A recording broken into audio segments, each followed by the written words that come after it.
The capital of the Antar Empire was in flames. Towering beasts roared across the city, their massive jaws wide open as they trampled anyone in their path. These weren't just isolated monsters. They were everywhere, tearing through the empire with unstoppable force. On the battlefield, armored soldiers clashed with the creatures. A commander on horseback called out grimly. 2 million of their finest had already fallen. But looking at the banners waving in the smoky air, he declared with conviction, this wouldn't be the end. The Demon King would be brought down by the hands of true heroes. Far below, deep within the abyss hall of the Demon King's palace, the ceiling rose high with painted domes. Archlights stood there, brows knitted, shouting that their enemy's reign of terror was about to crumble. In the shadows sat a lone figure, his form barely visible. This was the Demon King, Reifenhart, quietly watching with a hand resting on his cheek. Cyrus stepped forward, sword glowing with brilliant light, yelling that they'd put an end to this monster once and for all. The death of Reifenhart would signal the collapse of the evil empire. But the king spoke calmly, his brow creased. Don't call Antar evil, he said. It had a purpose. Teslan clenched his fists, voice sharp with anger. He accused the king of nurturing monsters and claimed wiping them out would cleanse the world of their foul presence. Reifenhart gave a faint smile. In truth, all he'd done was teach these so-called monsters how to fight back using human tactics. They had been enslaved and mistreated for generations. He had only shown them how to resist. Leaning forward on his throne, Reifenhart asked if they had already taken down his 4 heavenly kings. From the crowd, Cyrus answered coldly, Those filthy orcs were no match for my blade. The king's voice rose in shock. Even the great orc warrior Tatid has fallen? He pictured the orcs' faces. They might have looked fierce, but they were loyal and protective. Defenders of the weak. Teslan folded his arms and smirked. To him, they were nothing but trolls who got what they deserved. Reifenhart closed his eyes, thinking how wrong they were. Trolls were deeply connected to nature, guided by their ancestors. They were misunderstood, not evil. Saintesses Flynn stepped forward, eyes closed, and declared that even the wicked dwarf who worshipped a dark god had been judged. Reifenhart covered his face. These people were so arrogant. Anyone who didn't worship their 12 gods or sayer was automatically seen as a devil. Then the light mage Jade raised a hand, announcing that the dark elf had also been brought down. Reifenhart's face froze in disbelief. The image of Cyrus flashed in his mind. He clenched his teeth, furious. You're asking for death, he growled. From the rear, a soldier shouted back that the dark elf had joined the forces of darkness, and traitors like that didn't deserve mercy. But Reifenhart knew better. He covered his face again. Cyrus's skin had only darkened because humans destroyed her forests, forcing her people into desolate wastelands. And now they dared blame her for how she looked. Archlight raised his weapon high. For the fallen, we fight! Reifenhart's eyes darkened, filled with rage. With a sinister grin, Reifenhart glanced toward the battlefield. Who among you, he murmured, will stand for the rest of the fallen? A blond warrior stepped forward, his voice sharp with fury. He shouted that these monsters would never have turned to evil, if not for the dark powers of the Demon King. As he spoke, a purple mist began to curl around Reifenhart. But the king knew better. It didn't matter what he said. They couldn't hear him. They wouldn't listen. As Archlight approached, Reifenhart's thoughts turned bitter. In their eyes, any non-human who refused to live in chains was instantly labeled a servant of darkness. And that alone was reason enough for genocide. His hair lifted, caught in rising magical energy. Spreading his arms wide, he bellowed, If that's the Demon King you want, then I'll give you one. His enemies were hurled into the air by the sheer force of his power. With glowing eyes and a tightened brow, Reifenhart summoned a magical seal before him. People refused to see the other races as equals, and he had seen the cost of their ignorance firsthand. Images filled his mind. 2 elven girls, dressed in ornate servant uniforms, treated as exotic playthings for those lucky enough to outlive others. A dwarf, toiling in the dark of a mine, used solely for his strength, and orcs, chained and burdened like pack animals. Then there were the trolls. Their bodies reduced to ingredients, harvested for healing potions, stored in glass vials. Looking over the ravaged city, Reifenhart recalled how deeply he had been moved when he first uncovered the roots of their diverse cultures. He had once stood among the orcs, learned from them, listened to their stories. 3 beings had shared a radiant yellow orb with him. It revealed ancient spirit magic, passed down by elves and trolls alike. Closing his eyes, he smiled. It was through them that he rose, becoming the first 10th Circle mage in history. He hadn't planned for war, he had only wanted to help. But as his land grew, it became harder to mask the truth. The world began to see the changes. The humans struck back, attacks followed, cities burned, lands looted, villages were razed, pushing his people further and further into exile. Yet in defending themselves, they expanded, and before long, the scattered lands formed a single united realm, the Empire of Enter. Banners rose from every race. Elves, trolls, goblins, dwarves. They stood as one beneath towers that scraped the sky. He didn't hate humanity. He never had. He just believed the other races were no less deserving. They weren't planning to conquer. They simply wanted peace, to live without chains. But the humans couldn't accept that. The scene shifted to ruins, where slain monsters lay in broken heaps. All they had asked for was peace. But because of that, they were slaughtered. A troll, blood running from a wound on his head, stared up in disbelief. Riefenhart knew his army wasn't pretty. Orcs, goblins, beasts by human standards. But killing them, just because they were different, that was the real horror. He raised a hand high. If human laws justify this kind of slaughter, then I'll erase them all and write new ones. Archlight coughed blood and was flung backward, crashing hard. Teslan spun around, eyes wide as his comrade hit the ground. Riefenhart spoke coolly. You lack the skill, in both magic and the sword. He narrowed his eyes. Archlight had potential, sure, but not enough. Across the field, the king of martial arts clenched his fists, energy surging.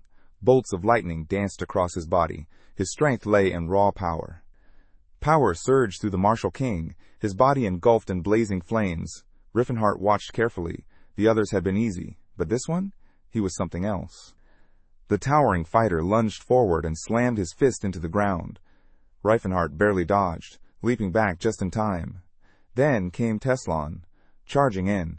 Outside, a massive explosion lit the sky, shaking the highest tower. Riefenhart stood atop the roof, eyes locked on the battlefield. Tension gripped his jaw. The martial king sprang into the air, fist drawn back. Riefenhart spun around, teeth clenched. With a roar, the warrior's eyes turned white. "This is our victory," he shouted, and his punch came down hard on Riefenhart's head, driving him to the ground with a howl.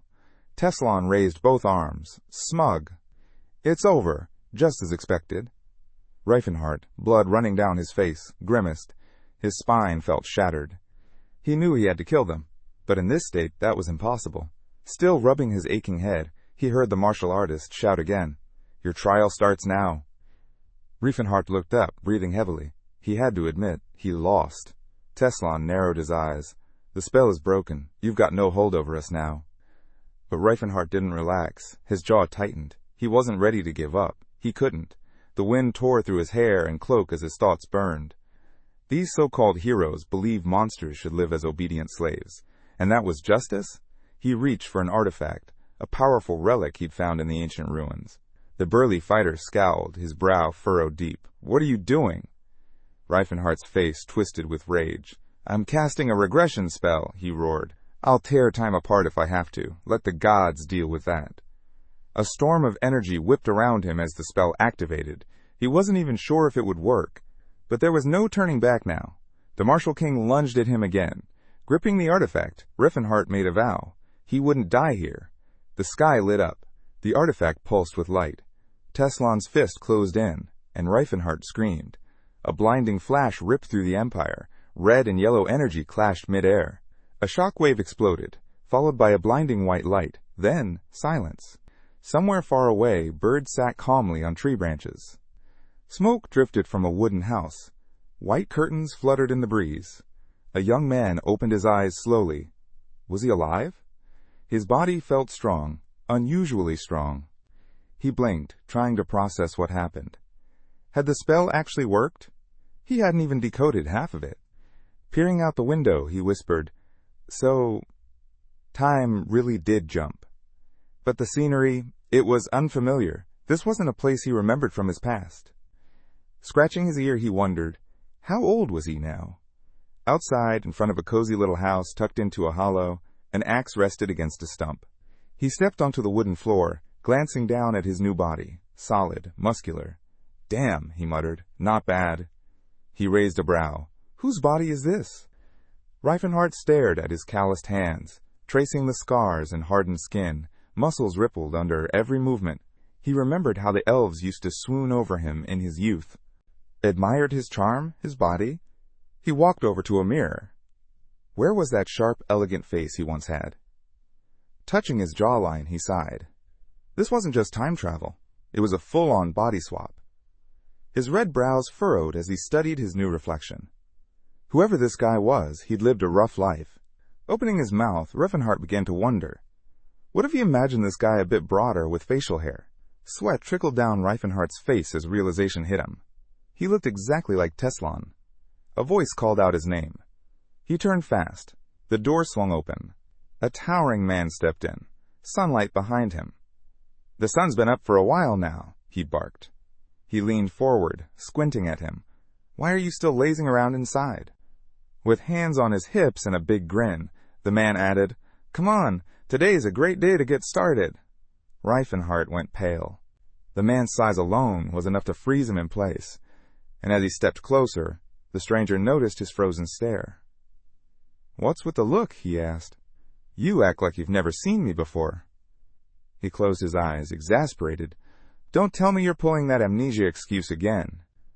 Then, without waiting, he grabbed Reifenhart by the head with a laugh and started dragging him out. It all clicked. This massive man was Gerard, Teslan's mentor, the strongest warrior the continent had ever known. Reifenhart broke into a sweat. He was tied to a tree, begging Gerard to listen. Gerard just smirked, eyes closed, and gagged him. "You're talking too much today." When he saw Gerard reaching for a bamboo stick, panic surged through him. The first blow landed square on his bare stomach. Reifenhart screamed. Tears welled up instantly. He didn't understand what kind of twisted reality this was. The beatings kept coming. Random, unrelenting. Through the pain, Reifenhart's thoughts drifted to Cirrus. Gerard paused, frowning. His hands feel softer than usual, he thought, swinging again. He figured the kid's memory loss must have come from the brutal training. It wasn't uncommon for their clan. "Nothing to worry about," he smiled. "Simple problem, simple fix." Reifenhart cried as Gerard continued to pummel him. Then, with a loud yell, Gerard shouted, "Weaklings hide in armor and behind swords!" He stormed up to the boy. "If you can't overcome your own weakness, that's your shame. Training's the only cure." With a sharp crack, the bamboo stick snapped in half. "Steel is forged through pain," he bellowed, veins bulging across his arms. "The body has no limits." Closing his eyes, Gerard reflected. Only the finest iron becomes true steel. Then he punched Reifenhart square in the face again. Over and over. "Focus! Think of the ocean!" he roared.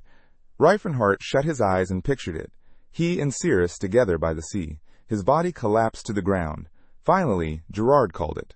"That's enough for today." Clutching his chest, Reifenhart hugged himself. Thank the gods for this body. Night fell. Stars filled the sky. Leaves drifted gently in the water. He sat in a bath, healing potions swirling around him. 1 bottle, 10 silver coins. Gerard stood nearby, arms folded behind his back. Steel must be cooled after it's forged. Reifenhart glanced down at his bruised body. It's working, he thought. He remembered Teslan's past. This kind of training had shaped him from childhood. He sank deeper into the water, certain now he really had gone back in time. Outside, the moon shone bright, and in the quiet he wondered, where was his old body now? He pictured his younger self. Could 2 of them even exist at the same time? Could 2 souls really exist in the same world at the same time? Reifenhart frowned, weighing the possibilities. 2 ideas formed in his mind.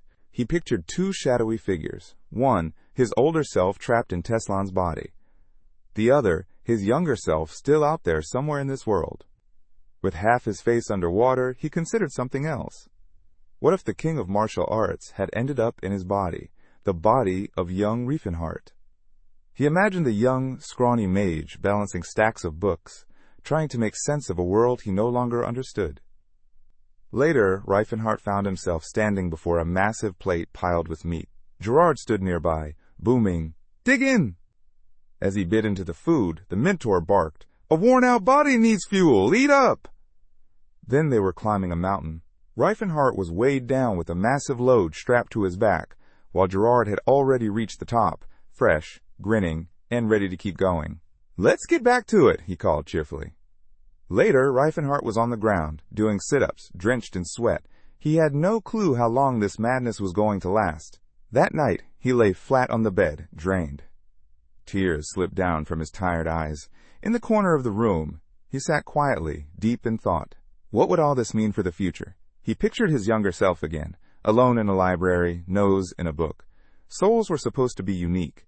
That was the rule of the world. But what if that balance broke? What if one soul just disappeared? He bit his thumb, anxious. Young Reifenhart hadn't used magic for nearly a decade at this point in time, but he was still learning, still reading, especially in the magic tower of Delia. He imagined the skinny version of himself trying to lift dumbbells. If Teslan really was inside that body, he wouldn't just sit around. He'd find a way to get strong again. Which means, Reifenhart muttered, peeking around a corner, he'll definitely come looking for me. His top priority now? Break out of this living nightmare. With gritted teeth, he sprinted into the forest. He was getting out, no matter what it took. But just as he reached the edge of the trees, Gerard appeared, blocking the way with a smile. Off to the races again, are we? The man stroked his beard. That's the 9th escape attempt this week. Reifenhart growled. I'm not Teslan. My name is Reifenhart. I'm a mage. Gerard looked amused. Last time, you said you were from a world of gods and dragons. The young man's jaw dropped. Gerard chuckled, casually bringing up a master from the Eastern Huan Empire, some place called Murim. That was a good one too, he said. Then, without warning, he grabbed Reifenhart by the head and started dragging him back. You almost had me believing you this time. Reifenhart sighed in defeat. Tomorrow, he thought. I'll make it tomorrow. He bit his lip. He couldn't stay here forever. From the bushes, Gerard watched with a grin. You remind me of myself back in the day, he said. Later, gazing into the water, the trainer's voice turned quiet. I get it, Reifenhart. I really do. He reached in, pulling the boy out gently. Just hang in there a little longer, he said. It'll be worth it in the end. Reifenhart collapsed to his knees. He was beginning to accept the truth. It might really be impossible to escape. It felt impossible. Gerard stood over him, arms crossed. There's never been a student who didn't try to run, he said with a laugh. Sweat poured down Reifenhart's face. Even if he somehow managed to slip away, that old man would still track him down. No doubt about it. At this point, maybe it was smarter to stop trying to sneak off. Maybe the better move was to earn his way out, officially. But Gerard had other plans. That morning he beat him with a spiked morning star. Chains clattered on the floor. Reifenhart's training became a living prison. 2 whole years trapped in that mountain. But in time, something awakened inside him. His body lit up with a fierce flame. He had unlocked aura. Gerard watched, unimpressed. Nothing special, he muttered with closed eyes. Lifting the morning star again, he explained, when your survival instincts evolve alongside your physical growth, that's when you start tapping into true aura. He tossed the weapon aside and grinned. All right, time for the next phase. His fist ignited with flame. Sparring, with me! Reifenhart froze. A massive explosion rocked the valley. 3 more years rolled by. Now in the kingdom of the Silly Kingdom, deep in the mountains, a thunderous waterfall roared. A young man stood atop a stone, his body lean, hardened, and powerful. He clenched a glowing fist, bent low, and smashed it against the stone wall in front of him. The wall cracked violently, but Reifenhart frowned.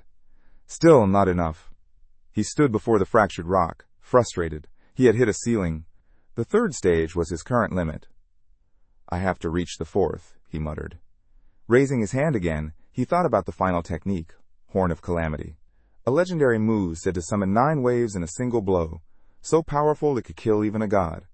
Even Gerard, for all his might, had only ever reached the 8th wave. Hands on his hips, Reifenhart sighed. Gerard had promised he could leave the mountain only once he hit stage 4. Back then I would have just run, he thought, but now he had to endure, finish the training. He raised both hands and focused, magic surging through him. He fired a burst of air at a tree. It hit, but left only a faint black mark. Scratching his head, he realized something strange. His body was resisting magic. Then, something tugged at his senses. He turned. From the path, a strange energy radiated. Inhuman. A green foot stepped into view. An orc emerged from behind the trees, sword clutched tightly. Reifenhardt's expression darkened. The orc, panting and sweating, raised a hand nervously. "Pretend you didn't see me," the orc muttered. Reifenhardt studied him. Young. Probably no more than 3 or 4 years old, in orc years. He looked nervous. Defensive. Reifenhardt took a guess. "Someone chasing you?" The orc blinked in surprise. Reifenhardt raised a hand and spoke in the orc tongue. The creature's eyes widened. He understood. Closing his eyes, the orc nodded. "Yeah, I'm being hunted." Reifenhardt put his hands on his hips. "Well then," he said, "you're in luck. I'm not a fan of bullies." The orc hesitated, worried he'd put Reifenhardt in danger just by accepting help. But Reifenhardt smiled. This one wasn't like the others. He had honor. "Don't worry," he said. "I can handle myself." Raising both hands, he summoned a swirl of purple smoke. It spread like a cloak across the clearing. He pointed to a cave nearby. "Hide in there. My magic will keep you covered." The young orc blinked, clearly surprised. "You're a mage?" Reifenhardt arched a brow. "Yeah, so?" "It's just—" The orc scratched his head, confused. "Never seen a mage with a body like that." With a final glance, the orc stepped into the cave. "Thanks," he said, turning back one last time. Just then, Reifenhardt heard footsteps behind him. A group of warriors was approaching. The knight leading them called out, "You there! Seen a green-skinned creature pass through?" Another man waved a coin in the air. "We'll pay you, gold, for a little information." The blonde next to him chuckled. "Not that we'll actually give it to you." Reifenhardt crossed his arms, expression flat. "Haven't seen anyone." But the knight noticed tracks nearby. "He went that way," he said, pointing ahead. Reifenhardt stood tall in front of the stone wall behind him. "This is my home," he said sharply, "and I don't plan on letting anyone through." The mercenary scowled. Bright, one of the warriors, stepped forward, offended. "You dare talk like that to us?" The others started sneering and mocking him. Without a word, Reifenhardt raised his hand. A massive purple seal materialized in the air. From the ground, a weapon emerged. He gripped the hilt and pulled it free. Smirking, he said calmly, "Relax, you won't die from what's coming." Panic broke out among the knights. Reifenhardt swung the club overhead, smile widening. Chaos erupted as he charged. "To wreak him down," one of them shouted. They rushed in. But Reifenhardt was a wall. As he fought, he realized these were just mercenaries. Sword-for-hire types, trying to make a living. Then, crack, a blade hit his back. He flinched. The enemy's sword bent from the impact. With a grunt, he threw the attacker aside. Surprised, his body took the hit. And barely noticed. Swinging the club again, he thought, "It's fine. None of them will die." Screams echoed through the trees. The mercenaries spat and cursed, collapsing one after another. Only one remained, shaking, barely standing. He stepped up and demanded, "What's your name?" With a grin, Reifenhardt smacked him to the ground. "Kinda unfair that you're still on your feet while your friends are praying to their ancestors." The knight stumbled off, defeated. Reifenhardt looked down at the shattered club. "I should start training students," he muttered. "Someone I can actually hit without breaking my gear." Behind him, the orc stepped out. "Thank you." Hand over his heart, he bowed deeply. "I won't forget this, I swear it. I'll repay your kindness." Then he added solemnly, "From this day on, you are my life mentor." Reifenhardt paused. Orc culture ran deep. A life mentor, that was a serious vow. The orc looked up. "What's your name?" He nearly blurted out Teslon, but he stopped, stroked his chin, and smiled. "Reifenhardt." The wind caught the orc's hair as he nodded. "I'll remember it." Reifenhardt rested his hand on his hip. "So where are you off to?" "I want to find somewhere safe. Maybe live free. Become a wanderer." As the orc spoke, Reifenhardt imagined bones sticking from the corpses of wild beasts. Reifenhardt pointed toward the horizon. "Head for the land of trials," he told the orc. "The Blue Bear tribe hides out there." The young orc gave a nod, then sprinted off. Before he vanished into the trees, Reifenhardt called out, "Hey, what's your name?" The orc turned around and shouted, "Tatheed!" Reifenhardt froze, eyes wide. His mouth fell open. A sword hung across the orc's back. In his mind, he saw an image from his past life. Tatheed, The future leader of the Blue Bear tribe. The same orc, who would one day unite every orc on the continent. He scratched his temple, grinning. Fate really is something. Because the real Teslan, he never would have helped an orc like that. As Tethys disappeared into the distance, Riffenhart felt a warm smile tug at his lips. He remembered it clearly. Different races standing side by side, arms raised, celebrating the glory of the Antar Empire. He imagined Tethys again, older, battle-scarred, a massive skull draped over one shoulder. Then he pictured a blue-skinned troll, and Cirrus, a dwarf king smiling proudly from a throne, Terry, and around him stood a family, not by blood, but bound by something deeper. His friends, his people. Near the mountains, snow blanketed the land. A lake lay frozen in silence. Half a year had passed since that fateful meeting with Tethys. Now, in the cold mountain air, Gerard charged, his flaming fist tearing through the wind. A massive air bullet surged forward. Riffenhart raised his arms fast. Okay, that's enough, he shouted, using Vortex Guard to dodge. Gerard crossed his arms, satisfied. Not bad. He thought back to when his student first arrived, calling himself by a strange name, claiming memory loss. Riefenhart, hands on his hips, replied, Why bring that up now? That was 6 years ago. Gerard stroked his beard. Well, in the 10 years since we started this, you've come a long way. The martial artist raised a brow. 10 years, huh? Then how come I'm still this small? Riefenhart blinked. What do you mean? I'm almost 2 meters tall. Gerard's face darkened. In the indestructible training hall, you should be more than 2 meters. He placed a hand on Riefenhart's head. Are you sure you're breathing right? Riefenhart thought about Teslan's past self, who, had actually been taller, and muttered, Height isn't everything. Gerard looked away, muttering to himself. If I followed that breathing pattern, I'd never fit through a doorway. He turned back, resolved. You're strong enough. Riefenhart clenched his fists. Ready. Gerard raised his voice. Then show me everything you've got. Riefenhart's eyes gleamed. His body launched into the sky. Extending one arm, he unleashed the horn of distress. With a roar, he rocketed downward, fist glowing, energy erupting around him. The blow hit the frozen lake like a meteor. Ice shattered. Water exploded upward. Shockwaves blasted through the valley. Giant chunks of ice flew into the air. Gerard, watching from the cliffside, laughed with his mouth wide open. That was perfect. Riefenhart looked at his trembling hand. He had done it. He'd reached the 4th stage. No way I'm easy to beat now, he thought proudly. Standing tall on a rock, Gerard nodded. It's time, he said. Time for you to enter the real world. Narrowing his eyes, the old warrior smiled. You've earned it. Riefenhart stood, stunned. His mentor gave a soft smile. Live however you want, Gerard said, calm and steady. Hero or villain, it makes no difference to me. He closed his eyes, voice low. This is your reward, for everything you've endured. Riefenhart's expression turned somber. A part of him wasn't ready to say goodbye. Then a memory surfaced, something his teacher had told him 60 years ago. Rastal, his old master, had once raised a finger and said, There's nothing wrong with making money, but never sell yourself to dirty deals. A younger Gerard had knelt before him, confused. So, you don't mind if I become a villain? Rastal had smiled. Even villains can live with honor. He raised the second finger. Stand up for those treated unfairly, not because they're weak, but because people should respect you for it. Gerard had asked, So, you're not just talking about protecting the weak?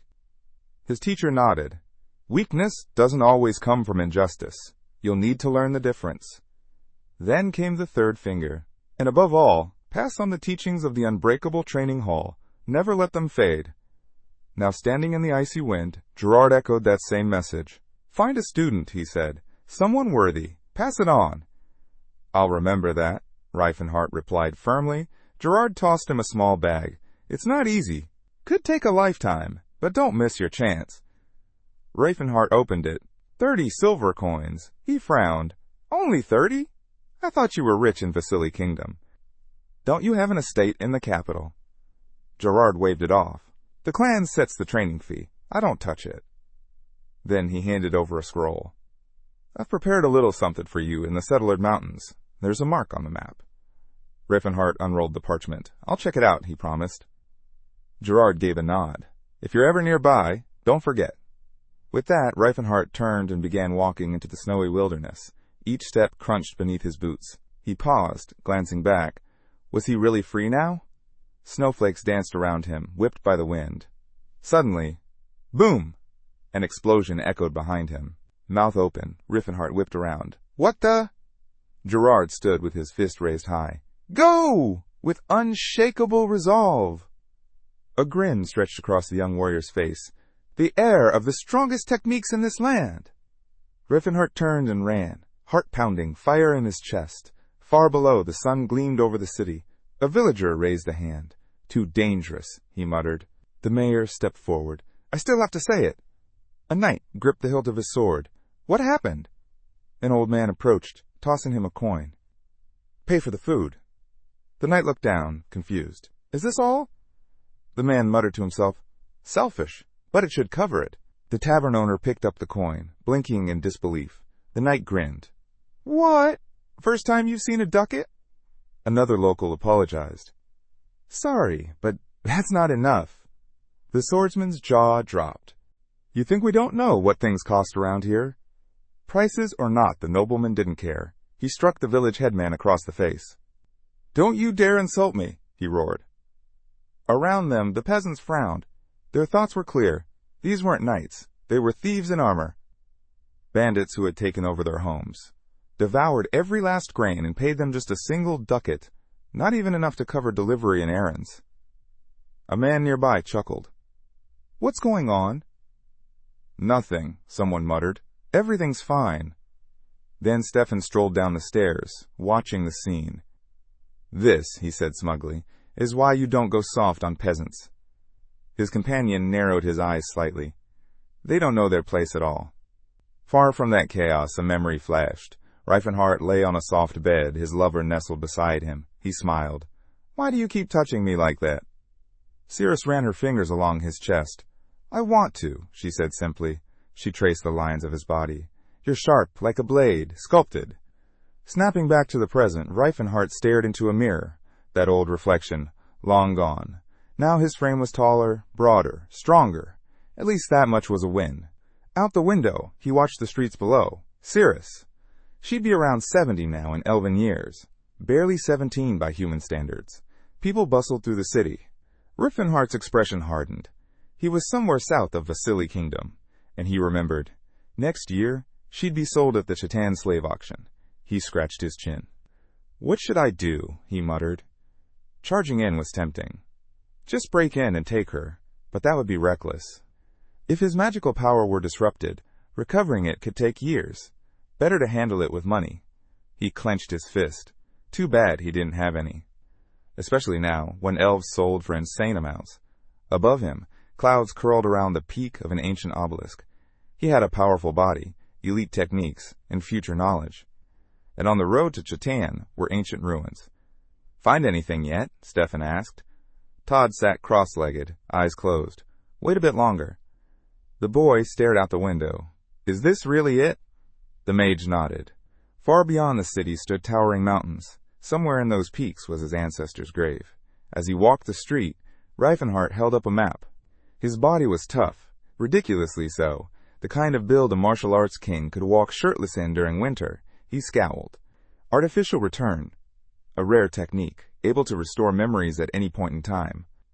He remembered an old mage from the Tower of Delphia had told him about these ruins. A smile tugged at his lips. In a past life, he'd looted real treasure here, sold it all for more than 2,000 gold. At the base of the mountains lay a quiet village, cattle. People gathered in a wooden hall, their faces tense. The village headman stepped forward. What now? He asked. We can't even approach the Valley of Death. He threw his arms wide, but the knights need a guide, and we all know what happens if we refuse. The locals clenched their jaws. Grinding his teeth, he muttered curses at the nobles. His friend quickly hushed him, worried someone might overhear. With a bow and arrows in hand, Ted stepped forward, declaring himself the best man for the job. No one knew the mountains like he did. His wife and daughter clung to him, tears in their eyes. Ted didn't want to go, not really. But the village watched him with hope, whispering their faith in him. That only made him dread the mission more. Just then, the protagonist pressed his face against the window. "I could go," he offered. A villager whipped his bow around, aiming straight at him. "Who are you?" "Just someone passing through," Riefenhardt replied. "Overheard your talk, that's all." The villagers closed in, eyeing him suspiciously. "You know the mountain trails?" "I've walked them more times than I can count." An old man stepped forward. "No one who's entered the Valley of Death has ever come back." Riefenhardt just grinned. "Well, I have. Maybe a simple thank you would do." In the heart of the valley stood a towering obelisk, a dungeon from the Silver Age. 50 years ago, Claude had driven his sword into that very ground. His name echoed through legends across the kingdom of Vasily Kingdom.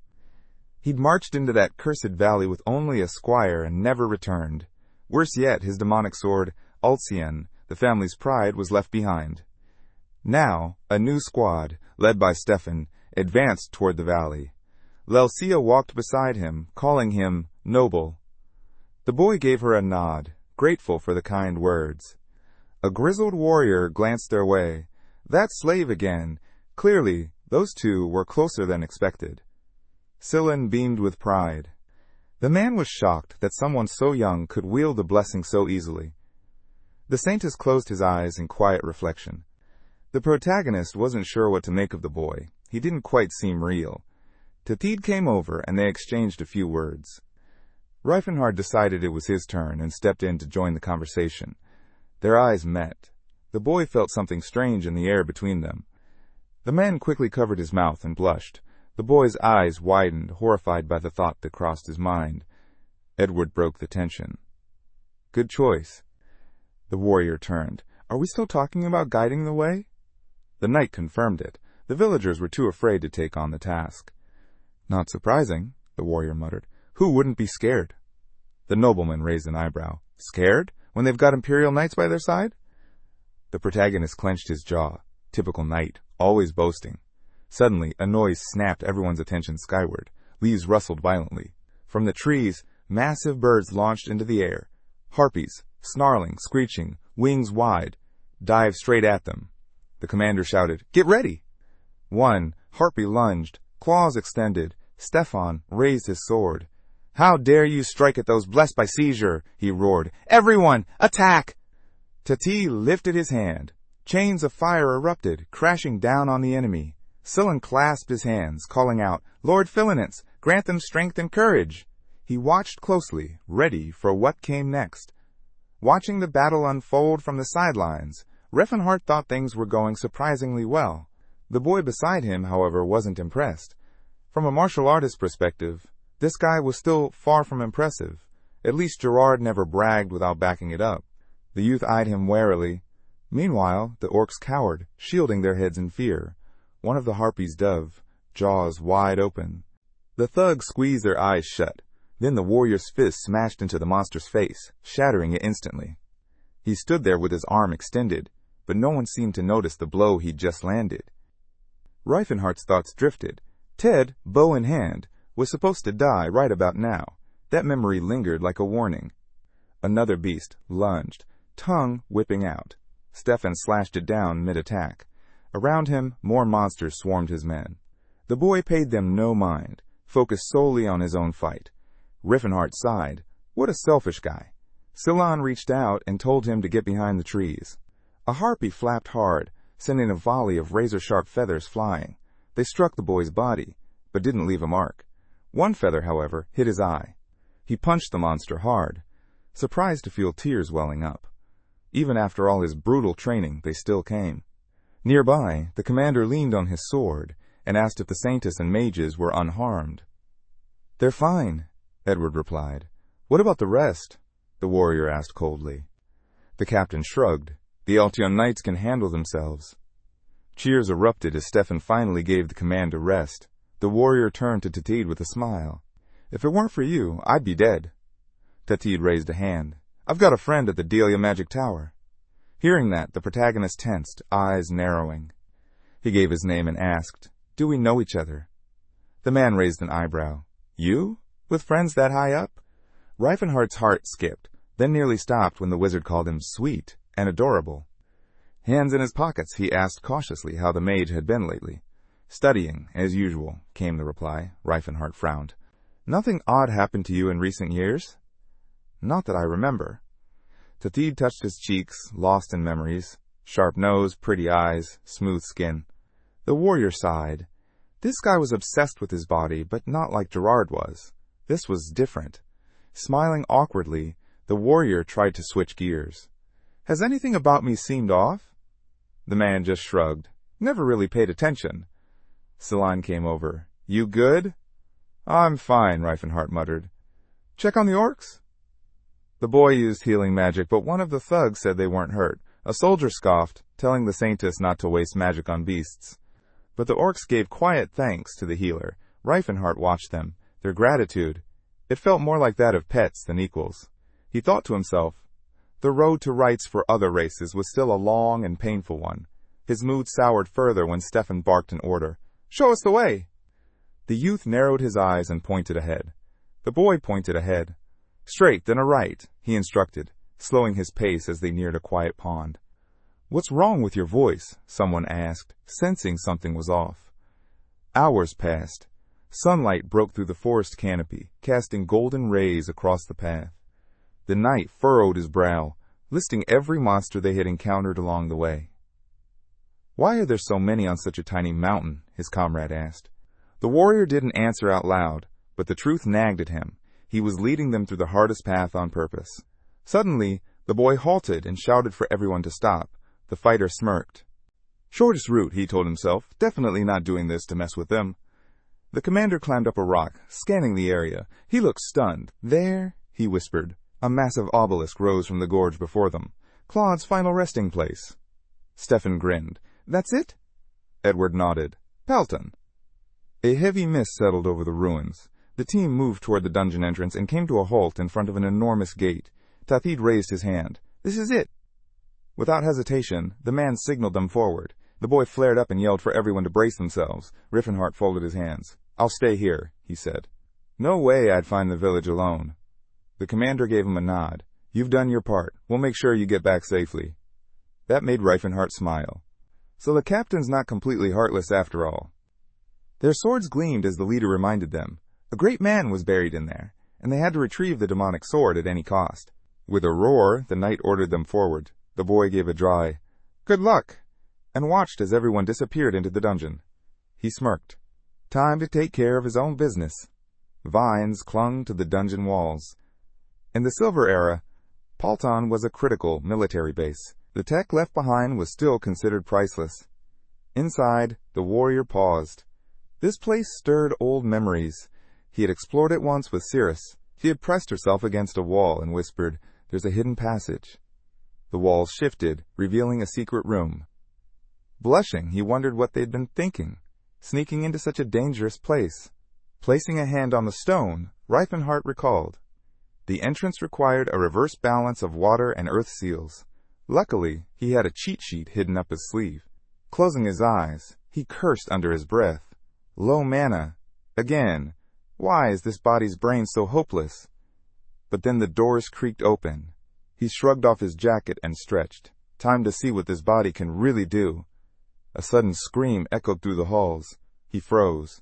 The others had gone the opposite direction. So why were the screams coming from here? He reached the stairs and stopped. A hidden passage connected the third floor to the basement. And if someone opened it now, things could get ugly. Tension gripped him. Looking up, Reifenhart's eyes widened. He remembered. This was no ordinary ruin. This was a military facility. The boy's eyes darkened. One wrong move, just a bit of mana in the wrong place, and ancient traps would activate, designed to scare off trespassers. Last time, people had fallen into a pit. Back then, he didn't care about anyone else, but now, somewhere nearby, the Altian squad might have walked right into one. A chill ran down the warrior's spine. Sweat beaded on his brow. His lips pressed into a tight line. Steel flashed. Someone's throat was slashed. Get back! Stefan yelled, staring into the abyss of a long, dark hallway. From around the corner came a chilling hiss. Glowing eyes flared to life. A demon emerged. Huge. Menacing. The boy's face hardened. There was no way they could take this thing head on. Stefan stood frozen. Could a human even fight something like this? Scylla knelt beside a fallen ally. Hands glowing, he whispered a prayer to Finance, begging her to heal this wounded soul. The soldier smiled weakly. Thanks. The Saintess thought, if I make it out, it's only because of them. He turned and thanked his comrade for saving him. Tatit explained they'd survived the fall, unscathed, but who knew what other threats lurked ahead? The squad entered a massive hall. Without warning, a thunderous impact shook the ground. A second giant demon burst through a side passage. Panic set in. The heroes bolted. The priest raised his staff. Light surged around him as he called down divine wrath to crush the fiend. Above him, the glowing image of a god appeared. He begged for courage for his fellow servants. Scylla's eyes narrowed in frustration. Why weren't the Alteon warriors doing anything?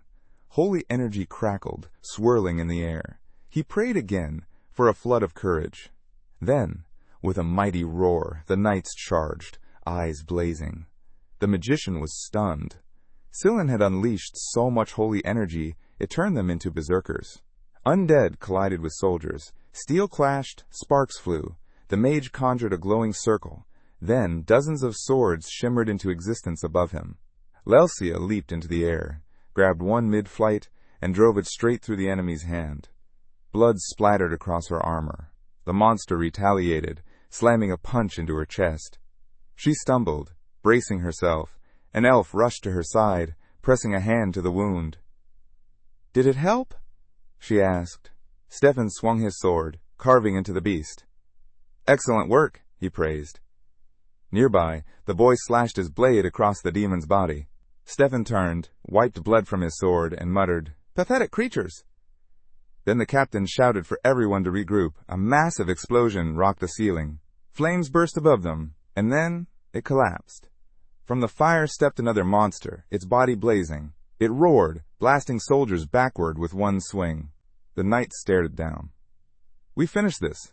Don't disgrace the Alteon name," he barked. The soldiers dashed forward. The demon slammed its fist into the floor, shaking the entire chamber. Stefan shielded his face, teeth clenched. Not like this, he thought. I won't die like this. The boy gripped his sword tight. No shame. Not today. Then he lunged forward.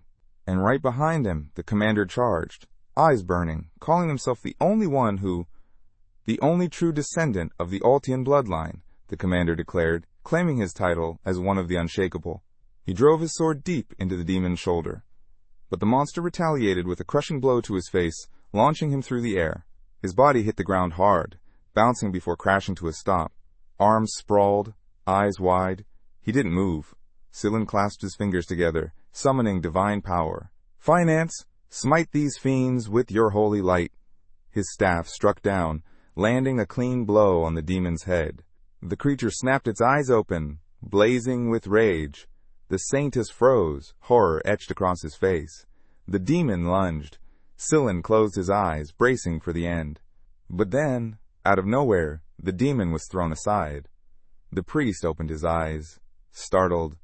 There stood Reifenhardt, energy swirling violently around him. He stepped forward, taking a combat stance. The boy's expression turned grim. The demon crashed to the floor, dead. One blow. The young man blinked. That was it? The warrior's eyes widened. No wonder Teslan's strike nearly killed him. Around them, fallen soldiers lay scattered across the battlefield. Riefenhardt scanned the area. He decided the injured had to be moved to safety. Meanwhile, undead crept down the stairs. The mages stood stunned. "Who is this guy?" one of them muttered. Riefenhardt didn't answer. He scooped Lelsia into his arms and carved a path through the swarm of undead. Stefan held his head in one hand, sighing heavily.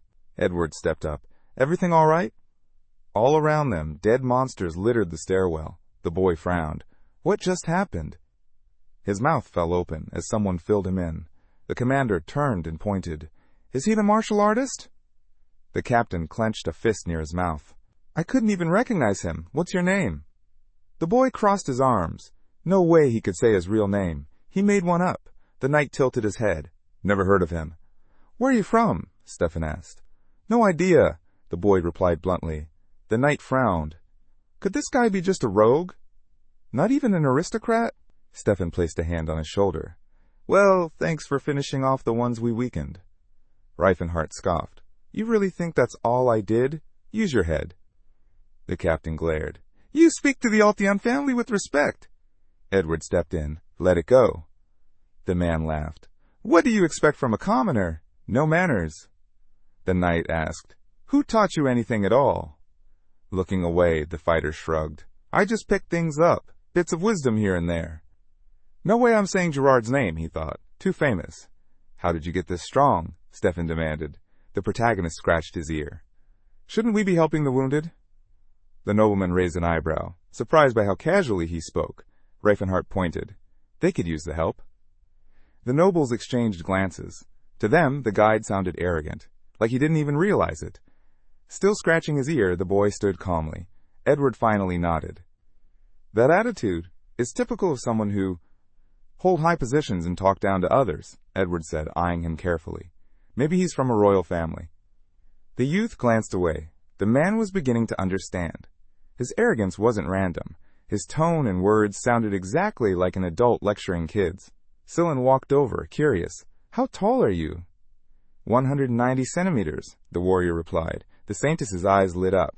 He pressed a hand to his chest. And how did you train to get that physique? Got beat up, ate a lot, carried heavy stuff. The boy brought his hands together, thoughtful. Martial artists rarely shared their training secrets. He looked at Sillin and figured it out. The priest probably admired things he couldn't attain himself. His gentle face and frail build had kept him from growing stronger, no matter how hard he tried. All he could do was develop divine strength. Reifenhart instinctively covered his chest, suddenly realizing why Sillin was staring at him so intently. Turning away, he muttered, I'm going to find a way out. I'll come too, Sillin offered. The boy frowned. What if someone gets hurt while you're gone? I'll go with you, Stefan interrupted, tightening the strap on his belt. Elf, stay and tend to the wounded. The boy approached Reifenhart. You mind? Do what you want, the warrior replied coolly. They walked together down the corridor. Stefan kept sneaking glances at him, quietly stewing. He didn't like this guy, this arrogant commoner who saved them by accident. But still, he couldn't deny it. The man had helped. The captain smirked. Next time monsters show up, I'll show him what real strength looks like. Then, out of nowhere, a hand struck the back of his neck. He dropped like a stone. Sweet dreams, Reifenhart said, stepping over him. A group of monsters emerged. The undead hissed, mouths gaping. Reifenhart didn't hesitate. He crushed their skulls with his fists in a blur of movement. Lowering his hands, he sighed. Now, for the good part. A door creaked open ahead of him. He raised his arms and smiled. Inside were relics from the Silver Era, gear, scrolls, enchanted tools. The bottomless bag he carried glowed faintly. It could hold 10 times more than a normal satchel. He pulled out a necklace and grinned. So many treasures. Behind him, Stefan groaned, pressing a hand to his head. What happened? You got clocked, Reifenhart said, walking up. You hit me? Stefan asked, blinking. You've fainted, the warrior said casually. Frowning, Stefan rubbed the back of his head.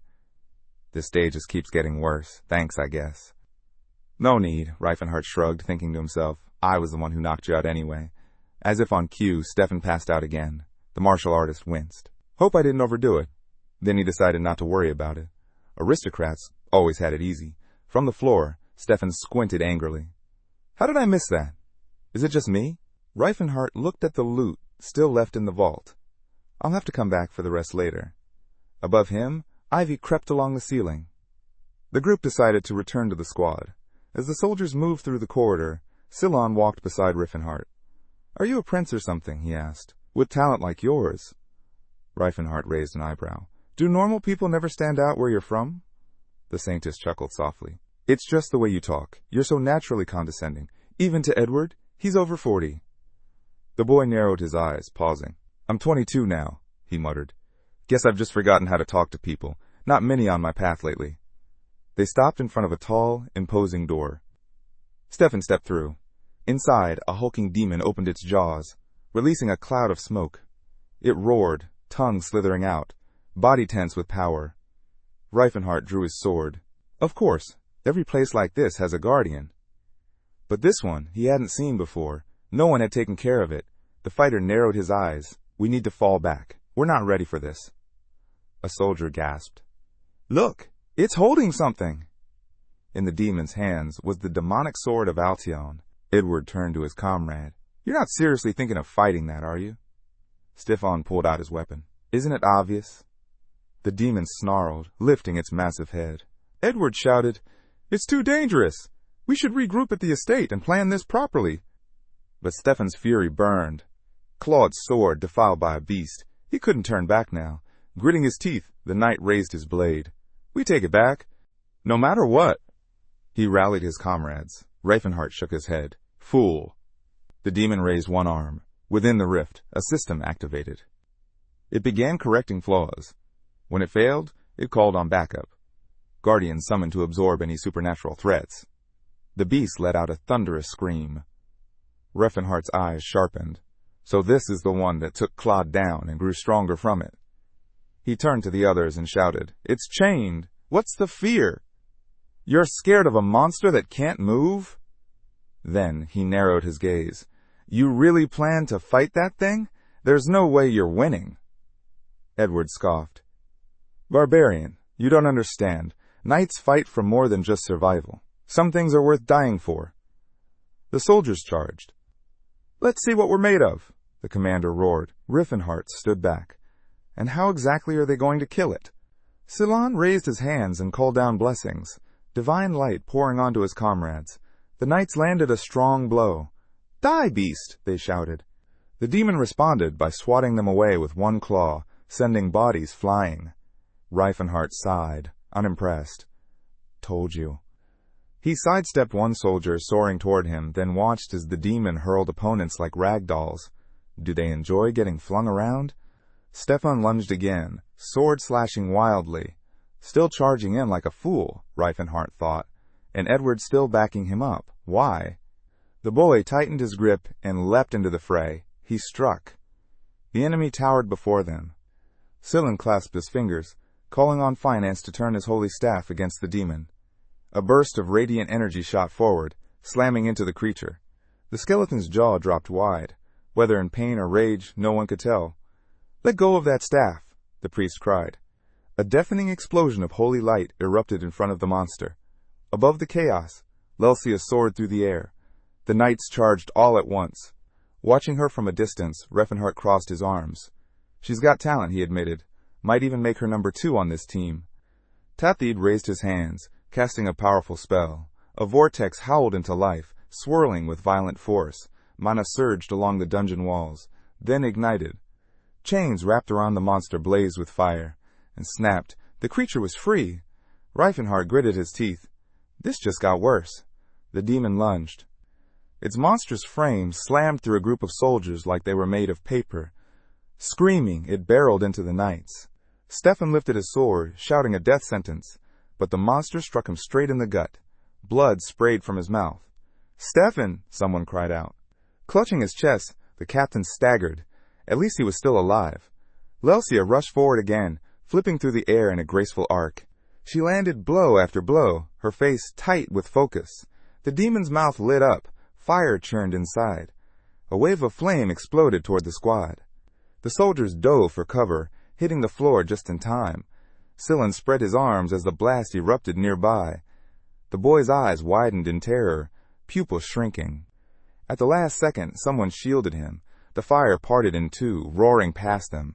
I'm sorry, the young man muttered, clenching his fist. I couldn't react fast enough. The demon crouched in front of him. Reifenhart stared it down. I can handle this. Energy burst around him. Let's see where my limits are now. Can martial arts deal with a monster like this? He clenched his fists. His days as a magician, long behind him. Brows furrowed, he felt his whole body tingle. I've come too far to back down now. With a sudden surge, he delivered 2 brutal strikes. He leaned back, dodging the counter. This body's fast. Dodging a normal sword would be easy. But this thing? The demon still grazed him. He slipped behind it. Its tail lashed out, slicing his arm. Then came a kick. Solid. Brutal. Silan watched in horror as Reifenhart smashed into the wall. The martial artist scratched the back of his head. I'm fine. The healer's eyes went wide. Is that aura? Reifenhart rolled his neck. If I'd taken that hit better, I could have countered. He clenched his fists again. No better time to refine my technique. The demon roared, louder than ever. They clashed again, hand to claw, strength to strength. Watching from the edge, Stefan stood frozen, mouth open. How? He wondered. How does a low-born commoner control aura when I've never even awakened it? The captain clenched his teeth. How is this even possible? The demon bared its fangs, seething. The knight's face darkened with fear.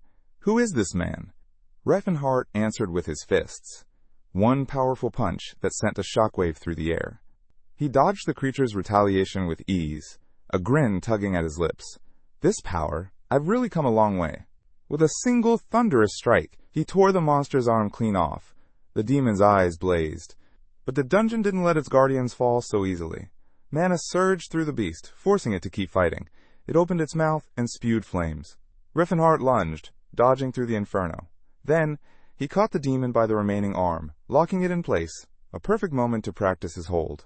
He kicked the monster in the face, grin widening, and then he unleashed a barrage of strikes, one after another, his eyes burning with intensity. The soldiers watched from the sidelines, squinting in disbelief. I'm getting carried away, the boy realized. Maybe I should use the Horn of Disaster to end this. But the demon raised its hoof for another blow. No, I can't use that here. This whole place would collapse. Teeth grinding, Reifenhart hesitated. Use your sword! Tathid shouted. Cover it with aura! The martial artist spun around. I don't know how! What? I can only cover my body! That's how our clan trains! Scylla gasped, struggling to restrain the demon's paws. Reifenhart! The boy turned, remembering. His body had high durability. He braced himself. Yeah, he growled. I can take it. Scylla pressed his fingers together, whispering a spell. The blessing of filamentance enveloped Reifenhart. His body tensed from the divine pressure. He roared and hurled the monster over his shoulder. The beast slammed into the ground. Panting, he looked at his hand. He cast the spell on me, not a weapon. The healer shut his eyes. Finish it, beat it to death. Without hesitation, Reifenhart charged. He slammed his foot into the demon's jaw, then followed with a crushing knee strike. He drew his fist back, and with one final blow, unleashed a surge of raw energy. Boom! The demon exploded mid-air, torn apart by pure aura. Silence fell. The wizard, watching it all, blushed in disbelief. Mana crackled under the ceiling. Then abruptly, the chain snapped. Scylla stared upward. Is it over? Remove the spell. Now, the boy said calmly. Stefan approached, teeth clenched. So our little guide has been hiding a lot, hasn't he? You think we're that beneath you? He growled. The commander glared at him from beneath his brows. I'll never forgive you. You trampled on my honor. You stood there, watching us struggle. Reifenhart's eyes narrowed. That's not it, he said quietly. It just means I cared, even if I didn't want to. He turned away. The commander's voice hardened. And how dare you turn your back on me? The captain lunged, but the fighter ducked low and raised the demonic sword. Stefan stumbled, his footing lost on the broken dungeon floor, and tumbled down the rubble. Teeth clenched. The commander glared. He dodged that on purpose. But Reifenhart calmly lifted the sword and said, I'm not mocking you. Just take what you came for. Reluctantly, the captain gripped the hilt of the demonic sword. Edward watched, stunned. You're really that casual with something so priceless? He chuckled. That's the privilege of the truly strong. Reifenhart arched a brow. This thing? Feels like a backup compared to what I'm used to. Stefan scowled, jaw tight. Reifenhart looked toward the exit. Nothing left here. Let's go back to the village. Sunlight bathed the quiet town of cattle. Scylla knelt beside a child, hands glowing with healing magic. Reifenhart dropped a few coins into the villager's hands. Someone nearby muttered, He knows how to do business. A smart move. Backing the sacred order of Philonettes would leave a lasting impression. Riding along the riverbank, the cavalry made their way home. On horseback, Stefan stared ahead. We need to find out who that man really is. Edward nodded. Agreed. The commander frowned. No way. No commoner should be stronger than me. Further up the hill, Reifenhart walked alone. With a wide grin, he muttered, Finally, time to see Cirrus again. From behind, a voice called out, Why are you still following me? It was Scylla. The healer stepped closer. Some priests roamed the world, sharing God's grace. Reifenhart shrugged. Pilgrims, then. The wizard clenched his fists. I want to return to the Holy Order, but first, I want to try that path. He blushed, then added, and honestly, I want to travel with the strongest man I've ever met. Rivenheart frowned. That look, Gerard had the same expression. Hopefully they see people differently. He sighed. Why are all the weird ones drawn to me? The Saintess's eyes sparkled. He's basically a walking first aid kit, Rivenheart thought. Closing his eyes, he said flatly, do what you want. Just don't get in the way. They walked along the ridge together. Hey, Scylla asked, how'd you get abs like that? Rivenheart answered without a second thought.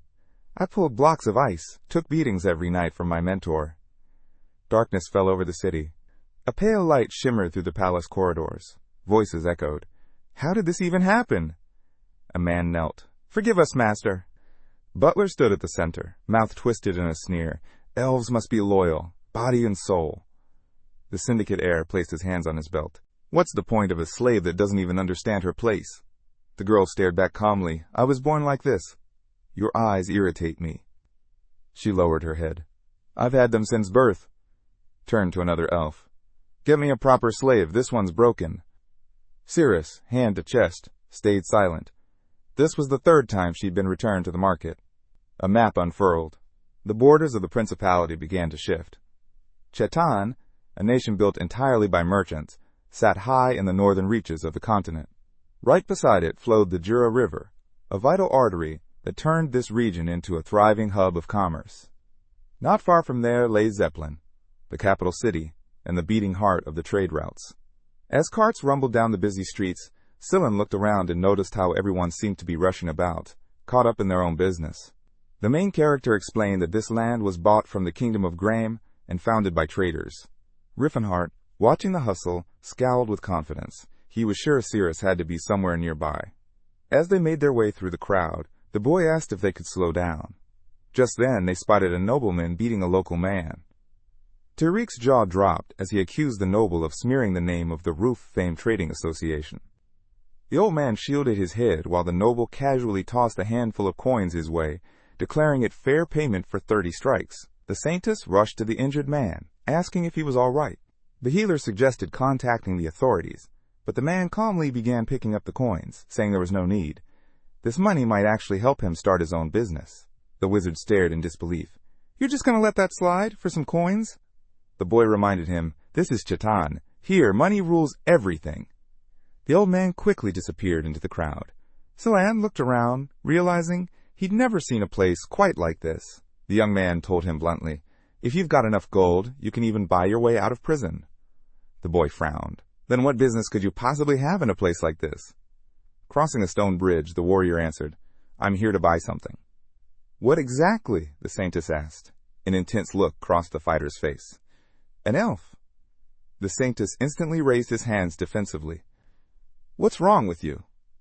It's not what you think, the martial artist replied calmly, but the healer quickened his pace, clearly irritated. He wasn't happy with how the men were acting. The protagonist kept silent, thinking he couldn't risk revealing his past life just yet. Rivenheart glanced over. You know, I'm a man too. The wizard gave a disappointed nod. Yeah, I noticed. Soon they came upon a building marked with a teapot-shaped sign. Inside, Tariq lounged in a chair, asking if the Rain Trading Association was scamming merchants, accusing people just to extort money. A group of elves surrounded him. Butler stepped into the room.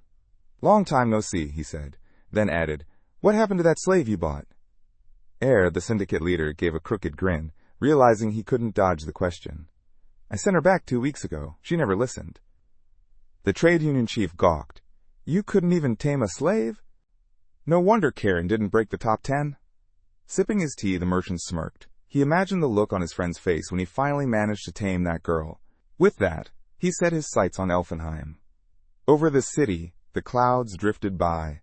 The protagonist stood in awe as he spotted his companion attempting push-ups. What are you doing? He asked. Training, Scylla replied. Rivenheart raised an eyebrow. Then how do you still have 0 muscle? As Scylla continued his training, the boy gently warned him not to overdo it. Sitting down on the floor, he assured everyone he was fine.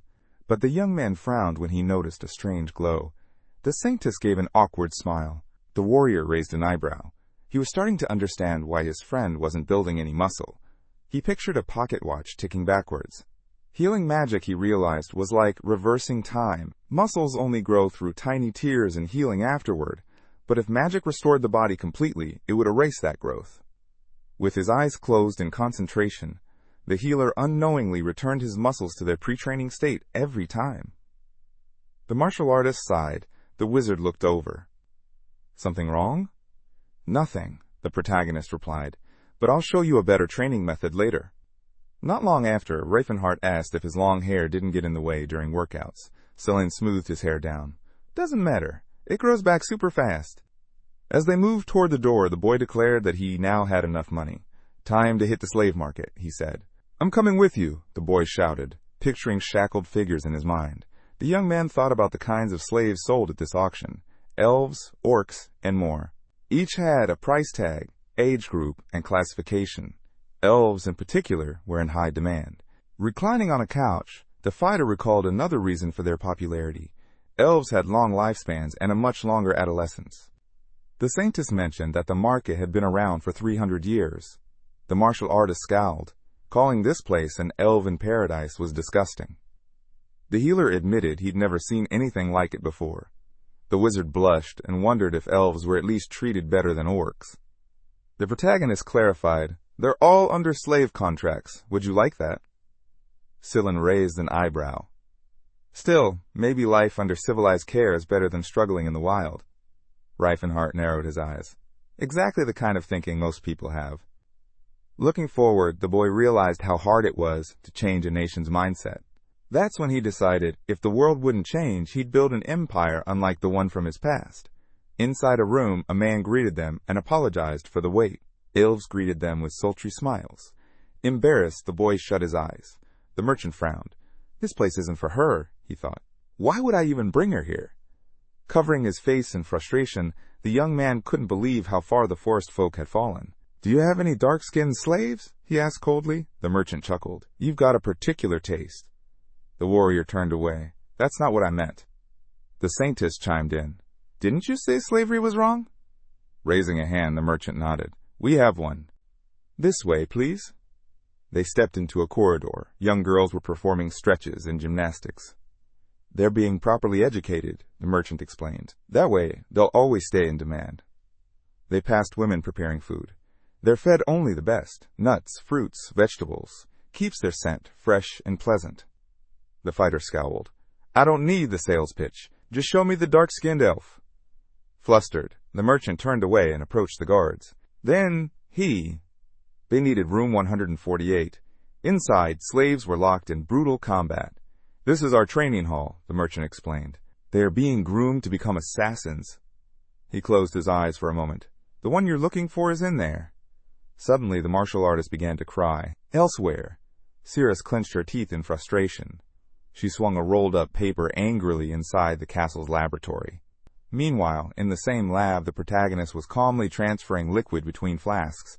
Cirrus grabbed his hand. "Sir Reifenhart, don't mix those," she warned. He blinked in confusion. "Huh? What do you mean?"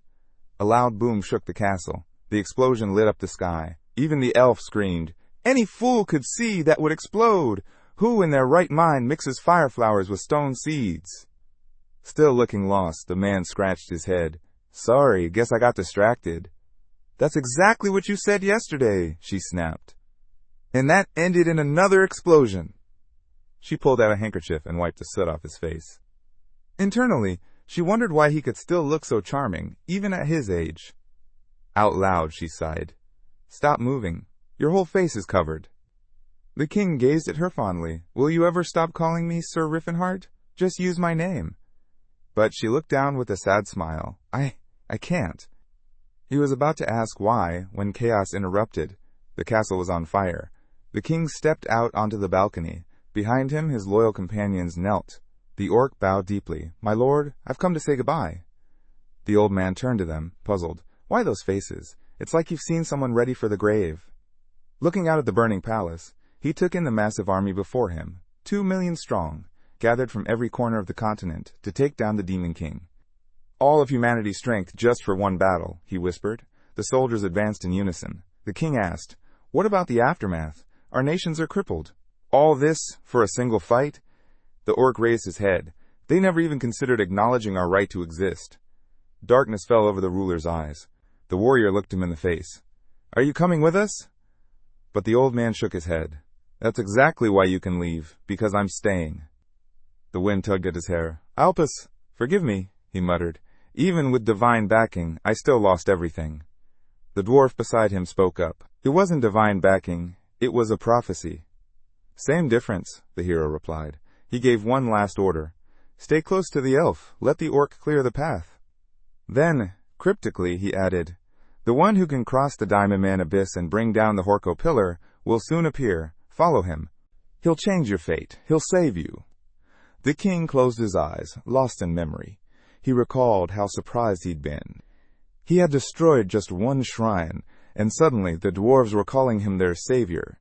He never did understand what any of it meant.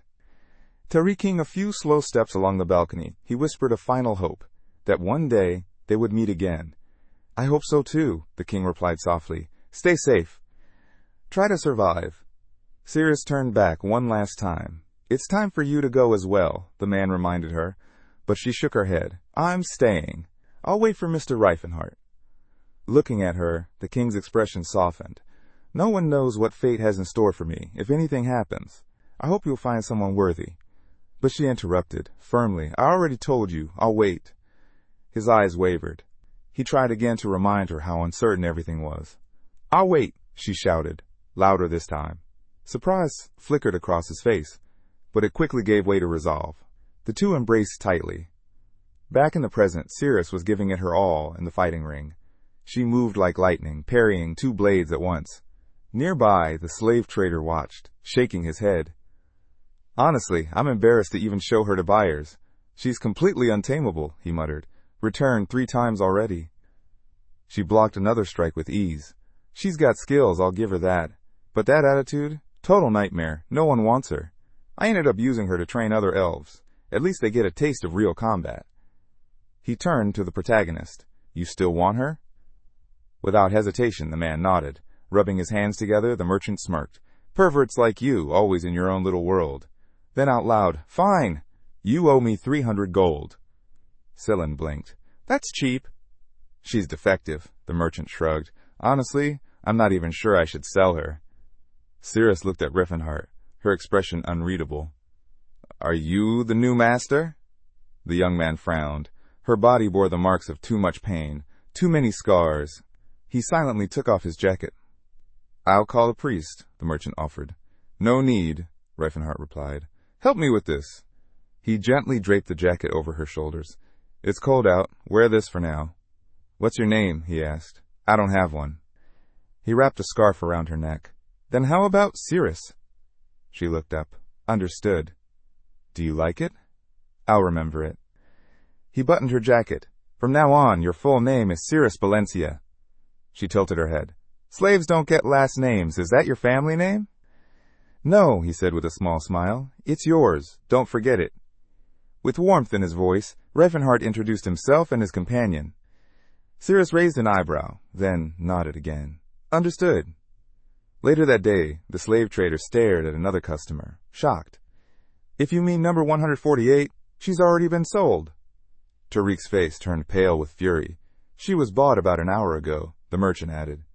The heavy-set man scowled. It must have been Butler. He knew I was planning to buy her back. The merchant raised his hands. No, it wasn't him, the buyer. It was a young man, the slaver finally said. Never seen him before. And his name? The head of the trade association asked, arms crossed. He paid in cash. I didn't ask. With a grunt, the head merchant shot back. Who the hell walks around with that much gold to buy an elf slave? The slaver shrugged. It's not like her price was anything special. She's, well, a low-grade product. He recalled the client's face. When pressed for a description, the man answered, young, strong build. You'd know him if you saw him. At that moment, the newly renamed Cirrus glanced down at her new clothes in quiet surprise. Reifenhart rubbed his chin thoughtfully. This would do for now. Later he'd get her something more fitting. Out on the street he turned to her. You hungry? I'll do whatever master commands, she replied. He paused. Don't call me that. Then, are you planning to return me? She looked up at him, confused. No, he clarified. That's not what I meant. She studied him silently. First, he had wrapped her in a cloak. Then he bought her proper clothes. And now he treated her like a normal girl. With a gentle smile, the warrior said, I meant you can treat me like a travel companion. Call me by my name. No need for master. Cirrus narrowed her eyes. In her mind, this had to be some weird fantasy roleplay. Clearly her new master enjoyed pretending to be an adventurer saving a damsel in distress. Aloud, she said, All right, Reffenhart. Later, while digging into a hearty meal, she devoured her food with impressive speed. Watching her eat, the young man commented, They say Rodante's Grace is the most popular spot in Zeppelin. Named after the goddess of harvest, the restaurant was something like sacred ground for food lovers. It was said to bring diners into spiritual communion through their meals. Sillin bit into a bun and raised an eyebrow. Isn't communion supposed to be free? The hero gave him a look. Don't start. The Church of Finance finds ways to profit even from beauty. Of course, the boy muttered. She's the goddess of love and beauty. Charging gold is well within canon. Riffenhart chuckled. I heard a single service costs a fortune. I can believe it, the boy replied. But before he could continue, Cirrus suddenly reached out and grabbed a lobster tail with her bare hand. The saintess went silent, shocked. Cirrus froze, sensing their eyes on her. Quickly she picked up a fork, realizing she'd slipped into old habits. The young man studied her, confused. Why had she hesitated? He had brought her here for a reason, to mark the anniversary of their first meeting. As she wiped her mouth with a napkin, Reffenhart thought to himself, back then he had been her savior. Now she saw him only as a customer. First impressions could mean everything, or nothing at all. Maybe he should have waited to see her again. As they strolled through the bazaar, the thought lingered. Someday, maybe she'd understand what he truly meant. It suited him. The merchant laid out his goods proudly, claiming they were the best his shop had to offer, rare, unmatched anywhere else. Riefenhart glanced at Cirrus. Anything catch your eye? Anything useful? The elf quietly picked up a rapier. Riefenhart raised an eyebrow. He thought she preferred sabers. Suddenly the warrior spun around. Wait, how do you know that? The boy chimed in. It's true. Martial artists can tell a person's weapon just by looking at their hands. Soon, a saber was hanging at Cirrus's side. She looked more comfortable now. The saintess marveled at his new gear. I never thought I'd hold a weapon made from mithril, he said with admiration. The boy grinned and showed off a dagger he had picked up. And what's a priest doing with a blade? The warrior teased. Just then, something caught Riefenhart's eye. Strangers headed straight for them. One of the men stepped forward. May I have a word? He asked calmly. Riefenhart frowned. What's this about? The man explained. A nobleman, quite well known, has expressed interest in purchasing your elf. Cirrus narrowed her eyes at him. So what? Riefenhart replied coldly. The stranger, bowing slightly, handed over a letter. He's willing to pay a generous sum. If you wish, we can replace her with a higher-grade model. Please consider reading it. Standing tall over the messenger, Riefenhart shot back, not interested. Shall I take that as a final refusal? Absolutely. The man's face darkened. I think you don't understand. My master is offering a fair price. No, Riefenhart interrupted. You're the one who doesn't understand. I said I'm not interested. The messenger stiffened. Very well. Stubborn, are we? Then you leave me no choice. Riefenhart stood firm, arms crossed. What business is it of yours if I keep her? The boy nearby chuckled. This is getting interesting. That night, in the grand mansion of the Trade Guild, Tariq scowled. Why did you come back empty-handed? The man bowed. The guy refused. No matter what we offered, he's got a very naive view of the world. He slammed a fist on the armrest. You should have just roughed him up and thrown some gold on it. There were too many people around, the man replied. Best to stay civilized. He, smirking, offered another idea. Let's just wait for the right moment. We'll steal the elf, claim she's dead, and double her price later. She was dirt cheap anyway. With a pleased chuckle, the head of the guild nodded. Tempting. Tariq Serlanta's with you. He's been loafing around too long. Time he earned his keep. The next morning, inside a quiet inn, gold coins lay scattered on the bed. Arms folded, Riefenhart stared down at them. 2,000 gold coins. It looked like a fortune, but it wasn't much, not if he truly wanted to build a new empire. He studied the glittering pile, realizing it would be smarter to invest rather than lug all this wealth around pointlessly. In his mind, a map of the region began to form. He remembered. Soon, famine would sweep through the kingdom of Provence. A land of vast estates and fertile soil, Provence had always been blessed by the earth goddess Redonti. They had never once prepared for a bad harvest. But next spring, disaster would strike. He could already see the horror. People starving, parents going mad, even eating their own children. Folding his arms, Reifenhart figured now was the perfect time to invest in grain. He began considering the trading unions. The first names that came to mind, Rawfine, Carrion, and Tain. Rawfine? Absolutely not. Its founder had tormented Cirrus in his past life. He wouldn't give that scumbag a single coin. Between the other two, Tain was the smarter choice. It was the third largest trading union and a direct competitor to Renee's dominant grain operation. Meanwhile, inside Tain's headquarters, Civil, the head of the union, scratched the back of his head and grumbled. Damn that Raylene. Selling millet at half the market price, like he owns the rules. Even as the continent's second-largest trading union, Tain was at risk. If things kept up, they'd lose every major partner. Start reviewing all the pending offers, he ordered. We need to salvage this fast. Just then, an employee entered. Sir, there's a visitor. Says he wants to invest. Civil waved him off. What's a few coins going to do for us now? Tell him we're not interested. But sir, the assistant said, wide-eyed, he's offering 1,500 gold. Civil froze. Elsewhere, Reifenhart folded his arms with a satisfied smirk.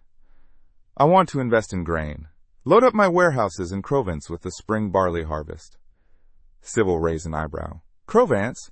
Selling grain there is like selling soap to an orc. Reifenhart just smiled. Even an orc will start bathing once he gets used to it. What was that? Nothing, he said quickly. Civil looked him over, not bothering to hide his annoyance.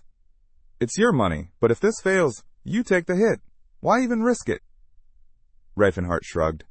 Because even if it fails for me, you'll still turn a profit. So what's the problem? I can't, in good conscience, recommend investing in a doomed market, Civil said sharply. There are better offers. Reifenhart's eyes narrowed. Then I'll take my gold elsewhere. Another union would be happy to take it. That shut Civil up. Looking at the heavy bags of gold, he hesitated. All right, we're in a rough spot right now, but this investment could pull us out. I was just trying to steer you towards something more profitable. Reifenhart remembered. This man was just as stubborn in his past life. He replied aloud, It's my gold. I'll decide where it goes. Now, draw up the contract, and be quick. Stepping closer, he stared Civil dead in the eyes. One thing, don't use a single coin of my money for personal use. The merchant paled. Oh, of course not. An assistant returned with the paperwork. Reifenhart took the contract in hand and... Reifenhart glanced up. Does the Tayan Trading Association have a branch in the Kingdom of Graham? Yes, the head of the union replied. We're currently building a trade route into the Northern Territories. Crossing his arms, Reifenhart continued, What about near the Delia Magic Tower? No, the man admitted, but the route to our Ronto branch runs through Delphia. Why do you ask? Give me some information from there, Reifenhart said, averting his gaze. The head merchant raised a brow. What kind of information? Just look into it, he answered vaguely. The merchant didn't press. Reaching out to the branch wouldn't be a problem. Inwardly, Reifenhart made up his mind. He'd use this chance to find out what exactly was going on with his body. Meanwhile, in the courtyard of the inn, Cirrus was training with Sun. She moved with precision, her dagger slicing the air in smooth, fluid arcs. The boy watched, awestruck. Every movement came naturally to her. As she trained, images from her past returned. Her mother's gentle hand stroked her head. High elves were born to guard the forest, she had said softly. We live in eternal grace beneath the protection of the world tree of Elfenheim. The trees feed us. Every creature is our friend. Her mother's voice had been full of hope, even as smoke filled the skies behind her. One day, Alita will guide us all to paradise, she whispered. But then, flames engulfed the elven city. Screams rang out. The young girl stared in horror. Another elf, dressed in a peasant's gown, had told her, You're going to a better place, because you're pretty. Now, learn to be loyal, be polite, be a good elf. A fat man raised a club and beat her. She sat in a freezing basement, staring blankly ahead. Her own people mocked her. Her noble blood only gave them more excuses. But one thing saved her, the sword. Back in the present, she trained relentlessly.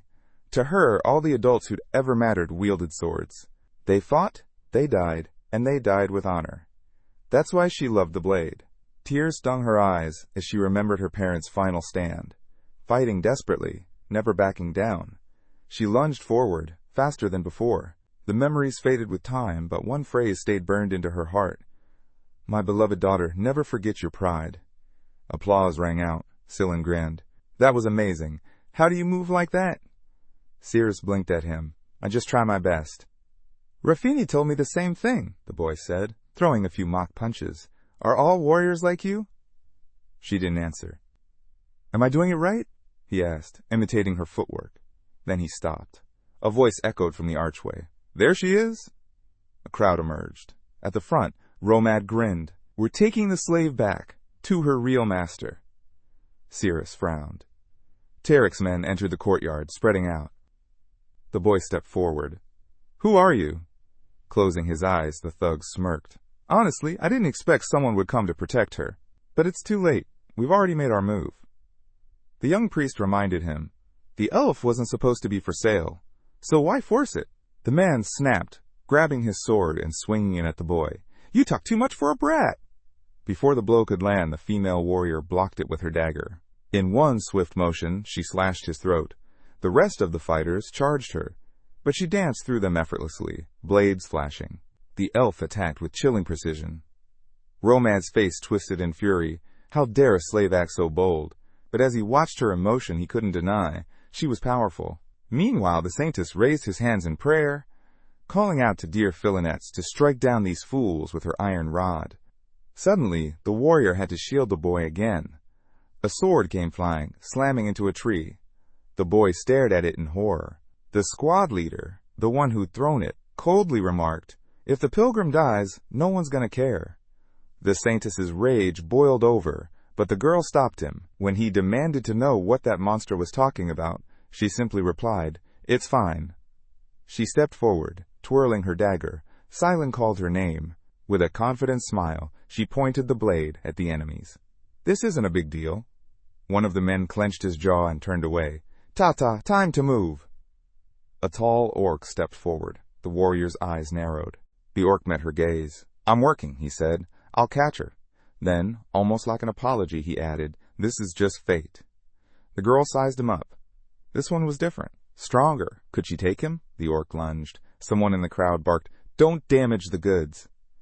"I won't," he growled, "just grabbing her."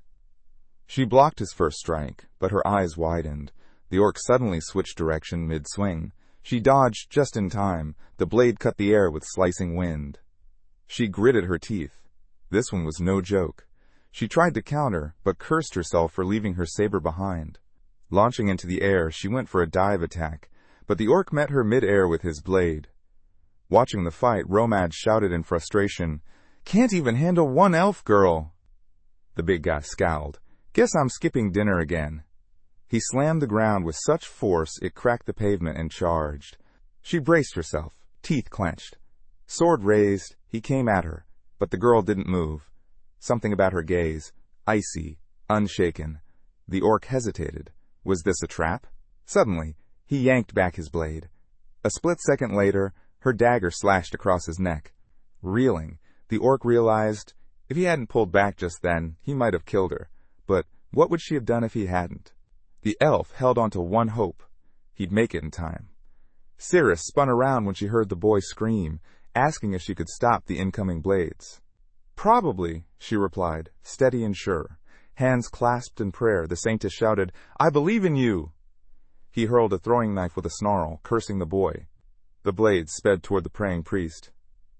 "I told you not to move," the man growled. But before the blade could hit, the elf dashed in front of Silent, blocking it mid-air with her own dagger. Just then, a glowing figure, his goddess, appeared above the priest.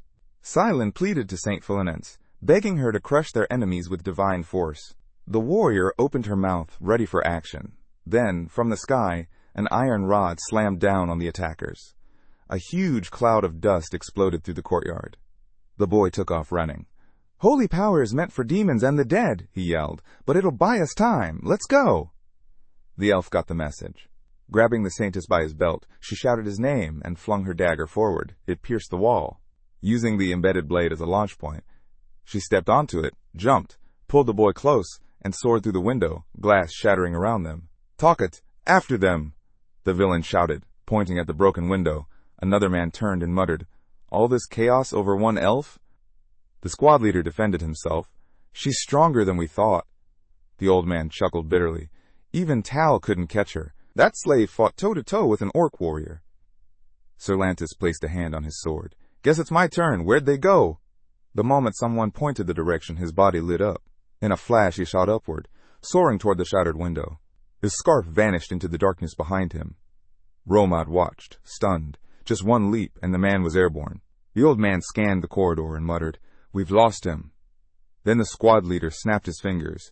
"His aura! He can track them!" The swordsman smirked. "She can hide all she wants." Meanwhile, Cirrus and Silen sprinted through another hallway. "We need to go back and get our gear," Selen said between breaths. "They're probably waiting for us there," she warned. "We can take 1 or 2 nights," he said. "Better than running with just one blade." Cirrus glanced at him. At first, he seemed like just a naive kid. A guard stood watch at their door, but in a blink, the elf was above him. Her foot smashed into his face, dropping him instantly. As she threw on her cloak, Silen scolded her. "Now's not the time to play dress-up." The priest quickly cast purification magic, wiping away all signs of their presence. Down the hallway, Lantis moved steadily. Thanks to his aura, the entire building unfolded before him. He wasn't just any swordsman. He'd mastered his aura and reached elite heights in fencing. The man kicked the door open, muttering to himself, "Could that kid really erase all traces like a top-tier priest?" He stepped into the room, eyes drifting to the window. So they escaped. Romad, drenched in sweat, asked, "You let them get away?" The swordsman just smiled, eyes closed. "They haven't gone far. Let the hounds loose." Meanwhile, out on the city streets, Cirrus scanned their surroundings. "Shouldn't we blend into the crowd?" "No," the priest said. "We stay away from people. No one's going to help runaway slaves." Sweat rolled down Silen's face as he panted for air. In his thoughts, he admitted, even the Holy Order wouldn't protect them. Now he saw why pilgrims died like flies. He clenched his jaw. Going back meant falling under her control again. He'd never escape, not with a body this weak. Raising his hands, he muttered, "If Master Riffenhart were here, none of this would have happened." The elf glanced over. Was he really that powerful? Silen didn't answer. Instead, he joined his hands and began to pray. Feathers of fate swirled around him, drawn in by the fork of fate. "Love can twist destiny from coincidence," his mind echoed. "Two strangers meet by chance. A word, a look, then marriage. Fate born from randomness. Even a kiss could become destiny." Silen opened his eyes and stared at the sky, sorrow flickering in his gaze. This spell was once meant to connect lovers, but now they needed it for something else entirely. Turning to the elf, he said quietly, "You're strong. I've seen an elf killer before, but you surpass her." She shrugged. "You're not weak either. A high-ranking saintess this young? That's rare." The priest stood there, stunned, staring at her back. She didn't feel like a slave anymore, just a person. Could Cirrus really be different? They arrived at a crumbling part of the city. "Is this it?" the elf asked. "The thread ends here," he replied. Both of them turned around, slowly, warily. A knight stood in front of them. "It's not Reifenhart," Cirrus muttered. Lantis stepped forward with a grin. "Caught you at last. You two made a good warm-up." He started walking toward them. "Don't bother running." Cirrus didn't hesitate. If they ran, they'd only turn their backs to danger. The only option was to strike hard, then escape. She lunged. Lantis dodged with ease and appeared behind her in a blink. "You've got talent," he said. "Impressive for someone like you." Cirrus spun, launching a roundhouse kick. He shifted away again. "You've trained hard," he added. "That's rare for a slave." The elf studied his face, confused. Who was this man? The priest began chanting again, because now he understood. This wasn't just any opponent. This was someone feared throughout the world of knights. He was a swordsman of immense power. But why was someone like him caught up in something so vile? The elf's blade began to glow, blessed by divine power. Lantis raised an eyebrow. "That many sacred spells. Only a bishop should be able to do that. Not just a high-ranking priest." The priest lifted his hands. Vasile is well known in the south. Now Sir Cirrus will deal with you. As Cirrus attacked, the knight dodged with ease, noting, "With your blessings, she's changed a lot." Then suddenly, her sword split in two. Her eyes widened, stunned. Her weapon was broken. Lantis struck with precision. "You got carried away," he said, "and I was only playing." The priest stood frozen, horrified. Around Lantis, an aura pulsed, undeniable and overwhelming. Sliding his sword back into its sheath, Lantis sighed. "Didn't think I'd have to use aura for this." The priest clenched his fists, baffled. What was an aura-wielding swordsman doing here? Romad walked over, smiling. "Did you catch them all?" Still holding the elf in his arms, the priest flinched when he heard the knight's name. Lantis? He knew that name all too well. A renowned knight from the kingdom of Tan, heir to a noble house, and a prodigy on the battlefield. He had awakened his aura after the age of 30, but Lantis harbored a dark secret. He was drenched in sweat, not from battle, but from his twisted obsession. His fetish didn't stop at elf slaves. It extended even to royalty. And in high society, that truth had eventually come to light. The priest screamed in horror. "The monster! He's been hiding in Chatan this whole time." Lantis just grinned. "I'm pretty famous." Silan gritted his teeth. "Of course I know you. People always said if you walked alone at night, Lantis would snatch you up." The knight laughed. "Just earning my paycheck." He bragged, hundreds of elves killed in Tan before he vanished into hiding. Romad stepped closer, still smiling. From the merchant union's perspective, a knight's shame meant little compared to the advantages an aura wielder brought. In 10 years, thanks to Lantis, the Rufane merchant union had risen to the second most powerful in the principality. Lantis reached out, jabbing precise points on the priest's body. "I know what a priest like you can do. Better to shut that mouth." Romad raised a warning. "Don't damage the elf. The master won't like it." Lantis lowered his hand. "Relax. We'll just hire someone to patch her up." Then he looked at the trembling priest. "You're cute too. I'll take you with me." Silan sprang up, shouting, "I'm a guy!" Lantis stroked his collar, smiling. "Even better. This'll be a new kind of fun. Don't worry, I'll treat you well." Romad reached for the priest, but recoiled in pain from his own wound. Lantis, still stroking his beard, looked surprised. "How are you even standing?" he asked. "Your tendons should be torn." He grinned wider. "You really are the most delicate, trembling little thing I've ever seen." Silan trembled in horror. Then came the final blow. A deafening crash echoed behind them as the wall exploded. They all turned sharply as a figure emerged from the smoke. The protagonist stepped forward, his eyes locked on the scene. "Found you," he growled, his fist clenched. "How dare you treat Cirrus like that?" Winds whipped through the gaping hole in the wall. Reifenhart shrugged off his jacket. Lantis eyed him carefully. At first glance, he looked like a young man blessed with good genes. But that aura said otherwise. It was powerful, controlled, intense. Romad, standing beside him, leaned over. "That's the elf's current owner." The knight raised an eyebrow. "You said her buyer was just some random kid." But Lantis could feel it. His senses were screaming from just being near the guy, and yet he still called him an ordinary brat. Rivenhart handed his jacket to the priest. Lantis, baffled, still couldn't gauge the guy's strength. Was he hiding his aura, or did he wield it like a master? Gripping his sword's hilt, Lantis muttered, "It's been a while since I faced someone like this." Reifenhart smirked. "Don't bother with your noble speech, old man. You're still a filthy pervert." Lantis laughed and unsheathed his blade. The protagonist's fist tightened, then he shot forward. Their weapons collided. Aura clashed, surging outward like a storm. The force shattered the ground beneath them. Rivenhart's face twisted with disgust. He bared his teeth and struck again. Lantis returned every blow, grinning through the intensity. They kept clashing, fierce, fast, and still unable to land a clean hit. Romad threw an arm up, trying to shield himself. "If we get caught between them, we'll be crushed." Silan ignored the chaos, focused on healing the elf. She turned slightly. "Does Mr. Reifenhart have an aura, too?" The priest blinked. "You didn't know?" Her eyes went wide. Lantis, gritting his teeth, deflected an incoming blow. "This isn't the power of someone who just awakened." He slashed again, this time releasing arcs of aura that twisted mid-air, aiming to catch Reifenhart off guard, but Reifenhart read it.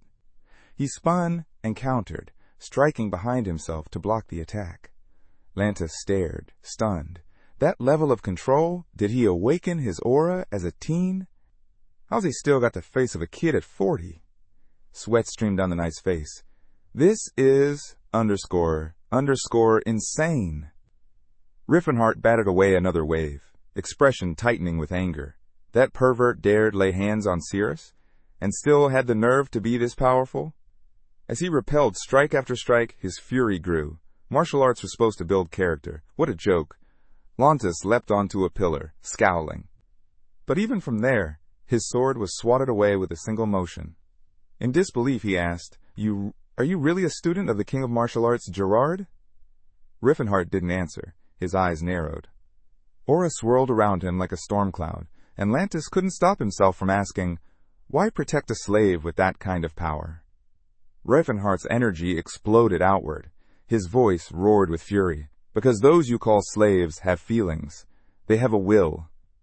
A crushing gust of air blasted into the night, slamming him back. Riffenhart charged, fury in every step. Did you even try talking to them? Do you even know why they ended up like this? His aura erupted, shattering the pillar Lantis stood on. Lantis dodged, swinging back. What are you even trying to prove? Grinding his teeth, Riffenhart saw it again, that same cold indifference, the belief that anything non-human was lesser, disposable. He launched into another strike, thoughts raging. Humans see other races laugh, cry, suffer, yet still pretend they don't feel. Lantis twisted out of the way, sneering. It's only natural. We're the top of the food chain. If they aren't masters, then they're slaves. Simple. Riffenhart slammed his fist into Lantis' head. Why should the descendants of the great spirits carry this burden? He shouted. His voice rose with fury. Has it never occurred to you that if humans weren't in charge, they'd be the ones in chains? Lantis deflected the blow, his sword flashing. Wounds split open across Riffenhart's body, but he didn't stop. In his mind, he saw history's cruelty, how humanity rejoiced when they broke the orcs, laughed as they stripped the dwarves of will, and celebrated as they shackled the elves. Riffenhart lunged. If you accept slavery, then be ready to be a slave yourself. Lantis, drenched in sweat, yelled back, You're insane! You really think elves are equal to us? He dodged again as Riffenhart closed in. She is not a slave! Riffenhart roared, slamming his aura into the night. Their energies collided with a thunderous crack. Lantis reeled, bent from the force. A brutal kick followed. I'll break this twisted cycle, Riffenhart thought. If we don't challenge these lies, fear will rule everyone. Lantis crashed into the wall, teeth gritted in pain. Riffenhart was already there. Blood dripped from his brow as he stared down his enemy. I'll end it, he muttered. Slavery stops here. Lantis' eyes widened. Fear finally flickered in them. Riffenhart struck. Lantis spat blood. His body smashed into the wall again, then hurled through it, slamming into another one beyond. The protagonist's fist clenched. I'll change this world, so no one ever calls Sir a slave again. Behind him the elf stared. Her mouth hung open. For her, he said, voice unwavering. I'll change everything. Her mind reeled, watching the way he fought, hearing his bold claims. Was this man serious? Was he some hopeless role-playing freak? She remembered his words. Descendants of great spirits shouldn't bear such a cross. Cirrus suddenly pictured her mother telling her those very words. Her brows furrowed. Under the rubble, Lantis groaned. Please, spare me. Riffenhart stood over him, towering. Why should I? You're a filthy degenerate. Breath ragged, Lantis answered. I swear, on my name, that I've repented, Lantis stammered, his voice trembling. I'll reflect on my sins. I swear, I'll only do good from now on. He smiled nervously. But Riffenhart didn't buy it. You're lying. His voice was low, teeth clenched. I hate the Holy Order of Sayre. You think you can do whatever you want, then stroll into a temple and call it repentance? He stepped forward. If you really regretted your actions, you'd turn yourself in. Lantis, bleeding and terrified, whispered, Fine, I'll surrender. Just don't sully your hands with someone like me. Riffenhart's eyes glinted. Too late, my hands are already soaked in blood. Lantis' face lit up with a hopeful smile. But the next words crushed him. If you were truly sorry, Riffenhart said, you'd want to die, you'd accept it. That's the only real way to pay for what you've done. Cirrus and Sillon stood frozen. Then Reifenhardt's fist came down like judgment. The slab beneath Lantis cracked and caved, crushing him beneath it. The protagonist scowled. Don't throw around the word remorse like it means nothing. Where homes once stood, only ruins remained. He turned to Cirrus and Sillon. You two all right? The priest gave a nod. Everything's healed. Cirrus glanced away, flustered. Are you okay? Reifenhardt stiffened. She'd spoken to him, directly, and her voice... It wasn't cold. Before he could respond, Sillon pointed at Romad and his group. They were trying to get away. Reifenhardt raised his hand. You there, come over. The men flinched, drenched in sweat. Then he smiled. Still thinking about running? Go ahead. I'll make sure it's an unforgettable night. Romad forced a shaky smile as Reifenhardt approached. Who gave the order? A weapon of mana began to form in the air. Lucky for you, I'm feeling generous tonight. The men exchanged nervous looks. None of them knew what that glowing club was for. Moonlight bathed the wreckage. Reifenhardt looked down at them, battered and broken. Who's behind this? Kneeling, they blurted in unison. It was Tariq. The name hit him like a punch to the gut. Tariq. That fat monster. He was the one who tormented Cirrus for 10 long years. In Reifenhardt's past life, he had wanted to kill him more than anyone. But by the time he arrived, the man was already dead. Romad, stunned, asked, You're going after him? It's not a good idea. All of Chan will come for you if you do. Reifenhardt just grinned, hands on his hips. I knew exactly what that pig is after. The trembling men huddled closer to their commander, shivering from cold or fear. Get off me, the commander yelled, swearing furiously. I'll kill you all. Cut to the mansion. Inside, a man with violet hair tapped his fingers in annoyance. The servants are taking too long. Where's the elf? Tariq frowned. I don't know. Romad's been gone too long. Glancing at the shivering elves in the corner, the purple-haired man asked, Who are they? Lantis toys, Tariq replied coldly. From outside, a muffled noise grew louder. The guest turned to the door. What's all that ruckus? The merchant dismissed it. Probably another rally. Outside, warriors charged, screaming. Blood streamed from a knight's nose and mouth as the battle reached the gates. The 3 enemies dropped to the ground, blood streaming from their wounds. Sillon rushed to one of them, crouching low and starting to heal. Reifenhardt glanced at the spell and asked, Isn't that the one usually used to mend a broken heart? To forget unrequited love? The priest didn't look up. There's not much room for laughter in battle. Gotta find it where you can. As they moved forward, the priest asked, What would you have done with witnesses if you didn't have these skills? Reifenhardt smirked. I just ripped their heads off. Suddenly, an orc blocked their path. None of you are getting through, Tariq shouted, stepping forward. Reifenhardt raised a hand. You've got the blood of a warrior, but the one you're guarding isn't worth your blade. Why fight for trash? Tariq gripped his sword tighter. I'm a warrior. I have my duty. If I run or break, I'm no vaw. The orc's eyes narrowed as Reifenhardt replied, You're just living in chains. That man isn't your teacher. He's your leash. Tariq held his sword steady. Even so, a true warrior finishes what he starts, even if it's forced. Reifenhardt chuckled. That kind of Orish stubbornness, he knew it well. Behind him, the priest blinked. Wait, how do you even know the Orish language? Before he could answer, Cirrus stepped forward. I'll handle him, she said, unsheathing her sword. This time, I've got the right weapon. Tariq's aura surged. You've grown strong. Reifenhardt squinted at the priest. Watch her back. As he walked past, Tariq asked, You're just going to ignore me? March right to your master. Reifenhardt didn't slow down. He's an elf. If I acknowledged you now, I'd be dishonoring him. Tariq lowered his brows. Well said. Inside the building, a strange haze lingered. Reifenhardt stopped. He could feel it. This wasn't normal smoke. It was drugged air. He threw the doors open and froze. Blood splattered the walls. A lifeless body lay on the floor. Naked and trembling, Tariq turned to him. Who the hell are you? Reifenhardt stepped in, his voice low. I've seen a lot in my life, but this... His fists clenched. This won't be forgiven. Smoke drifted from a vessel on the table. Tariq asked again, Who are you? Reifenhardt didn't answer at first. His eyes dropped to a blue-haired girl, then to another elf dead beside her.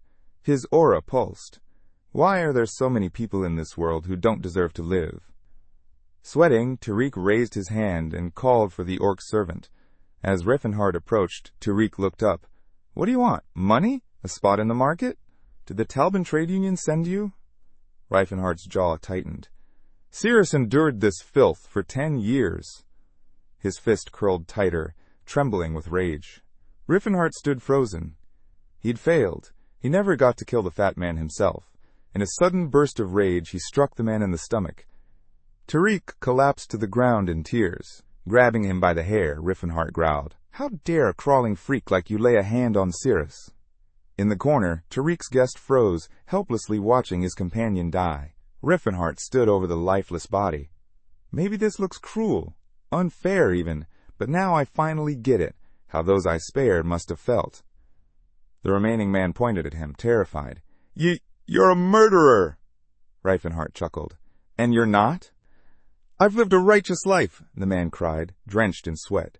At that moment, Cyrus and Seelan entered the room. Their eyes landed on Tariq's mutilated body. Cyrus frowned slightly. "That's brutal." "You deserve worse," Riefenhardt replied without hesitation. Looking around, Cyrus turned to Seelan. "Are you used to sights like this?" "I've been traveling a long time," the priest replied. Then he nodded toward her. "But it was you who took down Tariq. I didn't even need to help. You were strong."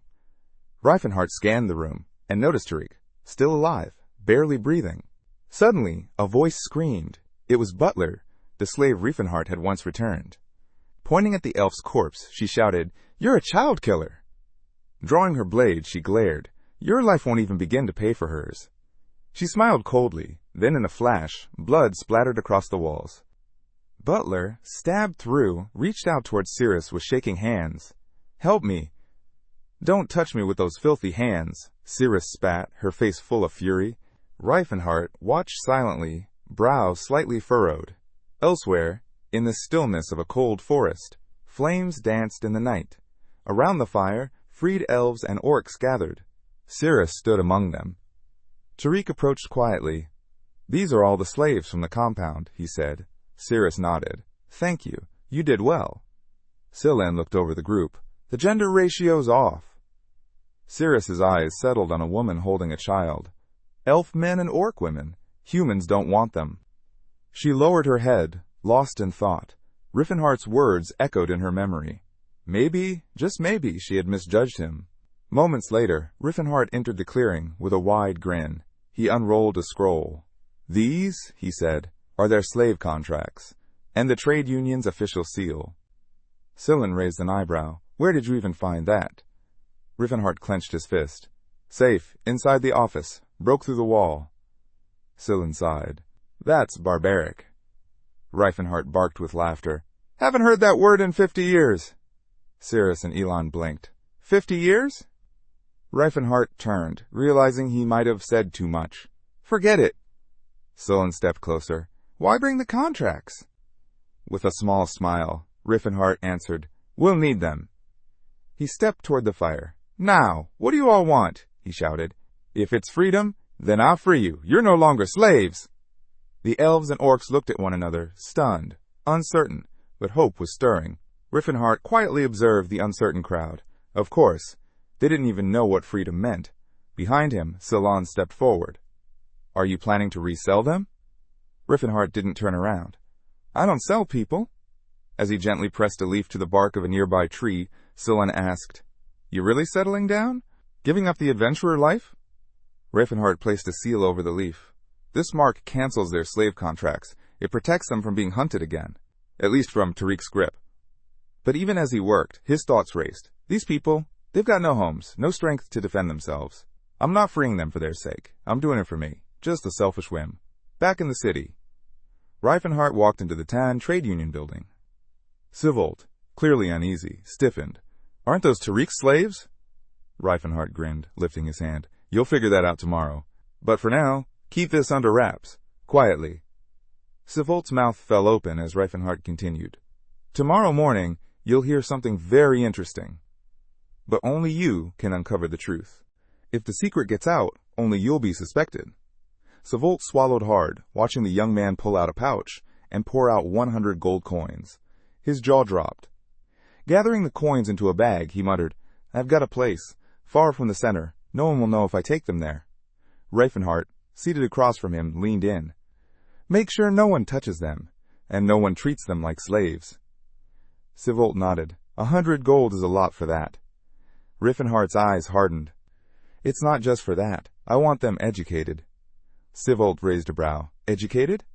Yes, Reifenhart said. Teach them basic arithmetic, history, philosophy. If possible, medicine. Sivolt blinked. Why go that far? Riffenhart didn't flinch. Because the better a slave is trained, the more valuable they are to their master. Sivolt raised his hand. But they're slaves. They can't absorb knowledge like... They'll learn, Reifenhart interrupted. I already paid. Sivolt scratched his chin. Still, it's not easy. Most mentors won't agree to teach slaves. I know how arrogant they are, Reifenhart said, but those mentors have students. And some of those students are commoners, people who need money. Raising his hands, Sivolt asked, You want the students to teach? I'm not expecting miracles, Reifenhart replied. Just the basics will do. Sivolt closed his eyes. All right, I'll set it up, but I still don't get it. How are slaves supposed to learn all this? Reifenhart's gaze narrowed. He knew better. This wasn't some wild dream. Even in the past, others had wanted to teach slaves, but the owners refused. They feared knowledge would snap the chains around their necks. But now, staring at Sivolt, Reifenhart thought, Thanks to you, maybe I can start to restore what was lost. Maybe I can finally prove it's possible. Reifenhart always knew slaves weren't trained for a reason. Keep them ignorant so they never rise up. The man sitting across from him had never considered training slaves either. But seeing how effective it could be, he decided to give it a shot. With the right training, he could sell them for a much higher price. If things went well, slave training might spread across the entire continent. The protagonist gave a slight smile. In his past life, he had never managed to shift anyone's mindset like this.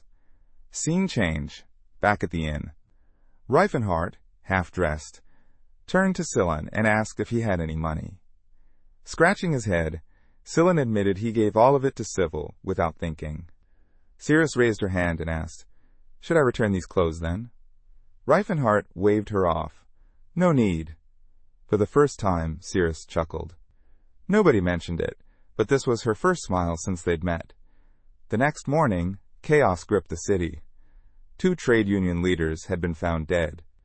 The guards and warriors present during the incident all gave conflicting reports, making it impossible to pin down the killer. Fast forward 2 weeks. In the ruins of an ancient site, Silen unleashed holy power in a brilliant strike, raising a pillar of light against the undead. Cirrus followed up, slicing through skeletons with her blade. Ignoring the attacks coming his way, Riffenhart observed the pair. They worked flawlessly together. Silen clearly had years of combat experience, possibly since childhood.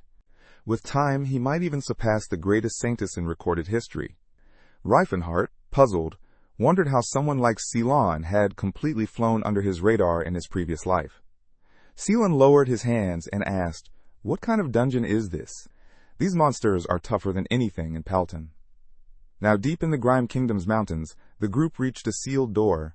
The priest noted the magical barrier. Reifenhart, gathering mana, told him to keep quiet. The boy looked up, stunned to see a warrior casting magic. Frustrated, he mentally screamed. It wasn't fair. He trained constantly, yet not a single muscle had formed on his body. The priest squinted and asked Reifenhart what he was doing. Gathering mana, he replied, already drenched in sweat. A magic circle formed, and with a sudden rumble, the gate creaked open. The priest muttered, half joking, half serious, that it might be best if no one knew Reifenhart could use magic. Reifenhart opened his eyes, realizing something crucial. He needed to find the voice of illusion to reclaim his powers.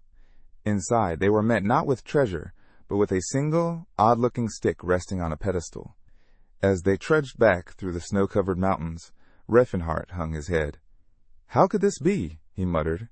Walking beside him, Silen said plainly, You can't be the best all the time. Reifenhart frowned. He remembered. These ruins wouldn't be discovered for another 17 years in his previous life. The priest eyed the stick in Cirrus's hand. At least we got something, he said. Suddenly, mana surged around her. The ordinary stick shifted and transformed into a shimmering magic bow, nylon. Cirrus drew it, fired a single arrow into the mountainside, and watched as the spell carved into the rock. The priest and the elf exchanged glances, stunned by its power. The artifact gleamed with a quiet elegance. As the priest stepped closer, he turned to Reifenhart and asked, "How did you even know it was an artifact?" Reifenhart hesitated. He recognized nylon. It was destined to be Sirius's weapon in the future, but he couldn't reveal that. So he casually replied, "A friend mentioned it once." He turned away, brows furrowed. The voice of illusion had no equal. Only it could help him recover his power. Standing on the hillside, Reifenhart stared into the distance. Sylin joined him and mentioned they'd be reaching the village soon. Later, they sat around a table filled with dishes. The inn's hostess laughed, complimenting the cook. As Reifenhart devoured the food, she closed her eyes, reminiscing. "The last guests were quite picky," she said. "Knights, I think, came through about a week ago." Reifenhart stopped mid-bite. The word ruins caught his attention. He handed her a coin and asked her to elaborate. She recalled one guest vividly, a man higher in status than even the Viscount. Dressed in shining armor, he had a golden glow about him. "He was a kind young man," she added with a smile. Reifenhart narrowed his eyes. He knew immediately who it was. Scene shift. To the Viscount's palace. The Viscount sat across from Eustace, praising him with awe. "It's an honor to witness your power," he said. Eustace didn't respond, quietly cutting into his meat. Trying to charm him, the Viscount smiled. "A third of the treasure is yours. It's only fair." As sunlight spilled into the room, he added, "To fight alongside someone like you is worth more than any treasure. Honestly, take everything if you wish." Eustace took a sip of wine.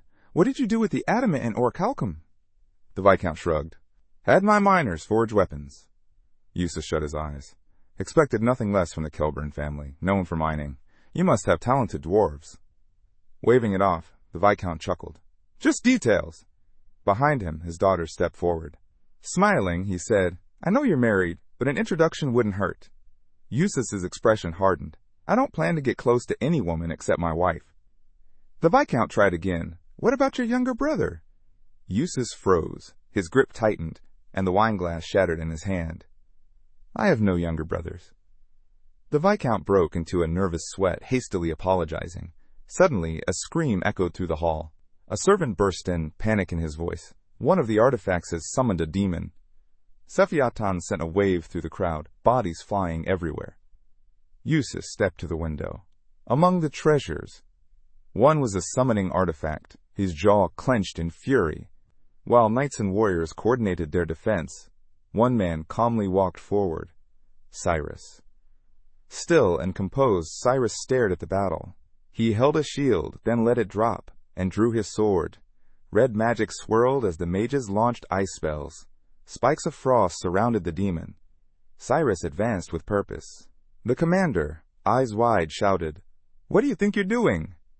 Cyrus didn't flinch. Ignoring the commander's shouts, Cyrus charged forward. "No enemy can withstand the might of my sword," he roared. He leapt high, soaring above the demon, and came crashing down, his blade slicing into Sephiatan's chest. Blood spurted, and a grin crept across his face. But the monster reacted fast. A massive claw swiped at Cyrus, sending him flying into the palace gates. He gritted his teeth and forced himself up. Then, a golden beam lit the sky. Someone struck Sephiatan straight in the chest. Standing tall before Cyrus was his brother, Russ. "Lento, keep the bonds intact," Russ called out calmly. A boy with a massive sword resting on his shoulder stepped in front of Cyrus. Scowling, he muttered, "True knights of the Tense family aren't born from the belly of some stray dog." Cyrus's eyes widened at the words. Russ faced Sephiatan and declared, "Before you stands a demon no knight without aura could ever hope to defeat." He lowered his sword for a moment, then raised it again. Aura ignited around the blade. "Open your eyes," Russ commanded. The weapon responded. Parts of the sword detached and began shifting. Metal fragments floated around him, spinning rapidly, reshaping into armor that wrapped around his body. In seconds, the transformation was complete. Now clad in brilliant gear, Russ faced Sephiatan head-on. "Come at me," he said. Back at the inn, Celine leaned over to Reifenhart and asked, "You really don't know who Russ is?" Reifenhart replied casually, "I've lived most of my life in the mountains." Another man nearby joined the conversation. "Russ is one of the most powerful knights among the mage orders. Even those with aura struggle against him." Riffenhart looked over at Cirrus and said, "Those pajamas suit you." He then added, "Even if that knight's strong, he still can't match someone who commands true aura. All he's doing is using a magic tool." Sillin shook his head. "That's no ordinary tool. The Elder Armor is one of the most complex magical devices of our age. It's not something just anyone can master." He continued, "True golden eldril. It's a magical metal far rarer than silver mithril. Artifacts like the Elder Armor and the Eldrad Sword were forged from pure gold.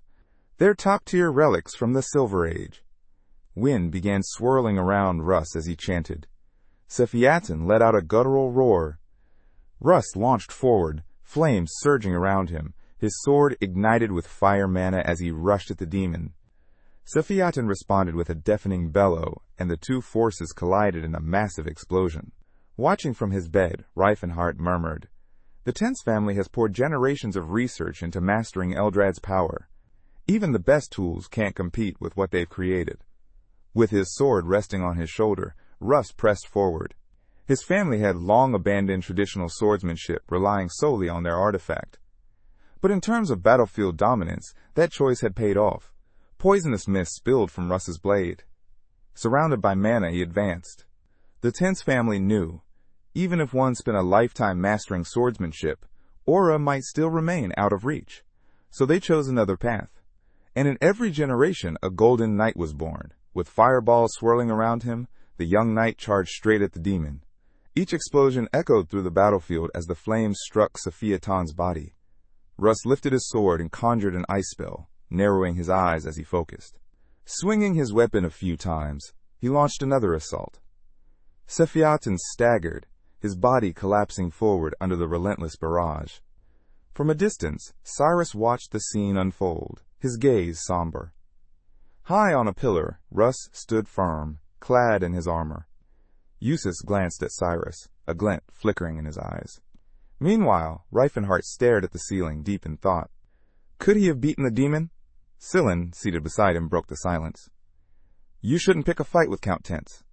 Reifenhart answered without hesitation. "I need to take that artifact from him." The priest immediately objected. "Are we really going to steal from him now?" Still frowning, he continued. "Back in the Cha Principality, I supported you because I believed in what we were doing. But Count Tense explored those ruins himself. That artifact is rightfully his." Reifenhart let out a long breath and sat up. The priest wasn't going to budge, unless he knew the truth. So he decided to tell him something, at least part of it. Raising his hand, Reifenhart said, "You remember I mentioned I was a student of the indestructible rocking chair?" The candle flickered gently as Cirrus slept nearby. He spun a story. His teacher had planted the artifact in those ruins, assigning Reifenhart the task of retrieving it. Sillin blinked and looked up. So Gerard explored the ruins but didn't take anything else. Reifenhart pointed a finger and continued, "That's because the other artifacts were meant for different students. I had to find Nian specifically. And think about it. How else would I have even known of it? If no one had explored the ruins before, how could I possibly know about hidden paths?" The priest's eyes went wide. "If that's true, then we really don't have any other choice." Reifenhart turned away, sweat on his brow. Inwardly, he apologized for the lie. But when Sillin said, "That explains it," I knew something felt off. No matter how valuable an artifact is, I couldn't see you coveting someone else's property. He had to fight back a grin. Elsewhere, Eustace stood silently in his armor, helmet off. Lento approached and praised him. "You did well. Even a demon couldn't stand against you." Eustace walked past his brother without pause. A swordsman who only knows how to swing down isn't worthy of the Tense name. Cyrus clenched his jaw. "I'll always be a swordsman of Tense." The next morning, Cyrus was out training. Over and over he swung his sword, repeating the same motion again and again. A knight approached him. "What exactly were you doing yesterday?" Without looking up, Cyrus replied, "I just wanted to slay the demon." The knight snapped, "No one asked you to." Cyrus frowned. "I'm still a warrior of the Tense family." Squinting, Cyrus muttered, "If there's a problem, let's settle it in a duel." The knights turned, scoffing. "You're nothing but a filthy stray." Sure, Cyrus had strength, but all he'd mastered was a single move, the downward strike, and the breathing technique that supported it. His sword carved a near-invisible arc through the air, so fast, it was barely noticeable. But anything beyond that one move? It was almost laughable in comparison. A memory came rushing back. His father had once stood before him, solemn. "This is all I can teach you," he said. As an illegitimate child, Cyrus had no place among the main bloodline. The vassals were against his training. But still, his father passed on one thing: the downward strike. "It's just a part of the great sword path of our family, but with it you might reach the aura." Cyrus gripped his sword, smiling at the memory. His father had placed his hopes in him, and he wasn't going to let him down.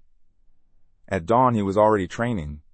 From the window above, Eustace watched. "No one reaches this level with a single sword swing," he muttered. Then, looking again at the boy below, he added, "Idiot, or maybe genius." Cyrus was drenched in sweat, muscles trembling, breath heavy. He clenched his teeth and pressed on. He closed his eyes and screamed into the night. Meanwhile, Riefenhart dashed through a dense forest, panting. "I can't believe I'm doing this after reincarnating," he thought. Jumping fences in a mask. It felt ridiculous. He looked up at the towering castle. Why is the local lord's place so massive? Then answered himself, "Ah, right, the Viscount's mining empire. Must be dwarf work." 3 guards patrolled the grounds. In one smooth move, Riefenhart appeared behind them and knocked them out cold. Nearby, 2 more guards chatted lazily. No one's dumb enough to mess with a Golden Knight's land. One glanced away, unaware that above them, Riefenhart clung to the ceiling like a lizard. "No wonder thieves train like this," he mused, crawling across the hall. "I might actually be good at this." 2 knights stood by the vault doors. Riefenhart swiftly took down one. Grabbing the second, he tied him up and turned to face the sealed vault. He studied the barrier. "This won't go down easy." Spotting a stone embedded to the side, he muttered, "A magic core. Clever." Runes glowed faintly on its surface. He clenched his fist and smashed the stone. The barrier vanished. He stepped into the vault. Walking through shelves of weapons and relics, he searched carefully. Not Hilton's work. Tatus blades. Then he froze. There it was, the voice of illusion, sitting in a box. Just as he stepped forward, his foot brushed a tripwire. His eyes darted to the line. Then, clang, a bell rang from the ceiling. Riefenhart's expression twisted in frustration. A damn tripwire? Elsewhere in the castle, Vic shot upright. What was that noise? Meanwhile, Riefenhart turned and sprinted from the vault, cursing under his breath. Riefenhart groaned internally. I made it past the toughest defenses only to trip over a wire? Maybe he really should have left this kind of work to the professionals. Still, he wasn't out yet. As guards closed in, he took them down one by one, each with a single, clean strike. Outside, Lento and the knights gathered in the square, demanding he surrender. The mages launched a fireball. Riefenhart reappeared behind one of the knights. Nothing personal, he muttered, grabbing the man and using him as a shield. The fireball exploded, harmlessly absorbed by the knight's enchanted armor. Lento's expression twisted with rage. He's a monster! Riefenhart said nothing but noted the enchanted gear with mild admiration. Arrows flew past the commander, but they simply bounced off Riefenhart's body. Then, from all sides, ice chains shot toward him, piercing his limbs. They weren't meant to capture, just to slow him down. He clenched his fists. These knights weren't just well-equipped, they had serious combat experience. Suddenly, someone cast aside their shield. Cyrus roared and burst through the crowd. Stop, the commander shouted, turning to face him. Riefenhart blinked, confused. Who's this lunatic? With sword raised high, Cyrus charged. Lento's fury spiked. Don't even think about breaking formation! But Cyrus wasn't listening. He pushed through, knocking aside anyone in his path. Riefenhart shifted into a battle stance. The name Cyrus sounded familiar. His movements were sloppy. His posture, breathing, footwork, it was all wrong. But when he struck, Riefenhart saw it. Perfect power. Brutal precision. He dodged, and the sheer force of the swing sent a gust of air upward. Cyrus's blade suddenly stopped. Caught by a magical chain, his eyes widened. Riefenhart countered, striking him hard in the ribs. Cyrus flew back, crashing into the dirt. Watching him struggle to rise, Riefenhart thought, impressive blow, but if he can't dodge that, someone isn't teaching him right. He looked skyward. Golden light broke through the clouds. Riefenhart shielded his eyes. Eustace had arrived. The knight landed before him. Your skills are far too refined for a common thief." Reifenhart straightened up. "I've got my reasons."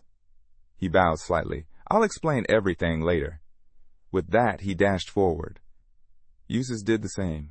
In a flash, they collided. Reifenhart's fist whooshed past Eustace's face. Eustace's sword grazed Reifenhart's head.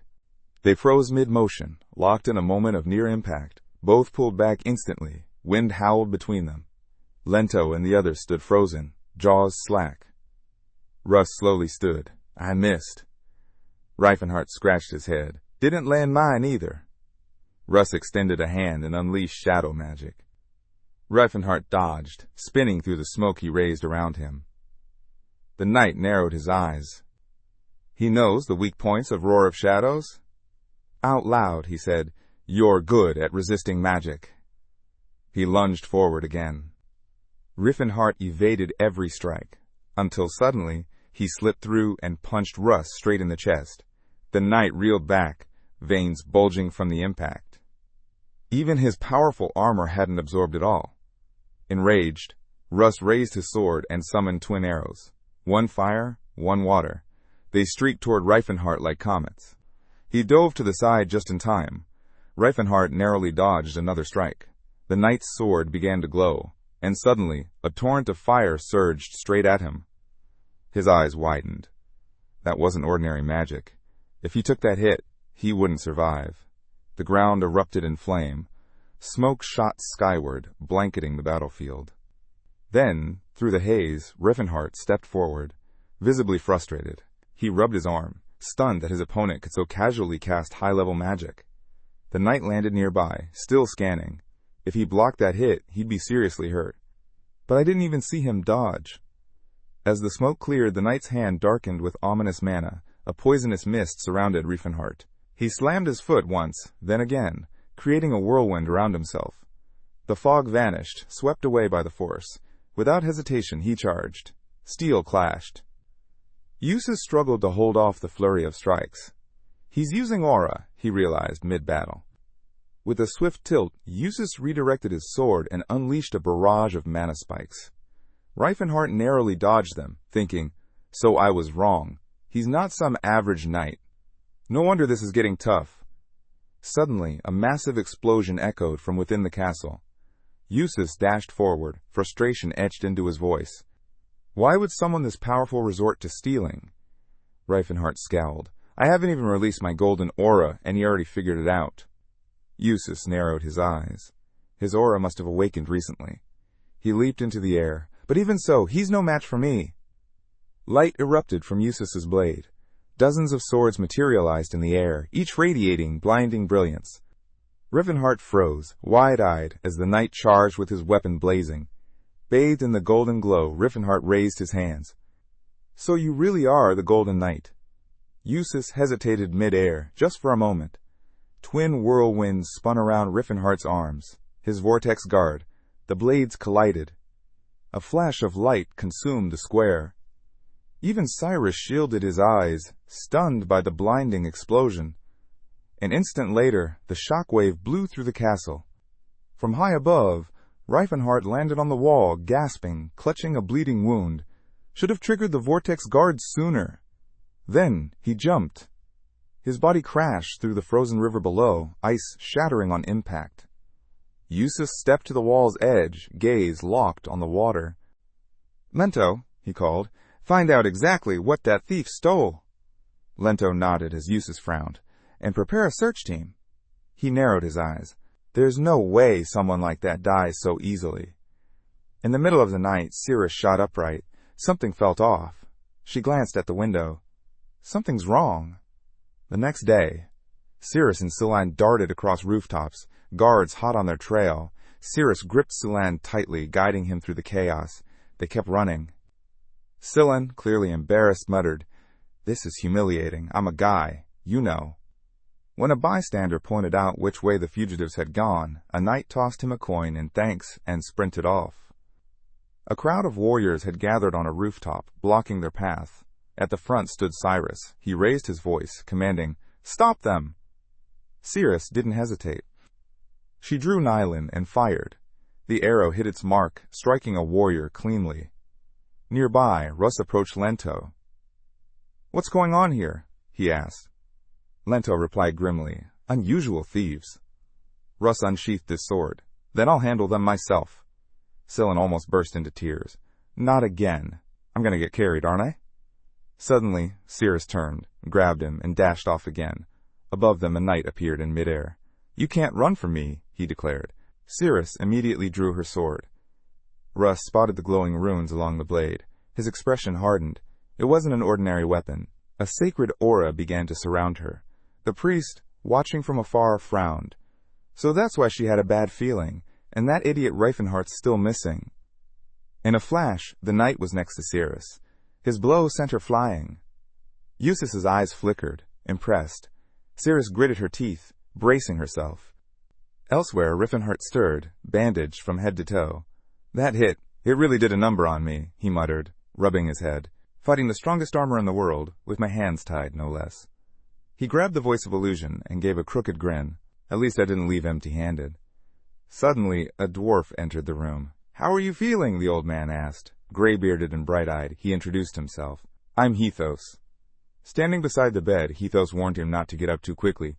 "Can you eat?" Reifenhardt nodded. "Miss Tilla, bring some porridge," Hethos called. A young dwarf girl soon arrived, bowl in hand. "Glad to see you're awake." Reifenhardt eyed her curiously. Why were they all being so kind? Moments later, Miss Tilla burst into the room, beaming. "Our savior has finally woken up!" Reifenhardt raised an eyebrow. "Savior?" Hethos closed his eyes and explained. 6 years ago, there was a prophecy. The great saintess received a message from Alpot himself, the god of the gnomes. It told of a smart, powerful man who would be carried to us by the cold river from the caves. If we helped him, he would help us. The message was quietly passed to gnomes across the continent. Every winter, Miss Tilla waited for him. Reifenhardt smirked. "I thought Alpot retired a long time ago." But apparently, the gods still sent messages, one revelation at a time. And 6 years ago, Reifenhardt had turned back time. Now, it all made sense. He grinned again. The god may have fumbled before, but it looked like he was giving Reifenhardt another shot. "Thanks," he thought silently, "for giving me this chance." Looking at Hethos, he asked, "So all this was just because of the prophecy?" Hethos answered without hesitation, "Our God is never wrong." In another part of the cave, Miss Tilla watched him with a smile. "You're recovering faster than we expected." Warming up his limbs, Riefenhardt joked, "It's all thanks to you." Miss Tilla looked at him curiously. "Then can I start calling you Gelfide, priest? You've recovered, after all." He walked slowly, Miss Tilla supporting him as they made their way forward. The dwarves around them watched with cautious curiosity. Unlike elves or orcs, dwarves never abandoned their traditions. But their customs weren't the same. Dwarves were simply treated differently, used differently. Humans couldn't replicate their skills. If a knight asked a dwarf for training, the answer was always the same. Listen to Mother Earth. Then they'd just walk away. Riefenhardt knew the truth. His empire had only been built thanks to the dwarves. They, more than any other race, understood how societies functioned. He turned to Miss Tilla. "How many of you are here? Do you all belong to the Viscount?" "There are about 60 of us," Miss Tilla replied. "We're all his slaves." She tightened her grip on his hand. "The men are usually in the settlered mines." Reifenhardt frowned. It was obvious. They were being held hostage, a safeguard to prevent any uprising.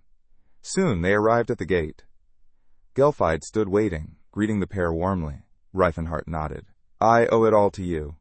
The old dwarf closed his eyes. "We still don't know why you're our savior, but your eyes, they see us not as slaves." Reifenhardt furrowed his brow.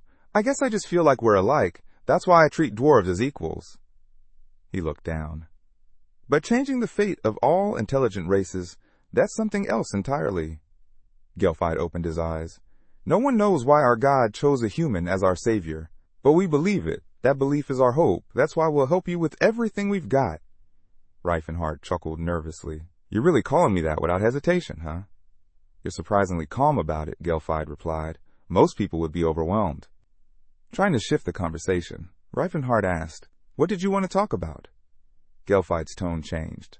"The great saintess wants to meet you." Reifenhardt blinked. "Mashaline! The great saintess Mashaline?" The old dwarf nodded. "He's waiting for you." Reifenhardt laughed. 30 years ago, he was just my friend, and now he's a saintess?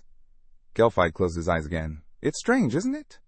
Opening them, he continued. We don't expect humans to hear the voice of truth like we do. That's why your reaction surprises me. Riffenhart grinned, but then his face turned serious. His thoughts grew heavy. He remembered the fall of his empire. Failure was always a possibility. But maybe, just maybe, a talk with Martialing could help him find a better path forward. Gelfide lifted his head. The great Sanctus is in the temple, deep within the great forge. Of course, the road to Tula is known to only a few. He turned to Miss Tilla. She's the only one among us with the blood of the ancients. The last of the warrior blood in our tribe, Miss Tilla said with a smile. That's why I'll be your guide. Miss Tilla, standing nearby, watched them with a furrowed brow. He could feel it. Their guest knew too much. His thoughts weren't loud, but clear enough, as if he already knew about their great Sanctus. And the location of the great forge. The old dwarf closed his eyes. Those who know about the dwarves hearing the voice of truth usually avoid us. They fear what they don't understand. I know, Reifenhart said simply. Miss Tilla's eyes snapped open. He hadn't been wrong. But how did this man know all that? Reifenhart gave a calm smile. It's not time for that story yet. Suddenly, Hethos burst into the room. The older dwarf stepped forward. Were your companions not with you? The elf and the boy? Reifenhart's face darkened. They were captured, locked away in the Viscount's castle. Back in the castle, Russ roared in frustration. Where is that damned thief? I don't care about honor anymore. Use any method necessary. The guards before him nodded grimly and turned toward the cells. Russ glared through the bars. That elf, wielding a weapon, meant only for knight captains or high-ranking officials. And that priest, his power felt on par with an archbishop. Something about them didn't add up. Inside the cell, 2 guards whispered among themselves. How should we start? One asked. Beatings? The other shook his head. We need something painful, but not lethal. Inside, Scylla and Cirrus raised their heads. Scylla clenched his jaw. 30 minutes later. The atmosphere had shifted completely. 2 knights now sat awkwardly, listening as Scylla told stories with great passion. With a raised finger, he began. The indestructible rocking chair is led by Gerard, the Indomitable King of martial arts. Training there? It's pure hell. Reifenhart? One of the best they've ever had.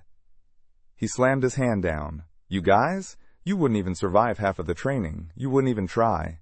The final exam alone would break you. One of the knights sat down across from him, captivated. I didn't want to believe it, he said. But hearing your story, it kind of makes sense. He hesitated, then added, They told us to wait, so we're waiting. Scylla asked for some water. The knight handed him a mug. Thanks, Scylla beamed. Another guard, suspicious, asked the priest. You really just told us everything? Aren't you loyal to your comrade? The priest replied calmly, If I cared about my reputation, I wouldn't have even thought about stealing in the first place. I've got nothing to hide. The knight nodded. Do you at least know where the artifact is now? Scylla shook his head. No idea, they just told us to stay put.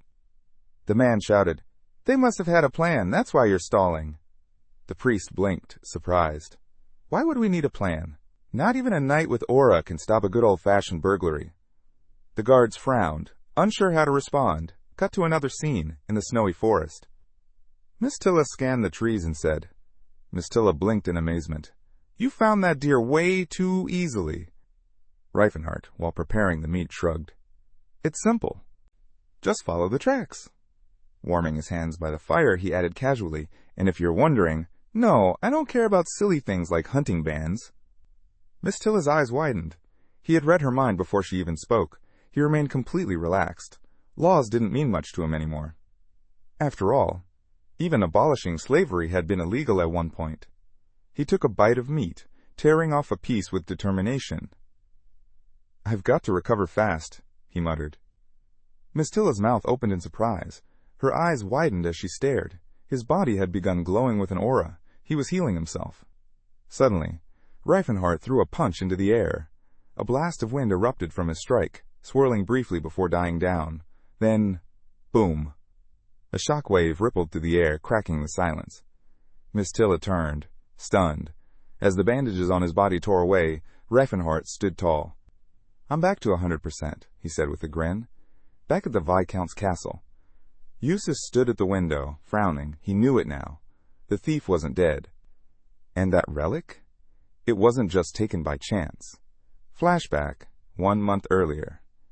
A stranger visited Eustace, showing him a badge. If you're truly the heir of the Tense family, then this symbol should mean something to you. Eustace looked closely, and his heart skipped. It was the emblem of the Silver Sage. He remembered the day he was officially named heir. His father had told him a secret, passed only to those in line to lead the family. The truth of the sages.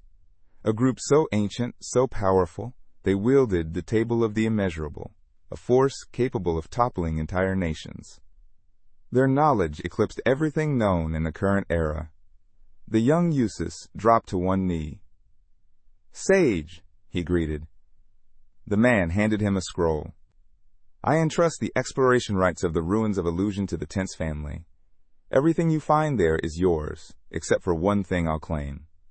His eyes gleamed. "But fail, and your family's fate will be at stake." Back in the present, Eustace rubbed his chin in thought. A knock at the door. "Enter," he said. Knights stepped in. "We've finished questioning the prisoners." Eustace's brow furrowed. Meanwhile, outside the gates, guards kept watch. One trembled. "I still remember yesterday." "That monster broke through our ranks like paper." The knight beside him asked, "How are we supposed to fight someone who crushed armor with his bare hands?" He raised a hand to signal the others. "The item's gone. Stolen." Then he froze. A shadow loomed on the horizon. A man, muscular, glowing with aura, was walking straight toward them. Eustace narrowed his eyes. "Is he from the indestructible gem?" He stroked his chin. "Why would the Middle Sages be involved?" He pictured the elf again. No saintess, or even an archbishop, could manipulate events like this. Inside the dungeon, Cirrus and Silan looked up from their cell. Eustace gritted his teeth. "How are we supposed to catch someone like him?" Suddenly, his window lit up. A moment later, a powerful explosion shook the gates. The knight clenched his jaw as the light overwhelmed the room. Realizing what just happened, his eyes widened at the surge of energy around him. Clenching his fist, the protagonist muttered, he'd heard his friends were here too. Smoke coiled through the castle halls as knights charged forward with a cry. Reifenhart smirked. "I'm not who I used to be," he said. Lento raised his sword. "Two of you, go!" With a single strike, the protagonist sent both flying. Grinning, he said, "Shields won't matter. Not when I'm facing someone who controls that kind of aura." The priests lifted their hands, chanting blessings for protection. A faint holy light wrapped around the knights like armor. Reifenhart dashed across the battlefield, knocking down enemies one after another. Then, stomping hard, he slammed his palm to the ground, shattering it in an instant. Priests raised their hands again, their chants echoing. One mage screamed as flames shot from his hands. Another gathered lightning between his palms. Reifenhart's eyes narrowed. The mages were the real threat. With a powerful wave, he deflected every attack. One energy burst clipped a mage's hand. Multiple mages fell under his next blow.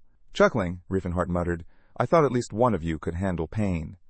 He turned his attention to the priests, knocking them unconscious swiftly. He knew some only grew stronger through pain, so he ended their fights cleanly, without dragging it out. Their cries echoed through the air. Reifenhart raised his arms, blocking a flurry of attacks. The knights stumbled back, fear gripping them. Meanwhile, Cyrus didn't move. Lento clenched his teeth in frustration. Why wasn't the guy who always charged in doing anything?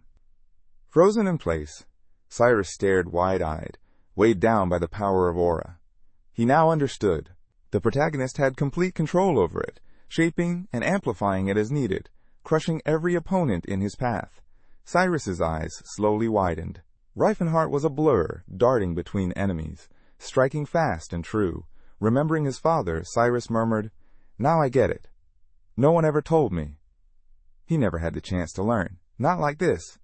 Reifenhart lunged at Lento. Every movement, every breath was precise. Only someone who had mastered the martial world could fight like that. Cyrus stood frozen, eyes locked.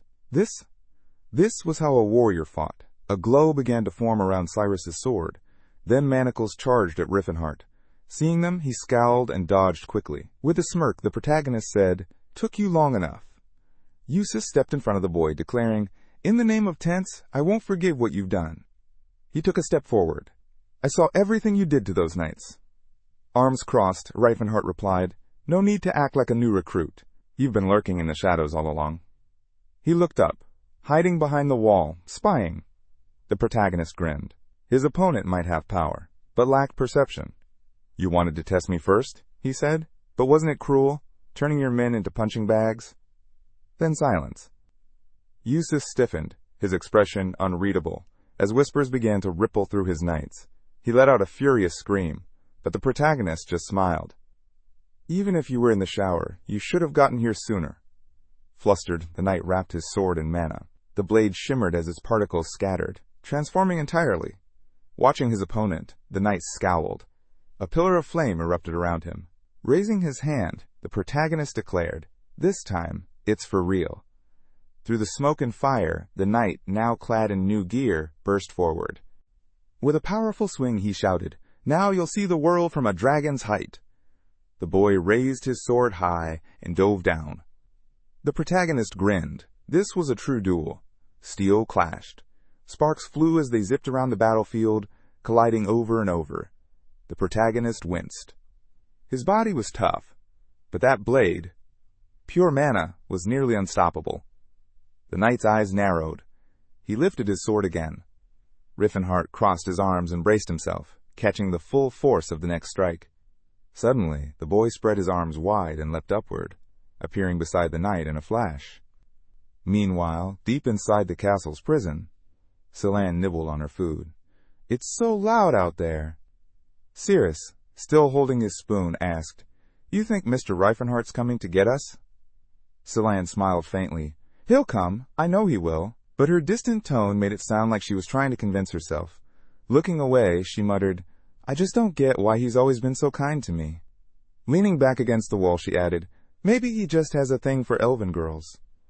Sarah chuckled. I thought that too, but when I looked into his eyes, I didn't see any hidden motives. The priest smirked. Girls in love always say that. They all start out swooning, but after the wedding it's always, He tricked me. He's a scoundrel. He mimicked a caretaker's voice, mocking, That's what the shelter lady told me. Lying on the floor, the boy groaned. We're only stuck here 'cause of Reifenhart. Cyrus looked at him. You don't seem mad at him, though. I'm not. I'm the fool who went along with it. Eyes closed, the boy sighed. Sometimes doing what's right doesn't line up with the law. The girl gave him a soft smile. You sound so grown up. From the corner, Celine spoke up. He'll be 20 next year, only 3 years younger than Reifenhart. The elf blinked, backing away. Wait, what? I thought he was 20 years younger. Just then, Miss Tia entered their cell. Celine? Cyrus? Once they nodded, she held up a set of keys. I'm with your master. I'm getting you out of here. As she approached the elf, Celine stared at her ears. You almost look human, except for those ears. Walking out of the cell, Cyrus grinned. That's all you noticed? Before she could answer, guards appeared on the stairway. Without hesitation, Cyrus kicked the first one down. The second swung his weapon, but Miss Tilla intercepted. She grabbed the blade mid-strike and, with a swift move, Miss Tilla hoisted the enemy and slammed him into the floor, shattering a tile beneath him. Staring wide-eyed, Celine gasped, You're insanely strong. Miss Tilla replied casually, That's just standard for gnomes. Grabbing a stick of dynamite, she added, No time to waste. She hurled it out the window. Moments later, a blinding explosion lit up the entire castle. Seeing the flash, the protagonist smirked. Miss Tilla had done her part. Eustace turned, eyeing him. So you were just stalling me? Reifenhart released a wave of aura. Now I can go all out. The knight charged. You're too full of yourself. But the protagonist sidestepped the incoming blade. His fist flew straight for the knight's face. Eustace barely blocked it with his sword, gritting his teeth. The tide was turning fast, and Eustace knew it. Reifenhart was pressing him hard with every blow. Pouring aura into his fist, the protagonist moved in again. Seizing the opening, Eustace flashed behind him and swung, but Reifenhart twisted away, closing the gap, and landed a punch right into the knight's chest. Eustace blinked. Why didn't that work? Suddenly, his form began to crumble. Shadows spread out around Reifenhart. He turned quickly. Clones surrounded him. The protagonist laughed. Hiding behind illusions? That's cheap. Every copy raised its sword. Then, Riffenhart appeared right in front of the real one. He slammed a clean hit into the knight's body. The drenched knight staggered, confused. How did his opponent find him so fast? Riefenhart smirked to himself. You're a mage. Your mana's flow gives you away. Flames began to swirl around Eustace. The Sword of Tints doesn't lose. Wrapped in fire, he lunged. Riefenhart braced himself, casting Vortex Guard. Ice mana encased his opponent. He countered with Snow Fog. The protagonist shattered the ice with another Vortex Guard. Eustace shifted to Wind Magic. Riefenhart blocked again. Ice attacks? Vortex Guard. Poison Breath? Still Vortex Guard. He even started posing mid-defense. Calm. Unfazed. Eustace boiled with frustration. What is that skill? How can it block everything? Riefenhart grinned. Most Aura users couldn't use Vortex Guardian, not because it was hard, but because they misused it. They coated their bodies to boost strength, but that stopped aura flow. Trying to restart it? That could tear them apart. Only students of the indestructible gym knew how to handle that strain. Standing tall, Riefenhart adjusted his stance. To use it effectively, he had to unleash a massive surge of aura. Eustace pointed his blade forward. Then tell me, who's standing behind me? Riefenhart casually pointed over his shoulder. Him! Cracks lit up in Eustace's armor, mana spilling from every line. Furious, he shouted, Tell me! What's really going on here? His sword flared as more mana gathered in its core. Riefenhart narrowed his eyes and shifted again. This wasn't going to be easy. He moved his hand behind his back, ready to draw the horn of Disaster Struck. The aura around his fist rippled violently. Eustace slashed with his sword as the protagonist gritted his teeth and drove his punch forward. Their attacks collided, raw power clashing in midair. Eustace lunged, engulfed in flames, spinning with the force of the Horn of Disaster. Fiery waves exploded outward. The villain grinned and attacked. Teslan clenched his jaw. His fist ignited, tearing through space itself as he countered with a four-stage disaster horn. A scorching wind swept across the castle, dragging debris in its wake. Teslan's punch met the attack head-on, and fire waves erupted from his hand. The enemy's armor cracked, pieces flying off in all directions. The warrior stared at him in disbelief. What kind of technique is this? Teslan's fist pierced through the defense. Shockwaves shattered the surrounding structure. Rage twisted across the enemy's face. His armor was falling apart. And Teslan, he'd reflected attack after attack. Then it hit him. Teslan wasn't just channeling aura, he was layering it, wrapping his fists in multiple energy shells. That's what caused the blast. Like a stone dropped into water, each impact rippled out in devastating waves. That whirling force around him? It tore his armor apart. The energy even ripped the faceplate clean off. The enemy's mind screamed, He won't pull that off twice in a row. He can't! I won't lose here. But the fist kept pushing forward. The bindings around it snapped under pressure. Bursts of light tore across the field. Grinding his teeth, the blonde tried to block. Teslan landed another crushing blow, sending him flying. He slammed into the wall. Shockwaves rippled down the stone behind him. Teslan closed in instantly. Another strike. Another wave of destruction rippled out. The large man grimaced, trying to stand. His soldiers could only stare, stunned by how their leader was being overwhelmed. The tense sword dropped to the ground with a thud. Cracks split through the stone beneath it. Teslan stepped forward slowly, his gaze locked on the blade. He guessed the armor's magic came from that sword. Eldon. As long as Eldred stayed intact, the armor would regenerate.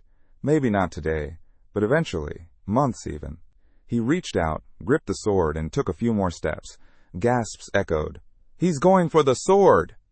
Teslan turned to a nearby soldier. I just really need this artifact. All of this started because of it. Holding the weapon, he stared at it. Was this really not about greed? He wondered. Was it something else all along? From a distance, the king smiled. Forget that sword, he thought. I want the divine blade, the Messiah of light.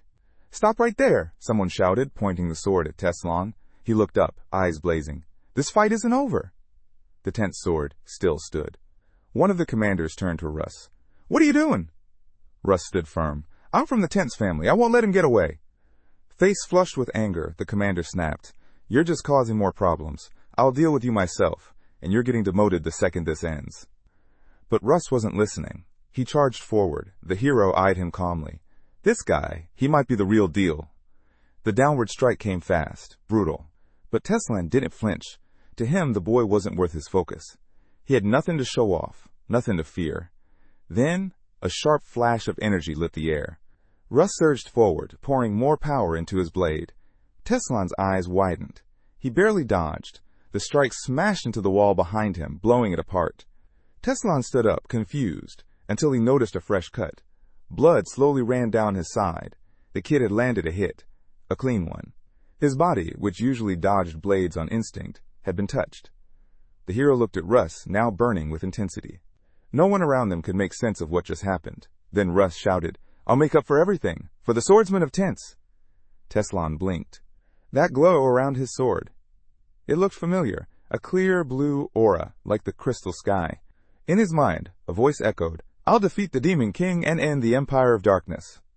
The Holy Sword. Cyrus stared ahead, fury in his gaze. Russ glared at his opponent. How do you know my real name? Cyrus von Tense. He hadn't heard that name since his knighthood. Others ignored it, mocked it. Called him by the name his mother gave him, a commoner's name. Teslan rubbed his face, stunned. How could he not have known? Cyrus was from the Tense family, too.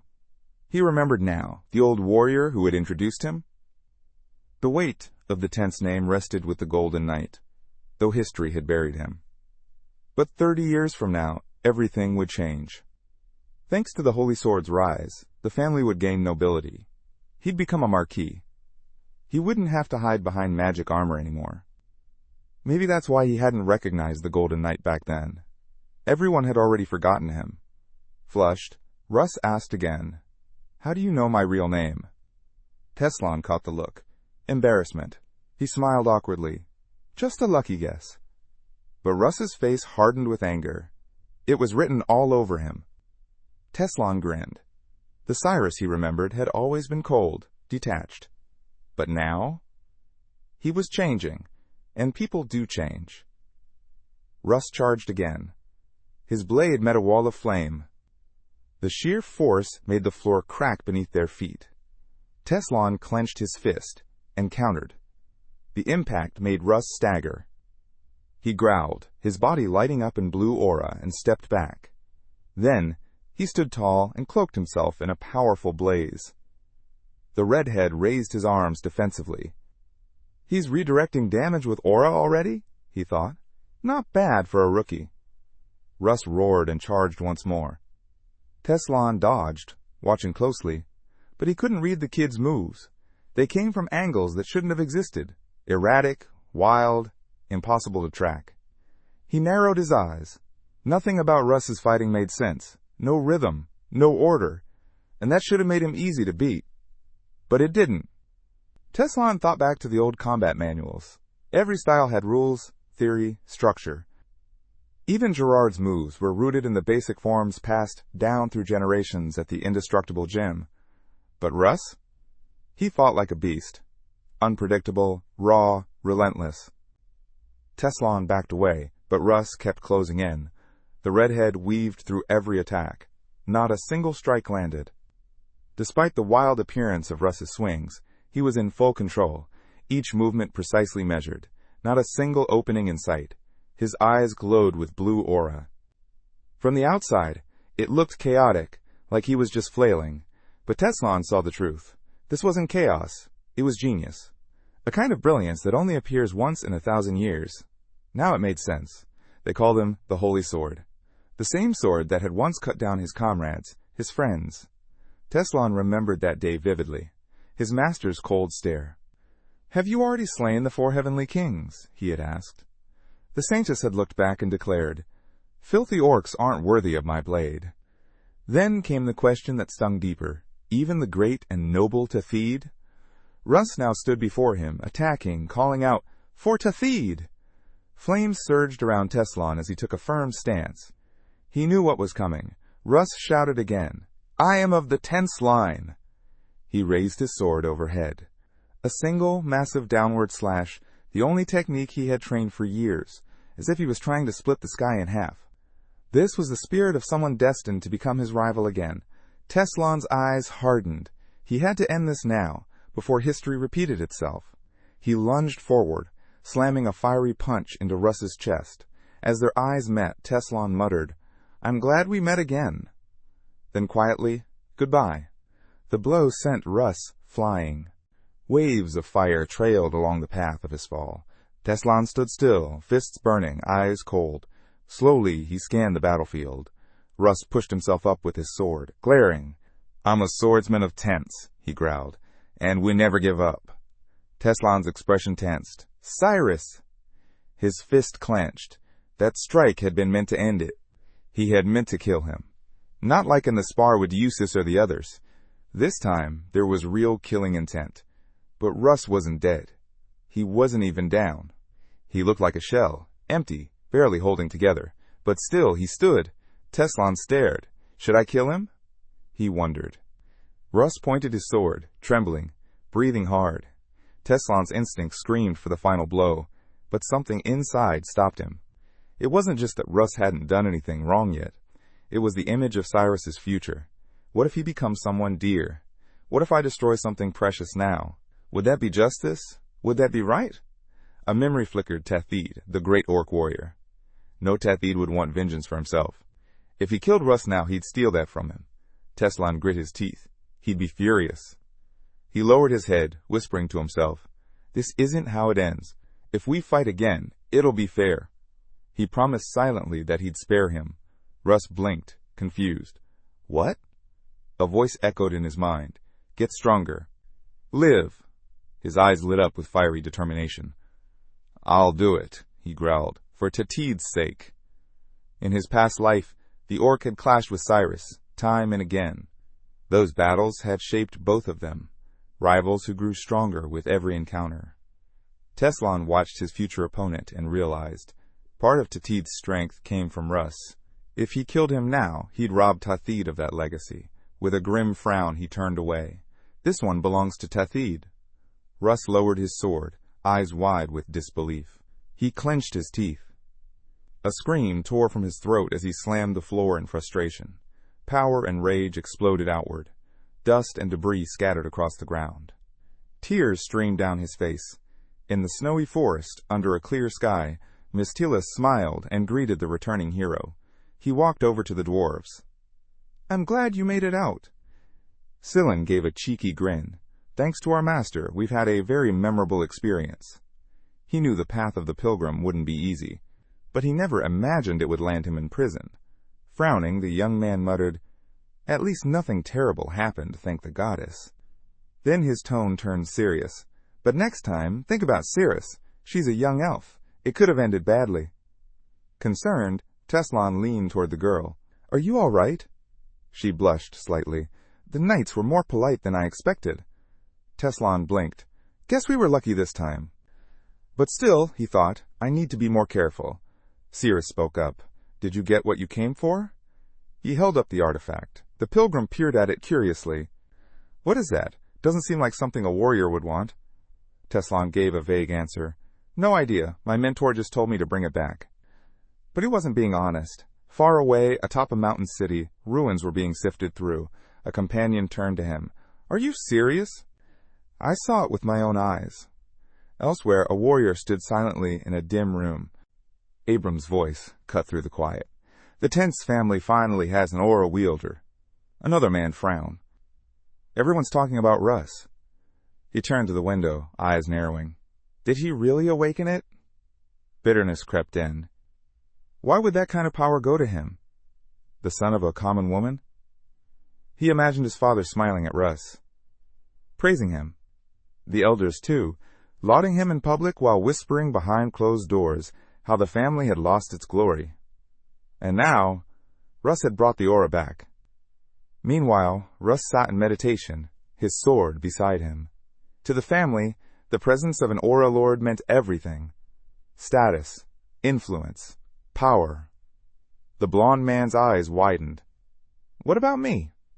He looked at the shattered sword. His gear lay untouched on the table. Are they stripping my title? He asked quietly. The sword core pulsed faintly, shedding sparks of energy. He picked it up and stared ahead. I'm the real Sword of Tense, he said. voice cold and steady. That moment shattered in an instant. A sword pierced his body. Russ gasped, eyes wide. The villain stared at him with fury, but Russ couldn't understand. Why? Why kill me? Blood spilled from his mouth as he clutched the wound. Cyrus fell to one knee, pain searing through him. From above, Eustace saw what had happened, and let out a furious scream. Cyrus covered one eye, crying out as the pain overwhelmed him. Then, an explosion. It thundered across the mountaintop, shaking the cliff. A massive cloud of dust rose into the sky. The Golden Knight raised his weapon. The tense family follows one sword. Russ, barely conscious, managed to block a follow-up strike with his blade. But the knight turned suddenly, startled by the distant blast. He looked down and saw a body falling from the cliff. His eyes widened. No! Splash! Cyrus hit the river below. Eustace stood in silence, a shadow cast over his face. Life is strange, he thought. There are so many stories where the hero falls into a river, survives, and returns for revenge. He stepped forward. I'll be ready. Elsewhere, the kneeling knight turned as his allies arrived. Cyrus tried to take the head seat of the family, he said. He attacked me. The warriors froze. None could understand how someone like that had possessed such power. The Golden Knight leaned on his sword and declared. He was stabbed through the gut and fell into the river. Survival is unlikely. A cold smile followed. Even if he lives, he thought, he won't get far. No aura user can stand against Elves' power. His allies turned to begin the search. Meanwhile, the blond man smirked to himself. Connections. That's what really matters. His blue eyes sparkled under the snowy sky. Snow dusted the trees and mountains as the protagonist walked through the forest with his friends. Cirrus stepped beside him. How did you meet Miss Tilla? She asked. With a grin, he replied, I fell into a river. The dwarves pulled me out. Cirrus's eyes widened. Seriously? He rubbed the back of his neck. Their prophet thought I was the dwarven race's savior. Her face turned red as Miss Tilla chimed in cheerfully. Reifenhart was declared our savior, in the name of our Lord. Scyllin's eyebrows shot up. Wait, what? They were stunned to learn the dwarves had gods. The short girl chimed in. Humans say slaves aren't worthy of divine protection, she said flatly. The bulky jock looked toward the church attendant. Dwarves believe in Olpat, he added thoughtfully. A circle of divine symbols floated through the boy's imagination. Among the 12 gods were the elf goddess Alita and the dwarf god Olpat. Sweat trickled down his forehead as he narrowed his eyes. Even Scyllin couldn't explain why Olpat had ties to the evil gods.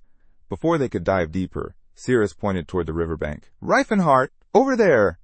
Her voice carried a hint of uncertainty. A body lay half submerged in the water. Raindrops dripped from his face as Scyllin tended to the wounded man. Nearby, the muscular man tried to make sense of it all.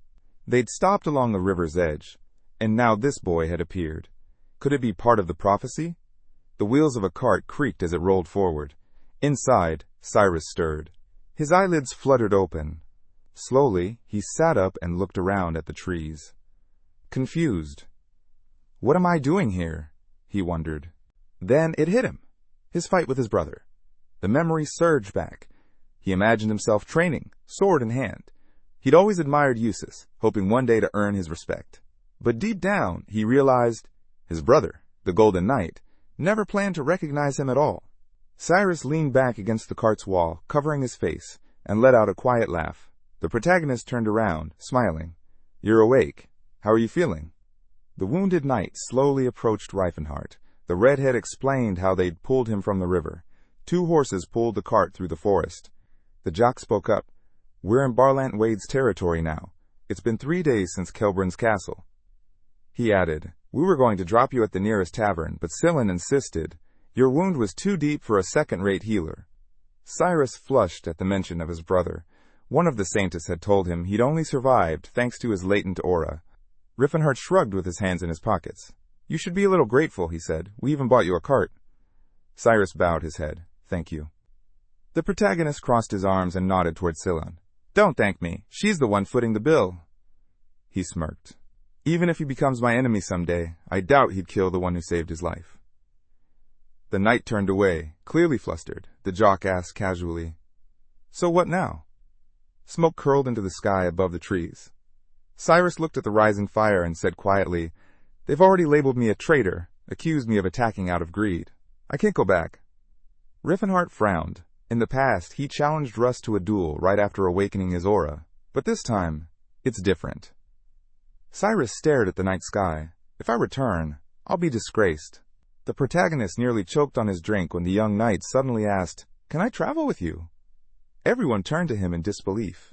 The holy sword stood before them, eyes calm. "I don't have money, but—" Cyrus bowed deeply, pressing his hands together in gratitude. "You saved my life. Let me repay you." The muscle-bound man beside him broke into a sweat. Cyrus turned toward him and added, "And I want to learn from you." The jock raised his hands awkwardly, trying to deflect the praise, but it was too late.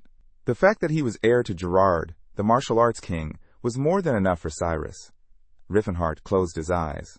In another life, Cyrus had traveled far and wide, chasing down seasoned aura users to grow stronger. But this time, branded a traitor, that path was no longer open. He had no choice now. Cyrus frowned and dropped to one knee. "I swear loyalty to you until I'm strong enough to stand on my own." Riefenhart's sweat dropped. "The holy sword is now my student?" He chuckled inwardly. Even though the kid was immensely talented, strong enough to defeat Tathid no less, it was surreal. His mind wandered to enemies from his past life. Wouldn't it be something if I could turn all of them into allies? Archlight, Ellen, not yet reincarnated, only Jade remained. He remembered the old light mage, the one who killed Cirrus. Crossing his arms, Riffenhart shook his head. "No need for oaths. You can just travel with us."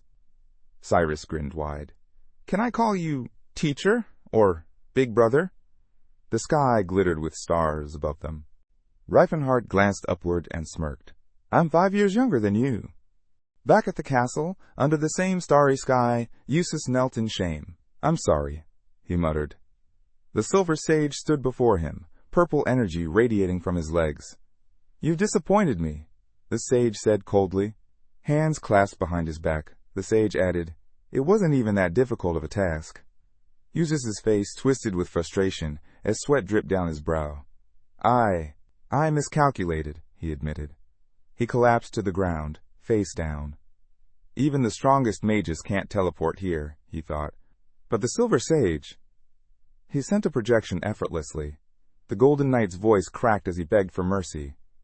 The sage turned, already disappearing. "The future of the Tense family isn't looking bright." Teslan stood, clutching a glowing purple orb. "I shouldn't have trusted someone so inexperienced," he muttered. Behind his back, hands folded, he received word. Duke Iranad requested his presence. Moments later, the Silver Sage entered the Duke's office. Iranad frowned. "What made you use the sacred symbol?" Sitting calmly at his desk, he stared at Teslan. "Your awakening before age 20 was impressive. Your foresight saved many lives. But that's not why you're really here."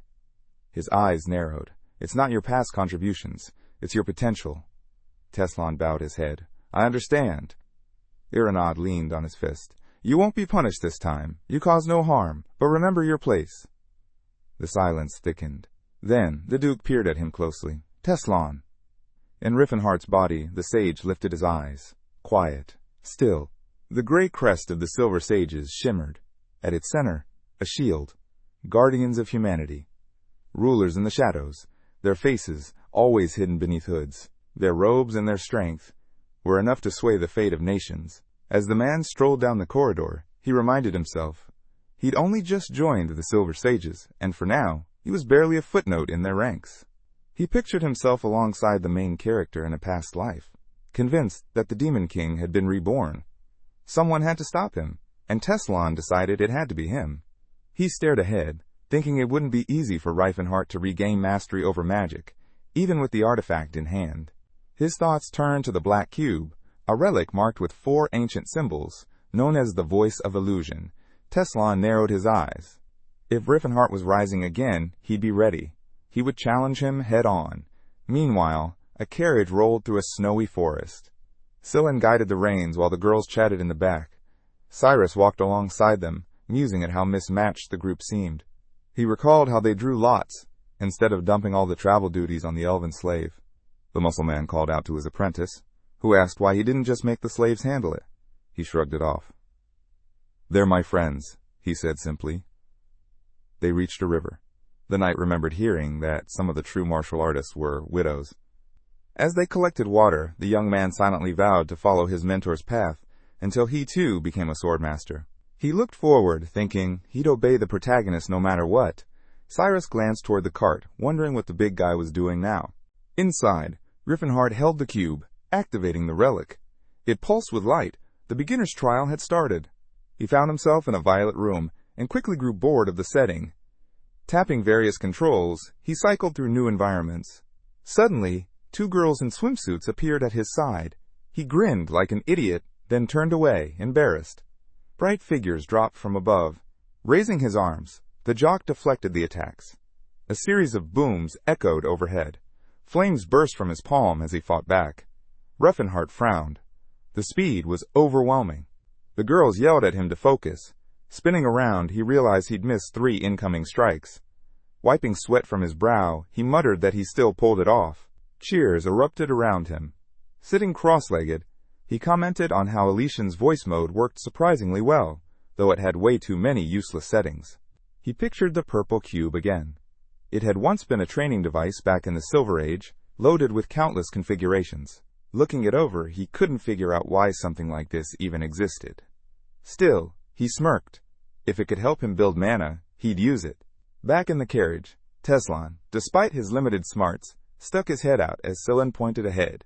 They were nearing Strassen, the strategic hub where northern trade routes met. Reifenhardt introduced the city. A mustached man smiled and handed over some documents.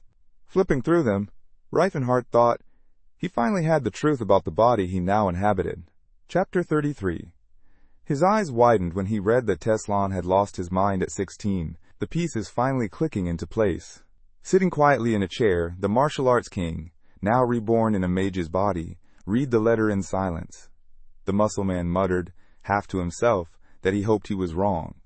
The letter explained that Teslan had left the magical tower of Delphia at 20 and then vanished. Not a word from him since. The boy studied the document, remembering how he'd officially become a mage in his previous life around that same age. Back then, the tower hadn't wanted to let him go. He still couldn't wrap his head around how the king of martial arts had managed it. With fire flickering in his palm, the protagonist declared they were leaving Strassen. Preparations had to start now. They would depart at dawn. Turning on his heel, he decided it was time to share the real reason for their journey. As a large castle came into view, Silen raised his hand and began chatting with Cyrus, sharing his first impression of Reifenhardt.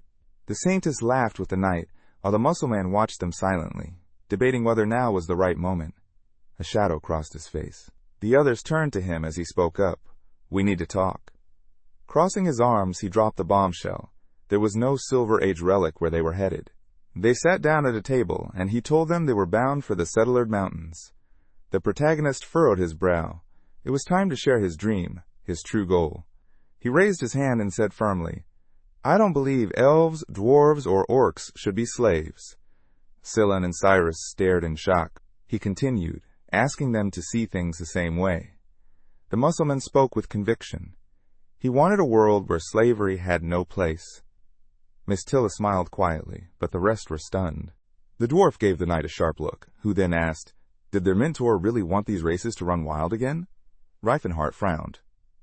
"Don't talk about them like they're beasts," he said.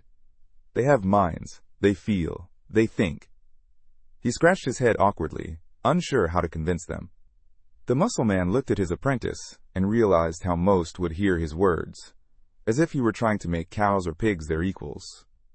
With a calm smile, Silen closed his eyes. "That sounds exactly like something you'd say," he replied. He turned to Reifenhardt, who confirmed it. His goal wasn't just freedom for the slaves. It was something far bigger. The boy's expression hardened. He declared he would chase this dream even if the whole world stood against him. Then he asked, "Are you with me?" The Saintess smiled. "I'm in." Cyrus blinked in surprise as the Saintess explained that, while he didn't fully share the dream, it was a little far-fetched, he still felt uneasy about the way intelligent races were treated like property. Then, with arms raised high, the young man shouted dramatically, "And since they're divided by gender, I must spread the love of finance to them all." Reifenhardt crossed his arms, unimpressed. He posed a serious question. Was it justifiable to strike down nobles if that was what it took to free the enslaved? The Saintess gave a calm nod. He'd just looked the other way. Cyrus wiped sweat from his brow. He didn't quite get what they were all talking about, but he'd sworn loyalty to his mentor. That was enough. The protagonist smiled. What he was about to share needed to stay between them. He pictured a rugged landscape in his mind. They were heading to the Great Forge, the sacred site where the temple of Alpat, god of the gnomes, stood. Cold wind swept through the rocky terrain. Miss Tilla swung her sword, launching a fierce strike at a towering beast. Cyrus furrowed his brows, locked in combat.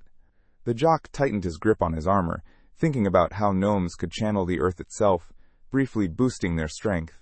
With the knight's aura in play, even ogres didn't stand a chance. The monsters roared in pain. One enemy's head flew clean off from a single slash. A bear-like beast opened its jaws wide before blood burst out in a torrent. Reifenhart narrowed his eyes, cutting down the charging animals. Sillon turned and muttered that even the ancient ruins didn't have this many monsters.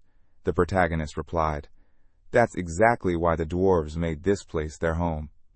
Cyrus broke into a sweat, doubting how any race could survive in a place like this. But the boy sliced through a massive bird mid-air and told him he'd understand soon enough. Griffins soared above them. The boy spun around, realizing the real enemy was hidden among illusions. He told his apprentice to watch his back. Stretching out his arms, he unleashed a spell to clear away the fakes. A surge of green light ripped through the sky, toppling the griffins mid-flight. Cyrus stood stunned, his eyes wide. Sillon smirked and said not long ago Reifenhart's magic was barely usable. Reifenhart shouted, his mana was nearly drained. Cyrus glanced over at Miss Tilla, who commented that this trip usually took 2 full weeks. The knight scowled at the thought, but the protagonist calmly said they wouldn't be taking the usual route. The dwarf raised an eyebrow, surprised. Reifenhart just grinned. They'd be there in a single day. The next day, they stood atop a mountain. Cyrus took the lead, pointing out that these were ruins from the Silver Age. The jock's face turned red when the elf asked how they even knew about this shortcut. She raised an eyebrow, unable to read what was going through Reifenhart's mind. Watching the sweat on his face, she figured she wasn't sure what he thought of her either. At the mouth of the cave, the knight stepped forward, telling the others to stay close. Meanwhile, the jock moved toward a separate door and opened it. "We're taking a different route," he said, arms crossed and grinning like a fool. He claimed he'd learned about it from his mentor. Cyrus gave him a skeptical glance. The guy was sweating bullets, realizing how dumb all his excuses sounded whenever she looked at him. The elf narrowed her eyes. She wasn't buying it. The muscle man turned and volunteered to lead the way. Inside the great forge, Sillon and Miss Tilla stared in awe. Reifenhart ran his hand across a wall covered in the ancient language of Hokrul, something he couldn't read anymore. Then he struck the wall with his fist. A yellow flash lit up the space, swallowing everything in its glow. He raised his clenched hand. A wave of light burst outward. The 3 travelers screamed. Miss Tilla opened her mouth and Miss Tilla stood in awe, her cheeks flushed. They stepped into a vast chamber lined with stone statues of dwarven knights, each one imposing and battle-worn. While the group took in the view, the muscleman smiled to himself. The saintess pointed toward the ruined wall and asked if they'd done that. Standing in the lingering smoke, the boy admitted they had, but brushed it off with a grin. Then, a goofy smile crept across his face as he realized he'd made it here by following fragments of memory from his past life. Closing his eyes, he recalled slightly damaging the temple back then, too. But nothing had come of it. After all, Alpat had already foretold this moment in great detail. Suddenly, shouts echoed from above. Dwarves burst onto the balcony, yelling that intruders were desecrating the temple. Weapons drawn, they prepared to open fire. Reifenhart froze, sweat running down his face as he let out a nervous laugh. A dwarf raised his crossbow and barked an order. "Prepare to fire." Everyone dove for cover behind the rubble. The dwarf's eyes burned red with fury. Cyrus unsheathed his sword and growled, "How dare these lesser beings threaten humans?" Before he could strike, his mentor's voice rang out, commanding him to stand down. The boy raised his hands and shouted, "They want to fight!" Arrows slammed into him and bounced off harmlessly. Reifenhart stood firm as more bolts rained down. The dwarves stared in disbelief. "Monster!" one of them yelled. "He's not even scratched." Reifenhart frowned and shouted, "We're not your enemies!" He sweated, hoping the dwarves would sense the truth. Their bond with the earth made them natural lie detectors. They had to feel his sincerity. Sure enough, one dwarf hesitated, confused. They weren't lying. The tension shifted. Hands still raised, Reifenhart declared, "I am the one spoken of in all Pot's prophecy." Sillin turned red with embarrassment, and the Mussulman sighed, muttering that he wasn't exactly proud of saying it either. He stepped forward and shouted, "I'm here to see the High Priest Mashlin, on orders from the leader of the Steel Hammer tribe." Suddenly, the dwarf's stern face broke into a grin. "Welcome," he boomed. Sillin's eyes went wide at the abrupt change in attitude. Reifenhart pictured the great forge beneath Mount Settle, 30 meters underground, a colossal chamber 2 kilometers wide and 50 meters tall, filled with towering structures carved from stone. Polvart, beaming with pride, began giving them a tour. Cyrus glanced around and asked why, with so many dwarves here, they hadn't tried to free their enslaved kin. Sillin smiled softly. The knight was starting to question things. The youth looked to the Saintess, puzzled.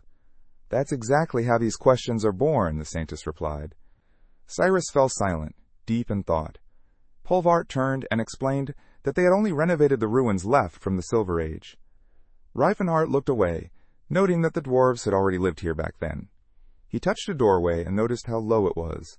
The knights around him started to sweat, as the Mussulman said plainly. Back in the Silver Age, the dwarves were advanced enough to build cities like this. That was hard to believe. They'd been born into slavery. Cyrus touched his chin, lost in thought, but Reifenhart knew his apprentice wouldn't grasp it easily. Not with the mindset he'd grown up in. Polvart turned to face them. "From here on," he said, "I will serve." Dinner was served, and several dishes were laid out on the table. Sillin raised a hand, curious. "What kind of meat is this?" Polvart answered calmly, "Basilisk liver." Cyrus gave an awkward grin. "Elves are vegetarians, you know." Polvart flushed slightly. "Ah, the taste might seem unusual, but is considered very noble and incredibly healthy, especially for men."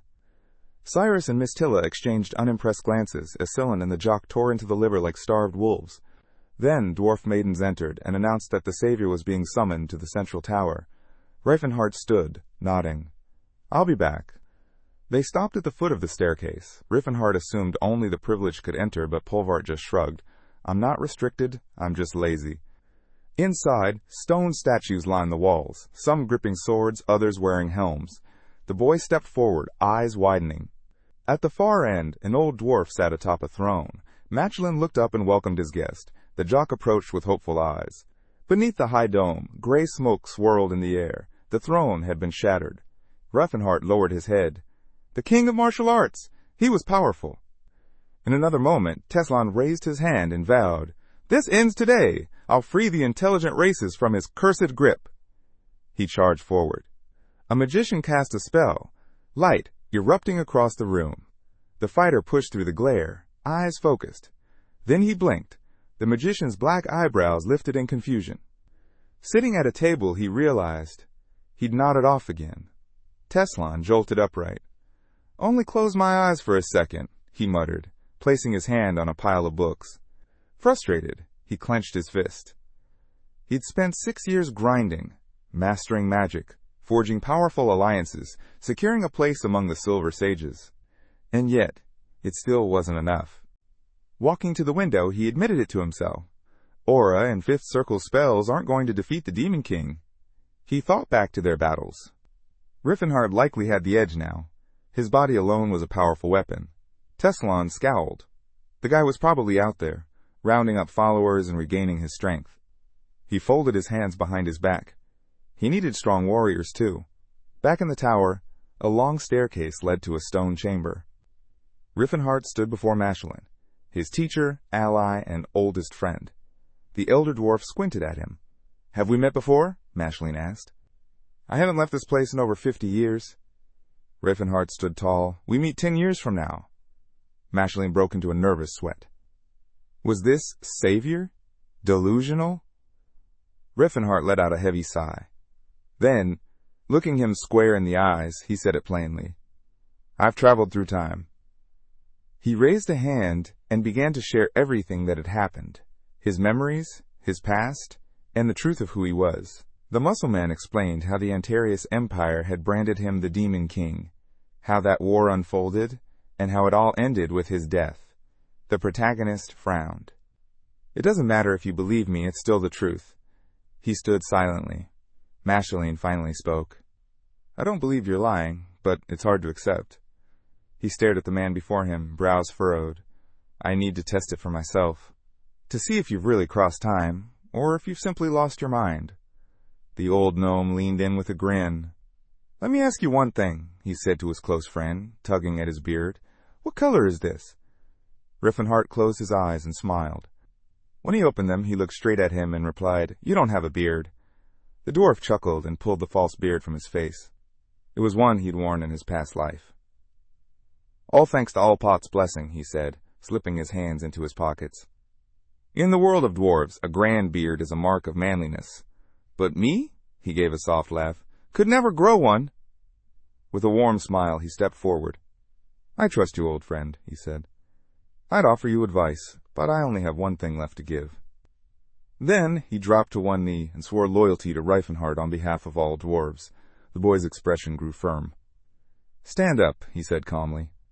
"I need your advice more than anything now." Walking side by side, the muscle man thought back to his past defeat when he tried to force change with strength alone. He couldn't make the same mistake again. He pictured the Empire and shook his head. He told Mashaline that he had rescued slaves from Shatan and had begun to educate them. The old dwarf looked at the ground. "That's a start," he said. "But what if you're old by the time things finally change? Other races live longer after all." Reifenhart closed his eyes. "That's the problem." A purple flame flickered in his palm. "I'm working to restore my magic. If I can do that, I could rebuild the Empire and become the Demon King again." He let the flame vanish. "But I'm afraid I'll repeat everything. I don't want to soak this continent in blood again." Mashaline nodded slowly. "Now I understand your real struggle." He looked up at him and said, "You're underestimating the world." Reifenhart froze. "The reason you lost," Mashaline continued, gaze sharp, "wasn't because you used too much force. It's because the world is more complicated than you believed. If strength fails, try something else." Reifenhart rubbed his chin. "I don't hate humans, but I don't exactly like them either." The dwarf frowned. "You didn't have any human friends in your past life, did you?" Reifenhart gasped, sweat trailing down his face. "You ignored them," Mashaline said firmly, "because you were so focused on helping other races." With a serious look, he asked, "Was there even one human in your army?" Reifenhart stared at his hands. "I couldn't count on them," he muttered. "Elves and dwarves don't fall to corruption so easily." His eyebrows arched. "Dwarves hear the truth. We sense it." Mashaline looked at him sadly. "But you never gave humans a voice. Some were citizens of your empire, but they had no rights." Reifenhart broke into a cold sweat. "It was better that way, for everyone." Mashaline's eyes sharpened. "That kind of life only works for naive peasants, not for those who understand who they are." He raised a yellow sigil, eyes steady. "A demon king becomes what he is, because he refuses to."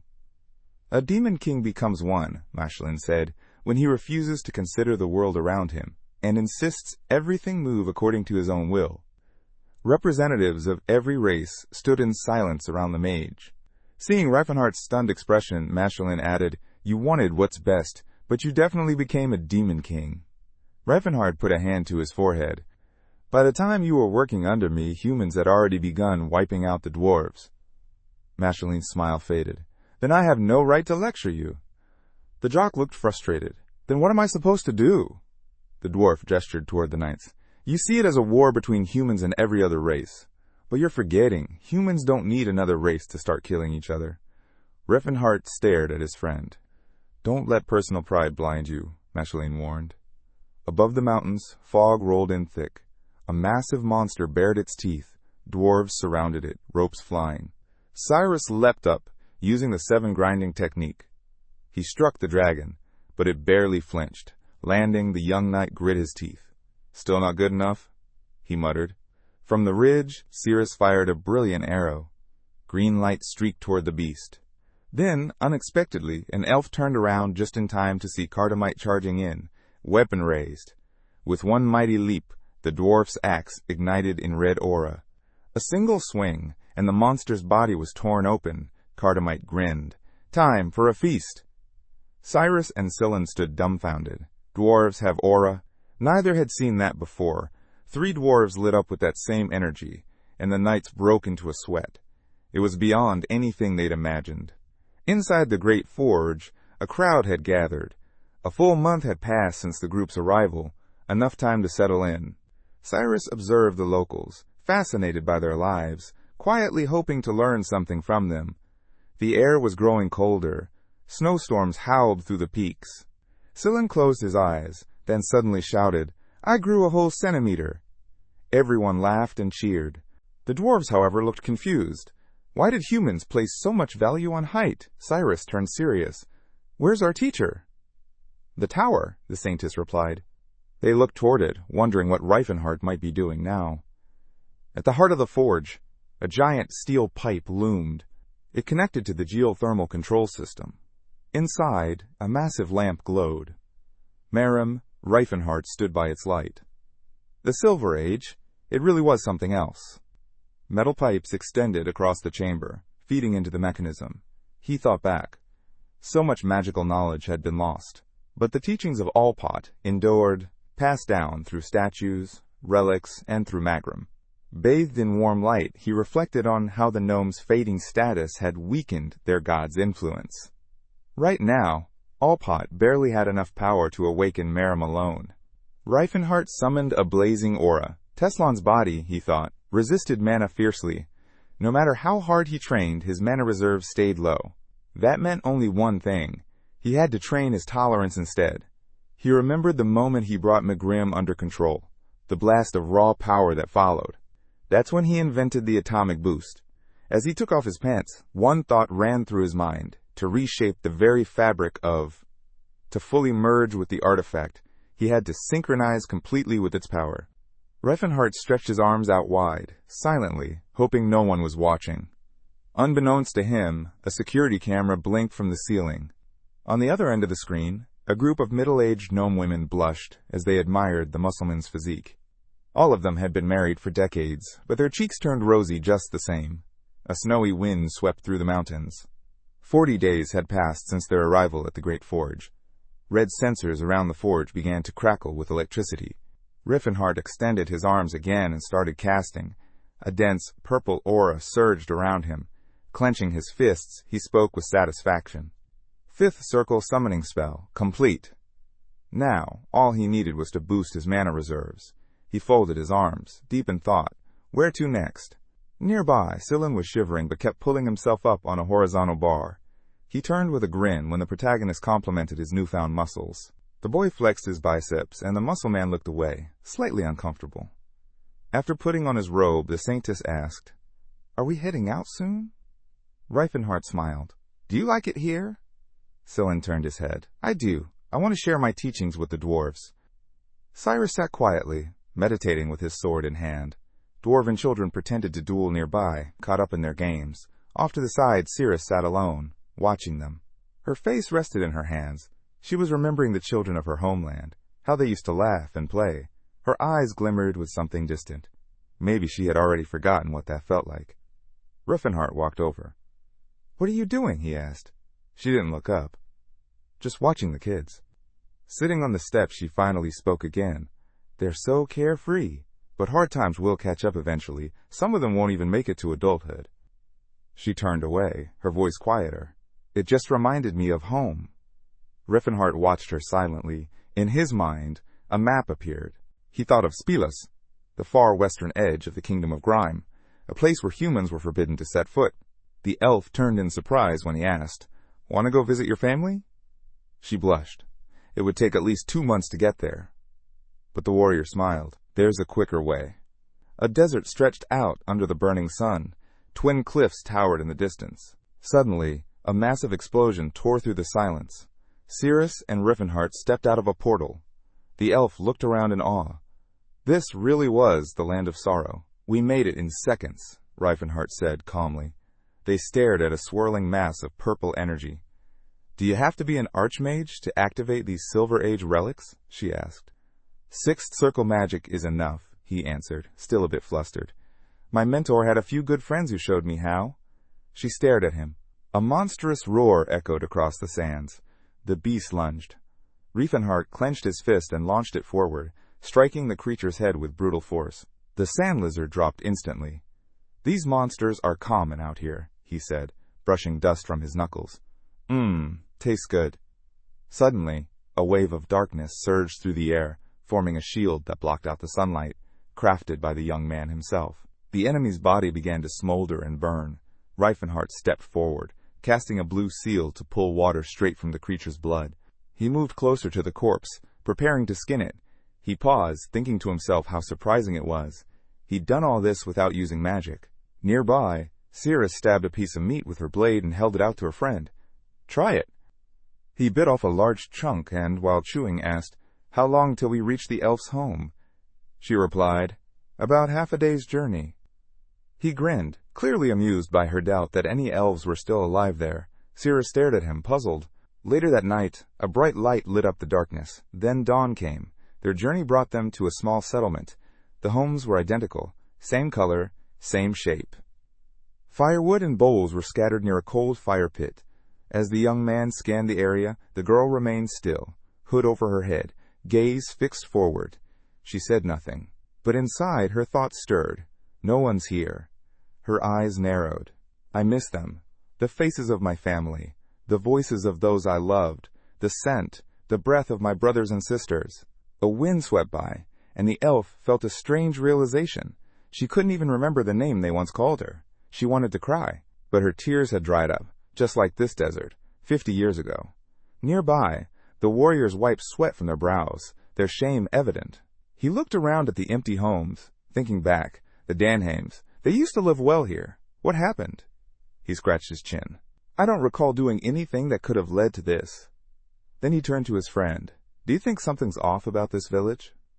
Cirrus's eyes widened in shock. The boy continued, Your people? They fell 50 years ago. There's no way this place stayed untouched all this time. They stood among the hollow buildings. Riefenhart suddenly shouted, No! Someone's been here! Recently! Just weeks ago, maybe! The elf froze. Her eyes went wide. Then, a faint cry for help. She spun around. An elf with a long braid, clothes torn and dusty, trudged across the desert. 2 children followed, hands bound, surrounded by mercenaries. Cirrus, walking just behind them, whispered to her sister, Don't show weakness in front of them. From atop his horse, Bright clenched his jaw, clearly frustrated. We're getting barely anything for this haul. Sweat dripped down his face as he remembered the man of muscle, the moment everything spiraled. Clunter scowled when Bright brought up the cooling spell. Magic can't solve everything, he snapped. One of the mercenaries growled, calling his comrade useless. The 3 elves marched in silence, their wrists tied with thick ropes. The mercs muttered about how little the group was worth. Too old, too female, too weak. Then Bright suddenly jerked his head. Something had caught his eye. Cirrus, eyes glowing like fire, was charging straight toward them. Meanwhile, a castle loomed in the distance. Someone pounded on its massive wooden doors. A girl peeked inside, cautious. May I come in? Tessalon sat in silence, eyes on a stack of documents. She asked if he was still buried in his work. Philena's face tensed with guilt. The mage turned to her. Don't ask stupid questions. She looked at him quietly. Philena placed a hand over her chest. The only one who had stayed by the martial arts king's side, even after he had taken on this new form. Stepping closer, she smiled. That smile, it reminds me of the old days. A blush crept onto her cheeks. Back when you were still called Riefenhart. Sliding her hand into her sleeve, she pulled out a scroll. Tessalon looked up. Did you complete what I asked? She handed it to him. Yes, word spreading. Everyone's talking about the martial arts king, Riefenhart. He took the scroll, his expression sharp. That name's in the past. I am Tessalon now. As he read, his brow furrowed. The Golden Knight defeated, crushed by the newly risen Aura Lord. And because of that, Riefenhart's fame would only grow. Looking over the scroll, Tessalon asked, Did you meet with Yus? Philena nodded. He agreed to join us. A slight grin played on the mage's lips. Good. A powerful ally, perfect for bringing down the Demon King. His gaze lingered on her. I found another one, Philena added. Someone who fits the criteria. Who? Stefan. A knight from the Aelion family, eldest son, kingdom of Vasili. Teslan tucked the scroll away, deep in thought. Stefan doesn't ring a bell. Without a word, he pulled Felina into a tight hug. "Thank you," he whispered. Her face flushed red with surprise. Inside, Teslan felt a surge of satisfaction. "Everything Ravenheart took from me, I've taken back." His eyes narrowed with a dangerous glow. He'll be left with nothing. Elsewhere, Cirrus sprinted toward a group of mercenaries. One of them swung an axe. Too slow. His face split open, blood spraying through the air. Panic set in. The mercs grabbed their weapons. This was no ordinary elf. She moved like a blur, cloak whipping through the air. With a leap, sword in hand, her eyes glowed electric blue. Mouths dropped. Cirrus landed. Behind her, a wave of red. Bright stared, sweating. Where the hell did she come from? Clontar raised his hand, forming a magic seal. He chanted. Fireballs roared forward, engulfing the area in smoke. But the protagonist stepped in front of Cirrus, conjuring a protective barrier. The mercenary froze as he spoke. "Anyone moves, I kill them." Reifenhart smirked. He remembered this one, Bright. Bright, on the other hand, had gone pale, beads of sweat trailing down his face. That meeting? I'll never forget it.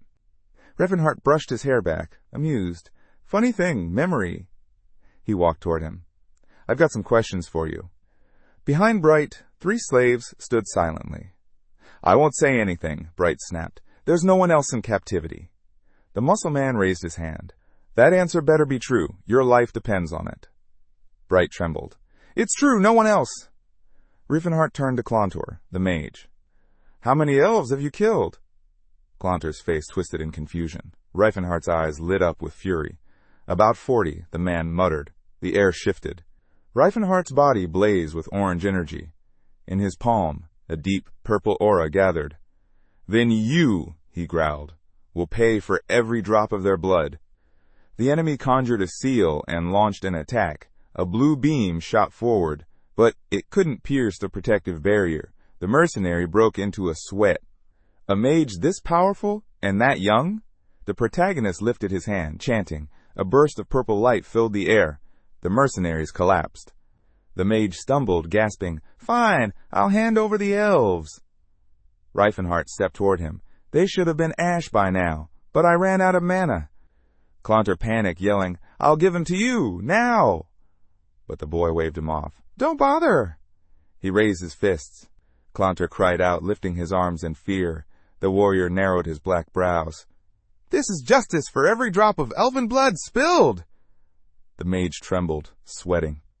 "Wait, were there humans among them?" The protagonist glanced at him, confused. Clontar looked up, voice shaking. "We wouldn't have touched them if we knew they had a master." Reifenhart raised his fist again. Clontar shrieked, "Why kill us over a bunch of slaves? It makes no sense." The warrior's eyes gleamed with rage. "You really don't see anything wrong with murdering them?" Clontar was drenched in fear. "You're insane!" The boy lowered his gaze. "Then tell me, what separates a man from a beast?" Clontar knelt. "Men can think, control their instincts." Reifenhart scowled. "Then why are elves less than that?" The mage hesitated. "Even humans become slaves, if they're weak. Elves were born to serve. That's just how it is." He looked up, eyes narrowing. "Do you hate the system itself?" The boy paused, remembering something. An old dwarf's words echoed in his mind. He looked up at the blue sky. "I could never live as a slave. If I feel that way, maybe everyone else does too." Clontar's face twisted. "Don't project your beliefs onto the rest of us." Reifenhart raised his arm. "I'd rather be proud than fall in line with a rotten world." He grabbed the mage by the throat. Grains of sand floated in the air. The elves stared in stunned silence. Cirrus moved quickly, untying the ropes around the captives. "Are you okay?" One of the girls blushed, eyes locked on her. Cirrus rubbed her wrists. Expression blank. Her lips parted slightly. She looked up at her rescuer. "Serendi?" Cirrus's eyes widened. A memory surged back. 2 young girls, hand in hand. Tears welled in her eyes. You remembered." She clasped Cirrus's hands, overwhelmed with relief. But suddenly, Cirrus pulled away. Cirrus froze. Ryder glanced at the unfamiliar girl. Cirrus snapped, "Don't talk to her." Her brow furrowed, her voice sharp. She's no kin of ours, just a pet of filthy humans, a slave who gave up her honor. Cirrus looked down, hurt flashing across her face. She had no words. The boy stepped in, his voice was firm. She's not a slave, she's my companion. She raised an eyebrow. How do you even know our language? Reifenhart stepped forward. I won't stand by and let anyone treat you that way, not even your own family. He glanced at his companion. It's time you stopped letting others define you. You're not a slave. The girl looked up at him, her eyes searching his. Is that really true? The warrior's gaze sharpened. Nearby, camels grazed quietly in the sand. He turned to her. Have I ever treated you like one? She shook her head. No. Then why talk like you are? She stared ahead. Because you never actually said it out loud? The martial artist blinked, surprised. He looked away for a moment. Then he stepped closer, meeting her eyes again. You're not a slave. Not now. Not ever. Her eyes widened in disbelief. Standing in front of her, Reifenhart said calmly, We're equals. You're free. He gave her a quiet, steady look. Cirrus lowered her gaze. I know you don't treat elves like slaves. She frowned slightly. You've always believed that other races are no less than humans. But her voice dropped. Still, I can't understand it. She glanced down. Sometimes I think you're just seeing someone else when you look at me. The young man stared at her, stunned. She arched her brow and added, It doesn't matter. Think what you want. But if that's true, then treat me like a slave. Cirrus turned cold.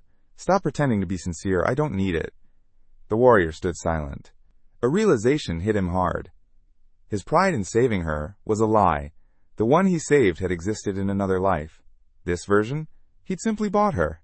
His thoughts drifted, back to the moment he gave her that coat. To her, it had probably felt like the gesture of a man who saw her as property. Another martial artist walked up and gave her a name. Reifenhart adjusted her scarf, an act that now felt more like an unwelcome intrusion than comfort. As they walked side by side, he finally said, Stop calling me master. In that memory, he clenched his fist. You're not a slave. The girl dropped her head. Then stop pretending to mean something you don't. He turned away. I understand. His voice dropped. Do whatever you want. Clouds drifted across the desert sky. From atop a sand dune, the warrior called her by her full name. From now on, he said, everything I say will mean something different. He looked at her. Whether you stay or leave is your choice. I'll respect it. Her brow furrowed, sadness in her eyes. Is that really what you want, for us to part ways? He replied quietly, What I want is to keep traveling together. Reifenhart's expression tightened. But I won't force you to stay. She turned away. Give me time to think. The boy looked down, then asked, Can Cirrus help this child reunite with her family? Cirrus walked toward the camel.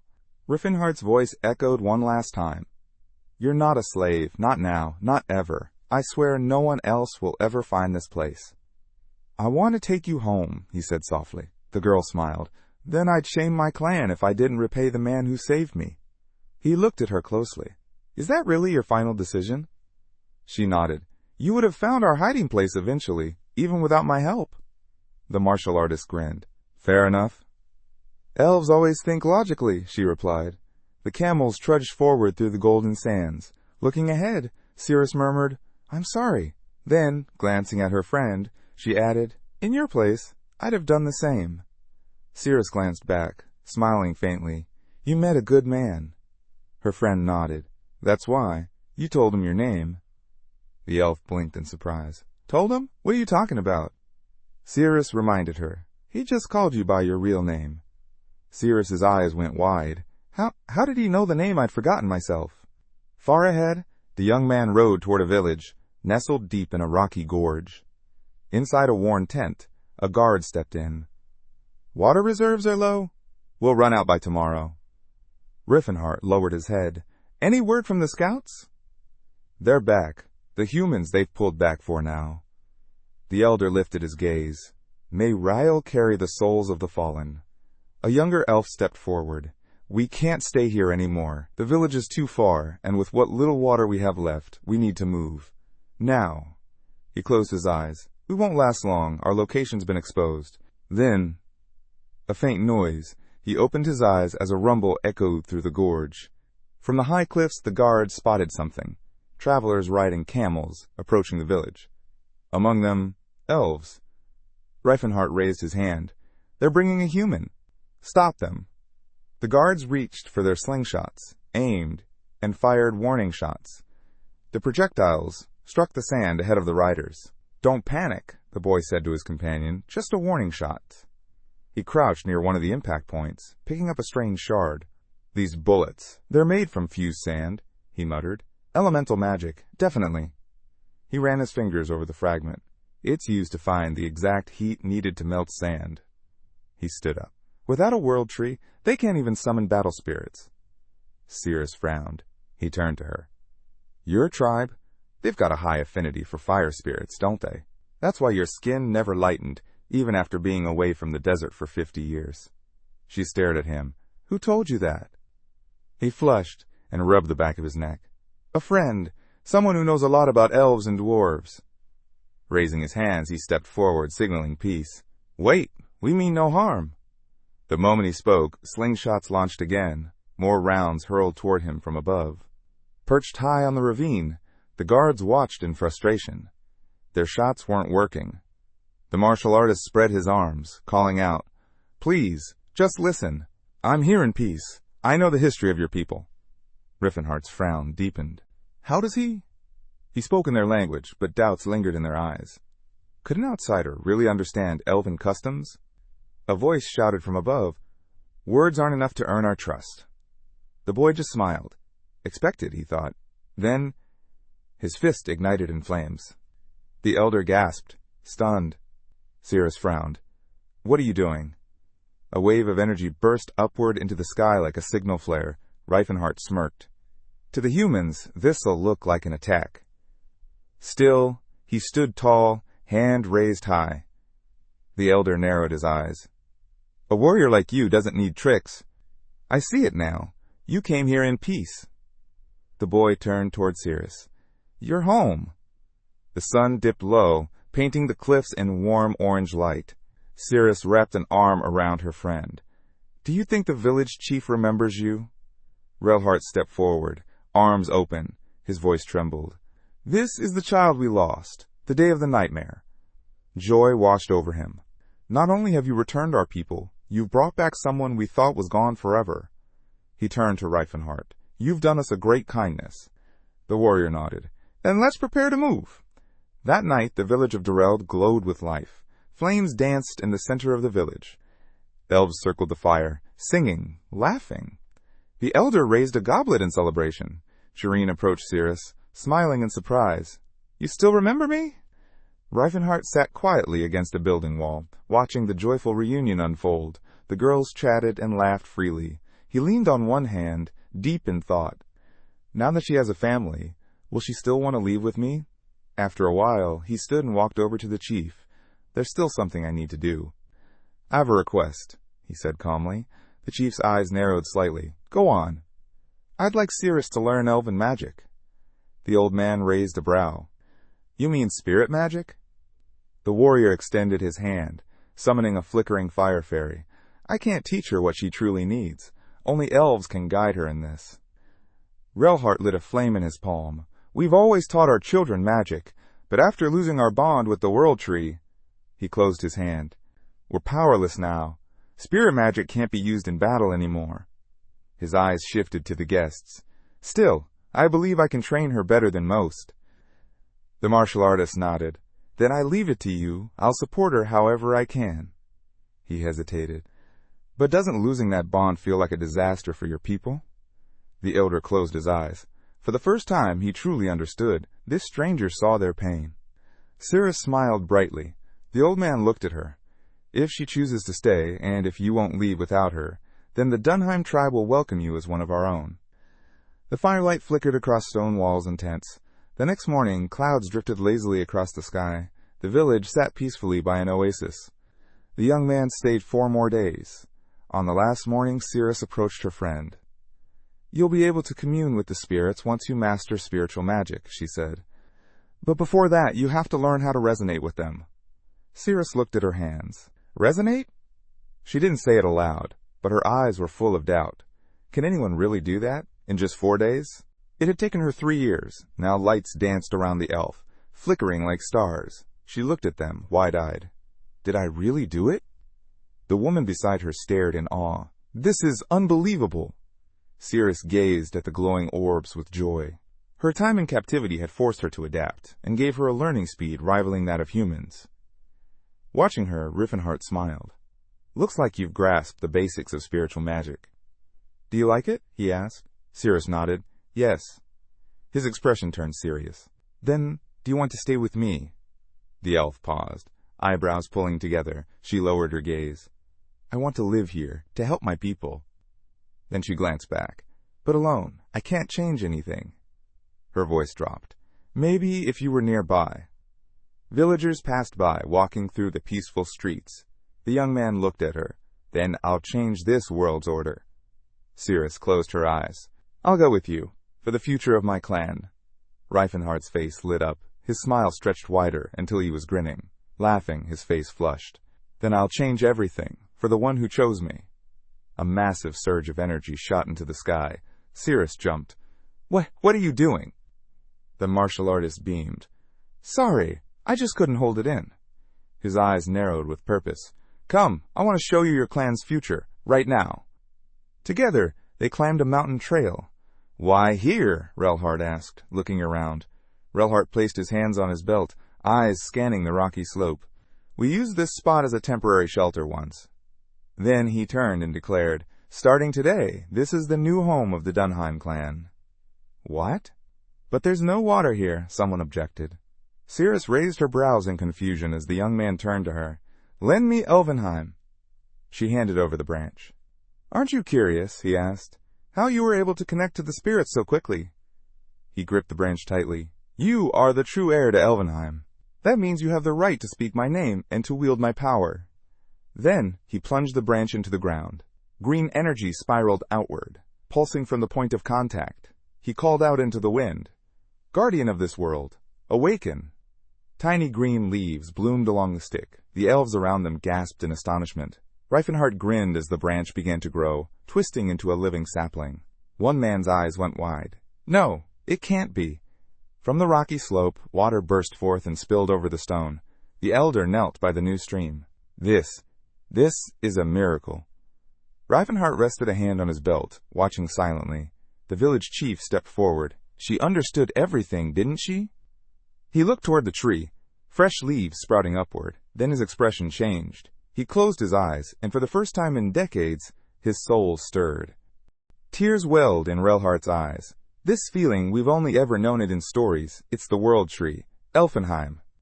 The young man stood still, watching as clear water flowed from beneath the sapling. In its roots, a symbol, 8 stars intertwined.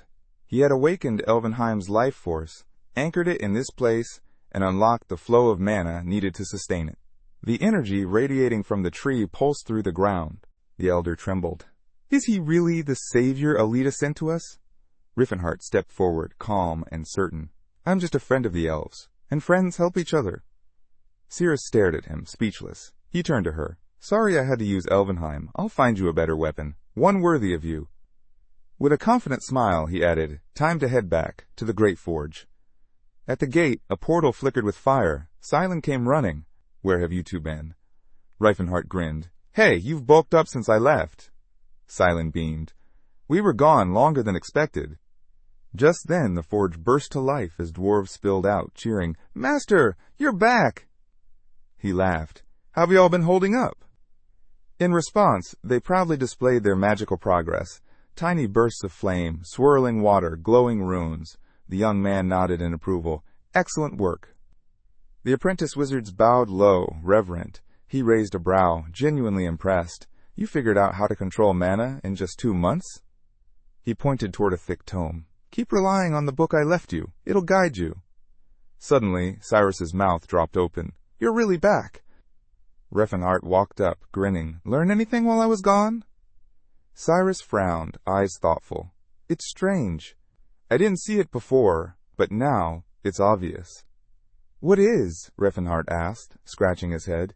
You, Cyrus said slowly. You've got the soul of someone 3 times your age. Are you really only 23? The martial artist blinked. That's what you've been studying this whole time? Before he could answer, Silent chimed in. So, where to next? We need funds first, Reifenhardt replied, but our real destination is even farther. He rolled out a map of the continent. There's someone in the kingdom of Kroven, by the Frostlands near the ocean. He can help us. While the warrior wrapped up business at the Great Forge, events were unfolding far away. In the frozen north, deep in the icy deserts beyond the kingdom of Grime, travelers had pitched camp. A man stood near the fire. Can we add more wood? An elder shook his head. We have to be careful. Can't waste mana keeping the flames alive all night. Inside the tent, bags were stacked high with ancient relics. One explorer held up a thick, dust-covered tome. This contains lost knowledge from the Silver Age. He stared at it, wide-eyed. When this gets out, the academic world's going to erupt. We have to tell the truth about the Silver Age, about the nations that once thrived. Suddenly, a scream cut through the cold night. The old man turned, alarmed. Then, fear hit the researcher like a wave. Teslan's men were here. At first glance, they looked like bandits, looters. The mage spun around. Kill them all. Leave no one. Weapons gleamed. Warriors marched forward. Stefan's eyes lit up with tension. Jesus narrowed his gaze, ready to strike. The knights rushed in, blades flashing. Blood splashed across the snow. The old man dropped to his knees, trembling. Please, take everything. Just don't kill us. But the mage raised his sword and said, They don't want the relics, the sage said coldly. They want your heads. With one swift strike, his blade tore through the researcher's body. Felena stepped forward, face pale. Was that really necessary? The villain didn't hesitate. It was the will of the Silver Sages. They opened a door that should have stayed shut. Blood soaked the snow. The ancient book lay on the ground, its pages stained red. Teslan picked it up. No one can know this part of history. Not for the sake of today, but for the future of mankind. Felena's voice cracked. But what did they do wrong? Holding the book tightly, the man replied, They were a small price to pay for the greater good. Nearby, the mage turned to his companion. How's the berserker armor? Stefan smirked. The best I've ever worn. Just needs a little getting used to. At the edge of the camp, Eustace approached the tent. He glanced around, his voice low. Looks like I'm not the only one out for revenge. Light energy shimmered in the air around him. What do we do with all this? The wizard gestured to the relics. Take anything valuable. The rest, anything on this list, goes to the Silver Sages for safekeeping. A rogue beside him stared at the bags. Relics from the Silver Age, some of these are dangerous. Only the right people can protect them. The knight held up a pendant, putting it around his neck. These warming necklaces? Not bad at all. Teslan nodded. A privilege, granted only to the Silver Sages. Then, something changed. His pupils narrowed. A black cube appeared in his hands. His breath caught. The voice of Elysian. He studied it, stunned. Some things, society is better off never knowing, even more shocking. There were two of them. As the group left the tent, Felena turned to him. What part of history are you trying so hard to erase?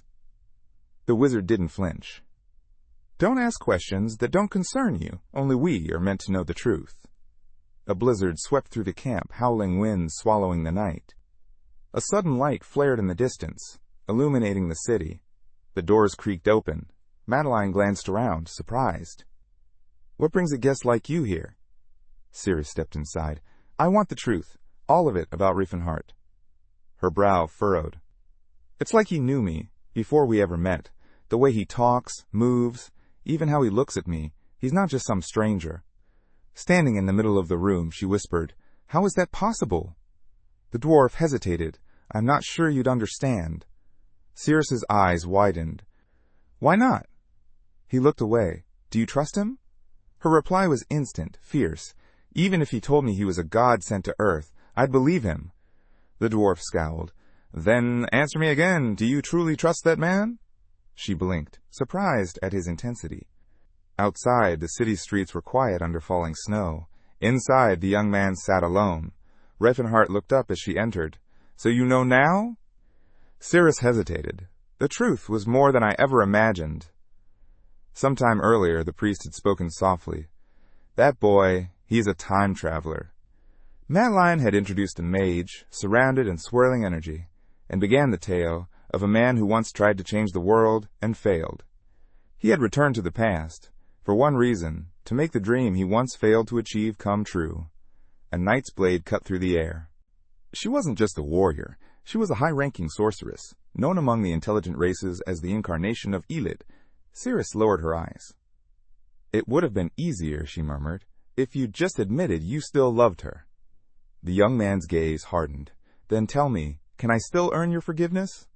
The elf turned her head away, silent. Then, staring at the floor, she finally said, "I can't answer that, but I am ready to keep walking this path with you."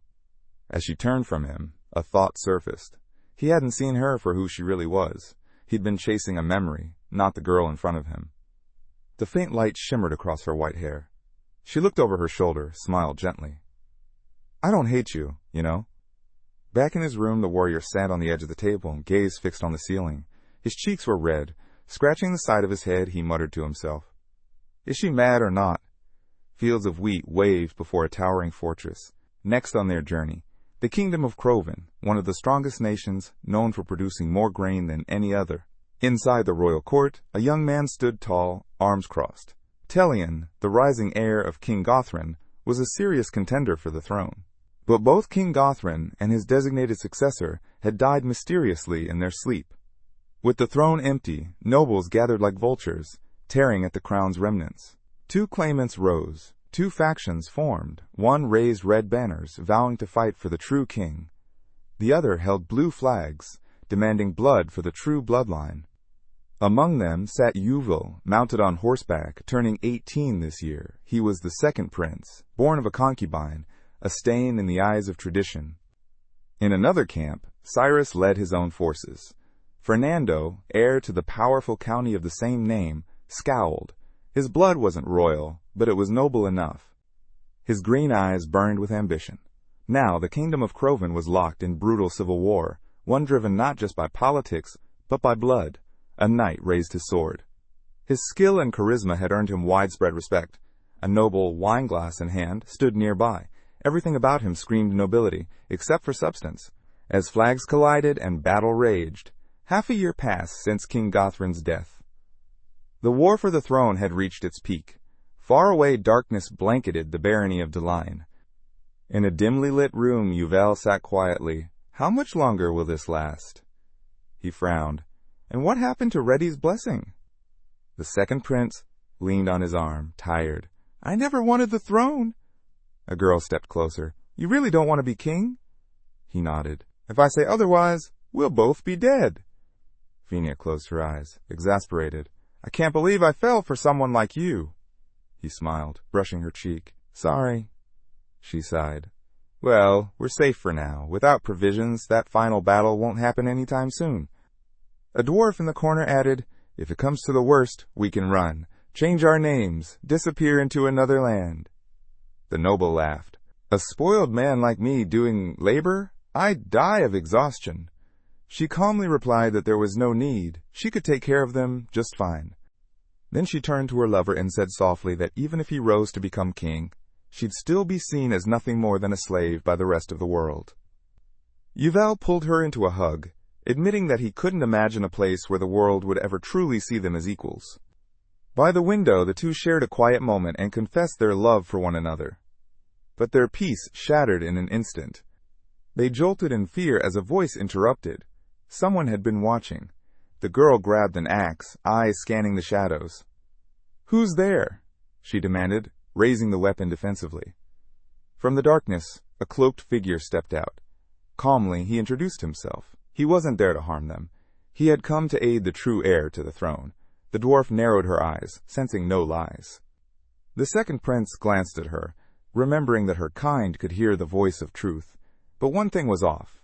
The intruder was too big to be a mage. With a smirk, the stranger called himself a battle mage. Not even a rogue's disguise could fully hide who he was. The nobleman stepped forward, arms crossed. If you're here to help, then what was that comment about us having fun? The cloaked man shrugged. You must have misheard. The maid wasn't buying it. We didn't, she said coldly, but the nobleman waved it off. Doesn't matter. I'm not concerned. Still, His gaze lingered, sharp and calculating. The young man sensed it immediately. This noble was like a living lie detector.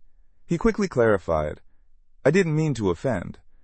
I'm involved with an elf myself." Yuval's eyes widened. Phinia nodded in confirmation. Everyone stared at the stranger, stunned. The second prince blinked.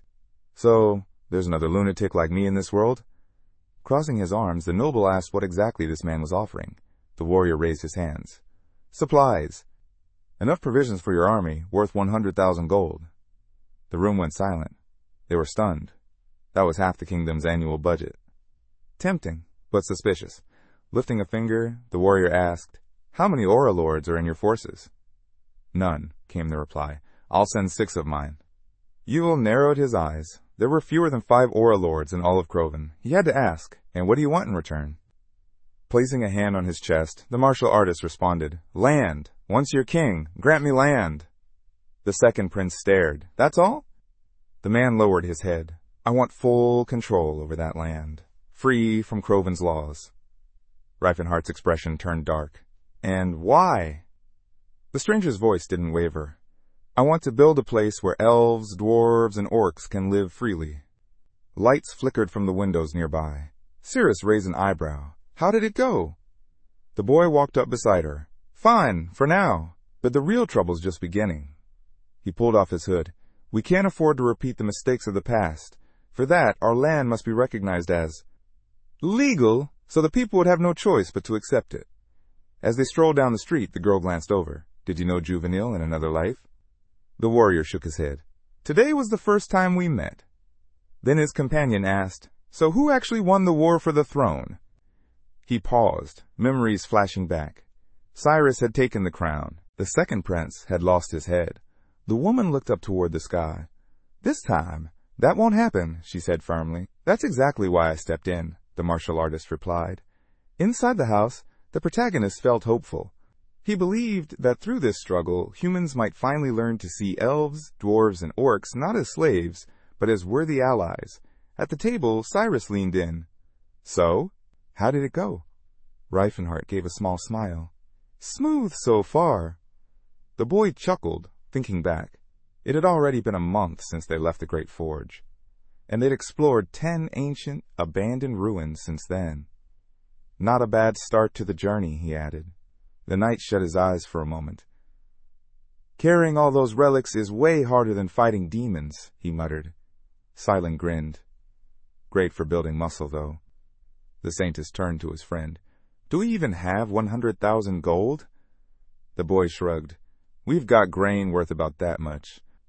The healer recalled the contract, how his comrade secured sacks of grain from the Tan Trade Union. The warrior raised a finger. Under normal conditions, no war, no famine, it'd only be worth about 4,000. But right now, it's a different story.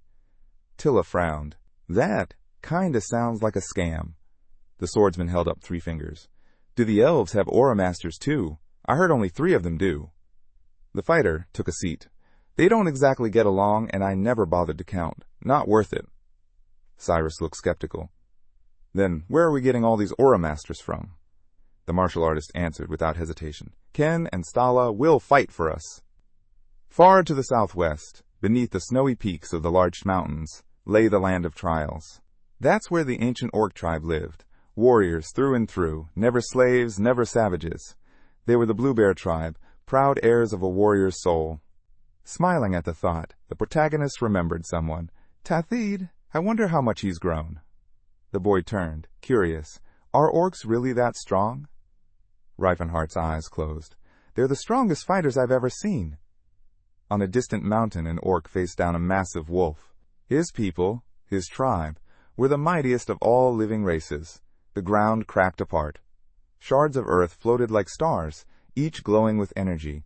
From the center of every light, figures began to take shape. The man furrowed his brow. "Good work," he told his comrade. Tessalon gave a quiet nod. "Thanks." The Toast looked away. Only the right people should know about threats like this. That's the only way to protect humanity. And with that, the keeper vanished. The mage narrowed his eyes. Was the old man just looking for someone to talk to? Or was it something more? He knew one thing for sure. He needed a position with more influence. Fast. The wizard closed his eyes, his mind drifting to one topic, the threat the Demon King posed. Iranad looked down. Thanks to Jade, it was now confirmed. He was a member of the Silver Sages. The scoundrel shared what he remembered from his past life, and eventually became one of them. A sudden blaze cut through the darkness. In the Silver Age, it wasn't humans who ruled. The elves guarded the Tree of Life, high above. The dwarves worked deep underground. They were the ones who made that age shine. Their legacy was so great, their names echoed through time. Ancient ruins burst into the sky, glowing with fire. Long ago, there were two great civilizations, Eldred and Alhetron. A green mark hovered over the elves. Eldred in the old tongue meant Alita's blessing. A red sigil burned above the dwarves. Alhetron, the blessing of Alpath. Teslan narrowed his eyes. So this was the secret the Silver Sages had been hiding all along. To bury the truth, they'd spun a carefully crafted lie. Standing atop a floating stone, the man watched it all unfold. He believed this deception was meant to protect humanity, but in truth, it was making them weaker, duller, slower. Their journey led them through the plains of Fatland, across the jagged western wastelands. They rode on horseback through barren terrain. Cyrus glanced around. These lands, they're completely dead. There's a rumor, the protagonist said, that orcs throw out the weak, children, elders, anyone who can't fight. Reifenhart chuckled. That's why they admire those who leave. It's a brutal kind of survival, but it works out here. Tilla scowled. Savages. Cirrus raised an eyebrow. The dwarves were just lucky to inherit livable land. Harsh places make harsh customs. But throwing out the weak? The girl replied. That's barbaric. The heroines exchanged sharp glances. The young man watched, thinking humans weren't the only ones who struggled with unity. Ceylon turned. And how are you planning to convince the orcs to help us? The boy furrowed his brow. I have a plan. The woman leaned closer and whispered, You're not thinking of doing what you did last time, are you? He gave a faint smile. Tathid is already with us. Just then, dust kicked up in the gorge behind them. The knight sat up straighter. We've got company. Something, or someone, was charging toward them at a terrifying speed. Mouths dropped open as the figures came into view. The orcs had arrived. Snarling, they bared their fangs, shouting in a tongue none of them could understand. What are they saying? The swordsman asked. The fighter's expression darkened. They're calling us trespassers, and they want every human dead. The martial artist gripped the reins tightly and called out to them, but the orcs roared louder. Their eyes blazed with fury. They weren't listening. Cyrus clenched his jaw. They're not going to stop. One of them raised a massive axe. The elf leapt back, narrowly dodging the blow. Tilla blocked with her weapon. The boy struck back, knocking a few down. They're insanely strong, he shouted. The protagonist folded his arms. But they have one fatal flaw. Riffenhart lifted his hand. Rise, he commanded. The sand beneath them surged upward, then dropped into a swirling pit. Purple energy sparked at his fingertips. Magic circles flared around him. One by one the orcs collapsed where they stood, fast asleep. Silence stared, stunned. That worked way too fast. The boy nodded. That's exactly why their tribe lost to humans, despite being better fighters. The Saintess turned, eyes fixed on the sleeping warriors. The Saintess looked at the fallen monster, realization dawning. It wasn't just brute strength. These creatures had poor resistance to magic. What if, the young man asked, one of them could block spells like that? The fighter shut his eyes. Then we'd be in real trouble. But these weren't warriors.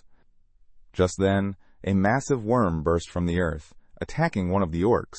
The true warriors of the Blue Bear, the fighter explained, are the ones who protect the tribe and hunt monsters. The ones we met? They're just scouts, trainees. The brute collapsed in the dust, still asleep. So these aren't the real deal? The swordsman asked. Before an answer came, a massive shadow loomed over them. The knight tensed, his expression grim. Above them, armed orcs lined the cliff's edge. One figure stepped forward, a stranger in a heavy robe.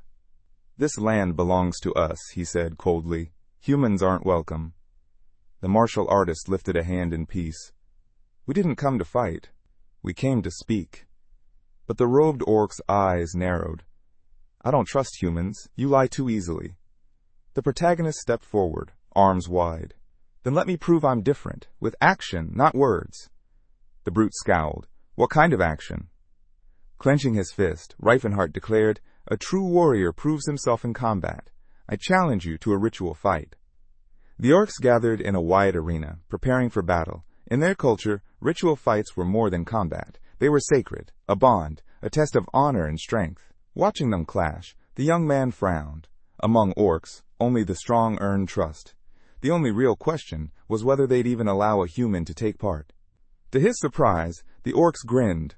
Wide, toothy, eager, they were impressed he knew their customs, and thrilled to accept. They agreed, the young man said to his friends. Cirrus narrowed her eyes. Of course they did. There was no other way. Cyrus turned to his comrade. Are girls allowed to fight? They don't care about gender, the warrior replied. If you can fight, you're in. Silent pointed at himself. Wait, do I have to fight? The fighter glanced at him. No, you're not a warrior. They probably think you're a kid anyway. The orcs surrounded the group and roared, announcing the start of the ritual. One of the girls stepped forward, sword in hand. Name's Cirrus, she said firmly. Across from her, an orc opened his jaws wide and boomed, Zelkathor! She blinked, surprised. He smiled. I want to fight you. The saintess raised an eyebrow. They know our language?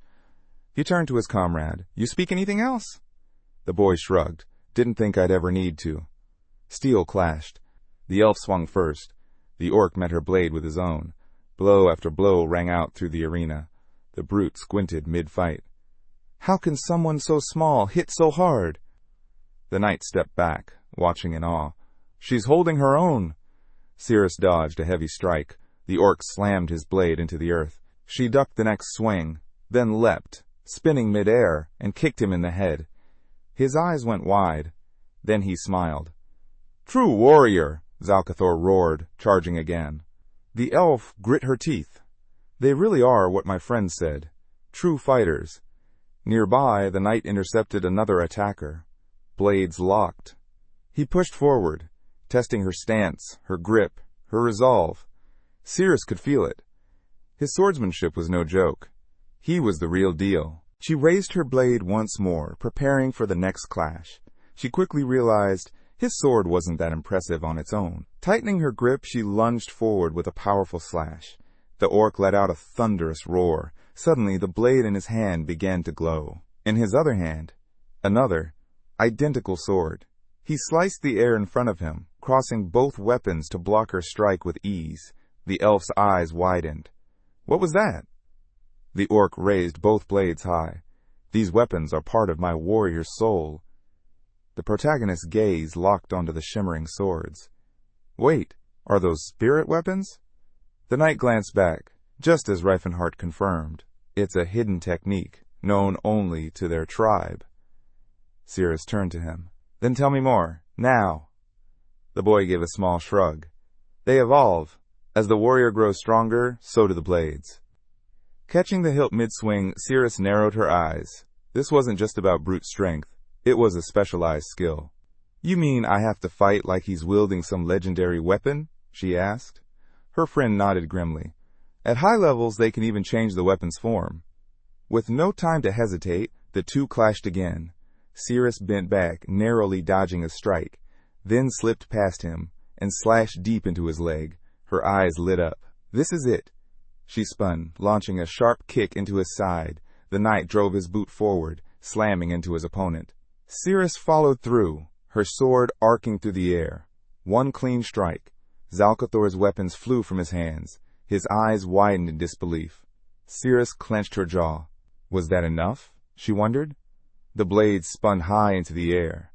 But the orc's face twisted with rage. He shouted to his comrades. Cirrus braced herself. The swords turned mid-air, then rocketed back toward her like missiles. The protagonist tensed. Watch out! They can sometimes control their weapons like that. What? Cirrus gasped. And you didn't think to mention that before?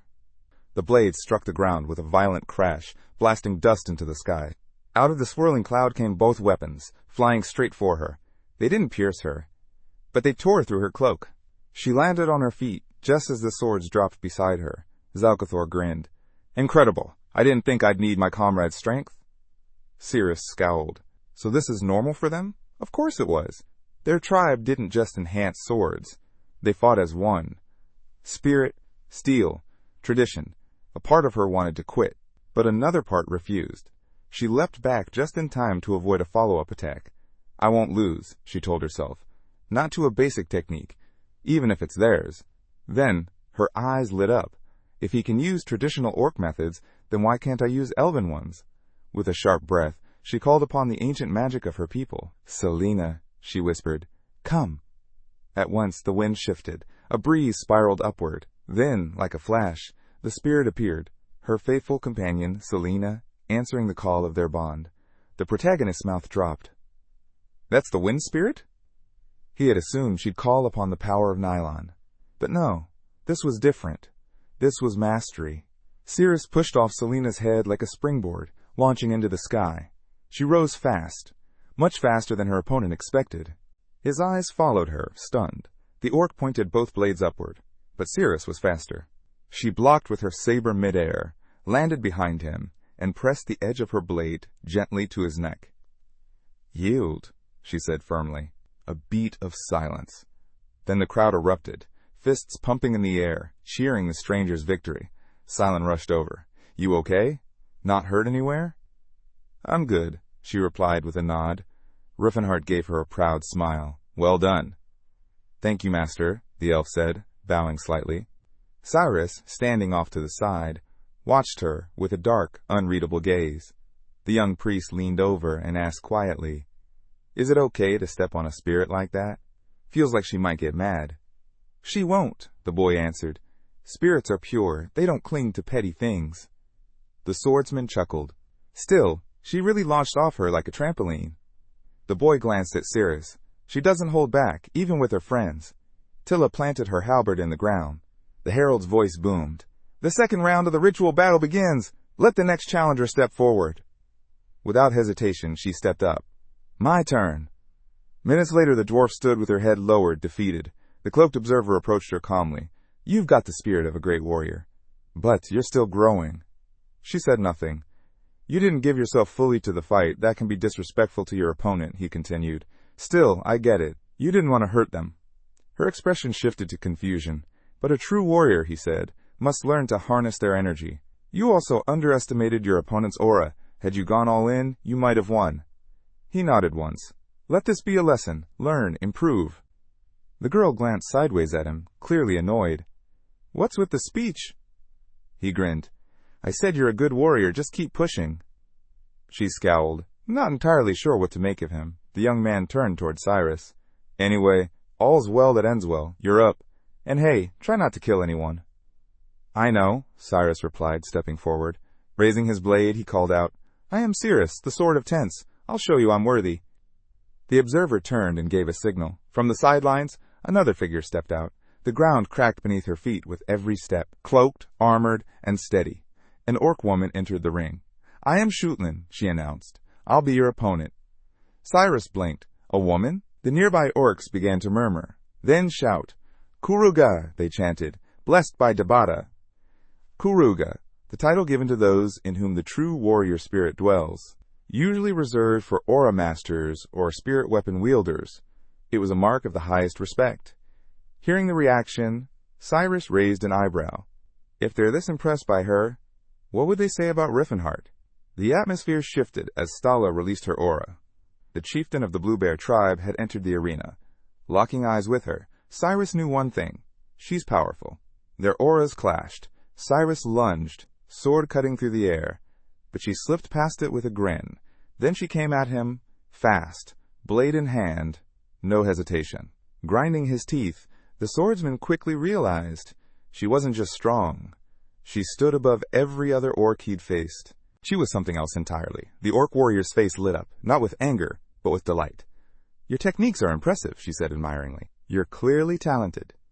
Her expression turned sharp. But you lack real combat experience. Then it hit her. He didn't understand a word she was saying. Even as she attacked, the chieftain repeated herself, more for her own satisfaction than his understanding. You're good, but I've been fighting longer than you've been alive. Cyrus prepared to defend, but her words were just noise. He had no idea what she meant. She struck fast, blades flashing. "Doesn't matter," she muttered, leaping high into the air. "Let's just fight." With a shout in her native tongue, she launched both swords, one from the front, the other curving in from behind, her arms stretched wide. "Go, sisters," she called. Cyrus scrambled, barely deflecting one. The second blade nearly took him off balance. He focused all his energy on defense. This is it, he realized. The spirit weapon technique Riffenhart talked about. She wasn't holding the blades anymore. She was controlling them, with her mind. The pressure was overwhelming. She landed right in front of him and slammed her fist into his chest. The blow rattled through his body. He knew this kind of hit. It was laced with aura. He should have been able to endure it. Then, one of the airborne blades cut deep into his shoulder. Blood ran down his arm. He crossed his arms, breathing heavy. Russ has potential, but no experience. He's studied aura lords, but if he keeps focusing on Stala, he'll never keep up. From the sidelines, the observer watched silently, wondering what the boy would do next. Stala stood confidently, hands on her hips. "It's over. I win." But Cyrus gritted his teeth. "Not yet." He gripped his blade, pushing aura into it. He didn't have much training with it, but it had to be enough. His eyes flashed blue. His aura pulsed. The crowd fell silent. Even the chieftain frowned. "What is this?" Swords, ghostly replicas, began to circle around him. She narrowed her gaze. Are these illusions? She felt the energy. 3 were real. The others, just projections. She tensed. The blades flew at her. Her aura flared, shattering most of them. She charged forward. "Not bad for a rookie," she muttered, but just then, one blade cut across her abdomen. She gasped, stunned, eyes locking with Cyrus as he stood ready. Reifenhart let out a crooked smile. He split the physical form from the essence. A perfect use of aura. Stala clutched her wound. "Good strike," she said, "but that won't work on me twice." Cyrus glanced back. It didn't. He charged again, unleashing more phantom blades. Stala smashed them aside. Easy, she thought, once you know which are real. She reached him, only to watch his body shimmer and break apart like mist. An illusion? The real Cyrus lunged up from below, blades slicing through her thigh. He landed behind her, smiling slightly. It worked. The chieftain stumbled. He switched the blades. But how? Her eyes widened. The protagonist, still catching his breath, realized his comrade had already. Russ had figured it out. He'd learned how to use the void sword. The boy was a genius. There was no other way to describe it. Phantom replication was more than just a flashy trick. It created illusions through aura, bending the rules of physics. It distorted the feeling of presence, making it nearly impossible for opponents to tell what was real. But that was just the bonus. The real power? The ability to shift aura in an instant and strike before the enemy could react. That was the core of the void sword. It may have been the signature move of the Holy Knight Cyrus, but Russ had clearly poured in hours of work, and he'd mastered it faster than anyone expected. Still, that nervous smile lingered on his face. Ever since he first faced this technique, he'd felt off. Now it made sense. He'd been training alone at the Great Forge. For this moment. From the sidelines, Stella glanced at the tall warrior watching in silence.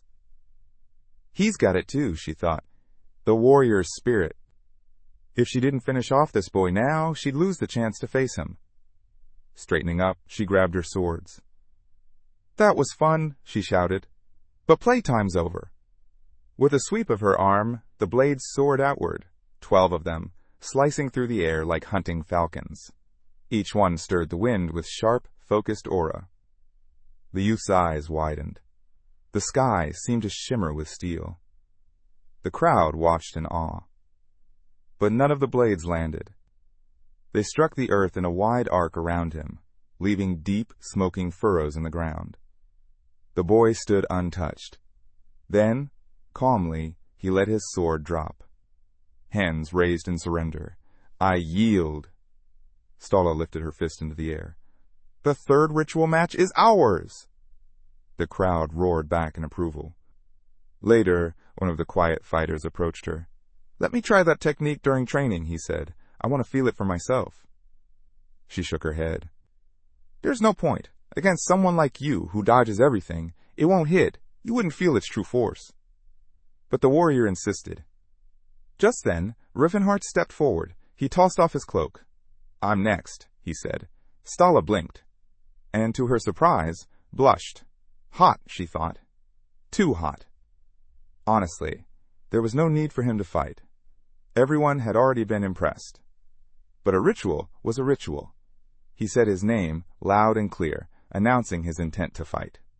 Then a towering figure emerged from behind her, cloaked in silence. "I'll take that fight," a voice rumbled. Riffenhart froze. He hadn't even sensed the man's presence. Stala turned, eyes widening. "How long have you been here?" The massive orc pointed to the top of a nearby cliff. "Been watching from up there." Riefenhart looked. That cliff was at least 300 meters away. She scowled. "What about the Snake King?" "I already cut him down," the giant replied calmly. She gave a satisfied nod. "As expected from my mate. What about the food supply?" "Handled." Pulling off his cloak, the towering orc stepped into the ring. "I am Culkin," he declared, "leader of the Blue Bear tribe." He looked directly at Riefenhart. "If you're ready, your opponent is me." "But not your wife?" Riefenhart asked, lowering into a fighting stance. "No problem," he grinned. "Let's do this." Though, he admitted to himself, "I've never fought someone this massive, not counting my old teacher, of course." The towering orc chief laughed heartily, pulling the enormous sword from his back. "Perfect," he growled. "Let's fight!" But before the clash could begin, the young man raised a hand. "May the dreams come." A soft glow shimmered. Advanced sleep activated. The giant immediately collapsed to the ground with a loud thud. And curled up. Snoring. Cyrus and Silent blinked in confusion, their faces mirroring the same silent question. "Wait," Cyrus said slowly. "That's it?" The orc woman pointed angrily at Riefenhart. "A true warrior doesn't fight like that." He shrugged. "You could have just woken him up. I wanted to show I'm not just a warrior, I'm a magician too." The chief stirred, rubbing his head in confusion. "Did I fall asleep? Was I really that tired?" "No," his wife said flatly. "You were spelled." "He's a mage?" the chief asked, blinking. "His weapon is magic," she replied. "So is his body. Fighting him at anything less than full power would be disrespectful." The orc smiled, satisfied. "Then, no more holding back. I'm grateful for your honesty, warrior." Around them, murmurs broke out. "Isn't casting a spell kind of cheating?" someone asked. "No," another countered. "Not using everything you have, that's worse." But is magic really a weapon? It's not about magic. It's about giving your all. In the end, they all agreed on one thing. Just follow the chief's lead. Riefenhart let his aura flare. The fight was back on. Maybe this time, he thought, I'll earn the orc's trust earlier than I did in my past life. Their auras collided. Far away, tucked between the rocks, the Snake King's lifeless body lay sprawled, mouth open, eyes dim. Standing over him was a lone orc warrior, muttering, "This should feed us for a while." His wolf looked up at him, hopeful. "What?" the orc said, staring back. "Why are you looking at me like that?" Then, grinning, he tossed the beast a chunk of meat. Sneaky little thing. But something shimmered behind the rocks. A swirling vortex of aura. The orc froze. "What's that glow?" Tatid's brow furrowed. "I better go check it out." Back in the arena, the fight had erupted. Riefenhart charged, his opponent mirroring him with a fierce grin. Their blows clashed in a storm of glowing sparks. The hero spun his fist, then launched a chi bullet straight at the orc's chest. Kalkin deflected it with precision. Riefenhart gritted his teeth. He's fast. Even with a weapon that size, no less than I expected from a tribe leader. Another wave of chi bullets flew in. Kalkin twisted his blade, knocking away as many as he could. The young warrior smirked. "Time to prove I belong here." He raised his hand again. Advanced sleep. Kalkin's eyes rolled back, and down he went again. Unbelievably, it worked. Riefenhart dashed forward, mind racing, heart pounding. Even an orc of this caliber. Magic had always been Aura's weakness. But then, something unexpected. The sleeping orc suddenly swung his massive blade. Riefenhart barely managed to dodge. Eyes wide, he stared. Did the spell fail? No. Kalkin was still asleep. His body hadn't stirred. Wait, is he fighting in his sleep? The boy blinked. Is this even possible? Can all Aura Lords do this? Cyrus, watching tensely, muttered, So Aura can affect reflexes like that. I should have tried that in training. Meanwhile, the chieftain, mid-swing, seemed to yawn, then blinked. Ah, he said groggily. I got hit with magic again. Riffenhart raised a hand and commanded, Freeze, like stone. I've never seen anything like this. Not even in my past life, he thought, stunned. Then, calmly, he cast antipsychotic wards on his allies. A magic seal lit beneath the orc's feet. Kalkin had no resistance to spells, but he still clenched his teeth, refusing to drop. And then he charged. His sword swung automatically, body locked in advanced aura control, pure muscle memory. He roared, laughing. This is fun. Reifenhart couldn't help but grin. What a crazy technique. Dashing in, he shouted, Fine, let's do this for real. He wasn't thinking about exhaustion anymore. Now, he just wanted to fight, like a true warrior. The battlefield lit up as their weapons clashed. Blinding flashes of aura, clouds of dust and sand, debris flying in every direction. Neither backed down.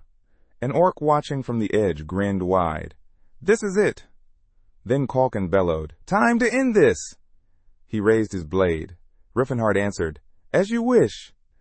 He clenched his fist. Aura began to swirl. Tight, dense, deadly. Their eyes locked, both smiling with full warrior's respect. Then it happened. Reifenhart unleashed 4-stage horn of disasters. Kalkin swung his sword, activating Rock Crusher. The ground split. Stone, air, light, all exploded from the clash. The shockwave shot into the sky like lightning, then slowly faded into silence. Behind them, the priest rushed in, placing both palms on the chieftain's back, holy light flowing into him. Reifenhart stepped forward. Hey, go easy on him. The priest rolled his eyes. You said this would be quick.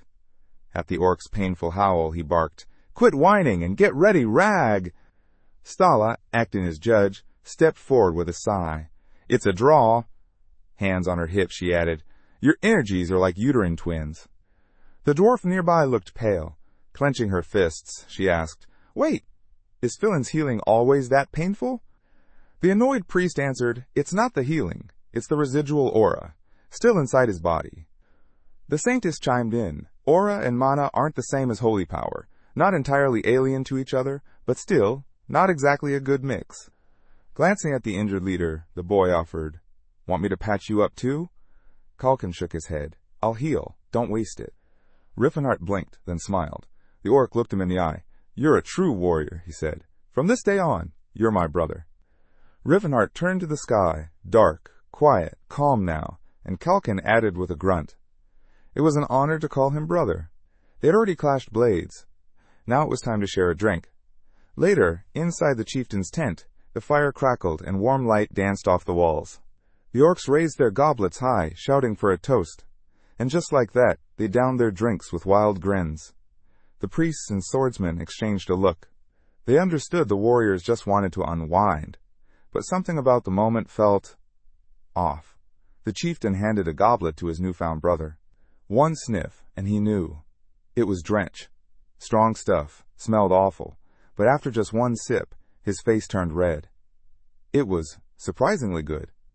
Either it really was, or his taste buds had betrayed him. Noticing his reaction, the big orc let out a hearty laugh. He admitted he'd been nervous, afraid the drink wouldn't be appreciated. Then he turned to his stern wife, grinning, and called for the whole barrel. She scowled, muttering that he was just looking for an excuse to get drunk. Still, she hauled the thing over. Cheers erupted as the chieftain lifted the barrel and started chugging. Nearby, a few orcs were eyeing Cirrus, whispering among themselves. Could elves really be fat? They'd never seen one so sturdy. And the dwarf? Just the same. How were they even warriors? The girl asked the chieftain what they were saying. Laughing, he explained that in orc culture, if your muscles aren't bulging through your skin, you're considered fat. Meanwhile, a group of orc women were gossiping about the young priest. Too skinny, they said. Looked half dead. Poor guy had to defend himself, insisting he'd eaten plenty. Looking around, Riffenhart wondered, was this the real reason he was brought here? Then the tent flap opened. The chieftain turned. surprised. A familiar orc stepped in. Riefenhart blinked. He recognized him. The once frail shepherd now stood tall and healthy. The young warrior's eyes widened as memories came rushing back. The old orc grinned and nodded. Yes, he remembered him. Slightly changed, but the same man who had once saved his life. The chieftain looked between them, surprised they knew each other. Reifenhart explained. This man had saved him long ago. He was the reason he was here now. The elder orc's face lit up with understanding. What a twist of fate. Then, turning to his blood brother, the chieftain asked what brought him here. Reifenhart smiled. He came with an offer, land, fertile and safe. All he asked in return was their help. The chieftain crossed his arms. So you'll give us land, if we fight for you? Reifenhart nodded. In short, yes. The plan was to move toward the Viscounty of Gelfane, near the Great Glothine Range. The chieftain turned to Tethid, seeking his view. After all, he'd grown up among humans. Tethid replied calmly. Most humans can't be trusted, but this one, he can. He's no liar. Still, the chieftain hesitated. He trusted his friend, but the safety of the tribe came first. Reifenhart then suggested they speak with the master weapon makers. Perhaps their insight could guide them. Soon, they stood outside the blacksmith's tent. The blacksmith crossed his arms and greeted them. Warriors blessed by battle, he said, voice like steel, what brings you here? He introduced himself as Grouter, the weapon maker of the Bluebear tribe. Standing behind him, the warrior spoke up. Their newly adopted brother had a proposal, and for the good of the tribe, they'd need Grouter's wisdom. By morning, the group was ready to move. As they set off, Reifenhart felt the talks had gone well. The chieftain confirmed it. The tribe would hide their young in a safe place, then catch up later. Noticing Tathid's quiet expression, Reifenhart asked why he'd come along so soon. Tathid simply said he'd act as a guide, helping direct the rest of the tribe to them when the time came. The boy's eyes lit up. First elves, then dwarves, now orcs. What's next? He even joked that the big guy might join their squad too. The hero smiled. His friend had already figured it out. A few days later, on the royal road of Termania, one of Crovin's key trade routes, a caravan moved steadily through the night. Hidden in the shadows, several figures watched its progress. The commander studied the line of wagons, brow furrowed. Just 100 soldiers? That couldn't be right. Sure, Prince Yuvel wasn't the sharpest tool in the shed, but even he should know how critical these military supplies were. One soldier guessed maybe this was all the prince could muster, but the commander scoffed. They'd expected at least 500. No mages either, someone muttered. Not even a magical defense line. It was odd. This escort was weak, too weak. No armored knights, barely any experienced troops, just a bunch of scrawny kids. And to top it off, an orc was leading the column. That raised eyebrows. Could they be posing as refugees, using civilians to pass for soldiers? The officer noted that Prince Yuval couldn't afford to divide his forces now. If they hit this group hard, they'd crumble. But even so, there was no need to push too hard, just enough to scare them. The weaklings would probably scatter on their own. The commander raised his blade. His voice rang out. In the name of King Carrots, drop your weapons and bow. But before the words even echoed, 3 small figures darted forward, cloaks flying. The soldiers froze. Cloaks whipped back, revealing 3 armed gnomes charging straight at them. The officer's mouth dropped open. Gnomes? These were the reinforcements? Who in their right mind would send these little guys? One soldier blurted out, Are they insane? But the dwarf in front, Cardamite, was already on the move. Gripping his massive axe, he launched into the air. The commander's eyes widened. He soared over the squad like a cannonball. What the hell? The warrior gasped. How'd he jump that high? The other 2 dwarves split off, axes swinging. Roaring, they hacked into the enemy lines, yelling they'd tear everyone apart. The soldiers barely had time to react. Confusion broke out as steel clashed and panic spread. The commander pointed his sword and shouted, Stand down! This doesn't have to. All dwarves, charge! The command rang out, and the small but fierce squad surged straight toward the caravan.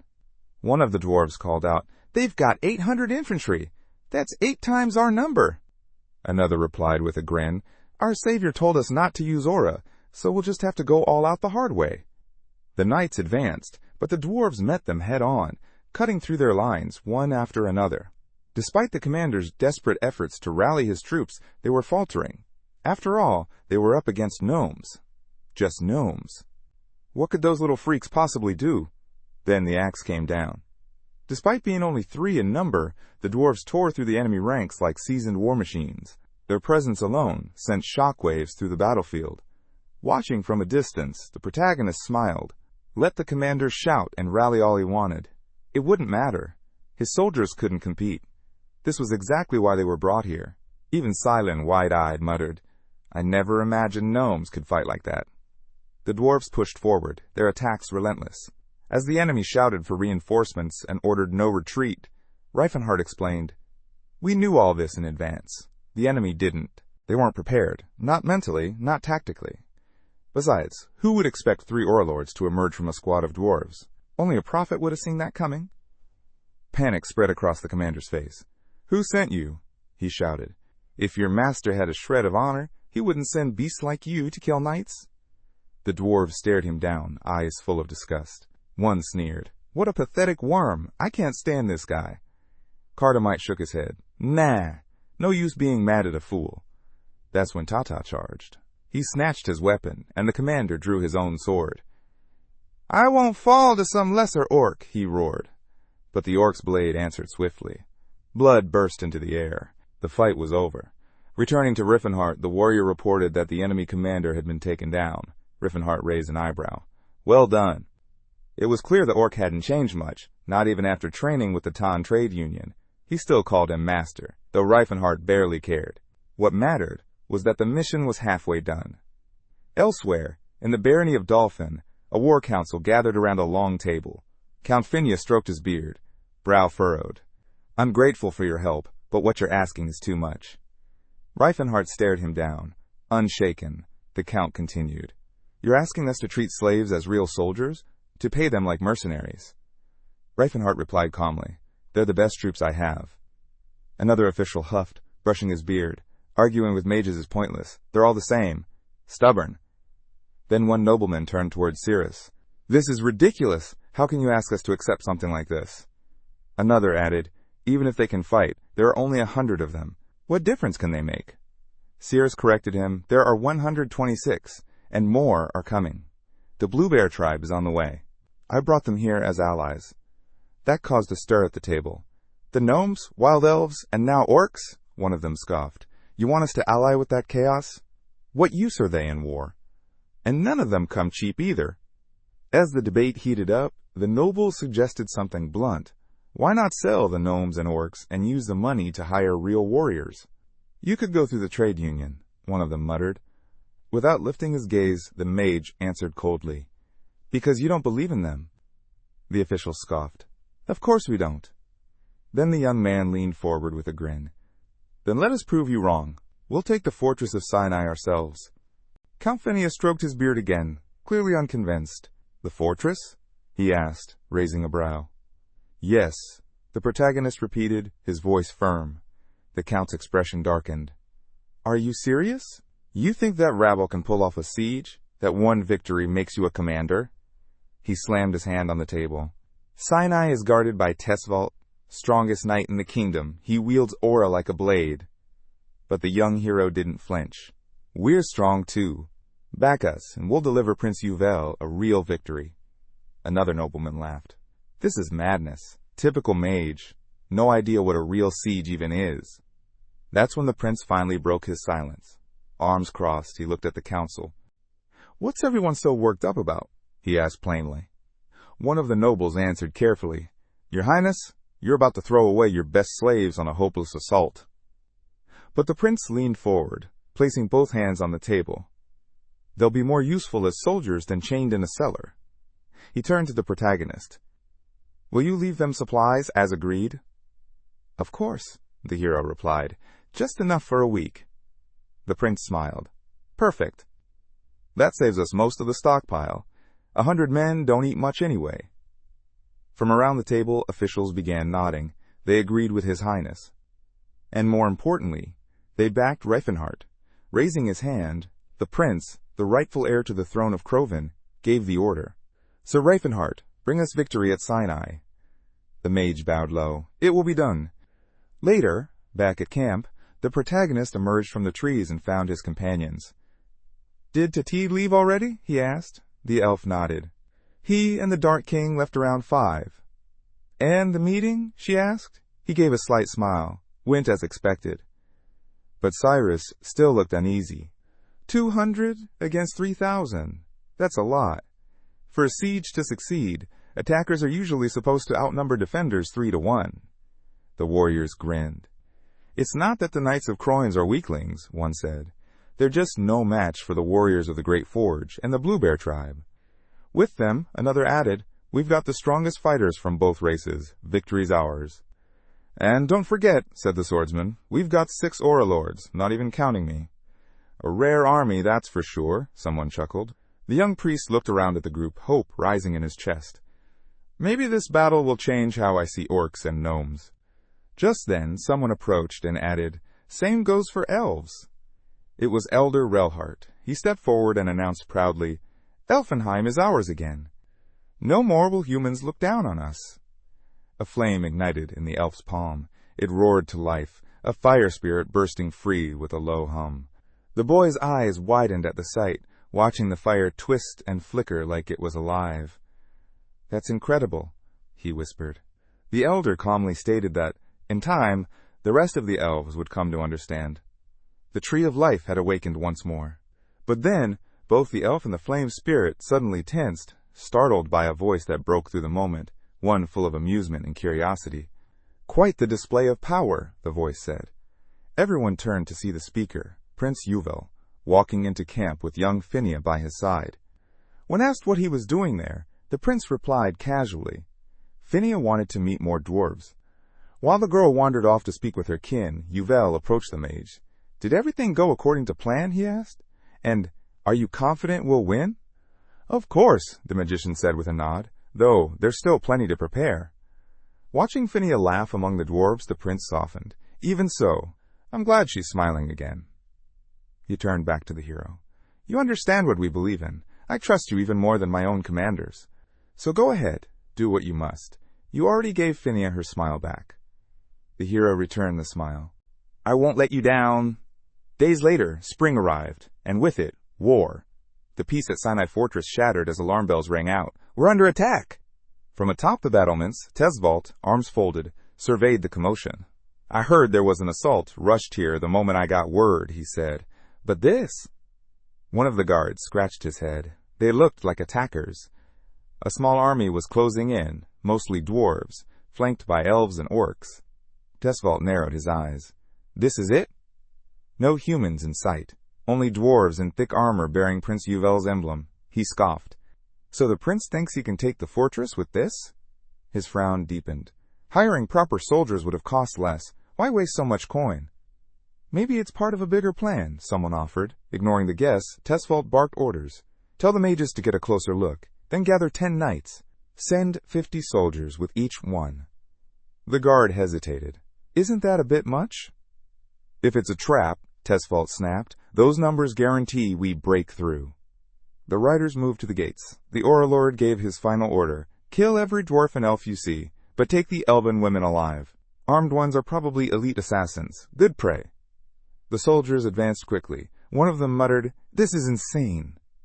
The commander silenced him. You heard the order. No mercy. In the name of King Cardus. Then, everything exploded. A red flash lit the field. The lead horseman was launched into the air, his mount buckling under the blast. Tesvalt's eyes went wide. A dwarf had just caught an axe mid-air, his aura flaring to life. Are we allowed to use it now? He asked. Another dwarf lit up with power. The savior gave the word, Let's do this. The third grinned darkly. They charged. Steel clashed with flashing aura. The soldiers were overwhelmed, staggered to see weapons glowing in dwarven hands. Panic surged through the ranks. Then came the words they feared. Tesvalt is down. Hutch, a seasoned knight, couldn't believe what he was seeing. Are those even dwarves? He muttered in disbelief. Cardamite stepped forward, waving a hand at the stunned soldiers. As they hesitated, wondering if these were monsters in disguise, he shouted, It's time we pay back the humans for everything they did to us. The second dwarf raised his blade, letting out a roar. "It's been too long since I've fought at full strength." The third hefted his massive hammer. "Come on, brothers. Let's show them what real power looks like." On the fortress wall, Tesfault's expression hardened, his jaw clenched. "Overlords? Among dwarves? Impossible." One of the guards leaned toward him, panic in his voice. "Sir, what do we do now?" Before he could answer, a magician ran up beside him. "If they really are Overlords," he warned, "then the gates are at risk." Tesfault's fists tightened. "You're right. Activate the barrier." The mage raised his hands. Seals ignited, and a shimmering dome enveloped the fortress. The protagonist watched from below, shielding his eyes with one hand. "That's a high-grade magical barrier," he muttered. "Expected, considering the size of the place." Someone next to him frowned. "Doesn't that put us at a disadvantage?" He shook his head. "No, this is just what we planned for." The elves stepped forward, arms extended. A soft, ancient chant echoed from their lips. Then came the flames. Dozens of fire spirits swirled into existence, summoned by their song. From the wall, a knight shouted, "What the hell is this? Archers! Fire!" But their arrows passed right through the living fire. A stunned guard gasped, "It's spirit magic, like in the old texts." Another shook his head. "That's impossible. Elves don't control spirit magic." But the spirits weren't waiting. They slammed into the gate's protective spells, cracking them apart. With a deafening roar, a dwarf charged forward. "Relhart's a good man," he bellowed, "and this is for him." His axe, glowing with power, cleaved into the weakened gate. Wood and steel splintered. The entrance tore wide open. Inside, chaos exploded. Screams echoed. "Demons! They've breached the fortress!" Sir Tesfault, Lord of the Aura, wasted no time. Leading the elite Fernando Order himself, he galloped toward the gate at full speed. "I'll take these bastards myself," he shouted. "The rest of you, deal with the others. Show these low-born creatures the strength of true knights. For the king." Cardamite broke into a run, his voice booming. "I'll handle him, brothers. Cover the others." One of them warned, "Be careful, this one has aura." Tesfault activated his power, aura blazing around him. "You slaves forgot your place. You think you've earned the right to wield the aura." Their weapons collided with a crash of power. The knight managed to parry the first blow, but his face twisted with strain. He thought he'd be stronger. Cardamite stared him down. "Not bad," he thought. "You're younger than me, but skilled. Humans really do learn fast." All around them, soldiers watched in horror.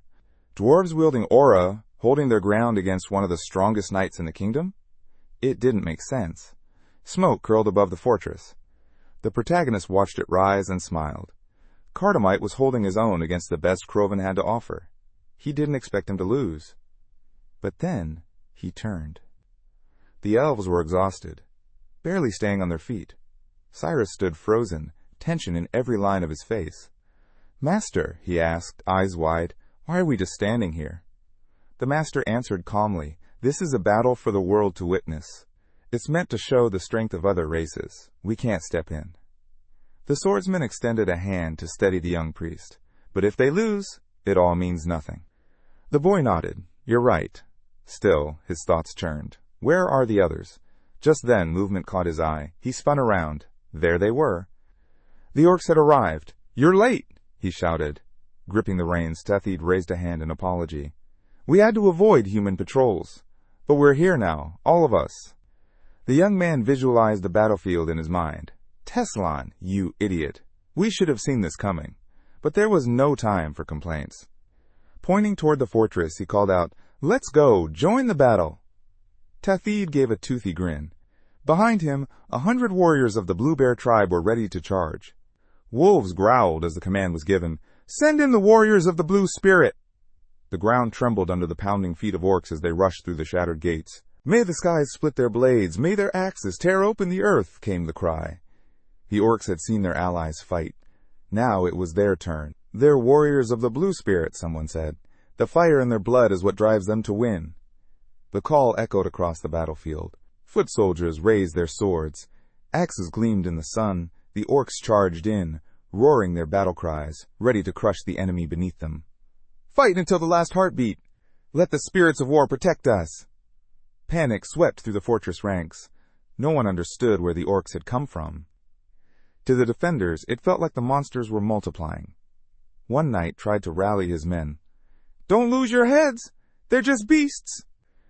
But as they saw Takid break ahead of the pack, swinging a sword larger than most men, they froze. "What kind of weapons are those?" one man gasped. From the sidelines, a mage chuckled. "They're terrified. Humans have never faced this kind of style." He continued, almost amused. "Elves favor sleek, elegant blades. Dwarves prefer long, heavy weapons. Trolls use natural materials, bone, wood. But orcs?" A grin crossed his face. "The bigger and flashier the weapon, the better. Fueled by spirit energy, they become pure destruction." Blades swept through the battlefield like living things. The human soldiers panicked, shouting that the orcs were possessed. Their enemies, on the other hand, called on their gods with pride. Palm to forehead, the hero exhaled. "I knew the orc warriors were strong, but this is brutal, completely one-sided." The spirit weapons were devastating, though not without flaws. "If they just split into two groups," he muttered, "one could dodge the weapons while the other takes down the wielders." But then the chieftain stepped forward. With a blast of aura, he lit up the field, and the soldiers recoiled in terror. Off to the side, the mage quietly watched it all unfold. Ignorance is the deadliest curse.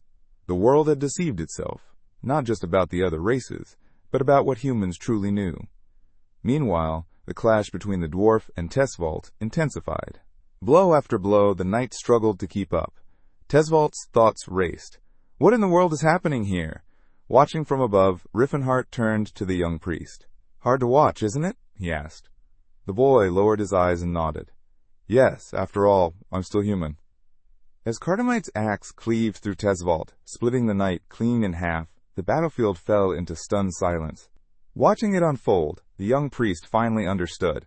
These warriors weren't just brutes, they were fighting for something more, a better life.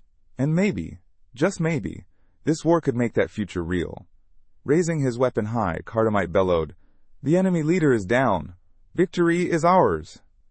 Cheers erupted from the warriors around him. The battle wasn't over yet, but the tide had turned. The rest would fall soon. Sunset cast a blood-red glow over the capital of Crovan. Inside the royal chambers, Prince Kara slammed both fists on the table. "What kind of nonsense is this?" The messengers flinched, insisting that the reports were true. Karis's face darkened. "Are you absolutely sure? Tesvault is dead." They nodded solemnly. "We questioned every surviving witness." The prince pressed a palm to his forehead, stunned. The strongest knight in the kingdom, gone. His brow furrowed. That meant they had only 12,000 soldiers left. Sinai Fortress had fallen. Even the capital wasn't safe anymore. Defenses here could barely muster 4,000 men. With a grim look, Karis placed his hand on the table. "I need to speak with grandfather and father. Summon all noble troops to the capital. If we lose Croyne, there's no second chance." The room went silent as the prince thought aloud. Yuval has the crown and the seal. If he completes the coronation in the capital, even the neutral nobles will side with him. He clenched his jaw. "We have to concentrate everything here." The servants exchanged glances. For someone so young, Prince Karis was sharp, far sharper than expected. Perhaps he truly was fit to be king. A few days later, high atop the captured Sinai Fortress, Prince Yuval stood at its highest point. He looked out over the battlefield, a stunned smile tugging at his lips. "I still can't believe I'm standing here." "Well, you are," the hero replied, "and I told you I wouldn't let you down." The prince laughed. "You did say that!" "And what about the others? How are the heroes holding up? Had time to rest?" "Enough," Reifenhart replied, arms stretched overhead. When His Highness asked how the nobles were reacting, the magician shrugged. "Not everyone's happy, but what choice do they have? While their troops sleep in comfort, mine are the reason we're even here." The prince looked down at the fortress courtyard. "This only happened thanks to you and your warriors. No one can deny that." "And the damage?" he asked, gaze shifting toward the shrouded bodies. The hero answered softly. 17 dwarves, 9 orcs. The elves all survived, but many were badly wounded." Yuval's face reflected sorrow. "Less than the enemy, but still heavy, considering how few fighters we had to begin with." The hero raised an eyebrow. The prince was more thoughtful than he expected. At first, he wasn't sure whether supporting Yuval over Karis was the right move. But now he didn't doubt it. If someone had to win the throne, better it be the one who respected his allies, no matter their race. And thanks to this victory, no soldier in the army would dare look down on their non-human comrades again. Well, most of them. In one of the palace corridors, the hero ran into a familiar face, one that immediately made his blood boil. The man smirked. "You've got some impressive slaves," he said casually. "Name your price. I'll buy 'em off you." The hero's jaw clenched tight. The official sneered, and the young man stiffened. "You must be mistaken," he said firmly. "They're our allies. How many times do I need to say that?" But the official just waved him off. "Sure, you're just opposed to giving them up, but if I were you, I wouldn't either." Fury bubbling just beneath the surface, the mage turned and stormed off, leaving the clueless noble behind. Part of him wanted to teach the man a lesson, but there was no time for that. News spread like wildfire across the kingdom. An army made up of different races had stormed the fortress of Sinai and won. Whispers passed between foot soldiers. Tesfault was killed by a dwarf. Nobody believed it at first, but the fortress had truly fallen. Even in the lavish halls of noble balls, the topic burned. The orcs, long considered brutal and unruly, were suddenly being talked about differently. Sure, they made vicious gladiators, but if Prince Yuval had managed to earn their loyalty, could others? Still, no one was sure what that meant for their status as slaves. In a dim tavern late at night, an orc carried a bundle of firewood into the room. "Work's done," he grunted to his master. The innkeeper scowled. "Idiot! I said leave it in the back." Drunken patrons snickered from nearby tables. "Look at that! These rumors? Total nonsense. Orcs are brainless." "Yeah," another muttered. "No way they helped take down a fortress." But one leaned in, curious. "Still, who could have convinced them to fight like that?" "I heard it was a priest," someone whispered. "A felon priest who even controls dwarves. Some say they've seen it with their own eyes." The conversation carried on, the men too deep in their cups to notice they were being watched. One muttered, "Temples like that don't even use slaves. That's the weird part." Suddenly, a shadow loomed over their table. A towering woman leaned in. One of the drunkards blinked and stammered, Miss? Can we help you?" She raised a glass of wine to her lips, eyeing them silently. The worker, confused and slightly intimidated, asked, "Why are you asking about this priest?" The warrior woman sipped slowly, still holding the cup. "I'm curious about this boy. Maybe you know something." They exchanged awkward glances. Not much, just that he's, 14? Red hair. Honestly, looks more like a girl. In the blink of an eye, the glass shattered in her grip, splashing wine across her face. She didn't even flinch. Instead, she licked the wine from her lips, eyes narrowing. She had found him, her fiancé, Suan. Meanwhile, across the great plains of Lient, a vast army had assembled. Prince Karas's forces, 10,000 strong, marched in formation. Facing them was Prince Yuval's squad, only 3,000 warriors, but each one battle-tested. High above, Riffenhart looked across the plains, a small smile playing on his lips. This is exactly what I expected from Karas. He brought his full army the moment he heard Sinai had fallen. Across the battlefield, Spurius drew his sword and shouted, "Fools, you can't even recognize the true king. If any of you have the guts to face me, step forward." One man, sitting tall atop his horse, raised his voice. "Anyone brave enough to accept?" Silence. He sneered. "Didn't think so. You used some cheap trick to take down Tull. Don't act like you're warriors." Cardamite, staring straight ahead, spoke calmly. "That was the demon sword of Brozen. You want to fight it?" The challenger paused, then shook his head. "No thanks." "Good," Cardamite replied. "We already have a volunteer." The warrior narrowed his eyes. "Who are you?" Cyrus stepped forward, drawing his blade. "My name is Cyrus. I fight for Prince Yuval." "Facing you in a duel is an honor." Spurius burst out laughing, mouth wide open. "Wonderful, you're not even 30. Cyrus lowered his head. "That doesn't mean this will be easy." In the next instant, their swords clashed, steel ringing across the plains. The duel erupted with ferocity, both men trading heavy blows, neither giving an inch. Then came a crushing strike from Spurius. Cyrus twisted his blade in response, deflecting it cleanly. Soldiers watching from both sides gasped. "They have an Auralord too? Good thing he's on our side." Prince Karas grit his teeth. Yuval has more Auralords in his ranks than the entire kingdom. Their presence alone was enough to ignite the spirits of his troops. He looked toward the duel. "Spurius, don't lose." Spurius let out a laugh between swings. "You're quite skilled for someone so young." Cyrus met his blade again. "Your skills aren't bad either." Sweat streamed down the boy's brow. He clenched his jaw. I can win this, and maybe I'll lose, but not because I'm weak. I've been through more than you know, thanks to Reinhardt. I have experience. Suddenly, the air around them shifted. Aura surged from both fighters, powerful and dense.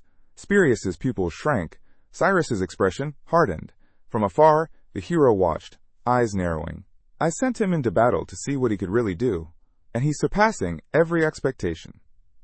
At this pace, he'll earn the title of Holy Sword within a few years. Spirius roared, light bursting around him. I'll never lose to you. Cyrus bared his teeth, aura flaring around him in return. And then, he shifted his stance, sword drawn behind him. Ghostly replication, he whispered. The enemy blinked. What technique is this? Are those aura illusions? But it was too late.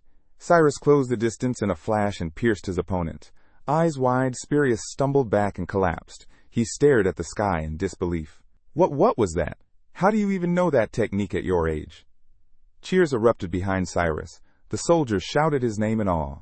But the boy looked down at his blade. Still not good enough. The technique is brilliant, but pulling it off is exhausting. Then Karis snapped. Teeth bared, weapon raised, he roared, Troops, ready yourselves. A beat later, his voice thundered. Attack! A wall of soldiers surged forward, screaming as they charged. Cyrus spun around, shouting, Brave warriors, with me! A stampede followed, many of them orcs. Fight until your last heartbeat, they shouted. Karis rode his horse to the front.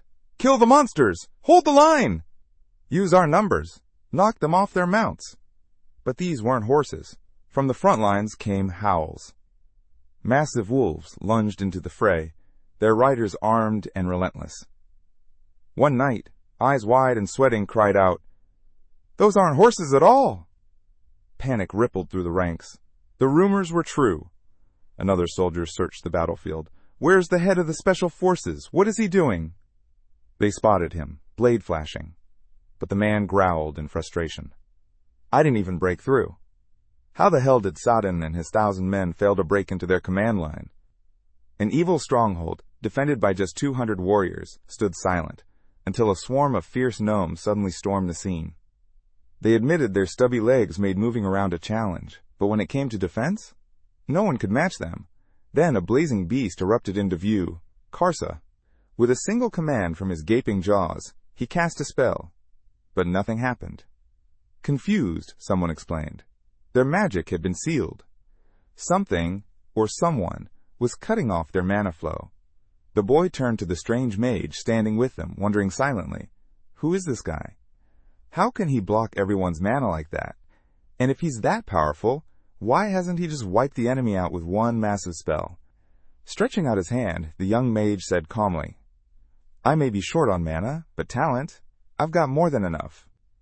Suddenly, Sir Cyrus launched high above the battlefield. From the ground, voices shouted, The Elven Witch is making her move! Cyrus closed his eyes and gave the order, Retreat!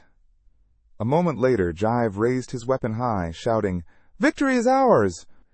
The ground was soaked in blood-red grass. That day became etched in history as the Battle of the Lead Ant Plains, a fight won by none other than Prince Yuvel.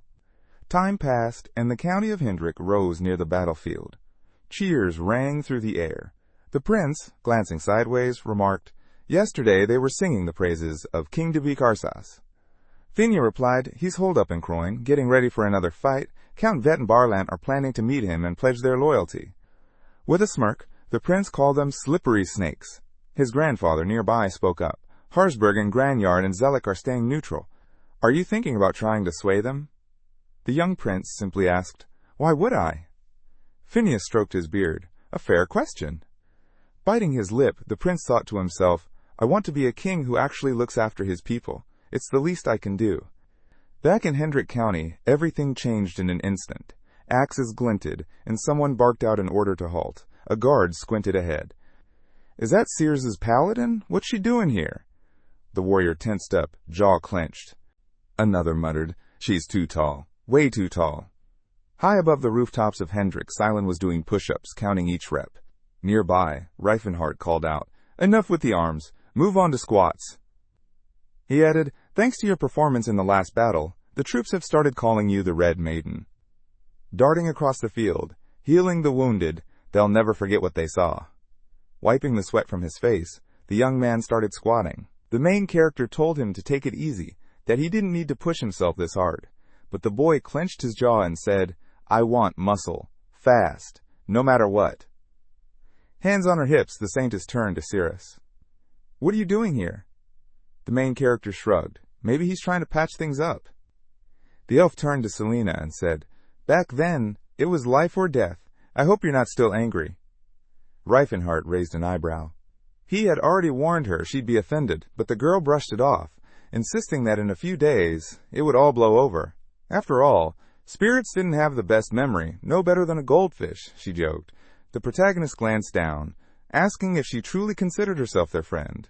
Had she always been like this, or was this her true self, finally showing through after being hidden in a past life? Just then, a warrior approached, telling him that a woman had come to see him. Confused, the protagonist asked again, "Me?" Scratching his head, the defender admitted that she had actually asked to meet the saintess, but he figured she meant him instead. Moments later, in the living room, a young woman named Christine stepped forward. Eyes closed, she introduced herself cheerfully as Reifenhart, and revealed her name and title. Wiping sweat from his brow, the protagonist muttered to himself, wondering if Tessalon had a younger sister. He turned to the girl and asked what brought her here. Christine explained she was looking for Silen. The messenger must have gotten it wrong. Mouth slightly agape, the protagonist admitted he'd been thrown off by her appearance and asked what her business with Silen was. At that exact moment, Silen entered the room. Christine's face lit up. She called out to him, and Silen's eyes went wide with shock. Raising her brows in delight, the paladin teased, "How long do you plan on running from fate?" Still stunned, the young man blurted out, "What fate?" Without missing a beat, she replied, "The fate that brought us together." Reifenhart narrowed his eyes, asking, "What exactly is your relationship?" Christine looked up thoughtfully. A second later, her lips curled into a pleased smile as she gently touched her cheek. From the side, the swordswoman Sarah declared dramatically that it was the will of the Almighty. They were destined for one another. The scene shifted to a grand building. Inside a lavish room, Silen was frantically throwing things into a bag, panicking about needing to escape. The protagonist explained that he'd asked her to wait in the living room, hoping she'd calm down. With his mouth half open, he asked, "What's going on? Are you two actually engaged?" Christine stood with her arms crossed as Reifenhart clarified the situation. She was from one of the most respected families in the Kingdom of Holland. Even as a child, people said she'd grow up to be a beauty. Now, she had become exactly that. Tall, striking, nearly 2 meters, and a woman of serious presence. The protagonist explained how she was introduced to the church, and that's when the prophet Sir had arrived.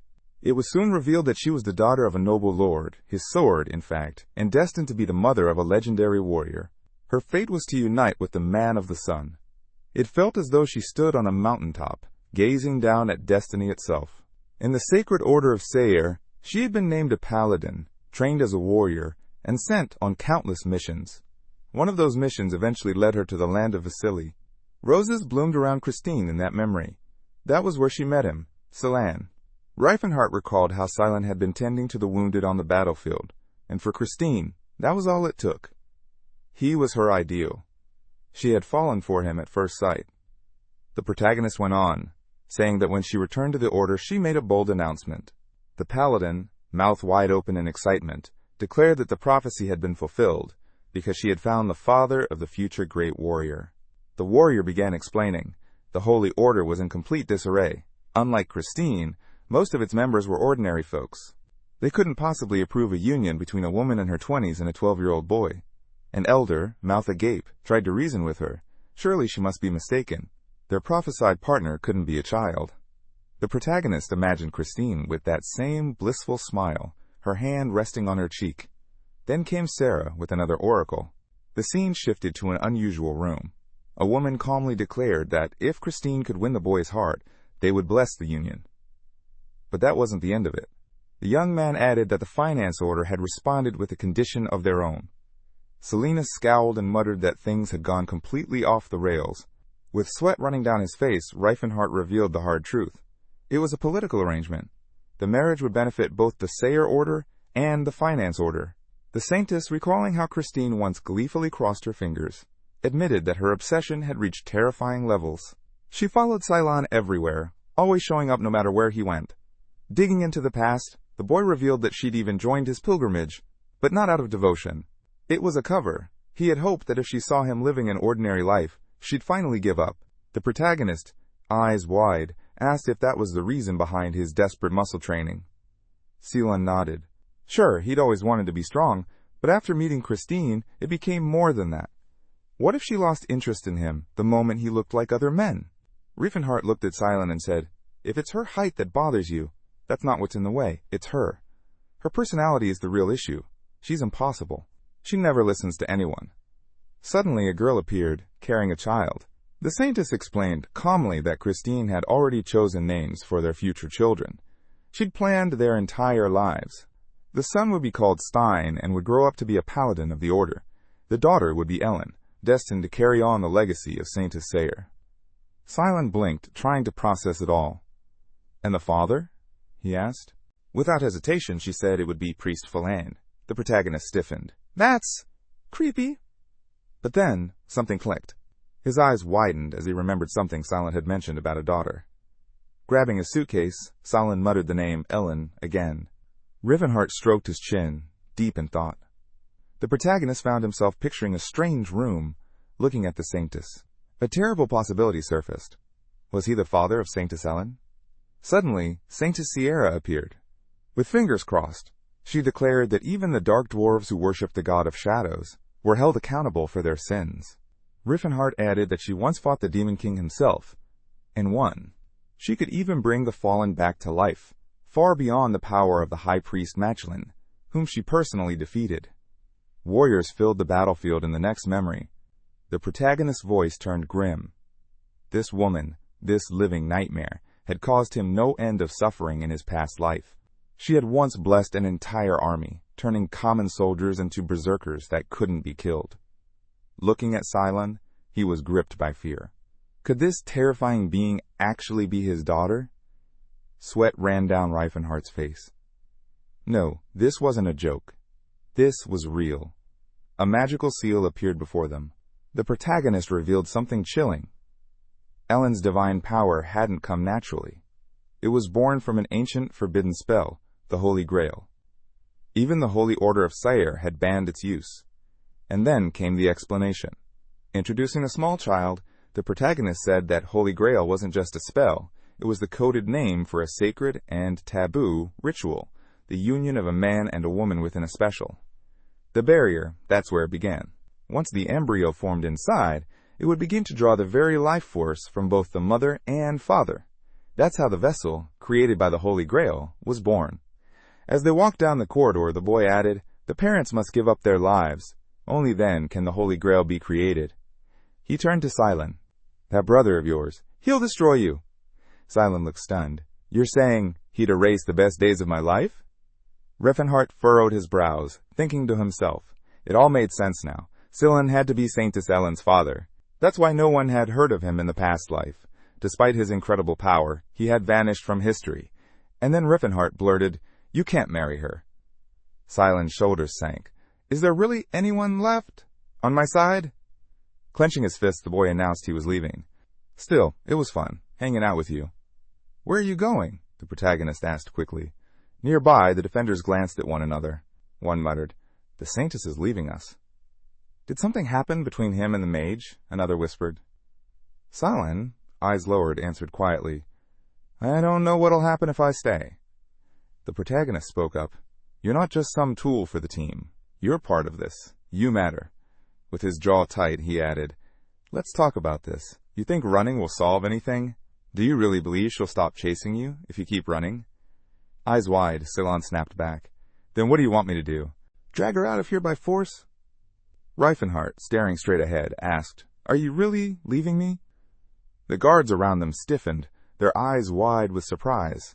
Cylon, suitcase in hand, answered softly, I don't want to, but I don't have a choice. I can't ask you to abandon the battlefield. The protagonist's lips curled into a faint smile. Then maybe it's worth trying to convince her. Let her know that chasing you won't earn her love. It'll just push you further away. Cylon returned the smile, barely, if that actually worked. I never would have left the Holy Order of Filanets. Around them, even the defenders were breaking into a sweat, unable to make sense of the thick, tense atmosphere. Suddenly, the sharp clack of heels echoed, and Christine's vibrant outfit came into view. She cupped her hands around her mouth and called out to Silent, "Ready yet? Let's head home and get married." Silent's mouth dropped open. "This is all Reifenhardt's fault." The paladin flushed, cheeks going red. "Seelan, let's go home already. We'll be so happy there. A daughter, a son, it's all waiting for us." With a deep frown, Silent shot back, "I've told you, I don't want this." The swordswoman waved off his protests. "There's no need to be shy." Realizing she wasn't hearing a single word he said, the protagonist turned to her. "Why Silent? What is it about him that you're so drawn to?" Christine gave a smug grin. "Simple. When we marry, our children will be perfectly tall." The protagonist blinked in confusion. "Wait, that's your reason?" Christine calmly closed her eyes. "Would you really bring God's punishment down on our children?" Silent objected. "Height has nothing to do with divine punishment." The paladin leaned down beside him. "You're worried you're not growing. I grew too much. Isn't that fate?" Then she smiled again. "Let's go home. Our marriage has already been blessed by the gods." "I'm not going anywhere," Silent shouted. Turning his eyes toward Riffenhardt, he silently begged, "Help me." He muttered under his breath, "I want to help, but I don't know how." The saintess bared her teeth, frustration rising. Then, suddenly, the boy pressed a hand to his chest and shouted, "I already have someone I love." Christine's eyes widened like saucers. Without missing a beat, Silent grabbed the mage beside him and declared, "We're together! I can't return your feelings!" The swordswoman blinked, completely thrown off. The protagonist stood stunned, mouth slightly open. Around them, the defenders exchanged bewildered glances. Grinning ear to ear, Silent added proudly, "We're bound by the scarlet thread of finance." The protagonist thought to himself, technically, that wasn't a lie. The mage, picturing the saintess's past attempts to magically pair compatible couples, quietly said, "The goddess blesses bonds that are fated, paths meant to cross, will." And it was true. He'd never lied about that. Some nearby warriors whispered, "They actually look good together." "Didn't they almost break up, though?" Another murmured. Reifenhardt, sweating, asked, "But why me?" Silent answered plainly, "Cirrus wasn't allowed. It had to be someone human." The protagonist blurted, "But there are other girls." Silent shook his head. "It couldn't be just anyone. It had to stun her." With a wide grin, the protagonist asked, "And you're ready for the fallout from this?" Silent admitted, "I didn't want to expose our relationship like this, but I had no choice." He turned to the mage. "You understand, right?" She gave him a nod. Christine, lips parting slowly, said, "I see. Everything's clear now." Silent's brows lowered. Would she finally back down? But then her eyes flared dangerously. "The road to love is never easy," she shouted. Her sword flashed into view, hair lifting as power surged. She pointed directly at Reifenhardt. "I challenge you to a duel." Gasps echoed all around. Warriors dropped their jaws. Alpha bit her lip, stunned. It was real. Christine was drawing her blade. Sweat rolled down the protagonist's face. "Wait, the duel's with me." Weapon in hand, the paladin announced, "If your feelings for Silent are true, you'll fight for him." He stammered, "Why would a mage and a knight even duel?" Before he could say more, Silent jumped in. "Reifenhardt, I believe in you. Show her the strength of our love." Turning around, the mage stared at him. "You want me to fight her?" Silent nodded firmly. "Victory's already yours. This is the only way to save me." Cirrus, arms crossed, watched silently. "They don't even need words. They really are a couple." The protagonist whispered, "I shouldn't believe everything I see." Christine gripped her sword tighter. "I'll give you the first move. Come on, fight me." The mage clenched his fists. "There's no avoiding this." Suddenly a strange aura swirled around Reifenhardt. "If I get to strike first, I'll just knock her out." He raised his hand and cast his spell. Christine's eyes bulged. "He's way stronger than I thought." With his palm extended, the protagonist spoke quietly to himself. "I'm sorry, but I have to end this fast."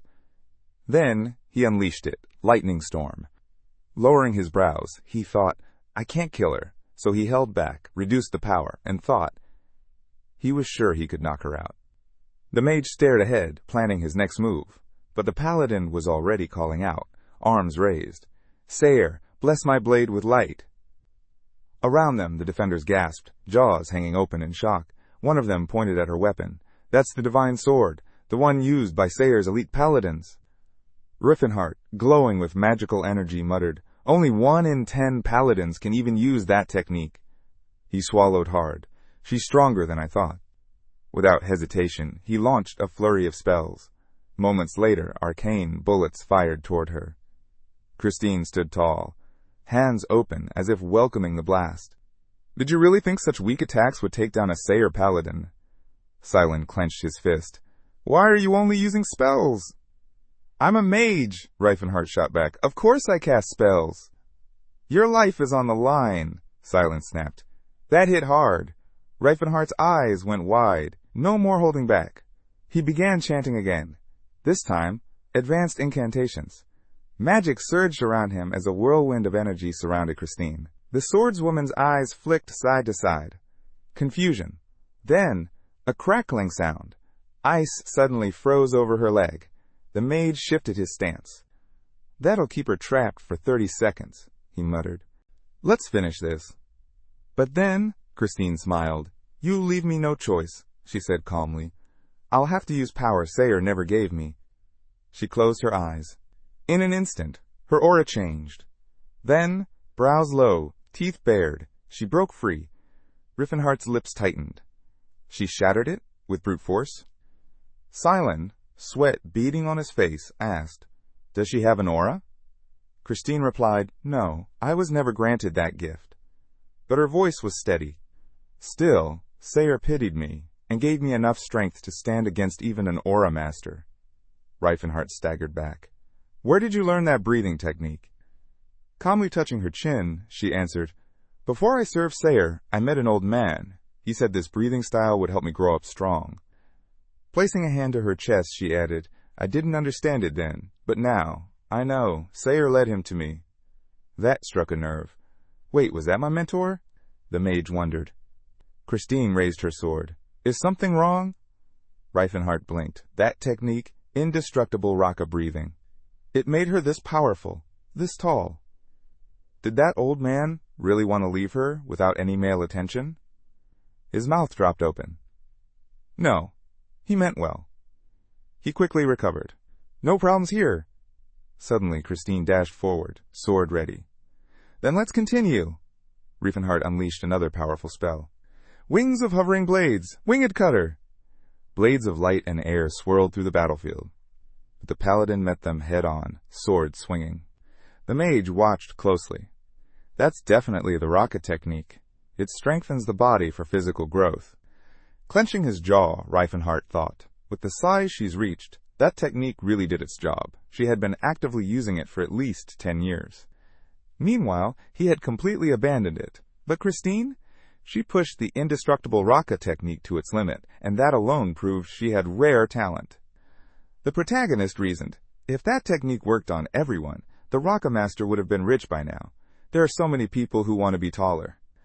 Across from him, the swordswoman threw her mouth open. "Then why didn't you just surrender?" Raising his hand, the mage replied, "Who chooses to lose a duel?" Christine snapped, "Ugh, you mages and your sarcasm. I bet you seduced poor, innocent Silent with that silver tongue of yours." Her brows lowered in fury. "Fine then, I'll show you the power of love." The mage blinked. "The power of what?" She glared. "You don't even know." In that instant, an odd force surrounded Christine's body. Wind exploded outward, sending her flying back. Reifenhart clenched his fists. "That settles it. I win." "Now back off. Silence mine." Struggling to her feet, the swordswoman panted, I'll retreat for now." Biting her lip, the paladin looked to the saintess. "I'm sorry. I wasn't strong enough. I couldn't save you from this monster, and your delicate body must be suffering under his grip." "Could you just shut up?" the mage muttered, but Silent was grinning. "We share everything, body and soul." "I don't want to share anything with you," Riefenhart shot back. Silent leaned in and whispered, "Stick to the legend. Just play along." A beat passed, and then the mage threw his arms around Silent. "My sweet fragile one, don't cry, smile for me." Through her tears, Christine howled, "I'll come back for you. I will save you." A single leaf floated past as the tension settled. Squinting, Reifenhardt asked, "And how exactly are you planning to handle the fallout?" Silence shrugged. "I'm sure it'll all work itself out." The next day, a massive palace loomed into view. Inside, the mage sighed. "Yeah, nothing's worked out." Phineas, stroking his beard, raised an eyebrow. The hall was packed, and voices echoed all around. "Look, it's Mr. Riffenhardt and the young priest. They look kind of good together." The mage frowned. "For some reason, all the rumors are positive?" Nearby, a dwarf glanced sideways. "Wait, does that mean the savior plays for the other team?" "Yeah," came the answer. The dwarf nodded. "Thought so. They've always had a vibe." An orc's eyes bulged. "Wait, men love each other too?" A human man shrugged. "Between knights and those sweet-looking types. Happens all the time." The troll blinked. "What's sweet?" A warrior raised a hand. "Like that priest." "I'm Salkater," the priest chimed in. "Nice to meet you." The other man introduced himself and gave a friendly nod. From across the room, an elf beamed. "Look at this! All our races coming together! We're one step closer to Riffenhardt's dream." Then a door creaked open. A girl peeked in. "Why haven't you left the room yet?" Reifenhardt, buried under a blanket, peeked out and yelled, "Ask Silen." Silen from the side grumbled, "Don't look at me." "It's not—" Cirrus, eyes wide, demanded, "What's going on?" Rumors had started flying fast, and it wasn't hard to see why. Silen was undeniably cute. But she also figured he hated looking so soft, which explained why he trained so obsessively. Then Reifenhardt's pupils narrowed. The Saintess dropped his gaze, his expression darkening. The two stared at each other in complete silence. Suddenly, the mage clenched his fists. "That's it! Starting today, we're going into hardcore training. I'll turn you into a real man." He added, "Trust me, I got this. I'll help you build a body worth showing off." Silen's eyes lit up. "That's all I've ever wanted." Watching them, the orc, sweating profusely, mumbled, "They're really close. This is just gonna make the rumors worse." Cirrus nodded. "Yeah, no stopping it now." Later, a massive army of warriors had gathered. Flags flew high. Soldiers chanted in unison, "Traitor Cyrus must pay. He defied the heavens. Kneel before the true king. Open the gates." From behind a wall, one of the defenders peeked out. "Are they working with monsters now, and they dare claim to act on heaven's will?" He scowled. "Prince Uvel's made a deal with devils. This'll be a permanent stain on Croven's history." Reifenhardt stood tall, hands on hips, as Uvel's voice echoed across the battlefield. "Lay down your arms. Pay for shaming the royal name."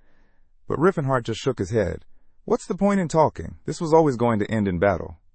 Then Prince Uvel raised his sword. "Heroes, this is our moment. Show the true king your courage." Suddenly, a storm of arrows. "Archers, fire!" The soldiers below roared, "Raise your shields! Don't back down! Climb the walls! Support the front!" "Keep your comrades covered!" others shouted. Uvel bellowed, "Move together! Stay close!" An orc turned to his wife. "We're going up first!" She was already charging. "Too late! I'm ahead of you!" Nearby, a squad of dwarves galloped in on horseback. "Why are we riding again?" one groaned. The other replied, "We look way cooler this way. Just hang in there." Cirrus cried out from above, "You guys look magnificent!" The warriors were already closing in fast. The prince, arm extended, muttered, "So, this is what it means to lead." He barked, "Shoot on sight! I'll pay 100 gold for every monster brought down." An orc, lips curling into a snarl, shouted up at him, "You think wearing a tiger's skin makes you a tiger?" Meanwhile, Cirrus deflected wave after wave of arrows. The enemy spearmen moved in. "Throw the spears," one commanded. A dwarf crouched and grinned. "So the arrows got bigger. Doesn't matter, they still can't hit." Suddenly, a brilliant flash. A sword lit up in the young man's hand. He jerked his head toward the sky, and in the next instant, Cirrus unleashed a massive wave of energy. That's when he appeared. Spurious, shocked, his eyes darted to the glowing weapon. A strange aura rippled around it. "That's the giant blade! My sword!" Spurious growled. "How dare he steal my gear?" Then, boom! A deafening explosion rocked the battlefield. The swordsman froze, wide-eyed. "Run! I'm not dying today!" The blast sent dust and rubble flying. Up on the wall, the orc scrambled higher. "Cyrus is killing it out there!" Not to be outdone, the trolls bellowed, "We're not falling behind!" The defenders, shields raised, braced themselves. The defenders stared, heads tilted in confusion. Then, everything exploded. An enormous blast erupted across the battlefield. Amid the smoke and light, a giant figure emerged, resting a strange sword on his shoulder. His gaze was stone cold, unflinching. The young man beside him clenched his jaw, eyes narrowing. The soldiers whispered in awe, "Is this the true power of the Aurora Lords?" The orc woman, smiling just slightly, nodded. "They're good." The troll lowered his head, remembering something the main character had said. "Take down the wall in the boldest way possible, but don't hit any of our own." He paused. Then what the heck am I supposed to do? Just standing still felt shameful. Suddenly, blades, dozens of them, magical projectiles tore through the sky. 3 massive swords materialized, followed by even more weapons. Then, all at once, the barrage flew toward the fortress wall. The blades embedded themselves into the barricade, magic pouring out of them like smoke. Voices rang out. "It's time. Declare yourselves." The aura, radiating from the swords, surged. And then, boom, multiple explosions shook the ground. Spirius grabbed Prince Uvel. "What the hell was that?" An orc, sweating nervously, asked, "Was that my wife's doing?" A pair of dwarves turned and whistled. "That wall-busting technique is amazing. We need her in future sieges." "She'd make quick work of any fortress," the other agreed. Cyrus grinned. "Another move to add to my list. Looks like it won't even take much practice." Karis, baring his teeth, muttered, "Did not see that coming. No way I'm letting this turn into a full-on siege." Spirius apologized. "I'll take care of some myself." But another man, brow furrowed, stepped forward. "There's no victory waiting here. We should return to the palace." Just then, a defender pointed toward the field. "Prince Uvel's army! They're retreating!" One of the young warriors placed a hand on the wall, confused. "Why? They were winning." "What's Uvel planning?" Voices echoed around him. "Uvel's a traitor. His life's already in the prince's hands." Another soldier, jaw dropped, shouted, "He knows! They could have crushed us if they really wanted to." A mounted soldier added, "He doesn't want innocent people to die. If Uvel actually cares about his people, he'll raise the white flag. He should surrender to our mercy." The prince gritted his teeth. "So, that's it. He's trying to paint me as the villain. What kind of dirty tactic is this?" Karis scowled. "Who came up with such a cunning scheme?" Riffenhart smiled coolly. "I'm not the type to keep fighting after that kind of ultimatum." The boy beside him cheered. "You're truly wise. We've already won." Fieninen turned, gaze calm. "We've made our point. They now know the gap in power. Time to head back to the Viscount's estate." He was confident. "They'll surrender. No one wants a bloodbath. Not overnight." That night, lights flickered from within the castle windows. Inside, a long banquet table stretched across the great hall, packed with people. Fernando, fingers intertwined, looked across the table. "Cyrus, do we still have a chance to turn this around?" Cyrus, brows low, gave his answer. Cyrus sat in silence, expression heavy. He didn't understand what these lesser beings were thinking. But he had to admit, they held power rivaling the Aura Lords themselves. Even Prince Uvel couldn't figure out where they'd come from. His assistant, mouth open, broke the silence. "They're too arrogant not to press on. If they've made it this far, they'll aim straight for the capital." "Let them," someone countered. "We still have the royal seal and the crown." Karis narrowed his eyes. "That's exactly why we can't lose the castle. The moment they take it, Uvel becomes king by law, and we're finished." Another man frowned. "Then what if we reach out to Chatan or Vasily? They might offer support." The younger one snapped. "You want to drag other nations into this? Croynes would be wiped off the map, even if we win." One of the nobles slammed his fist on the table. "At this rate, we'll lose everything!" A heavy silence filled the hall. Sweat trickled down faces. Eyes dropped to the floor. The prince bit his lip. "They're all just protecting their own interests." Nearby, a boy sneered. "Even my father and grandfather would have sided with them." The assistant, fingers clasped, muttered coldly, "We should have sent assassins to deal with that pathetic prince already." Carussus snapped, "And we didn't even try!"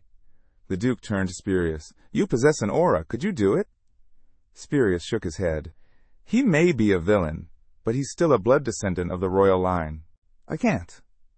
Around the table, mouths opened in disbelief. One warrior smirked. "No way I'm stooping to that level." Another swordsman squinted. "Not to Prince Yuval. Never." Spurius, breaking the tension, with a dry smile, said, "But I can pay a visit to that suspicious mage, joyfully even." Elsewhere, rows of tents stretched across the fields. Prince Yuval's forces had moved out from Hendrik and set up camp just outside the capital, close to the Viscount's estate. With access to the forest and a nearby river, it was a perfect spot. That evening, the estate was alive with celebration. Glasses clinked, voices rising in a chorus of victory. To those standing with us and shaping the kingdom's future, thanks to them, we're winning. Cheers followed. Praise the true king. Standing quietly off to the side, Riffenhart smiled. This kind of atmosphere is important. It keeps things balanced with the neutral nobles. Yuval scoffed. "Why are they toasting these people? They didn't do anything." The response came swiftly. "Exactly, that's already reason enough." Riffenhart closed his eyes with a soft smile. If they're treated like winners, they won't grow jealous or hostile toward other races. He added aloud, "Only fools think praise should go to the ones swinging swords. The wise know better. If it weren't for the resources these families provided, how would our brave knights have made it this far?" Some of the nobles chuckled, raising their glasses. "You're making us blush, wizard." "You're a wise one indeed." Prince Yuval gave a small smile. "For a mage, you're surprisingly good at politics. I'd like to learn from you." He lifted his glass. "Young as he is, he's got a real knack for diplomacy." Riffenhart laughed lightly. "You're too kind." Beside him, Cylon stretched out his hands. Riffenhart introduced the man beside him. "This is Kalkin. He's well known in the kingdom of Kroven. And the troll next to him? Chieftain of the Blue Bear tribe." Halton nodded politely. "Glad to meet you." Then his eyes widened in surprise when the troll replied fluently. "You speak our language?" The orc chuckled, lifting a communication necklace. "Relhart gave me this. Helps a lot." "Fantastic," the troll replied. "Now we can actually talk." Halton blinked, amazed. "Your warriors are brave. Unlike most orcs I've met." His words made Stala wrap her arms around her husband with pride. "True orcs are like that. We honor strength and despise betrayal and weakness." Halton laughed. "You're all so polite. I feel kind of ashamed, standing here with such strong aura-wielding warriors." He squinted, repeating Halton's words. "Other orcs, huh?" He gave a small grin. "This guy's something else." His wife added teasingly, "I knew he'd say something like that. Just drink and enjoy yourself." Riffenhart raised a finger. "Don't expect too much warmth from people. Let their words pass in one ear and out the other. We need to free those still under their control." He turned his gaze aside, thinking quietly. "A start has been made. We don't need full understanding yet, just acceptance. In time, people will get used to treating them as equals. In my last life, I made the mistake of trying to figure it all out alone. This time, I won't rely on them anymore." Suddenly, Cylon's eyes widened. "That's Sir Cardamite, one of the Great Forge's legendary warriors." The man nodded humbly. "He's the one who took down Tessid." Cardamite gave a sheepish laugh. "I just got lucky. Come, have a drink." Nearby, Riffenhart watched the elves. They're always articulate, but they value reason, balance, harmony. A nearby guest, clearly impressed, spoke up. "Your fight with Spurius. It was incredible. How did you reach such skill at your age?" Cyrus answered plainly. "I trained. A long time. Just kept swinging my sword." One young man wiped sweat from his brow. "Sir Cyrus isn't really into banquets, is he?" "Nope," his companion replied. "He's uncomfortable when he's holding a wine glass instead of a blade." Riefenhart, eyes wide, observed him. Why is he so tense in public? But then he noticed no one seemed bothered by it. Interesting. It's not even a bad thing. Leaving the hall, the protagonist whispered to himself, "The real problems start after the war." Once Yuval takes the crown, walking alone through the corridor, he wondered aloud Where did Cirrus go? Then he stopped. A mysterious figure in a cloak stood before him. Reifenhart squinted. I didn't even notice him approach. Was it a ghost? Or perhaps an aura lord who'd mastered the art of concealment? The cloaked man opened his mouth. Forgive me, wizard. What I'm about to do is for the kingdom's future. Spirius appeared. Spirius charged, his sword cutting the air. Spirius! Riffenhart shouted, his voice echoing through the corridor. He gritted his teeth and blocked the incoming strike. Steel clashed with a violent spark as Spirius's blade came dangerously close to his hand. The man's eyes went wide. He's using iron skin magic? He growled. You're quick. I'll give you that. The boy crossed his arms to shield his head from the follow-up. Spirius clenched his jaw. Iron skin shouldn't be this tough. Frowning, the self-proclaimed king of martial arts scanned his opponent. No, that wasn't magic. It was just his bare arm. With a snarl, he unleashed Flame of Destruction, followed by Fire Volley. Flames tore across the floor, lighting up the air in a violent blaze. Gripping his sword with both hands, Spirius grunted, Considering how your servants fight, you're no ordinary guy. He narrowed his eyes. Fine then, I'll go all out. Reifenhart's eyes narrowed. Of course, I should have known I'd be a target eventually. He recalled Teslan, dense as a rock, and now I'm the one stuck dealing with this mess. Spirius lunged again, blade flashing. Reifenhart braced himself, teeth clenched. He had little choice now.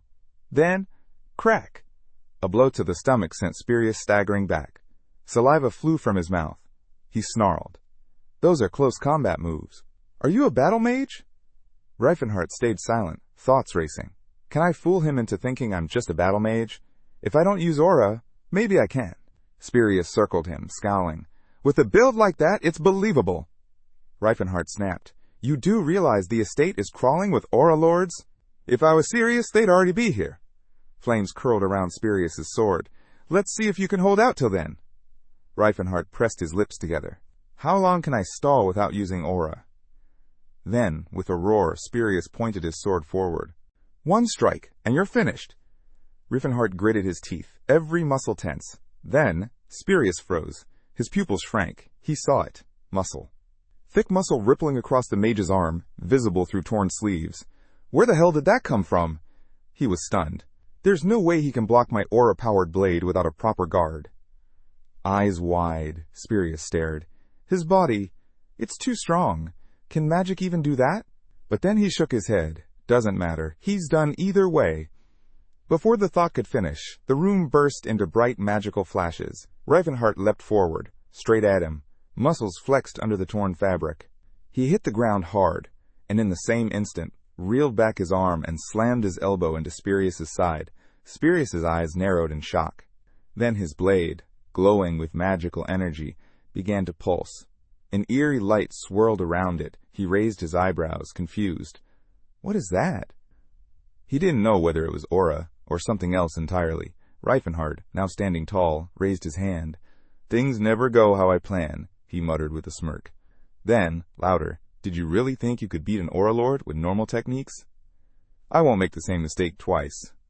The warrior's expression dropped. His mouth tightened. A golden glow bloomed around Reifenhart. Spirius stared. You? Are you Gerard's successor? A mage? As the heir of the martial arts king? He stepped back. Don't tell me you're the new martial arts king? Reifenhart clenched his fist. Life's full of surprises, he said flatly. You really shouldn't be shocked anymore. Spirius raised his magic sword high, aura flaring. I felt guilty before, for trying to kill a mage. His eyes burned now. But that guilt, gone. Reifenhart spread his fingers wide. Then come at me. Spirius ground his teeth, confused. His silhouette flickered as he became engulfed in glowing magical currents. I'm using a giant blade now, he roared. Boom. The stone beneath them shattered. Chunks of the floor flew outward in all directions. A glowing column of aura surged into the sky, rising above the rooftops. Reifenhart cocked back his fist and swung. Spirius's sword burst with fire just as a thunderous explosion rocked the area. His mouth fell open. You idiot, he shouted. You're not even hiding it anymore. Reifenhart stood tall, arms spread. You asked for this. Spurious yanked his aura blade back. Then I'll erase you from existence. Reifenhart lowered his brow and activated Vortex Guardian. A storm of pure magical force erupted, sweeping across rooftops like a flash flood. Spurious staggered. What the hell? Reifenhart charged. One solid kick, and Spurious doubled over, coughing, choking. The knights nearby gawked, unable to process what they were seeing. Tongue lolling from his mouth, Spurious started to scream. Reifenhart didn't stop. He spread his arms and lashed out with a glowing, spinning lasso of magical force. Spurious screamed as the impact flung him into the castle wall. Crash! Chunks of stone came raining down. Spurious lay crumpled among the rubble, teeth clenched, groaning. I guess that assassination attempt failed, he whispered bitterly. Still conscious, he muttered, I don't want to die here. Not like this. I'm the last surviving Lord of Carson's aura. Reifenhart strode forward. Slowly, calmly, another explosion ripped through the ruins. Concrete fragments buried Spurious's body. The knights watching gasped, their mouths wide. That's a golden aura! More warriors joined them, lining up as they cried out in awe. That's the color of Gerard! The stuff of legends! Reifenhart kept walking, his face unreadable. His mouth formed a thin line. A soldier shouted, That's the king of martial arts! A dwarf squinted. Did anyone know the savior had an aura? Another muttered, Apparently he was trying to hide his identity. The dwarf snorted. I thought he was just hiding those muscles. Yuval's mouth dropped. Is that guy seriously the martial arts king? The prince raised his voice. He's not just some aura lord.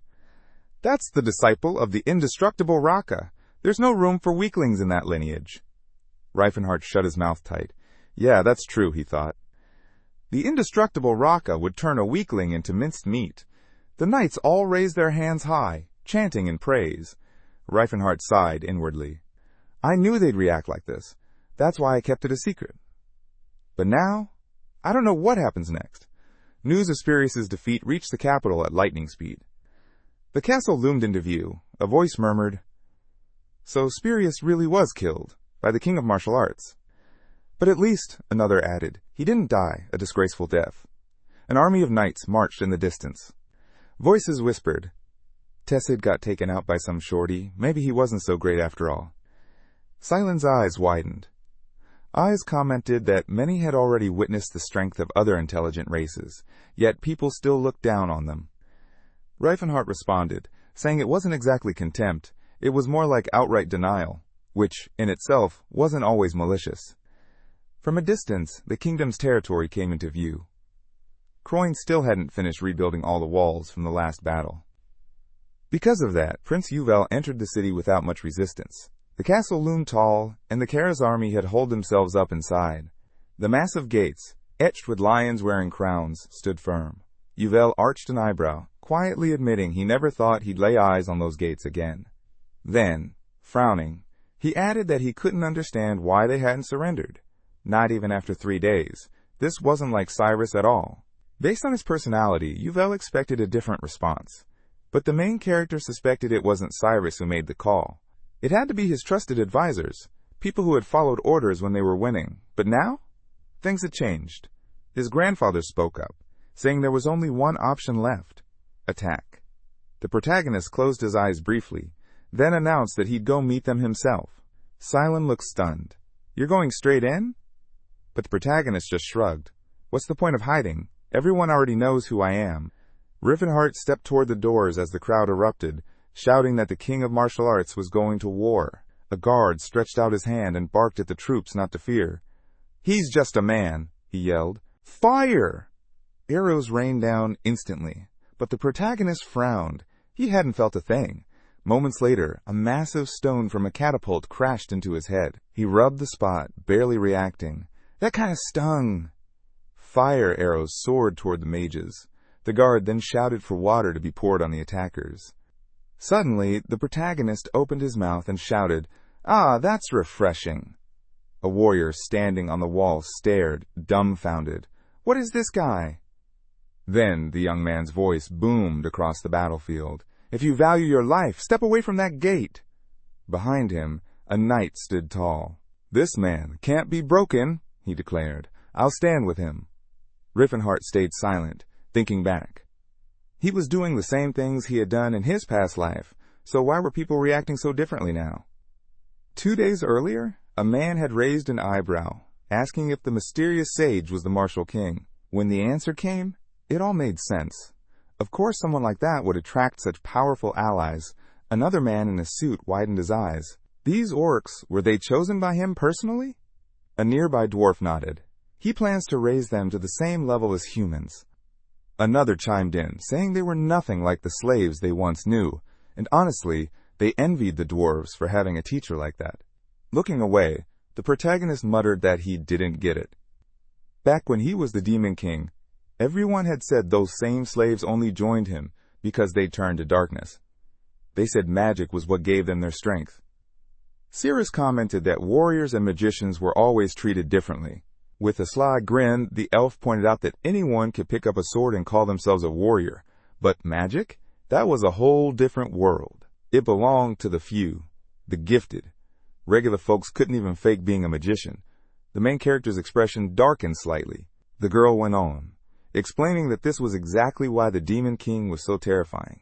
Because he was a magician. Magic was mysterious, untouchable. But a warrior? People could admire someone who fought with nothing but their fists. Lowering his hands, the protagonist asked if she meant that his invincible body felt more believable to people than magic ever could. Then he asked, "So in battle, does that mean I can do anything?" Cirrus turned her head and answered, "Exactly, you could be the king of martial arts." A fist surrounded by shimmering aura appeared, and it was said that while mana was a gift for the chosen few, strength and muscle were things anyone could strive for. As the hand surged forward, the aura became unmistakable. Everyone recognized it. A massive blast followed, triggered by the 4-stage disaster horn. Riffenhart pressed his lips together. He made a vow. From now on, people would look at him with admiration. Not fear. Just then, voices rang out all around them. "Attack! Follow the king of martial arts! Crush the traitors!" A warrior raised his blade high and shouted, "If we die as knights, with honor! For Cyrus!" Blood splattered in every direction as soldiers cried out, swearing their loyalty and pledging to carry the king's will forward. The protagonist threw his arms wide and shouted, "The victor's already been decided! Stop this useless fight and you'll be spared." Inside, a grand chandelier hung from the ceiling. Cyrus stood silently, sword lowered. Yuval stepped into the room and announced, "It's over." With a smirk, the prince added, "It's been a long time, hasn't it?" Riefenhart didn't respond. He wasn't sure if this was really how he looked in his past life. "Where are the others?" the young man asked. Holding his sword out in front of him, Cyrus replied, "I evacuated my father and grandfather. I couldn't let our family line fall." Phinia, eyes closed, declared, "We've already been labeled traitors." Then he shouted, "There's no place for us in this kingdom." Turning slightly, Karis added, "We're going to Chitan. We won't be as powerful there, but at least the bloodline will survive, and that's enough." The count furrowed his brows.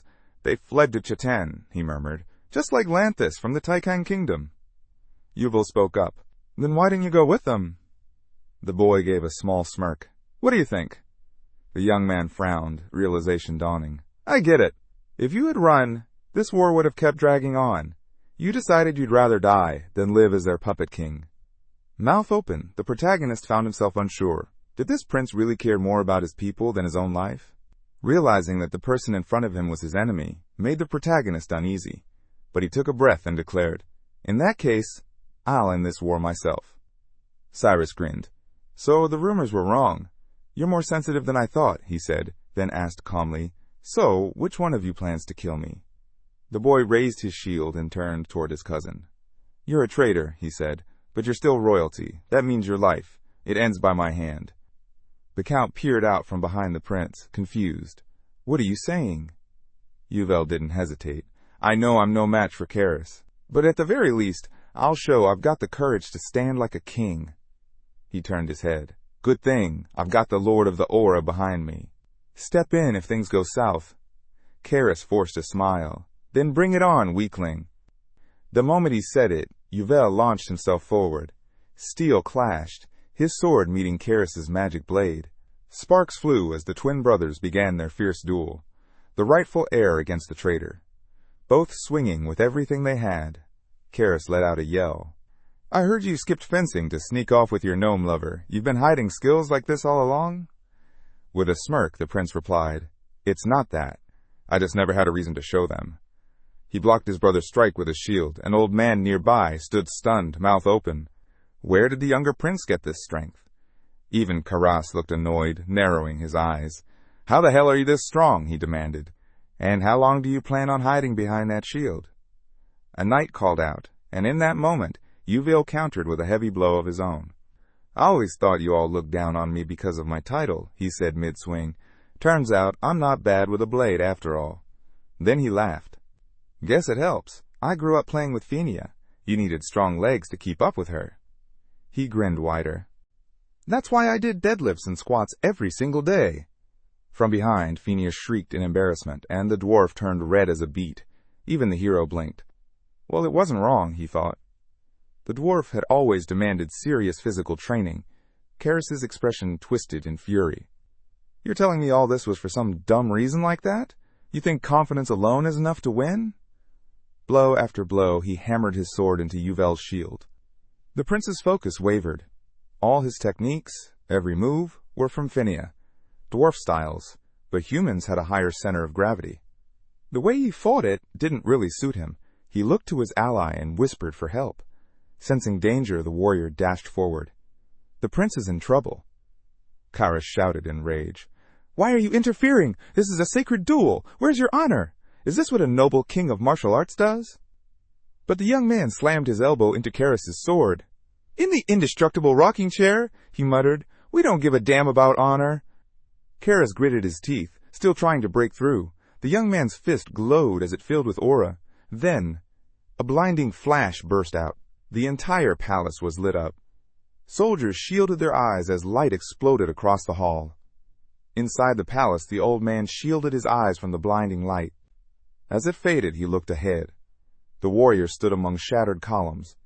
Then, grabbing the prince by the hair, he lifted the traitor's head high.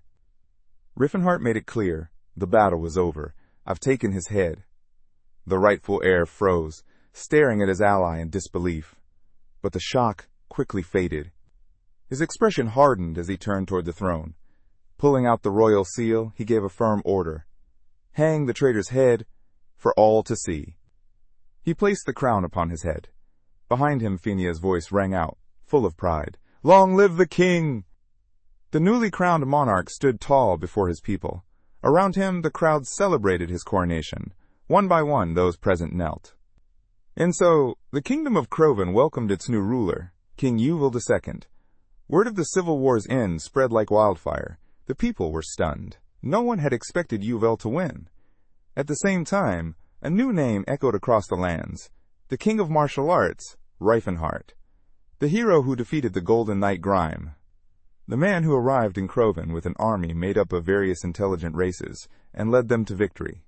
Many couldn't believe it. The enslaved species they once looked down upon had fought like legends.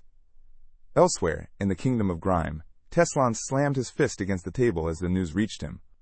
Gritting his teeth, he cursed, "That damn demon king, he's already grown too powerful." His face twisted with rage. Not only had his enemy gained fame, but he had also killed Cyrus, one of the wisest and most dependable rulers Teslan had ever known. Scowling, he spat out his thoughts. "Coward! He's just picking off his enemies before they can touch him." Just then the door burst open. His subordinates stormed in, furious. "Have you heard?" "Rust isn't dead," one of them shouted. "He's famous now, for beating Sir Spurius." Another, a blond man, growled. "That backstabbing traitor's fighting beside Reifenhart now. If he had even a shred of honor, he would have returned and begged for forgiveness." Stefan sneered. "What did you expect? He's a bastard." Teslan's frown deepened. He remembered clearly he'd been the one who stabbed Rust, and now he was accusing him of betrayal? The truth was, Rust had every reason to walk away. And with Riffenhart rising, Teslan had no one else he could trust. He stood from the table. "How's the berserker armor?" he asked. One of his men nodded. "It's ready. All that's left is to test it in combat." Teslan's gaze darkened. "Then it's time." His subordinates grinned wickedly. "Shall we go?" With malice gleaming in his eyes, Teslan replied, "Exactly. Time to put an end to Reifenhart. Meanwhile, in the capital of Croin, Duke Fernando wore a deep frown. This isn't wise, he said. Yes, he helped win the war, but giving him autonomous lands is a bit much. The young king, seated on the throne, disagreed. A noble title and a bit of fame? That's not enough. The duke shook his head. Even so, that's a generous reward. Yuville's brow furrowed. The man raised a question. What exactly was the noble proposing? Just hand over an estate? There wasn't much land left to give, and they couldn't just strip it from those who had already earned their rewards. The count cleared his throat awkwardly into his fist. Then the king spoke firmly. With everything he's done, even the entire duchy of Fernando wouldn't be enough. The boy narrowed his eyes. He noticed how quickly the man went quiet the moment his own lands were mentioned. So, the king said, standing tall, any other objections? Silence. He continued. Sir Reifenhart will be granted the title of Count and awarded independent territory. From this day forward, his domain will be known as Antis. And just like that, a new county was born within the kingdom of Crow. The sun blazed over a castle nestled in what once belonged to Viscount Gelfane. Its light poured through the window, casting a warm glow over the large bed in the center of the room. Cyrus lay there, still. Then his eyes fluttered open. He sat up slowly, confused, staring ahead. The memories came rushing back, his fight against the king of martial arts. A maid approached. You're awake, she said, smiling gently. She introduced herself as Tilla, a member of Reifenhart's squad, and handed him a cup of tea. Cyrus stared at her in disbelief. Wait, I'm not dead? She placed the cup on the nightstand and nodded. You've been out for almost 2 days. Everyone was worried. Cyrus blinked, stunned. Reifenhart really spared me. He couldn't believe it. Yuville would have never allowed that, he muttered. Tilla shook her head. She explained that a decoy head had been hung in Croin's central square. The body had been swapped, the hair dyed to match his. Still in disbelief, Cyrus looked down. So the second prince doesn't know I'm alive? He rubbed his chin, trying to piece it together. He remembered that burst of light. It must have been a distraction, a classic magician's trick. Tilla chuckled softly. There's a hidden passage under the sacred hall. That's where we made the switch. Then Reifenhart destroyed the decoy body to erase the evidence. Cyrus gaped. How did you even know about the passage? I saw it, she replied simply. My race understands architecture better than most humans. Cyrus frowned, troubled. Why would Reifenhart spare me? Is he planning to rebel against the new king? Tilla paused at the door, then looked back. No, he just felt sorry for you. Her smile was calm. You're too clever and too useful to waste. Before he could reply, she turned and left. Cyrus reached out to stop her, but slowly let his hand fall. What's really going on here? He muttered to himself. A map of the region appeared.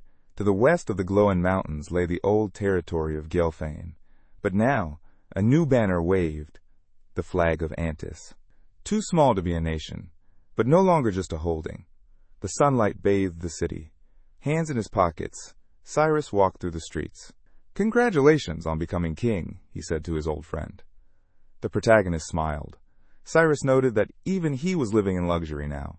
But the boy reminded him quickly, I'm not a king. Reifenhart closed his eyes. And this place isn't a country, not yet.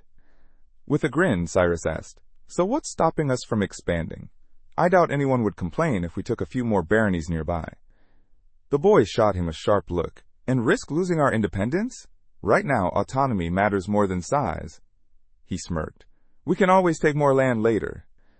As they reached the doors, a servant stepped forward. Guests are waiting in the reception hall. Inside, the dwarves knelt before the new king.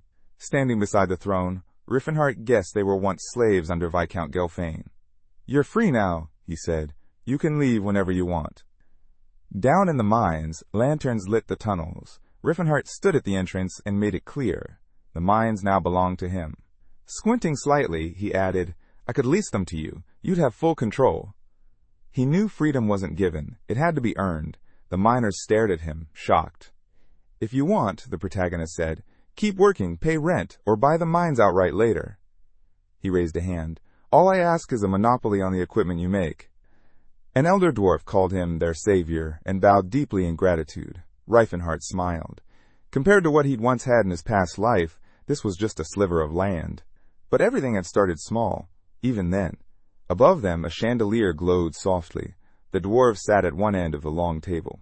Opposite them were the orcs, and beside them, the elves. Confident, the young man furrowed his brow. It was time to divide the lands. He pointed to a map. This region will go to the Blue Bear tribe. Relhart raised his hand. But that area is not within Antares. Reifenhart didn't flinch. And it's not part of Kroven either. Lifting a finger, he explained, officially, the Gluten Mountains belong to no one. So if your tribe lives there, it becomes part of Antares. Grilter glanced at his hand, uneasy. What if there are settlers already living in those mountains? If they're oppressed, he said flatly, they can unite and fight. But if conflict starts, the tribe returns to our borders. He looked across the table. Everyone here is part of Antares now. Any attack on you will be treated as an invasion. He stepped forward, standing tall. No matter how many enemies come, I'll protect you. Don't be afraid of skirmishes. The orc folded his arms, realizing they could stay in their homeland without fear of being forced out. The elven elder pointed to the map. Where will our land be? The boy looked at him and answered, You'll need space not just for your tribe, but for elves from across the continent. The elder clenched his jaw. But I don't want to. I don't want to leave the Tree of Life, the elf said quietly. The young man promised. We'll grow one here, too. The village chief raised an eyebrow. You can grow it anywhere? The warrior nodded. It's possible, if the right conditions are met. He envisioned a towering tree reaching high above the ground.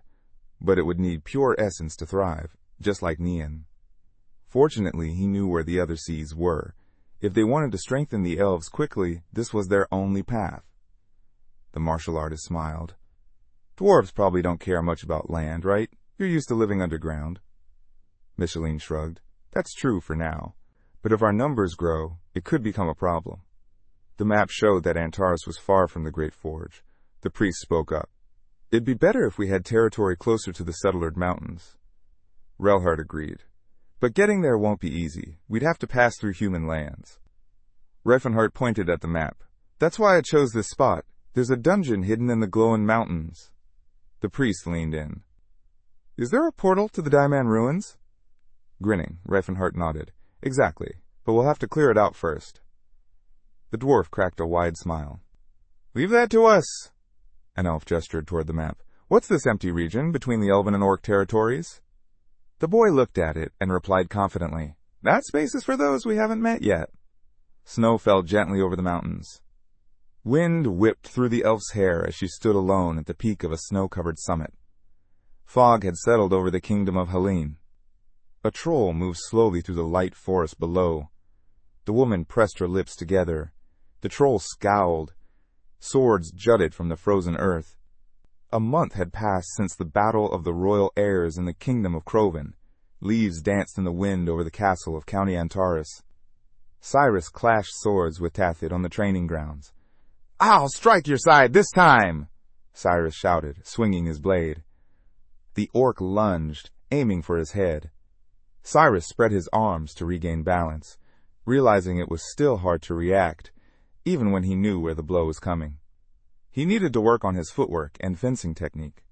His sword hovered in the air, hanging mid-swing. The night watching asked, You do know you're unarmed when you throw your spirit weapon, right? Maybe you should carry a second blade. The monster answered calmly, A weapon is a warrior's trusted friend. You don't throw away a friend. Cyrus blinked in surprise. He recalled Zulkar always fought with two swords. The orc slung his blade behind his back. I'm just lucky to have two friends, he said. That doesn't mean you need more. Cyrus sighed. This is tough. A nearby wolf let out a long yawn. The boy chuckled. You're a whole different beast off the battlefield. Tathid grunted. He's lazy. The orc turned back to him.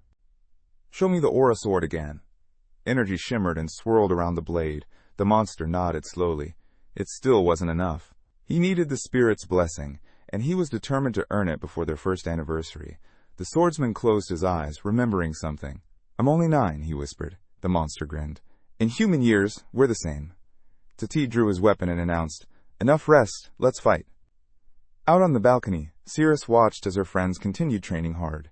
Even Selene was working on his abs. Tilla strolled by with her companions, while Cyrus scratched at his beard. "I still can't get used to this face," he muttered. Tilla smiled.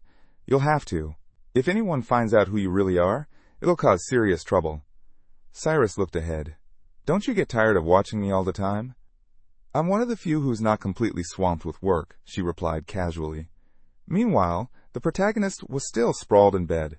A dwarf stormed in, clearly annoyed. "You're still sleeping? The sun's already at its peak."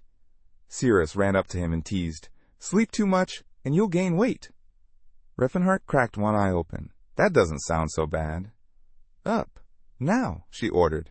He groaned and gave her a look, one that said she's scolding me, just like in my past life.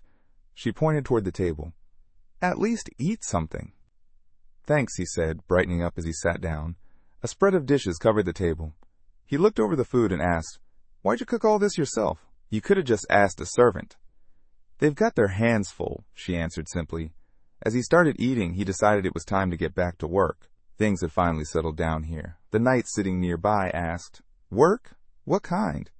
Reifenhardt looked at her. "I need to find 3 fragments of the world tree. Without them, I can't plant the new elven forest. The closest one is the staff of the blue sky, Geruntin." Cirrus, sipping from a bottle of wine, raised an eyebrow. "Is that something like Neon?" He took a bite of bread. "Yeah, it's a relic filled with world tree essence." "I really like Neon," she said softly. Reifenhardt smiled. "I'll make something like it again." "You think that's possible?" she asked. He folded his arms. "For a mage at the 10th circle? It's not even that hard." Looking at his hand, he frowned. His body was still struggling to handle mana growth. "Even with Magrem's boost, I'm barely managing 7-circle spells," he muttered. With a grin, he turned to her. "Call the boys. Time to move." She tilted her head. "What should I tell them we're heading out for?" A map materialized before them. North of the Settled Mountains lay the Motto Highlands, home of the Kelp Dungeon. That's where Geruntin was hidden. Arrows traced a route across the map. "If we go through the Diamond Man portal," Reifenhardt explained, "we can reach it in a week." 3 days later.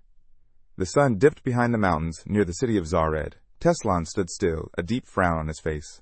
"What does this mean?" Felena looked worried. "The merchant said the enemy left 3 days ago. He mentioned he'd be gone for about a month." Teslan clenched his jaw. "So we missed him, by just a couple days." "What do we do now?" Felena asked. At a nearby table, Stefan slammed down his beer and cursed. "Damn it, we lost them." Just then, the tavern owner walked over and said, "Mind keeping it down?" At the tavern, someone mentioned Reifenhardt's name, the king of martial arts. Yusuf, sitting at the table, looked around and scoffed. "He's not even here. What's there to be afraid of?" The old man across from him smiled. "Still, he's a recognized hero. He ended the civil war in Kroven. And don't forget, his subordinates played a huge role in restoring peace, true to the knight's code." He glanced away, troubled. That's exactly the problem. All the rumors about him, they're good, nothing negative. Just then, someone approached them from behind. "Want to know where Riefenhardt is right now?" a voice asked. They turned. The woman placed a hand on her belt. "Name's Christine," she said, "and I'm guessing none of you have warm feelings toward him." The group stared, stunned, not just at her presence, but her height. "I can tell you where he's headed," she offered. The mage narrowed his eyes. "What do you want in return?" She smirked. "Take me with you. I want to kill him too." The wizard stood up. "Sounds like we're after the same thing. I don't see why not." 8 days after leaving Antares, snow fell steadily over the Settled Mountains. Reifenhardt's squad clashed with a massive monster. Purple flames spewed from its mouth. The team dodged as fireballs exploded around them. Watching from a distance, Silem observed, "They're doing just fine without us." Cirrus picked up a glowing lamp. "What a beautiful artifact," she said, admiring it. "Put it in the bottomless bag," Reifenhardt instructed. The giant lizard opened its jaws again. The fighter warned, "It's transforming. Phase 2 incoming." Chains surrounding the beast began to snap. A voice echoed, "Security level, insufficient." Cyrus grinned. "He's right." The boy frowned. His friend had once told him he learned this all from a dungeon master. The knowledge was way too accurate. He pressed his fingers together, focusing. "I'll block the mana flow," he muttered. Power surged around him, going against the current. "I'm disrupting its pulse." He used rupture. A wave of force slammed into the monster. Without its healing ability, it couldn't recover. The team charged. Blow after blow struck the beast. Its eyes burned with desperation. I can't die like this, it screamed. Then, an explosion rocked the battlefield. The martial artist stepped forward, voice cold. You'll die here. Looking down at the lifeless monster, the protagonist asked quietly, why do creatures like this play victim when they spend their lives tormenting the weak? In another dimension, Cirrus held up a staff. Is this it? Reifenhart nodded. That's our new world tree. She smiled. Then I guess it's time to head back? He pulled out a map. Almost. We have one more place to check. The elf tilted her head. Where? My teacher gave me this before he disappeared. In the memory, Gerard handed him a scroll. I've hidden something for you near the Settled Mountains. The boy unfolded the map, and his mouth dropped open. To their surprise, a thick forest blanketed the highlands not far from the village of Santera. Nestled nearby was Mount Par. Just beyond the woods stood a set of ancient ruins. Raising an eyebrow, the woman asked, What is this place? Looks more like a giant training ground than a hiding spot.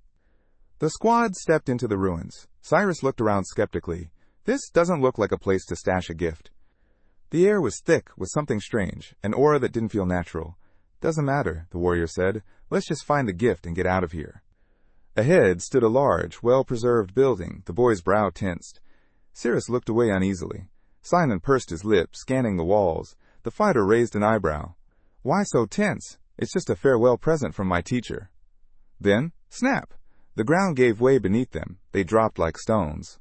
Trap! Someone shouted. But it was too late. The team screamed as they fell. A soft glow flared in the air. Tatit had summoned his spirit weapon. He planted his feet on the floating sword, slowing his descent. Riffenhart brought his fingers together. Don't use magic. It'll mess up the flow. The saintess shouted, Why are you casting magic at all? A swirl of multicolored energies surrounded the group. The healer flinched, realizing something was wrong. Our mana, divine energy, even our auras, they're clashing. Stop pretending to be a mage, the saintess growled. I'm not pretending, Riefenhart snapped. I am one. The team managed to land smoothly by bracing against the monster's sword embedded in the wall. Above them, the hole they'd fallen through had vanished. Some kind of space distortion, Riefenhart muttered, scanning the ceiling. Over here, the girl called, pointing to a wall. The boys gathered around. Strange hieroglyphs were carved into the stone. Congratulations on graduating, Gerard's message read. I hope you enjoy your gift. The boy blinked. Gift? It's just an empty room. They stepped into a long corridor. More writing lined the walls. Keep going, the next inscription urged. The boy sighed. What is all this? They emerged into a massive arena. Cyrus raised an eyebrow. What is this place? Then, boom! A heavy impact slammed into the ground, kicking up a cloud of dust. The boy turned his head just in time. More shadows emerged. Dozens of glowing eyes opened in the darkness. Silent froze. Woo! What are those? The woman narrowed her eyes. Those spirits, they look familiar. Is this the gift? The warrior asked, jaw tight. The shadows stepped forward. The spirits of senior graduates from the indestructible gym revealed themselves. Battle-worn, glowing with power, the fighter gritted his teeth. Who gives this as a gift? The ghost charged, fists raised. The knight tightened his grip. Blue energy pulsed around him. Flames swirled around one spirit as it launched a blazing punch. Cyrus leapt back just in time as the energy slammed into the ground, scorching the arena. The elf fired a volley of magic arrows. They hit, then passed straight through. No effect, she gasped. The boy stared at the endless wave of spirits. How many students did the indestructible gym have? The martial artist answered grimly. Teacher said it was a 3-digit number. Cyrus's eyes widened. You mean hundreds? Ghostly figures circled around her. She turned sharply and asked, Wait, are all of these spirits angry? The protagonist nodded, tension written all over him. Silent, trembling, closed his eyes and called out, Finance, let your sacred light burn away those with impure hearts. A divine glow burst forth, washing over the spirits. Their astonished faces were briefly lit. Then they vanished into nothingness. An orc walked up beside his teammate. Nice job. Thanks, said the healer with a nod, but the warrior's gaze stayed sharp. Something's still off. A nearby monster grunted. How did that light do so much damage? The wizard answered simply, that spell was a rare exception. Just then, the monster turned. Something was approaching. Cyrus spotted it. That's no ghost. It's made of flesh and blood. His eyes widened. Don't tell me, my teacher's raising zombies now? Footsteps echoed down the hallway. A voice muttered, no relics, just angry ghosts everywhere. Suddenly, figures in red cloaks stepped into the arena. The boys froze. Jesus smirked. I knew I'd run into you here. Stephen stepped forward with a glare. So we finally meet. Christine flushed slightly. I came here to save Silan. Silan ducked behind a comrade. Why are you with that group? The martial artist turned, shocked. Why is he here? On the far side of the room stood Felena, her eyes fixed on him. The protagonist's memory flickered. Fienna, his childhood friend from the magic tower. Riffenhart's expression darkened. Teslon, he growled. Out from the corridor stepped Teslon, calm and composed. Been looking for you. His lips curled slightly. The magician's teeth clenched in frustration. The boy shot him a death glare. The wizard's eyes sparkled with intent. The young man glared from beneath his brows. The sage tensed. The warrior stood firm. Across from each other they had one shared thought. Who is this guy, really? The villain narrowed his eyes. Why do you look so weak? The fighter scratched his head. And what did you even do to my body? The martial artist pointed behind him. How'd you even bulk up like that? The protagonist rubbed his chin. Wait, my body had this kind of potential? Teslon laughed. You have no idea how much effort it took. Reifenhart slammed his fist into his palm. My body's a mess too, and don't get me started on how it takes 10 minutes just to recall a basic spell. Cylon frowned. Wait, are you two childhood friends or something? With a sly smile, Teslon cut him off. Enough talking. I've been waiting a long time for this moment. Standing face to face with his old rival, the magician raised his voice. This ends now. I won't let you bring chaos to this world ever again. I'll kill you, and justice will be served, the magician vowed. The saintess leaned toward his friend. Wait, you two know each other? Long story, the man said, throwing up his hands. I'll explain everything later. With a shrug, the wizard added, Honestly, I didn't expect you to show up just to claim your master's gift. Kind of sweet, actually. The young man narrowed his eyes. Sweet? He wasn't buying it. But deep down, he was just glad he hadn't turned out like him. The wizard suddenly shouted, voice echoing, This is fate. It ends here. Watching him speak with such fire, the warrior had to admit, guess that brain of his finally came in handy. Even his speeches sound decent now. The sage snapped, calling out his rival's name. The fighter met his glare with a cold stare. The villain stepped forward. So did the martial artist. Gritting his teeth, the protagonist made his decision. There would be no holding back. This wasn't his body anymore. With a mocking smile, Teslon taunted him. Still scared to hurt your own body? Don't worry, I'll take care of that for you, with a quick death. Riefenhart's brow twitched.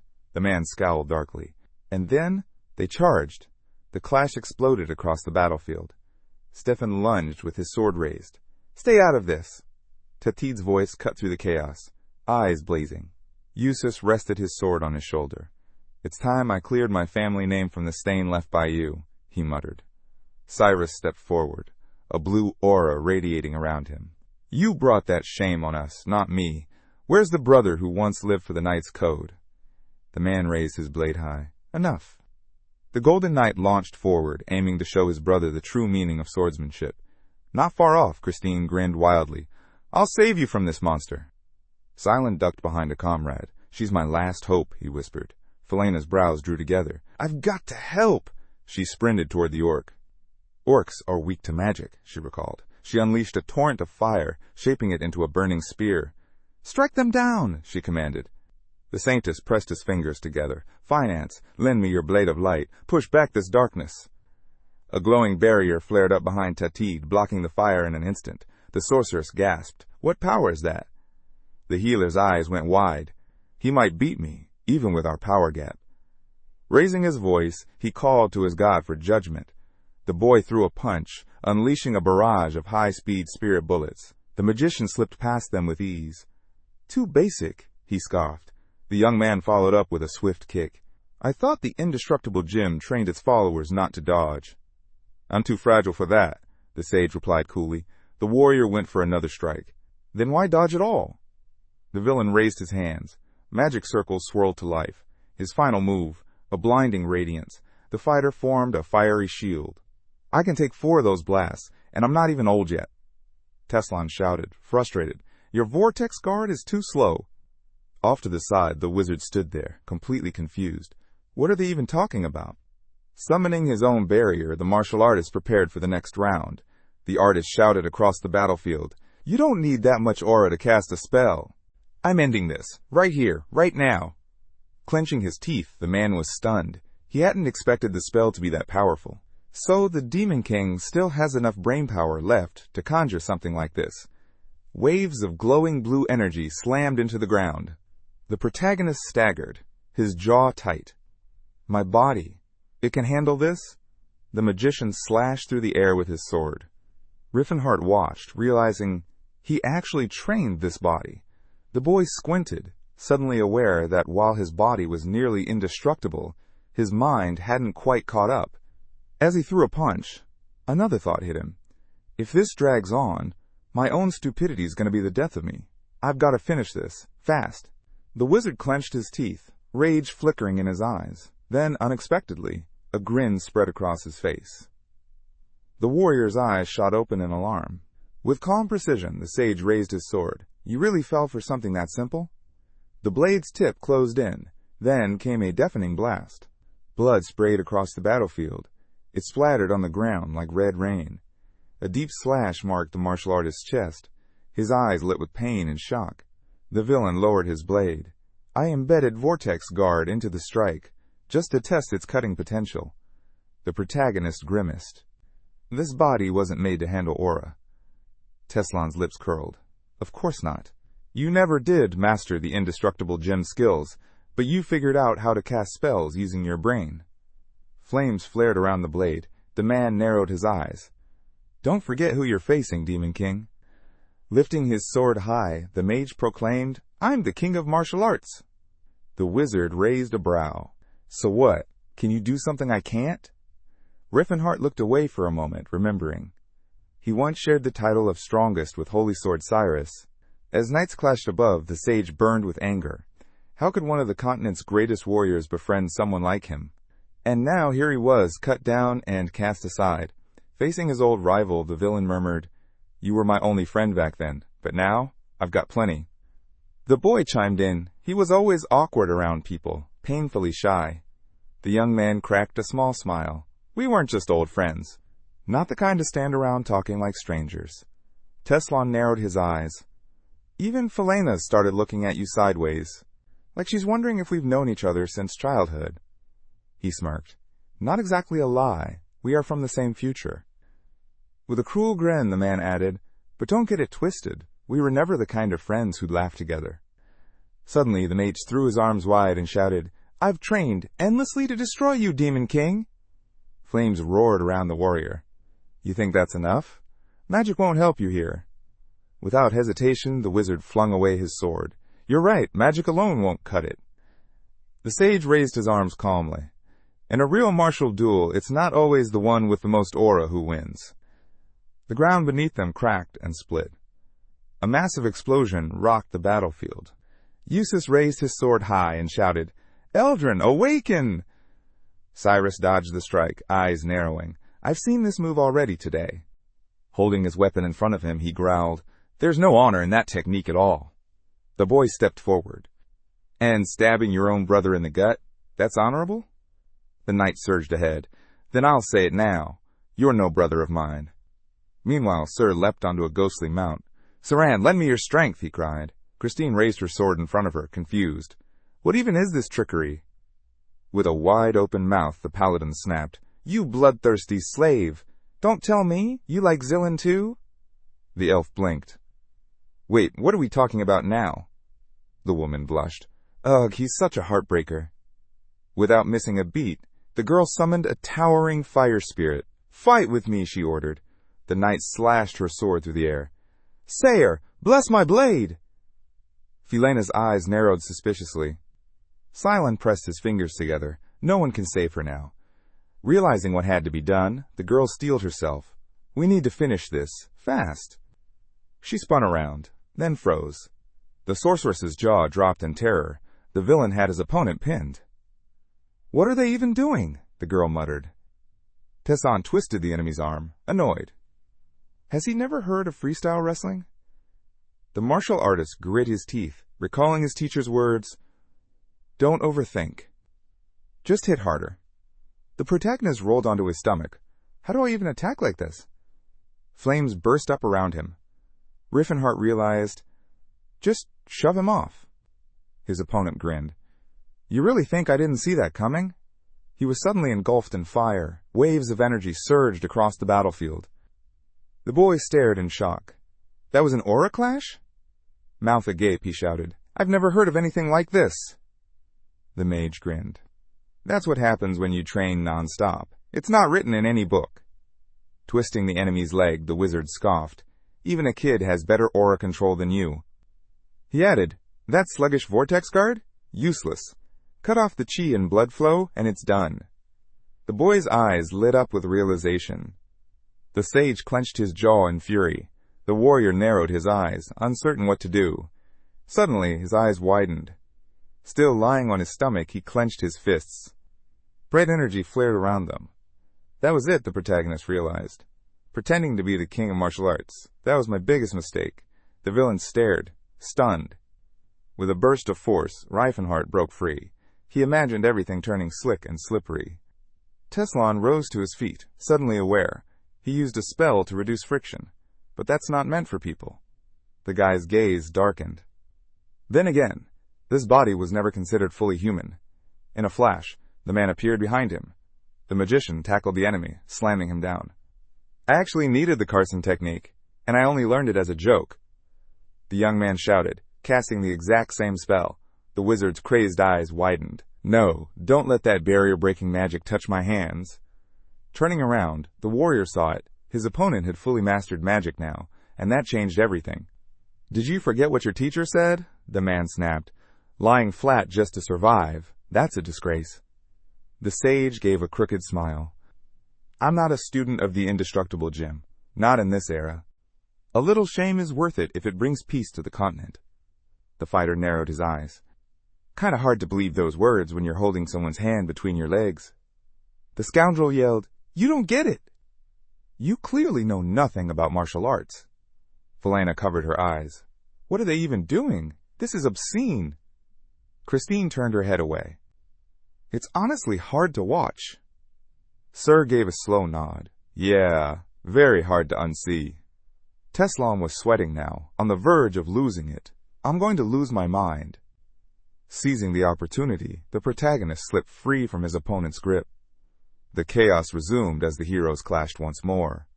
Reifenhart grumbled inwardly. None of this would have happened if I'd just kept my distance and used magic. Cyrus was still locked in battle with Eustace. The boy scanned the field. No one's gonna cover me. I'm on my own. He clenched his teeth and glanced back. Blazing flames wrapped around Stefan as he delivered a crushing blow with his sword. Tethede raised his weapon and cautiously stepped back. The knight grinned coldly. The nobleman gripped his sword tight. I didn't expect much from your kind anyway. Straightening up, he looked the orc in the eye. You really think you can beat me? Drop your weapon. The orc bared his teeth. The warriors of the Blue Bear tribe never surrender. The swordsman sneered. A valiant knight? Don't flatter yourself. Leaping into the air, Stefan shouted, If you insist on dying so stupidly, I'll oblige. You're nothing more than a beast. The orc hurled his blade forward. The boy rushed toward him, yelling, Don't use those weird spells! His weapon blazed to life, flames pouring from the cracks in his armor. The knight unleashed a wave of destructive energy, cursing his opponent. The orc's jaw dropped as the aura slammed him into the wall. The nobleman stepped closer. I'll give you this. You held out longer than most. Impressive. Tethede gritted his teeth. The noble's gaze burned with cruelty. The orc's mind flashed back. They always looked at us like that. In his memory, he stood in a gladiator arena. To survive, he had to fight. Steel clanged against ogres' claws, rusty blades slicing breath from enemies' lungs. His weapon, stained with blood, had once been forged from prison scrap. He had fought alongside criminals, beasts, and forgotten men. But even then, Tatid had poured his soul into that old steel. He remembered the jeering crowd, smirking, laughing, watching him bleed. Let them watch, he thought. Let them see what I've become. His eyes blazed. A true warrior might fall, but never throw away his honor. He gripped his blade tight. Not a slave, not a gladiator, a warrior of the Blue Bear tribe. And in his memory, the brute bowed before the protagonist and vowed, "I'll remember this day until I die, and I'll repay you." A fierce, radiant aura surged around him. The swordsman's eyes widened in disbelief. What is that?" someone asked. Tathid raised his weapon high. "A blessing," he declared, "from the spirits of battle." Stefan scowled, eyes burning. "What kind of trick is this? There's no way a savage like you could awaken aura." The orc didn't respond. He lunged, blade slicing through the air. The boy gritted his teeth, fury rising in his chest. Their eyes locked, and their swords clashed. Light erupted from the impact. The knight parried, meeting every strike, but the orc didn't let up. He kept pressing forward, each swing packed with raw power. The noble snarled, "You insolent beast!" as he blocked another attack. Even while fending off the assault, doubt crept into his voice. "No, that can't be aura." Raising his weapon overhead, the brute roared, "You're still denying it? When you've seen it with your own eyes?" Tathid brought his blade crashing down. At the last second, the swordsman lifted his sword to block. Stefan's eyes stretched wide in fear. The blow forced him to his knees. He screamed. Tathid stepped forward, sword in hand. "This ends now." Gripping the hilt tightly, his eyes shone with a fierce light. The knight's jaw tightened. The orc surged ahead. One final strike. He passed his enemy in a blur. Blood poured from Stefan's mouth as he dropped to his knees, then fell forward. His body hit the ground. Cyrus watched and smirked. So he really did awaken it. Eustace narrowed his eyes. "Wait, orcs can use aura?" Raising his weapon, the boy met his gaze. "I trained. I earned it. Is that so hard to believe?" With a shout, Eustace lunged. "It's impossible!" But the knight dodged, just barely. A blast from the shockwave shattered the ground behind him. The villain's eyes gleamed. The boy deflected the energy with his sword, weaving between follow-up strikes. But as the swordsman moved, he realized he couldn't land a clean hit. That armor had no scratches, not one. Then, suddenly, Cyrus's eyes went wide. He understood. Eustace slashed the air. "Die!" he roared. The boy slipped past him. His sword glowed with a brilliant blue aura. He raised it and sent waves of energy flying. They pierced right through the armor's weak points, but the armored man only smiled. "You think that can damage, Elder?" The knight smirked back. "Who said I was trying to damage it?" The villain's breastplate began to shimmer. The swordsman snapped his fingers. A burst of radiant light flashed under the armor. Glowing chunks of aura pulsed beneath it. An explosion tore through the air behind Cyrus. Eustace cried out in unbearable pain, mouth stretched wide. The boy watched calmly. Still got a lot to learn from Stahl. Felena screamed at the sight. Eustace, the mighty golden knight, lay in defeat. Tathid stood silently over his fallen foe. Elsewhere, Cyrus and the paladin kept fighting. Felena turned, her attention snapping to Teslan. He saw the loss of his comrades. His jaw clenched, teeth grinding. Cyrus moved behind the next opponent. Teslan jumped back instantly. "Tathid." The young man helped the gentleman to his feet. "You all right?" he asked. "Yeah," the man nodded. "Cylon will patch me up in no time." Teslan narrowed his eyes, glaring at them. "If I'd had more time, I could have taken down the Demon King." He scoffed to himself. "I underestimated his allies, that's all. He hadn't even considered how different things might be this time. Refenhart let his aura burst out. "You're not interfering again," he warned coldly. The enemy calmly slid his sword back into its sheath. "I'm pulling back for now," he said. "But next time, we won't lose." The protagonist frowned. "You think I'm letting you walk away just like that?" Teslan smirked. Suddenly, he threw his head back and screamed, cursing the indestructible rocking chair. Mana surged and gathered above them, thick in the air. From the void, the spirits of slain students began to rise again. The crowd of ghosts rushed straight toward the protagonist. Teslan gave one last look, brows drawn. "Next time, I'll rip your head clean off." Reifenhart grit his teeth, holding back his power. "Why are they coming for me?" he wondered. Is it because I follow the rocking chair? Or is it the divine energy from Cylon? Felena walked beside him, voice low. Sorry, I couldn't do more. The guy glanced her way, his eyes narrowed. She used to be close to the Demon King, and now she's fighting by my side. Cyrus, he defected. And there's no bringing him back. He stopped suddenly. Wait, everyone, hold up! He pointed at a slab of stone ahead. That's the stone tied to the secret of surpassing the 5-step disaster horn. Clutching Eustace, Teslan spoke coldly. I figured the Demon King had learned its secret after coming this way. That's why I kept my guard up. But clearly he's still only at the 4-step horn. He drew his sword again. That means we're even now. Non-warrior versus non-warrior. With one swing, he shattered the stone slab. Walking past the rubble, he muttered, We may have lost the battle, but you've lost what you came for. Chunks of the broken stone littered the floor. The scene shifted, back to the arena. The spirits, unaffected by attacks, swarmed to kill. Cylon focused his holy energy at his forehead. A brilliant light engulfed the spirits. They froze, stunned by the radiance. Cylon dropped to the ground. I've never used that much divine power all at once. Looking to his friend, he asked, Why are they so angry? They were beaten to death for not being good enough, the boy answered quietly. The greater the injustice, the stronger the spirit becomes. He looked around. In theory, I can distort space too, but doing that over a single offense? Nearly impossible. Turning to his allies, the protagonist said, We need to catch up, they're getting away. Cyrus hesitated. Wait, who exactly is Teslan? The boy frowned. Someone from my hometown. You could say we were childhood friends, but we've always been enemies. Our views couldn't be more different, especially about other intelligent races. He thinks giving them freedom will doom humanity. After Russ, the group bolted down the corridor. Tethid pointed ahead. Tracks split here, he said. They went into that room, then turned back. The group paused to examine the trail. The protagonist stepped closer to the shattered remains of the slab. He stared at it for a moment. Figures. Teslan's temper always got the better of him, he muttered. He probably smashed it out of frustration. Cirrus joined him. So, does this mean we leave with nothing? Riffenhart smirked. Not quite. We just found ourselves another Aura Lord. Tethid gave a quiet smile. The battle spirits have blessed me. The protagonist glanced at the orc's back. I didn't expect him to awaken his aura this soon. In my past life, it took him another 10 years. He only unlocked it after a brutal fight with Cameron from the Helen Kingdom. Out on the training ground, Cylon joined them. Or a lute, a staff, and an Aura Lord. The scene shifted.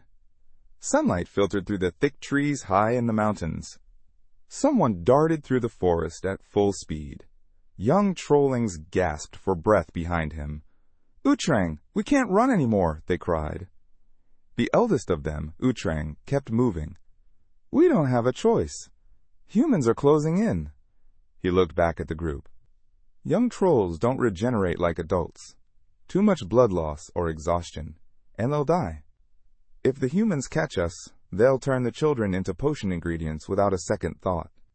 Up ahead, Lantis, leading the human group, called out, Anyone see where the orcs ran off to? He was already calculating. Troll blood, essential for healing potions. Spruce prices are up too. A greedy smile stretched across his face. Grab them! That's money on legs! Utrang pulled the children into a tight embrace. He clenched his jaw. This is all my fault. I should have listened to Mater. We shouldn't have gone near that waterfall. He stood. Hide here, he whispered to the little ones. Stepping into the clearing, he muttered to himself. Even prey will bear its fangs when its young are threatened. He raised his arms, concentrating mana. Thin smoke began to drift through the forest. Lantis growled, Don't panic! Typical troll trickery! But fear crept into his voice. A towering figure appeared before him. Utrang. Frozen in shock, the man swung his sword wildly, managing to land a cut. Arrows followed, whistling through the air. They buried deep into the troll's flesh. Grimacing, Utrang yanked them out, his eyes burning. His body began to grow, massive, monstrous. From the rear, Lantis shouted, He's using gigantification! The troll snarled. His people might be labeled the weakest among intelligent races, but corner them, and they became the most terrifying. With a deafening roar, the giant stared down the hunting party. Elsewhere, in a quiet settlement near the edge of Barham Forest, a girl gazed out the window. "It's too noisy today." A man stepped beside her. "It's the troll hunters, setting bait again." He glanced down at the village square. "Let's hope that Magic Circle does its job this time." Carved deep into the stone below, a massive magic circle hummed with energy. In the crowd, old lady Tess raised her voice. "You fools! Angering trolls is suicide!" The girl approached her. "But trolls are just monsters." Tess shook her head. "They're forest guardians, protectors of the trees." Nearby, Russ closed his eyes and gave a quiet order. "Someone, calm the old woman down." As the woman was led away, another man approached Russ. "Is everything ready?" Without looking, Russ nodded. "Triple-layered barrier, just in case." His comrade blinked. "Triple? Isn't that a bit much for a village trap?" Eyes on the glowing magic circle, the man replied. "No one knows where the trolls might come from. If they show up inside the village, we're finished before we can lead them into the trap." Russ stood silently. "Let's hope Captain Lantis can handle this." "Those circles cost a fortune." Just then, he tilted his head up. A faint smile tugged at his lips. From deep in the forest, birds suddenly burst into flight. The mercenaries snapped to attention, weapons drawn. Mana surged through the trees in streaks of bright light. The troll tore through the forest, slaughtering everything in his path. Russ quickly focused his mana. A fireball launched and struck the troll directly. Flames scorched Utrang's body, but the burns healed almost instantly. More fireballs slammed into him. Warriors looked at each other, shouting orders. Russ lifted both hands and began casting. Chains burst out from the magic circle, wrapping tightly around the troll's massive form. The mercenaries aimed the arc ballista. The heavy projectile slammed into Utrang's stomach. Russ grinned, uncorking a vial of potion. The thick liquid streamed into the troll's wound. Utrang staggered, sweat pouring down his face as he tried to rip the bolt from his flesh. But the poison clouded his mind. His body shrank rapidly, reverting to its normal size. Moments later, he collapsed, his eyes shut. Soon, the limp troll was hauled into a cart. The villagers watched, smiling. Old Lady Tess stood at the edge of the crowd, fuming. "You've done something that never should have been done," she snapped. She scowled. "The forest will not forgive this. You cannot provoke the trolls." Her eyes narrowed, glowing faintly. She knew something terrible was coming. Lantis glanced back and scoffed. "Crazy old woman." Meanwhile, in the southern region, across the Getter Mountains in the kingdom of Helen, the Zeton Hill stood silent. Troll hunters walked along the ridge, hauling their prize. "Once we deliver the troll to the Alchemist Guild, we're rich." One of them chuckled. His partner frowned. "Wait, did you hear something?" Both stopped. The forest was silent. Too silent. Then, a low drumbeat echoed through the fog. The mercenaries froze. Their eyes darted in every direction, nervous. "Where's that coming from?" someone asked. Suddenly, one man vanished into the mist. A scream followed. A horrible, desperate scream. The hunters broke into panic. Pressed together, they stared into the fog. The atmosphere grew heavy, an eerie force pressing down on their bodies. Then they saw it. Hannon's twisted corpse lay on the ground. One man gritted his teeth. "What the hell is this?" Before anyone could respond, the two men standing in front of him vanished. Just like that. He was alone now, crossbow shaking in his hands. Then, blood began dripping from above. Drip, drip, and then a flood. The ground beneath him turned red. The hunter's screams ripped through the forest. An old hunter grabbed the boy by the shoulder. "Get it together," he barked. "We're under attack by monsters." Before anyone could respond, his head exploded. Blood sprayed. The hunters quickly regrouped, gathering around the cart. Russ began forming a magic circle, trying to activate a detection spell. The magic rippled outward, stretching across the forest. Then, in an instant, it shattered. The circle dissolved mid-air. Russ coughed violently, blood spilling from his mouth. His body trembled. "Commander, my magic! It was forcibly cut off." Lantis stood frozen, eyes wide. He remembered the words of the old woman. "The forest is angry." He grabbed Russ by the shoulders. "Stay with me. Focus!" Then, a voice echoed through the entire forest, a troll's voice. "You hunted us. My kin did nothing. But you came, driven by greed." The air turned heavy. The hunters broke into a cold sweat. Lantis drew his sword, voice shaking. We are under God's protection! No filthy monsters will harm us. Suddenly, the heads of two men in front of him exploded. Just like that, Lantis clenched his jaw, horror in his eyes. A voice from behind him whispered, "It's him." Tusk, the demonic troll himself. Lantis's grip tightened.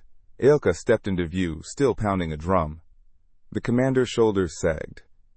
That demon, the one who wiped out the elite monster hunting squad, destroyed nearly 20 Alchemist Guild branches. His face turned pale. This said it was just rumor. They said he even defeated an Ore Lord. Atoka grinned at his prey. Lantis turned around in terror. His eyes locked onto Utrang, still lying unconscious in the cart.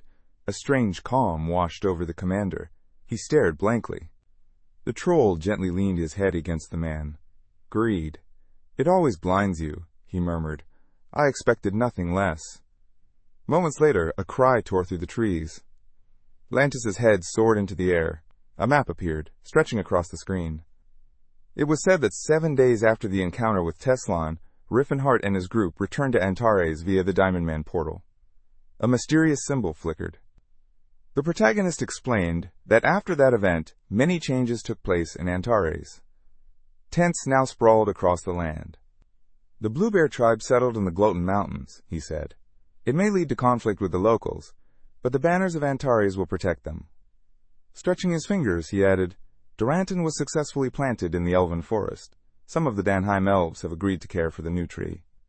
A mine had also been built nearby, and now, the young man continued, the Great Forge no longer needs to hunt monsters for food. Thanks to the Tan Trade Union supply lines, their warriors can finally relocate to Antis. That marked the start of rebuilding the long-abandoned settlement of Lei, together with the dwarves. It'll take time, he said, but dwarves are masters at this. Time is not the problem. 20 days after their return, the towering high castle of Antares loomed over the landscape. Riffenhart stood at the window, arms folded. So far, everything's going well, he muttered, but there's still one major problem. He cupped his chin and thought, what should I do about the people? He stepped outside, hands on his hips. A huge crowd had gathered. They cheered in unison. It's an honor to meet you. Garvin stepped forward, jaw dropped. I'm here to swear allegiance to you. I've already accomplished a few things, by the way. In the northern reaches of the kingdom of Vasili, a man drew his weapon. No one can beat me when I've got a spear, he declared. You won't be disappointed. A burly man beside him cracked his knuckles. I once took down a wolf with my bare hands. Cyrus raised his voice. Quiet. The king of martial arts stood with arms crossed, muttering under his breath. In my past life, none of them wanted anything to do with me. No one wanted to follow the Demon King. Now, they're swarming to me like moths to a flame. He looked out at the warriors. Still, I'm grateful you all chose to walk this path. Riefenhart stepped forward, surveying the crowd. But only those who prove themselves will be recognized. Frowning, the protagonist added, give them a good beating if they need it. We're only keeping the useful ones. Pierre unsheathed his blade with enthusiasm. It's an honor to fight for you. The protagonist glanced around, surprised. There are a lot more of you than I expected.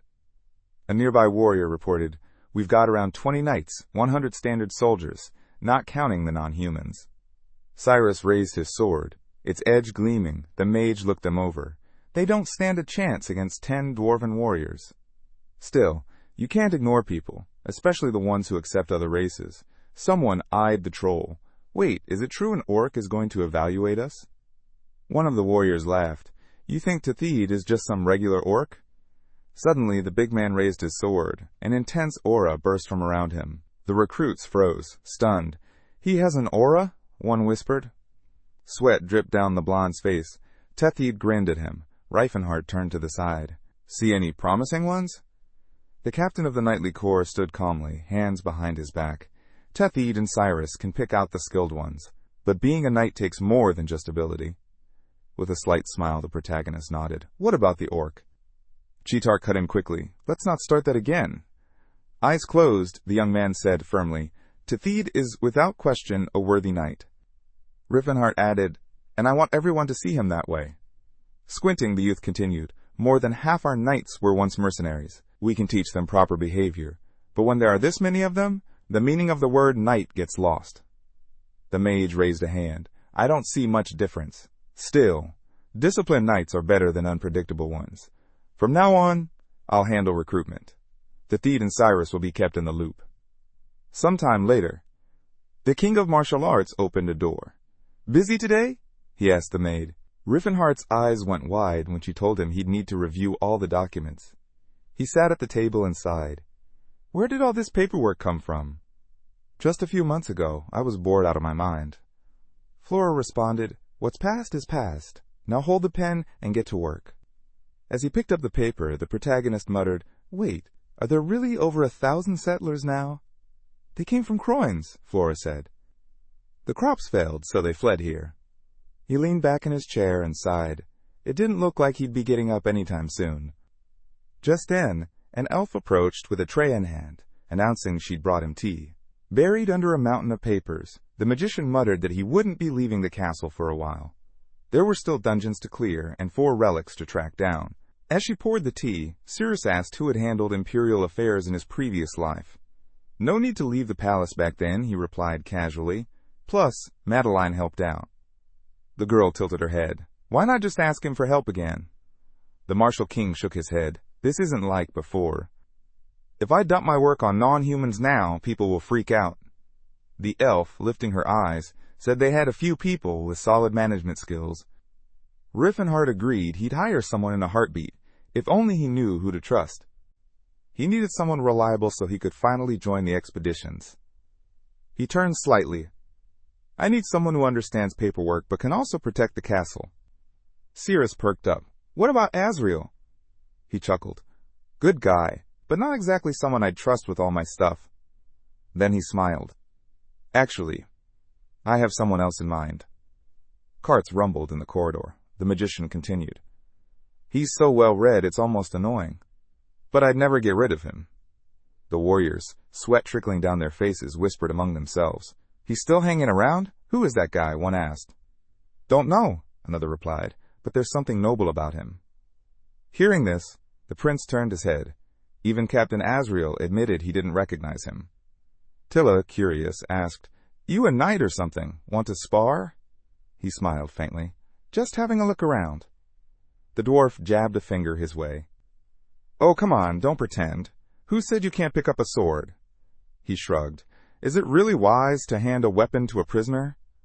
The knight squinted. Karis is dead. You're just a nameless guy now.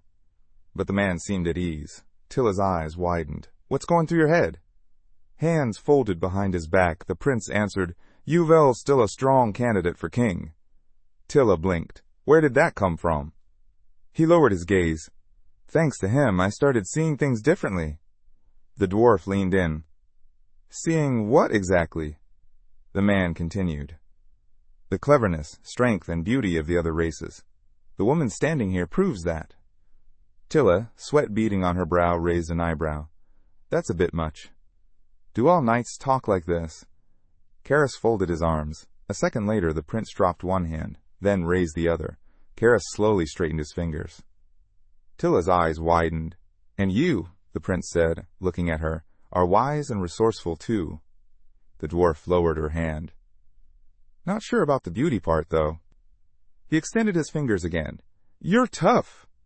Tilla laughed and raised her hand. You'd look better with a beard. He shot back. Then I'll start growing one. Karis stepped toward the girl. Palm calmly stated that her people, so she claimed, had the ability to hear the voice of truth. As the prince pressed her fingers, he added, Then you already know if I'm lying. The man narrowed his eyes. Would you know if I told you I'd fallen for you? Tilla's eyes widened in surprise.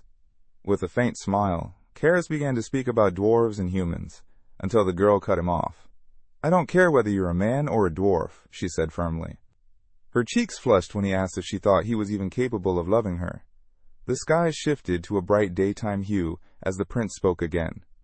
Would you stop watching over me now that I'm your prisoner through and through? Then, gently taking her hand, he added, I understand now. I had no right to judge Yuvel.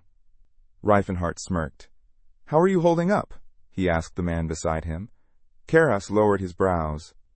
I'm fine, thanks to your grace, he replied. Then added, Honestly, I think I've got the best life a political prisoner could ask for. The protagonist slipped a hand into his pocket. Glad to hear it. Ever thought about not being a prisoner anymore? Karis raised a brow. You mean, stop being a burden? He sighed. Truth is, I felt uneasy just wandering around the castle like this.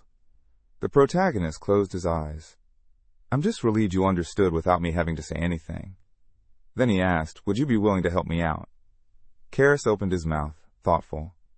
Miss Tilla mentioned your dream.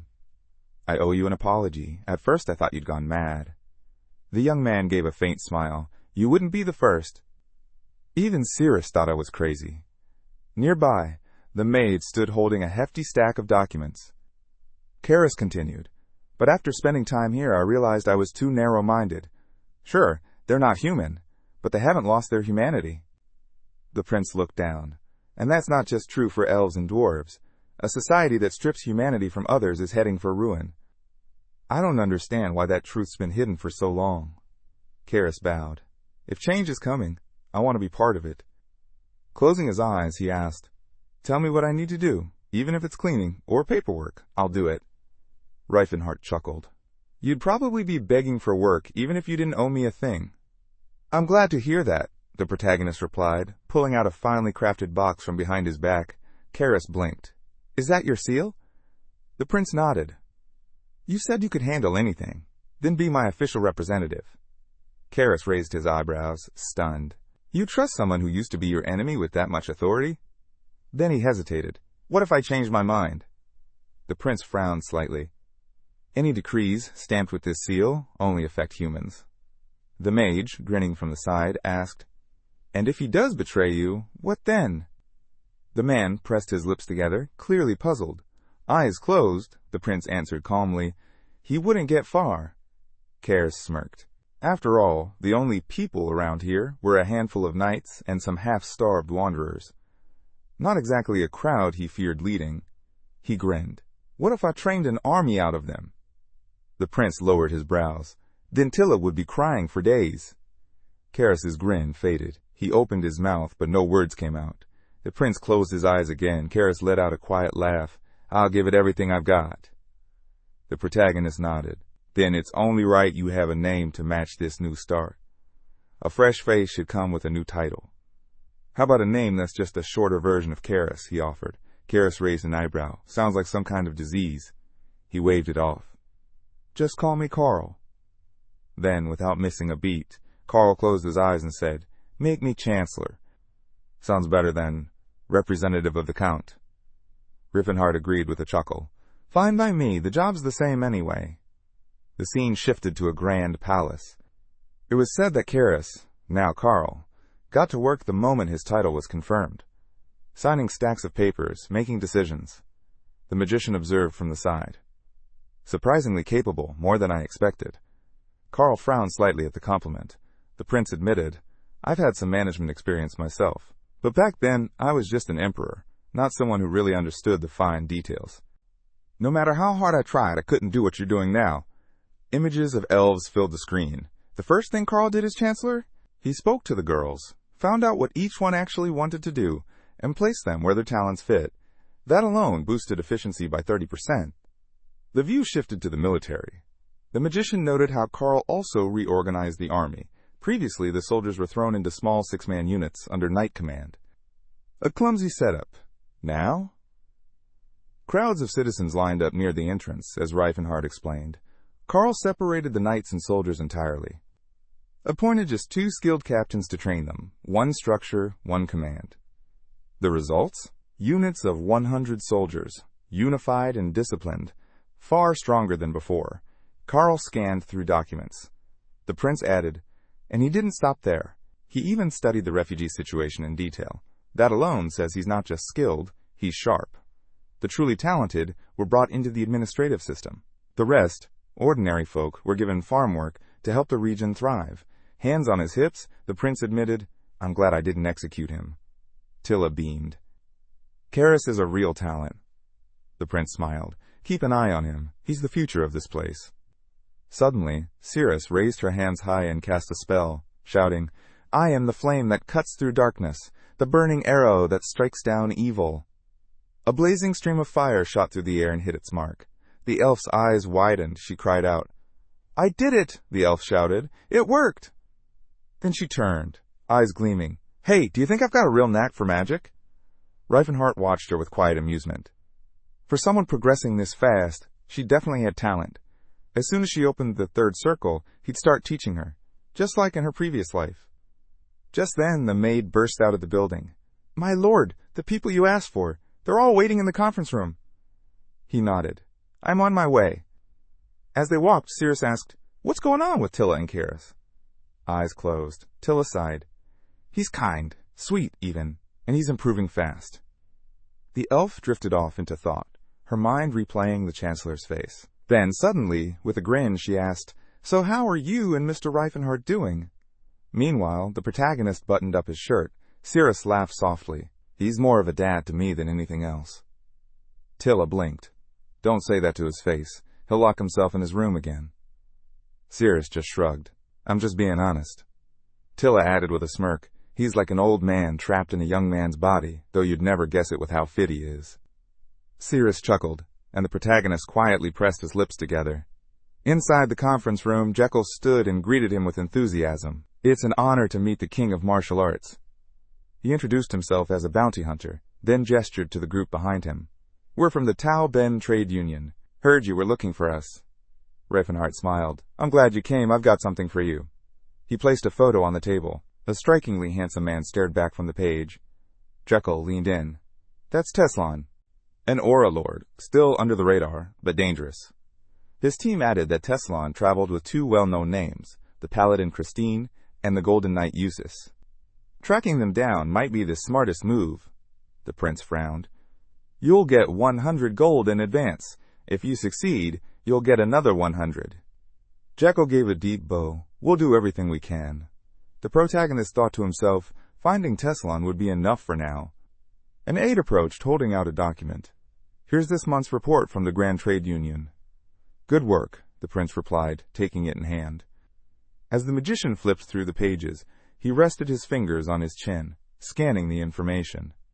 Most of it felt like background noise. Ogres sighted in the north, a cracked reservoir blocking water routes, and even something about a two-headed calf born in a mountain village. He kept flipping.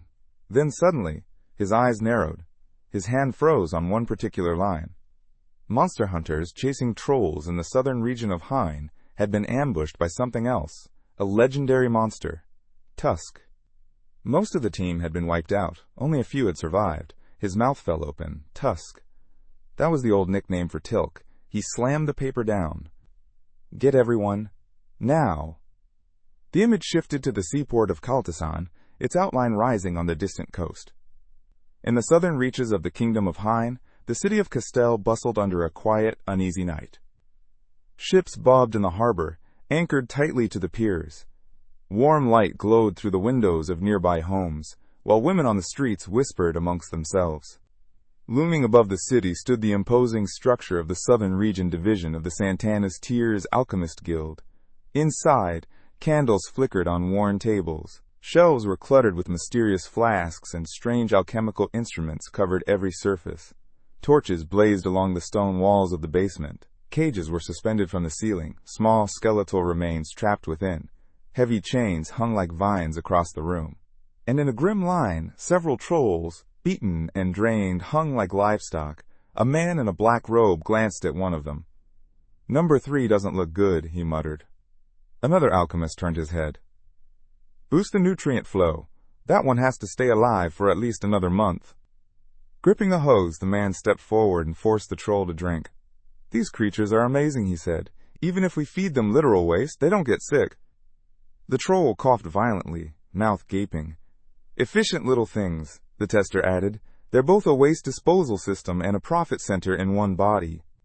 A rack of flasks clinked nearby as more vials were lined up. "We need to increase output. 100 more flasks by month's end," the tester ordered. "We'll need another troll then," came the reply. Without a word, the man pulled a lever. Heavy chains groaned as they shifted. A metal grate in the floor slowly opened. The troll's feet dangled over the pit below. Fine red dust danced in the air. Down in the shaft, Dozens of razor-sharp blades gleamed under the torchlight. The troll, still hanging, dropped. In seconds, only its arms remained above the hole. Then, blood sprayed into the air. Scarlet liquid splashed across the lab. Flasks began to fill. Blood trickled steadily from the hose. "Perfect," the man said, watching the flow. Pen in hand, the tester jotted down notes. A map flickered into view, showing several nearby regions. The Alchemist Guild's building stood ominously in the dark. In the basement, a fire burned. Hooded figures in black robes loitered near the doors. "You know," someone muttered, "it'd be a lot easier if we just bred these things." Trolls sat quietly nearby, legs pulled in, eyes dull. The speaker frowned. "No one's figured out how they reproduce. The females always miscarry." Behind bars, two others eavesdropped on the conversation. "In the wild, they breed just fine," one said. "So clearly, they can do it." "You think the rumors are true?" the other asked. They traded glances, remembering bits and pieces of their last battle with the goblins. "You mean Lantis's unit?" "Yeah. The commander didn't care what kind of troll he got, as long as it was breathing, even if half his men died in the process." The response came coldly. "That's not what I meant." A lone troll now perched on the rooftop of the building, unmoving. One of the testers stared up. "Tusk," he thought. "Think that monster will come for us?" The silhouette of the beast flickered in the shadows. "Wherever it goes," one of them whispered, "people die." Another man in robes crossed his arms. Even the unit leader scared. He started making plans, just in case. "Important guests are arriving," someone mentioned. His partner glanced over. "Yeah? Any chance some of them are strong enough to take down Tusk?" Above them, an ornate chandelier sparkled under the warm glow of the hall. Inside, an elegant feast had been laid out. Luxurious dishes covered the table. Holding a glass of wine, the head of the southern unit of Santara's Tears raised his voice. "A true honor to welcome you all personally." Kafir smirked. "We're not that important." Marund narrowed his eyes. "You're wrong. Dipol has a sharp eye for talent. If he invited you, there's a reason." Blau looked to the unit leader. "No need to worry. Sayer's keeping a close watch on things." The man raised his brows in surprise. Meanwhile, knights stood at the castle gates. One of the guards let out a long yawn. Another stood with his hands behind his back, eyeing the ship in the distance. "I'd love to sail away on something like that," he said wistfully. His partner chuckled. "You dreaming of becoming a sailor, Smith?" Smith looked up at the sky. "Always wanted to since I was a kid, but after hearing all those sailor tales, I gave up." "Sounds glamorous, till you learn how brutal it really is." The guard nodded. "Yeah, but the pay's not bad." Smith shrugged. "Maybe, but half of them never come back." Lifting his hand with a grin, the knight said confidently, "I'd have survived." His partner smirked. "People who say that are usually the first to die. Our job doesn't pay better, but we live longer." Smith closed his eyes. "If you ever reach my age, you'll get it." Then his tone shifted. "Where's all this fog coming from?" A dense gray mist had begun to roll through the streets. The guard furrowed his brow. There hadn't been a single cloud in the sky all day. The warrior scanned the horizon. Something's not right. Somewhere distant, a soft drumbeat echoed. A voice murmured something about the midnight lake, about inky rivers pouring from the edges of the sky. The two men spun around. "Where's that sound coming from?" Glowing eyes flickered in the darkness. Then, a voice whispered, "The night of dopes." The guards froze. Above them, the knights started dropping, one by one. A goblin wandered silently down the pier, muttering, "The innocent will be spared. Dreams will swallow them." Behind him, a troll raised his head and spoke. Bitter weeping echoes through the black sky.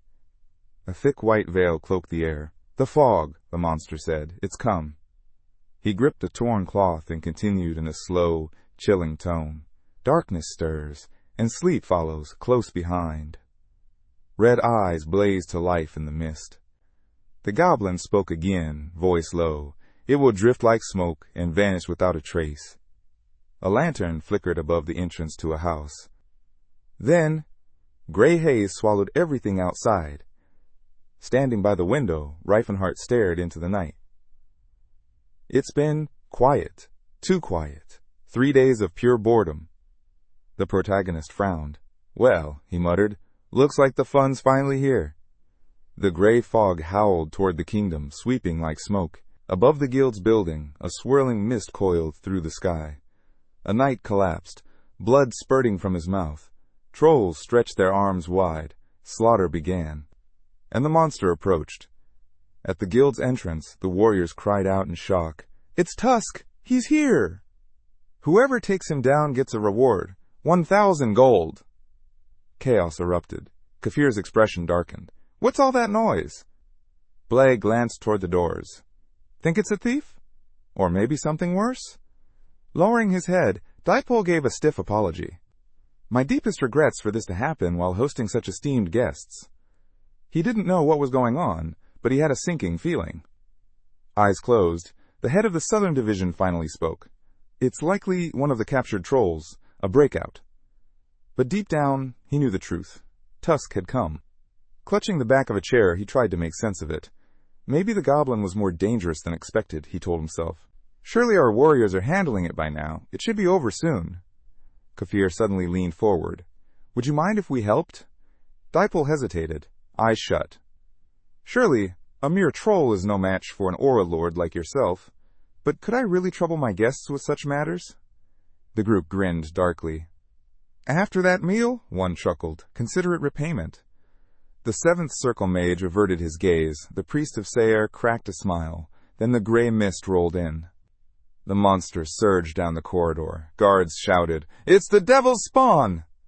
Knights lunged, spears flashing. The troll slammed into them. One warrior hit the ground hard. Blood spilled from his mouth. Another stood frozen, mouth wide open in terror. Eyes wide, one guard cried, "This thing's cruel!"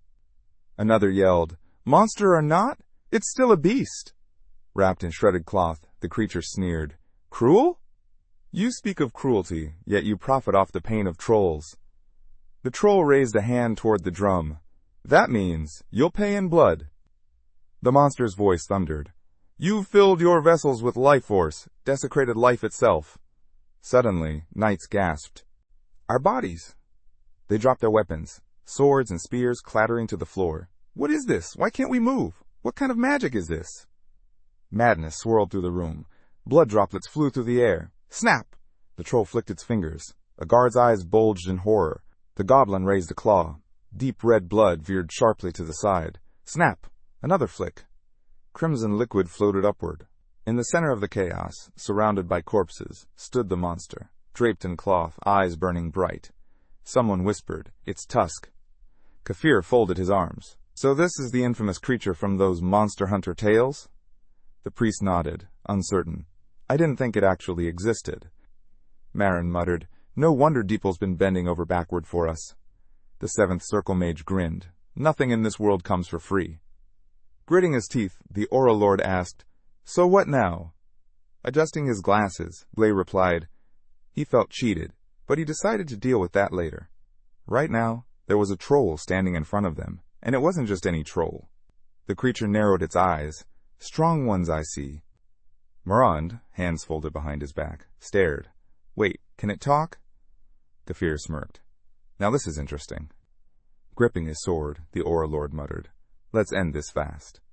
One of the warriors growled through clenched teeth. "I'm going to go tell that sneak exactly what I think of him."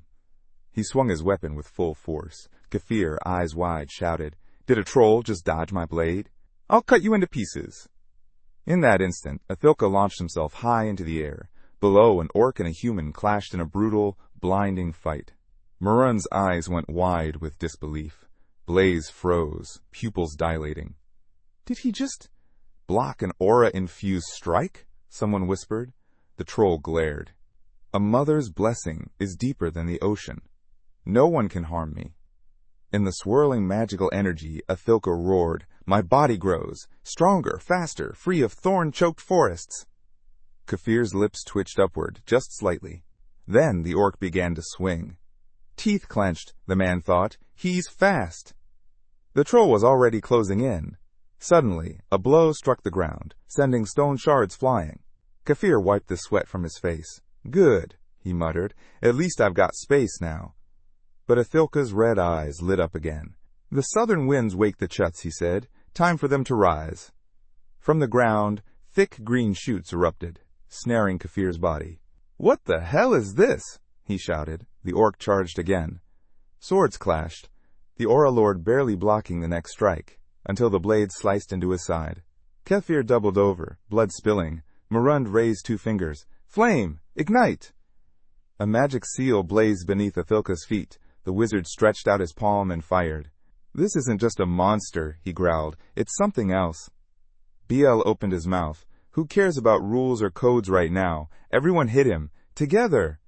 The mage snapped his fingers. Flame and lightning, he thought. Those'll burn him from the inside out. Then, a strange force surged near the orc. Athilka placed his fingers in his mouth and let out a sharp whistle. A shimmering aura burst around him. Marin gasped. What kind of sorcery is that? It's jamming my spells completely. The priest clenched his fist. Let the servant endure, rise again through pain. Kefir groaned. Okay, maybe tone it down a little. Blaze's eyes widened. Wait, divine power? That hurts? It's clashing with my aura, and this isn't even a fight between aura lords. Suddenly, Marund's jaw dropped. He activated 4th circle disarming magic. The spell struck. The troll reeled back, clearly in pain. Athilka clenched his jaw, then with a heavy crash, he dropped to the ground. But in an instant, the troll's legs flew upward. It looked like he was waving them. Sword in hand, one warrior blinked. What are those moves? Marin's eyes bulged. Is this thing actually? They say he's a demon wearing troll skin, someone muttered. BL narrowed his eyes. Then why is he this strong? Balancing on one hand, the orc grumbled. I've dealt with human tricks before, but these 3, they're a bit much. Athilka squinted, jaw slightly open. Should I run? He wondered. Confused, the troll froze, unsure of what to do next. Suddenly, blinding rainbow beams of energy tore through the air. Everyone snapped their heads toward the explosion. Boom! Smoke rolled through the battlefield. Kefir frowned. Who's there? Silhouettes appeared in the haze, humans staggering through the dust. Next time, one coughed, you might want to mention that stealth fog trolls use. Wiping sweat from his brow, Athilka's eyes darted around. Who are they? Reifenhart stepped into view with his team. Athilka's jaw tightened. More enemies? But the newcomer simply smiled. At last, we meet wise son of nature. The troll's pupils shrank in shock. Eyes wide, Athilka asked, Who are you? How do you know my name and our language? Still calm, the protagonist answered, I know everything about trolls, and I came here to help you. The orc stared, stunned. What are you talking about? The other warriors tensed. Who are you people? One shouted. You dare attack us, then talk about honor? If you have any, identify yourselves, now. The king of martial arts furrowed his brow. I want one thing. Freedom for trolls. I heard you were passing through. If possible, I'd rather we all just walk away. Kefir snapped, fury flashing across his face. What are you even saying? That thing is a monster. He slaughtered dozens of humans. Reifenhart stepped forward. That's the version of the story you were given. Suddenly, Tatid's face darkened with rage. Cirrus bit her lip hard, eyes narrowed. The protagonist glanced at his team. Take them alive. In the dead of night, a towering building shook. Another explosion. Smoke billowed from the windows. Debris flew as stones shattered and crashed around the room. A pulsing magical aura swirled around the magicians. Kefir raised his sword, barely deflecting Tatid's incoming blow. Teeth clenched, he shouted, Does this orc have an aura? A second later, the warrior swung his blade hard. Blade gritted his teeth, overwhelmed. Suddenly, Cirrus appeared behind him, conjuring a shimmering barrier. Above the elf, a blazing spirit formed from magic. Answer my call, she cried. The fiery beast launched forward, targeting the enemy in a flash of light. Athilka blinked, stunned. That orc has an aura, and that elf has spiritual power? Eyes wide, Reifenhart waved both palms through the air. Athilka stared. Is that the king of martial arts? He didn't have time to dwell on it. I'll handle this, the protagonist said. Go, save your people. Marund, jaw half open, whispered, So it's true. He's the one who joined the Civil War alongside the other races. But can he still use spells? When did he master aura too? The 7th Circle mage lifted his hand slowly. This build, this pressure, it has to be him. The king of martial arts? The protagonist's body pulsed with raw energy. His aura surged. rippling across the battlefield. "What do you think?" he said, spreading his fingers wide. And then he activated it. Power gun. The battlefield shook, and Marooned. A radiant shield burst in front of Marooned as he cast a piercing light beam. The clash of magic lit up the battlefield, two forces colliding with explosive force. Flashes exploded all around. The king of martial arts folded his fingers together, muttering under his breath. "He's filled with doubt," he thought. Then he whispered an incantation. Across the field, Marin bared his teeth, stunned. Why didn't my spell affect him? His thoughts raced. 50 years I gave to magic. How is this happening? Desperate, he launched another spell. But Reifenhart raised his hand and fired. Beams of searing magic streaked toward Marintid. They hit. The seventh circle mage's pupils rolled back, turning white in an instant. At the same moment, Kafir sprang forward, charging straight at Tethid. The air cracked as they collided. Power against power. The man and the troll locked in brutal combat. Then the orc hurled his sword like a spear. Kafir leapt, barely dodging it midair. The man sneered. "Threw away your weapon? That was a mistake." But then, magic discs appeared, spinning toward him. A split second later, boom! The blast tore through the air. Then, like a boomerang, the sword zipped back into Tethid's hand. Kafir lay still in the rubble, unmoving. Reifenhart smirked. He's already fusing aura with spiritual weaponry. Tethid's come a long way since sparring with Cyrus. Turning his head, the protagonist said simply, "They're dealt with." Cyrus frowned. "Are you sure we should leave them alive? Even without using aura, I'm pretty sure they figured out who you are." The protagonist adjusted his hat. "If I really wanted to hide my identity, I'd wear a mask." He added calmly, "As long as that secret stays buried, there's nothing to worry about." Athilka stepped closer, nodding and greeting. "You saved us, thank you." But there was no time for thanks. "We need to move," the magician said. "Reinforcements could arrive any second." Suddenly, fire, a bright blaze erupted outside. Shouts for help rang out. The warriors froze. "We have to evacuate now! If we lose control, this gets worse." Through smoke and tears, an old man looked on, unable to believe what he was seeing. From a distance, flames swallowed the towering guild building. Carriages rushed down the mountainside. Horses galloped at full speed across the path. Later, inside one of the wagons, Athilka sat quietly. A strange pink aura glowed faintly around him. Cyrus stared, eyes wide. "Creepy." Reifenhart shrugged. "I'm used to orcs. But trolls? They still give me chills." "You've probably seen orcs more," someone said. "They're often enslaved." Selin spoke up. "This is my first time seeing trolls." "Are they always built like that?" In a corner, a group of orcs huddled together, talking in their native tongue. Cyrus watched them. "They don't speak the common language.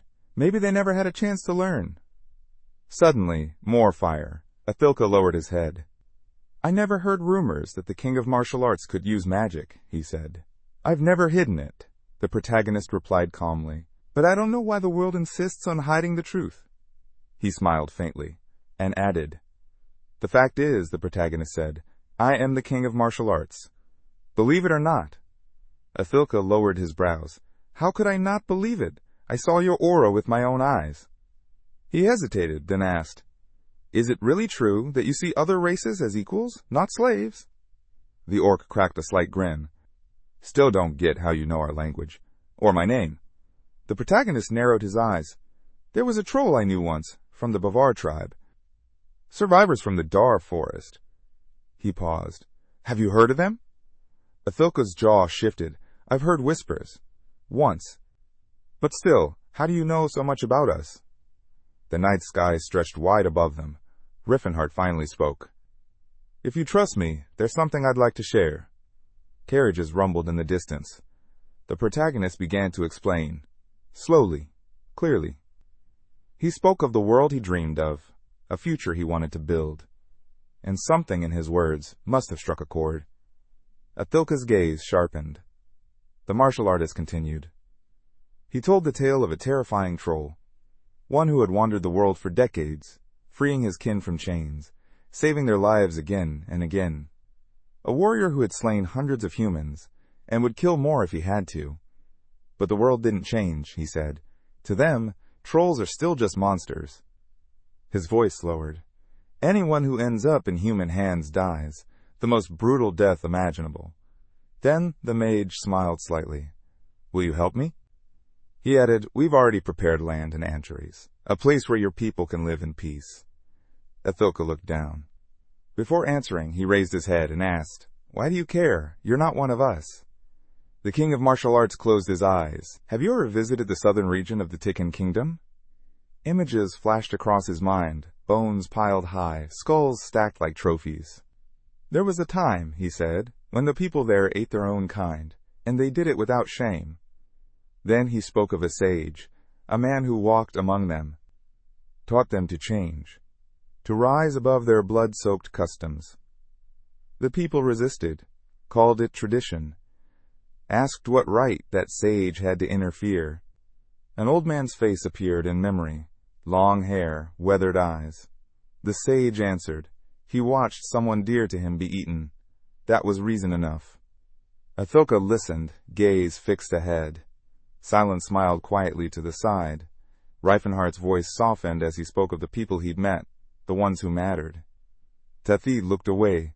Sirius's eyes sparkled with joy. Then the protagonist added, my friends, they were treated like slaves, and I couldn't just stand there doing nothing. He narrowed his eyes. I won't stand by. The scene shifted, daylight over the southern kingdom of Grime. At the heart of the capital, the headquarters of the Tar of Santera stood tall. Inside, Orenmaid frowned. Still no word on the culprit? The old man lowered his brows in silent frustration. The head of the alchemist guild finally spoke. This creature, it's no different from a natural disaster, someone muttered grimly. But if a person was involved, then that changes everything. Deepal wiped the sweat from his face. We've had our suspicions, he said, but no solid proof. The image shifted. The fighting king, ruler of Antares County, appeared, calmly holding out his palm. The head of Santera's Tyr southern branch spoke up. According to magician Maren's testimony, the one behind this didn't use aura. He was purely a magic user. A map of the kingdoms materialized. There's a time discrepancy, someone pointed out. He left the White Palace just as the fire broke out in the southern branch, but he was gone for only 2 weeks. To travel that far, the voice continued, he'd have needed a full month, riding non-stop on the fastest horse. Orenmaid bit his lip. What if he used a double? The answer came quick. With facial features that distinct, someone would have noticed. The man turned away, uneasy. We're talking about the fighting king, a ruler of nations. We can't make accusations without absolute proof.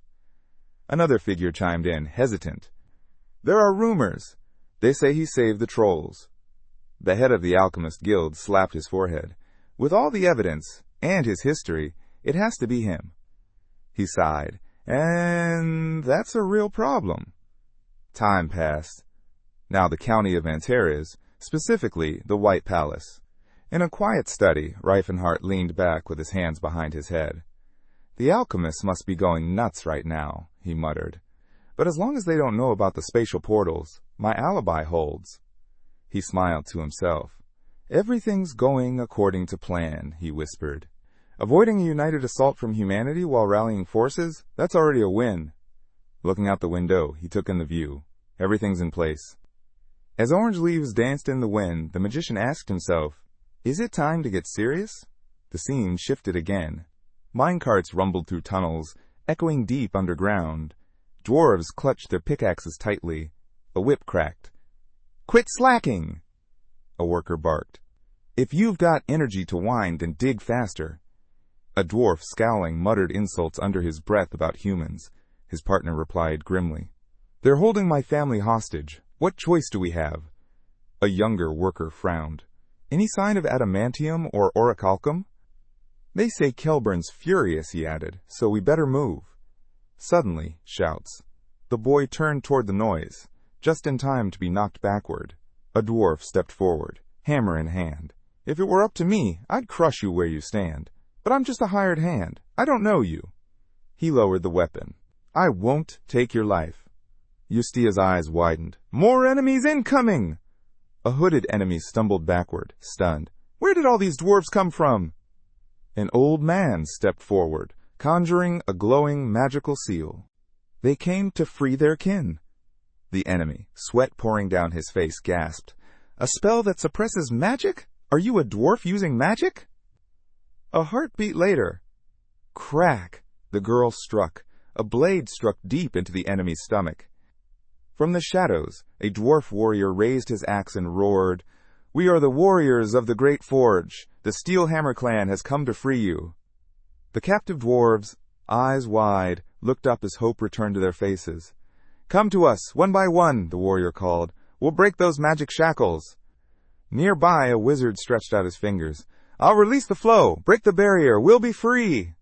An enemy, drenched in sweat, shouted, "They have hostages!" "Don't worry," came the reply. "Our people are already on their way to the village." Suddenly, thwack! Tilla swung her axe hard and struck down another attacker. A dwarf gasped. "Grandfather!" Hethos raised an eyebrow, stunned, and then smiled. "Tilla, what are you doing here?" She ran to him and hugged him tightly. "Lord Refenhart sent me." Hethos nodded. "Then we'll save everyone. It's finally time to leave this cursed place." Inside the mine, voices echoed through the walls. "Send word to Priest Gelfide. Gather everyone. Now." Cut to the village of the Steelhammer clan. The dwarves had completed their preparations. Every last one had left the village behind. Ruthike, mouth agape, watched his daughter approach. "She's all grown up," he muttered. He pulled her into a tight hug. "You've gotten so big, Tilla. You're even old enough to marry now." Gelfide smirked. "So what are your next steps? A group this large will attract attention." "Don't worry," came the answer. "The time is almost right." The scene shifted to a wide, flowing river. Stone walls lined the shore. Then, ships. Several boats appeared, swiftly closing in. "Wait," Gelfide said, eyes narrowing. "Did the Great Forge send these?" A dwarf shook his head. "No, not from the forge." Gelfide's pupils shrank sharply. Then, a familiar voice echoed across the river. Karis, standing tall, with his hands behind his back, called out, "No need to fear. We're allies, and we're here to help you escape." Sweat beaded on the dwarves' brows. A human on their side? Tilla stepped forward, eyes wide. "Prince!" He raised his brows, surprised. "Tilla, you're safe." She threw her arms around him. "Thank the heavens," Karis said softly. "I was worried." "You must have been busy," she smiled. "You could have just sent your people." He grinned. "And missed the chance to meet your family? Never." Ruthike's jaw clenched, clearly displeased. Tilla turned. "This is my father, and Karis is my beloved." Karis stepped forward and bowed deeply. "An honor to meet you, father-in-law." The dwarf's mouth dropped. "Who said I was your father-in-law?" Scene change. A map of the Kingdom of Grime faded in. The city of Dio, largest in the western kingdom of Golin, stood under moonlight. Tears of Santara's local branch trembled behind fortified walls. Suddenly, explosions. Cloaked figures hurled bottles toward the building. "It's Ivory Tusk!" someone shouted. "Use firebombs! Burn him down!" The blast thundered. A troll leapt through the flames, eyes blazing with fury. Chanting under his breath, he unleashed a powerful spell, with a single violent motion. He slaughtered several men on the spot. One of the knights suddenly shouted. There was another figure dodging the blasts. Ivory Tusk landed atop the wall and halted. Lifting his head, he stared skyward. The creature scowled and muttered, "It's time." With that, he launched himself into the air, soaring upward. Against the bright moon, his shadow loomed large. People gasped and shouted. Ivory Tusk was fleeing, but they weren't backing down. Voices rang out, promising they'd bring the monster down no matter what. At that moment, the western branch leader of Santara's Tears, Ramdran, stood tall. Grinning wide, he laughed confidently. "I'm not like that useless dipole," he scoffed. "No matter how powerful this Ivory Tusk is, he won't get past my trolls." But just then, someone came sprinting toward him, panic in his voice. Ramdran turned to him. "What's going on?" The man, drenched in sweat, blurted out through gasps. "The dungeons! They're open! The trolls! They've escaped!" The grin vanished from Ramdran's face instantly. Far away, in the northern kingdom of Rastal Kentry, the sun blazed down on the bustling city. At its heart stood a colossal coliseum. Birds circled overhead, while cheers erupted from inside. In the arena, a massive monster stood ready. Charging toward it was an equally huge ogre, but in a flash, a lion-like beast lunged forward. One strike, and the ogre's head flew clean off. Elsewhere, under a cloudy sky, The Bane Gladiator Training Center towered like a fortress. Inside its grand palace, an old man raised his brows in amazement. He looked over the tall orc in front of him, dressed sharply. In his mind, he admired the flawless physique. This orc was built like no other he'd seen. A head taller than the rest, with untapped potential. Hard to believe he was being sold as a servant. Across from him sat a young woman, hands neatly folded. "Any issues?" she asked with a small smile. "So how much do you think he's worth?" The old man returned her smile. "Looks like he's been well taken care of. Normally a slave like this might go for 5 gold coins. But if he's fit to be a gladiator." Without blinking, the girl asked, "How much are we talking?" Eyeing her slyly, the old man leaned in. "I'll offer 7 gold pieces. Honestly, he could be worth 10. The girl clasped her hands, shivered slightly, then agreed. But the old man wasn't done. "All I need is your signature," he said smoothly. Inside, he was gloating. This was a jackpot. Slaves were hard to come by these days, and getting a specimen like this for less than market price? A rare deal. The girl closed her eyes. "He may seem rough," she said softly, "but he's kind. Sure, he's had fights with other orcs, but he always listens to me." Suddenly, the orc reached out his arms. "I'll work even harder," he pleaded. "Just please don't sell me." The old man stroked his chin, mulling it over. If she could control a beast like this, if he was going to live alone, then he had to be incredibly timid, and she couldn't let that weakness stay. Turning back with a smile, the woman reminded the creature to obey every command his new master gave. He gave a nod of gratitude, thanking Syl for making this arrangement. She held out her hand. He took it. Their handshake sealed the deal. The dungeon was dark, barely lit. Laughter echoed from the orcs, their voices loud as they noticed a new face among them. One of them, shackled and towering, stepped forward and asked the newcomer his name. The young man lowered his head, eyes gleaming, and replied, "I'm Tathid, son of Crotus, bearer of Rat's axe." The orc's nose crinkled. Outside, the night sky glowed under a full moon, its light seeping through the prison bars. Dice clattered onto a plate. Glancing at them, the orc muttered that the new guy had made it through another day. But then, the monster beside him suddenly turned and asked if he'd heard the rumors, what they said after Barrick's death. He clarified with a scoff that he was talking about Master August's nonsense. With a scowl, the orc growled that when Barrick's body was found, the old man claimed he could have survived, if only he hadn't exposed his armor. And now, because of that, they'd lost a valuable piece of gear. The others snarled low, heads down, muttering insults. Staring at the ceiling, one of them mumbled that they were the unfortunate ones. Somewhere out there, orcs blessed by Ruan were still battling humans. His friend suddenly perked up. Was he talking about Antares County? The one founded by the warlord Reifenhart? They exchanged a glance, nodding as they spoke of those orcs, with the pride of true warriors. But one of the monsters snapped. Hands on his head, he barked at them to quit the useless chatter and get some sleep. "None of this matters to us," he shouted without even turning. Then a voice called from the back. Startled, the orc slowly turned. In the corner, a prisoner sat with his head bowed. Lifting his gaze, Tathid calmly asked, "What if we could be like those orcs from Antares?" The orc glared. "What are you talking about?" Tathid clenched his glowing fists. A bright light burst from his body. Chains snapped and clattered to the floor. The other orcs reeled back in shock. "He's got an aura," one of them screamed. "He's a real warrior." Rising with power in his voice, Tathid declared that he came from Antares to lead them. Raising his palm, he called out to his adopted brother, Dar. The dungeon trembled. Stones cracked and scattered. Above Tathid's head, a luminous sword took shape. The orc gasped, recognizing it instantly. "A spiritual weapon! Only true warriors can summon one." His expression hardened. With a roar, he turned to the others. "Well? What are you, warriors or bleeding livestock?" He shattered his own chains.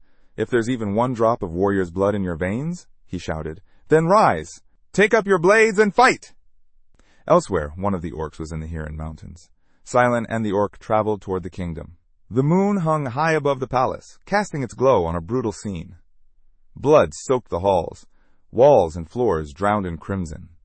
Knights raised their weapons, shouting, "These orcs are nothing but filth." Massive, furious beasts charged them, roaring back with just as much fury. They charged forward, ready to rip everything apart. Under a nearby table, a male servant trembled, paralyzed with fear. But to his horror, an orc yanked the cloth away and spotted him. The orc's eyes gleamed with bloodlust, raising his weapon to strike. But before he could, a blinding light flashed, knocking the weapon from his hands. Growling, the orc turned to the warrior and demanded, "Why'd you stop me?" The warrior stood firm. "He's just a servant," he said evenly. "He's still a man," the orc shouted back, refusing to back down. But Tatid's eyes flared with intensity. "What do you want?" he barked. "Freedom or revenge?" The words hit hard. The orc froze, then slowly turned away. "I get it now," he muttered. Tatid faced the others. His voice rang through the hall. "We don't spill blood unless we must. Spare one man, and 10 more will defend him, but kill one, and 10 will chase us down in vengeance. If we truly want to be free, we must show them mercy." Suddenly, Augustus burst into the room, face red with rage. "You ungrateful beasts!" he yelled. "How dare you act like this after all I've done for you? You're nothing but animals who don't even understand gratitude." An orc narrowed his eyes. "And what about you? Should we show you mercy too?" Tatid shot him a side glance. "Mercy means nothing if it's constantly abused." That's when a hulking monster stepped forward, towering over the old man with a chilling smile. "I've been waiting for this moment," he said with a laugh. From behind a column, a hidden magician whispered to himself. No matter how strong they were, all he needed was one mental spell to end it. He began chanting. Mass paralysis surged through the air. Suddenly, a burst of light flared. Silent folded his arms and shouted, "Steady your minds!" The wave of magic shattered instantly. The palace magician's face twisted with frustration. "What's going on?" That's when he saw her, Priestess Pilinance, eyebrows furrowed, eyes sharp. "It's close," she muttered. Then, narrowing her gaze, she demanded, "Who is this magician? And what is she doing here?" Just then, Tatid casually smacked Silent on the head with his fist. "Thanks for covering us." With that, he tossed an exorcism talisman and a communication necklace into the orc's hand. Then he raised an eyebrow. "Why are you still wearing those clothes? You actually like them?" Silent tossed his long hair with flair and shouted, "In a few days, everything's gonna change. I'll be a mountain of muscle, and this junk won't fit me anymore." Behind him, the orc stared, whispering, "Who is this guy?" one asked. "Is he really one of us?" Tatid turned and nodded. "He's a young saintess, from Antares." Another orc gasped. "Wait, isn't he the one rumored to be dating the Battle King?" Silent's eyes shot wide. "That's a lie," he yelled, now furious. "What other nonsense?" Word of the rumor had spread far and fast. Nations were already whispering about it. As quickly as news traveled of Silent supposedly being the beloved of the Battle King, so too spread the reports of the many races fleeing the kingdom of Ailey.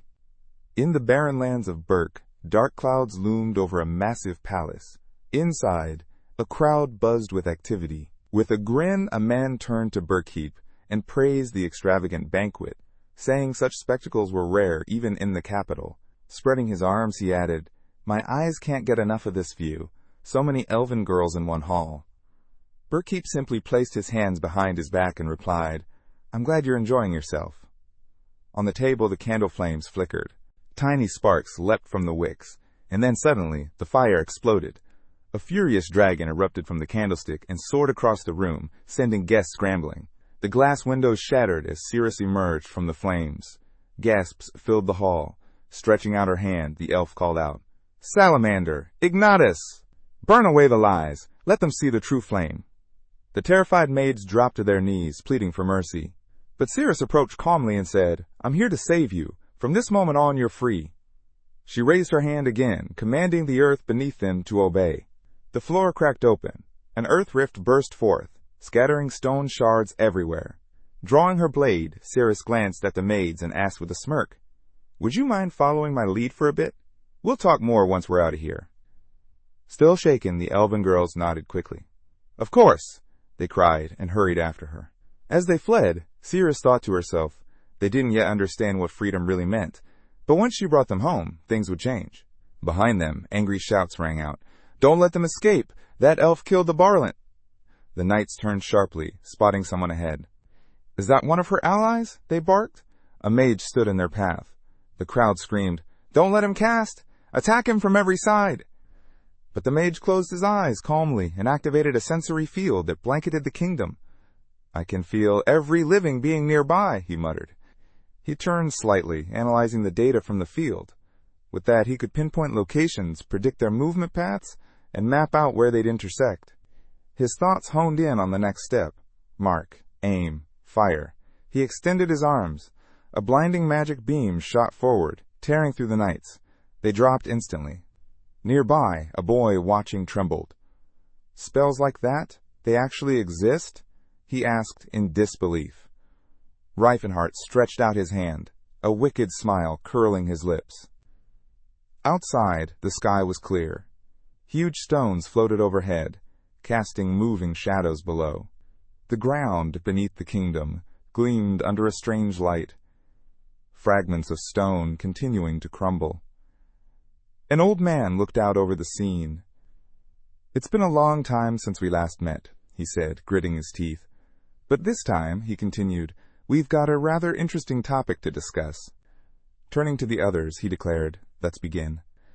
Looking straight at the old man, another voice added, "Since the Silver Sages exist to protect humanity, it's time we talked about the matter of the Battle King Reifenhart." All the magicians fell silent. Hooded figures sat quietly, gathered deep within the barony of Burkeep. At the heart of this realm stood the magic maze, prestigious centers of arcane study across the continent. Among them, 3 ancient and powerful academies stood above the rest. The first was the enigmatic order of the Kingdom of Golan, shrouded beneath drifting storm clouds and mystery. The second, bathed in golden sunlight, was the Sun Tower of the Sacred Empire of Vashelin. And lastly, the most revered, the towering Marigrand of the Kingdom of Grime. Its spire stretched so high, it pierced the clouds themselves.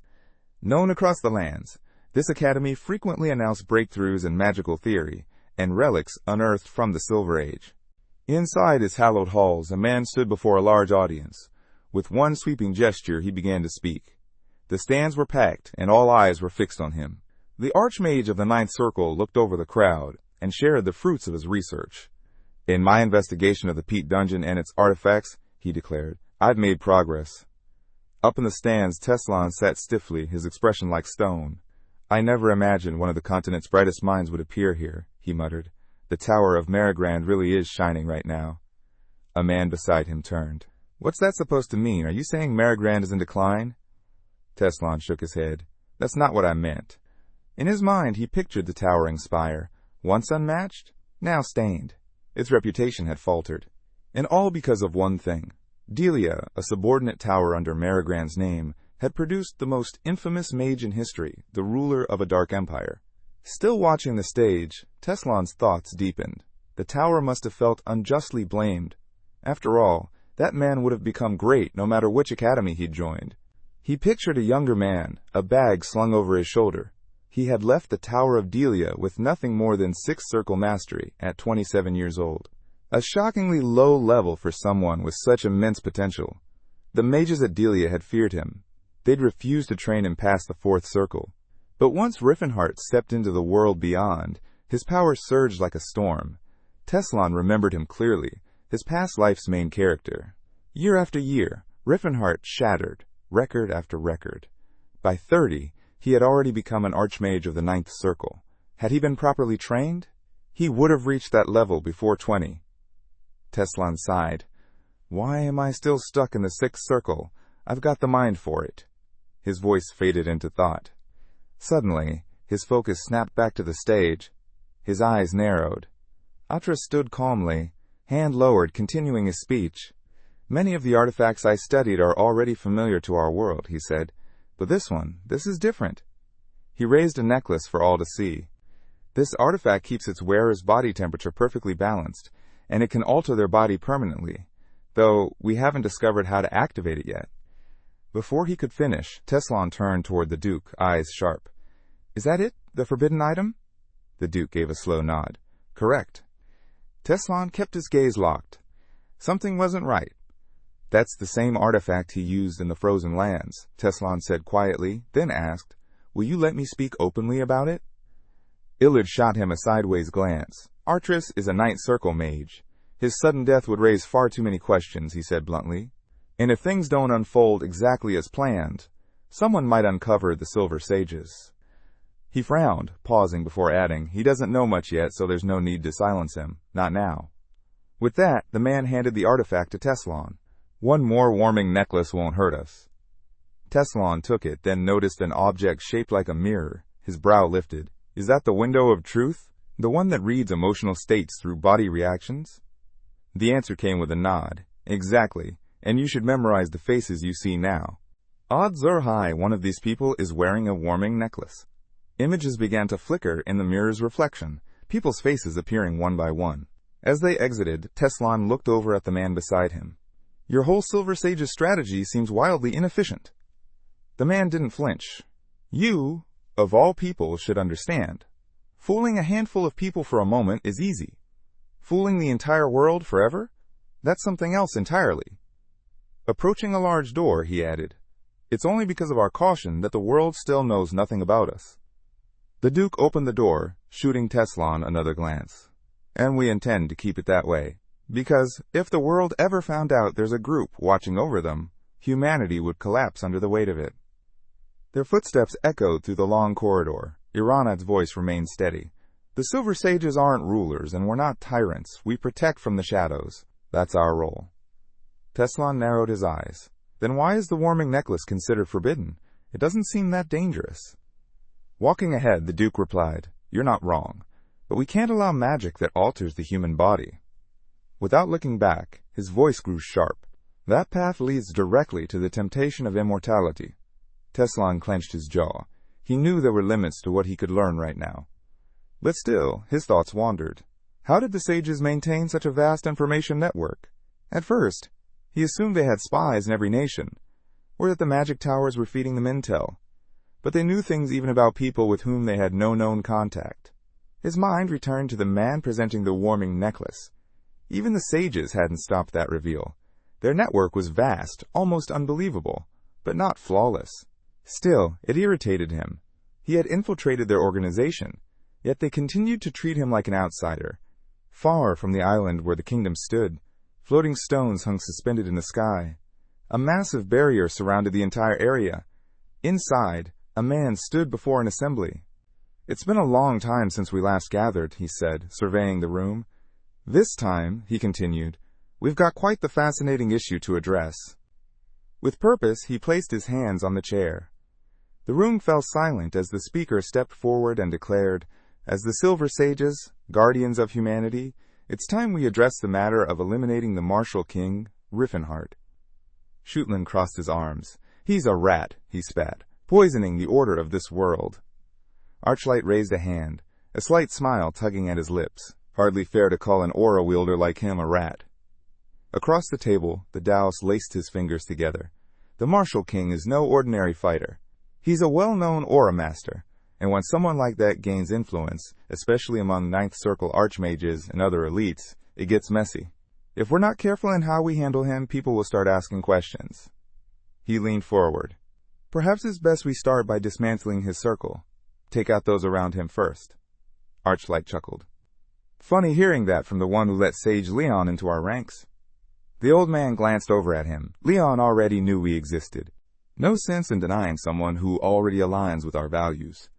Raising his palms, the keeper added, No one's saying you were wrong, just pointing out the irony.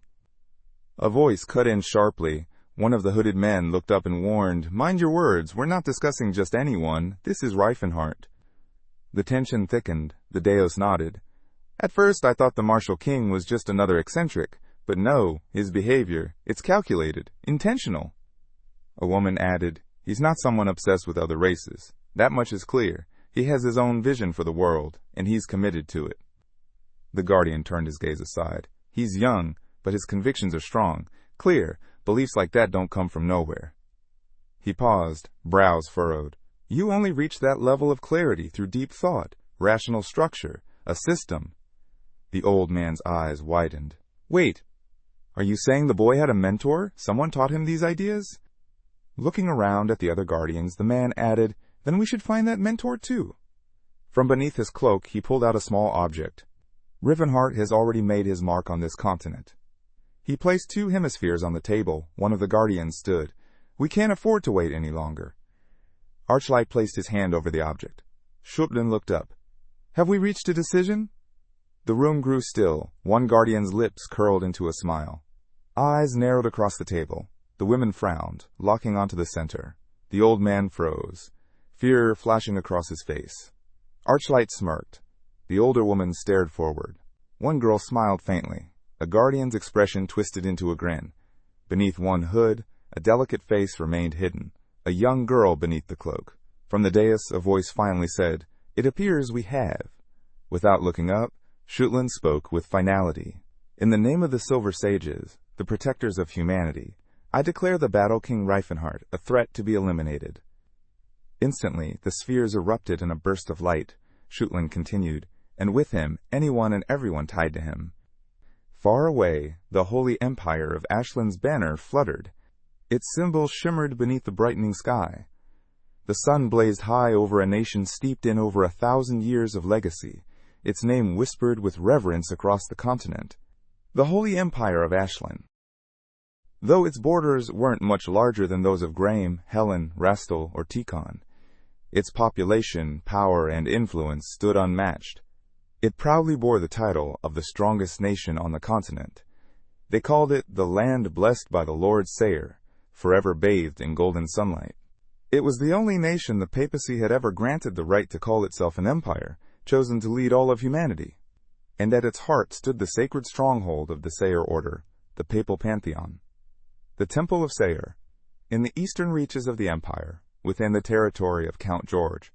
Clouds drifted lazily over the grand temple. Inside, a towering cross loomed. A voice echoed gently, "Sayer loves all people. Confess and be forgiven." Sunlight filtered through tall stained glass windows, casting colored light on the polished stone floor. "I've sinned," a soft voice said. A young man sat quietly, head bowed. The priest responded without emotion. "What is your sin?" The boy looked up. "I fell in love with an elf. She served my family." His voice trailed off. His head dropped again. Then a soft smile crossed his face. "Even if she's an elf, she's the kindest, most beautiful girl I've ever known." Her voice, like a nightingale's song. Candles flickered quietly around them. The priest finally spoke. "Desire for an elf is not something to take pride in. But youthful impulses, they are difficult to suppress. You recognized your sin, and in the name of Sayer, your sins are forgiven." But the boy lifted his head, eyes steady. "I don't think it's a sin." The priest blinked. "Then, what is it?" With quiet resolve, the boy replied, "I'm planning to leave, with her." His head dropped again. "I want to find a place where we can love each other openly. No lies, no guilt, but I don't know how to live with myself, knowing I've made my parents worry." The priest placed his hand on the symbol of Sayer. Sayer teaches us that elves were destined to be servants. Pursuing fleeting passion is one thing, but to deny divine order, that is a mortal sin. Warm light spilled across the confessional walls. "Do you want to revise your repentance?" the priest asked. "If you do, Sayer will forgive." The boy looked up, a wry smile forming. "I won't repent, because I don't believe I've sinned." His gaze dropped again. "I never came here expecting understanding. I only came to ease the guilt I feel for hurting my parents." The priest looked straight ahead. "Where will you even go?" "She will still be a slave, no matter where you take her." He leaned forward. "There's no need to run. Just keep her as a servant." "In time." But the boy raised his head and interrupted. "We're going to the 100 states of Antares." Moments later, he stepped out of the temple into the light. Looking up at the sky, he whispered softly, "Mom, Dad?" "For forgiveness," he whispered, his eyes on the sky, "because I couldn't lie to my heart. I had to go with her, to a place where we could live with honor." The wind carried green leaves through the air, rustling gently as he stepped through the grass. Ahead stood a tall, solitary oak tree. He approached slowly, scanning the area. "She should have waited here," he murmured, glancing around. Then he froze. His gaze lifted. And there, hanging from the branch above, was the elf. Her lifeless body swayed gently in the breeze. A noose pulled tight around her neck. His eyes widened in horror. At the base of the tree, a note lay pinned beneath a stone. Beside it, her shoes. He picked up the letter.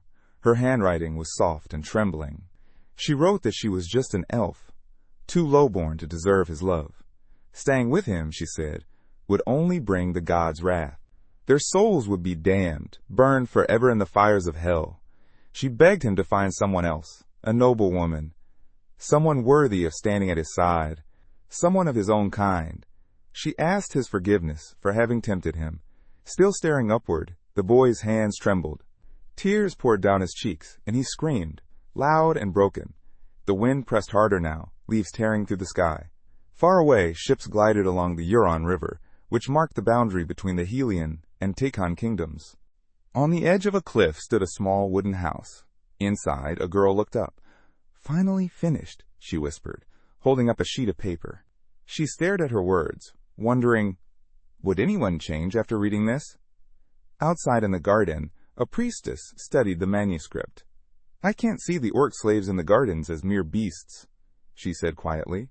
"Maybe this story will help others see the same." Folding her hands together, she looked toward the sky.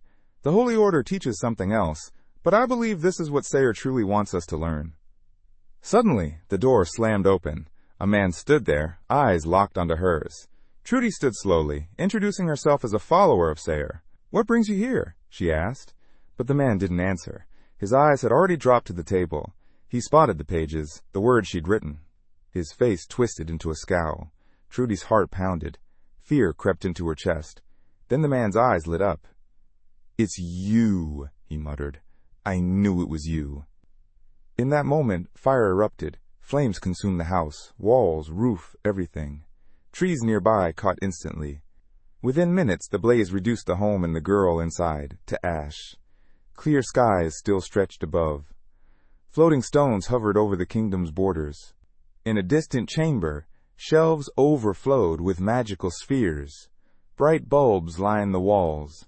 The laboratory buzzed. Flasks simmered and lights flickered. A body glowed on a central screen. Suddenly, thick flames appeared on the display. Smaller monitors spun around it, flashing data. A hooded figure stared ahead. "This will take time," he muttered. "Too many have been influenced by the Fighting King." Archlight gave a faint smile. "I feel for them," he said. "Those sacrificed without ever knowing why." All of it, he told himself, was for the good of humanity. His eyes remained fixed forward as he reflected on one of the Silver Sage's greatest tools, the Eyes of Sayer. This artifact operated through the divine powers invoked in Sayer's name. Every prayer, every blessing, every whispered plea passed through its unseen network, feeding information straight to the Silver Sages. It was the Eyes of Sayer that allowed them to manipulate the world without ever stepping into the light. Still facing forward, the Keeper spoke calmly. "All the priests and followers of Sayer across the world, they're sending us information without even knowing it." He lowered his gaze. To compare it to the power of a god wouldn't be an exaggeration. But then he paused, his voice dipping lower. "We've got nothing on the Martial King. No reports, no signals. Is there really no one around him who believes in Sayer? Does he outright reject the Holy Order?" Before he could dwell further, a voice called out from behind. Archlight turned. It was Siren. She approached with a gentle smile. "Just passing through," she said. The Keeper narrowed his eyes slightly. "Any updates on the mission?" Before she could answer, Saralina stepped forward. "I sent my younger brother," she said, her tone steady. "Riefenhart may be powerful, but he's just an ore wielder. He's no match for someone armed with ancient spells." Archlight glanced toward her, confused. Something about her demeanor had changed. Saralina calmly approached the control panel and placed her hand on it. Instantly, a girl appeared on the screen, screaming in agony. Her body began to break down, dissolving into particles. A young man on the display activated a magic seal, his voice firm. "I'm the one breaking this flow, and I'll bring it all to an end." The Guardians watching the screen blinked in disbelief. "He's using magic," one whispered, stunned. Then the boy on the screen leapt into the air. "Run!" he shouted. Elsewhere, in the towering Gloatin Mountains, an entrance carved into solid rock marked the gateway to the Chloe dungeon, a remnant from the Silver Age. Its colossal doors glowed brilliantly before swinging open. Tathid stepped through, leading a group of orcs. Looking around, one of them blinked in confusion. "Wait, where are we? We were just somewhere else." Silent turned to him. "Maybe we should consider keeping this portal secret. Too many people know about it now." Tathid answered calmly, We don't have a safer way to move everyone. This is it. The Chloe dungeon had once been overrun. Monsters and demons filled its halls. But now, it was silent. Thanks to the dwarves, the dungeon had been cleared. Strategically, it was priceless. The only safe crossing from the outside world into Antares. Sunlight spilled across the stone entrance. Around it, a fortress had been built. Tents lined the inner walls, and voices echoed throughout the camp. The orcs, dripping with sweat, gripped their weapons tightly. Their commander raised his arm and bellowed, "Forward, Skander!" Suddenly, the sword buried in the earth began to tremble, then shot into his hand with incredible speed. Gasps rang out. The orcs stood frozen, jaws slack. They had just witnessed the true power of a warrior. The commander drew his blade high into the air. "There is no such thing as impossible," he roared, "because I am just like all of you, and if I can do it—" "There is no shame in starting fresh," the commander declared, hands planted on his hips. "These weapons in your hands now, they are your only real friends. Forget the old ones. They won't serve you here." Just then, a fellow warrior stepped up behind him. "They've been pushing themselves hard," he said. "Even the elite fighters from my tribe would struggle with training this intense." The commander turned, a faint grin on his face. "They're used to it. Arena fighters don't quit, not when they've got something worth fighting for." And now, for the first time, they had hope. Hope for freedom. Walking among them, the orc raised his voice. "Trust your weapons. Feel their rhythm. Hear the echo of your soul. Become one with your blade." He slung his sword over his shoulder. "Let it carry your strength." At that moment, Tethid approached from the side. "I brought some new faces." The commander turned to them and bellowed, "Welcome to the lands of freedom."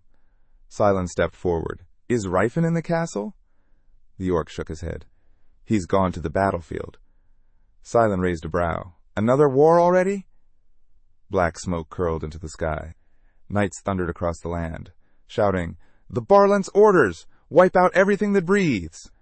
These were the Locust mercenaries, an obscure but deadly group from the southern Croynes border and northern Vasily.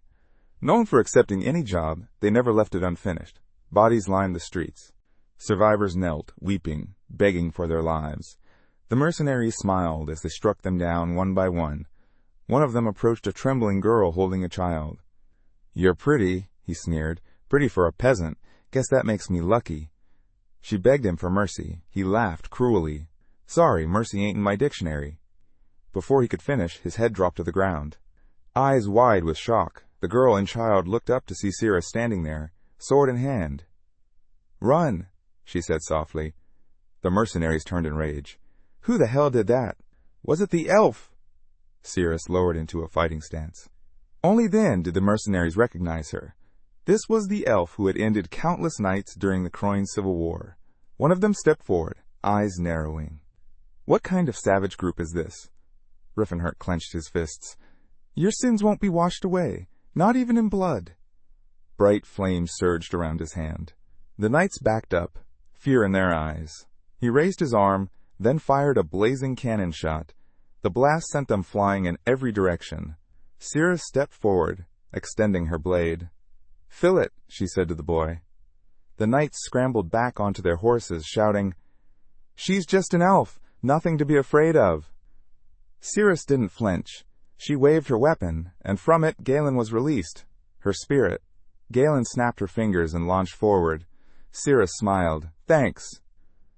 With one smooth motion, she swung her blade, cutting down multiple knights in a single sweep. The rest turned and ran in panic. Cirrus lifted her hand again and unleashed Torridus, a massive force of power. He commanded the soldiers to block the path, slamming two swords into the ground with force. Cirrus raised her voice, invoking Widar in an ancient oath. The monster lit up with a brilliant glow, its aura surging, then swiftly eliminated its enemies. One man, stunned, turned and shouted, "Since when can a new moon swordsman cast spells?" Heavy, fast footsteps pounded the earth. Riffenhurt stormed in, fury in his eyes as he watched the fleeing enemies. Sword drawn, he leapt forward and growled. "Aura or not, he's still just a man. Stab him and he'll bleed like the rest." But the blade twisted uselessly against the protagonist's armor. Looking down at him, Riffenhurt scoffed, "You really think I'm ordinary? My body's tougher than steel."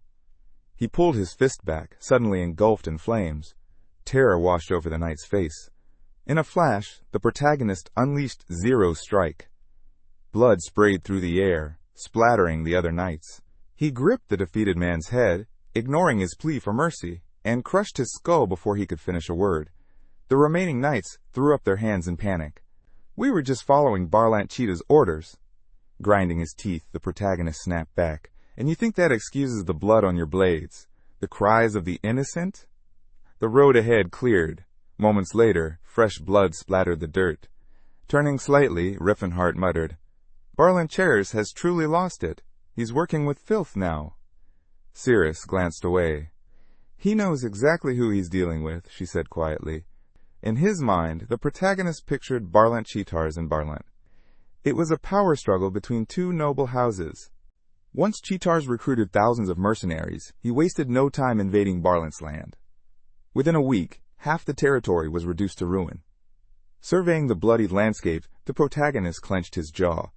As always, it's the people who suffer for the aristocrats' greed. Antares couldn't stay neutral, not with their borders so close. He turned around. "You're here, aren't you?" Behind him, Kata rode up on horseback, shouting, "All Antares knights have arrived." The protagonist frowned. "Took you long enough. We're running out of time."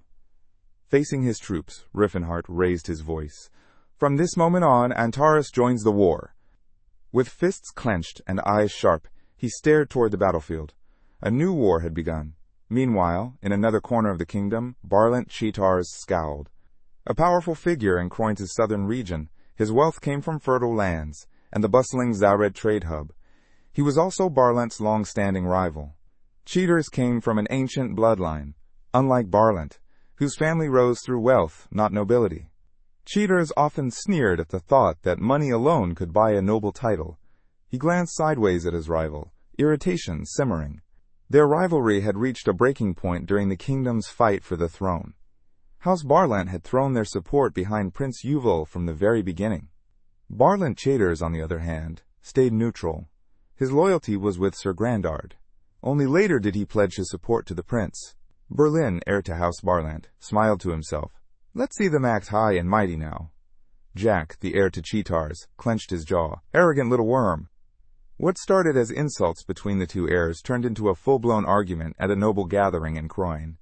Things quickly escalated, until they agreed to settle it with a duel. Jack misjudged Berlin, and it cost him his life. Berlin's sword pierced straight through his chest. Prince Yuval tried to step in and calm the situation. But his authority as the newly crowned king wasn't enough. Barlant Cheetars erupted in fury. With rage blazing in his eyes, he roared that he would cleanse these lands of filth. He called upon thousands of mercenaries and launched a brutal assault on Barlant's territory. Smoke and blood choked the streets. Barlant turned to his allies, but none moved. They feared one man, Sir Grandard, the Lord of Aura, who now served under Barlant Cheetars. One by one, they turned their backs. Desperate, Barlant attempted peace talks. He let go of his pride and offered everything he could, but every proposal was tossed aside. His lands were crushed. Sitting with his head in his hands, the Barlant found himself teetering on the edge of despair when a miracle appeared. From the darkness, a golden lifeline emerged. Thick, bright, strong as iron. Tree branches shook in the breeze. A soft, warm glow ignited in the distance. Then, a thunderous blast. Mercenaries were hurled in every direction. Blazing forward, the protagonist unleashed a rapid flurry of cheat bullets, mowing down every opponent in his path. From atop his horse, Garand, captain of Cheaters' knights, screamed, stunned, "Why is he here? The king of martial arts! How are we supposed to fight that?" Desperately raising his sword, Garande shouted, 1,000 gold to anyone who leaves a scratch on him." Fueled by greed, the knights charged.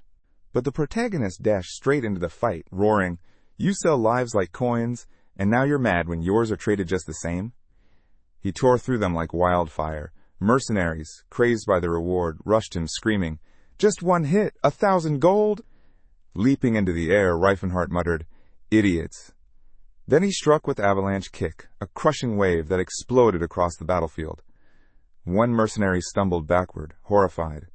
"No one told us he'd be here." The protagonist raised his fist toward the sky.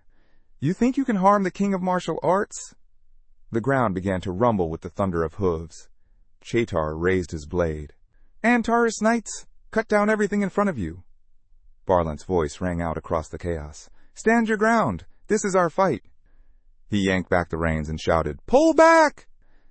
With Antares' forces striking from the front and Barlant's men flanking from the side, the Cheetar's mercenaries had no choice. They retreated.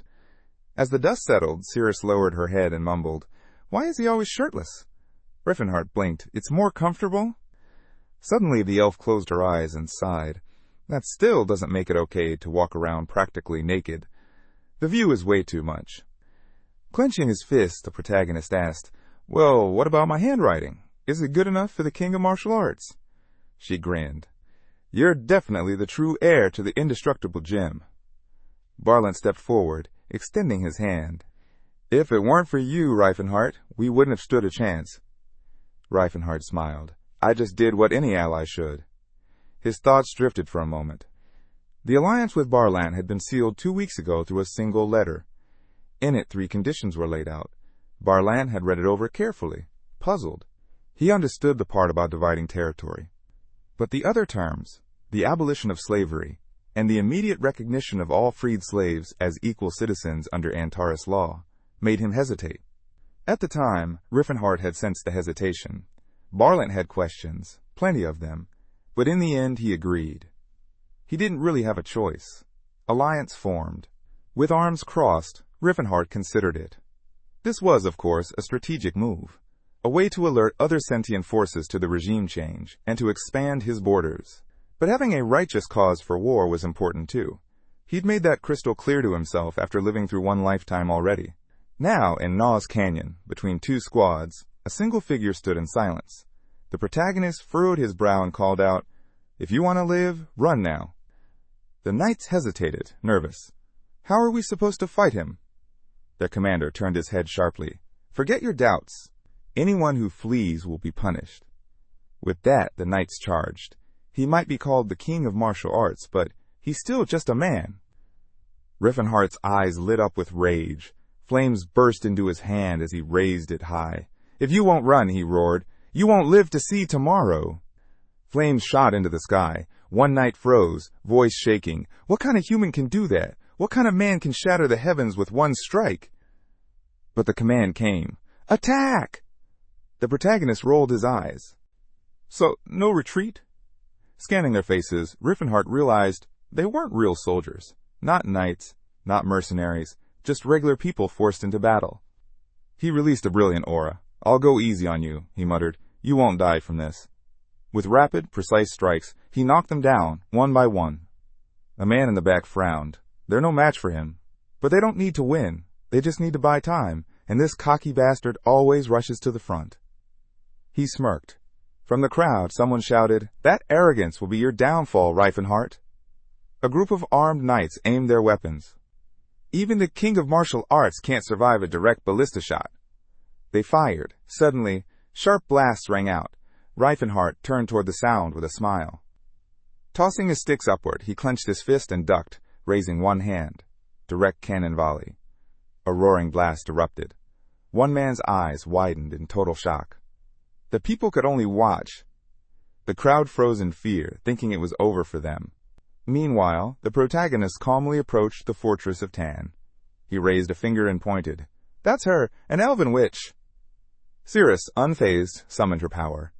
"Selena, don't hold back," she commanded. "Wrap yourself in Syl, and let Salamander burn it all to ash."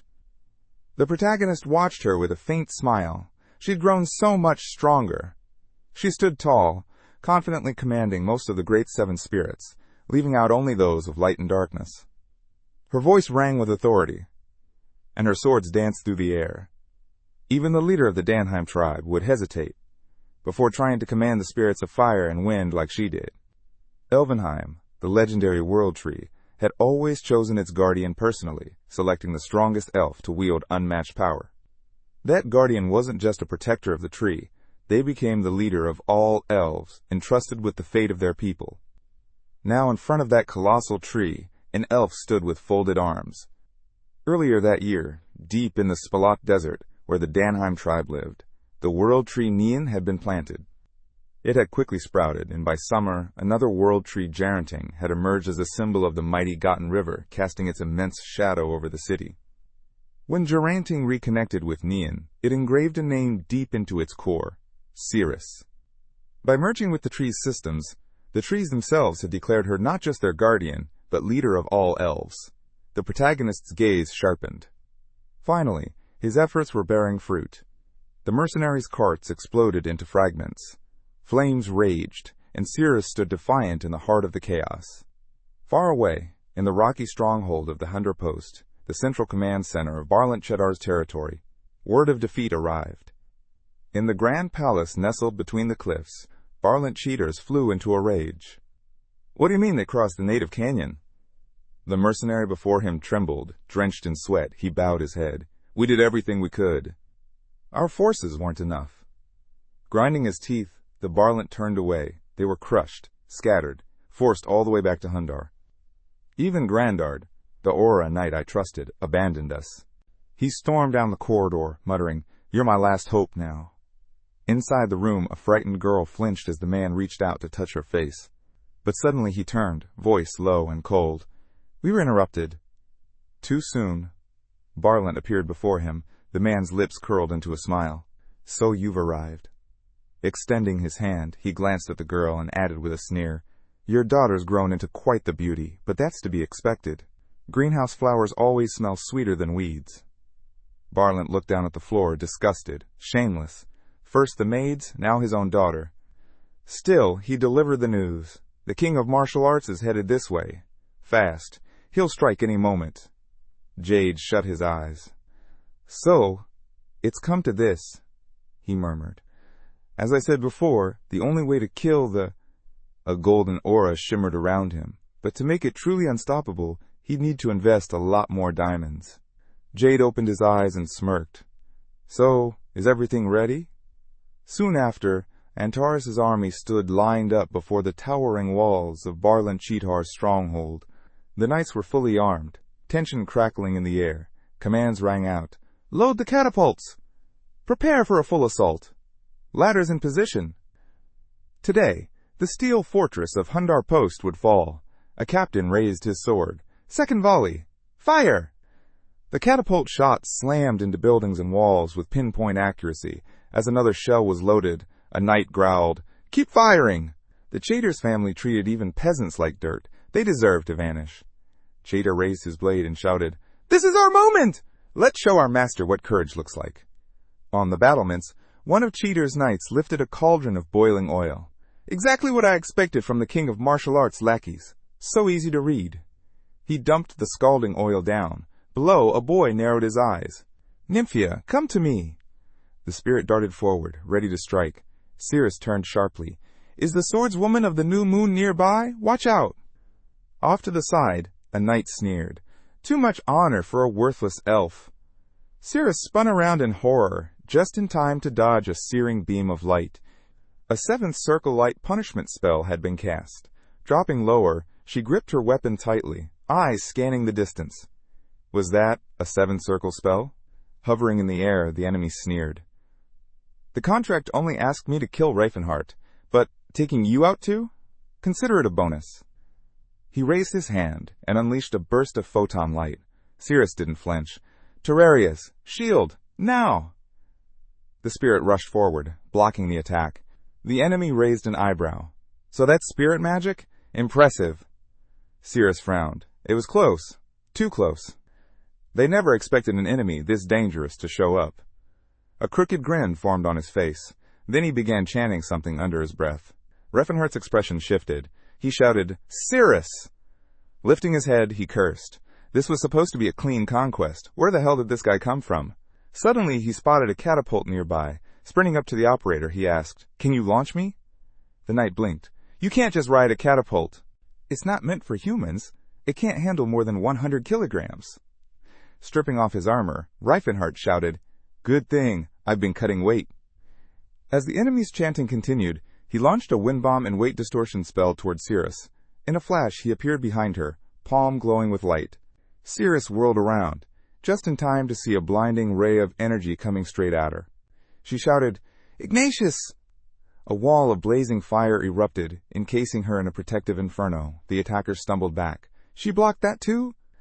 His shocked expression faded into another sly smile. But Cirrus wasn't done. She slashed forward and commanded, "Salamander! Ignatius! Attack!" Activating a glowing magic seal, she launched a combined elemental strike. The enemy countered. "Winds of the north! Form blades and pierce them all!" He extended his hand. Blades of wind closed in, forming a deadly cage. In an instant, they tore through Cirrus's summoned spirits. She gritted her teeth, fear creeping in. Even with Salamander and Ignatius, I can't overpower his magic? Her grip tightened on her blades. Syl's cutting edge alone won't be enough. Not against this storm. I need to feed it with fire, but I don't have the strength left to summon more spirits. The fire dragon she'd caused suddenly reversed course. The enemy's eyes widened. Did she just strike her own spirits? But elves are supposed to be in harmony with their summons. Just as doubt began to flicker, Cirrus moved. She leapt, and it all made sense. It's not that simple. An enormous explosion shook the ground. Fire and shockwaves burst outward. Cirrus charged full speed at her opponent, slicing down every wall in her path with blazing precision. The very earth cracked beneath her feet as fire bled through the rubble. Then, another explosion. A dark silhouette launched into the sky. Jade raised a hand behind him, preparing his next move. His arms spread wide as multiple magical seals spun to life.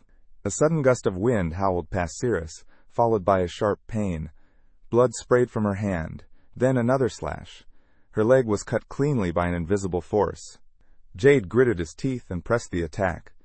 Until something off to the side caught his eye. His assault froze. Horror swept across his face. Cirrus didn't hesitate. Her eyes burned with focus. With every ounce of strength, she launched 2 devastating strikes. Her blades screamed through the air, trailing fire in their wake. The tower behind Jade took the full hit. Cracks split through its foundation, and then came the flames. A moment later, the whole structure detonated. Cirrus landed, scanning the battlefield, but he was gone. Then she sensed him. Whirling around, she spotted Jade airborne. He snarled, "I can't believe a lowly elf pulled off a flash step." Cirrus narrowed her eyes. "I was sure I had the upper hand. There's no way he dodged that on his own." She glanced at the marks in the air and murmured, "A teleportation artifact. If it really lets him shift through space, it must be legendary class. Those are known across the continent." But Jade suddenly raised his hand. "I didn't want to waste this on an elf," he muttered, "but now's not the time for pride." Microchips glowed across his skin. Yellow lines lit up like veins. Cirrus frowned. "Is this magic or aura?" Jade's grin stretched wide. Then, boom! A blinding blast shot from his hand. Cirrus leapt aside. Her flaming blades clenched tight. The projectile streaked past her, growing brighter as it sped forward. It crashed into a building wall. Kra Kum, and the entire structure began to crumble. Cirrus turned back, stunned. How does he have that kind of cutting power? Then, another shockwave behind her. Jade appeared out of nowhere, face twisted in madness. "Why don't you just stop already?" With a crazed grin, he raised the sword of rupture. Cirrus's mouth dropped in horror as blood sprayed into the air. The fire dragon tried to shield her, half its body absorbing the sword of rupture, but the weapon burned straight through. In seconds, the spirit disintegrated. The sword, now clean, shimmered for a moment, then cracked. Tiny shards split off, and the blade shattered into glowing fragments. Cirrus dropped to one knee. Blood poured onto the ground around her. Her entire body was drenched in red. Jade placed a hand on his forehead and laughed loudly. "Now that you're groveling like a dog, you finally look like an elf." He narrowed his eyes. "Still had the nerve to act arrogant, huh?" Watching her struggle to stay upright, broken sword still clutched in her hands, he smirked. "And you dared to dodge my magic?" He raised his hand toward the sky, where a fire seal ignited above them. "Let's see. How do you like fire?" Sweat dripped down Cirrus's face. Her eyes went wide. Jade suddenly turned his head. A blazing beam of magic came screaming through the air, crashing into the building behind him. Smoke exploded upward in heavy clouds. The entire battlefield was engulfed in flames. Cirrus froze, eyes full of fear. Then, arms wrapped around her. Revenhart caught her mid-fall. "You okay? Don't move. You're bleeding out." Cirrus's cheeks turned red. "He's half naked again?" Flustered, she shouted, "Put me down." Reifenhart turned his gaze toward the enemy. Who the hell are you? You're not just some third-rate mage. He's way too fast. And I swear I've seen that face before. Jade clasped his hands behind his back. Using a catapult, huh? I heard martial arts kings are born ignorant, but I didn't think it was this bad. He grinned. Still, it's about time you showed up. Rivenhart squinted, studying his opponent. That looked cold, calculating. Suddenly, a chill hit him. He recognized the man. Jade? What's he doing here? Memories came flooding back. In his past life, Jade had been the second son of House Archlight, a noble family that had produced elite mages for generations in the Holy Empire of Vashalin. Jade had been one of his worst enemies. A relentless force backed by an army of mages from across the continent, a light mage blessed by mana itself, said to be the strongest spellcaster alive. He remembered watching Jade unleash that terrifying power, arms outstretched, radiating unmatched magical force. By the time Jade was just 20, he had already reached the 7th circle, making even senior mages seethe with envy. Outsiders barely knew him. He rarely left the Tower of the Sun, but within magical circles, his name echoed with weight. Still, Reifenhart remembered how Jade's fame eventually faded. After turning 30, the world seemed to forget him. And now? What's he doing on the battlefield? It's not for money. His family's loaded. He was a rising legend. So why? From the heights of the Sun Tower, Jade extended his hand and smirked. A contract is a contract. That means you have to die. Reifenhart narrowed his eyes. Seriously? Is he really out here just trying to make some quick cash? But money or not, he was trying to kill Cirrus. His thoughts flicked back to the past. He remembered Jade grinning back then, boasting about banishing that vicious dark elf to another world, claiming she was no match for his magic. He killed Cirrus in my past life, and now he's here to finish the job all over again. Without another word, Jade launched a fire cannon. Reifenhart dropped into a stance, blocking every blast as they came. This is insane, he shouted. You really think this will kill me? Jade's smile never faded. He reached behind his back and charged. His hand sliced through the air, unleashing the Severance Sword, a cutting wave that raced forward. Reifenhart's eyes lit up. He raised his hand behind him, then swung it forward, summoning a circular defense. The two magical forces collided in midair. But Reifenhart's eyes went wide. No way. The cutting magic tore right through his defense. It smashed through the barrier and slashed across his side. The force kept going, slicing through part of the towering structure behind him. He glanced at the gash on his body, stunned. That just cut through my circle. Could it be an artifact from the Silver Age? That was as strong as Eldrin Yuce's ultimate technique. Eldrin's Light. Jade stepped forward, his hand glowing.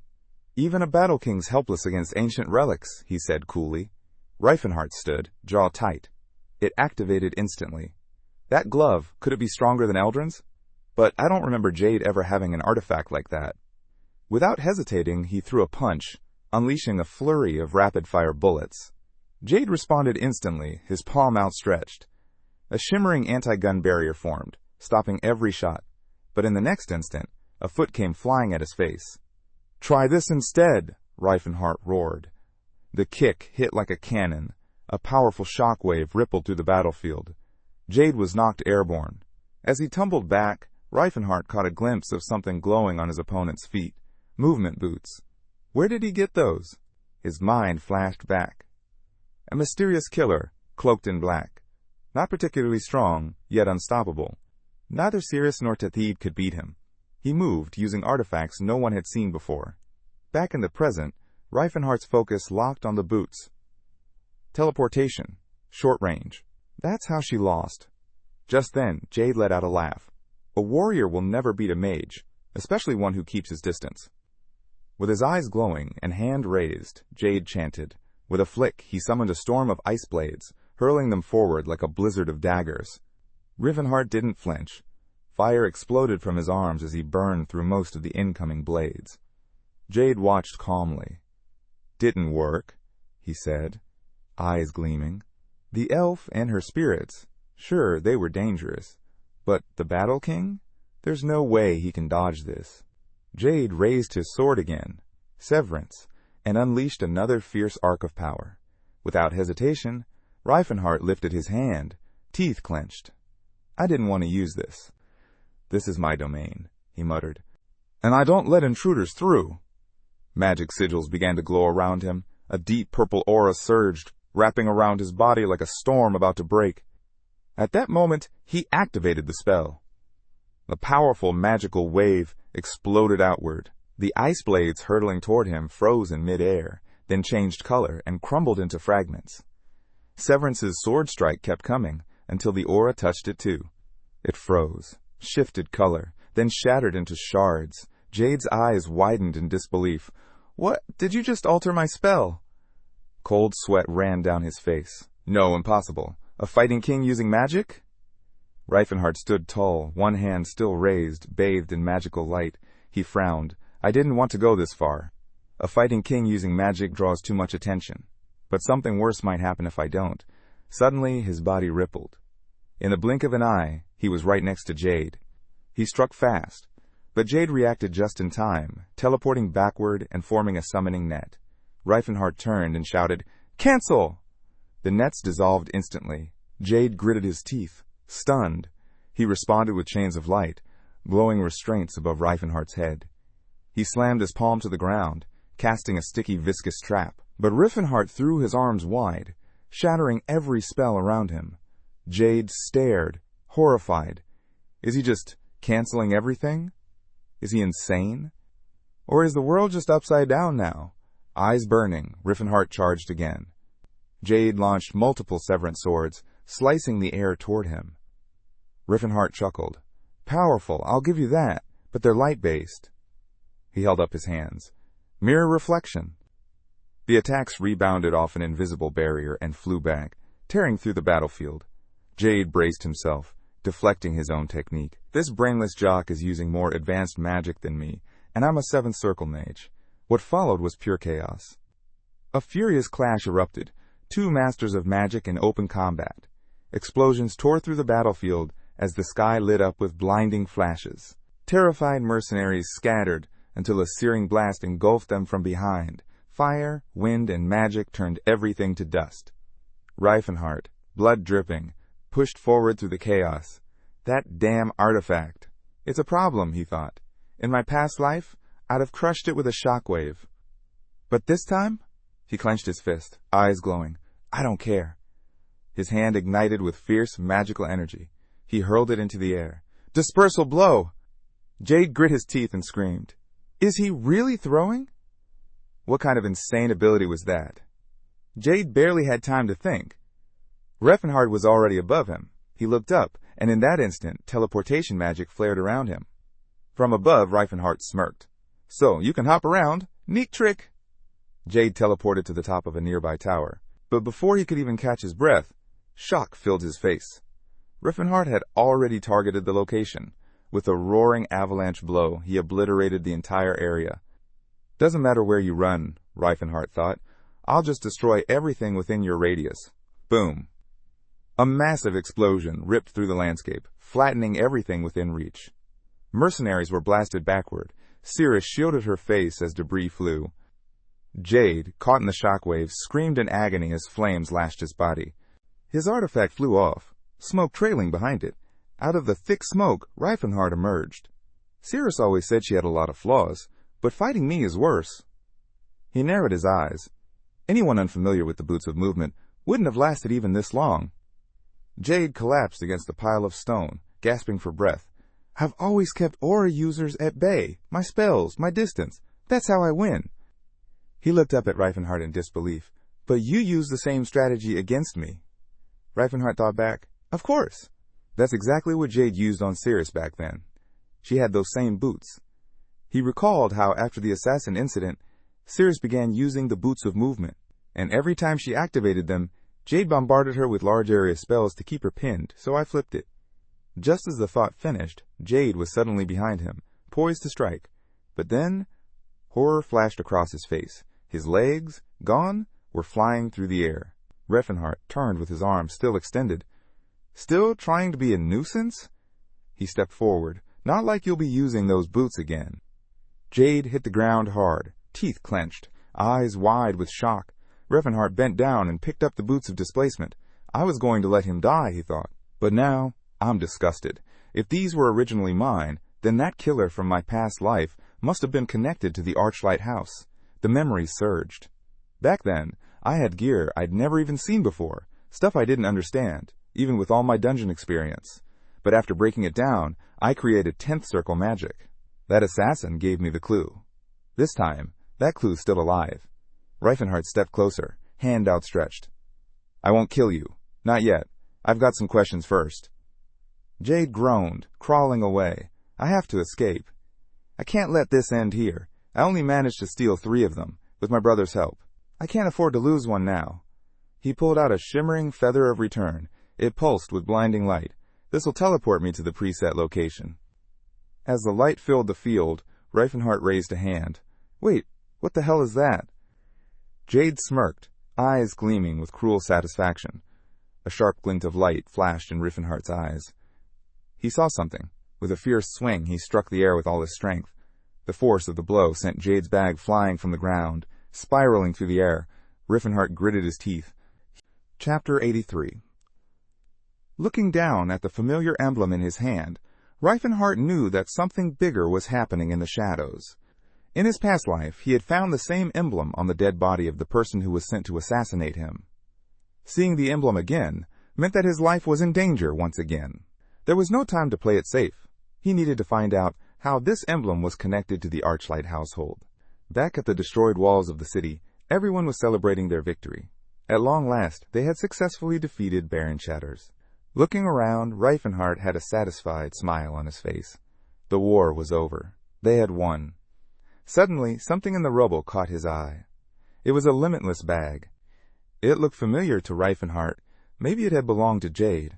The coward had left it behind while running away. Reaching inside, he found that the bag was filled with golden coins. Baron Cheaters had paid a lot of money to have him killed. The amount of money inside the bag was enough to help them restore the country to its former glory. They would no longer have to worry about the funds. The battle had been tough, but they were able to save the lives of many other worldly species and humans. Many had died fighting, but more than that had been saved. In the end, they even managed to convince some of the humans working for Baron Chettars to fight alongside them. The war and all the refugees had caused their funds to run low. But now, with the money he had found and the war helping him take over the trade city of Jarud, he would be easily able to bring in enough money for him to start the next phase of his plan. Walking through the rubble of the city, he saw Cirrus standing on the side. She asked him where Jade was. Reifenhart told her that he was gone. Cirrus was angry that he got away, claiming that she would have won their fight if Jade hadn't been using the weird shoes. Reifenhart looked at the boots Jade had left behind and asked her if she wanted them. Cirrus quickly took the shoes from him and tried them on. Their size instantly changed and fit her perfectly. Reifenhart was glad to see that Cirrus was happy. This gift to her helped her to quickly get over her loss.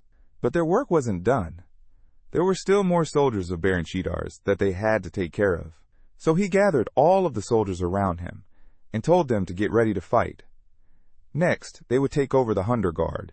They wouldn't stop until they had taken complete control of the whole region. This war had started due to a duel between the Chatter and Galen heirs. The duel ended with the death of Jack, the Chatter heir. In response, Baron Chatter had sent mercenaries after Baron Galen. Baron Galen had lost all hope when he was offered a helping hand by the Martial King Reifenhart. By joining forces with him, Baron Galen was able to keep his life. The Charters County had estates larger than most counties.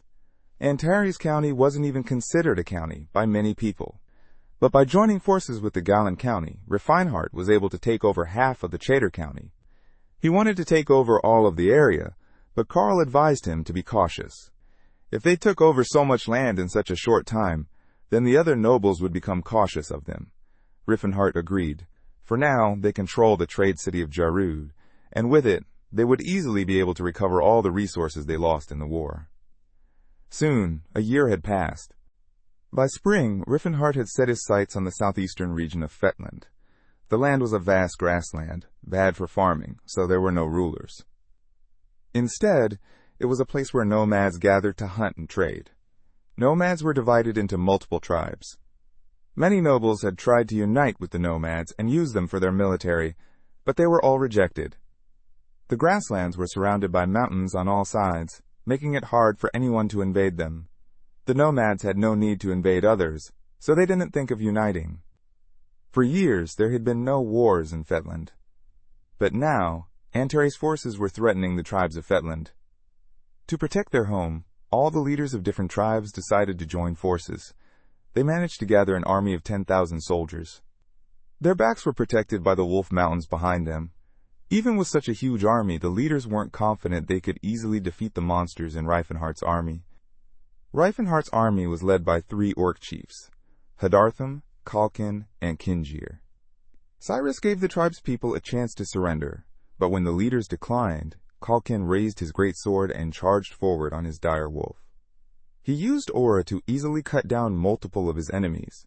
He cleared a path for his army to attack. The leaders of the grassland tribes were surprised.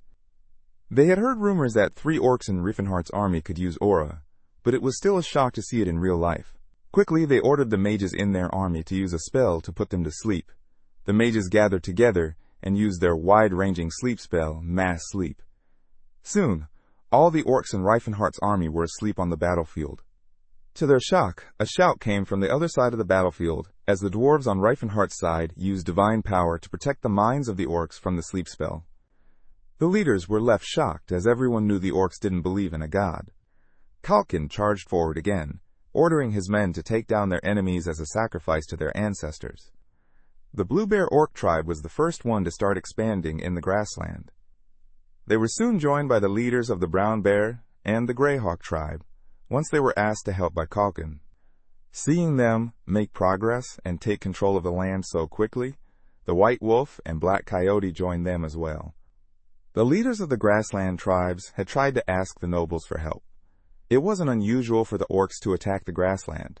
In the past, the nobles had lent a helping hand, but now the orcs were fighting under the flag of the Antares. There wasn't anything the nobles could do. The situation wasn't looking good for the tribes of the grassland. Even if they had more soldiers, the nomads weren't used to war and were quickly being defeated. Their mages had fled, and their people were being killed. Far away on top of a mountain, an elf watched the battle take place. She watched in awe at the power of the Martial King, Reifenhardt. That night, all the soldiers of Reifenhardt's army gathered together around a bonfire and celebrated their victory. They all drank and ate. They shared wine and alcohol to celebrate their victory. The orcs gave large glasses to the human warriors who had helped them win the battle. The humans quickly became full, and the orcs made fun of them for having weak stomachs. Kinjir tried to give another glass to Russ, but he refused. His stomach was filled with too much liquid.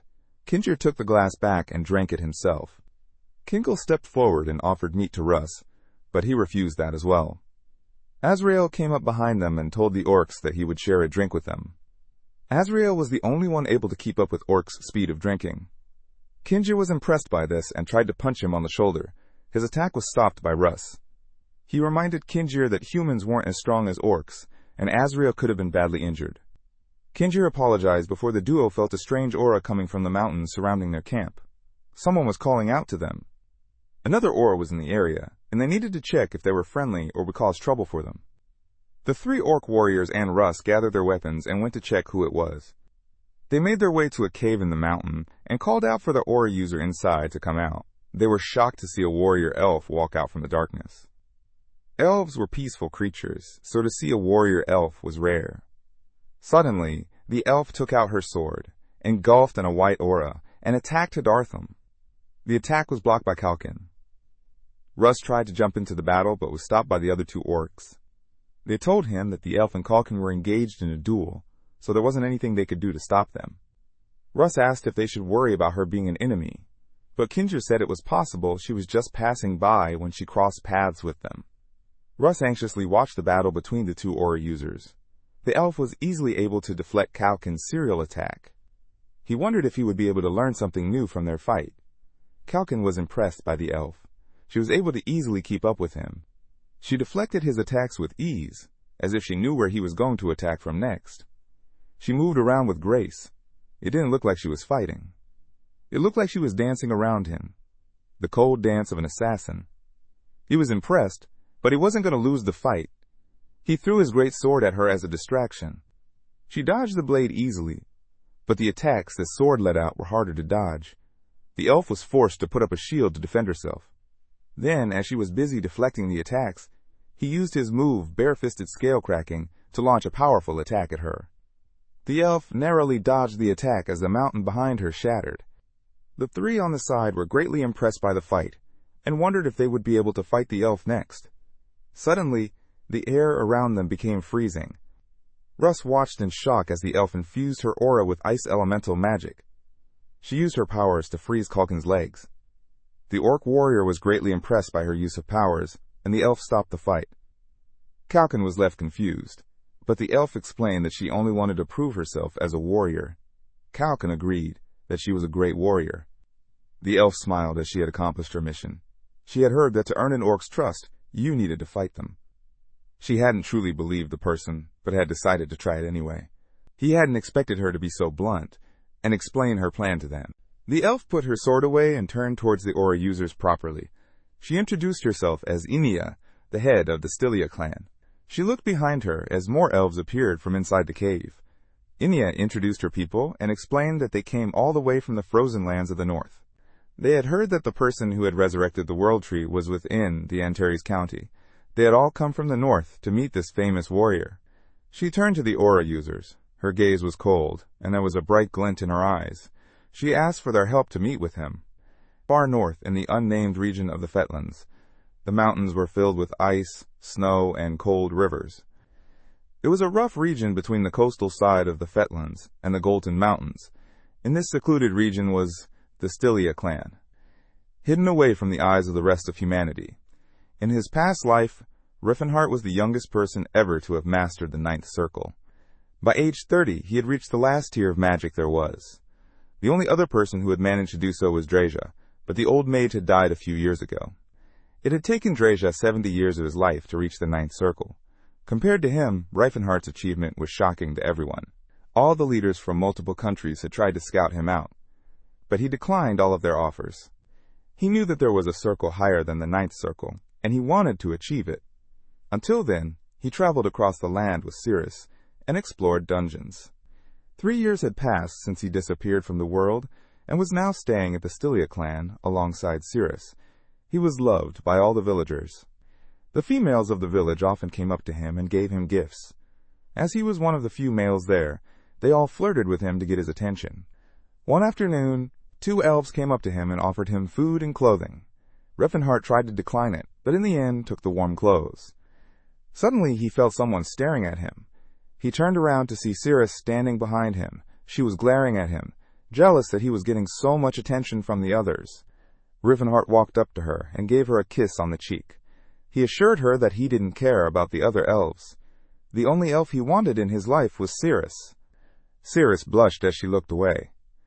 Riefenhart saved her from the embarrassment and asked her where Tethede was. She told him that he was still training. Just then, Inia silently came up behind them, scaring the two. Riefenhart told her that if she was done, she could have called for him to come to her.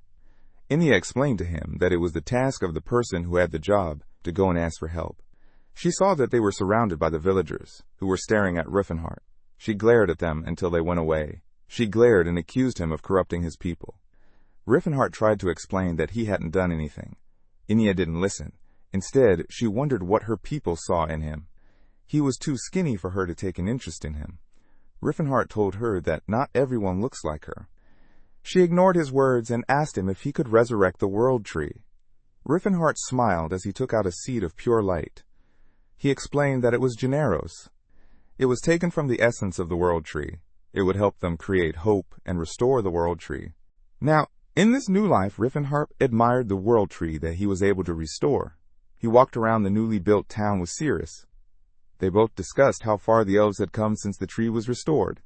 But unlike his last life, the female elves were intimidated by his huge figure and ran away as he approached. Cirrus made fun of him for not being liked by the elves. An elf named Shylan walked up to him with her kids. She tried to introduce them to Riefenhart, but the kids ended up being scared of him and started crying. Suddenly, a messenger came rushing towards him. He greeted Riefenhart and explained that he had received a message from Culkin. Riefenhart already knew that they had won the battle against the nomads. The messenger told him that there was more as well. Kalkin had met a group of elves that he had never seen before. The elves were a part of the Stylian clan. The messenger gave him a letter to him and explained that the details were in it. Reifenhart asked if the leader's name was Enia. The messenger was shocked that he already knew the name. Even Cirrus was confused. Reifenhart quickly explained that he had met the other elf in his past life. He told Cirrus to get ready to head back to the county. The next day, Reifenhart was helping Cillian and Carl exercise as he waited for the time of his meeting with Enia. Cillian was struggling to hold the weights up. Meanwhile, Carl was quickly lifting the weight in an up and down motion. Reifenhart was impressed and disappointed that he was using the momentum to help him. He told Carl to stop and lifted some weights to show him the proper technique. Before he could start, there was a commotion behind him. Turning around, he saw Enia walking towards him. A servant tried to stop him and told her that Reifenhart would come and meet with her soon, but she dismissed the servant. She was here for business with Reifenhart, so it was her responsibility to go to him. Seeing her arrive early shocked him, but he didn't tell his servant to take her away. Instead, he told Cillian and Carl to leave him alone for his meeting with her. He dropped the heavy weights to the ground and turned to greet her. He offered her a proper elf greeting and apologized for his improper state of dress. Enia was impressed that he knew elf etiquette. She introduced herself to him. Enia was the only aura user among the elves and the most powerful elf. Most elves were peaceful creatures and avoided fights. But not Enia. She worked hard to get stronger for her people. In his past life, Cirrus was able to surpass her using magic. Reifenhart welcomed her to his country and offered her a place to stay in his forest. Enia thanked him before becoming serious. She told him that her people had felt the resurrection of the World Tree. They had even seen it on their way to the county. Seeing her be so serious was scary to Reifenhart. He still wasn't used to the leader of the Stylia clan being so cold. Enia had a question regarding the World Tree for him. She asked him if he was the one who resurrected the World Tree. She knew that it was only possible to do so if the person had large amounts of magical power. She stepped up to him and stared into his eyes. To her, he looked like a strong warrior and not a mage. Reifenhart slowly raised both of his hands. One was covered in aura, while the other was covered in magic. He let his powers run around his body and explained to her that he was a warrior and a mage. Enia stared at him in awe. She stepped forward and touched his chest. She had finally found someone who was a powerful warrior and had the knowledge of a mage. Reifenhart looked at her in confusion. He didn't understand what she was saying. Suddenly, Enia looked up at Reifenhart shyly and asked him if he was married. Reifenhart stared at her. He didn't understand her request at first. But once he did, he shouted in shock. For Enia, all the men of her clan were too skinny. For her, it didn't look like they trained hard enough. She never understood why the other elves liked them so much. They were all beautiful. They had long hair and sleek, gorgeous faces. Enia liked men, but as an Ori user, she didn't care about their looks. She only cared about how strong-looking a person was. Because of this, she likes orcs. They were all tall, muscular, and powerful. But she didn't find their faces attractive enough to like one. She also hated anyone who was stupid. The elves in her clan were all like that. For her, the ideal man was someone who was smart and strong as well. Finding someone who fit her ideal was hard. And so she had spent decades living alone. But now, standing in front of her was the perfect man. Reifenhart was a strong and powerful man. She had heard all about his conquests. He alone had taken down an orc warrior, and he was wise enough to resurrect the World Tree on his own. Standing in front of him, left Enia impressed. She had finally found someone worthy of him, so she asked if he was married. Reifenhart stared at her in confusion. He had never seen the elf leader act like this in his previous life.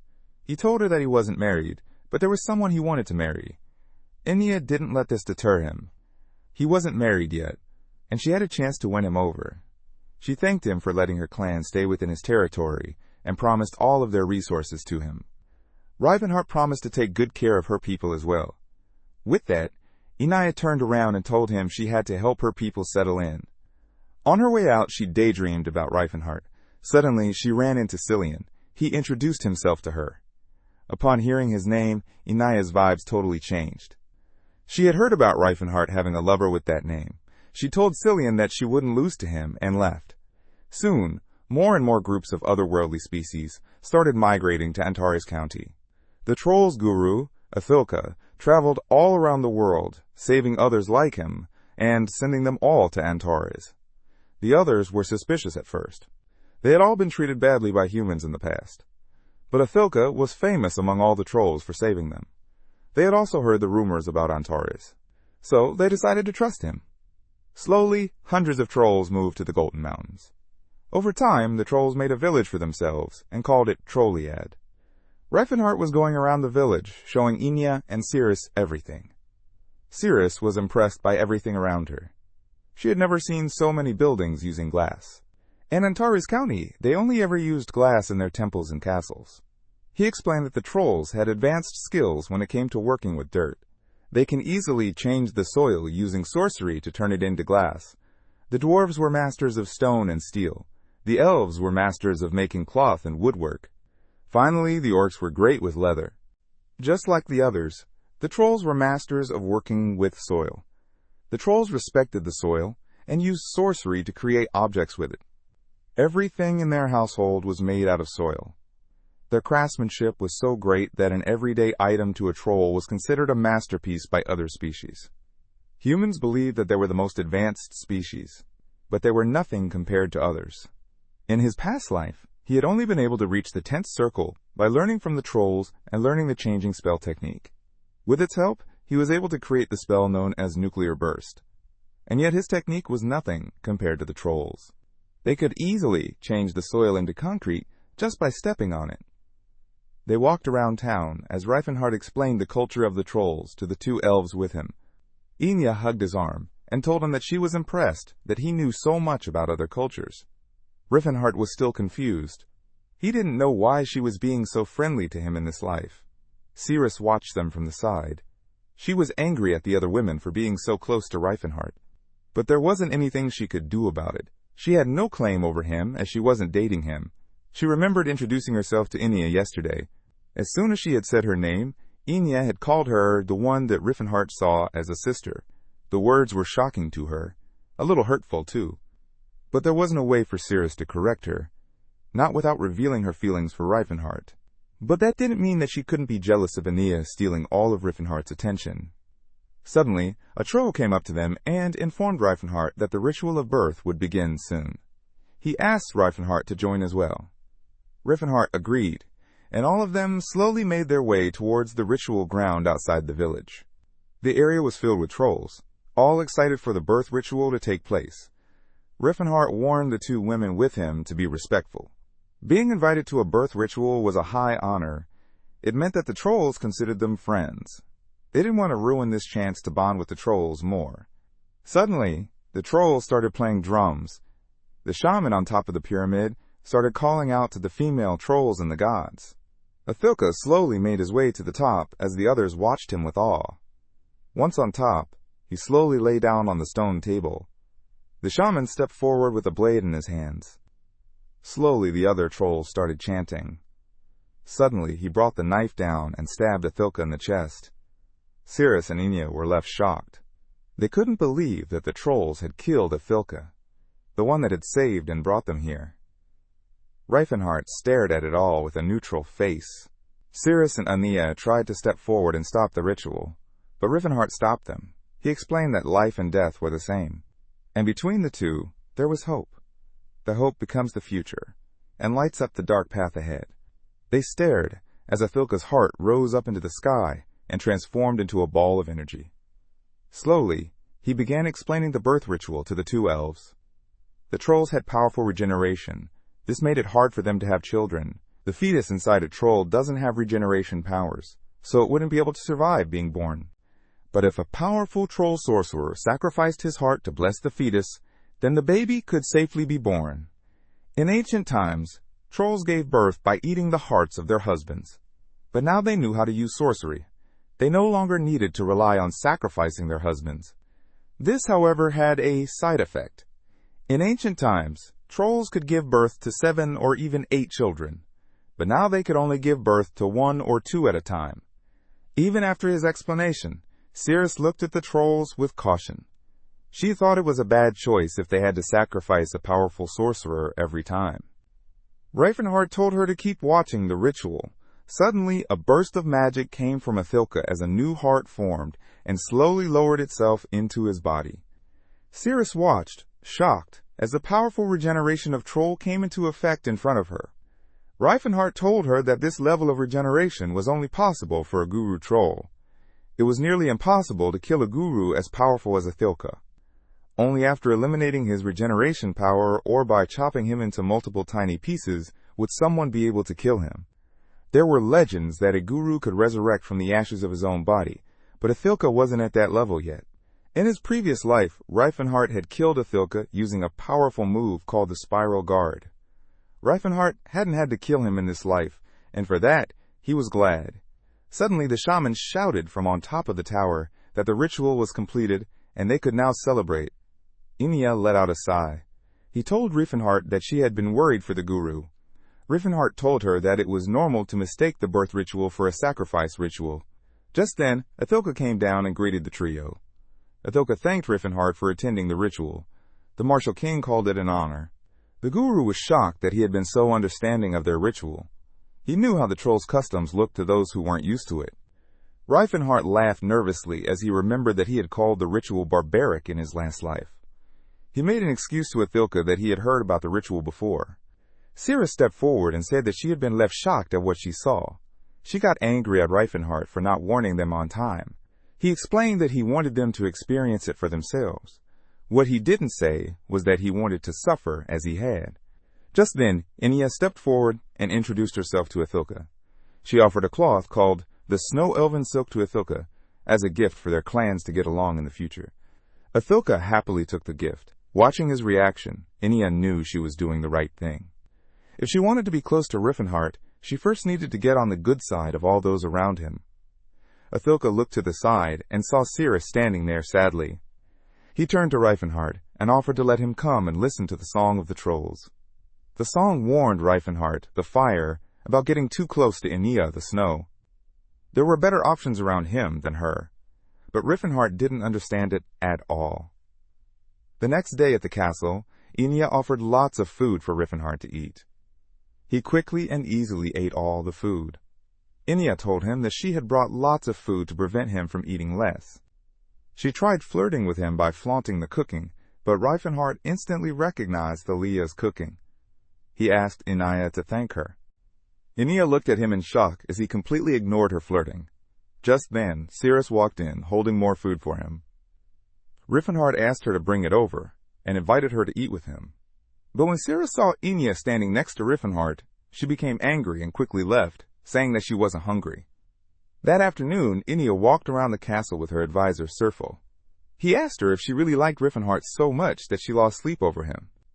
Inia didn't hear him properly. She had to find a way to get Riefenhardt to like her. Serfel advised her that using someone else's cooking wasn't a proper way to get noticed. Riefenhardt was a warrior. If she wanted him to notice her, then she needed to find a way for Riefenhardt to see her as a warrior as well. Inia liked his idea and asked how she could be recognized as a warrior by him. Serfal told her that Riefenhardt struggled with wrestling. If she could help him improve, then Riefenhardt would notice her. In an indoor arena, Russ and Riefenhardt were getting ready to start their match. Russ dashed forward to try to grab Riefenhardt from the waist and throw him down. Riefenhardt dodged the attack and the second one that Russ threw at him at the last moment. Instead, he grabbed Russ from the back and started lifting him up to throw him onto the ground. Russ twisted his body in the air and escaped the hold.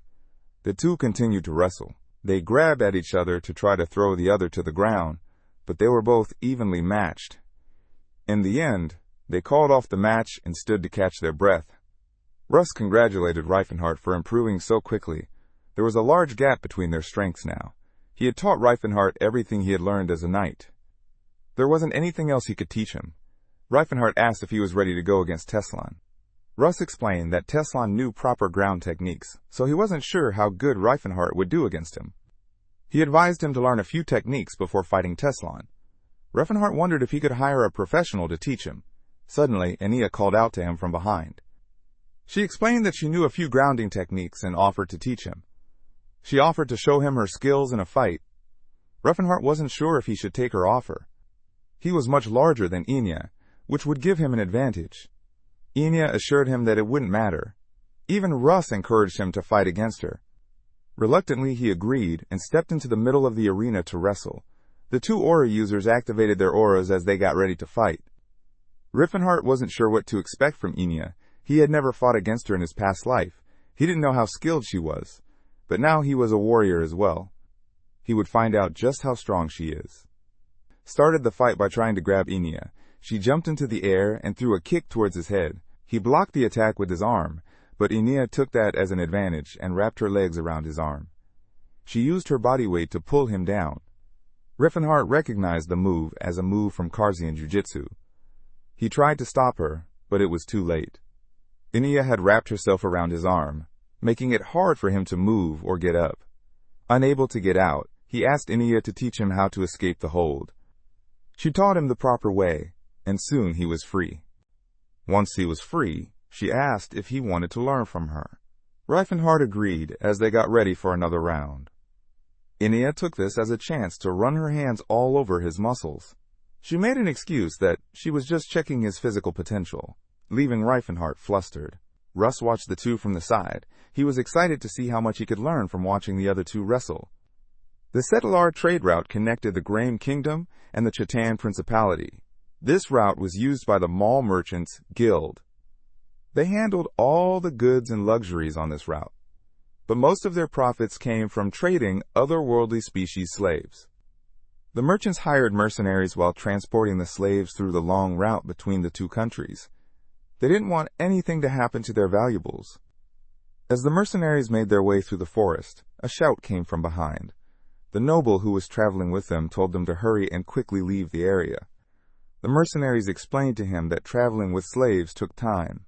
The noble didn't care. He didn't want to spend a night in a forest full of bandits. But the mercenary wasn't worried. Their forces were so large that no bandit group would try to attack them. Not even the Frisian Freers. They were a group of otherworldly species bandits that appeared in the Settlar Mountains a few months ago. One of the other mercenaries turned towards their leader. He had heard that the group of bandits was very skilled and had taken down many renowned mercenaries. The leader didn't understand how a group of slaves had turned into such powerful bandits. The group was very skilled and quick to get away. Neither of the two countries had been able to catch them. They never left any traces behind after an ambush. Inside the carriage, the two nobles were discussing the Martial King. The Frisian bandits had formed after seeing how greatly the Martial King treated the other slaves. All creatures were meant to be slaves to humans. They didn't get to think that they were people. They should be thankful that the humans fed them and gave them a place to live. But due to the Martial King, they all now wanted freedom as well. Suddenly, a shower of arrows came down from the sky, killing many of the mercenaries. They looked around, trying to find where the attack had come from. As his men fell around him, the leader was shocked to see the arrows hitting the weak spots in the armor. He knew that only someone with elite training would be able to shoot like that. One of his men pointed towards the tree. There, he found multiple elves with bows standing on the branches. He was shocked that an elf could shoot a bow like that. Just then, another shout came from his right. A group of orcs and dwarves charged towards him. They charged forward and started attacking the mercenaries. The leader ordered his men to capture the elves and kill everyone else. The otherworldly species told him to focus on the fight and not on making a profit. Orcs charged towards him.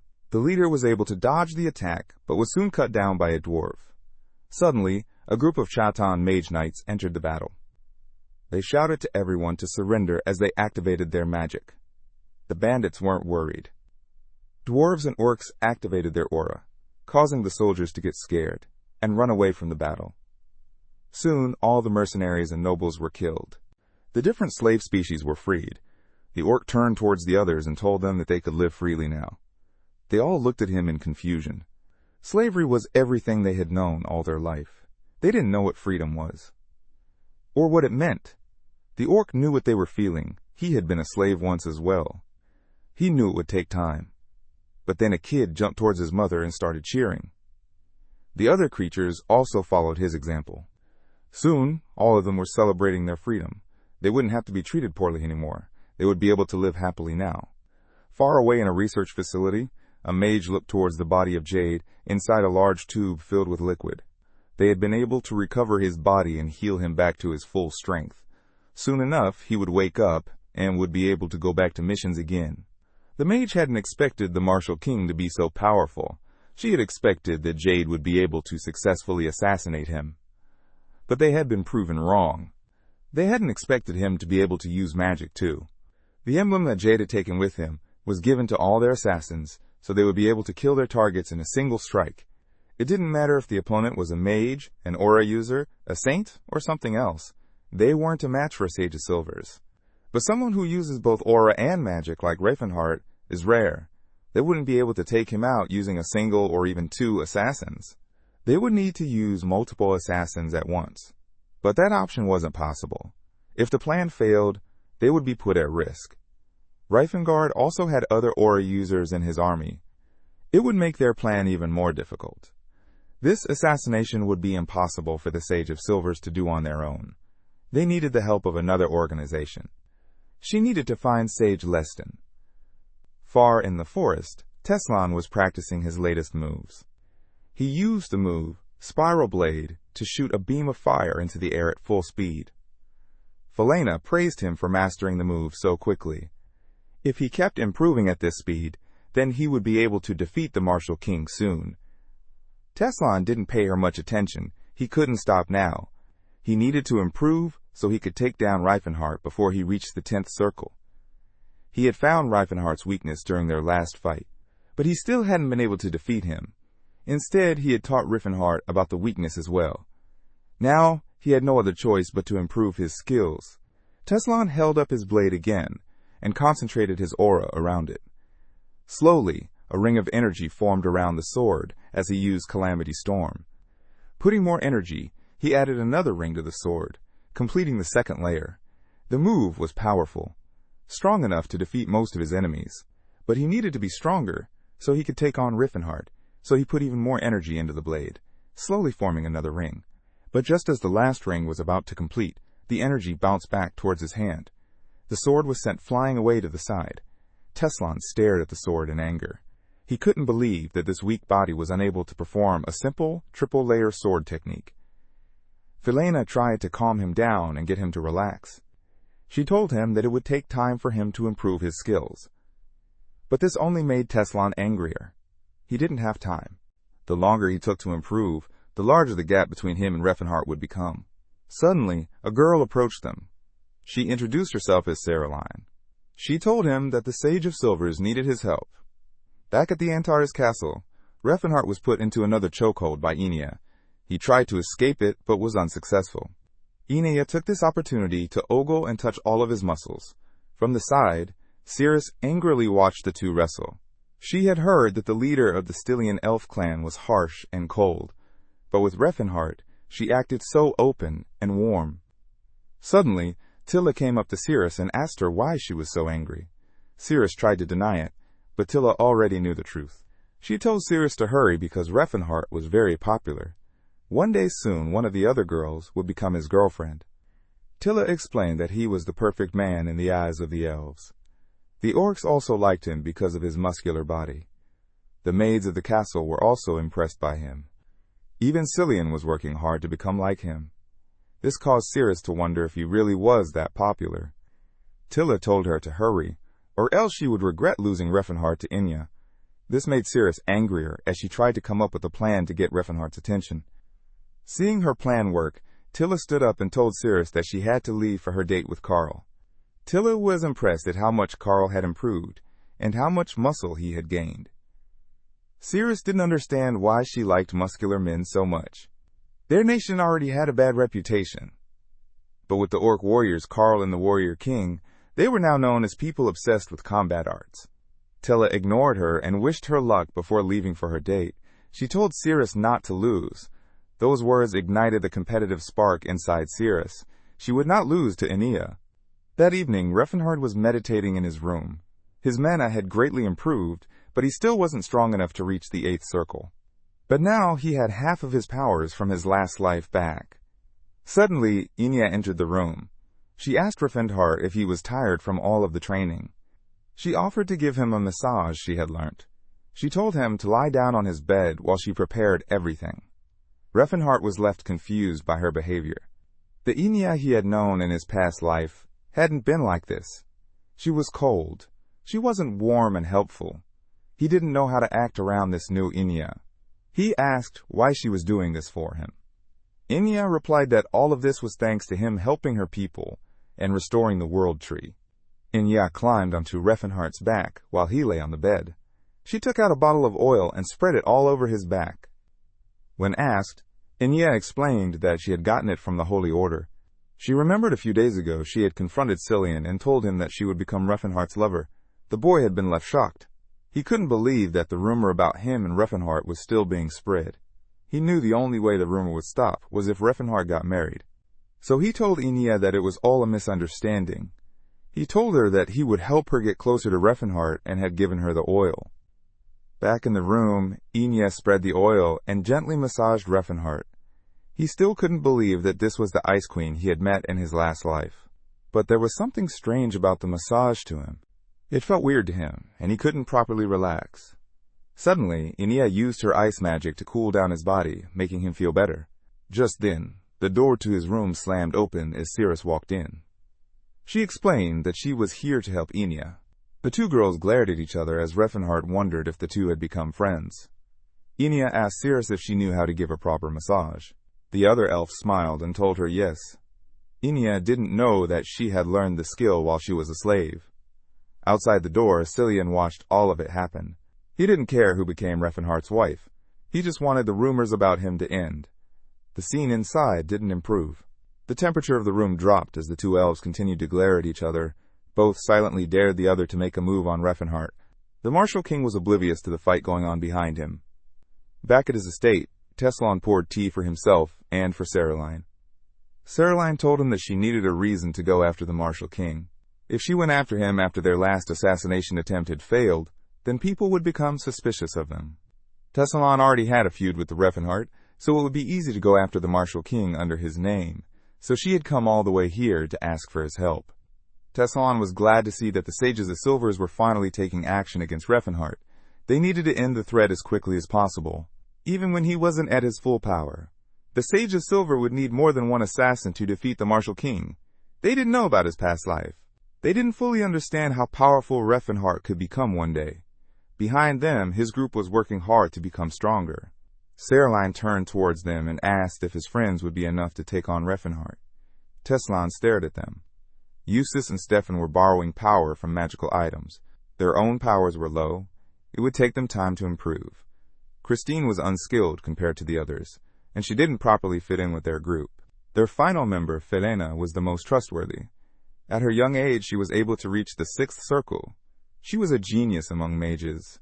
Yet she wasn't strong enough to go against Refinhart and his group. Tessalon explained that they had already lost once against the Martial King. The skill gap between the two parties was too wide. Even with artifacts, they wouldn't be able to defeat them. They needed time to train and become stronger. But they didn't have time. Soon, Refinhart would reach the 10th circle. Once he gained that power, he would be unstoppable. They needed to defeat him before then. Tessalon remembered that in his past life, the Sage of Silver was unable to do anything against Refinhart. It was all due to the skill he acquired by becoming a 10th circle mage. The magic that the Sage of Silver feared wasn't the nuclear blast that could destroy a whole mountain range. It wasn't the meteor fall that could bring the stars down from heaven. It wasn't even the realm of hell that could summon thousands of demons from the underworld. No, it was the move amp shockwave that had been the downfall of the Sages of Silver. The move made all the magical artifacts, no matter how ancient, useless. And for an organization that relied on artifacts as its main source of power, it had been its downfall. Soon, Refinhart would be going after banned artifacts. From researching those artifacts, he would reach the 10th circle and develop new magic. Tessalon couldn't let that happen. Caroline stared at Tessalon. His group wasn't strong enough, and they didn't have strong artifacts either. This group was strong enough, but they were also her best option for defeating Reinhardt. So she made Tessalon an offer. She would give them artifacts if they agreed to help her. She took Tessalon along with Eustace, Stefan, and Felena. She left the trio in the main hall as she asked Tessalon to follow her. She assured him that the others would be given proper artifacts while they waited for him to return. Tessalon stared at everything around him in shock. He had never seen something as advanced as the inside of the Sages of Silver's headquarters. He was left awed. Every time he learned something new about these mages, he came up with new questions for them. He had so many questions to ask her, but for now, he had more important things to worry about. He asked Caroline if she would give him as well. He was an aura user. He was past the point of needing artifacts, and no artifact that he knew of would be useful to him. Caroline told him that his body was at its limit and could not be improved using magic or artifacts. She told him that there had been a similar problem in the Silver Age too. People wanted to get stronger, but their bodies were at their limit. So instead, they tried to find another way of improving themselves. In the end, they had made the golem. The golems were made to be better than humans, but they were too slow, so they changed the design to fit humans inside them. It improved the functioning of the golems, but they were still slow. More research was put into the project, and they were able to develop faster and lighter golems. But normal humans weren't able to control these versions of golems. Only aura users would be able to control them. Caroline snapped her fingers, and the lights turned on. Slowly, they entered a hangar full of golems. She led Teslon towards one of the golems. She told him that it was the result of years of research, and was made to be controlled by a powerful aura user, the Adamandrel. Teslon looked at it in awe. He couldn't believe what he was seeing. Such a powerful ancient artifact would be enough to help him finally defeat Refinhart. Back at Antari's castle, Refinhart was training his magic and his aura together. First, he whispered a spell and concentrated it on his fist. Once the magic flowed smoothly, he hid it using his aura. After many hours of training, he had finally mastered enchanted fist flame and lightning. He threw a punch from his right hand to shoot a pillar of fire. Then he did the same for his left hand and threw a pillar of lightning. The two attacks combined and let out a large explosion. During his fight with Jade, Refinhart struggled to use multiple spells quickly. To erase this weakness, he had come up with a plan to imbue magic into his hands. Aura was quick to form but could not be focused on a certain area of the body. Magic could be focused, but it took too long to cast, so he came up with a solution. He would cover his fist with elemental energy that would allow him to quickly cast spells through his fist. To anyone else, seeing him fight, it would look like he was using an artifact, but in reality, he would be using both aura and magic at the same time to his advantage. He hadn't thought about this in his past life. It was only possible because of the body he had gained in this life. Refinhart was sure that Teslon had been working hard to overcome the weakness of his old body. And just like him, Teslon would have already found a solution. Refinhart knew that the next time he came across Teslon, it would be their last meeting, a final showdown between two rivals. Russ stared down at Kaijin. The aura of both warriors surrounds them and everyone around them. Kaijin told Russ he would forget about their friendship in this fight. He would treat Russ as his enemy. But Russ didn't back down. He calmly held up a soap and told Kaijin that today he would force the orc to take a bath. He turned towards the Thalki to see if the water was ready. The guru told him that the water was ready to properly clean the orc. Russ gave Kaijin a creepy smile. He and Athalki both grabbed Kaijin and dragged him towards the bath.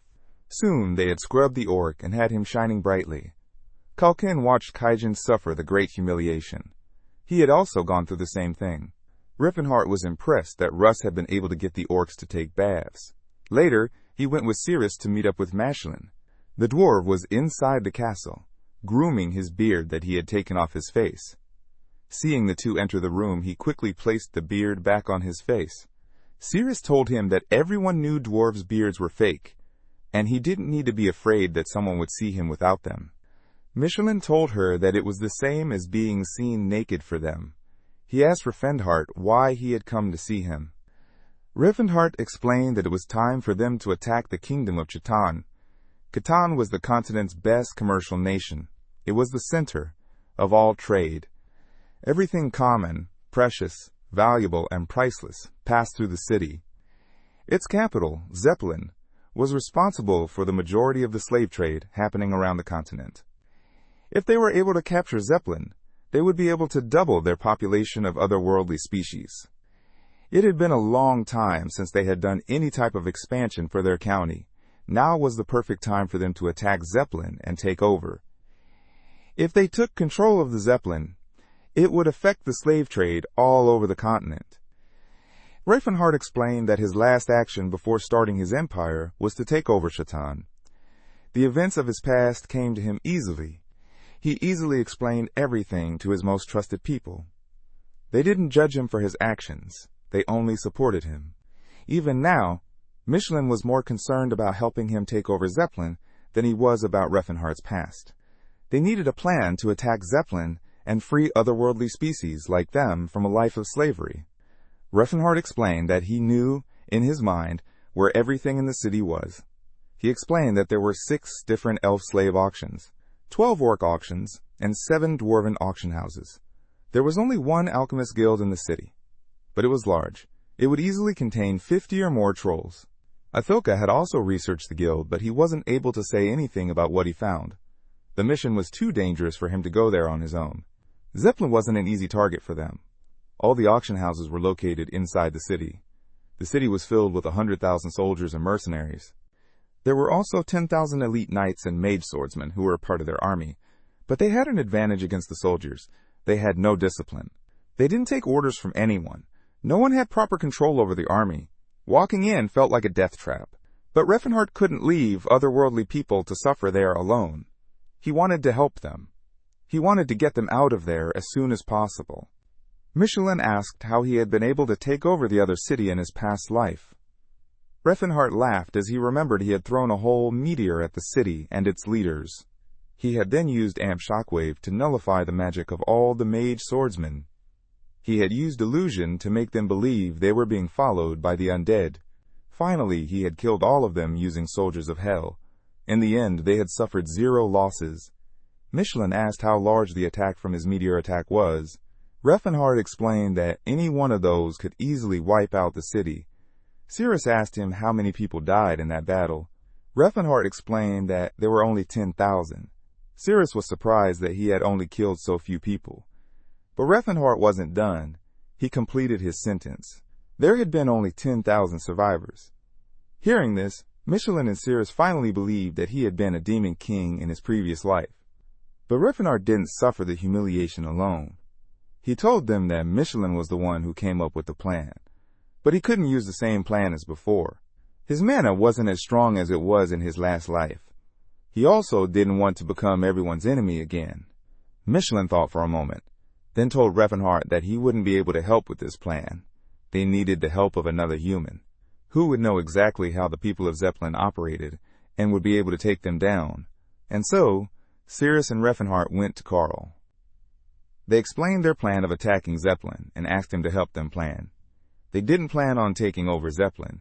They simply wanted to free all of the slaves in that city. But they didn't want anyone to know that it was Antares County's doing. Karl told them they would be easily able to do it. They would need to use guerrilla tactics and would win easily. Refenhardt wondered if it would really be that simple. Karl explained that their county had the largest number of aura users. 2 human aura users, 7 orcs, 3 dwarves, and 1 elf. They also had a Thalki on their side. The troll was stronger than most aura users. The only country that had as many aura users as them was the Bashdalan Empire, and they only had 12 elf aura users. By number alone, they were the strongest army on the continent. Freeing the slaves of Zeppelin would be an easy task for them. Refenhardt wondered if the 10,000 mage soldiers would be a problem for them to take down. Karl smiled evilly. He explained that they didn't need to take down all of the soldiers. They only needed to take down a few to lower the morale of the others. Soon, they would all be afraid of them, and none would step forward to fight against them. At the Sage of Silver headquarters, Teslan was testing out his new golem suit. Saraline was shocked at how easily he was able to control the golem on his first use. He wore the suit like it was his second skin. He flew around and shot different spells. He tested their power. He tested the suit's limit. Unlike Saraline, Teslan wasn't shocked that he could easily use this golem suit. It felt like he was back in his old body in his previous life. He had missed this flow of power in his veins. He couldn't wait to use it to get his revenge on Refenhardt. Just thinking about the Demon King made him angry. He pulled his fist back and put every drop of power he had into it. As his fist came forward, he unleashed a quadruple layer Calamity Storm. The move was powerful enough to shatter the shield surrounding the area. But Teslan didn't care about that. Finally, after months of training, he could use all the power he had gained in his previous life. He felt powerful. He felt ready to take on Refenhardt and defeat him. From the ground, Saraline watched his power in awe. She had made the right choice in choosing Teslan to help her. Together, they would eliminate Reifenhart. Reifenhart, Russ, and Talia entered the Zeppelin city by bribing the guards at the north gate with money. Russ asked if it was okay for them to enter the city like this. Reifenhart explained that the north side of Zeppelin was filled with the poor. The business side was on the west side of the city. They cared about their profits and making the nobles richer. They didn't care about the people living in the slums. Anyone around here could get away with anything, as long as they had enough money to throw around. So it was easier for them to enter through the north gate, where the guards were used to taking money. The city of Zeppelin was corrupted, and tonight they would remove all the rot from the city. The first part of their plan was to convince the slaves that they were there to help them. They had spent too many years serving multiple masters. They would be cautious of anyone who held out a helping hand to them. They needed to earn the trust of the slaves. The easiest to free would be the dwarves. They cared about their traditions and culture. They valued freedom and would be willing to fight for it. The orcs they had freed in the past had some of their wild instincts. They were only able to get the orcs on their side with the help of Tathid. But the orcs who used to work around the farms were different. It would be hard for them to cooperate. The hardest to convince would be the elves. They had gotten used to the system. Some of them liked their life in slavery. Convincing all three species would be hard, but Carl had come up with a solution for it. He had given them a children's picture book. The book was filled with traditional stories, but the main human heroes were replaced by otherworldly species heroes. Carl explained that while the book looked like an ordinary book to them, the stories and seeing themselves as heroes would inspire the slaves. They would be given hope. This would make them more willing to trust that they had come to help. That evening, a worker in Elfenheim, the largest elf auction house, yelled at the elf slave. This was the second time she had burnt the food they had ordered her to prepare. The elf, Inia, stared at the burnt food with tears in her eyes. The workers stared at the slave. The elf wasn't doing this on purpose. She was really bad at cooking. The servant next to her asked if he should throw the elf into the punishment chamber. The worker stared at the elf. She was beautiful and would sell for a huge price. If they sent her to the punishment chambers, then she would gain marks. Marks on the body lowered the price of slaves. Instead, she told the worker to starve the elf slave for the night. The servant nodded and pulled Inia along with him to bring her back to her cell. Inside, she was greeted by Cirrus. Cirrus congratulated her on failing the tasks given to her by the workers. Then she decided to tease Inia. Cirrus had been a slave once. She knew how to act around the workers in an auction house. She was more worried about Inia. She didn't think Inia would be able to sabotage all of the work given to her. But to her shock, Inia had been good at it. So good that it made her suspicious. So she asked if Inia had burnt the food on purpose, or if it was because she didn't know how to cook. But that couldn't have been right. Cirrus had seen Inia make food for Reifenhart before. Inia was left embarrassed. She couldn't let Cirrus know that she had been right. So she quickly changed the subject and pointed towards the high moon in the sky. She asked Cirrus if today was the day they would all be escaping this place. At Cirrus's confirmation, a group of elf slaves stepped forward. They asked the duo if they would really be saved that night. The slaves didn't want to get their hopes too high. But if this was their chance to escape and start a new life in Antares, they would happily take it. Inia turned to the scared elves and assured them that they would be saved soon.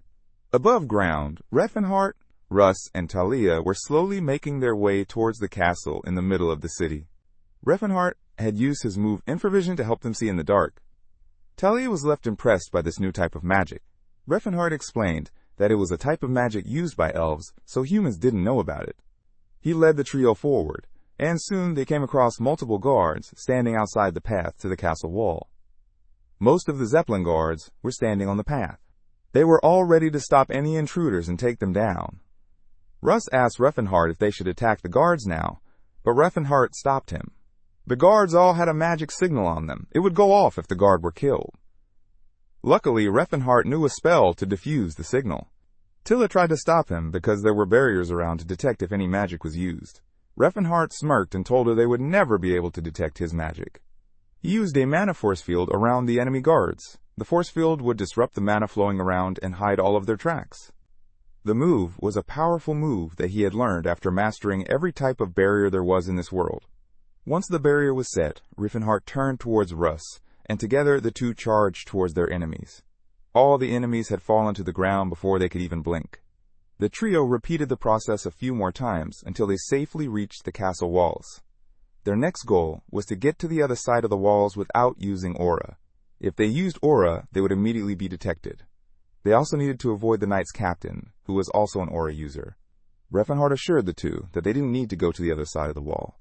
Their job was to cause a distraction, and he had the perfect thing to make it happen. He pulled out a few small rock statues from his pocket. Tilla stared at them in confusion. She didn't know they could help. Suddenly, Riefenhart pulled his arms back and threw the rock statues to the other side of the wall. Tilla stared as Riefenhart threw the rock statues to the other side of the wall. She asked him what the statues were. But as always, Riefenhart remained mysterious. He simply told her to watch. Suddenly, a large wall of red flame erupted from the other side. All the soldiers were thrown into chaos. They all ran around frantically as the rock statue turned into the great demon Sophiathan. A moment later, another rock statue transformed into Zetharau, and the last one transformed into Fiend. The soldiers were shocked as the demons started killing everyone around them. Only an archmage would be powerful enough to summon a demon, but to the soldiers' confusion, there were no magic circles left by mages anywhere.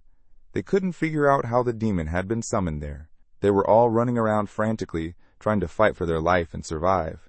They were up against 3 great demons. There was no way for them to win. Tilla asked Riefenhart how he got his hands on such powerful monsters. Riefenhart explained that he had found them in one of the dungeons they had raided. They were too powerful for him to control, and too dangerous to sell. So he put them to good use by unleashing them here. Suddenly, Riefenhart turned to the side when he felt a massive amount of aura being used. He stared as the knight's captain used his aura to summon a large amount of energy around him. He converted this energy into a large blood rain attack. The attack hit Sophiathan head-on and caused it to stagger. Riefenhart was left impressed by the knight's power. The attack had been destructive and impressive. Clath called for all the knights to get into formation. He ordered the 1st Battalion to evacuate the royals. The 2nd Battalion would lead all the soldiers. The final battalion would follow behind him into battle. Clath was better than Riefenhart had expected. He asked Russ if he would be able to defeat Calth. Russ was confident he would be able to defeat the knight in a one-on-one battle. As Riefenhart watched the mage knights attack the great demons, he was reminded of the reality of Chitan's knighthood. They were all prejudiced. They only cared about turning a profit over honor. They preferred magical gears over actual training. They thought anything that wasn't a human was inferior to them. All creatures were mindless slaves to them. Since they all shared the same mentality, no one expected the only knight in the country to be any different. But Clath wasn't like the rest. He valued honor and hard work. He trained hard every day to become an aura user. He didn't rely on any equipment to help him. He was proof that a person was more than where they came from. He was the strongest knight in the Chitan country. The only reason he was rejected from the Zeppelian Knight was because he refused to use magical equipment to his advantage. Even now, he was easily fighting against a great demon.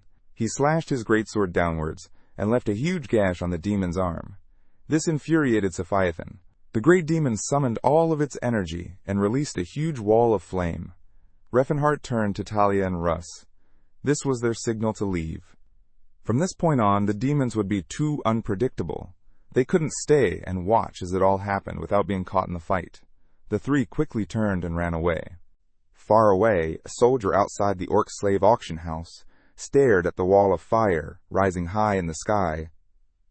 He was confused about what was happening, but he couldn't leave his post to check.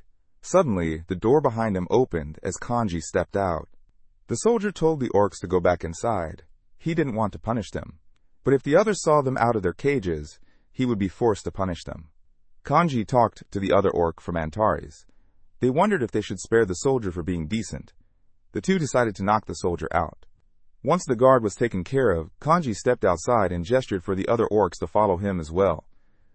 They slowly stepped outside the auction house. They were all scared. Every time one of them had tried to escape, they had all been punished. They didn't want to be punished again. Kanji got angry at them. He shouted at them and asked if they wanted to spend all of their lives trapped in a life of slavery, like cowards. The orcs quickly changed their tone. broke their chains, and escaped. Kanji had seen Refinhart's signal. This was their chance to escape and go back to Antares. Their plan had been created by Carl. He had explained that the situation in Chiton was tense. Everyone had seen how well Antares County was treating the otherworldly species. The slave owners were afraid that their slaves would start an uprising. They had started being harsher to their slaves. They gave them harder tasks and punished them more often. Normally, the slaves would simply take the treatment without any complaints. But now that they knew about Antares, they had a goal for their freedom. They didn't take the punishment lightly. They let resentment build inside them as they waited for their chance to escape. Carl predicted that soon 10% of the slaves would rebel and try to escape. Refinhart wondered why the number was so low. Carl explained that this was all that the slaves had ever known about. But with the atmosphere tense from their plan, they would simply need to give the slaves a leader to follow. They had spent all their lives following orders, so it would be easier for them to follow someone giving them orders. So their plan was to send different otherworldly species to act as slaves at different auction houses. They would spend a few days with the slaves to gain their trust, and then on the night of the full moon they would escape. They waited for Refinhart to give them a signal before they all ran out onto the street. The soldiers all watched in confusion as a large number of orcs ran down the street. They warned the orcs to go back. In Elfenheim, the elf's ice, which unleashed her assault upon the humans, spreading terror throughout the land. Panic erupted as people screamed and scattered in every direction, desperately trying to save their lives. In that instant, the ice, which released a devastating attack, and everyone caught within its range was instantly frozen. The ice, which used the Northern Sea breathing ability on them, which was a skill combining the power of the spirits of darkness and water with a silver aura, used to spread a freezing aura like a fog. Handling this type of mana was not easy for anyone, and even Russ experienced a hard time trying to accomplish it. But it was a fact that Ania could use such a high-level skill, which showed that she had already become proficient at aura consumption. The servants there all screamed for help, but were frozen in no time. It was a horrific moment for them. Ania was looking at them and told her subordinate why were the human beings so emotional and screaming all around, as they won't die even if they got frozen. But the elves that were accompanying her told her that the humans were made differently from them, and they actually die if we freeze them like they were doing it. Realizing that Ania was harming humans, she quickly stopped and made an ugly face. She didn't have any idea that what she was doing was cruel. She asked the other elf if she really killed those people because Mr. Reifenhardt advised them strictly to avoid killing the humans. But the elf with her told her that the human would die soon if they were frozen for too long. Ania suddenly started to worry and went running back towards them to melt them. Still, her elf friends told her that she would use a salamander to fire a flame in this place so that the humans could defrost naturally. But the other elves that came to see them told Cirrus, who was accompanying Ania, that if she put a flame inside, the place would also burn and the humans would also die from fire. Suddenly, the night guard came inside and they started to curse them as evil creatures and blamed them for killing innocent people who didn't even have weapons on them. The knight warned them and told them that they would kill all the elves there because they were all guilty and asked them to kneel and surrender. Suddenly, the elves kneeled in front of them, but Ania and Cirrus looked at them, and with only one blow, Ania made her move. The night squad leader who asked them to kneel suddenly saw Ania growing, but when his comrades told him to look toward his legs, he realized that they were cut off with the ice, and Ania told him that he would be the one to kneel in front of others for his whole life now. She told him that the main character had strictly told them not to harm any human, so she would not kill them and would show mercy to them. In no time, she started to tear their arms and legs simultaneously and didn't kill them, and she thought that if she only cut off one of their arms or legs, they wouldn't be able to attack her and her team, and they had to carry their captain away from here. She also thought that her action would be seen as barbaric, but there was no other choice. As they all were finishing handling the humans, an elf maid came in and told them that she was Darana and that she had promised to guide them on the path. As they all went behind her, Darana told them that they should all be relaxed, as humans would be focusing on the fire first and no one would look for them. Darana told them on the path that, like them, all the other slaves were gathering in the auction house. Darana was an elven maid who was specifically trained to help the owner in his work. She also had gotten the training that Reifenhardt had taught everyone 2 years ago. 2 years ago, the main character told the elves and the orcs that he would teach them how to read, write, do arithmetic, history, and, in the end, philosophy. He even shared the knowledge about medical and herbal sciences. At that moment, humans looked down at him for teaching the salves and asked why he was doing that for them. Humans, in the end, allowed it, but they criticized the idea and said that the slaves would understand the teaching as he would, but in the end, it would be like teaching animals like dogs or cats. But as soon as the teaching started slowly the roles changed. Despite being slaves, they were able to understand a lot and learn how to be generous and learned etiquette and manners. Darina also realized that she could do everything that a normal human could do, but also feel whatever humans felt. She even questioned herself about what the main difference was between humans and herself. This was a question that was too small in the beginning, but later on started to grow bigger and bigger, and soon she started to hear that there was a civil war in Crovence. Soon, she started to hear stories of her type, in which she heard that elf witches were killing humans and destroying their land. In no time, the question got even bigger, as others were also fighting with the humans.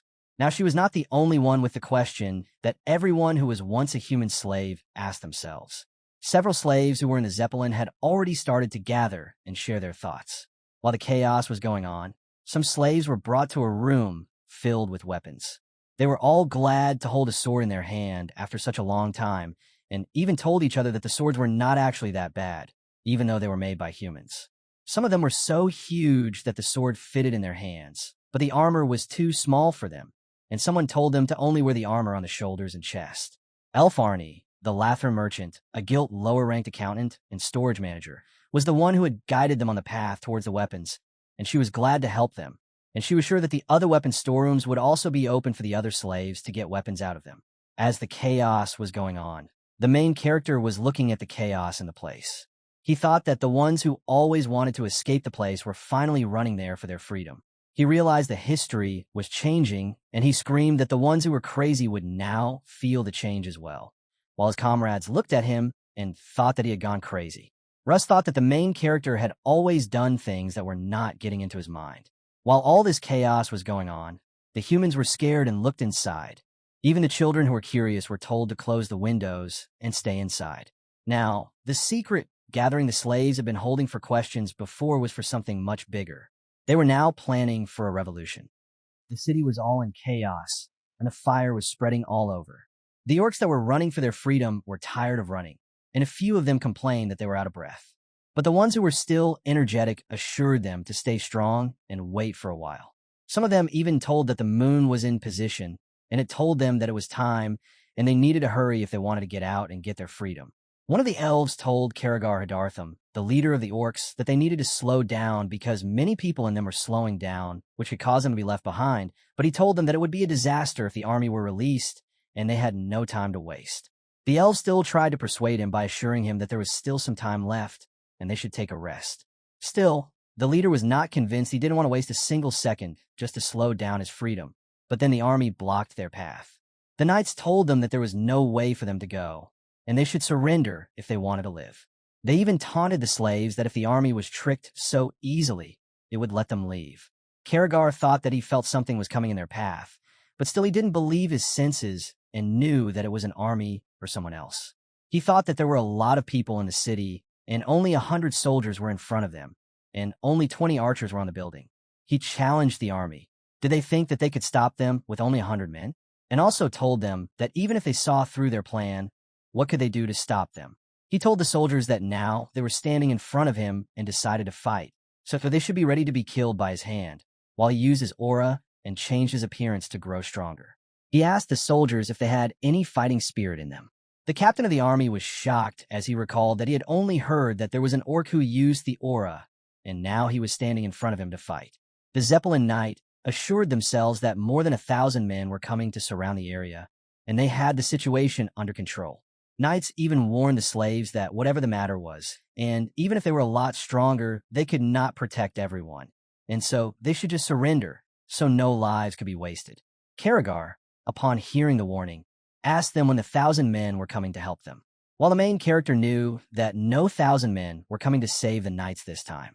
In the castle, Carl was standing alone while his elven wife was worried about what he was thinking and not getting sleep, but Carl told her that many people were risking their lives on a Zeppelin, and there was no chance that he was sleeping tonight without worrying. He said that he learned that things never work in someone's life as he wants them to work. And if his plan had worked before as he wanted, he would have been the king, but he didn't have confidence in himself. He said that this time he did some work under the table, so the enemy could not work as they wanted to work, and their plans were shattered to pieces. Listening to Carl, her wife was confused. Carl said that he had bribed the Zeppelin army and also all the higher-ups, while the knights in front of the slaves were terrified because there was no support coming for them, and they had no idea what was causing it. Russ told his comrade that he heard that the higher-ups took some money under the table to not support the army, and it looks like the entire army had sold out their nation. Russ was too confused that the whole army was willing to give up the nation because of money and thought about how much money Carl had given them. While Carl's wife told her that even if he had given money to the army, they still had a duty and questioned whether they would ever ignore the orders. But Carl was in a good mood and knew that the Chadan Principality was rotten, and it was not easy to do something like that. So his wife asked if he knew all this, then why did he waste the money? But Carl told her that he was not the one who gave the money, but it was the merchant's work.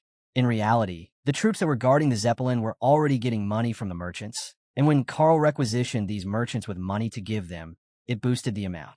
Then, because of this, all bribery and money giving, thanks to Antares' country, took a large hit to its treasury, and so it became a reason that Carl kept saying that there was no money. Now it was assured that the merchants gave money every time to the army and the administration to avoid certain laws, and as the troops stationed at the Zeppelin had already established a money route, Carl just used the route in his favor. Carl wrote a letter requesting that he obtain some information that something bad would happen on the Zeppelin, and he couldn't do much as a merchant but only worry about his family. He wrote that the army should check in on his family if something happens, and asked them to just come by the place and watch them for a few days. He said that there would be no problem because only one person would have to come to the place to watch, but if he still got into trouble, he would help him get out of the way. Carl then told his wife that telling someone that he was the only person is used as a surefire way to persuade someone onto the corrupt path, and so the nation is totally rotten. Listening to the whole story, she was in shock and thought, how did her people win against this man? Her wife thought that she should just take care of him for the future of her people, while the knights were still screaming about the reinforcement.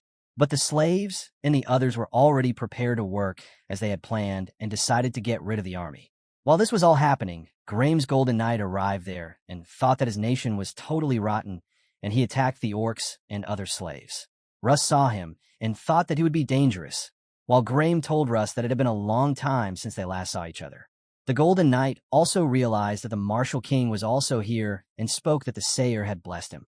Russ told him that if he was here, the Teslon would also be somewhere near.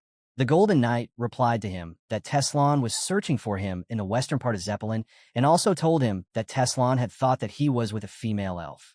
The main character then thought that Ciri was at her pinnacle when it comes to the spirit's art, and Inia was the elf aura user who was the strongest one, and he should probably not worry about them as they were together. But he saw that Eustace the Golden Knight was way too confident. He told Russ and Maliad that he was leaving him to them, and he was heading towards the Cirrus. The Golden Knight said that it was a shame, and he had to give up the Martial King to Sir Teslon. But still, I had more important business to do at the moment. The Golden Knight challenged Russ that he would kill them, and he would make them pay for their sins, but Russ was not in the mood to surrender and challenged him back. He pulled out his sword at him. As Reifenhart went in a rush, he had a strange thought that they were stronger than them because he never looked at it that way. But suddenly someone pushed him back, and he had to take cover. He was stunned that there was someone this powerful in the Zeppelin. When the chaos was going on in the city, it was said that the Chadan Principality's defense force was the best, and no one should ever underestimate it. In the fight, the forces warned the creatures to surrender and kneel before their magical artifact, and even their 3rd Battalion was ordered to activate their magical armor and slay the demons, which were not stopping. It was also said that the Chadan Knights, who were armed with magical equipment and swords, did not fall behind the other knights' order. The Chadan had the best Zeppelin Knights, which ensured that 4 of them were enough for one aura-using enemy in a fight. They were really stronger than a magic swordsman if they ever fought. As most of the knights of Chadan used artifacts and magic to fight, there was only one among them who refused to use the magic and trained himself to reach their level without any help. He refused because the artifacts weren't a part of the Zeppelin Knight, and it was against his rules and honor for the knights. He stood alone and became the strongest among the magic users. He was Sir Clath, the strongest knight Chadan had recognized by all. Now, in the fight with the demons, He ordered everyone that he had sent the great demon fiend into the other world, and only his minions that he summoned were left, and so they should kill them all. He also ordered the 2nd Battalion to protect the Golden Palace from enemy attacks. He also told the 4th Battalion to guard the royals in the inner palace. Now the scenario was changed, but still the danger was on their head. Fiend was sent into the other world, but still 2 of the greater demons were attacking on the land, and they were summoning the smaller demons, which were causing more chaos. Clath was angry with them. He thought that if the Zeppelin Knights were here, the situation would have been under control. He ordered the Chad-An Knights to get into 3 particular groups in which there were royal guards. Clath was tired, but was at ease that the knight really didn't care about the honor in such a situation and was fighting alongside and didn't consider a 1-versus-1 fight. The greater demons were in full anger and were continuously destroying the buildings. And Clath was busy killing the smaller minions, so their number could be reduced. Clath cursed the rain while fighting, as it wasn't helping him at all, but the enemy was taking advantage of it. He was just in a chance to get something stronger, as one of the greater demons was very strengthened, but still, the other one was left, and he was also going to give him a hard time in the battle. Suddenly, Clath heard someone casting a spell. He collected the flow of air and charged it into one blow, and when the attack was launched, the fire went out in one go. Clath was surprised that the spell had a long range, and it made the fire go out in one. He was in shock that a woman so young could cast a great spell, and he thought that she would be an archmage. Suddenly, someone else also joined in the fight. It was Teslan. Clath was in shock at how a young person could kill a greater demon so easily. He thought of him as Antares County Cyrus. The girl then asked him that was he Sir Clath and told that her name was Felina from the Delphia's Mage Tower, and she was invited by the king to help him, and so she told him that she and her friend will take care of the demons outside, and he should go and kill the demons that were gone inside the palace, and because she didn't want him to witness what they were going to do to kill the demons. Clath, without second thought, rushed inside, while she gave Teslan the magical equipment, which turned him into an armor-like monster, who was way more powerful than the greater demons. For Teslan, it was only a training match that he had wanted for a long time. While in the palace, the king asked the Sage of Silver if her plan went as she desired, and she said that it went because of the king's cooperation.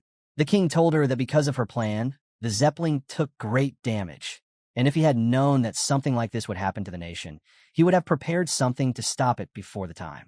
She asked the king if he regretted helping the Sage of Silver, but he told her that he didn't mean what he said to her. He said that he would have cooperated as it was a duty given by old traditions to his household, but he was just curious about how things had gone to this point, which caused a lot of destruction. He also said that he had a right to know before everything started because he was someone who assisted her in her plans. She told him that the person who was in charge of invading the Zeppelin was serving the Martial King. And also, a very strong individual was present who dominated Antares County. And it was impossible to find and kill them as they were all split up over the place. But now they were all gathered in the battle on the Zeppelin. Now the main character was curious to know who was the most powerful in the Zeppelin who had pushed him backwards so easily. The person who had caused him to stop was glowing in black mana.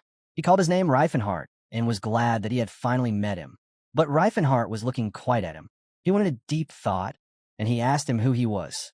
The person listening to his question got angry and told him how he could forget him so easily, and challenged him that once he defeated him, he would automatically remember who he was.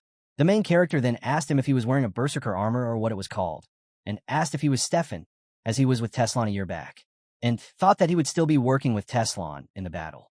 Stefan then charged at him at full speed, while Reifenhart thought that was why he was so arrogant, as he lost against Tathif when he had only gotten his aura awakened. The main character used his ability of straight cannon to stop him, but it was not enough for him, and he was shocked seeing him, while Stefan pulled out his sword and used blade aura attack on him. As soon as Stefan came in closer to attack the main character, he used his blade aura. The main character was shocked. He had never imagined that he would be able to use the aura. Stefan told him to see his aura and told him that he had also become an aura user. As they both hustled, the main character thought that it was never supposed to happen like that. But in reality, Stefan had awakened an aura. As the main character dodged his blade, he also tried to punch him with all his strength, but still wasn't getting the idea of defeating him. Stefan had become a lot stronger then at his last meetup.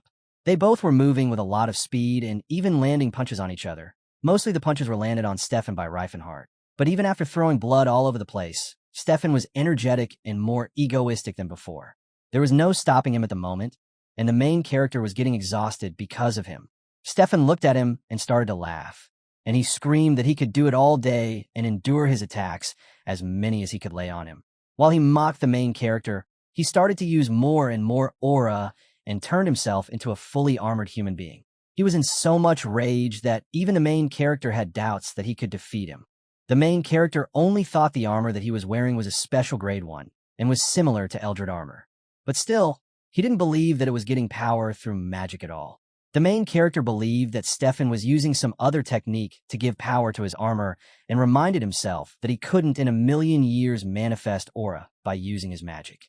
While Stefan was ready for a round 2 and screamed at him that he would kill him today, and as soon as he charged up his aura, he attacked on him with full power, without even noticing that there were also innocent people around who could get hurt, which caused them to run in chaos for saving their life from them. And they even called him a monster. Stefan heard the chaos of the people and complained about why it was so loud, while the main character managed to avoid his attacks and attacked him with rapid-fire bullets, causing even more chaos in the area. The main character called out Stefan and asked what he was up to and questioned him that he wasn't a knight, and there's a rule among knights that they would never kill innocent people. Listening to him, Stefan was even more out of his senses. He asked him what he was saying and where the people were. The main character looked at him and realized that he had already lost his senses, and now there were no emotions left inside of him. Stefan loudly spoke to him and told him that there was nobody around, and it was only them, while his mana was flowing all over the area. He then asked Martial King Reifenhardt if he was ready to die. But now the main character told him that he was going to take him seriously, and after finishing, he also charged up his mana around him. Stefan looked at him and laughed as he thought that nobody was left to stop him, and even covered his face with the armor and attacked him with full force. While the main character's aura was turned from yellow to purple, as he had already started to charge his ability of Lightning Fist to attack Stefan. As soon as Stefan got closer to him for his attack, the main character used his Lightning Fist on him and then his Fire Fist on him simultaneously. He knew that his attacks weren't enough to stop him, but they could only slow him down. They both dodged and attacked each other simultaneously while they blinked from building to building, destroying whatever came into their path. They both were just unstoppable for the time being. The main character was doing his best. He knew that if he wanted to defeat Stefan, he had to penetrate his armor first, and for that, he punched him a lot, but nothing was affecting him. He thought that what his armor was made of, and Stefan was fine after getting pinched so many times by him directly. He was just too frustrated with the effort he was putting in against Stefan. While Stefan did his best to attack him and even used his blade simultaneously at the main character, nothing was happening. There was not a single scratch on him, which was not acceptable to him. At that moment, they both were a perfect match for each other, as their powers rivaled each other. Suddenly, the main character looked for an opening in the armor of Stefan and charged his attack and used his rotation power into his fist for a single blow at Stefan. He made sure that he focused all the energy in one place so he could penetrate the armor of Stefan. As soon as Stefan came closer to him to deal with his attack, the main character saw the opening and punched him with a rotation charge, which caused Stefan's armor to break from his side and send him flying away into the wall. He thought that the gem Unbreakable has plenty of skills that are only used to attack inside of an armor, but it was not easy as the condition were to build up a move, but it was a move that allowed to attack only the inside the armor using aura power, but it worked through the strongest as well as the thickest armor. And so when you're fighting with someone who uses gem Unbreakable at main armor is nothing at the person.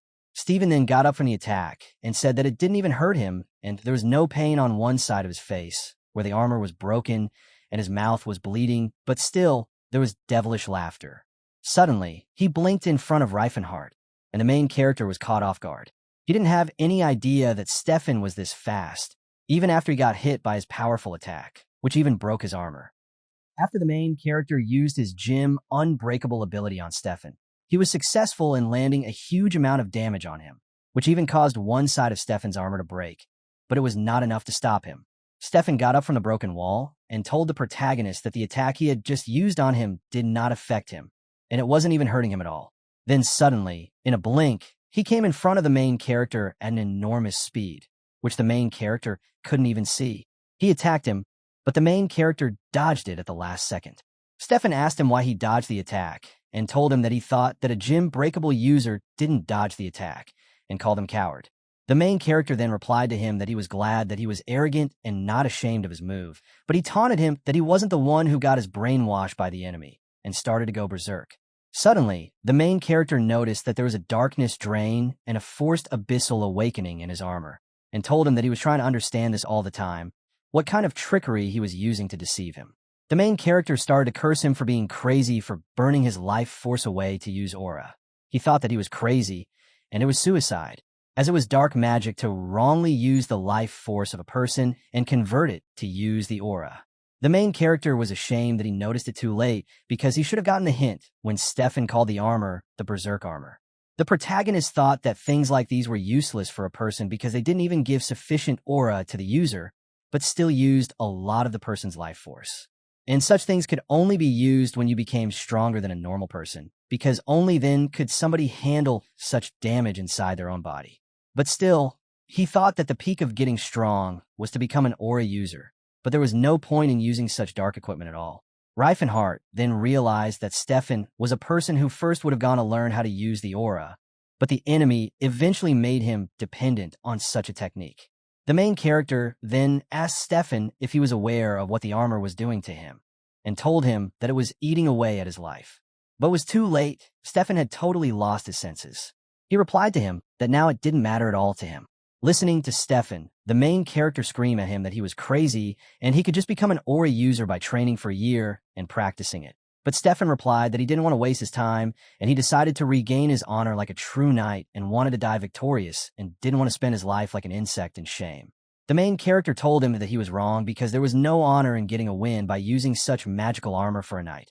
He should have waited and learned how to become an aura user. Listening to him, Stefan went into deep thoughts of his life. He saw that when he was little, he used to learn how to use a sword, and all of his friends were proud of him. Even his father used to praise him, but as he grew an adult, he saw a lot of fighter, and he was shocked seeing that how much strong they were than him. But when he saw the main character for the first time, he was only a peasant, but he was able to use aura, and while the knights saw him defeat monster all by himself, Stefan was among them. And he had a thought that when a peasant like Reifenhart had the aura power, why did he have one as well, since he was a noble as well? As Stefan saw the true strength of our main character, all his memories of his childhood till his adulthood, in which others praised him, were shattered, and he made a new goal in his life to become an aura user. Stefan then told the main character that he had to go through a lot to get to this power that he wanted, but the main character told him that he was an idiot who was just wasting his own life for some foolish goals. He could have just waited and trained. The main character also told him that if he didn't want his life and was going to waste it like it was for nothing, he could just let him take his life for good. But now Stefan was even angrier. He told him to shut his mouth and just die. Stefan grabbed his swords and brought every inch of aura that he could get out on the blade. And in one go, he attacked the main character. Stefan just thought that he didn't want anything in his life now, and he would just take down everything he once loved and liked to give, and now he would just drag down Reifenhart with him. While the main character blocked his attack with all his strength, he got injured. Stefan shouted at him that he needed to get him more injured, and as his mind was out of his senses, he started to like the screams and came out of his mouth in pain, and he wanted to hear more of them. He told the main character that the more he seemed weaker to him, the more his life goals were fulfilled, and it was all worth it, giving up on his life. And as he was progressing, he was certain that he would get the victory. Stefan was only thinking that hearing his screams and cries would only give him more strength, and he would drag him down with him to the death he was also going to. The main character was worried seeing him.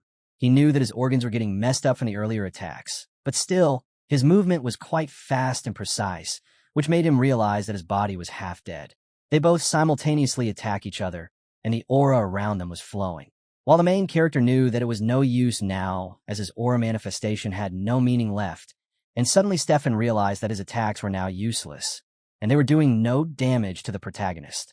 The protagonist then told him that he was still using aura, but because his aura was from the magic, it was not free and randomly flowing, which was easy to understand for him. The main character is now starting to push Stefan back from his attacks, and he told Stefan that as time passed, he had understood how his movement worked and his aura reacted to the berserker armor he was using, as loopholes like this have their own weakness, even if someone goes through their own life to get them. The main character then used the Gastrizian skill on Stefan and kicked him away from him, which caused even more damage internally. But still, the main character thought that Stefan had left with monstrous strength because he was already talented, and now it was all in vain. Still, Stefan was standing in front of him, and the only word he was uttering from his mouth was to kill the protagonist. Leifenhart's expression darkened the moment he saw Stephen standing there again, steady, unshaken, and completely ready to continue the fight as if nothing had happened. The sight brought him no satisfaction, no thrill of dominance, only irritation. For a fleeting second, he considered ending it decisively with Calamity Horn. The thought flashed through his mind like a spark ready to ignite. But just as quickly, he extinguished it. Wasting that much aura on Stephen would be foolish. Teslan still awaited him beyond this clash, and that battle would demand everything. Strength had to be preserved, not squandered. There was another reason holding him back. Stephen had already endured zero impact once. That alone meant most conventional strikes would amount to nothing. Repeating the same destruction would not yield a different result. So Leifenhart shifted his approach. Instead of calling upon Calamity Horn, he invoked Del Oda, Arcane Force. The principle flowed through him. Whatever moves shall become strength. The ground answered immediately. Stones cracked with sharp echoes, splitting apart, as if the earth itself obeyed his will. Fragments lifted and began to circle him like a violent current, forming a river of shattered rock that revolved around his body. A deep purple aura burst outward, spreading in waves that swallowed the battlefield. It wrapped around him tightly, pulsing like a living thing. His fists ignited with concentrated light, glowing with compressed force as he prepared to drive them forward. Across from him, Stephen did not retreat. He stood firm, posture unwavering, and then a faint smile crept onto his face. It wasn't a grin of confidence. It was colder than that. Sinister, almost demonic. Leifenhart's thoughts sharpened. This ability had first taken shape in his mind while he was refining Lightning Fist. Back then it was only a theory, a way to turn motion itself into accumulated power. Now it was no longer theory. Now it was real, and it was working. He surged forward. Stephen reacted instantly. The moment Leifenhart closed the distance, shooting cross erupted from Stephen's hands, cutting through the air with precise, deadly intent. Leifenhart had never confined himself to magic alone. While perfecting the fusion between spells and martial techniques, he had also forged his body relentlessly through the unbreakable disciplines. Again and again, he had attempted to push Calamity Horn beyond the fifth layer, yet every effort ended at the same invisible wall. No matter how he refined his aura, no matter how he hardened his frame, that barrier refused to yield. The frustration had grown over time, shaping something close to resentment within him. The flaw was obvious. Calamity Horn did not permit restraint. Once activated, the aura detonated outward in unstoppable shockwaves. There was no delicate control, no measured application of force. A user could not decide to release only one layer or two, depending on necessity. The destruction followed inevitably, swallowing everything in range. The martial kings before him had never hesitated to unleash it fully, even if the land itself paid the price. But Leifenhart was not like them. At his core, he remained a mage. Where the former martial kings saw overwhelming output as virtue, he saw inefficiency. Valkenschut, the first, Calbrain, the second, Rastal, the third. None of them had questioned the cost of their own devastation. They had wielded power as a blunt instrument. Leifenhart sought precision. And now, as purple force coiled around his fists and shattered stone revolved like a living storm, he prepared to prove that strength without control was nothing more than noise. Leifenhart knew better than anyone what it meant to lose control over one's own power. There was a time he had unleashed nuclear burst, and the aftermath of that single decision had branded him across the continent as its official demon. Power without restraint did not inspire awe. It inspired fear. Calamity Horn was already complete, polished to its final form. Altering a perfected technique was like trying to rewrite history. Possible in theory, nearly impossible in reality. So instead of forcing change upon it, he created something new. What he wielded now was that answer.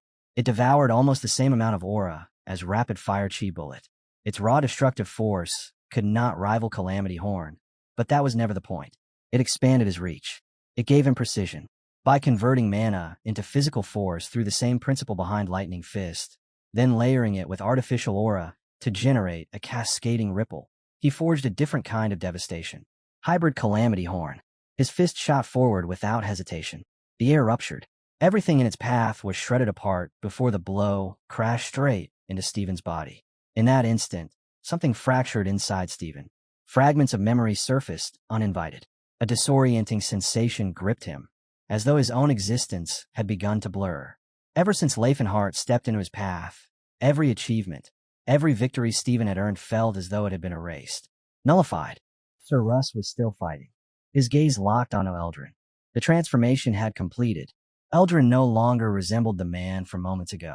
His body had expanded, encased in immense armament radiating ancient authority. The scale of him had changed entirely. Russ watched, taking in every detail as Eldrin declared the name of his new power. Eldril Gigantus, the armament bestowed upon him by the great ancient sage for one singular purpose, defeating Russ. Yet Russ did not flinch. Through his mana sense, he felt the truth beneath the spectacle.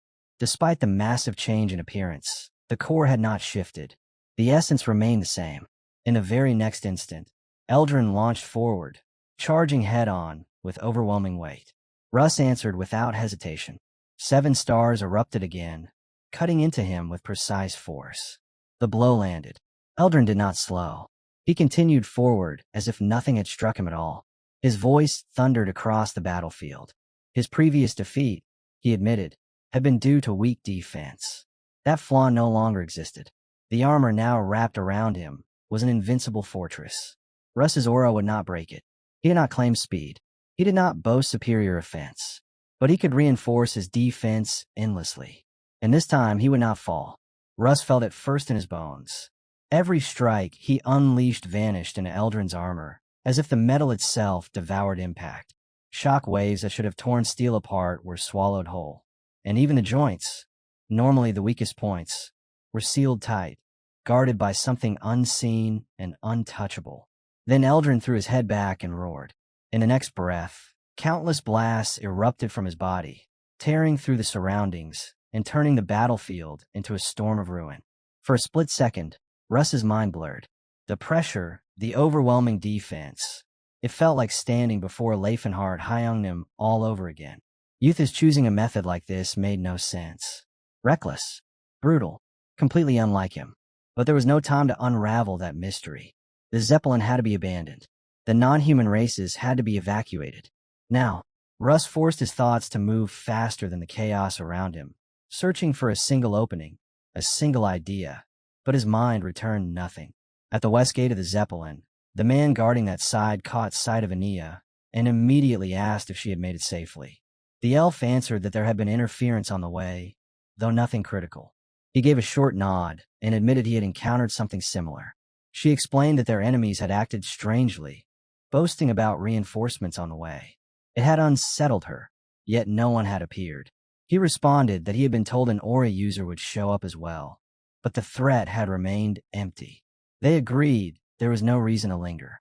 The gate had to be destroyed, and they would leave at once.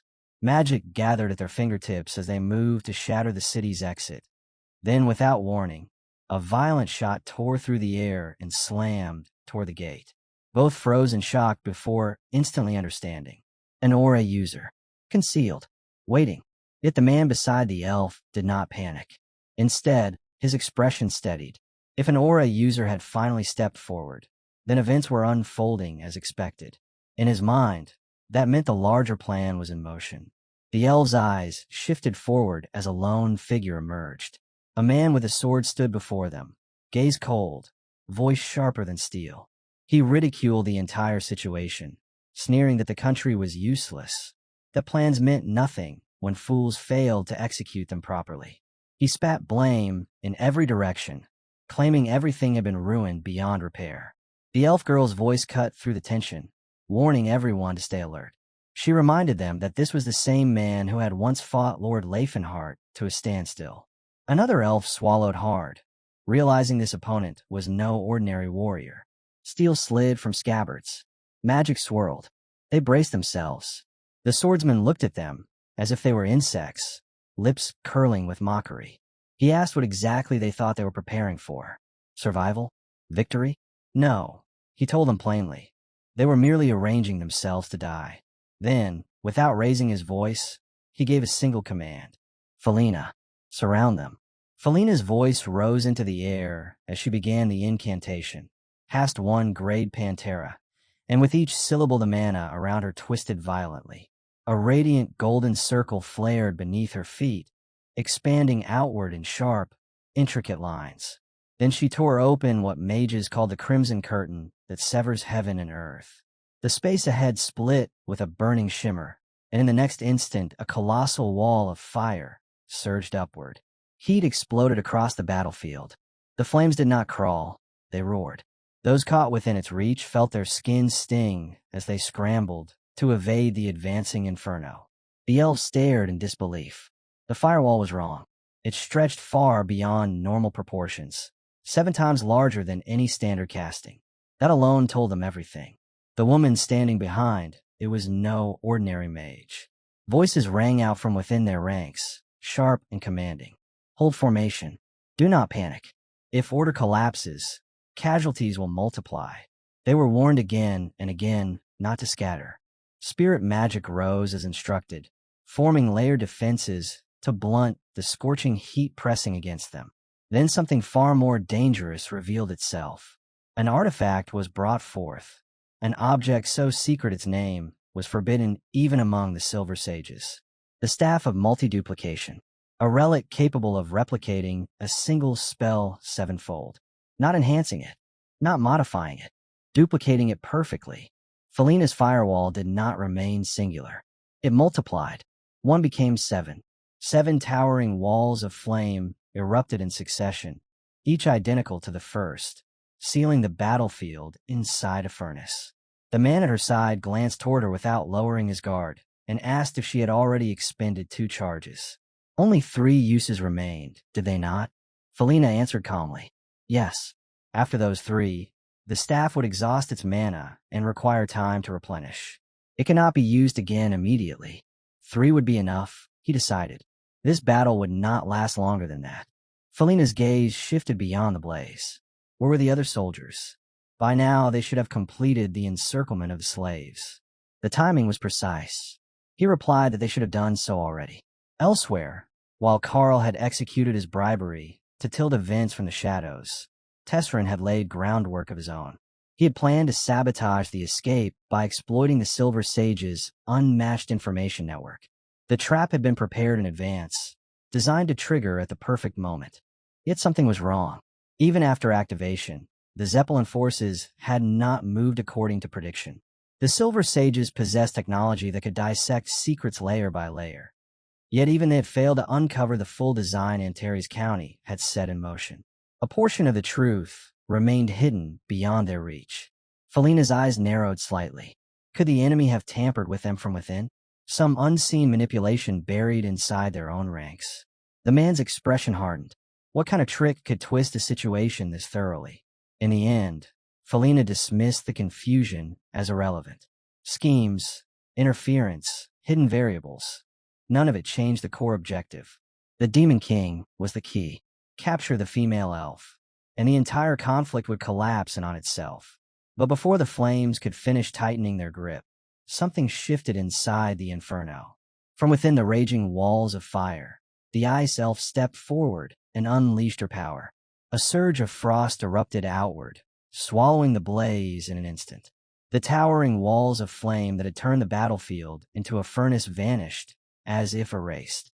The suffocating heat disappeared. The air cooled. Breathing became possible again.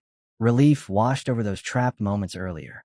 The burning pressure that had pressed against their skin and lungs lifted completely. The ice elf's voice carried steady and clear. She told them she would shield them. No one was to scatter. No one was to flee. If they broke formation now, they would hand the advantage back to the enemy. They were to stand their ground. Her frost continued to spread across the scorched earth, sealing the lingering embers and reclaiming space from Felina's magic. Then her gaze rose to the swordsman blocking their path. She and the man beside her reached the same conclusion without needing further discussion. The city gate meant nothing while he stood there. If they wanted to break through and complete their mission, they would have to defeat him first. Only by cutting down the obstacle in front of them could they move forward. With no path left open, Haltron and the others surged forward. Hesitation had already cost them enough. The Ice Witch Elf moved at the front, advancing straight toward the swordsman without the slightest pause. Steel and frost gathered around her as she closed the distance. The man did not retreat. He stood with his sword lowered at his side, expression steady. Then, in a single fluid motion, he activated Spiral Blade. Air twisted. The ground split. The attack spiraled outward with crushing force. Behind the front line, another elf remained in position and raised her staff. Mana flared as she summoned her sworn companion, Teratus. The massive creature manifested beside her, anchoring itself between allies and the expanding shockwaves. She had anticipated the collision. The clash between the ice elf and that swordsman would not remain contained. It would detonate outward. When their blades met, the impact erupted like thunder. Frost and compressed aura tore through the air in violent ripples. She shouted toward them to restrain their force, warning that if they fought recklessly, they would slaughter their own side before the enemy even needed to lift a hand. Her voice carried sharp mockery. If they were not careful, they would end up killing everyone they were trying to protect. The man fighting beside the ice elf grimaced and offered a quick apology. He had not predicted that the aftershocks would expand so brutally. Meanwhile, the ice elf studied her opponent with cold precision. He was strong. That much was undeniable. But he was not untouchable. If necessary, she believed she could finish him alone. The enemy suddenly unclasped his cape and let fall. He spoke calmly, admitting that she was more skilled than he had anticipated. Then, without missing a beat, he mocked her lineage, referring to her race as lowly. The insult hung in the air like poison. The man and the elf stood side by side, watching closely. Was he surrendering, or preparing something worse? The elf muttered that she had never witnessed anyone surrender with such arrogance. The swordsman smiled faintly. He said he had never intended to confront them while trapped in this inferior dragon body. There was no reason to waste more time pretending. "Felina," he called. She responded instantly and shouted to her companion to catch. "Tezron." A bag flew through the air. The moment it struck Tesrin's body, something activated. His form convulsed as metallic segments unfolded and locked into place. Armor spread across him in layers, sealing every limb, every joint, until he resembled a mechanical warrior forged entirely from reinforced steel, eerily similar to Eldrin's armored state. When the transformation completed, Tesrin's voice echoed from within the metal shell. He declared that he would now show them their rightful place. Servants of the fallen demon king. That was all they were. The man beside the elf stared at the armored figure in visible shock. The structure looked impossibly heavy, rigid, suffocating. How did he intend to move inside something like that? The ice elf did not wait. The moment Tesrin's transformation completed, she shot forward, blade cutting a frozen arc through the air. She aimed to crush him before he could adapt to that monstrous armor. Mid-strike, something felt wrong. Tezron did not brace. He did not shift his footing. He simply stood there. Then his body moved. Spiral guard unfolded in a seamless rotation, steel and aura turning as one. Her blade collided with a rotating defense that absorbed and redirected the force effortlessly. The impact dissolved as though swallowed by a vortex. A murmur rippled through the elves. That technique, there was no mistaking it. It belonged to Lord Leifenhart. Tesrin's voice rang out from within the armor. He would now show them the true power of Jim Unbreakable. The man beside the ice elf narrowed his eyes and lunged at the same time, demanding to know whether Tezron came from the same martial school as the savior. His strike descended sharply. Tezron twisted at the exact instant the blow arrived. Not a full dodge, not a retreat, a precise shift of angle that bled off the majority of the force. The strike glanced away with far less impact than it should have carried. The man felt a chill. Such calculated reduction of force. Was that level of control even possible? The ice elf spoke without looking away from their opponent. His defensive structure mirrored Lord Leifenhart's exactly. The stance, the rotation, the weight distribution. It was unmistakable. If Jim Unbreakable allowed only one successor per generation, then what did that imply? Could their master, the one whispered about, be involved? The caped man dismissed the thought. The old master, from what he had heard, was enormous even without armor. Tesrin's frame did not match. The ice elf surged forward again. Blade of the East ignited in her grip, her sword tracing relentless arcs. She pressed without pause, aiming not only to break him, but to study the seams of his armor under continuous pressure. Strike after strike landed. Nothing changed. The armor did not dent. The balance did not falter. Inside the metal shell, Tezron clicked his tongue in irritation. Her swordsmanship, raw and relentless, reminded him disturbingly of old Cyrus. For an elf, her level was unexpectedly high. She snapped back at him instantly, questioning his audacity to call her a mere elf while hiding inside that grotesque contraption. Tezron replied evenly that this fight would not proceed as simply as she imagined. Light flared. Chain of light shot outward, wrapping around her limbs in luminous restraints. In an instant, her arms and legs locked in place, stiffened by invisible force. Her muscles responded, but her body refused to move. Shock flickered across her face. He wielded magic as well. Tezron stepped in, rebuking her arrogance as he closed the distance. Even bound, she forced her body to shift, straining against the chains to evade. But the restriction dulled her timing. His fist drove forward. The blow landed cleanly. Blood spilled from her lips as the impact sent her reeling, the sound of metal and flesh colliding echoing across the battlefield. In that suffocating instant, she felt it clearly. Death closing in, cold and merciless. And the only thing that stabbed deeper than fear was regret. The bitter realization that she had not yet bound Lord Leifenhard to her side as she had sworn she would. Tezron paused for the briefest heartbeat, surprise flickering across his face when he saw that, even in her battered state, she had managed to partially deflect his strike.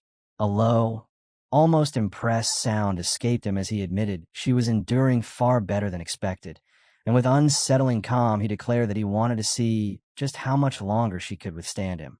Beside her, the man fighting alongside the elf spat out a curse and hurled himself forward, his axe crashing down against Tezron's armored body. The impact should have shattered bone, yet Tezron answered with nothing more than a single punch, casually intercepting the blow and stopping it cold. The fighter's jaw tightened. To break through a defense that's stubborn and overwhelming, brute force alone would not be enough. He would have to push his power even higher. He understood now that Tezron had no intention of dodging attacks aimed straight at him. This was the creed of Jim Unbreakable. The martial path where retreat did not exist, and evasion was treated as weakness in a direct clash. Drawing in a deep breath, the man gathered everything he had left, his aura surging violently as he raised his strength to a new peak. With a roar, he unleashed another savage strike at Tezron, and this time, Tezron moved. He stepped aside. The axe carved through empty air, and confusion flashed across the fighter's face at the sudden contradiction. The man who refused to dodge had just evaded him without hesitation. In the next breath, Tezron lunged forward, closing the distance in a blink, his voice carrying a twisted approval as he said he preferred attacks like that, straightforward, head-on, honest. The fighter gritted his teeth, thinking that those who inherited that martial school always behaved the same way, unyielding, extreme, and bound to their own brutal code. There was no more room for doubt, no more hesitation. He triggered his technique instantly. Death counterattack, meeting Tezron's charge not with retreat, but with a lethal response designed to turn the enemy's own aggression into the final blow. The moment Tezron slipped past the strike with effortless ease, the ice elf's thoughts shattered. Confusion gripped her chest like frost tightening around a dying flame. Across the entire continent, one truth had always stood unchallenged. Jim Unbreakable never dodged. The former Fist Kings had taken every blow head-on, never retreating, never bending, accepting each strike with pride as proof of their conviction. That belief had shaped countless battles, and so she had believed it too. Like every aura user who had ever faced that martial path, she made the same fatal calculation. He would not dodge. He cannot dodge. Trusting that assumption completely, she cast aside defense and poured everything into offense, abandoning caution and focusing solely on overwhelming force. Tezron's voice cut through the chaos like a blade. That certainty was the trap. Jim Unbreakable had carefully cultivated that image for generations. The legend that they never evaded was not a weakness. It was bait. And in that decisive instant, Tezron moved forward with lethal precision to end the fight. The ice elf's scream tore through the battlefield as she cried out Katamite's name, begging him to dodge. But the onlookers had already decided the outcome. They stared in disbelief. Katamite, Grand Forge's greatest warrior, the dwarf who had defeated Knight Tetzvald and proven himself the strongest of his kind, now stood on the brink of defeat without even resisting. It felt impossible, unacceptable, and yet his body struck the frozen ground.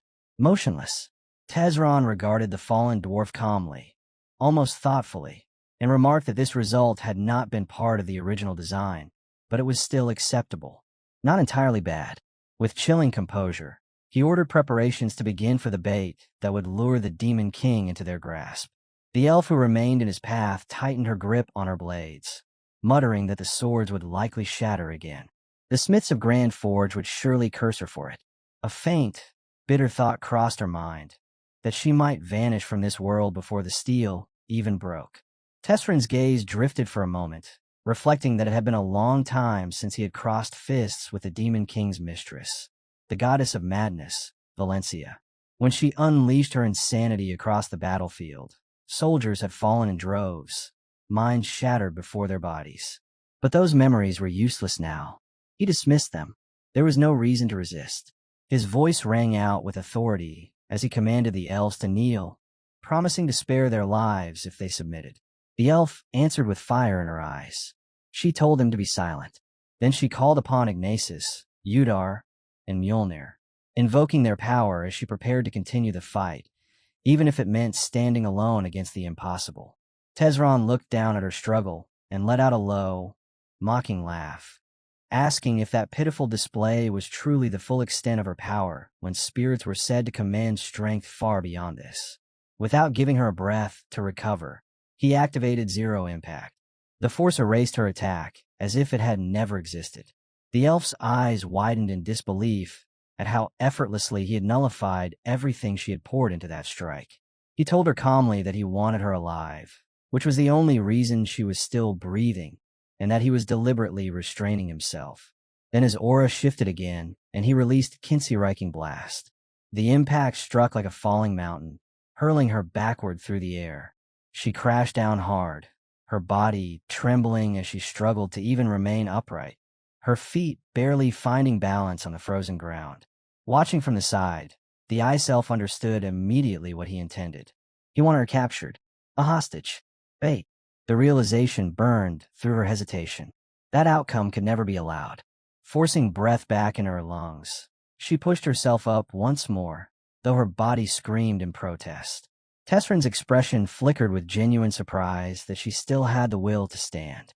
She met his gaze and mocked him, saying his fists felt softer than she expected. He narrowed his eyes and asked if she truly believed she could defeat him in that condition, reminding her that she was not foolish enough to underestimate his strength anymore. She answered honestly. She had been caught off guard because she had never imagined an aura user would wield magic. Tezron replied without shame that he did use magic, and that she had lowered her guard and paid for it with a critical strike. Her grip tightened around her weapon. A warrior was never defeated as long as a sword remained in their hand. She called him by that crude nickname again, refusing to yield even in speech. He sighed faintly and said it would be unfortunate to kill her, suggesting she surrender instead. If she chose to serve him, he would even take care of her. She laughed despite the blood at her lips and rejected him outright, saying he was far too ugly to consider. She called him a madman and accused him of being weak, hiding behind scrap armor to mask his inadequacy. Enia's thoughts drifted inward for a fragile second. If she allowed the other elf to die here, Leifenhart would surely be saddened. The other elf, meanwhile, knew clearly that Enia could not defeat Tezron in her current state.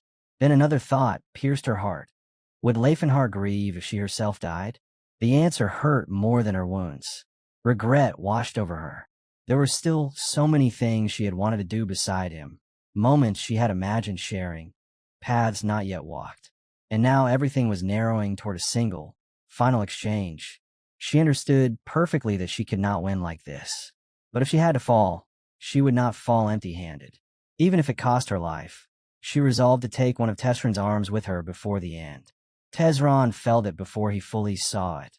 The sudden rise of her aura, controlled with a precision that made even him narrow his eyes. This was no reckless surge. It was deliberate, refined. Thousands of pulses began forming within her, the very molecules of aura colliding, merging, separating, repeating in perfect sequence. The structure was so intricate that Tezron immediately understood one thing. He could not replicate it. If those countless pulses remained sealed within each other without leaking outward, the destructive force they contained would be overwhelming. This was no ordinary technique. It was the ultimate move of the Snow Queen, the greatest warrior the elves had ever produced. Enia lifted her weapon. An absolute spear was unleashed. Even as she prepared to strike, Tezron continued mocking her, saying it was a pity. If she truly wished to injure him, the fight might have been worth his time. Enia shot back without hesitation, pointing out how amusing it was that he suddenly chose to act like a pure martial artist after freely using magic earlier. Then the absolute spear tore forward. For the first time, something shifted.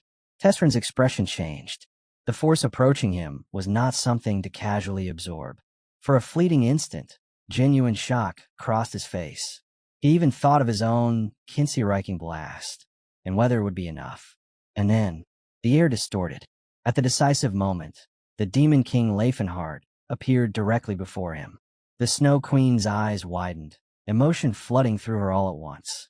Relief, gratitude, something deeper she cannot even name. But her body had already reached its limit. The moment the tension snapped, her strength vanished, and she collapsed. Leifenhart moved instantly, catching her before she touched the ground. She looked up at him faintly and said she was fine, adding with quiet relief that he had come for her first. From the side, the other elf felt a sting of jealousy at that sight, and in her fading thoughts, Enia admitted to herself that this time she had won. Leifenhart gently steadied her before turning toward the other elf, Varez, asking whether she was unharmed. Varez confirmed she could still stand. His eyes lingered on both of them, checking for serious injuries. Then he saw Katamite. The dwarf lay motionless on the cold ground, and Leifenhart's expression hardened. An aura user of that level, defeated by what looked like nothing more than a metal golem. Tezron's voice broke the silence, stating calmly that they had met again. Leifenhart regarded him for a moment without emotion, and remarked that he had not known golems were capable of speech. In response, Tezron reached up and removed the mask covering his head, revealing his true face at last. The instant Leifenhart heard the name inside that towering mass of armor was Tezron, something dark flashed across his eyes. Anger rose without restraint. His gaze traveled over the ridiculous bulk of metal, and he demanded sharply what kind of absurd appearance Tezron had decided to wear this time. He even compared it to something Stefan might have dragged out of a forgotten ruin, asking if Tezron had stumbled upon some strange relic and decided to wrap himself in it. Tezron remained calm. He explained that the armor was not a costume, nor some meaningless decoration. It was an artifact forged to concentrate an ancient force known as LS. The adamant drill suit, he called it, a relic built to channel overwhelming power into a single vessel. Leifenhart let out a dry, mocking laugh and admitted that, yes, Tezron had managed to acquire something impressive to hide behind. He added that if their master were to witness this spectacle, he would cry in his grave from sheer disappointment. At that, Tezron's expression shifted. Their master was not dead. He corrected him quietly, stating that the man still lived. The realization struck Leifenhart instantly.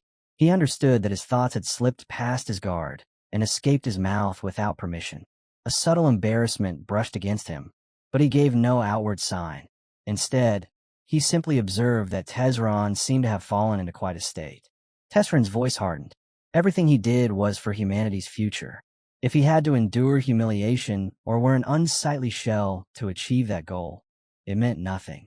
With unwavering resolve, he declared that this nightmare would end here, and addressed him directly as the Demon King. Leifenhart did not hesitate. He turned to his subordinates and ordered them to gather the people and evacuate aboard the Zeppelin. He would handle this opponent personally. His gaze moved to Ania, instructing her to leave with the others. She refused immediately. She reminded him that he was not the only monster standing on that battlefield. As he glanced around, he noticed Felina nearby. After a brief pause, he changed his order and told Ania to take responsibility for her instead. Ania answered with quiet confidence, assuring him he need not worry. She was stronger than she appeared. Before turning away, she warned him to remain cautious. The armor alone was already dangerous, and Tezron himself was a high-ranking mage. Leifenhart responded calmly that he was fully aware. Ania stepped forward to intercept Felina. Felina glanced at Tezron and asked what she should do about those attempting to escape if she engaged the Ice Elf. Tezron's answer came without hesitation. Let them flee. Eliminating a powerful aura user mattered far more than chasing scattered prey. One decisive kill outweighed a dozen insignificant pursuits. Leifenhart stepped forward without hesitation and called Tezron out in front of everyone, his voice burning with fury as he demanded justice for what had been done to his friend, swearing that he would personally calm the restless spirit of Katamite, whose life Tezron had taken without mercy. Tezron answered without flinching, saying the man who once stood beside them no longer existed, and that what remained would show him the true might of Jim unbreakable. They moved at the same instant, closing the distance in a blur, and when their fists collided, the impact exploded through the air like a cannon blast. Tezron's eyes sharpened as he studied every fragment of Leifenhart's motion, measuring the angle of each strike, the balance in his stance, the precision in his timing, and he had to admit that even though Leifenhart was known as a mage, the raw force driving his physical blows was far from ordinary. Respect flickered in his mind, but it only fueled his excitement. Each time Leifenhart attacked, Tezron intercepted with exact control, blocking at the final inch, and with every successful defense his confidence swelled until silent mockery crept across his thoughts. Without warning, Tezron invoked Gastrizian. The air twisted around his arm as the technique ignited. Leifenhart understood instantly that retreat would only invite disaster, so if he was to be struck, he would strike as well. He released Gastrizian at the same moment. Tezron laughed coldly and told him he was still incomplete as a martial artist, that he should have calculated the difference in their heights before clashing head-on. Those words pierced deeper than the blow itself, dragging up an old memory of being told that as a disciple of Jim Unbreakable, he should have grown beyond 2 meters, towering like the others. Yet he remained smaller, forever reminded of it. The sting of that past humiliation barely had time to settle before the present collision erupted in pain that drowned everything else. Even so, Tezron admitted the timing had been flawless. Leifenhart halted several incoming strikes and suddenly drove forward with a straight cannon punch. Tezron responded with calm clarity, explaining that straight cannon excelled against multiple enemies, not in a direct duel. He formed a spiral guard, dispersing the force with practiced ease, noting that because the destructive energy was not focused at a single point, it was far simpler to defend. From there, the battle transformed into a mirror. Technique answered technique. Guard met guard. Their arms blurred as they attacked and blocked almost simultaneously, each reading the other's rhythm as though facing a reflection. Then, in a sudden shift, Leifenhart was blasted backward, his body cutting through the air before crashing down. Tezron remarked that spiral guard could be countered by another spiral guard and, with biting sarcasm, suggested their master should have taught him something so basic. Leifenhart searched his memory and realized he had never learned such a counter. A brief silence followed before Tezron himself understood the truth. That refinement had been his own creation, forged through solitary effort rather than inherited instruction. Standing once more, Leifenhart accepted the reality settling over him. Even among those who carried the same name of Jim Unbreakable, the gap in mastery could stretch wider than blood or lineage could ever bridge. He measured the situation in silence, concluding that Tezron might carry the memories of the first king, but he himself carried something far heavier: decades of lived battle, relentless discipline, and mastery carved through blood and isolation during the era when he had truly been that king. His gaze returned to the artifact. Tezron had nearly become the first king reborn, yet the body he stood in now was still inferior to Terran's former vessel. The adamant drill suit radiated crushing hardness and brutal force, but it was still beneath the flesh Tezron once possessed, back when he had stood among the continent's absolute peak. Tezron narrowed his eyes and asked whether Leifenhart found his attacks amusing. Leifenhart answered calmly that his laughter had nothing to do with that. Inside, his thoughts sharpened. He had not drifted aimlessly in his previous life. He had stood as the greatest mage of his era, reaching a realm of magical mastery Tezron had never touched. Though his current reserves were lacking, though his present body could not yet support that former scale of power, he had once been capable of facing the continent's 5 strongest figures at the same time and surviving. The realization steadied him. Radiant song ignited. Light swelled around him as he advanced. The rotating chariot of fire roared into existence, its blazing wheels splitting apart mid-flight to strike from multiple angles. Before the impact faded, he chained into a flare. Tezron answered with prison offense, erecting layered resistance to crush the incoming spells. But Leifenhart did not slow. Flame ignition erupted, and with precise timing he threaded each spell through the seams of Tezron's defense, merging trajectories, adjusting impact points, driving every layer deeper until the structure collapsed from within. The explosion thundered through the chamber. Tezron's body slammed into the wall behind him. Blood rose to his lips as he forced himself upright, shock flickering through his expression. How could spells that simple carry such overwhelming force when executed with such ruthless coordination? His mind raced. He realized something was wrong. Leifenhart had cast without forming hand signs. Confusion hardened into disbelief. Leifenhart answered before he could speak. He had rewritten them. Traditional gestures were inconvenient in close combat, so he had dismantled the somatic foundations of each spell and rebuilt them to align with the movements of Jim Unbreakable itself. Tezron froze.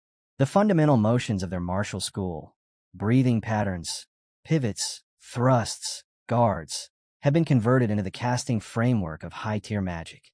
The idea clashed violently with everything he understood. Martial forms as incantation, punches as somatic triggers, footwork as spell structure. The concept struck him harder than any blow. Somatic gestures were never arbitrary movements. They existed to lock mana into exact values, to shape invisible currents with mathematical precision. Every magical school refined its own system of hand signs according to elemental alignment, density, circulation speed, and conversion efficiency. Those patterns were not invented casually.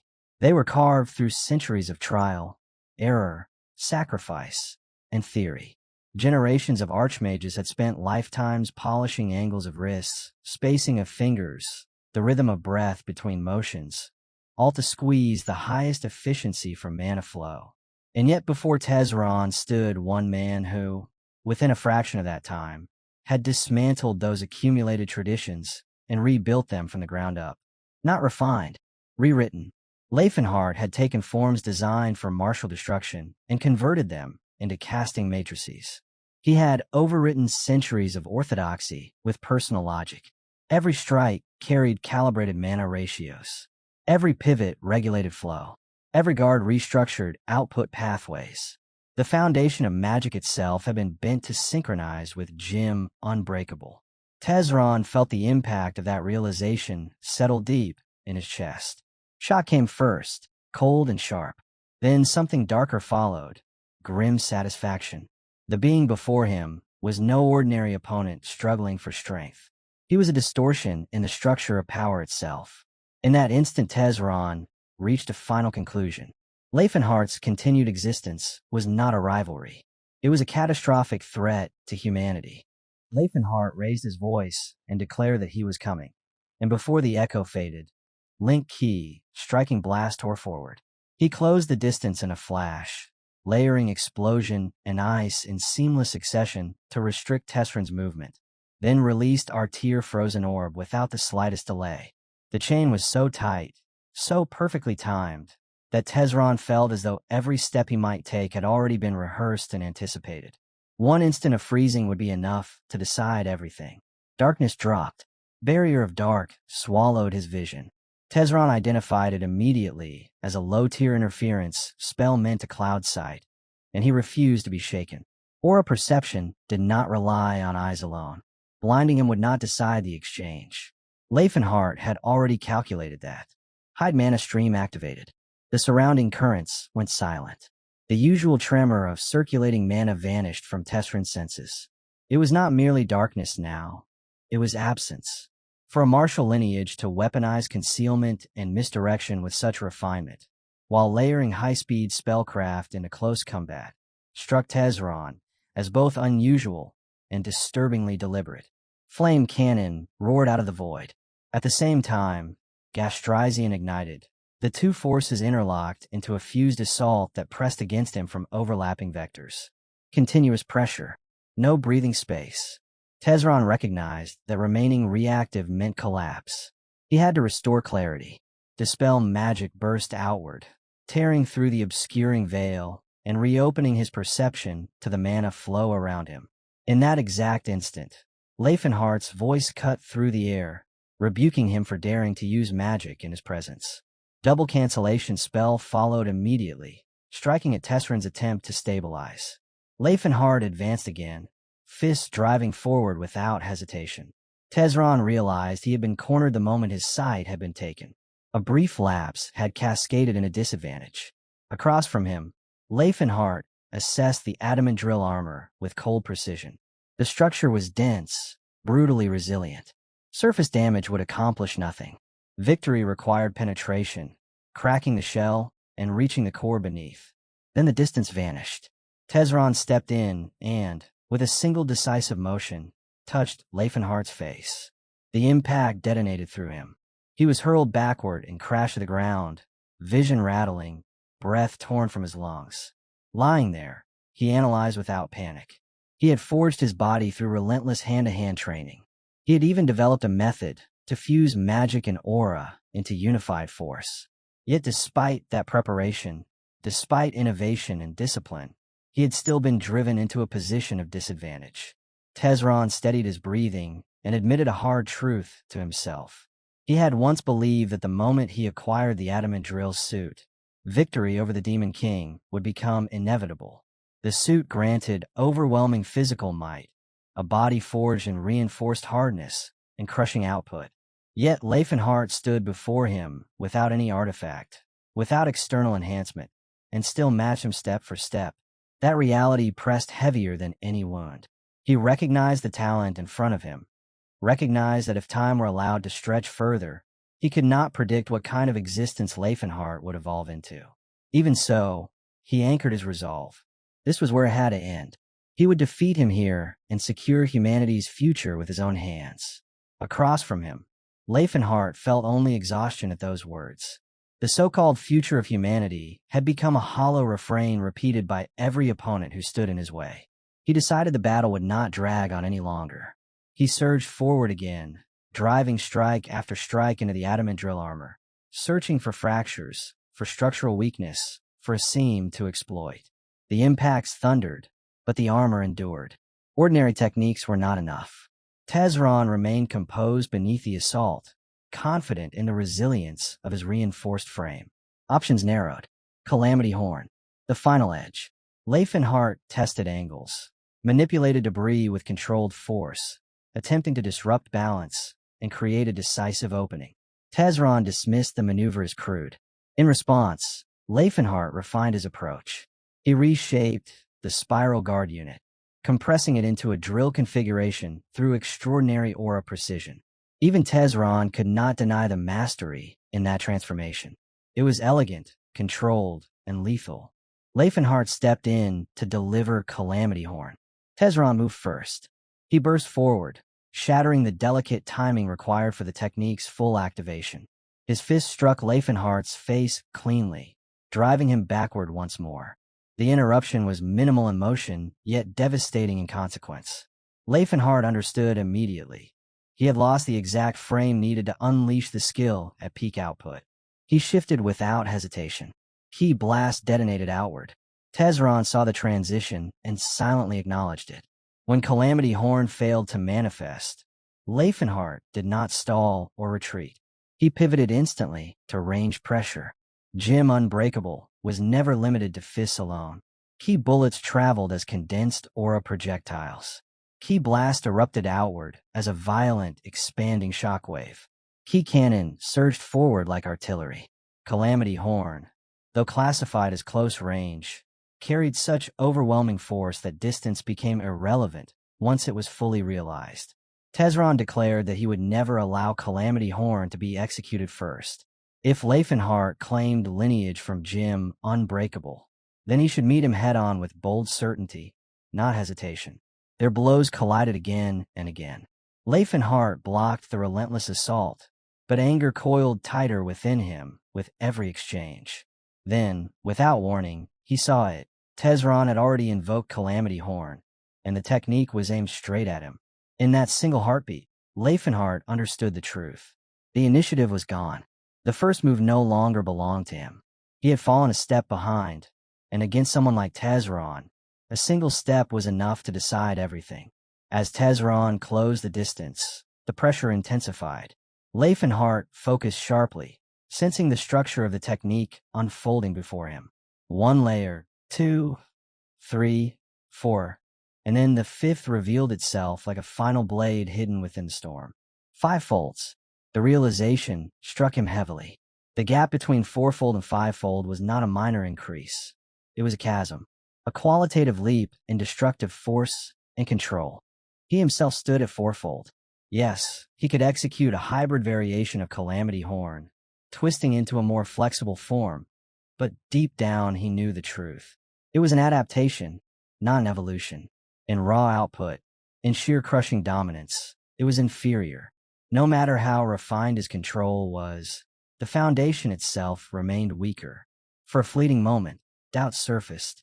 Could he truly overcome someone who had broken into the fifth fold? Could technique and will alone bridge a difference carved into the very structure of power?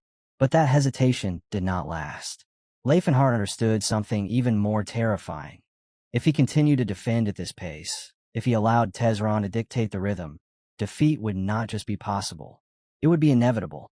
Tezron's gaze sharpened, and his stance shifted slightly, as if declaring the end before it had even arrived. The message was clear. This would be the final exchange. In that decisive instant, both of them unleashed Calamity Horn at the same time. Power erupted between them, like colliding disasters. Yet the disparity was undeniable. Tezron's fivefold roared with overwhelming force, layered and complete, while Leifenhart's fourfold strained under the pressure. The difference in their realms manifested openly, and the crushing superiority of the fifth fold became impossible to ignore. Tezron and the protagonist released Calamity Horn at the exact same instant, and 2 disasters took shape in the air before slamming into each other head-on. The collision detonated with such overwhelming force that the entire battlefield split apart under the strain.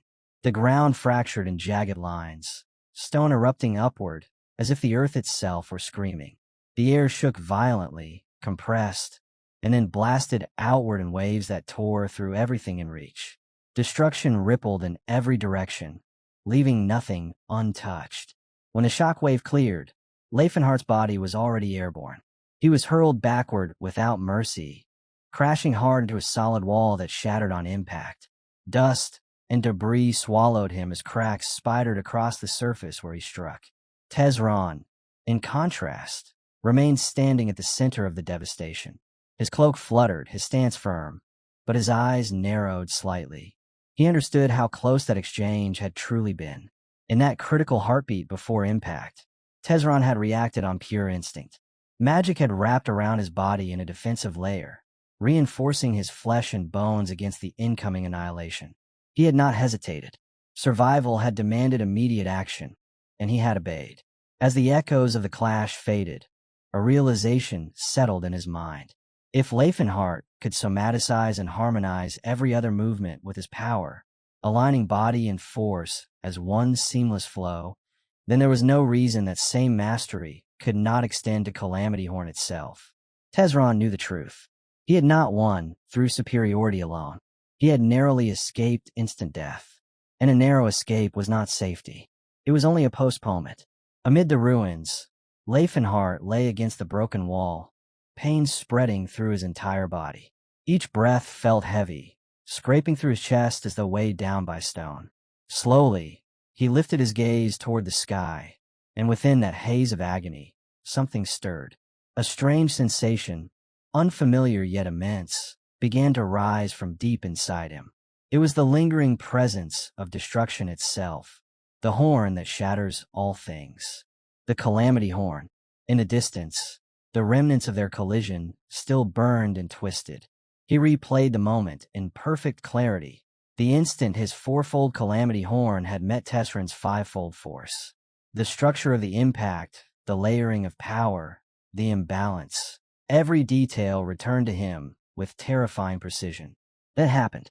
A surge of understanding crashed through his thoughts. He remembered the gift his master had once mentioned, the fragments of the broken headstone. In his memories, he saw them again. Countless scattered pieces engraved with incomprehensible letters, mysterious symbols that had once seemed meaningless. Now, inside his mind, those fragments began to shift. One by one, they aligned. Edges connected. Patterns emerged. What had been chaos started forming a complete design. The disciplined memory of a mage cataloged each fragment, arranging them with careful logic. At the same time, the instinct of a martial artist read the inscriptions without resistance, accepting their meaning beyond words. Two paths, arcane precision and warrior intuition, merged seamlessly within him. His hands began to glow, light gathering around his fingers, as if responding to a newly awakened truth. The power flowing through him no longer felt incomplete. He understood at last what his master had left behind. This was the true inheritance. Not a weapon, not a technique, the complete form. Fivefold's Calamity Horn. Leifenhart forced his trembling body upright, muscles screaming as broken stone fell from his shoulders. He had barely steadied himself when Tezron moved. No hesitation, no pause. Tezron shot forward like a blade released from its sheath, intent on ending everything before the shift he sensed could fully manifest. He had felt at the moment Leifenhart rose. Something had changed. In the heart of that life-and-death exchange, enlightenment had taken root. Tessrin's eyes hardened. The Demon King should have relied on magic alone, the precise and disciplined sorcery he had displayed before. That was predictable, containable. But this was different. Something deeper had awakened, something that did not fit neatly within the boundaries Tezron understood. Even so, Tezron did not waver. Persistence was admirable, but he refused to mistake it for destiny. The previous clash had ended with Leifenhart still breathing, but a Tezron that was nothing more than fortune bending briefly in his favor. Luck did not repeat itself. The next exchange would not be generous. Across from him, Leifenhart drew in a long breath. Aura gathered around his body, thick and oppressive, spiraling inward as though the air itself were being compressed into his core. The fivefolds began to form, layer upon layer, stacking with deliberate precision. Power condensed until the atmosphere grew heavy, strained under the weight of what was about to be released. The fivefold's Calamity Horn took shape once more, sharper, denser, more complete than before. Tezron observed the structure carefully, even as he advanced. Yes, the stacking appeared identical in number. 5 layers, 5 converging forces. But realms were not defined by appearance alone. The domain contained within Leifenhart's power would not match his own. Tessrin's confidence rested in purity. Uncompromised strength honed to its peak. He would crush this awakening with overwhelming force and end the illusion of parity. Then Leifenhart moved again. He invoked magic fist unification, enchanting his technique at its core. The moment the spell fused with the 5 folds, the structure expanded. A 6th layer erupted into existence, stabilizing what should have been impossible. 5 became 6. The Calamity Horn evolved in his hands, its shape more refined, its pressure heavier. Even the color of his aura deepened, shifting into a darker, more intense radiance that distorted the space around him. Tezron saw it. He registered the transformation clearly, and he did not slow. To him, it was a sudden blessing, an irregular surge born from desperation. Nonsense. Power was not validated by spectacle. It was proven through dominance. Without hesitation, he unleashed his own Calamity Horn and surged forward. Once more, 2 disasters rushed toward collision, but this time the count between them was no longer equal. When they met, the world erupted. An immense flash consumed the battlefield, light detonating outward with blinding ferocity. The shockwave tore through earth and sky alike, sending tremors racing across the land. The brilliance was so violent that even within the distant palace walls, the king saw it. A sudden, ominous flare splitting the horizon. He and his companion fell silent, eyes fixed on the distant glow, contemplating the source of that unsettling light as the ground beneath them trembled in quiet warning. Far edge of the battlefield, steel and spell collided without pause. Enia moved first, her blades of east slicing through the air in sharp, converging arcs aimed straight for Felina's throat. The attack was swift and merciless. Felina answered without panic. A translucent arcane force shield unfolded before her, catching the blades in a burst of sparks and scattered mana. The impact rang out, neither side yielding ground. As the exchange continued, Enia's gaze sharpened. For someone so young, Felina's magical control was abnormal. Her casting speed was clean, her defensive layering precise. More than that, her battlefield awareness was unsettling. She reacted not after an attack formed, but at the very instant intention shifted. Enia began to question the source of it. Was this raw instinct born from talent, or insight honed through relentless experience? Across from her, Felina felt none of that confidence. Beneath her composed exterior, she understood how close she had come to death more than once. If not for the principles of magical situational control guiding her decisions, calculating angles, reading intent, predicting the next sequence, her neck would have been severed already. In the silence of her thoughts, she thanked Leifenhart for that knowledge. Without it, she would not be standing here. But she forced that gratitude down. The one standing on this battlefield was Tezron. Before the loss of memory, before the fracture in identity, Tezron had been Leifenhart. They had shared the same beginning, two orphans taken in by the magic tower of Delphia as children. In that tower, magic was never given freely. Apprentices served for years before earning even the right to learn a first circle spell. Felina had entered at 9 and only began formal study at 12. When she did, she advanced quickly. Within 6 months, she mastered the first circle and stepped into the second, leaving many peers behind. Yet she never believed herself exceptional. There had been a child, only 11, who mastered the first circle 3 days after being taught. He was 2 years younger than her, and while she endured envy and quiet hostility from older mages, he did not. She remembered the library clearly, dust hanging in sunlight, books stacked in uneven towers. He had looked at her and called her foolish. He explained that the adults compared themselves to her progress, not his. That was why she faced scrutiny. At the time, she had not understood. For years later, the difference became undeniable. While other apprentices struggled to digest lessons piece by piece, that same boy often had nothing left to study. Boredom drove him toward creation. He began drafting advanced theoretical frameworks far beyond his years. Among them was one concept that would redefine battlefield casting: the theory of magical situational control. It was not merely about power. It was about causality, gathering information in real time, analyzing variables, predicting chains of cause and effect, controlling the flow of battle before it unfolded. And now, in the midst of flashing blades and shattered shields, Felina relied on the very theory he had once created out of boredom to keep herself alive. Had he revealed that theory to the academic world, his name would have been carved into history without question. But recognition had never held his interest. He was already chasing something else: new methods of mana concentration, refined circle manifestation, deeper states of meditation. Creation consumed him, and when boredom struck, he would casually pass fragments of those discoveries to Felina as though they were trivial exercises. Under that relentless guidance, her growth accelerated naturally. Reaching such mastery before her 30s was not a miracle. It was the inevitable result of standing beside a mind that never stopped evolving. To Felina, Leifenhart had always been a monstrous genius.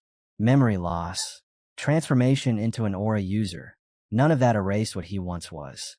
She owed him more than knowledge. When he awakened his aura and walked away from the magic tower, he had taken her with him. Because of that choice, she stepped into the world as a formal mage without sacrificing her body to corruption or desperation. Long before he was a childhood companion, he had been her salvation. Then the battlefield trembled. Tezron and Leifenhart collided once more, and the explosion that followed swallowed everything in blinding, ominous light. Shockwaves tore outward. Mana flared like a collapsing star. Felina's chest tightened as fear for Tezron rose unbidden, while across from her, Aenea's attention snapped toward the blast, anxiety surging for Leifenhart. When the light finally receded, the image that remained was decisive. Leifenhart stood upright, fist raised high, aura still burning around him. Before him, Tezron lay half buried in shattered stone. His armor was cracked, his face exposed through the debris. Fury twisted his expression as he cursed the Demon King. He demanded an explanation. What kind of sixfold technique had just struck him? Since when could an ultimate, supposedly unbreakable form be supplemented with magic? Where had such a distorted skill been obtained? Leifenhart showed no surprise at seeing him alive. Calmly, he observed that deploying a barrier in that instant had been an impressive decision. His mind retraced the clash. Triple force shield, double-layered reinforcement, or perhaps something far more complex, a 7-attribute prismatic barrier. The detail that unsettled him most was the absence of hand signs. In that fraction of a second between life and death, Testrin's brain had executed full calculations and activated magic purely through mental command. A prismatic barrier belonged to the Seventh Circle. The conclusion followed naturally. Tezron must have broken through during that exchange. The thought lingered. It was technically the same brain he once possessed, yet witnessing its capability from the outside made it feel monstrous. Leifenhart tilted his head slightly and remarked that Tezron would have been better suited sticking to physical combat. Why had his mental output surged like that of a high-circle mage in the middle of battle? Testrin's reply came through clenched teeth. Regret. He admitted only one disappointment, that he had failed to take at least one of Leifenhart's arms with him. Leifenhart looked at Tezron for a long moment before quietly asking him whether he truly had any desire to remain alive. The question hung in the air like a blade. Testrin's eyes flared with anger, and he demanded to know what kind of twisted scheme was being implied. But Leifenhart did not react to the outburst. Instead, he spoke with unsettling honesty, admitting that Testrin's talent and intellect were far too precious to discard. Even with another soul residing within it, that mind was still, in his view, the greatest brain in human history. Tezron snapped back that such praise was meaningless. He declared, with unwavering conviction, that he would never betray humanity simply to prolong his own life. Survival at the cost of loyalty was not something he would accept. Leifenhart tilted his head slightly and asked whether Tezron truly still believed that. If one soul occupied another's brain long enough, would not its thoughts begin to shift, even if only slightly? He questioned whether Tezron was certain he remained the one in control, wielding magic freely, untouched by corruption. They no longer moved like creatures consumed by evil. He reminded Tezron that he now stood as a high-ranking mage. If he still saw them as nothing but enslaved humans, he would never have ascended so far. Then he pressed further, asking whether Tezron genuinely believed they had been born to be slaves, whether he truly saw them as beings inherently tainted. Tezron answered without hesitation. That belief, he said, was not entirely wrong. They were dangerous, and that danger alone justified intolerance. If what they displayed was not corruption, but their true nature, then humanity had even more reason to suppress them decisively. Elves and dwarves lived lifespans far exceeding humans. Orcs were seemingly born for battle. Trolls possessed strength and regenerative power no human could rival. In his eyes, eliminating such threats before they matured was not cruelty, but necessity. Leifenhart stared at him in disbelief and demanded to know why his thoughts could only move in that direction. Coexistence was possible. It did not have to end in domination. Tezron laughed, the sound sharp and cold. There was no reason to seek coexistence, he said. Humanity already ruled the continent. If those powerful races ever regained their former strength, human territory would inevitably shrink. The world was finite. Its land was already claimed. If others rose again, Humanity's domain would be reduced to a fraction of what it once was. Leifenhart responded calmly that encountering new cultures, new knowledge, and new ways of thinking would not compress humanity's world into a fifth of its size. It would expand it fivefold. Tesron dismissed the idea as naive and absurd. Leifenhart did not argue further. He simply admitted that what he had attempted was persuasion, and with quiet regret, acknowledged that their paths were fundamentally incompatible. Tesron's voice rang out with absolute certainty as he declared that he was human, and that standing with humanity was not a choice but a natural law. He looked at Leifenhart as if staring at something incomprehensible and asked why a man born human would deliberately set himself against his own kind. To him, it was madness, betrayal disguised as philosophy. Leifenhart did not flare up. Instead, his gaze drifted inward, as if tracing the ruins of a life already lived once before. If his true intention had ever been the annihilation of humanity, he said, then his defeat would never have occurred the way it did. It would have been effortless to erase every capital city from the map with 10th circle magic. No army could have stopped him. No wall could have endured. The world would have burned in a single, decisive campaign. Yet that was not the path he chose. The reason he had fallen into ruin was precisely because he limited himself. He fought only those who invaded. Even as war raged, he still clung to the idea of coexistence with humanity. He admitted that Tesron was not wrong about one thing. Being human meant it was natural to stand with humans. That instinct ran deep. But history had already shown where a blind attachment led. When the time came to abandon certain attachments, to relinquish pride or dominance, one had to do so. Otherwise, the same catastrophe would repeat itself, only on a grander scale. His thoughts churned as he spoke, past and present blending together until memory and conviction became indistinguishable. And, as those conflicting decisions swirled inside him, there was someone else watching in silence. Felina stood before him, witnessing every word, every shift in expression, as if observing the fragile line between the man he once was and the man he was becoming. Felina stepped forward without hesitation and planted herself directly in front of Leifenhart, the Thunder God's mace rising in her grip with unwavering resolve. The moment her arm came down, lightning blaster erupted from the head of the weapon, and before the first surge had even finished tearing through the air, she chained it into multi-duplication. What should have been a single devastating strike fractured into a storm. Violent streaks of lightning split the battlefield apart, multiplying midair and crashing down again and again in relentless succession. Blinding flashes devoured the surroundings as thunder roared without pause, the ground trembling beneath the continuous descent of replicated strikes. Only after releasing the barrage did Felina turn her voice toward Tesron, calling out sharply to ask if he was safe. Beneath the crackling chaos, her urgency was unmistakable. Leifenhart watched it all with narrowed eyes, astonishment flickering across his expression. She had cast only one spell, yet 7 additional manifestations had appeared alongside it, perfectly synchronized. This was no simple enhancement. It was not the crude amplification of a talisman boosting mana output. The duplication was absolute, layered, far beyond ordinary magical tools. He understood immediately that she wielded something extraordinary.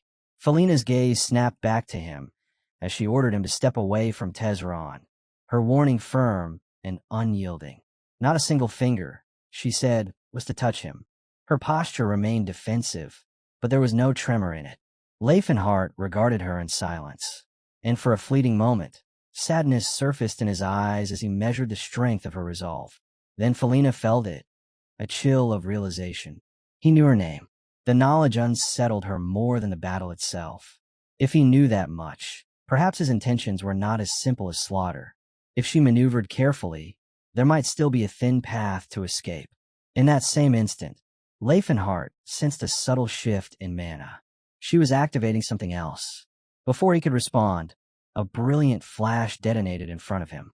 Light swallowed his vision, pure and overwhelming. When the radiance finally thinned and the air settled, Felina was gone. Tesron had vanished with her. Enia, who had observed the entire exchange, stepped forward with frustration burning in her voice. She demanded to know why he had not eliminated the man when the opportunity had been so clear. She admitted her own fault in missing the mage earlier, conceding that if she had finished him then, this outcome might have been avoided.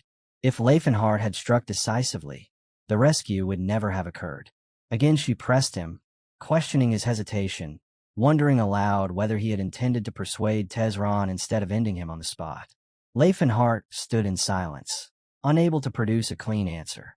His thoughts refused to align, fragments colliding without order, until at last he settled on a thin excuse. Tesron's talent, he said, was rare beyond measure.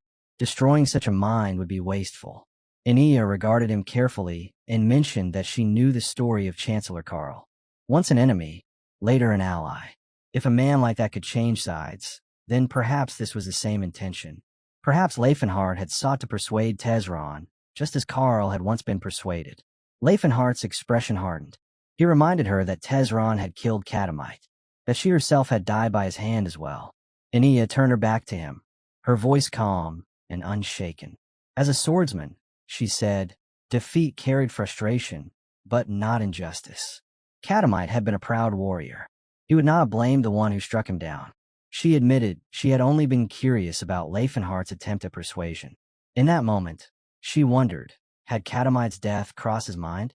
And if it had been Lady Ceres who died instead, would he have hesitated the same way? The words cut deeper than any blade. Anger flared across Leifenhart's face as he confessed that he had indeed acted foolishly before her.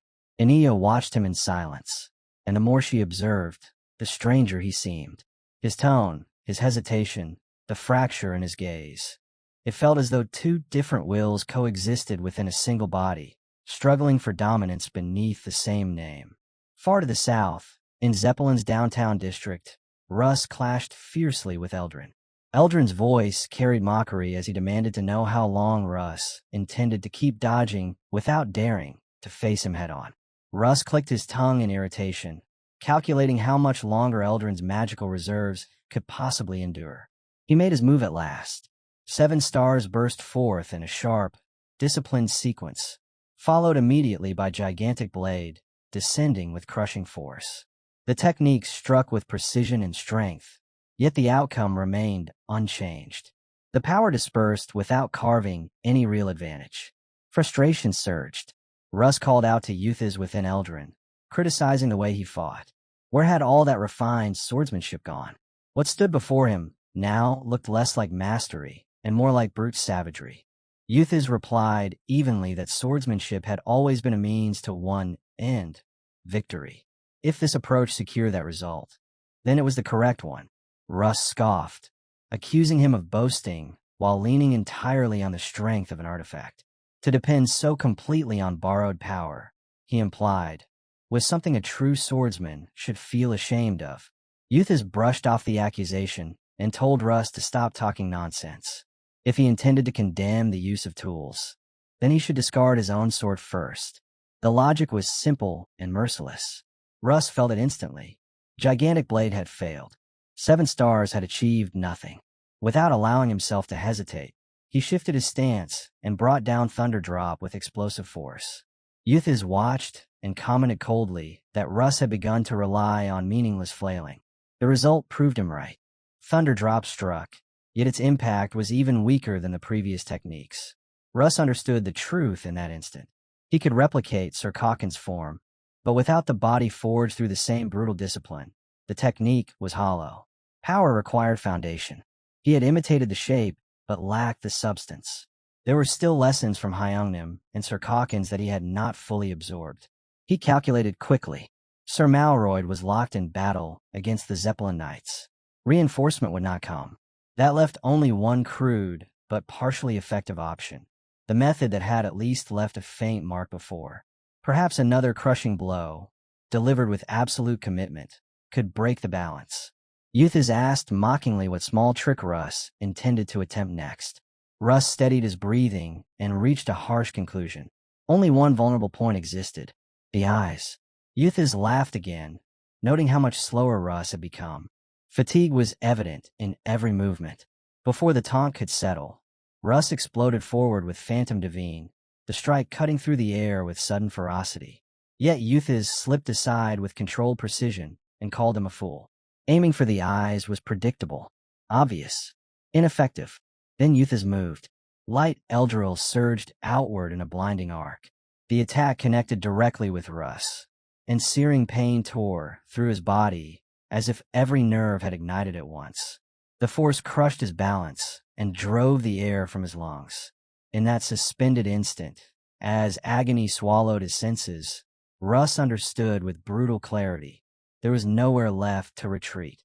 Eldred's original magic capacity had always been the chain around his neck. The light of Eldril could be invoked no more than 5 times, no matter the desperation, no matter the cost. That ceiling was absolute, a silent boundary carved into reality itself, deciding how far that radiance could stretch before collapsing in battle. Now Russ found himself completely cornered. At first, he had convinced himself that survival alone would create opportunity. If he kept moving, kept evading, an opening would appear. That belief shattered quickly. The enemy's newly revealed magical tool poured out mana, as if it were drawing from an endless abyss. The assault fell like a meteor storm, violent and unbroken, each strike erasing the space where counterattack might have been born. On top of that, Euthys' technique descended with crushing weight, compressing the battlefield around Russ inch by inch, leaving him no air to breathe and no ground to stand on. When Russ endured the light of Eldril and remained standing, Euthys' gaze changed. He acknowledged him then, not as prey, but as a threat that should never be allowed to live. Russ had always believed he had surpassed those who once illuminated his path. Yet before that pride could settle, Euthys declared his intent to kill and dropped from the sky in a merciless dive, power concentrated into a single descending execution. Russ lifted his eyes. The figure above him felt less like a man and more like pale moonlight filtering through dense mist. And in that suspended heartbeat, memory struck. The technique, the one he had never managed to replicate, the most refined expression of aura he had ever witnessed. His thoughts returned to the North Sea breath, to the day Aeneas explained its principle with calm certainty. Water becomes ice. Water becomes vapor. Form shifts. Essence remains. Everything in existence transforms. If one could internalize that transformation and project the scenery of the mind outward through aura, then the impossible would begin to take shape. But no matter how relentlessly Russ had trained, he had never succeeded in dividing aura into true particles. The best he achieved was brutal compression, forcing it into density until it resembled grains of sand. That was his limit, to separate aura into countless fragments and command each one individually until they dispersed like mist. Such control bordered on divine authority. It should have been unattainable, yet Aeneas had done it, effortlessly. At the time, it defied logic, and he could not understand why she named it breath. If it were merely a manipulation of aura particles, the title felt misplaced. But breath changes air itself. Inhale, exhale, transformation within transformation. In the same way, she had altered the very phenomenon of aura into something else entirely. Not compression, not division, transmutation. Aeneas' aura did not simply move. It redefined matter. Aeneas had never been reducing aura into tiny obedient fragments. That assumption had been his mistake. She had altered its state entirely, turning raw aura into mist itself. That immeasurable force, shaped with effortless precision, was the true foundation behind what the world called the mist of God. Among the 3 domains magic could never completely dominate: time, space, and matter. She had stepped into the boundary of matter and forced it to yield, using nothing but aura. No ritual, no artifact, only will. Euthys descended again, killing intent unshaken. This time, Russ did not retreat. The revelation struck him with brutal clarity. Phantom Divide had been flawed from its very naming. A technique's name anchors its image. The image anchors its power. He had envisioned a phantom blade, something that deceived perception like a mirage. That was weakness disguised as cleverness. What he truly sought was not illusion, but authority. A sword that did not trick the eye but interfered with space itself. He did not want to appear in many places. He wanted to exist in all places. Euthys closed the distance, intent on finishing him. Russ understood it fully now. A blade that was nowhere and everywhere at once. A sword like the void, untouched by armor, indifferent to walls, skipping across distance to strike the core directly. If perfected, it would not be fast. It would not be precise. It would simply be unavoidable. Russ invoked Void Sword Horizon. It was not a swing. It was decision. The blade cut the instant he willed it to cut, and passed like light when he chose not to. Space did not resist it, because it did not travel through space. A sword that transcended distance was something no defense could meaningfully confront. Even as that understanding settled in him, he restrained the rise of arrogance. When a clash ended, Yutha's lay collapsed on the ground. He demanded death. He spat curses. His pride refused to bow even in defeat. Russ stepped forward and leveled his sword at him. He declared that their long and bitter connection ended here, that the time had come to sever it completely. The blade moved, but instead of taking his life, Russ sliced away Yutha's head covering. The cloth fell. His face was revealed. "I will not kill you." Yutha stared, unable to process the words. Mercy was incomprehensible. Russ stated the reason plainly. Eldred carried healing magic engraved within it. It could not restore a severed limb, but it would prevent death from blood loss. Yutha's wounds would not claim him. Rage ignited in Yutha's eyes.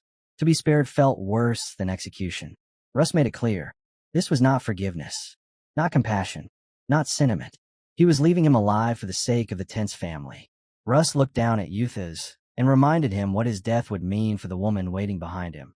If he truly carried the dignity of a noble, he should understand the weight that would fall on his sister-in-law's shoulders. Russ had heard he abandoned the family years ago, leaving her to live like a grass widow while he chased pride and grudges. Now, both his legs were severed. He would never chase anyone again, so he might as well return home, fulfill his duty, and produce a nephew. After all, losing his legs did not interfere with what mattered at night. Yutha's answered with venom. He swore he would kill Russ one day, even if he had to crawl to do it. Russ turned and walked away. As his steps carried him forward, he examined the emptiness inside. The family that once defined his entire world now felt distant, almost trivial. If he desired, he could claim the title of Count at any moment. His name had already traveled across the continent as the youngest aura user in history. Then he corrected himself. Hyeongnim had held that distinction first, though only in appearance. Recognition no longer depended on the Tense family's approval. The world had already judged him. Strongest among the strong, the swordsman of swordsmen. Yet the question would not leave him. If he truly felt nothing, why had he spared him? The inquiry was not for anyone else. It cut inward. People often claimed the human heart was the most difficult thing to master. Standing there, Russ understood that truth without resistance. He reached Sir Malroyd and helped him steady himself.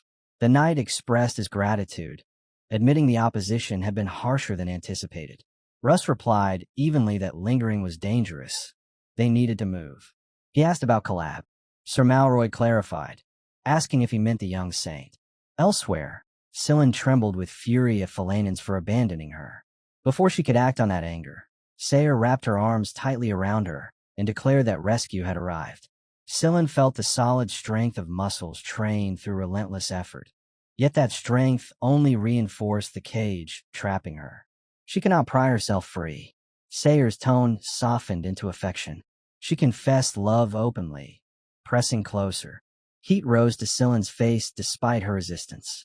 She tried to scream for help, but a firm hand sealed her mouth. Sayer whispered that noise would attract monsters. Silence was safer. In her heart, Scylla wished the monsters would hear. Sayer spoke cheerfully about returning to their love nest. Scylla searched her memory and found nothing resembling such a place. From her perspective, this was not rescue. It was abduction. A sudden shift in the air broke the tension. A troll lumbered into view, its heavy gaze locking onto them, and it spoke with crude reverence, calling Scylla their young saint. The title froze her blood. Sayer's expression hardened instantly.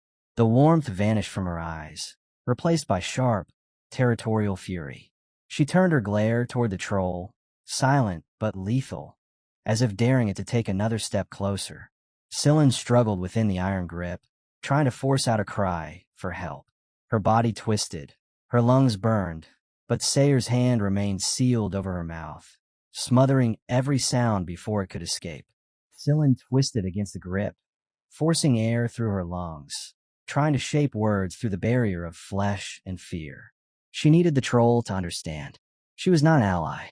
She was being taken. Someone had to be called. Anyone. But the sounds that escaped were broken, swallowed before they formed meaning. The troll's heavy stare only deepened in confusion. Scylla feared it had misunderstood entirely, assuming they were enemies confronting each other. She tried to signal that inside the Zeppelin, every being except non-humans was labeled an enemy by default. Had the troll realized that yet? The troll's expression shifted slowly. It ordered the other human girl to release the young saint. It stepped forward toward Christine.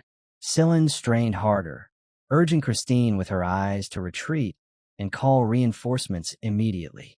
Christine, instead of fleeing, studied the creature with open disdain and questioned how something like this could exist within the city at all. She mocked the absurdity of useless beings running wild where they did not belong. Then the pressure over Scylla's mouth vanished. Air rushed in. Words followed. Run. She told the troll to leave at once. Sayer moved to strike, but the troll reacted without hesitation. Its body expanded, muscles swelling as it kicked toward the junior green forest with explosive force. An enchantment formed in the air around it.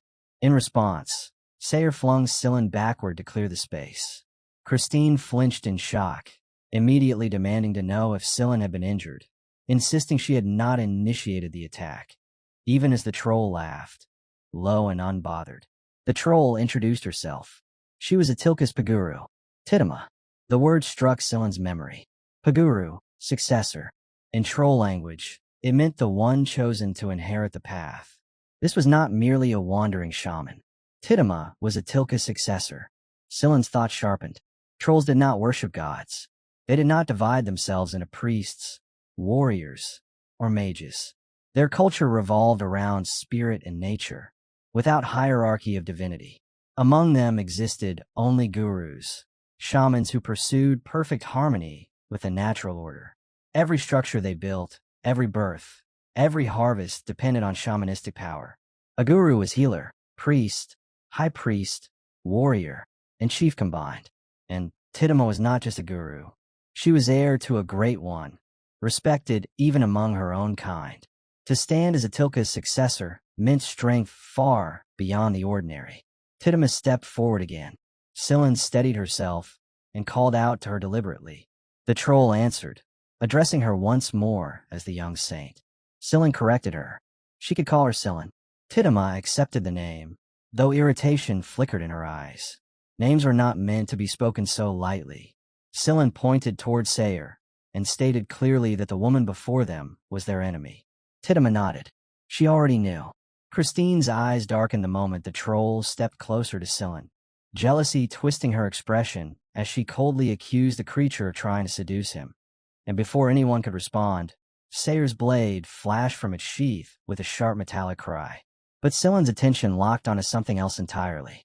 The sword in Christine's grasp radiated a sacred brilliance he recognized instantly. The holy light sword Messiah, a relic spoken of in old chronicles. 139 years ago, a mere low-ranking priest of Ares named Nodes had risen from obscurity because of that very blade. It was said to magnify whatever power its wielder possessed. In the hands of a swordsman, it multiplied physical might. For a mage, it swelled magical reserves. For a cleric, it deepened divine authority. The sword did not grant new talent. It amplified what already existed, turning sparks into flames. And seeing it now in Christine's hands made Scylla wonder how she had ever come into possession of something so legendary. Christine laughed with open disdain, her voice dripping venom as she threatened to rip them apart and spat insults at the troll. Then she moved. The instant she attacked, the troll felt it, a sudden surge bursting from Christine's body. The Messiah had once been a gift from the Great Silver Age, a sacred emblem of devotion and love, and those struck by it were meant to feel honored. Christine declared it would be a privilege for the troll to fall beneath its light. Yet history told a different story. After priest Nodes died, the blade slowly faded from the world's memory. Though it could empower its bearer, its limits were undeniable. It could simulate the strength of an aura user, but never truly transform someone into one. Against genuine powerhouses, it was little more than a decorated relic. It allowed mediocre fighters to brush against first-rate skill for a fleeting moment, nothing more. Because of that illusion of greatness, lesser warriors had fought over it again and again until it disappeared from the records altogether. Sillin exhaled calmly and began weaving divine words into the air, calling upon Philanins to bless his servant with the heart of a lion.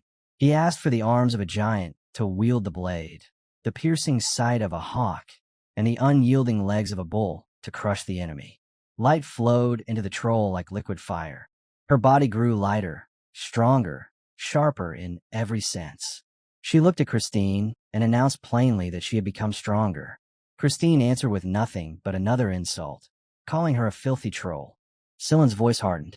Now, he said, she would understand the terror of a priest who possessed true physical resilience.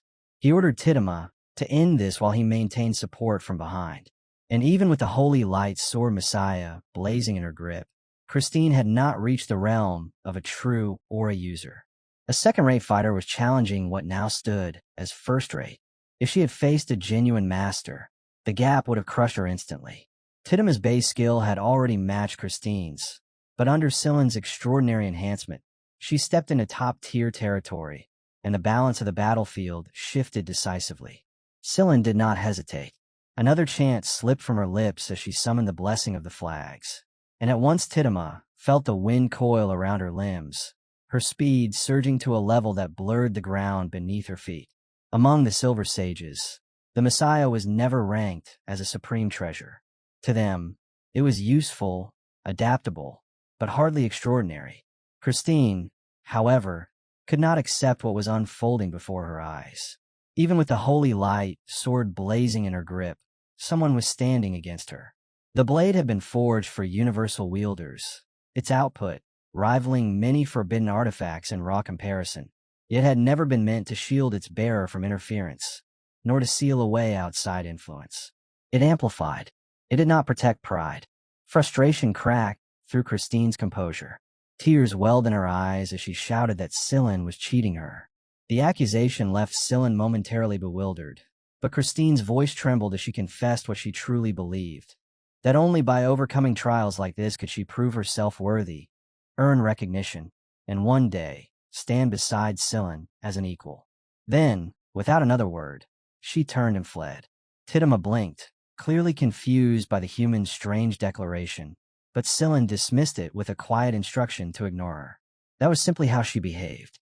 Instead, Sillen thanked Titama sincerely, admitting that she had survived because of her strength. The troll lowered her head, unexpectedly bashful, then wrapped Sillen in a firm embrace that carried more affection than restraint. Sillen stiffened, clearly uncomfortable, and urged them to move at once. The others had likely already abandoned the Zeppelin. Titama offered her back without hesitation. The sincerity in her eyes made refusal impossible. Sillen climbed on, then whispered another prayer to Philanins, asking that her servant be watched over and granted the endurance of a mountain goat. Power settled into Titama's muscles, steady and unyielding. In the next heartbeat, they vanished from the perilous sight, speed tearing across the landscape. Far to the north, in Koln Valley within the northern Chotin Principate, a region that had once thrived as a central artery connecting traders to the eastern Garan plains of the Kingdom of Krobans, the roads had long since replaced the old paths. Commerce moved elsewhere. The valley had withered into neglect, its trails claimed only by smugglers and those who preferred shadows to law. High above, a troll surveyed the barren stretch with quiet satisfaction. The arene wasteland appeared lifeless at first glance, yet figures were steadily gathering. Those bound for Antares County were assembling at last, drawn together by fate in a land most had forgotten. Leifenhard had already returned to the camps when the troll descended, and he watched her approach with measured calm, every detail noted, nothing ignored. She stopped before him and gave a report, addressing him as a Tilka. All 107 of their captured kin had been freed, not one left behind, not a single death among them. Leifenhart inclined his head slightly. The number of losses might appear small when counted on paper, he said, but blood was never light. Even the smallest stain carried weight. His voice did not rise, yet the burden of leadership pressed through every word. The troll then bowed her head and called him the White King. She asked permission to sing a song handed down among her people. When he allowed it, her voice rolled out low and steady, echoing through the camp like distant thunder. The tears scattered by the sky awakened the seeds of the earth. The seeds that never sprout become nourishment for those that do. The ant devours the grasshopper. The cicada burrows through a lifetime beneath the soil. Life is exhausting, yet it remains beautiful. One comes to know life by living it, yet it is death that guides its course. What pride or emptiness exists within that current? When all that blooms and fades follows its own will to live and to die. Only then does everything converge toward a single point. Silence lingered when the final note faded. The troll looked at him and asked whether he had understood even a single word. She mentioned the kings of humans and their own king in the same breath, then announced that she would take her leave. Leifenhart did not answer. He remained where he stood, unable to fully decipher whether the song had been a warning, a farewell, or a quiet judgment. Elsewhere, Russ caught sight of Scylla and rushed toward her without hesitation, worry written plainly across his face. He demanded to know where she had gone and confessed how deeply he had feared the worst. He pulled her into an embrace, only for Scylla to push him back and tell him to stand properly. He admitted he had imagined something terrible had happened. Scylla replied flatly that something had. She had been kidnapped by Christine. Russ stiffened at once, the implications turning his expression pale. He then noticed the figure standing nearby, watching them with steady eyes, and asked who had been staring at them since the reunion. Scylla introduced Titama, explaining that she knew little about her beyond the fact that she was said to be Atilka's successor. Titama added, with faint irritation, that this was already the third time she had introduced herself. Before the conversation could drift further, Leifenhart stepped in, reminding them that there was no room for personal exchanges. Everyone had regrouped. Preparations to move were already underway. Scylla answered that she had no intention of delaying and would be ready immediately. The count of inhuman slaves who had broken free from the Zeppelin had swelled to nearly 10,000. Saving them was only the first step. Feeding them, clothing them, moving them safely toward Antares County, that demanded organization on a scale few could comprehend. Wagons, grain, dried meat, tools, blankets, medicine. It was no longer a battle of swords, but of supply lines. Aibali, head of the two and trade union, had overseen the preparation of mountains of provisions. Without that network, the rescue would have collapsed under its own weight. Soon after, a man approached Leifenhart with official documents in hand, confirming that every shipment had arrived as arranged. He requested a signature to finalize the transfer. Leifenhart thanked him openly, stating that the entire operation would have been impossible without his cooperation. The man responded modestly, claiming he had simply done what any responsible merchant should. Leifenhart countered that agreeing in the first place had been unexpected. The risks were obvious. The merchant admitted he had wrestled with the decision, but in the end, he believed it was the correct path. His name was Cybolt. For years, he had dreamed of building a mercantile influence that stretched across the continent. Antares County's rise had accelerated the growth of the Tauban trade union beyond expectation. He confessed that he had even considered closing his affairs in Chaadan and withdrawing entirely. Trade unions, after all, were not bound by flags. They crossed borders, loyal to profit and opportunity rather than soil. Most of his members did not even originate from the Chaadan Principate, but from the Lost Isle Principate. Patriotism was not their foundation. He expressed his wish to settle one day in the kingdom of Krobans, trusting that the White King would protect them there as well. Leifenhart felt the weight of that trust, yet he warned that aligning too openly with him might invite accusations of siding with the Demon King, a label that had destroyed many lives. Still, this time, no one had spoken that cursed title aloud. That alone felt like a small shift in the wind. Before the conversation could deepen, a group of orcs arrived at a run, saluting him as the White King and reporting that a pursuit squad had departed from the Zeppelin. They had reached the valley at dawn. The leading knight surveyed the gathered masses with narrowed eyes and remarked coldly that those who could barely run had dared to stage such defiance. His gaze swept across the freed slaves, noting how composed they appeared. Too composed. As expected, Terry's County's hand was visible in the operation. Where else could dwarves or orcs trained in aura techniques be found so readily? The golden pillar of light that had pierced the sky above the Zeppelin had been seen from afar, unforgettable. Even beasts recognized their master when treated with dignity. The pursuit squad leader turned sharply toward his own knights, rebuking them for their noise at dawn. Prideful chatter had no place here. He ordered silence, demanding discipline before confrontation. The pursuit leader made it clear to his knights that obedience came first. Whether those before them were slaves or not was irrelevant. The Zeppelin's knights followed his command. He knew very well that several aura users stood among the opposition, and the soldiers gathered here were not rabble. He had anticipated commanding nothing but corrupt leftovers, men who took bribes, who arrived late, who avoided real battle.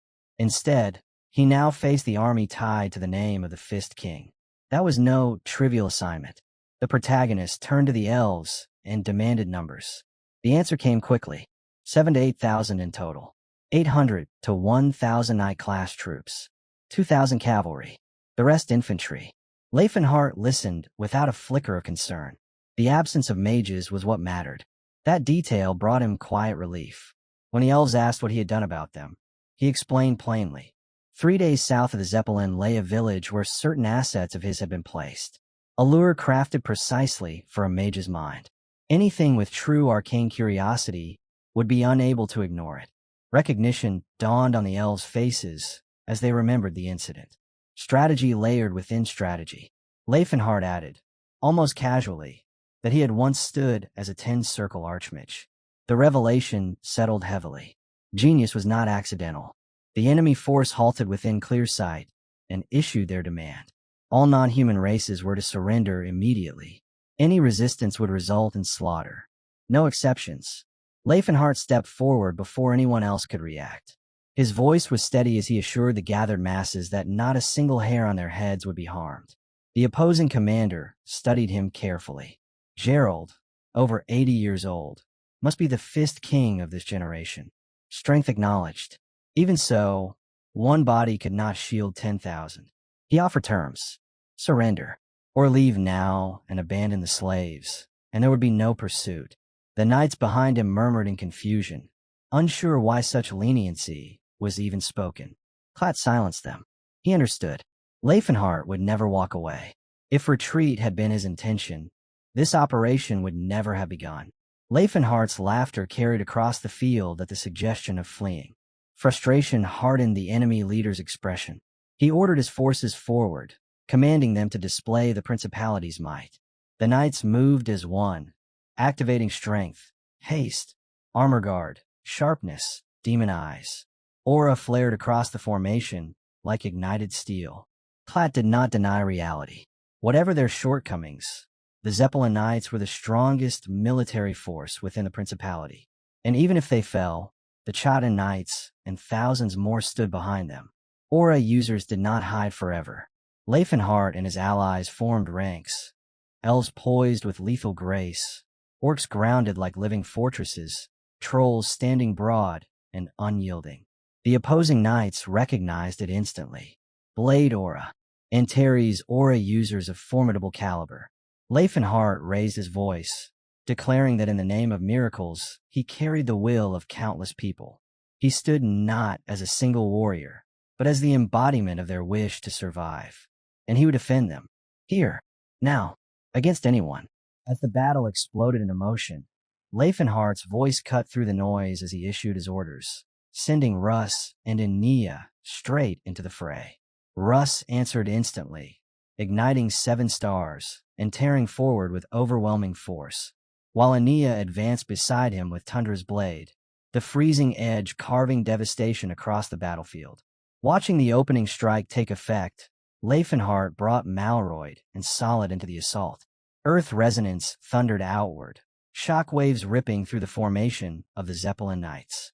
Solid locked onto a single target and drove his tacit skill home with ruthless accuracy, while Dakar moved at Leifenhart's command, plunging into combat without hesitation. Malroyd followed with Thunderdrop, the crashing descent magnifying the chaos already consuming the field. From a distance, Klatt could only stare. The scale of it all crushed his thoughts as he struggled to grasp how far the First King's design extended. He could not see the end of Leifenhart's intentions, nor imagine what kind of conclusion this battle was being driven toward. Then it took a step forward. His magic sank into the lake, silencing the thunder itself. The waters twisted and surged, transforming into a descending crimson torrent, heavy with the sorrow of the Earth Mother.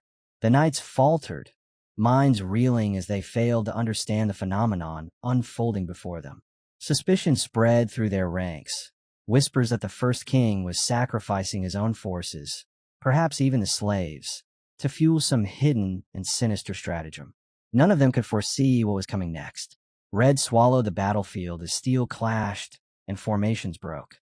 Orders rang out for the knights to raise their swords and hold the line. Yet fear had already gnawed deep into their resolve. In the midst of the turmoil, Leifenhart spoke calmly, warning that those who valued their lives should turn back while they still could.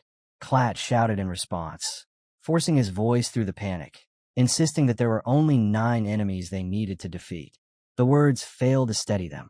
Leifenhart pressed the attack regardless, merging his power through magic fist unification and releasing Sixfold Calamity Horn, a strike so terrifying it drove terror straight into their bones. Only then did the knights truly understand. The First King's strength was not merely overwhelming, it was monstrous. Their courage shattered, and they broke into flight, knowing that facing Leifenhart head-on meant certain death. Klatt realized too late that Leifenhart could resonate with other auras, drawing them together and multiplying his power beyond reason.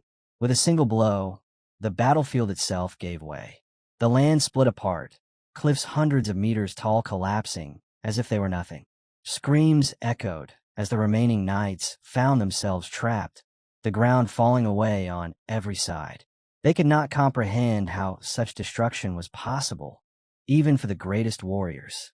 The gem Unbreakable style was said to be simple and brutal, yet what Leifenhart displayed surpassed all expectations, revealing a mastery so absolute that he moved with unchallenged confidence, as if the world itself had already yielded to his will. Terror spread through the broken ranks, and the knights instinctively turned toward Klatt, searching his face for direction as if a single command could restore order to the collapsing field.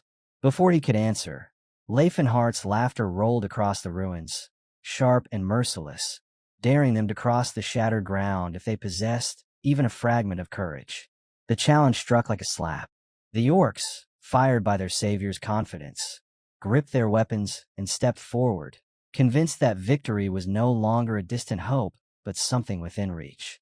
The elves did not rush blindly, calm and precise. They targeted the canyon's fragile points already identified by the dwarves, cutting with deliberate intent to limit needless bloodshed and spare the land further scars. To wound the earth carried weight, and they understood that such a sin was not minor.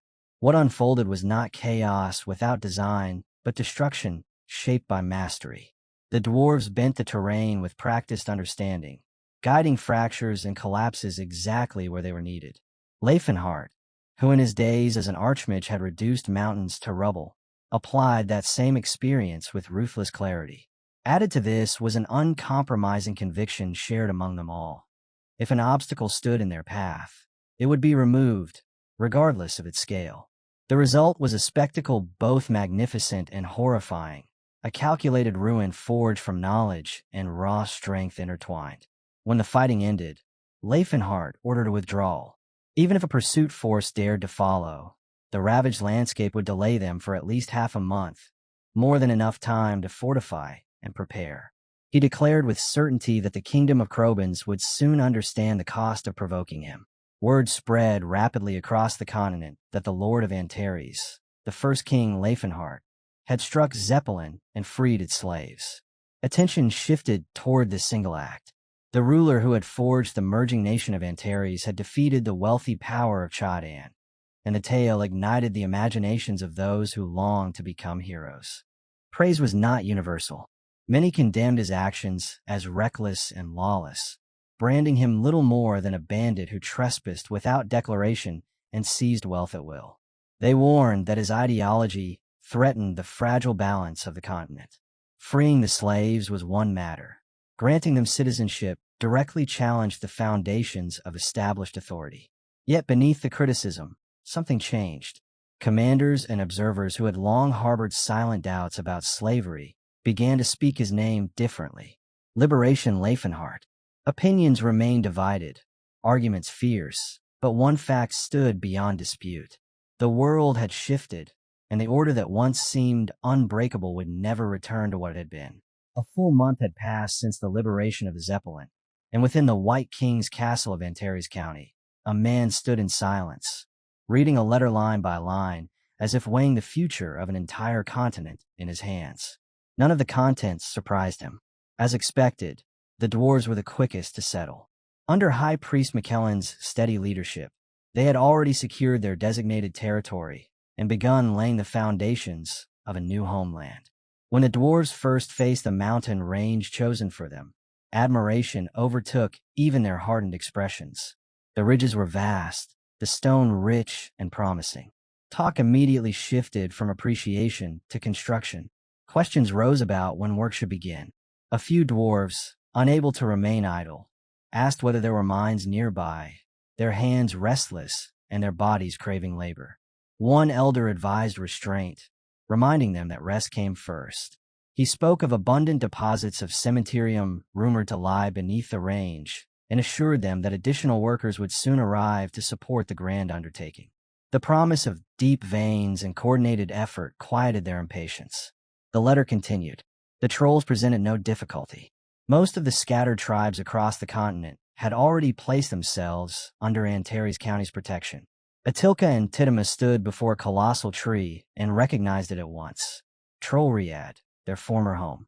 They could feel the blessings of the world trees flowing through it, steady and alive. For trolls who had lost their tribes, there was no longer uncertainty. Only one had been captured by humans, a guru apprentice who had stepped beyond the village barrier in pursuit of training. The existing gurus accepted new members without hesitation. When the reunited trolls gathered, one approached Guru Hiruba and introduced himself as Guru Mandra, recently joined. Hiruba returned the greeting calmly and explained that from now on they would divide the heart extraction ritual into 2 shifts. The ritual was vital for ensuring safe childbirth among trolls, and with more capable hands available, there was no reason to turn anyone away. Their unity strengthened rather than strained their traditions. Further reports described the elves and orcs flourishing. The former slaves rescued from bondage were being integrated with deliberate care under the guidance of Ceres and Tacit. Having endured chains themselves, they understood the wounds carried by the liberated and worked tirelessly to ensure that settlement meant dignity, not mere survival. As the man finished reading, another official arrived, delivering a summary of additional updates from each racial alliance. The listener nodded with measured approval and ordered that his gratitude be conveyed to all who had contributed. Beyond his elven secretary, nearly 30 capable administrators had been recruited, all former officials of the fallen Cheetah's barony, a land destroyed by domain war. Under new direction, even the remnants of a ruined territory were being reshaped into instruments of stability. The administrators had been selected for competence, not pedigree. In their former posts, they had gone unnoticed, lacking powerful patrons to elevate their names. Yet their discipline and governance had never wavered. Their loyalty was to structure and order itself. Given authority at last, they performed without hesitation. With much of the immediate burden lifted from his shoulders, the man allowed himself a rare breath of ease and considered stepping outside for physical training to clear his mind. Before he could move, the elf Flora entered and informed him that the White King had summoned him at once. A delegation from the Kingdom of Krobans had arrived, led by Count Leroy. The name alone stirred old memories. He prepared himself carefully, aware that Leroy had known him in another time. Flora, reading the flicker of concern in his expression, assured him that there was no cause for anxiety. As counselor, reshaped by new responsibility and bearing, he would not be recognized, not even by his own parents. In the grand hall, White King Leifenhart sat upon the throne with effortless authority. Before him stood a man who remarked that the counselor appeared far more refined than in the past. Though curiosity lingered about his true identity, Leifenhart understood that one entrusted with administrative command must carry such presence. He welcomed the envoy to Antares and asked after his condition. The counselor replied that affairs of state consumed his days, yet youth kept his body strong. He then presented a sealed letter. Leifenhart read in silence. His Majesty expressed great satisfaction with the White King's recent campaign and did not conceal displeasure toward the rogue state of Chaadan. Gratitude and goodwill were to be conveyed.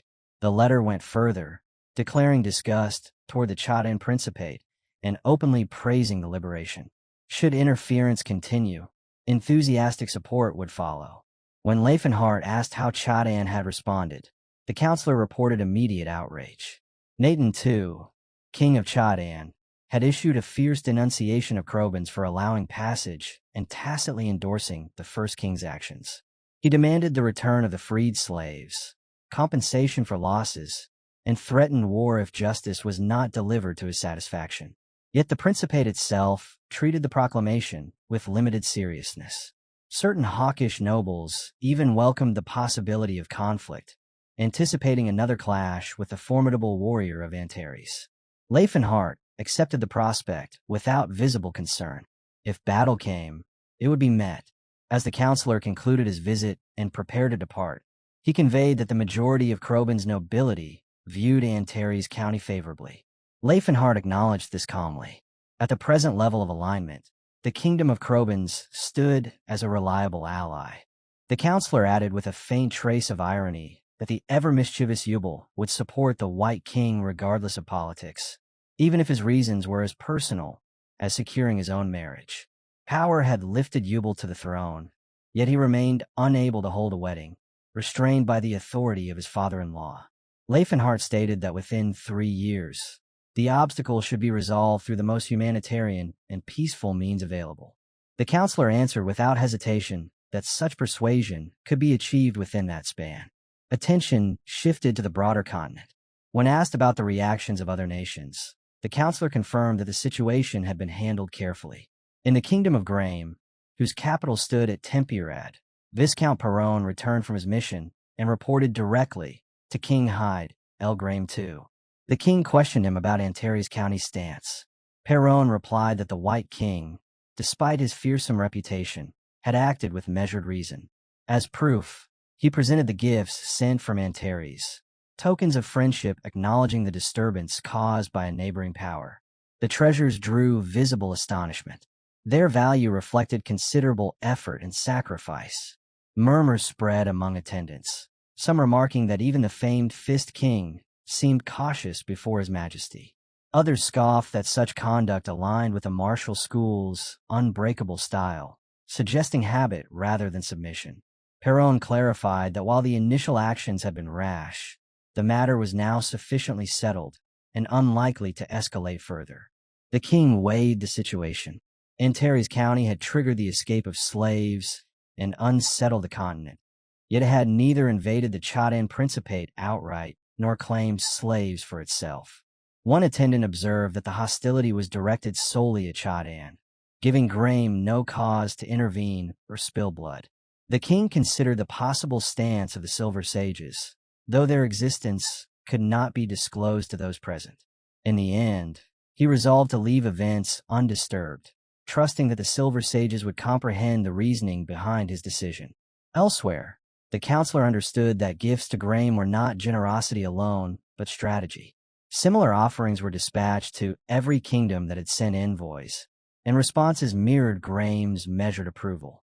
Though Antares County's actions defied convention, they were interpreted as sincere and mindful of continental order.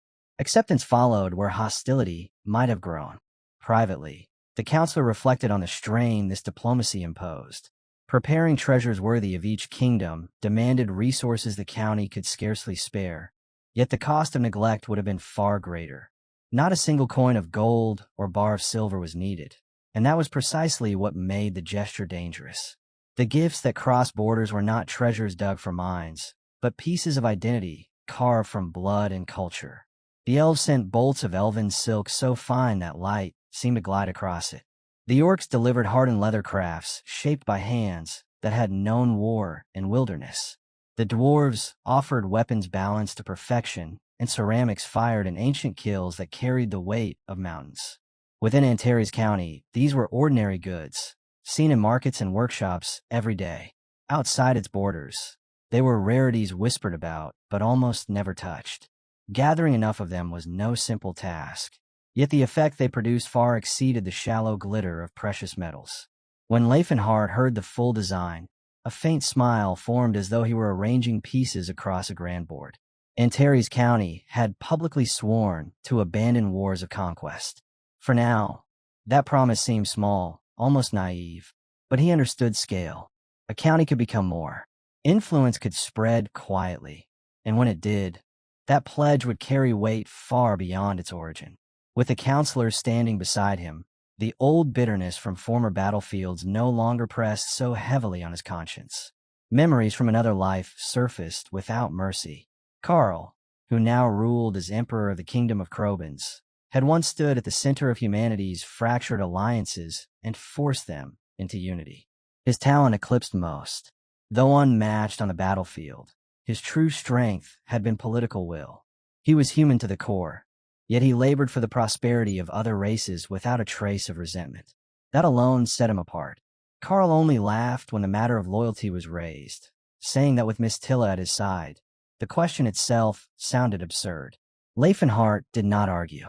As heir to the House of Fernan, Karl had once dreamed of a world where each territory thrived in quiet happiness.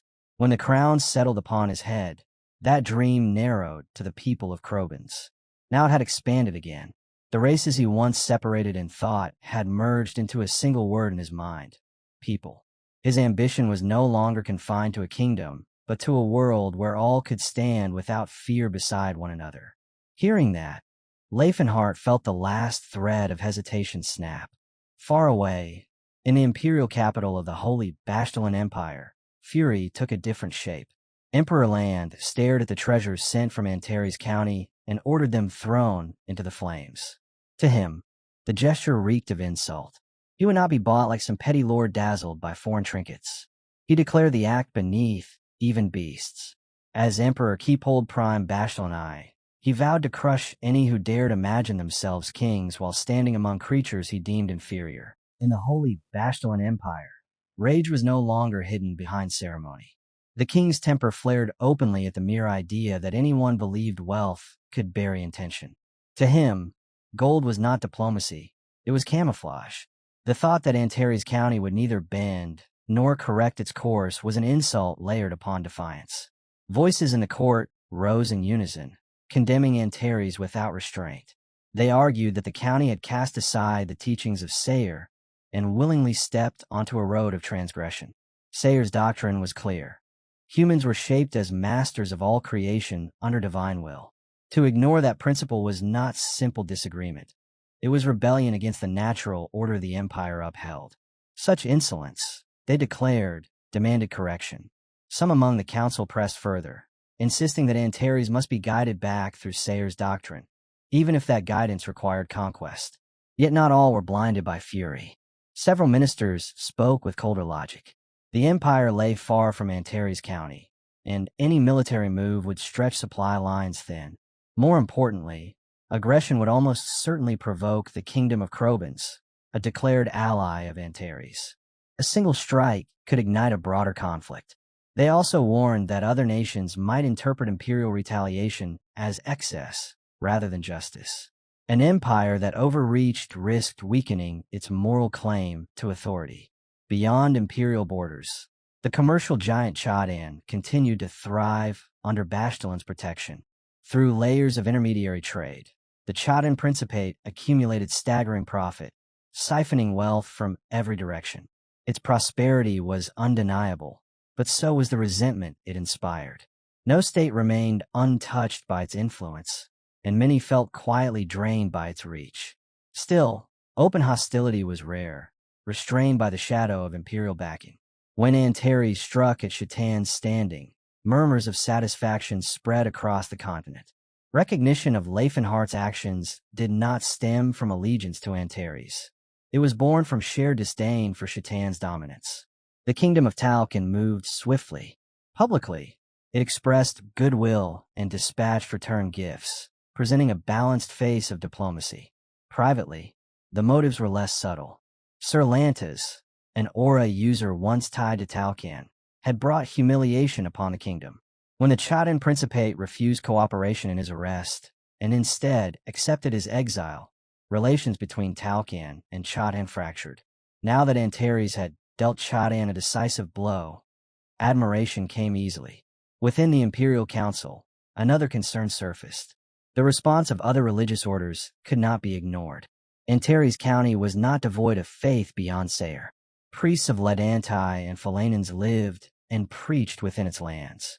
The Philanans order, in particular, kept a vigilant eye on the young saint who stood at the center of the county's influence. While the Sayre order remained the most powerful faith across the continent, humanity did not bow to a single current. Water alone did not command every shore. In several regions, Sayre's voice was no longer the loudest. Other religious orders had secured firmer roots, and those institutions, hungry for influence, saw no advantage in striking Antares County. Expansion required opportunity, not blind loyalty. The council even noted that the first king, once naive in matters of heaven, had now arranged events with deliberate precision, as though he finally understood the currents above as well as those below. Even so, the Majesty refused to concede. Antares County's conduct could not be acknowledged in silence. Sayre's gaze was ever present, and indifference would be interpreted as weakness. At that moment, Priest Evilness requested leave to speak. Permission was granted. He stated calmly that Antares had not declared formal war upon the Chatan Principate. They had stormed it. The distinction was deliberate.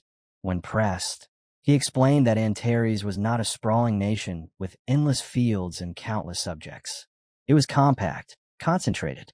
Its strength lay in disciplined elites and a remarkable number of aura users.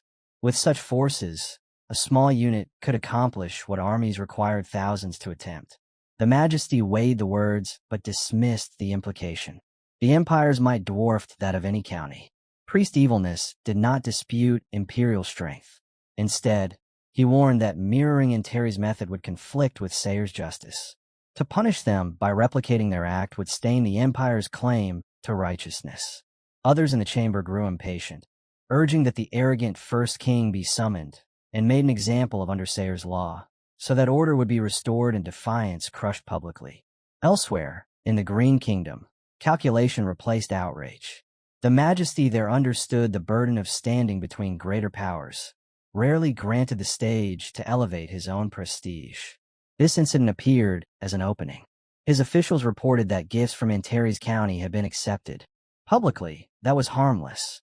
The Green Kingdom had no direct stake in the conflict. Privately, the Majesty ordered Kukawin to display strength unmistakably, proving that their realm was no lesser force waiting in the shadows. In the Kingdom of Graham, Count Tense observed the shifting balance with sharp eyes. Cyrus's reputation blazed within Antares like polished gold, while the legitimate heir of the Tense house had returned broken, both legs lost. Some still whispered that the Silver Sages might restore him, but reality pressed harder than hope. The radiance of the Tense name dimmed beside the growing brilliance of the first king. The father of Euthes exhaled in quiet relief that the brutal struggle between his sons had ended. Yet the man standing behind him spoke without softness. Sir Euthes might not bow so easily to reconciliation. He reminded them that he remained intense only because of an old bond of friendship.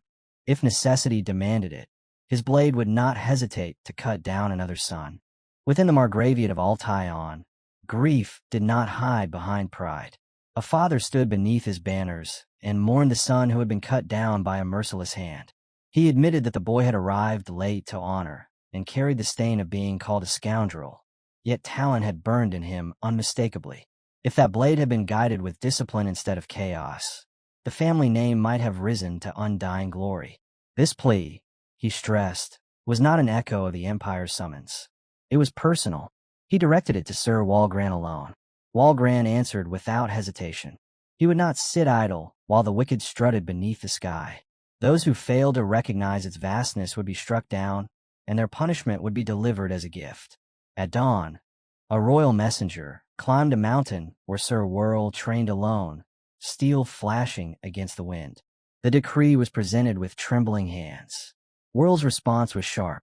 He asked what the king had ever granted him beyond chains disguised as honor, recalling the pressure that forced him into the mantle of Knight Commander. He dismissed the servant with open contempt, warning that one more step might invite death. The man felt the weight of Whirl's aura pressing against his skin, even knowing that Sir Banatek commanded the expedition. When Whirl lifted his sword, the air itself seemed to shudder. Ripples spread as though the sky were disturbed water. The servant stood frozen, stunned by the magnitude before him. Whirl finally lowered his blade and declared that if he were to move, it would be on his own terms, after proper preparation. In a dim tavern within the kingdom of Clad, another man watched the unfolding storm with colder intent. He saw in the incident a chance to expose the rot within Shatan's knightly ranks. Still, he drew a line between condemning corruption and declaring hostility toward the first king. A companion addressed him by name and urged restraint. Decay had not appeared overnight. Seizure, indifference, silent consent, and neglect had hollowed the county's knights from within.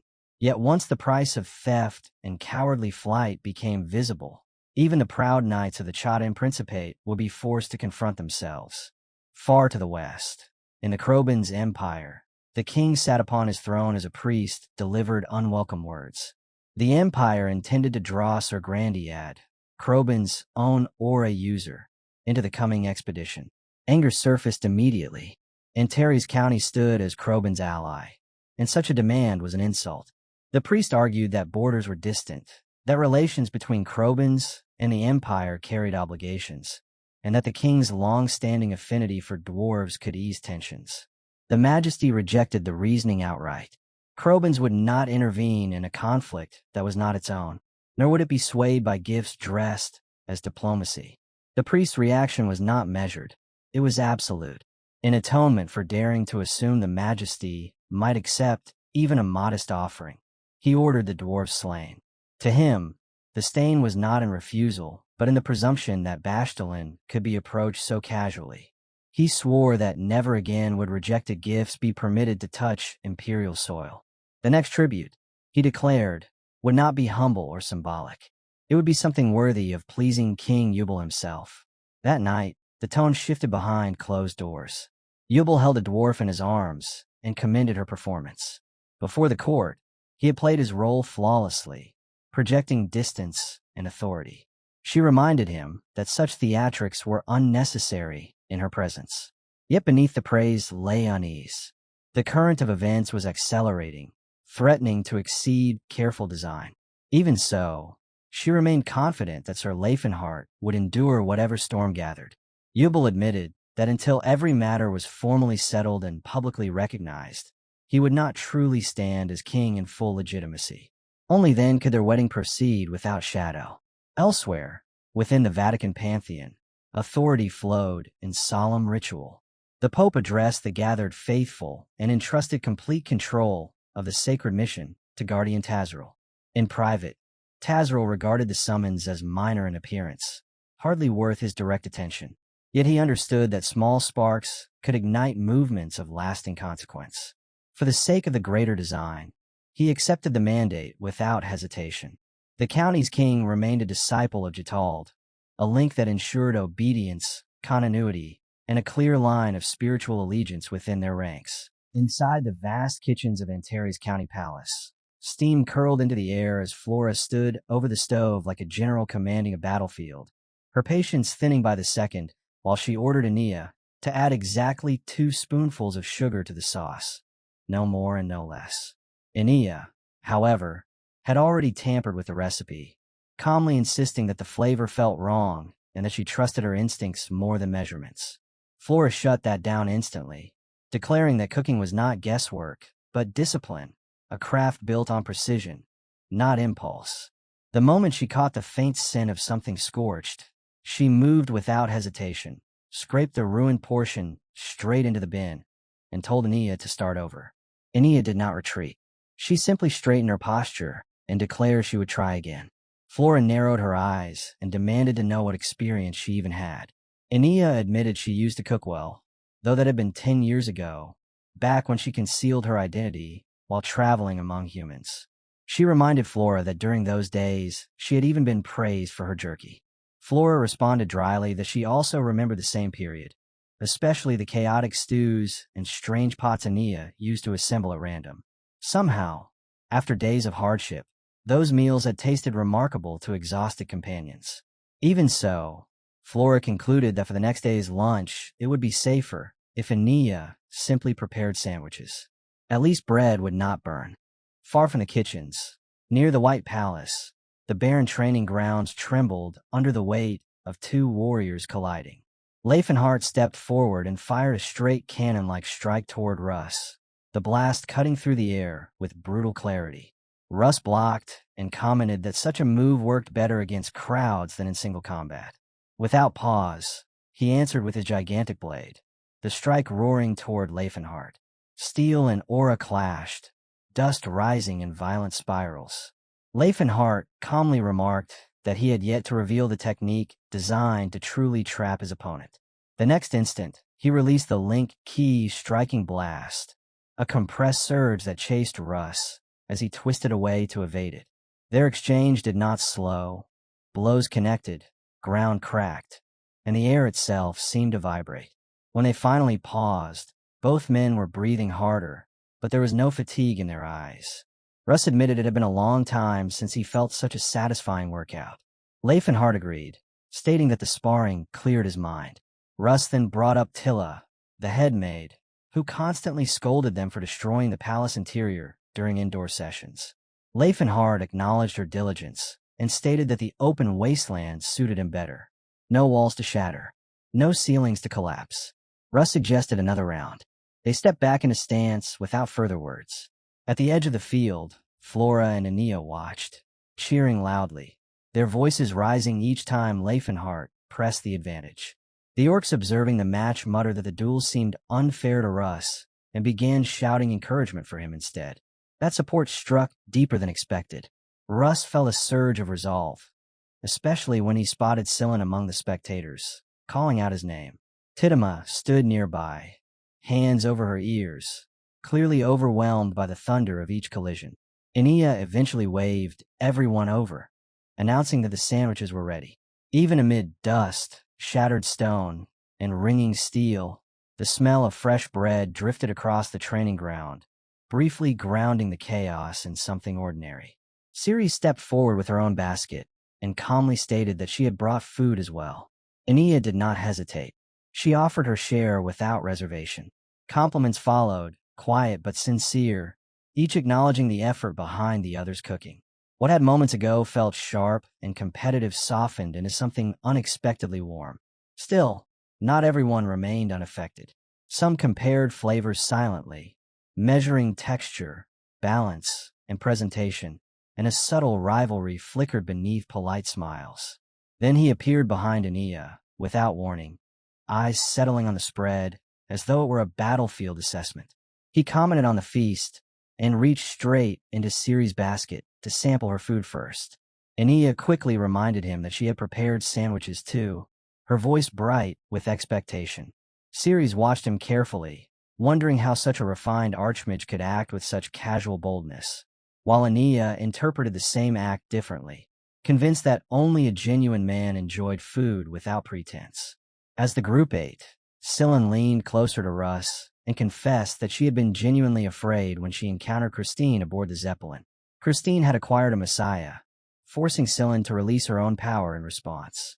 Russ admitted that he had been just as unsettled, especially after witnessing Yuthiz brandish a bizarre artifact of his own. Leifenhart, overhearing, asked directly whether she meant the Holy Light Sword Messiah. Scylla confirmed it, and added that the weapon was widely known. Leifenhart's expression shifted slightly. He explained that the Holy Light Sword Messiah had once been wielded by Ceres and questioned how it had fallen into Christine's hands. Scylla repeated what she had been told. A member of the Silver Age had granted it. The name lingered. Leifenhart considered the pattern. Jade had also appeared with an artifact. Too many powerful relics were resurfacing at once. Coincidence felt unlikely. He said nothing further, but internally he decided that this required serious investigation. Time moved on, and far away in Aran Mountain, along a western tributary of the Gloaton Great Mountain, the rising city of Zodicalnif in Terry's County, city of 5 colors and runes, continued taking shape. Stone towers climbed higher each week, roads cut through what had once been untouched land, and scaffolding framed structures that promised permanence. When Leifenhart returned and looked upon it, satisfaction crossed his face. On his last visit there had been nothing but open field. Now it resembled a living city. Carl explained that the pace of construction exceeded expectations because skilled hands were abundant. Talent and manpower had aligned perfectly. Dwarves, freed workers, craftsmen of various races, all contributed without hesitation. As they walked, Leifenhart paused before a bronze statue. It depicted Katamite. Carl explained that it honored a dwarven hero who had fought for the liberation of slaves. Leifenhart regarded the figure carefully and agreed that it stood as a symbol of liberty. He then observed that those who had been rescued were no longer merely surviving. They had settled, started production, and stabilized the city's finances. Carl added that exporting goods unique to different races not only filled budget shortages, but also spread the city's reputation abroad. Even now, Zaoticalnif remained widely discussed and admired. Ceres looked around at the rising structures and admitted that compared to Zeppelin, the transformation here was striking. Yet despite the visible success, Leifenhart's thoughts were not entirely at ease. The city had been built primarily by dwarven hands. Soon, elves would live within its walls. Stone remembered its makers. He wondered whether harmony would follow as easily as construction had. Aeneas stepped closer and asked him directly whether he intended to raise a world tree in this land. He answered without hesitation, stating that the third world tree will be planted deep within Aran Mountain itself, hidden from careless eyes, its roots secured where no outsider would easily find it. The elves would settle there quietly, protected not by spectacle, but by secrecy. As they moved through the city, the orcs paused in their labor when they noticed the White King walking alongside the Chancellor. Whispers spread. Residents stared openly at the trolls, especially at Tilka, their guru, whose massive frame and formidable teeth drew both awe and unease. Tittima followed behind him, unnoticed by most, blending into the crowd despite her presence. Ceres walked calmly among them, the sword of the new moon in both reputation and bearing, while Scylla trailed nearby, recognized instantly as the young saintess. The attention irritated her. She had grown stronger, trained her body, sharpened her will, yet the gazes still lingered as though she were fragile glass. From somewhere in the crowd, a young girl shouted for Aeneas to hurry toward Leifenhart, while others tried to quiet the rising commotion. Order slowly returned, though the air remained charged. Carl then guided Scylla toward a massive structure still under construction.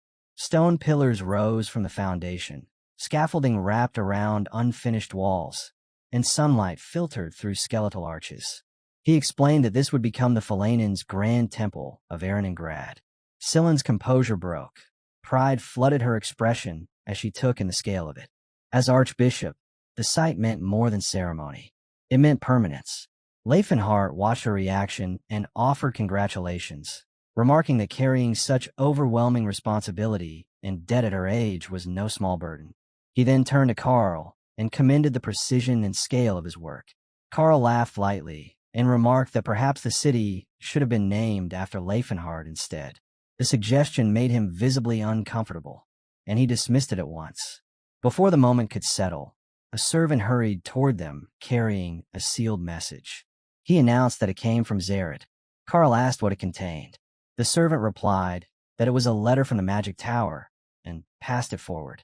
Leifenhart took the letter, his expression tightening slightly. If the magic tower was writing in relation to Zared's enemies, then the matter was unlikely to be simple. The city of Zared stood broken, gates torn from their hinges, walls split and collapsed inward. Ceres scanned the horizon carefully and found no army, no banners, no lingering formation of troops. Silence ruled where battle should have echoed.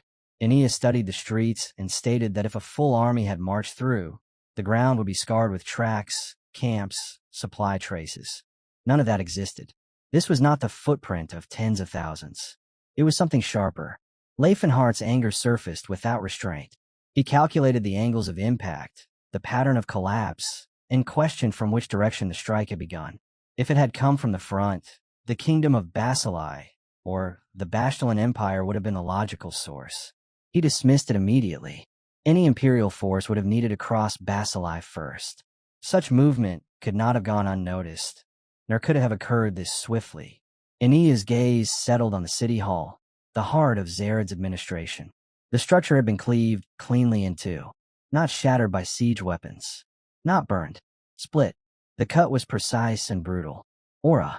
Karl spoke of the earlier Chadan's incident, of gifts dispatched to temper political fallout, of nations that refused them. Retaliation had been expected, but not at this speed, not with this precision. Leifenhart examined the fractures in stone and concluded that only blade aura could have carved destruction on this scale. Not wild aura, not scattered bursts, controlled, concentrated cuts. He asked himself who possessed such power and who would dare to deploy it here. Then he saw the body. Peyton, the mayor of Zered, lay among the rubble, a competent administrator, a stabilizing figure, now reduced to stillness. Leifenhart did not speak his anger aloud, but the air around him tightened. The streets confirmed the pattern. Civilians crushed beneath fallen structures. Knights cut down with deep, singular sword wounds. Clean executions, not chaotic clashes. The attackers had breached the city hall directly, eliminated resistance, extracted what they came for, and erased the building as a statement. Information had been the objective. Destruction had been the message. Karl reasoned through the implications. Antares possessed numerous aura users. Any small faction attempting a reckless strike would have been annihilated. Therefore, the attackers must have assembled a concentrated group of high-tier aura wielders. This was coordinated power. He recalled reports from Krobans, rumors that a delegation from the Bashtalan Empire had acted with calculated arrogance after Krobans aided in slave liberation. The Empire had been displeased with Yubal's newly formed monarchy, a warning disguised as dominance, a demonstration meant to humiliate. For the Krobans' throne, the incident had been an embarrassment, buried to avoid escalation. Even an ally like Yubal would not have been able to provide advance notice without risking open provocation. The silence itself had been political containment. Karl reached a conclusion without hesitation. The Knight's Order will be mobilized immediately. Scattered aura users would be recalled and alerted. This was no isolated assault. It was a declaration. Ceres returned, carrying a small girl in her arms. The child steadied herself and introduced her name, Lillian, maid to Lord Peyton. Her voice trembled, but she forced the memory out. An old man had entered the city with 10 knights at his back. Their swords did not merely gleam in sunlight. They shone with their own light. Leifenhart's expression hardened. An old man commanding 10 aura-wielding knights. That combination was not ordinary. Lillian pointed toward a section of ruined stone and said that the old man had stopped there, performed some incomprehensible act, and then left without hesitation. Leifenhart walked to the spot. Carved into the stone was a message. The sword had been left behind to execute the wicked heretic king in the name of Sayer. Divine punishment had descended upon the land. The signature beneath it read Banatel. The name struck immediately. If this was truly Banatel, then Lodestar, the blade regarded as the strongest of this era alongside his master Gerald, had moved. Leifenhart's thoughts shifted at once to the White Palace. If Banatel had acted here, the next strike would not be distant. Inside the palace, disorder erupted. Soldiers ran through corridors. Orders overlapped. One man demanded clarity from Captain Israel, who relayed Sir Hunt's report that Sir Russ and Sir Tacit were engaged in uncontrolled combat. Russ corrected the misunderstanding the moment he heard it. It was not they who had initiated battle. Something else had forced the clash. Russ sensed it immediately. Another aura user. Tacit confirmed it. The presence felt different from any confrontation he had known. Russ muttered that the White King had chosen the worst possible moment to be absent. Beyond the walls, civilians screamed as attackers cut through resistance. Warnings spread through the streets not to challenge aura users recklessly. Russ climbed higher to gain sight of the damage. A single cut had split the castle wall cleanly. No siege engines. No bombardment. One strike. He and Tacit counted only 11 figures standing amidst the ruin, yet each radiated the pressure of a seasoned warrior. The question was not their number, but their concentration of power. Why were so many aura users gathered here? Tacit's composure faltered when he focused on one of them. The fighting spirit emanating from that figure defied his understanding of what a human body should contain. Russ stepped forward and demanded identification. The leading man answered calmly. Banatel of Bashtalen. He had come in accordance with the will of Sayer. At those words, the knights guarding the palace felt their strength leave them. Some fell to their knees. Russ stared directly at the speaker and asked whether he was truly Lodestar, Banatel himself. Banatel did not deny it. Instead, he issued his demand. The White King of Antares was to present himself, kneel, and confess his sins in the name of Sayer. The audacity of the declaration froze the courtyard in stunned silence. Tacit, standing beside Banatel, narrowed his eyes and quietly read the battlefield, realizing almost at once that the White King was nowhere to be seen. That single absence changed the weight of the air. Around them stood the gathered aura users, each name carrying its own history of blood and steel. Cameron of the Kingdom of Haline, Walgran of Basilai, Jeblik of Graim, Merit of Talcan, Lukuan of the Green Kingdom, and Dekril, a knight born from Shatan's ruthless order. Behind them were Rikabn of Bashtalen and Whirl of Telkan, their blades resting but their killing intent already rising. No one could state with certainty how many enemies hid within the White Palace, yet the sight of the Sayer Order and the Free Knights stiffened their resolve. With Sir Banatel himself stepping forward, standing idle was no longer an option. Some among the aura users let out low, incredulous laughs, muttering that it was absurd for such a small, newly founded nation to gather this many awakened fighters. Aston and Crodel of Basilai exchanged glances, remarking how strange it was that Antares, rumored across the continent as a slave paradise, was in truth so small and fragile in size. Their words carried both disdain and curiosity. Then Banatel's voice cut through everything. He did not wait for the so-called leader of the heretics to reveal himself. He ordered them to advance immediately, to crush what stood before them instead of wasting time in expectation.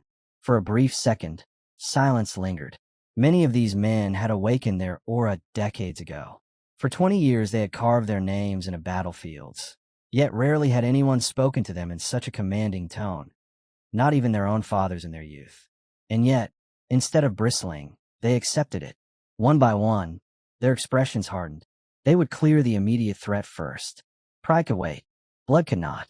Inside the White Palace, the defending knights felt the sky collapse upon them.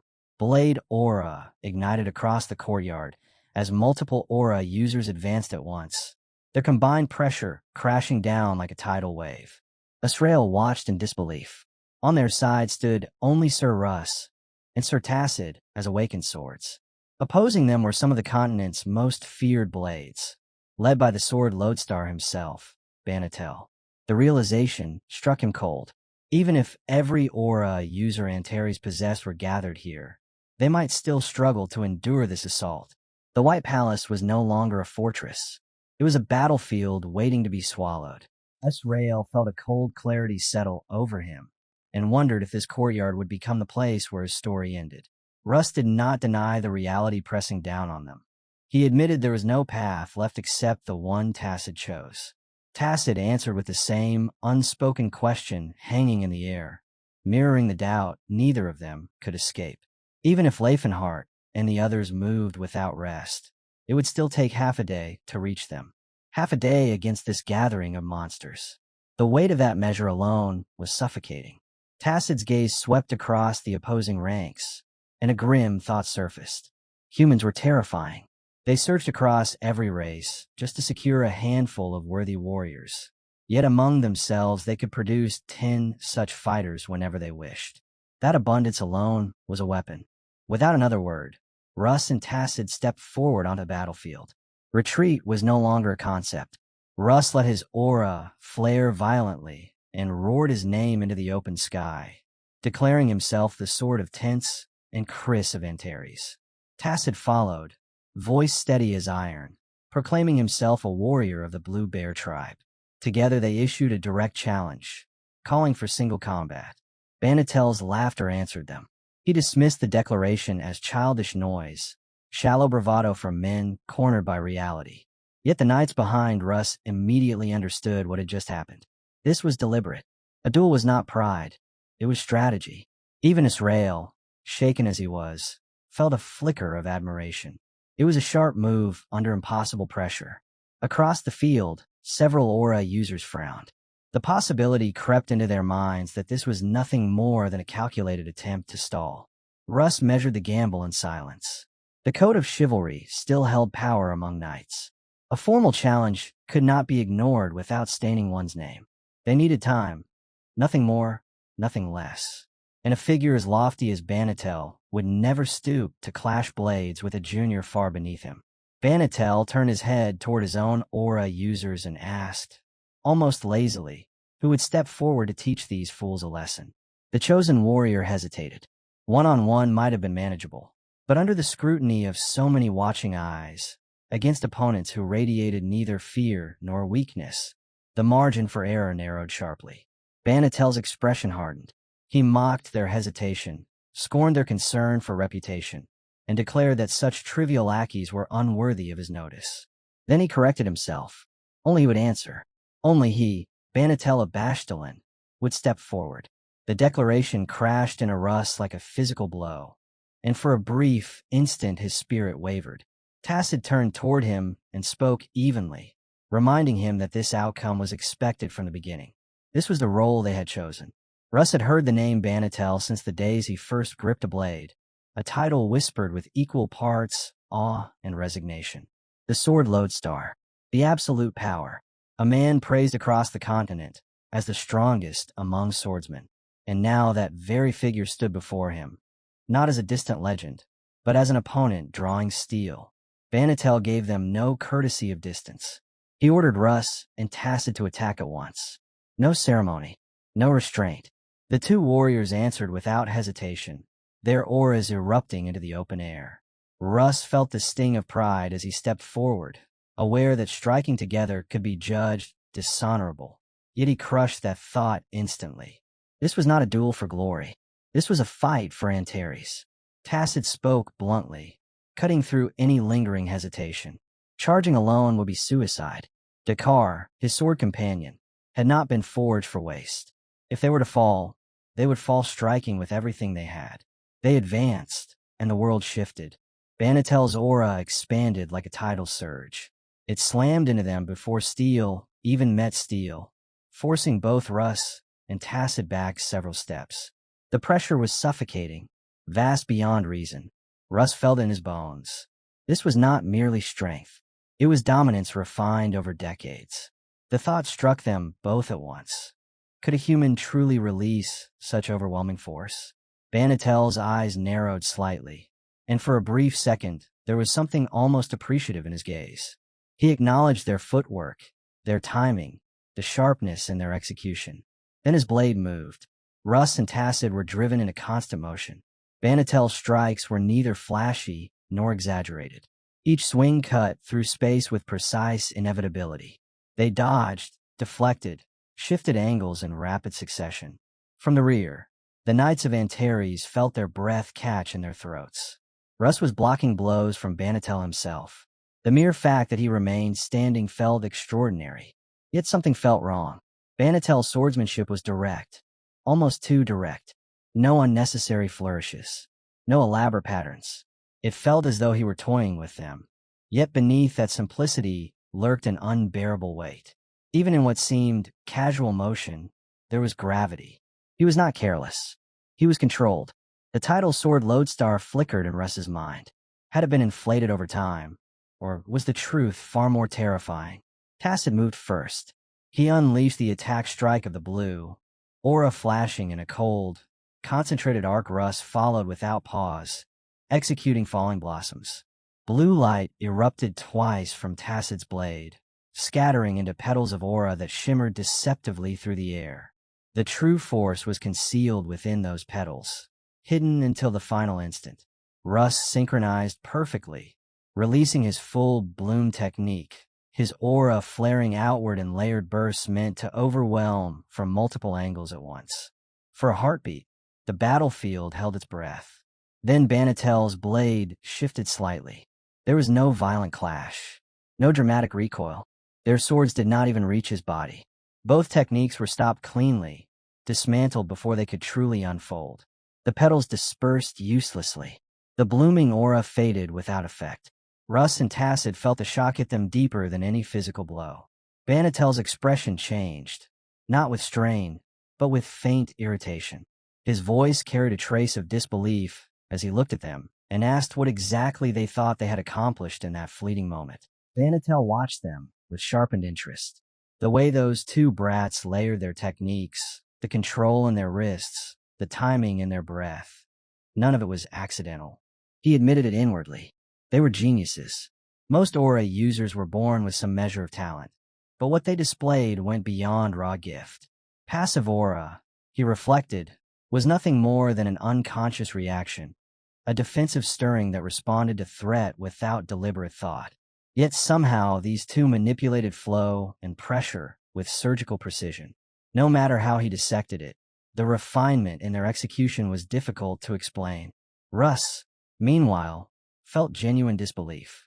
Banatel had intercepted blade aura with what should have been a nearly worthless technique, passive aura. In ordinary battles, it was useful for deflecting tiny fragments, poison needles, stray shards of metal. It was never meant to withstand concentrated strikes from awakened swords. Among aura users, combat was a contest of reading intent, predicting motion, anticipating the next exchange. Banatel did not appear to be predicting them at all, and yet he stopped everything. At the same time, Banatel assessed them calmly. If they had been even slightly sharper, if their angles had shifted by a hair, his throat might have opened. That was why he endured. He absorbed every strike, allowed every technique to reveal its structure, then prepared to answer with one decisive return. The swordsmanship of the man called Sword Lodestar was almost insultingly simple. No unnecessary variation, no ornament. If they relied only on the techniques that earned them the title of genius, it would amount to nothing. He had never considered himself gifted, but the next move would prove otherwise. His aura rose. It did not flare wildly. It thickened, compressed. Then it expanded outward in a violent surge. Russ felt the shift instantly. Fear crept in before he could suppress it, and he stepped back as the wave spread across the courtyard. An aura wave was considered a crude method, often used by those unable to project refined attacks, channeling force through the ground to simulate might. Yet this was something else. The scale alone defied logic. From atop the castle walls, the knights felt the pressure crash into them like a physical storm. Even Banatel's own allied aura user stiffened. Every time they witnessed it, the same conclusion surfaced. He was a monster. Familiarity did not soften the terror. Tacit planted his feet. Strength alone would not break them. No matter how vast the pressure, they would endure. Banatel noted it with quiet approval. Both had survived the first surge. He invited them to withstand another. The second wave erupted.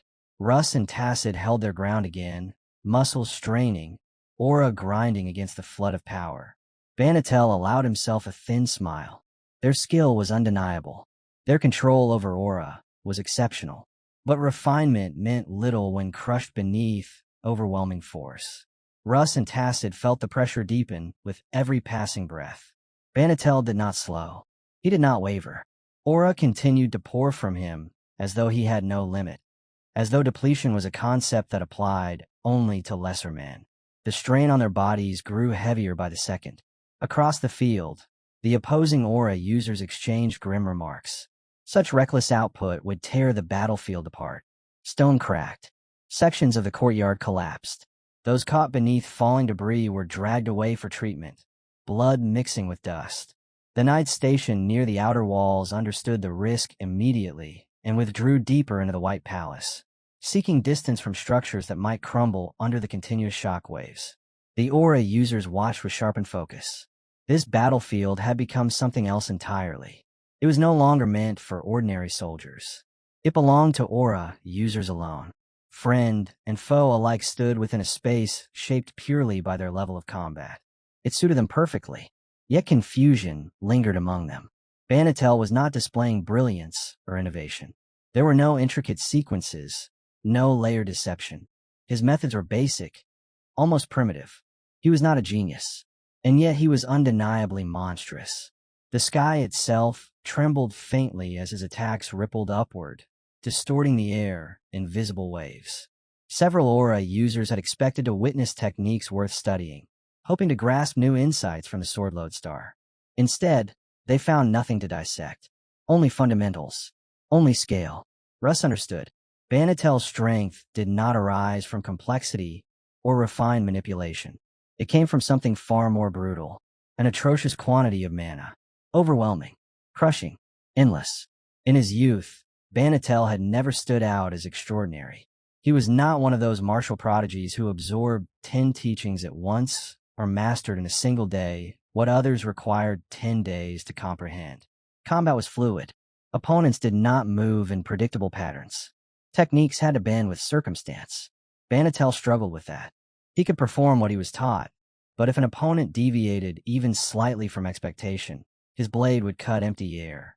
He had been, at best, moderately competent, but he possessed something else. Steadfastness.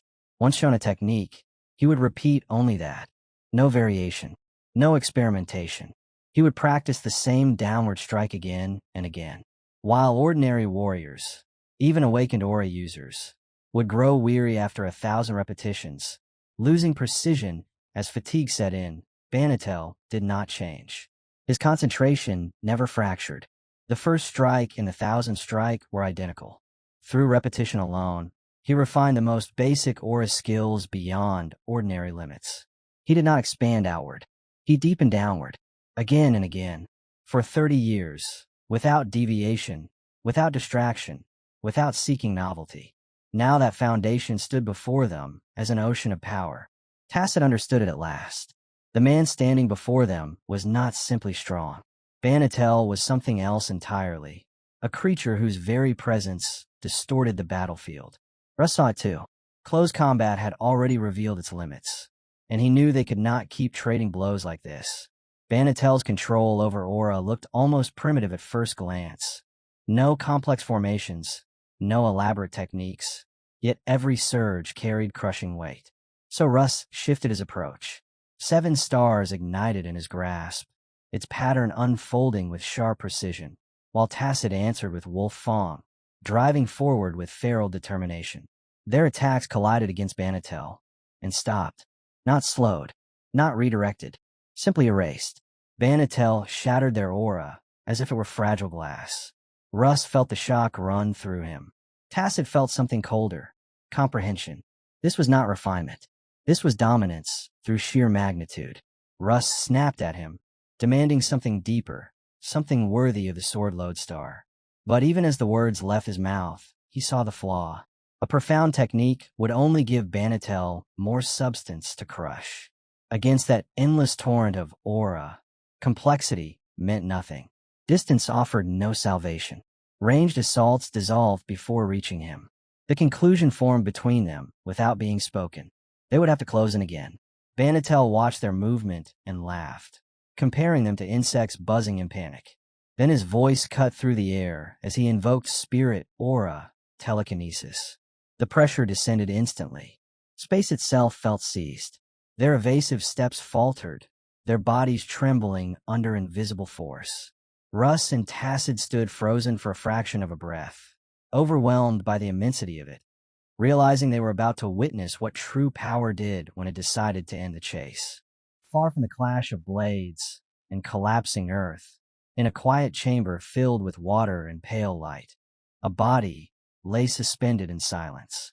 The stillness shattered without warning. Glass fractured. Fluid spilled. The ancient capsule split open as if it had fulfilled its final task. Tezron collapsed forward, coughing violently, air tearing into lungs that had nearly stopped. Felina rushed to him at once, wrapping a thick blanket around his trembling frame, steadying him while he fought to breathe. He demanded to know what had happened. She told him the truth. The chamber was an ancient recovery capsule, a relic preserved by the Silver Sage. Lady Saralyn had once claimed that as long as a thread of breath remained, the capsule would restore the body completely, no matter how grievous the damage. Tezron absorbed that in silence, acknowledging that such a treasure could only belong to someone of the Silver Sage's stature. Once his breathing steadied, his thoughts moved elsewhere. He asked about Leifenhart. Another woman in the chamber answered him, her voice calm but firm. They had failed. The first king had escaped with his slaves and boarded the Zeppelin without obstruction. That event had happened months ago. The word struck Tezron harder than any blade. In the end, they had not stopped the Demon King. But she continued. Leifenhart's position had collapsed. The Zeppelin incident gave them official grounds to remove him. No one would question his execution now. Public elimination would be justified, clean, unquestioned. She intended to confront him before his influence over humanity deepened further, though she admitted the situation had already spiraled beyond control. Tezron asked a single question. Was there anyone capable of defeating him?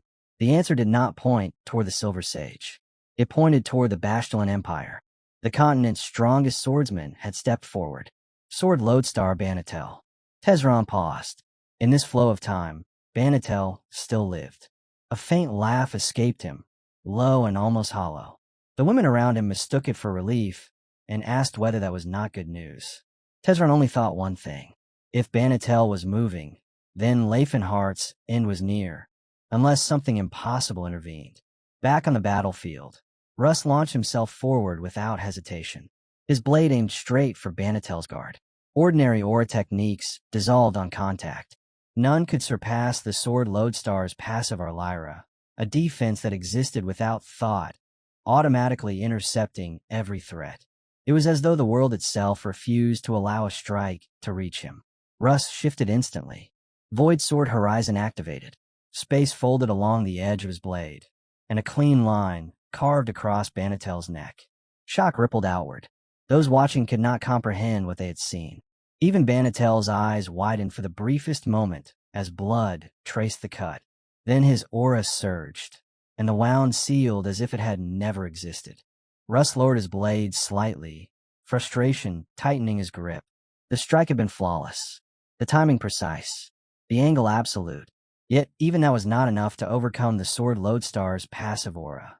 The realization settled in with brutal clarity. Against Banatel, perfection still fell short. Banatel's composure snapped.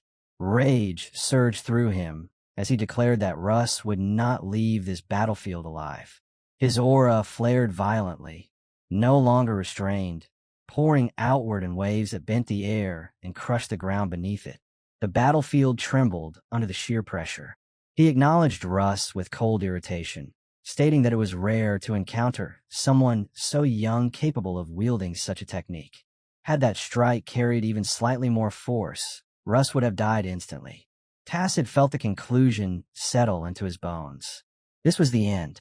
Azrael measured the distance, the pressure, the remaining time before reinforcements, and understood he would not endure long enough. Both of them reached the same silent thought. Even Leifenhart might have struggled before this magnitude. If death was inevitable, then it would be here. Better that than watching everyone else be crushed alongside them. Then a voice cut through the suffocating tension. Calm, unhurried. Every head turned toward the top tower. Banatel paused. A figure descended from above. Each step through the air carried by ki that felt unmistakably similar to Leifenhart's. Tacit could not comprehend what he was sensing. The power radiating from the man felt almost divine. The other aura users stared in disbelief, confronted once again with proof that the world held monsters beyond imagination. The first emperor, Gerald, landed lightly before Banatel, as if arriving at a social gathering rather than a battlefield. His expression carried faint amusement. He remarked that old friends meeting after a long time should exchange at least a few nostalgic words. Banatel's irritation deepened. He demanded to know why Gerald had appeared. Gerald replied that he had simply come to see his disciple. Banatel questioned whether that so-called unbreakable bond between master and pupil still meant anything. Gerald answered with quiet amusement, recalling that when a disciple left the mountains, Master and student had once been strangers as well. He shifted the conversation as though discussing ordinary affairs, suggesting he might as well conduct business while he was here and casually asking for Leifenhart. Russ informed him that Leifenhart was absent and would not return for another 3 or 4 hours. Gerald studied the boy for a moment, acknowledging his talent, but remarking that he was younger than expected. His gaze moved to Tacit. He asked whether the orc, newly awakened to aura, impressed him. Tacit could only stare at the towering human before him. The man's face carried age, yet his body radiated overwhelming vitality and force. Gerald then turned back to Banatel and mocked him openly. At his age, he said, displaying such hostility toward mere youths lacked dignity. Banatel shot back that dignity required appropriate clothing. Gerald laughed without restraint, flexing his powerful frame and claiming that maintaining such a physique at his years was a greater achievement than any garment. He accused Banatel of simple jealousy. Banatel denied it sharply, but the tension between them had already shifted. The battlefield, moments ago drowning in killing intent, now felt like the stage for something far greater. Banatel's expression hardened as he clarified his purpose. He was not here for pride or rivalry. He had come to punish heretics under Sayir's mandate. That was all. Duty, nothing more. Gerald answered with laughter sharp enough to cut steel. He reminded Banatel of the life he had led. Years spent inside the Empire's walls, obeying orders without deviation, refining his blade with disciplined loyalty. Gerald contrasted it openly with his own path. He had become the richest man in the kingdom of Basilai, and half of that fortune had been poured into raising his disciple. Even so, he continued to mock Banatel, saying that no matter how glorious the title of Sword Lodestar sounded, a man reduced to guarding imperial interests for a salary could hardly call himself free. Banatel's eyes narrowed. He admitted that Gerald had always been intolerably persistent. Then his tone shifted into command. This matter belonged to the Bastillan Empire. Gerald would step aside, unless he intended to provoke the Empire itself. Gerald dismissed the warning without hesitation. He had only come to greet familiar faces. But he had no intention of standing by while his disciples' subordinates were slaughtered out of fear of offending an empire. A battle without blood, he said, would be terribly dull. The air thickened as his aura rose again, dense and immeasurable, rolling outward to meet Banatel's force head-on. The ground beneath them groaned under the collision of two overwhelming presences. Whatever restraint had lingered vanished. The confrontation that followed would not be symbolic. It would be decisive. Banatel was born a commoner in a small fief in the southern region of the Bastillan Empire. Growing up with limited resources, he trained in only the most basic imperial swordsmanship techniques at a modest local martial arts hall, slowly building his reputation through nothing more than raw effort and stubborn persistence. He had no special talent and no shortcuts to rely on, yet through sheer determination he managed to awaken his aura in his mid-30s, a feat that allowed him to cut down enemy soldiers with ease from that point onward. Then, on a quiet spring day shortly after he turned 40, fate finally brought him face to face with Gerald during a military mission, the man who would go on to become his lifelong rival and eternal nemesis. Back on the battlefield, Gerald's eyes crackled with brilliant yellow lightning as his face hardened with fierce determination, a twisted smirk curling at the corners of his lips. He growled at Banatel, taunting him with the idea that if the two of them met without spilling any blood, it would be nothing short of a disappointment. Banatel's eyes burned red as an enormous surge of aura erupted from his body, rising to match Gerald's own overwhelming power. A wicked grin spread across his face as he replied that he agreed completely, admitting that now that he had finally run into Gerald again, there was no way he could let the opportunity slip by. Nearby, Russ and Tacit scrambled to shield themselves from the massive burst of aura radiating outward. Tacit cursed loudly, warning Russ that if they got caught up in the crossfire between the two monsters, it would surely cost them their lives. Banatel let out a thunderous roar toward Gerald, remarking that it had been quite some time since they last clashed, and declared with grim satisfaction that this time he intended to slice him apart like sashimi. Gerald burst into laughter, retorting that the very same threat belonged to him, and vowed that this time it would be Banatel who ended up beaten into a bloody pulp. With that exchange of taunts finished, Banatel unleashed a massive wave of red aura toward Gerald, but Gerald simply raised his own crackling yellow aura as a protective barrier around his body, standing completely unshaken by the overwhelming display of power aimed at him. The moment the two auras collided, A violent explosion tore through the battlefield, sending shockwaves rippling outward in every direction.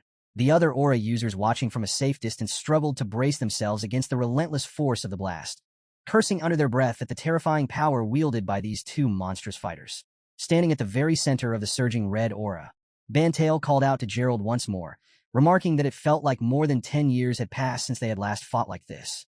Gerald, unmoved by the waves of aura rushing toward him, remained protected by the steady layer of energy surrounding his body. He calmly corrected Bantail, telling him that it had actually been closer to 14 years since their last encounter.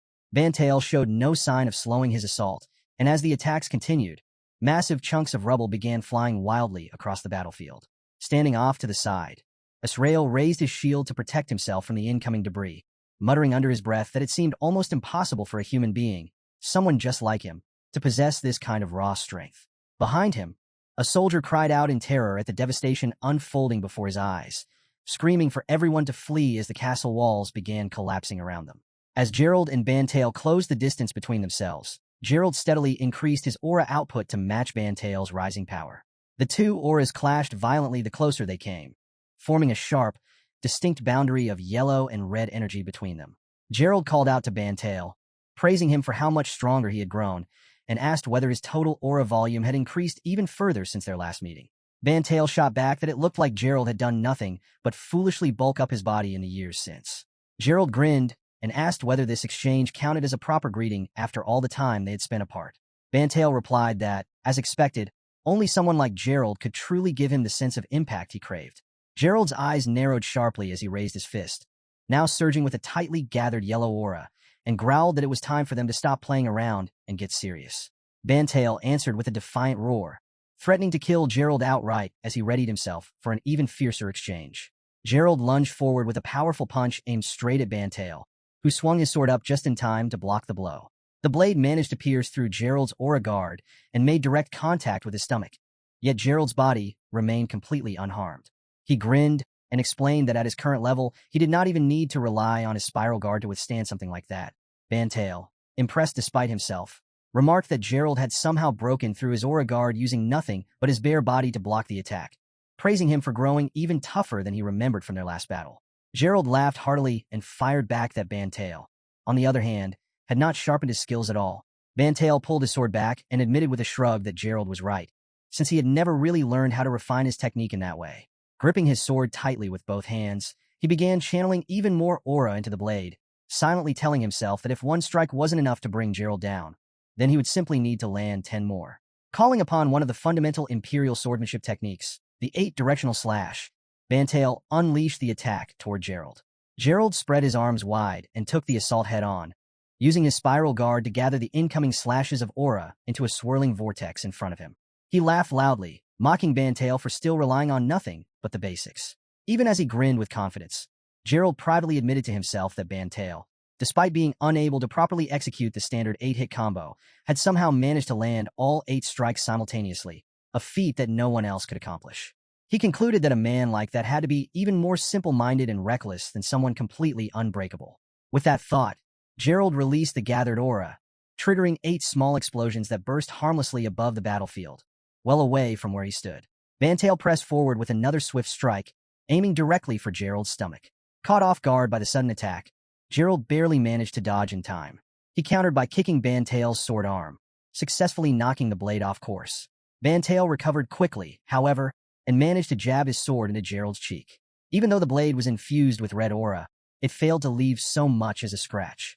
Gerald then charged his fist with a crackling yellow aura and swung hard toward Bantail, who raised his other hand and formed a spherical shield of red aura just in time to block it. The resulting collision sent a bright streak of yellow light tearing across the battlefield, scattering enormous amounts of debris in every direction as Bantail's shield held firm against the force of the blow. The impact released a blinding flash of yellow aura that lit up the entire battlefield. Hidden behind a large slab of rubble, Russ turned to Tacid and asked whether they were simply going to die from watching this unfold. Tacid told him to hold on, reasoning that they might never witness something like this again in their lifetimes. But before he could finish speaking, the blinding yellow aura surged past their hiding spot and swallowed them both. Elsewhere, the other soldiers fought to keep their footing against the massive outburst of energy. One of them grumbled that these two old fighters really needed to pay more attention to their surroundings before throwing punches like that. Another replied that even from a distance, the shock waves felt strong enough to tear straight through their aura guards. Within the blink of an eye, both soldiers were engulfed by the same brilliant yellow light. Gerald grinned and told Bantail that his defense would not break so easily, explaining that his 9 aura shields had grown far thicker than they used to be. With a determined expression, Bantail raised his sword and answered that he had not been holding back either. And in that same instant, his red aura erupted outward amid the swirling yellow storm. Nearby, Tacid, still recovering from the earlier blast, managed to sit up and watch the chaos unfold with wide eyes, unable to look away. He found himself thinking that this had to be a battle between 2 of the strongest fighters alive, truly an incredible sight to witness. Yet a moment later, a flicker of disappointment crossed his face as he realized that, as magnificent as the fight was, there was nothing he could actually learn from watching it, leaving him to silently wonder what kind of impressive, yet ultimately pointless battle this really was. Back in the heart of the fight, Gerald launched a kick toward Bantail, who managed to evade the strike just in time. The force of Gerald's kick striking the ground sent a shockwave rippling outward. Gerald called out, remarking that Bantail's aura had grown to a frightening size. Bantail shot back, taunting that Gerald appeared to have grown nothing but his muscles. The resulting impact shook the surrounding trees violently, sending rocks and debris flying in every direction. Gerald prepared for another assault, raising his foot for a follow-up kick, grinning as he challenged Bantail to block this one as well. Bantail reacted swiftly, holding out both hands and igniting his own aura to defend himself. He called Gerald foolish for thinking such a simple attack could possibly break through his defenses.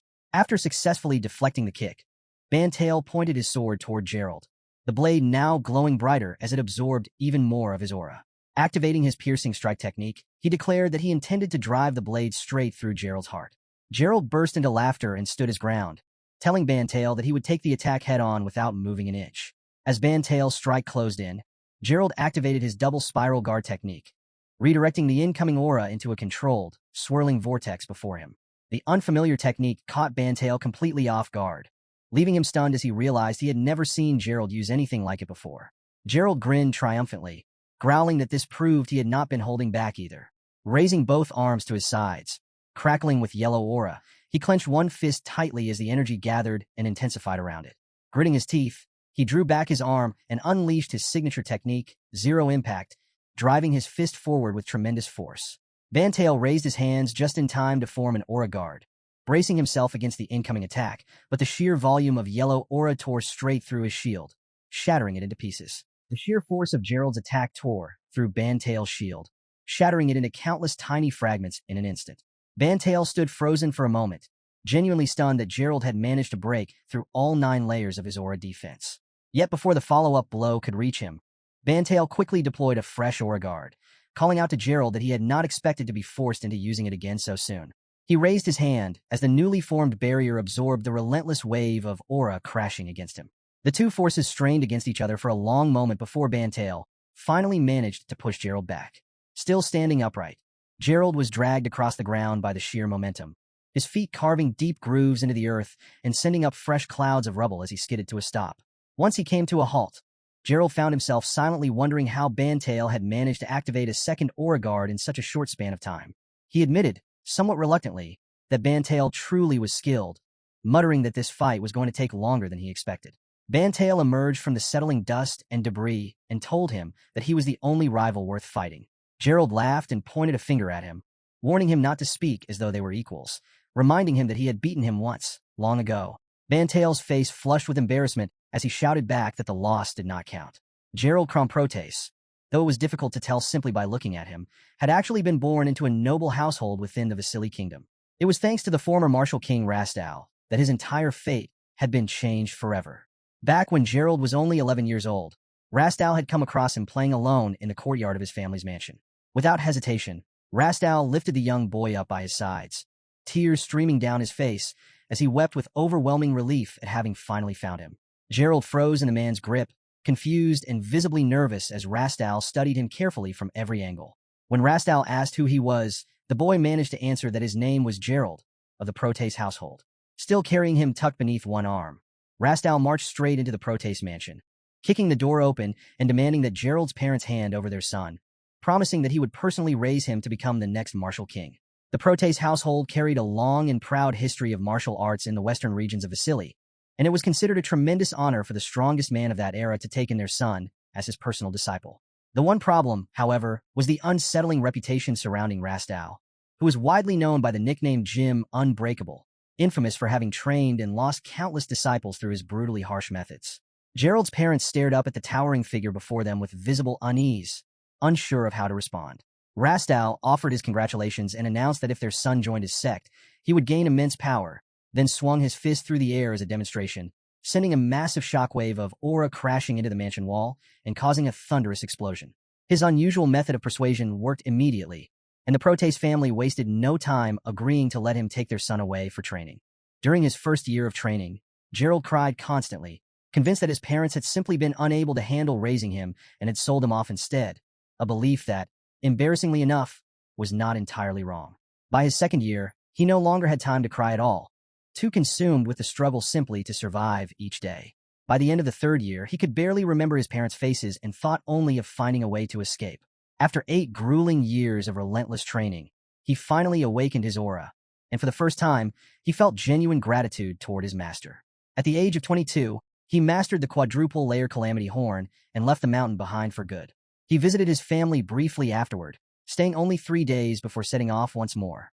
From there, he spent his time exploring dungeons and earning money by completing requests from various nobles. By his early 40s, he had taken up work as a guard in the country of Lickade, and it was there that he crossed paths with the man who would become his fated rival, Bantail.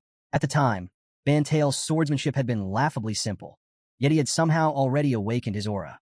After introducing himself, the two of them agreed to settle things with a duel. Back in the present, Gerald reminded Bantail of that very duel, pointing out that he had lost, and told him not to act as though it had never happened.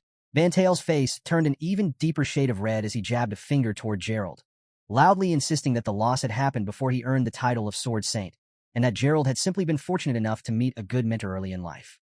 Gerald crossed his arms and asked whether Bantail truly believed he would have awakened his aura sooner if he had also found a good mentor. Frustrated, Bantail shot back that regardless of what had happened, every fight between them since had ended in a tie. Gerald argued that this did nothing to change the outcome of their very first match, grinning as he added that Bantail had only earned the title of Sword Saint after the previous holder of that title, Wikia, had passed away. He mocked him further, calling him slow, and asked how he could even claim to be his rival under those circumstances. Puffing his chest out with pride, Gerald asked whether Bantail had heard about his new title. Grudgingly, Bantail admitted that he knew Gerald was now called the Martial Emperor, then asked if that title somehow made him superior. Gerald simply shrugged and said he did not care whether people called him king or emperor. What truly mattered to him was that he had finally found his own disciple.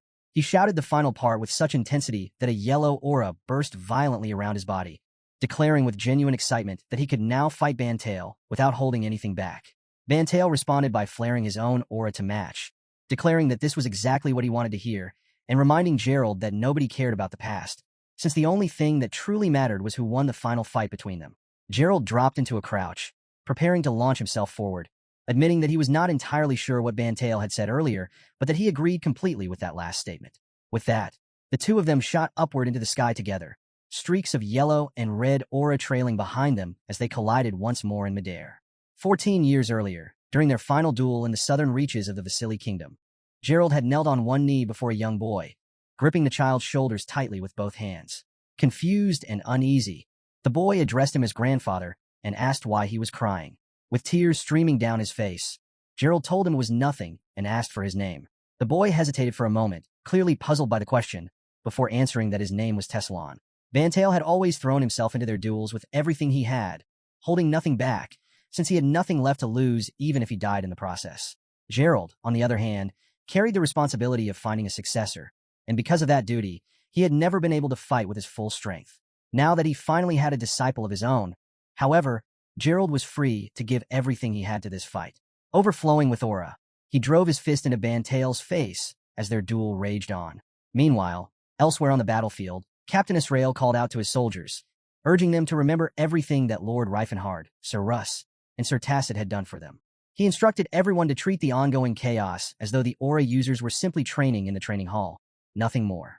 He ordered an immediate evacuation and reminded his men not to forget the standard evacuation protocol used whenever aura users clashed in combat near civilians. One soldier looked genuinely baffled, muttering that he had always assumed that particular protocol was some kind of joke. The evacuation protocol for civilians during an aura user battle followed a clear set of instructions. The first rule was to drop to the ground on one's knees and open the mouth wide the moment an aura shockwave approached, since lying flat on the stomach risked damaging the intestines, while keeping the mouth closed risked rupturing the lungs. The second rule was to avoid taking shelter near any jutting structures, as they could easily collapse and crush anyone nearby.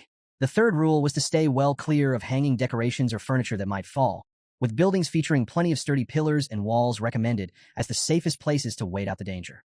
The fourth and final rule stated that if an entire building came under threat of collapse, civilians should evacuate to an open field and await further orders from their superiors. Captain Israel called out to his men, asking whether all the women and children had been safely evacuated. A nearby soldier confirmed that they had. He then ordered the 3rd Battalion to escort the servants and administrators out through the back alleyway, urging them to move quickly. Outside the castle walls, a pink-haired female soldier led a group of castle maids toward safety. Suddenly, an explosion at the base of the castle sent massive boulders hurtling through the air directly toward them, and the maids screamed in terror at the sight of the incoming debris. The pink-haired soldier swung her double-headed axe and split the falling rock cleanly in half using her earth resonance technique. One of the maids pointed toward the sky, shouting that something else was falling, quickly recognizing it as one of the elderly monsters currently battling somewhere across the city. Moments later, Gerald came crashing down from the sky, slamming into the ground on his back and carving a long, deep crevasse into the earth. As the dust began to settle, the pink-haired soldier cautiously approached him, wondering whether he was still alive. Gerald stirred and pushed himself back onto his feet, feeling even more energized than before as he clenched his fist and shouted toward Bantail, declaring that the attack had not even left a scratch on him. A yellow aura exploded around his body once more as he launched himself back toward the battlefield, shouting Bantail's name and becoming little more than a blur of yellow light streaking through the air. The pink-haired soldier and the maid screamed in terror and scrambled to get away, fearing for their lives. Elsewhere, Merritt turned to D. Krill and asked, watching Gerald and Bantail continue their battle, whether the two old fighters ever grew tired. D. Krill replied simply that they did not even need to lift a finger against the castle, since the two of them were destroying it all on their own. Merritt remarked that at least this meant one of their objectives was already being accomplished. D. Krill then asked whether it was really appropriate for them to simply stand by and watch. Merritt asked what exactly he meant. D. Krill explained that they were there under direct orders, and while he respected the Sword Saint's strength, he wondered whether it was right for them to remain idle. Merritt admitted that he had a fair point.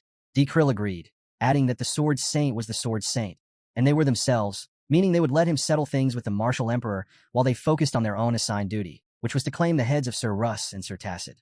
Meanwhile, amid the scattered rubble of the battlefield, Tacit and Russ slowly pulled themselves back up. Russ wore a troubled, uneasy expression as he wondered aloud where their side's aura users had gone, and especially where Reifenhard could possibly be. Sir Russ struggled to his feet, using his sword as a makeshift support to steady himself, then turned to ask Sir Tacit whether he had managed to rest enough. Tacit, wearing a grim and exhausted expression, replied that he had recovered somewhat, though clearly not fully. Suddenly, several figures began approaching them from a distance, their bodies wrapped in distinct auras of varying colors. Without even turning to look at Russ, Tacit murmured under his breath that their pursuers had finally arrived, already suspecting exactly who they were. Russ confirmed that he saw them too, adding with a touch of sarcasm that he wished the group had taken a bit more time before showing up. Tacit replied that it was fortunate they had at least managed to recover as much as they had before facing them. Russ shot back, questioning whether what little strength they had regained could even be called recovery at all. Tacit gave a grim, tight-lipped smirk as aura began radiating from his body, admitting that they had at least managed to escape certain death thanks to the old man's intervention. And for now, that would have to be enough. Russ, likewise gathering his own aura in preparation for the coming fight, agreed that this much was true. Among the approaching men, Lukuan privately reflected that he took no pleasure in fighting someone already injured, considering himself a man of honor above all else. Turning to D. Krill and Merritt, he asked which of them wanted to take the fight instead. D. Krill grinned eagerly and announced that he would gladly step in, remarking that it had been far too long since he last crossed blades with an aura user. Merritt responded that he would take on the other opponent then, admitting that he saw little reason to worry about honor when dealing with a mere orc. D. Krill drew his sword, gripping it firmly with both hands as he grinned, replying to Merritt that their current mission had little to do with honor in the first place, since they had come to deliver punishment rather than engage in some noble duel. Aura surged through his body as he readied himself to strike. Merritt, his own aura burning just as intensely, raised his sword and called out to Tacit, addressing him dismissively as an orc and declaring that he intended to end his life instantly. Meanwhile, Nazdan turned to address the remaining companions once Merritt, D. Krill, and Lukawan had broken off from the group. He suggested that the rest of them should head toward the section of the city he pointed to, the residential district, explaining that he suspected the people there were on the verge of slipping away entirely. He reasoned that letting them escape simply because the group wished to avoid unnecessary bloodshed would amount to disregarding the Empire's orders far more than any of them were comfortable with. He reminded the others that the Emperor had explicitly demanded the deaths of the country's lord and all of his subordinates, a task none of them particularly relished, but one they had no real choice but to carry out if they wanted to set a proper example. One of the group agreed, suggesting they get moving immediately if they hoped to have any real results to show for their efforts. With that, the remaining companions leapt into the air together, transforming into streaks of blazing aura as they tore across the sky at tremendous speed, ripping chunks of rubble from the ground below as they passed overhead. Their rapid movement caught the attention of both Tacit and Russ, who instantly understood exactly what was happening. As Nazdan and his companions touched down, a booming voice thundered out, demanding to know who dared threaten his people. Startled by the sheer force behind the voice, Nazdan and Cameron barely had time to react before the entire group found themselves under a sudden barrage of rapid-fire chi bullets raining down from above, each one detonating in small explosions on impact. As the dust began to clear, Nazdan wondered aloud whether the martial emperor himself was responsible for the assault. Cameron coughed and replied that this could not possibly be the case, since the martial emperor was still locked in battle against the sword saint, Bantail. Nazdan asked who else it could possibly be, but before anyone had the chance to answer, his eyes landed on Reifenhard and his companions standing atop a nearby domed building. Realizing he had found his answer, Nazdan called out loudly, remarking that Reifenhard had finally decided to reveal himself. Watching the ongoing explosions of yellow and red aura from Gerald and Bantail's continuing battle in the distance, Athilka turned to Reifenhard and asked about the golden aura and glowing figure visible far off. Unimpressed, Reifenhard confirmed that it was indeed exactly who Athilka suspected, explaining that the golden aura belonged to his own master, Gerald. Enia struggled to hold back a laugh, silently wondering whether there truly existed another man out there just as intense as Reifenhard himself. Cirrus, wearing a bored yet faintly stern expression, asked Reifenhard why he kept taking small steps backward. Caught off guard by the question, Reifenhard hesitated before admitting that he had not meant to, explaining that he simply did not remember his master being quite this monstrous in strength. He privately reflected that whatever duels Gerald had fought in the past must have been little more than child's play compared to this. His attention then shifted toward Bantail, and he realized with growing certainty that this had to be the legendary sword saint himself. A cold shiver ran down his spine as he thought to himself just how disastrous it would have been had men like Gerald and Bantail still been alive during his previous life. Another thought quickly followed, as he found himself wondering what exactly his master was doing all the way out here, and whether he had shown up with yet another one of his relentless new training methods. Jeblik turned to Lukawan, remarking that the Martial King Reifenhard, along with his imposing muscles and overwhelming aura, carried an incredibly demanding presence, admitting that the man truly lived up to every rumor surrounding him. Lukawan replied that he expected nothing less from someone holding the title of Martial King. Just then, Rikaban, his body blazing with purple aura, raised his massive sword and pointed it directly at Reifenhard, announcing with loud confidence that he was Rikaban of Bastalin. He denounced Reifenhard as one who walked the path of a heathen, hurling insults at the name of Sayer, and declared that he would deliver punishment in the name of the Holy Empire and its faith. Reifenhard let out a light scoff, muttering to himself that he should have known someone from Bastalin would act this way, since that particular region had always carried the same reputation. He clapped his fists together, releasing a circular wave of aura outward, then called out to Rikaban, telling him to go ahead and give it his best try. Enia and Cirrus raised their swords as well, preparing themselves for the coming fight, while Athilka increased his own aura output, wrapping his entire body in an ominous, swirling red glow. He declared boldly that his body had grown powerful enough to level an entire forest of juniper trees with a single kick. Cameron, wearing a thoughtful expression, turned to his companions and asked who among them intended to take on Reifenhard directly.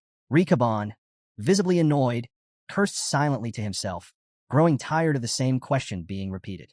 Nazdan, smirking confidently, replied that refusing an order from the Empire over something like this would reflect poorly on his kingdom, damaging both his honor and his loyalty in the process. He proposed that they all reach some kind of compromise, then offered a suggestion that caught his companions completely off guard, that the entire group fight Reifenhard together at once. With a cunning, faintly ominous smile, he suggested they deliberately hold back their strongest techniques and rely only on basic aura skills, reasoning that with their combined numbers, they should still be able to win even without revealing their true strength. Watching their conversation unfold from a distance, Reifenhard privately thought about how foolish and absurd their entire discussion sounded. though he ultimately dismissed it, deciding it would only make things more convenient for him in the end. He called out loudly, asking which of them intended to step forward and fight him first. Rikabon and the others surged their auras in unison, each one silently convinced that he alone would be the one to strike down the Martial King. Meanwhile, standing beside Merid, World privately noted that the Martial King's subordinates appeared to be quite skilled in their own right, observing that despite this, everyone's focus remained fixed entirely on Reifenhard, leaving his subordinates for someone else to deal with. He told Merid that he had no desire to fight the man who had defeated Lantis, a fighter whose loss had brought shame upon his own kingdom, adding with a confident grin that he would much rather deal with the troll, Athilka, instead. Walgrand, sizing up Ania in turn, thought to himself that she appeared to be an exceptionally skilled swordswoman, noting the powerful aura flowing steadily throughout her entire body. He muttered aloud to Nazdan that it would be unwise to underestimate her simply because she happened to be an elf. Nazdan grinned and asked whether he finally understood, reminding him that this was hardly the moment to be worrying about honor. Just then, the entire group suddenly sensed a presence rush past them in the blink of an eye. Every one of the men turned sharply toward the source, cold sweat breaking out across their faces as their eyes widened in sudden panic. A massive fist, wreathed in rings of fiery aura, came charging toward them from behind, and Reifenhard's booming voice rang out, declaring that his master had always taught him that the best strategy in any fight was to strike first. Before any of them could fully turn around, Reifenhard was already standing behind them, towering over the group with his fist raised and brimming with overwhelming aura. He explained that his master had also taught him that when facing multiple opponents at once, the smartest approach was to take down one of them immediately and worry about the rest afterward. Reifenhard remarked that his master's teachings were like an endlessly giving tree, always offering something new.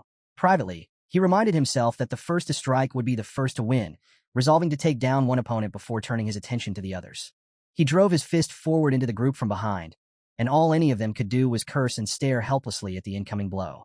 Unleashing his technique known as the Hybrid Calamity Horn, Reifenhard's punch sent the entire group flying backward, waves of raw aura exploding outward from the point of impact. Lukuan barely managed to protect himself, activating his true Iron Wall technique at the very last second to form a protective barrier that shielded him from the worst of the shockwave. The force of the blast was so overwhelming that it sent everything and everyone in its path flying wildly across the entire town. Rikabon's body was torn cleanly in half as he was hurled through the air, blood spraying from the wound as his armor shattered and fell away from him. Jeblik watched in absolute horror as Rikabon was killed so effortlessly. What Reifenhard had done moments earlier, clapping his fists together in front of the aura users, had never simply been a display of strength, but rather a deliberate act meant to conceal the fact that he had actually been preparing the Hybrid Calamity Horn the entire time. Reifenhard dismissively called Rikabon a fool, thinking to himself that had he relied on his ultimate technique instead of a simple aura guard, he might have survived the blow. Still holding his fist outstretched after delivering the devastating punch, Reifenhard addressed the remaining aura users, remarking that they all appeared to be nothing more than a group of fools. He glanced out at the massive crevice his punch had carved into the ground from the sheer force of the shockwave, then looked toward the surrounding rooftops where the rest of the aura users had been scattered nearby. Holding out his hand and beckoning them forward, he asked with unshaken confidence when exactly they intended to come at him. Ania, Athilka, and Cirrus all leapt down from their perch in unison, swords raised and ready to strike. Athilka, his body glowing with vivid green aura, lunged at Whirl, who grinned confidently as he easily blocked the incoming attack with his own blade, his eyes burning red while an ominous crimson aura wrapped itself around his entire body. At the same moment, Ania spun around to face Walgran, her body enveloped in a distinctive wintry aura as gentle snowflakes and a biting cold breeze swirled around her. Walgran raised his sword in response, bracing himself to meet her head-on. Not far away, Cirrus summoned a massive fiery beast from her own aura, positioning it behind her as she advanced steadily toward Cameron. Meanwhile, Tacit and Russ readied themselves for their coming clash against Merid and Dekrill, while at the very same time, Reifenhard found himself completely surrounded by the remaining aura users. Jeblik called out sharply to Lukuan and Krodel, commanding them to strike Reifenhard all at once without hesitation. Privately, Jeblik reflected that the situation had long since gone beyond any notion of chivalry, reasoning that with this many aura users gathered together, this could no longer be considered a simple assault, but rather something closer to a full-scale war. He resolved that no matter the cost, they had no choice but to kill the ruler of the Antares Empire, the man known as the Fist King, Reifenhard. Lukuan swung his flail in a wide arc, charging it with aura as Jeblik and Krodel both raised their swords beside him.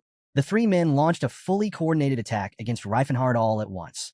To defend himself against the incoming assault, Reifenhard swung both arms and activated his spiral guard, then planted his foot firmly against the ground before suddenly launching himself forward with astonishing force, flying straight past all three men and leaving them stunned and completely off balance. His fist began glowing a brilliant gold as he charged up yet another devastating aura-powered punch, streaking toward Nazdan and Walgran, both of whom had been focused on fighting Ania at the same time. Sensing Reifenhard's approach at the last possible second, Nazdan spun around just in time for his eyes to widen in shock as a barrage of chi bullets fired directly from Reifenhard's fist slammed into him. Seeing that Reifenhard had effectively come to her aid, Ania wasted no time seizing the opening, channeling power into her icy blade and swinging it with full force as she activated her Northern Seas breath technique. A wave of freezing aura swept outward, washing over the three men who had previously been attacking Reifenhard, causing them to freeze in place and shudder violently from the sudden, bone-deep cold. Noticing that Ania's attention had shifted entirely toward his companions, Walgran attempted to creep up behind her unnoticed, raising his sword for a surprise strike. Ania spun around just in time to spot him closing in and swung her blade to counter. But before either weapon could connect, Reifenhard intervened, kicking Walgran aside with tremendous force before the clash could occur. Walgran was sent tumbling backward onto the ground, and as he hit the dirt, he shouted furiously at Reifenhard, calling him a coward for interfering. Reifenhard simply grinned and clenched his fist once more, his eyes flashing gold as his focus locked squarely onto Nazdan. Startled, Nastan's eyes went wide with fear as he wondered whether the Fist King had now decided to make him his next target. Before he could think of any way to respond, Reifenhard was already mere inches from his face. Reifenhard swung his arm, preparing to land a devastating aura-infused blow, but at the very last instant he shifted tactics, driving his foot into Nastan's ribs instead. Nazdan screamed in agony at the sheer force behind the kick, and before he could even begin to process the pain, Reifenhard's fist connected squarely beneath his chin. The brutal uppercut sent Nazdan flying through the air, Reifenhard's fist still glowing with golden aura, a clear testament to just how devastating the strike had truly been. Crodel, still frozen in place alongside Cameron and Lukuan, cried out desperately upon seeing his comrade Nazdan take such a beating. Ania leapt into the air and unleashed her blizzard of the White Knight technique, raining down a storm of sharp ice spikes upon the frozen aura users below. Meanwhile, Nazdan, blood streaming from his mouth after taking the brutal uppercut to his chin, was sent flying backward from the force of the blow. Suddenly, his eyes began to glow a deep sea green as he activated his range of javelin technique, launching a volley of aura-formed spears directly at Reifenhard. The spears closed in on him with terrifying speed, and Reifenhard quickly realized this was no ordinary blade-based aura, but rather an aura skill applied in an entirely different way. He reacted instantly, activating his straight cannon technique, thrusting his fist forward to meet the incoming spears head-on before twisting it into a spiraling motion. As he rotated his wrist, streaks of swirling aura shot out from his fist, redirecting the trajectory of the incoming spears and forcing them into a matching spiral pattern before ultimately fusing them together. The spears ended up landing harmlessly in a wide circle around him, leaving Reifenhard completely unharmed.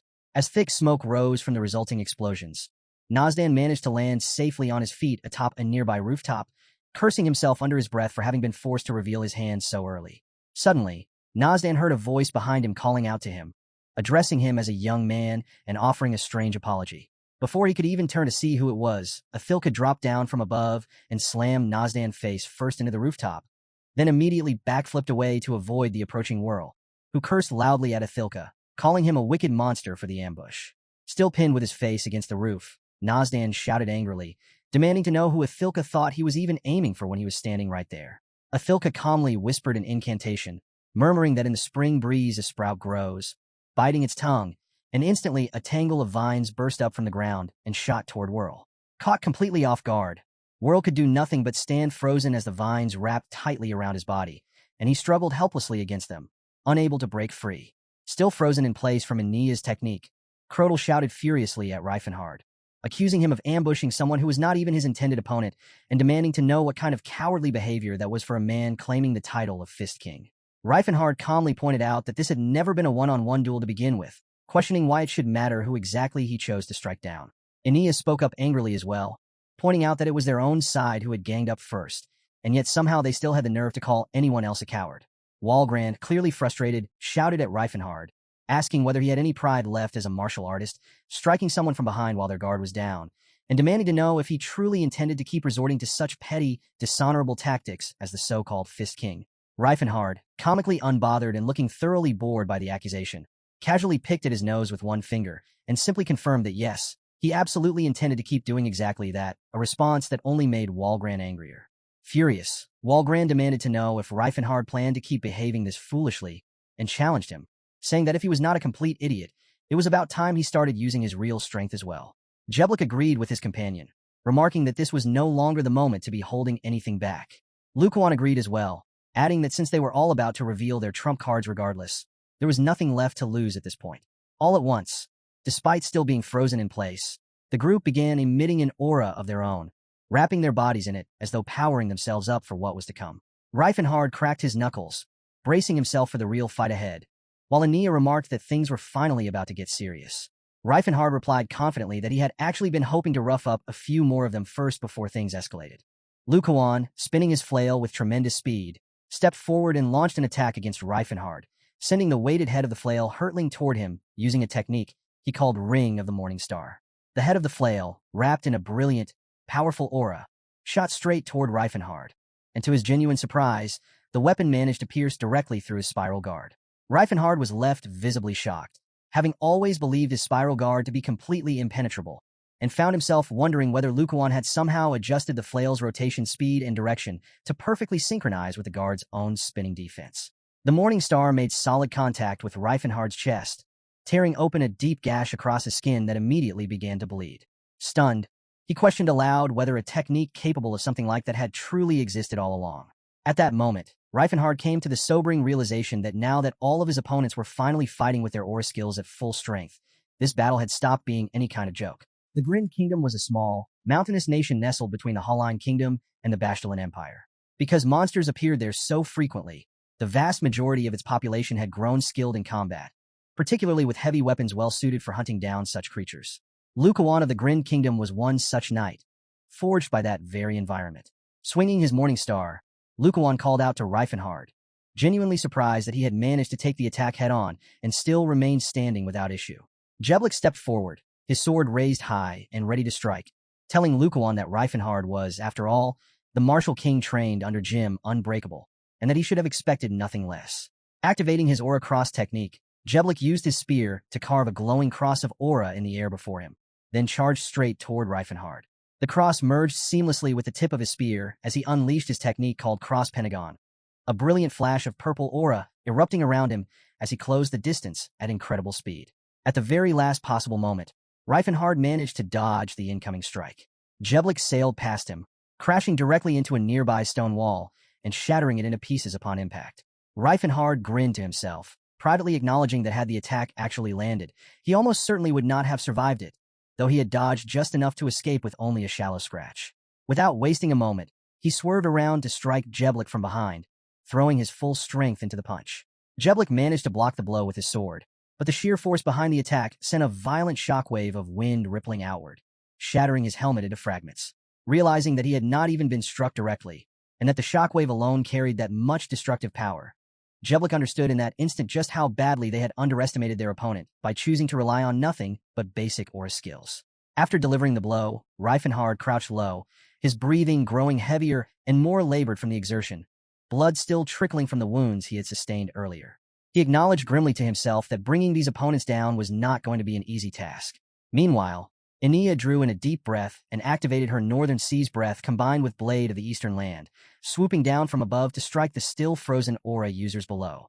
As she descended, she unleashed her Flying Snow Blossom technique, slashing her sword to send out curved waves of snow rippling outward at astonishing speed. Watching in disbelief, Walgran questioned aloud how a mere elf could possibly wield a skill of that caliber. Still frozen behind him, Crodal grumbled that the entire situation was thoroughly irritating, especially given how effectively she was exploiting the surrounding terrain to her advantage. Suddenly, Crodal sprouted a massive pair of wings from his back, known as Raven Shields, wrapping himself within them to block the incoming assault. The wings absorbed every attack directed at him, leaving him completely unharmed, though beneath their cover he growled furiously, his eyes burning white, determined not to let this fight slip out of his control. Crodal then unleashed his ultimate technique, summoning two enormous magical hands known as Abyss Arms, each gripping a colossal sword that mirrored the movements of his own hands and blade. Gripping his sword with both hands, he settled into an aggressive stance as the massive spectral blade pointed directly at the approaching Ania.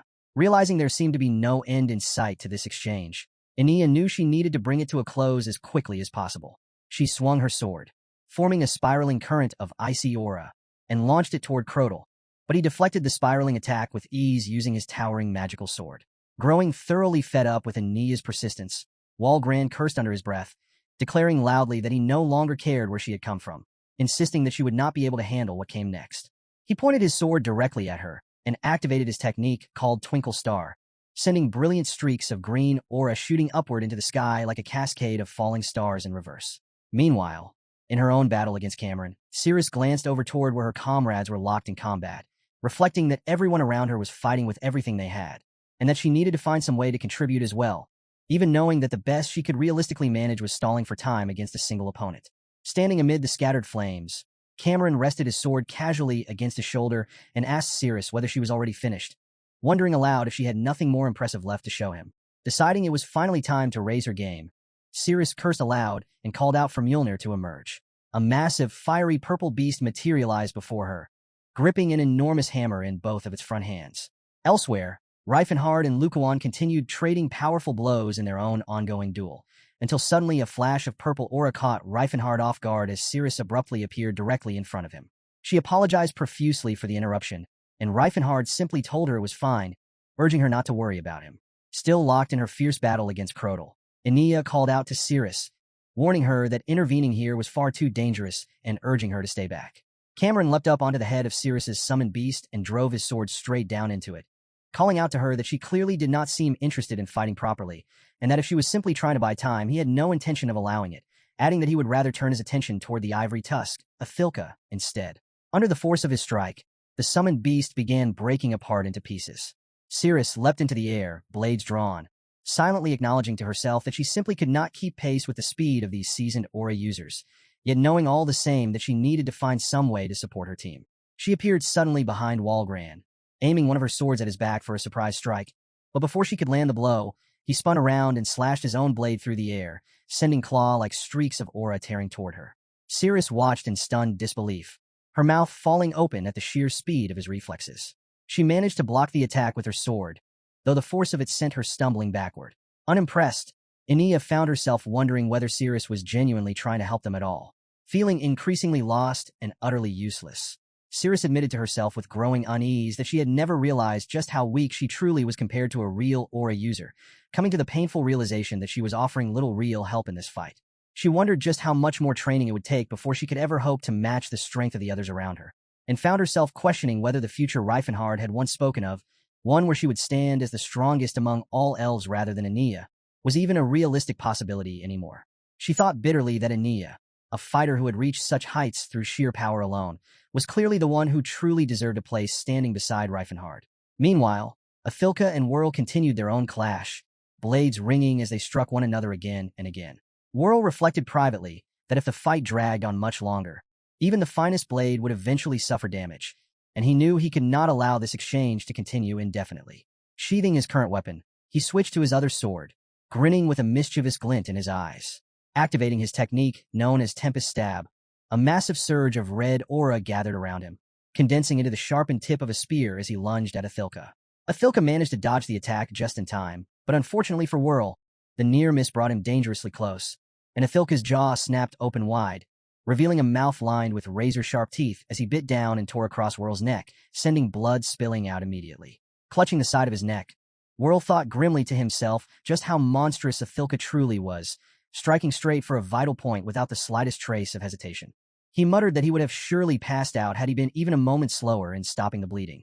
Just then, Cameron landed on a nearby rooftop and called out to Whirl, asking if he was all right and assuring him that he had come to help. But Whirl suddenly froze in sheer terror at the sight unfolding before him, as Athilka levitated into the air, pressing his hands together as though deep in meditation, eyes closed, while four enormous swirling vortices of blood-red aura floated ominously behind him.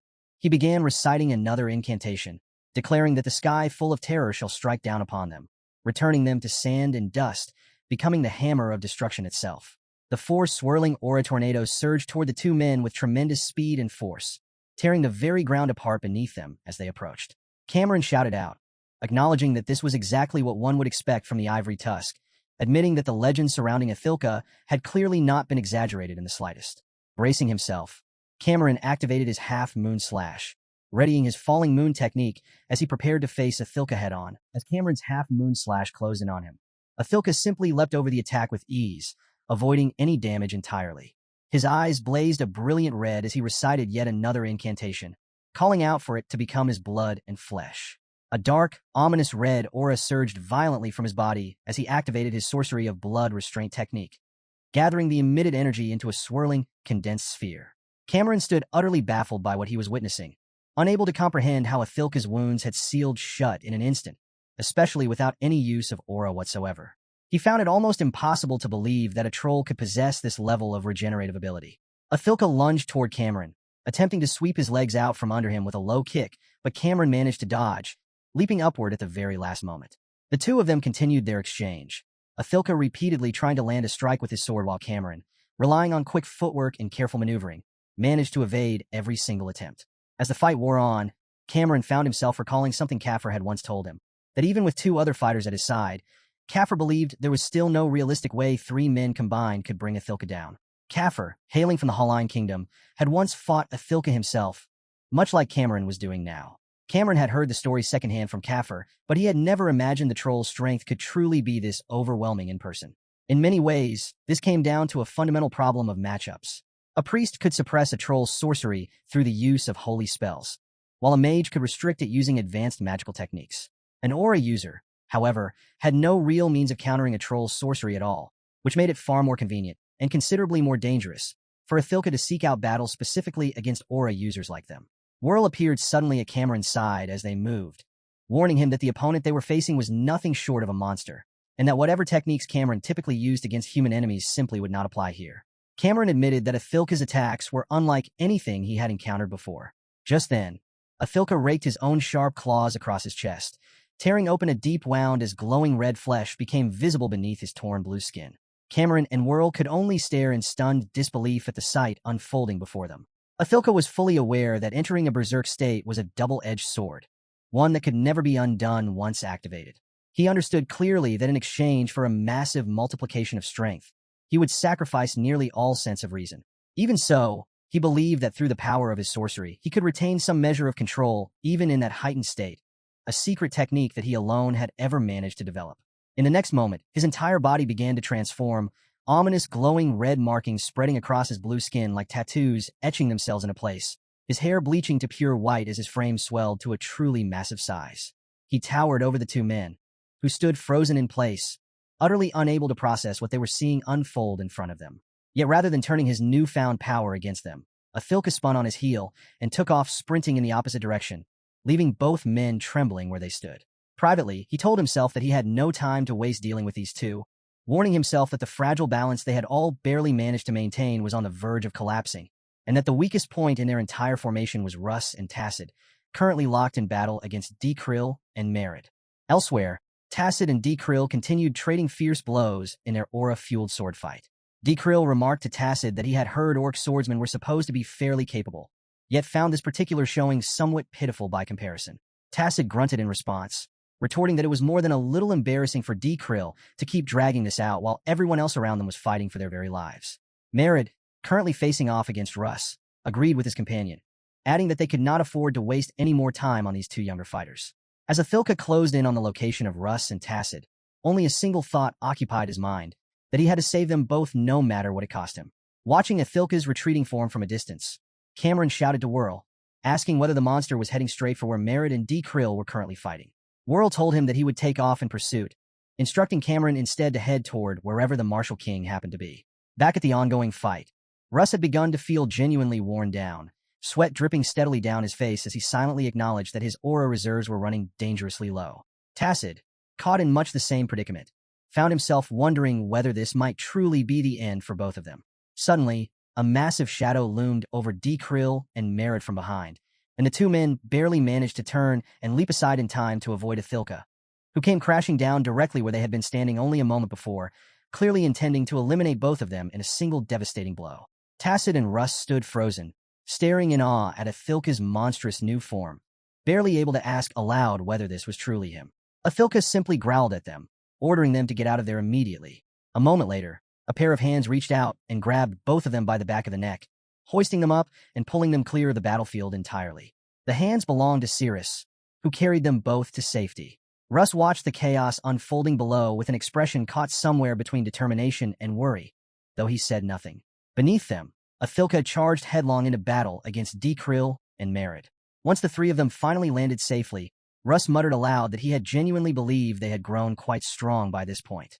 Tacit agreed that they truly had, adding only that there simply existed people out there who remained even stronger than them. Russ vowed that he would continue improving, so that one day he could stand and fight alongside the rest of their group as an equal. Tacit asked whether Russ had learned a great deal from this particular battle, and Russ, smiling despite everything, confirmed that he had, promising that he would organize his thoughts properly and share what he had learned with Tacit later on. Meanwhile, back where Reifenhard continued his fight against the remaining aura users, a mysterious purple enchantment began circling around both of his wrists. He clenched his fists once, and the glowing enchantment vanished instantly, leaving one fist wreathed in brilliant yellow flame while the other crackled violently with streaks of purple lightning. This particular technique of his was known as Enchanted Fist, combining both flame and lightning into a single devastating tool. Activating Lightning Fist, he punched the air before him, unleashing a powerful burst of crackling purple aura straight toward Lukuan. Without pausing, he immediately followed up with his Fire Fist technique, though Lukuan managed to shield himself in time using his own aura barrier. Suddenly, Cameron appeared behind Reifenhard, calling out to Jeblik and Lukuan to let them know he had arrived to lend his support.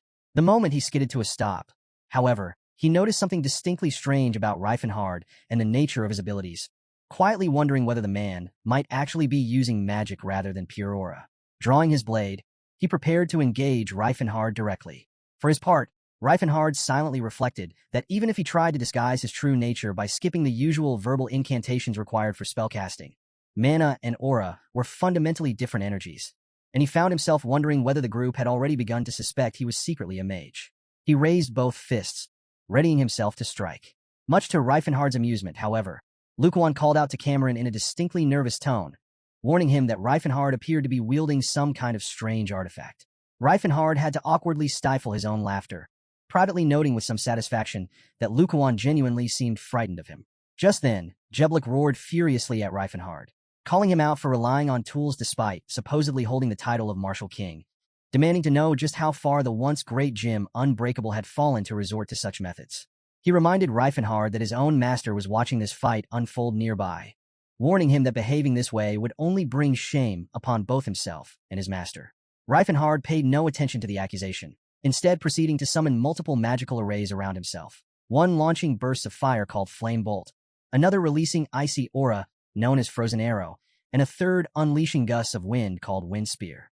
Combining all three, he activated a far larger array called Arcane Strike Final Decision, locking onto the surrounding aura users as a barrage of purple arrows tore through the air toward them. Jeblik shouted at Reifenhard, demanding to know whether he had given up entirely on hiding the fact that he was using an artifact. Cameron, equally baffled, turned to Jeblik and asked exactly where Reifenhard was even supposed to be hiding such a thing on his body. Meanwhile, Enia continued her own battle against Walgran and Crodel, her expression cold and distant as she informed the two of them, without a trace of warmth, that she no longer intended to let either of them live now that they had witnessed her secret technique, advising them to dodge as best they possibly could.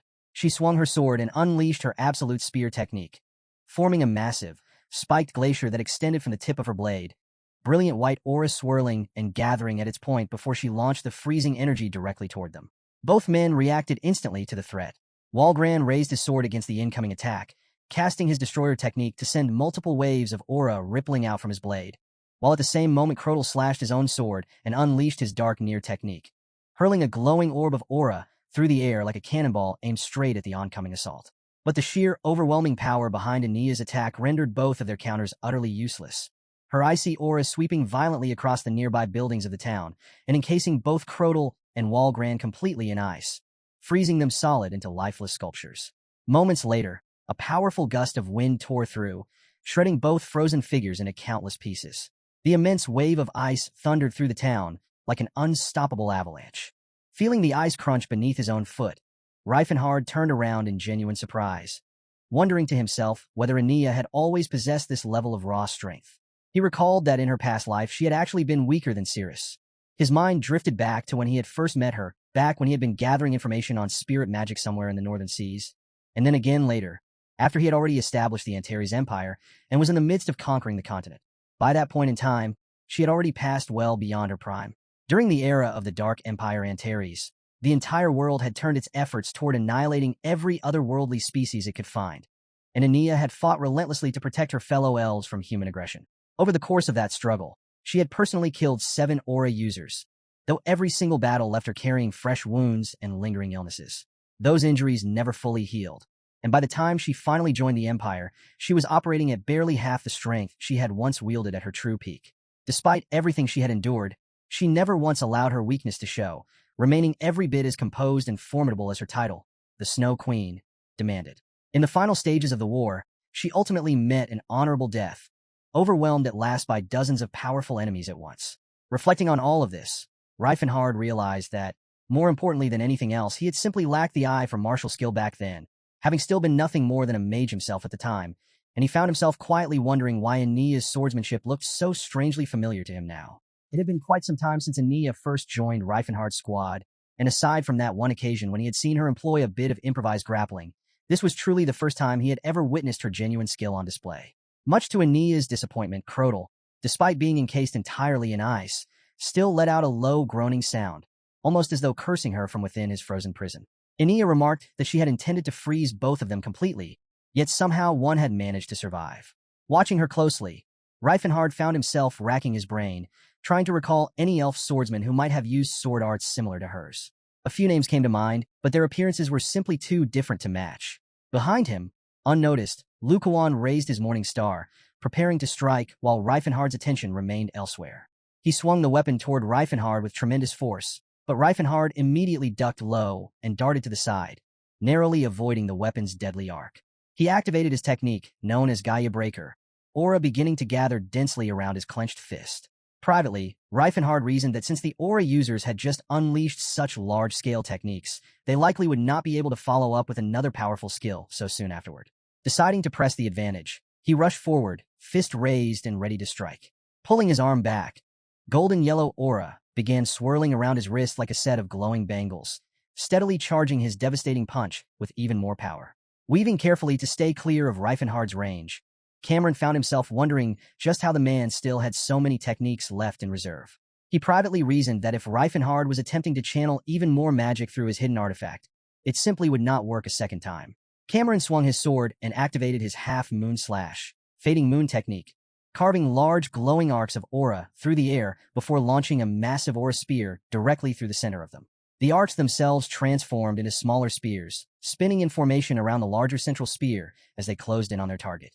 The spears locked onto Reifenhard, who held his ground with unwavering confidence, his eyes burning with fierce concentration as he watched the incoming assault, raising his fist as still more aura gathered around it. Timing his response perfectly, he activated his quintuple-layer Calamity Horn, driving his fist forward and unleashing a wave of circular shockwaves so powerful that the very ground beneath him cracked apart under the strain. A massive burst of aura tore directly through Cameron's incoming spears, obliterating them entirely in an instant. The same burst continued forward, tearing straight through Cameron's right arm and severing it completely. The resulting shockwaves sent Jeblik flying backward with tremendous force, his heavy armor shattering apart in multiple places from the impact. Believing this to be the very same technique he had blocked once before, Lukuan assumed he could simply block it again and activated his aura shield in response. To his utter shock, however, his shield proved no match whatsoever for Reifenhard's overwhelming burst of aura, which tore through the barrier with almost no resistance, leaving Lukuan frozen with wide, disbelieving eyes. The aura burst swept over him entirely, engulfing his body completely and obliterating him on the spot. The blinding light unleashed by the aura burst was enough to make Athilka, Whirl, Merid, and Dekrill all pause mid-battle, turning their attention toward the direction where Reifenhard had been fighting. Dekrill glanced back toward the source of the light and told his companions grimly that now was not the time to keep fighting this particular monster. As the dust began to settle, Reifenhard mocked the remaining aura users, pointing out that they had mistaken his current attack for something equivalent to his earlier hybrid Calamity Horn. He reminded them that while they had chosen to hold back their ultimate techniques against him, he himself had never intended to hide his own strength. With his eyes burning and aura blazing violently around his body, he told them plainly that they were welcome to keep watching for as long as they liked, but that no one present would be granted the luxury of dying merely for the sake of growth in a battle that was, quite literally, a matter of life and death. Standing tall and confident as the smoke finally cleared, The scene revealed Cameron barely managing to remain upright, clutching desperately at the stump where his arm had once been as blood poured freely from the wound. Nearby, Jeblik lay sprawled amid the rubble, his body bloodied and weak, managing only to rasp out a grudging admission to Reifenhard that he truly was strong. Whirl, Merritt, and Dekrill flew immediately toward their injured companions, calling out anxiously to Cameron and Jeblik, asking if they were all right. Wincing in pain, Cameron regretfully informed them that Lukawan had not been able to move out of the way in time and had been killed. Athilka silently wondered whether they truly had any choice but to keep fighting, given that the Martial King had proven far stronger than any of them had ever imagined. Reifenhard, his expression betraying just a hint of unease, reminded himself internally that he could not afford to let his opponents realize just how depleted his stamina truly was. Athilka spoke aloud, remarking dryly that it looked like they were all about to spend a solid week recovering from this fight. Reifenhard turned to face the remaining aura users, telling them plainly that he did not assume they had come all this way merely on some kind of field trip, and asked pointedly whether they had simply been planning to hide behind the sword saint the entire time. Before any of them could offer a response, two massive explosions of red and yellow aura suddenly erupted behind them. Reifenhard instantly recognized the source as his own master, calling out to him urgently and demanding to know what exactly he thought he was doing. Bantail, his expression fierce and his sword wrapped in blood-red aura, roared at Gerald, telling him to die. Gerald growled back with equal ferocity, insisting that it should be Bantail dying instead. The two clashed together with tremendous force, sending shockwaves of aura rippling violently through the air. Gerald landed back on his feet, crouching low as he caught his breath, asking Bantail whether he still had enough strength left to keep going. Bantail roared back, asking whether Gerald himself was not growing tired, mockingly calling him a stubbornly determined old man. Raising his sword to his side, Bantail allowed a massive surge of aura to course through his entire body as he declared loudly that they should finally put an end to this instead of wasting any more time. Gerald grinned and settled into his stance, praising Bantail by admitting that he truly was remarkable, adding that if he had possessed even a bit more intelligence, he might have become a martial god instead, before mockingly adding that if he actually had the brains for it, he probably would not have needed to rely on quite so much raw aura in the first place.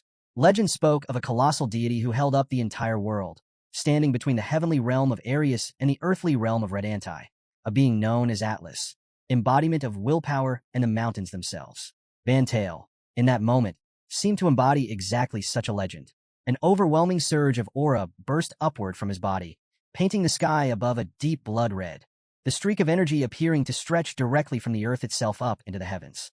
Gerald laughed with genuine excitement, shouting that this was precisely how a real fight should look. His hands began glowing a brilliant gold as aura gathered around them, and he declared that it was time to see just how much Bantail had truly improved. Clenching his fist, a pair of large aura rings formed around each wrist as he prepared his golden aura to meet Bantail's challenge head-on.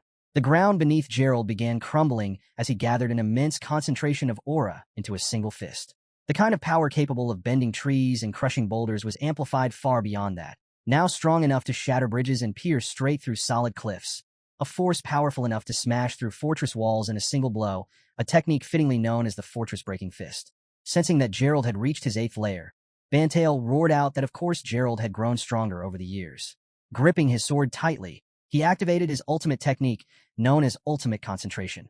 The massive aura surging toward the sky began to constrict and converge, taking the form of the very downward strike that had once completely destroyed the colossal castle of the Grain Kingdom.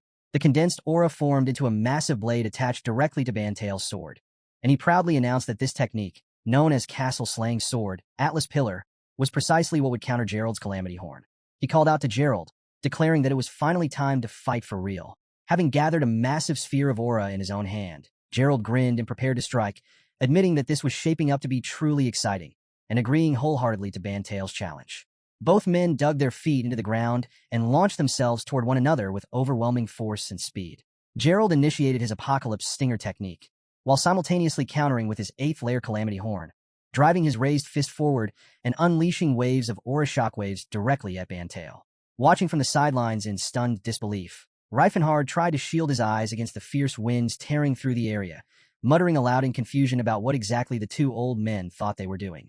Whirl grumbled to himself, cursing both Bantail and Gerald under his breath, while Dekrill urged the others that they needed to focus on protecting their fallen comrades and getting them to safety as quickly as possible. Merritt agreed, and the three of them immediately began moving to comply. But just then, An enormous explosion erupted from the spot where the two old men had been fighting. An explosion so massive and powerful that it sent entire buildings flying through the air as though they weighed nothing more than scraps of cotton. Athilka quickly recited an incantation, forming a protective barrier around himself, Enia, and Reifenhard, shielding all three of them from the devastating shockwaves of the blast. As the explosion tore through the area, enormous chunks of rubble were flung violently in every direction. Once the dust finally began to settle, Reifenhard wondered aloud whether the fight was finally over. Turning back to check on his companions, he let out a deep sigh of relief upon confirming that they were all still safe and unharmed, privately reflecting to himself that what he had just witnessed was, for all intents and purposes, equivalent to a technique on the level of a 10th circle spell. As the smoke finally began to clear from the site of the explosion, a massive crater lay revealed in its wake. And while it could not quite compare to the destructive force of a nuclear blast, it seemed to rival, if not slightly exceed, the impact of a falling meteor. Gerald, his body marked with only minor wounds, sat slumped against the crater wall, cursing under his breath as he told Bantail that this was yet another draw between them. Bantail, resting his back against a slab of rubble, cursed right back, complaining that Gerald had never once actually lost to him. Reifenhard and his companions rushed toward Gerald, Reifenhard calling out loudly to his master as he approached, while Merritt and Cameron hurried toward Bantail at the same time. Athilka lifted Gerald's limp body up onto his shoulder with ease. Reifenhard shot the two remaining aura users a wary, distrustful glance, asking whether they intended to keep fighting. Clutching the stump where his arm had been, Cameron told him that they should simply end things here. He offered genuine praise, admitting that Reifenhard truly was strong, then acknowledged, somewhat shamelessly, that most of the men gathered there had never come by their own choice, and asked whether Reifenhard would be willing to let them go. Hearing the request, Reifenhard reflected privately that if he chose to eliminate everyone present, relations with the surrounding nations would only deteriorate further, and he would end up repeating the very same mistakes that had defined his previous life. He told Cameron that he could leave, assuring him that they would not be pursued. Merritt hoisted the unconscious sword Saint Bantail onto his own shoulder and thanked Reifenhard sincerely for his generosity, admitting that he now understood the title of Fist King was no empty honor. He added that the damage caused during the invasion had ultimately been the result of their own actions, and that they had simply reaped what they sowed, holding no resentment toward Reifenhard for any of it. Cameron turned to Reifenhard and told him that the others gathered here would likely never oppose him again, though he warned that the Empire itself would not let this matter rest so easily. Reifenhard answered simply that he already knew as much, adding that he had no intention of sitting idle either. Cameron offered him a weak, tired smile and wished him good fortune before he and Merritt, still carrying the unconscious Bantail, vanished from sight. Reifenhard let out a long sigh and turned back to his companions, remarking that it truly was finally over. Taking another deep breath, he told them it was time to sit down and rest for a while. He teleported the group to the edge of the crater, where the townspeople had already begun gathering, cheering and shouting his name with overwhelming joy, hailing him as their savior and calling out well wishes after witnessing the brutal, exhausting battle he had just endured. The battle of the century, one that had pitted the Fist Emperor and the Sword Saint against dozens of aura users in a single sprawling clash, had finally come to an end, leaving behind nothing but the ruins of the annihilated White King's castle and a newly formed lake where it had once stood.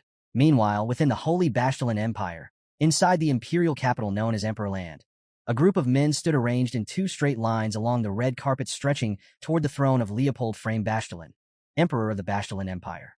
He sat upon his lavish throne, the walls behind him adorned with towering red banners and gleaming gold ornamentation. His voice thundered through the throne room as he demanded to know what kind of absurdity this was, questioning how Duke Bantail could possibly have lost.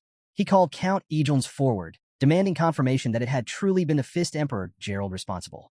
Ejulns bowed his head low, addressing Leopold as Your Majesty, and confirmed that this was indeed correct. Leopold growled in frustration, declaring the entire situation incomprehensible, and demanded to know why a man like Gerald would ever do such a thing. Inwardly, Ejulns cursed Gerald's name, privately reflecting that had the man never shown up, he himself might have earned the Emperor's favor instead.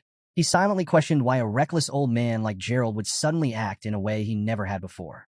Leopold raised his arm and motioned toward the royal guard, and two armed soldiers obediently seized Ejulns by the arms, dragging him away as he desperately pleaded for mercy. Utterly disappointed and frustrated, Leopold pressed his palm against his face, muttering to himself that the Empire's guardian deity, Sword Saint Bantail, now lay gravely wounded, and that on top of everything else, the Empire had only 11 aura users remaining, having just lost Sir Rikabon as well. He wondered aloud how they were supposed to appease the mounting resentment of the other nations after all of this. He recalled the Vasili Kingdom, who had lost Walgran entirely while their aura user Crodal remained gravely wounded, angrily demanding to know whether he had not personally promised there would be no problems with this invasion. The Halline Kingdom, whose aura user Cameron had suffered severe injury, complained bitterly to Leopold that he had assured them the Sword Saint would handle all real danger, leaving them to simply provide support from behind the front lines. The Graham Kingdom, having seen Sir Jeblick gravely wounded, complained that they had gone to great lengths inventing excuses to justify sending their soldiers, all because Leopold had insisted the operation remain secret, and now demanded to know if this was truly how he repaid their most valuable aura users. The fury coming from the Grin Kingdom, having lost Sir Lukuan entirely, was especially intense. As a small nation, one of Grin's few genuine sources of pride had been their single aura user, and now he was gone forever. Suddenly, a man stepped into the throne room and announced that the first staff of Sayer wished to address the Emperor of the Earth. The man was Tasserel, Master of the Pantheon and Pope of the Sayer Holy Order. He declared loudly that human affairs were as fleeting as morning dew when weighed against the carrying out of divine will. He demanded to know how Leopold could possibly hesitate before the teachings of Sayer, then added with a grim expression that they must punish the guilty before incurring Sayer's wrath. Leopold rose from his throne and told him that he had spoken well, adding that with Sayer watching over them, they could not afford to live a shameful existence. His voice then boomed once more through the throne room as he announced that they would punish the heretics of Antares, commanding the assembled men to find a way to make it happen. The men bowed their heads in unison, declaring that it would be done exactly as commanded. Leopold then turned to Tasserel, telling him that he had private matters he wished to discuss, and Tasserel replied that he would follow him at once. Later, within the Sayer Temple, a silver guard named Bastel and Tasserel, both dressed in matching white and silver-gray robes, walked together into the sacred hall. Bastel turned to Tasserel and remarked that this outcome had truly been unexpected, admitting he never imagined things would go so badly wrong. Tasserel agreed, replying that the only real gain they had managed to extract from the entire affair was a further worsening of relations between the Vasily Kingdom and the country of Antares. He mused that it would have been far more convenient had the Fist King simply killed every aura user present, since that outcome would have simplified things considerably for them. Bastel replied that it seemed Reifenhard had already anticipated this and deliberately let them go, adding that, contrary to the rumors surrounding him, the man was clearly quite intelligent. He asked Tasserel whether they should work harder to reinforce the story of the ignorant, simple-minded martial artist, since even when people were told outright that Reifenhard was secretly a mage, they still refused to believe it without a divine oracle confirming the fact.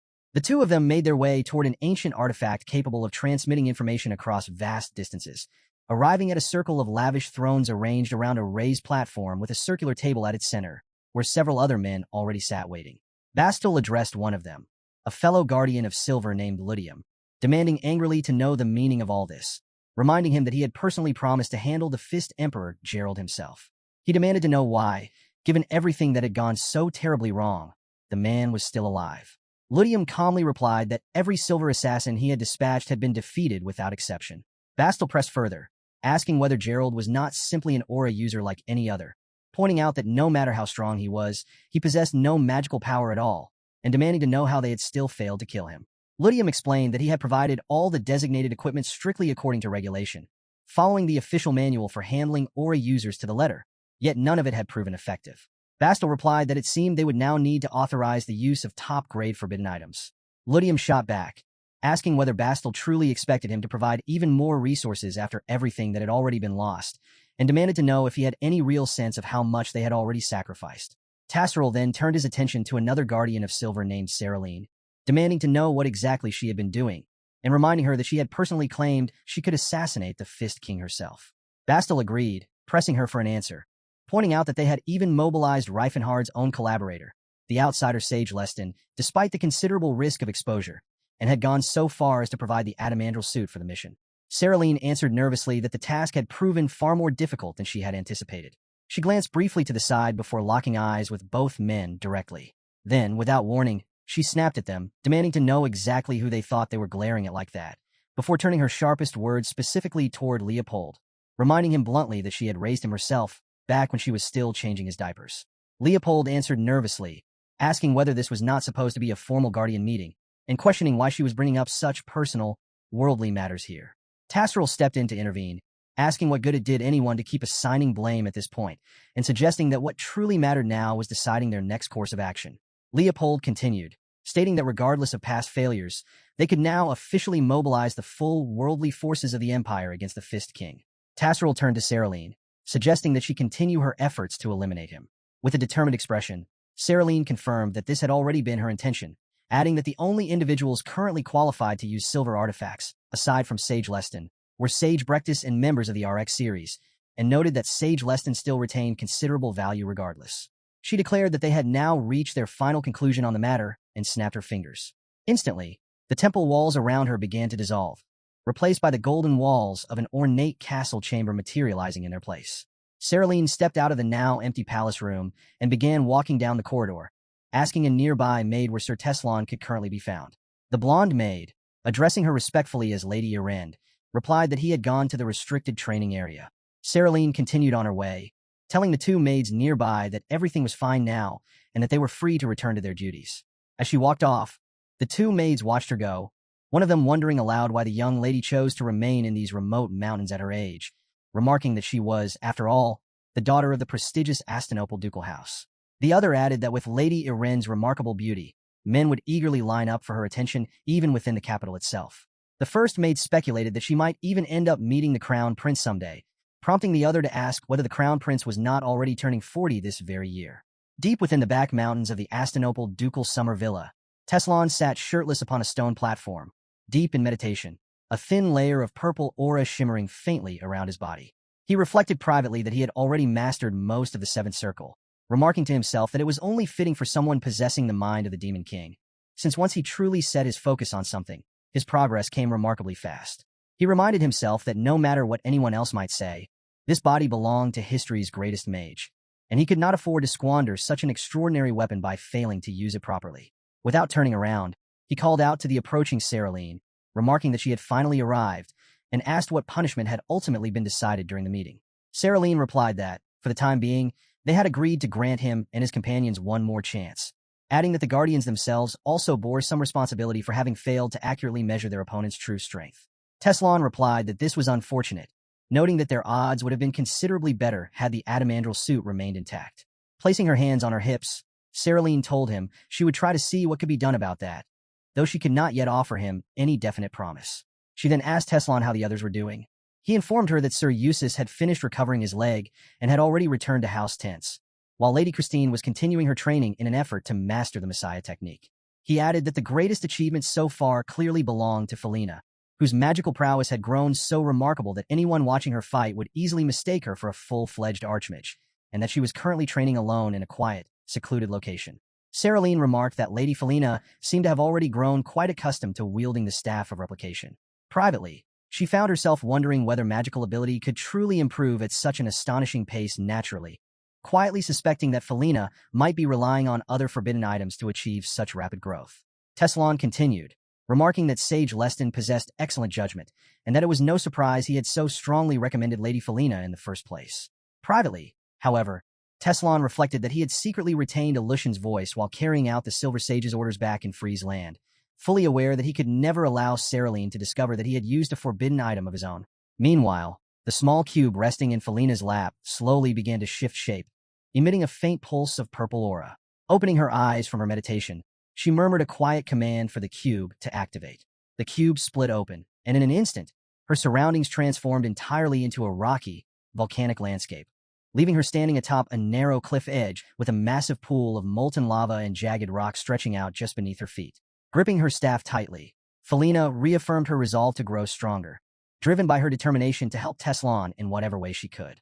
With a fierce, unwavering expression, she declared silently to herself that she never wanted to see him get hurt again.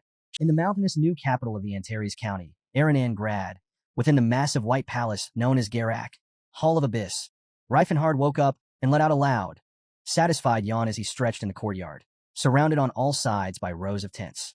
A nearby maid arrived carrying food for him, and to her own visible embarrassment, she found herself tearing up at just how humble Reifenhard remained, staying in such simple lodgings despite the palace itself still being under construction, and despite the fact that he was, in truth, the White King himself.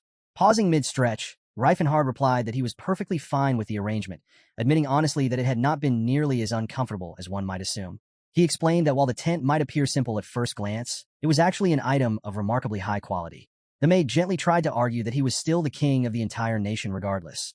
But before she could press further, aloud, piercing scream erupted somewhere nearby, cutting her off entirely. Reifenhard chuckled and remarked that there they went again. Inside another tent, Russ and Tacit lay face down while Scylla worked her healing spells over them. Both men grunted and groaned in obvious pain as Scylla stood over them, hands raised, explaining that the aura seemed to have settled deep into their very bones. Turning back to the maid, Reifenhard remarked dryly that their screams were more reliably punctual than any rooster's morning crow. He then asked where his master currently was, and the maid informed him that Gerald was outside sparring with Lord Calkin. Meanwhile, Lord Calkin struck at Gerald using his Thunderbolt drop technique, slashing his sword downward with tremendous force, praising Gerald breathlessly as he fought, admitting that despite his age, the man truly deserved to be called a war god. Gerald laughed heartily, easily blocking the attack using his double spiral guard. He remarked with obvious pride that if Calkin had only been a bit younger, he might have considered taking him on as a student, though unfortunately the man had simply aged too far past that point now. Watching in amazement, Reifenhard reflected on how far the old man had come, admitting that even he himself could not guarantee a win if the two of them ever clashed directly, though even that paled in comparison to Gerald's own overwhelming strength. Gerald then delivered a heavy punch straight to Calkin's stomach, sending him crashing to the ground, which drew immediate praise from the surrounding onlookers, who marveled at Gerald taking down someone as formidable as Lord Calkin in a single blow, remarking that such martial prowess truly befitted the man who had trained the White King himself. Sitting up in stunned disbelief, Calkin admitted that even his Thunderbolt drop had failed to work against Gerald, finding the entire display genuinely astonishing. Watching quietly, Reifenhard privately reflected that it was a good thing his master had shown up when he did, knowing full well that they likely would have lost both Russ and Tacit otherwise. He recalled asking Gerald directly why he had come all this way following the battle. Wrapped in bandages at the time, Gerald had replied that he had been hearing various rumors about Reifenhard from here and there, mentioning that he had heard some rather strange stories, including that Reifenhard had gathered slaves, treated them as genuine people, and had gone so far as to found an entire kingdom of his own. Reifenhard confirmed that yes, all of that was true. Gerald burst into delighted laughter, slapping Reifenhard hard on the back, knocking him straight to the ground, telling him that he had done well, and that if he was going to cause trouble, he might as well do it on a grand scale. Recovering himself, Reifenhard asked whether Gerald, too, had come to see other races as genuine people. Gerald did not seem to fully understand what he meant by the word people. Reifenhard clarified, explaining that he was asking whether Gerald had started treating elves and orcs the same way he treated humans. Gerald let out another burst of hysterical laughter, asking what on earth Reifenhard was even talking about, insisting they were all equally weak creatures regardless of species, and adding that any proper person should traditionally be capable of deflecting a blade with nothing but their bare body. He flexed his chest muscles as he spoke, effortlessly tearing his bandages apart in the process. Reifenhard remained visibly unimpressed, and Gerald continued anyway, advising him that whatever he chose to do, he should always do it boldly, adding that their martial school had already produced both a Fist King and a Fist Emperor. Yet Reifenhard was the only one among them who had actually gone on to become a true king, and that he was genuinely proud of him for it. Still unimpressed by the praise, Reifenhard thanked his master regardless, then asked what had really brought him all this way, pointing out that surely he had not traveled this far simply because he missed him. Gerald laughed and asked why he would ever miss him or want to see him in the first place. Reifenhard offered no response, choosing instead to stay silent. Gerald crossed his legs and settled onto the ground, asking Reifenhard whether he had recently earned himself a grudge from some strange, unexpected source. A flood of memories rushed through Reifenhard's mind as he grinned and admitted that yes, he had earned quite a number of grudges recently, asking why Gerald wanted to know. Unimpressed, Gerald clarified that this was not quite what he meant, explaining instead that he was asking whether Reifenhard owed some kind of debt to a group of strange individuals. Reifenhard still did not quite understand what he was getting at. Gerald explained further that some peculiar men had been repeatedly attacking him for some time now, men who possessed absolutely no real combat skill, yet somehow carried high-end artifacts unlike anything he had ever seen before. When he had asked them directly why they kept picking fights with him, they had simply told him to blame himself for having such a poorly behaved disciple. The moment they were caught, however, they bit down on their own tongues and died in a sudden explosion, their artifacts melting away entirely in the aftermath. Confused, Reifenhard asked why the artifacts would melt away like that, pointing out that they were hardly rock candy left out in the scorching sun. Comically irritated by what he considered a foolish question, Gerald punched Reifenhard squarely on top of the head, loudly repeating that they melted because they melted, and asking sarcastically whether Reifenhard thought he had somehow swallowed them whole. Now buried up to his neck in the ground, Reifenhard thought to himself, unamused, that it was entirely plausible if a self-destruction formula had simply been built into the artifacts from the start, recalling that in his previous life he had been able to collect similar items without issue by using an amplified shockwave to completely nullify the magic beforehand. But then something else occurred to him, and he found himself wondering why Jade's blink boots had never melted under similar circumstances. Gerald continued, remarking that regardless of all that, he had really come because he was curious why so many people kept picking fights while invoking Reifenhard's name, adding that if he truly owed someone a debt, he ought to pay it back quickly. Back in the present, Reifenhard studied a small, pearly stone bearing a strange emblem, roughly the size of his palm, resting in his hand. He privately reflected that something was clearly going on beneath the surface. Russ approached him from behind, and, noticing the object in his hand, recognized it immediately as Hyungnim, asking where Reifenhard had gotten it. Reifenhard asked whether he recognized the object, and Russ replied that he believed he had once seen it sitting in his father's office. Reifenhard asked whether he had also heard the story behind it. With a thoughtful expression, Russ admitted that his father had never explained the full details, only mentioning that it was something passed down through the head of their house, and that if the emblem's true owner ever appeared, the current successor was expected to faithfully follow their orders without question. Reifenhard asked whether it belonged to the Grind royal family, though he pointed out that the crest looked noticeably different. Russ replied that his father had specifically told him it did not belong to the royal family at all, and that he could not share any further details since it was considered a closely guarded family secret. Reifenhard's expression shifted, growing suspicious and deeply thoughtful, as he reflected that if this connected to the Arclight family of Bastelin, it likely also tied back to the Tense family of Graham. Later, Reifenhard showed the object to Chancellor Karl, who studied it carefully in his hand, admitting that while he was not entirely certain about the meaning of the silver emblem itself, he had indeed heard mention of the Silver Sages before, specifically in connection with an incident involving the former king of Krobans, Gotran I, and Prince Telion. Hearing this made Reifenhard's eyes widen with sudden interest. The Kroban Civil War had been a brutal conflict between two rival factions fighting over the throne, sparked initially by the sudden, unexplained deaths of both Gotran I and Prince Telion. Numerous unnatural details surrounded their deaths. The king and his heir had both died from an unidentified illness within just 15 days of one another. While it was somewhat believable that Gotran, over 60 years old at the time, might have died from natural causes related to his age, it strained credibility that Prince Telion, still in his 20s, would show nearly identical symptoms and die within less than 2 weeks of his father. Because of this, the theory that political opponents of Gotran's reforms had orchestrated their assassination gained significant traction early on. From a young age, Gotran had shown deep interest in dwarven technology and had turned his attention toward the potential benefits of officially recognizing dwarves as full citizens of the nation. Had dwarves been formally incorporated as citizens, significant technological advancement could reasonably have been expected, and the move would have simultaneously strengthened royal authority by weakening the influence of local nobility, a position Prince Telion had shared entirely. However, this policy threatened deeply established interests and directly contradicted the teachings of the Sayer Order. Though the incident had been investigated extensively afterward, the royal family ultimately ruled the deaths as resulting from natural causes. Reifenhard asked Karl whether he personally believed that conclusion. Karl replied that there was only so much coincidence one could reasonably accept, adding that rumors had circulated during the investigation, suggesting an organization known as the Silver Sages had orchestrated the entire assassination, though nothing had ever been confirmed. He noted that if such an organization truly existed, it would be worth investigating the matter once again. Reifenhard told him that he would leave the investigation entirely in his hands, and Chancellor Karl bowed, promising he would carry out the order faithfully. Just then, Gerald appeared nearby, remarking to Reifenhard that he genuinely looked like a king now. Reifenhard grinned and reminded him that he was, in fact, a king.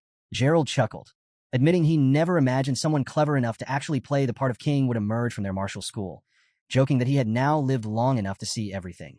Privately, Reifenhard reflected that Gerald would likely be horrified to learn the truth, that he was secretly a mage.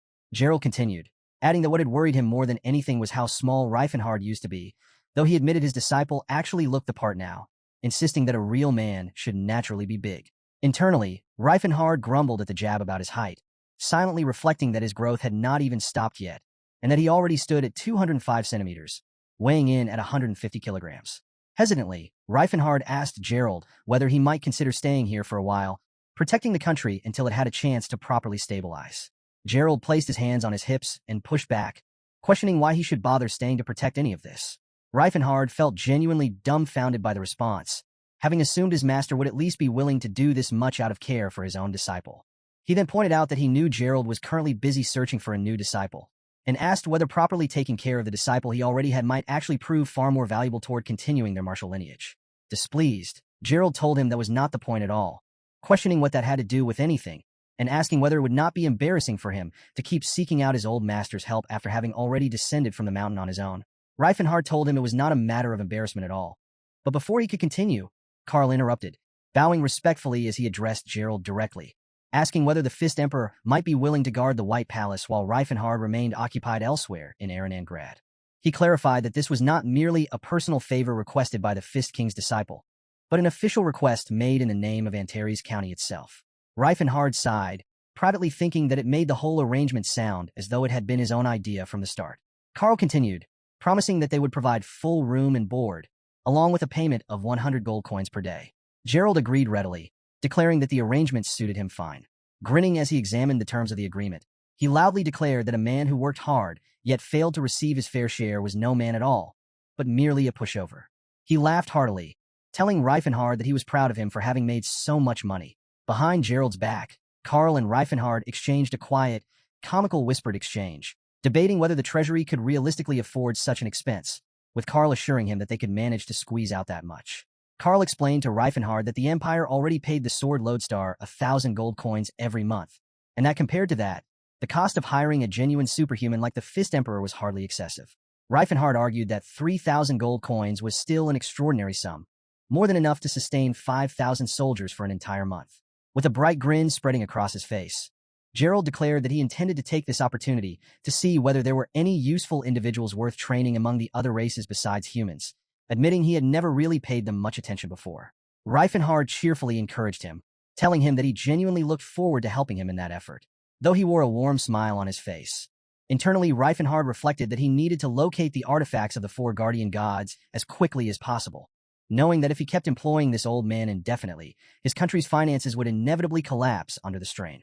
And so, for the sake of maintaining some measure of frugality, he understood he needed to reclaim the power of the 10th Circle as soon as humanly possible. Nearly a full month had passed since the capital of the Antares country had officially relocated to Erenangrad. Little by little, the White Palace Garak was regaining a sense of stability. Within the training grounds reserved exclusively for Aura users, Russ and Reifenhard sparred against one another, Russ working through several of his techniques in an effort to refine them even further as he pressed his attack. He unleashed his vast heavenly moonlight, sending a massive spear of aura hurtling toward Reifenhard, who stood completely unfazed, calmly relying on his spiral guard to absorb the incoming assault. Reifenhard praised him afterward, remarking that the technique seemed even more powerful than his earlier gigantic blade technique, noting that Russ had clearly already made it entirely his own. Beaming at the compliment, Russ admitted that he still could not manage to break through Hyungnim's spiral guard, warning Reifenhard to be especially careful this time, since his next attack would be nearly impossible to avoid. Raising his sword, he activated his Horizon Void sword technique, sending a single, focused slash of aura streaking toward Reifenhard at tremendous speed, though once again it failed to leave even a mark on him. Visibly disappointed, Russ admitted this outcome was more or less what he had expected, acknowledging that while he could land a hit, he still lacked the power to actually cut through Hyungnim's body. Standing nearby and watching the exchange, Tacit remarked that it truly was an impressive technique, the only real problem being that the raw power behind it simply was not sufficient yet. Reifenhard asked Russ whether the issue was really just a matter of increasing his aura output further. Russ explained that aura did not increase quite so easily, adding that he had already tested the technique against several others as well. He recalled trying it out on Athilka, who had called it a marvelous technique in its own right, yet had still managed to defeat him with relative ease regardless. He had also sparred with Ania, who praised it as a genuinely masterful technique, though the duel had still ended with Russ lying unconscious on the ground afterward. He had even tested it against Lord Kalkin, who likewise praised the technique but defeated him easily anyway, pointing out that Russ made it far too obvious whenever he was about to unleash it. Reifenhard told him that while it might work well enough as a surprise attack under the right circumstances, it still seemed a little too early to rely on it in actual combat, explaining that any competent aura user would simply block it before the technique even had a chance to fully activate. He then asked Russ why he only bothered making the aura itself perform a jump through space, rather than attempting the same feat with an actual physical sword. Russ, confused, asked for clarification, wondering whether Reifenhard genuinely meant a real, physical blade rather than pure aura. Reifenhard explained that, to begin with, the very notion of moving aura through space already defied conventional logic, and asked why it should be possible for aura, yet somehow impossible for solid matter. Russ found himself completely stumped by the question, unable to offer any real answer, though he privately encouraged himself not to feel too discouraged, reassuring himself that he would surely reach that level of understanding someday. With a faint smile, Reifenhard turned and walked away. Behind him, Russ admitted to Tacit that he felt as though he were slowly starting to grasp the concept, yet at the same time still felt like it remained just out of reach. Tacit remarked that this sounded genuinely impressive, asking Russ to let him experience the technique for himself sometime. The two continued sparring on their own, and Russ once again unleashed his Void Sword Horizon against Tacit, who, with considerable difficulty, managed to block it successfully. Somewhat let down, Russ asked how exactly he had managed to block it. Tacit simply replied that he had felt, in that instant, like the strike was about to land right there. Russ asked how he had picked up on that. Grinning widely, Tacit admitted he had simply guessed based on instinct, leaving Russ staring at him with a distinctly puzzled expression. Later that night, within the White Palace, Reifenhard sat at the table with the rest of his companions and addressed everyone directly, announcing that he needed to set out and locate the artifacts of the four guardian gods. Privately, he reflected that under normal circumstances, one would need to have reached at least the 8th circle before even attempting such a journey. Yet he himself remained stuck lingering at the late 7th circle. He announced that this task would require the combined strength of everyone present. Russ, judging from Reifenhard's expression, guessed that this meant they were heading into some kind of dungeon, and asked whether they truly needed to call upon Sir McKellen as well, given that Scylla already seemed quite busy lately. Scylla, pouting slightly, replied to Russ that she, too, had plenty of her own responsibilities to attend to. Russ quickly clarified that he had not meant to imply she was simply idling around. Reifenhard found himself privately amused, wondering how Russ managed to grow more charming even as he continued training his muscles so relentlessly. He explained that they would need both Scylla and McKellen this time, since the dungeon in question was exactly the sort that demanded both of their particular skills. Ania spoke up eagerly, telling Reifenhard that she had already heard he needed her help and asking him to assign her any task he saw fit. Tacit asked whether Cirrus would be joining them this time as well. Somewhat awkwardly, Reifenhard replied that this was not quite the case. Meanwhile, Cirrus sat cross-legged at the center of a circular platform positioned in the middle of a tranquil pool, a slender staff resting in her hand as she murmured a series of quiet enchantments. She reminded herself softly that by drawing upon all 7 great spirits at once, an entirely new realm of spirit arts could be unlocked. Spirit arts, by their very nature, carried clear limitations and simply could not keep pace with raw aura power on their own. However, when all 7 spirits were properly harnessed together, that new realm opened up regardless. She found herself recalling Reifenhard's words from before, when he had explained that unlike in the past, the world tree no longer existed as a single unified entity, and that the very same thing had been true back in his previous life as well. She remembered him telling her that because the attributes lacked true unity, she would inevitably become a berserker consumed entirely by bloodshed and slaughter the moment she entered real combat.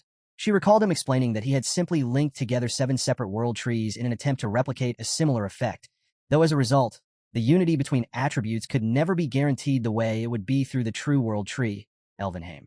He had told her plainly not to even consider attempting spirit fusion under those conditions, promising her that once all 7 world trees had been properly planted, the process would happen naturally on its own. Quietly, Cirrus murmured an apology toward Reifenhard, her mind flooding with painful memories of past failures brought on by her own insufficient strength, fully aware that her current abilities still fell short of what was needed. She began awakening each of the 7 attributes in turn. First came Ignacis of fire, followed by Rosia of water, and she reminded herself firmly that she needed to grow stronger. Next, Sarana of wind stirred to life, followed by Teratus of earth, then Ledi of light, then Shade of darkness, and finally, Udar Mjolnir of thunder. One by one, all 7 attributes awakened, forming a slow, glowing circle around her. At that very same moment, within Duke Astenople's villa grounds, Teslan stood with his fist raised high, an enormous surge of aura coursing through his entire body and shooting upward into the night sky as he activated his sky-shattering flash arcane blaster. Felina appeared behind him and exclaimed, marveling that only Teslan could possibly have broken through the wall of the 8th circle, and that only he could reach the realm of an archmage while still remaining, at his core, an aura user. Teslan barely reacted to the praise, simply remarking that it seemed Felina herself had already reached the mid-7th circle in her own right.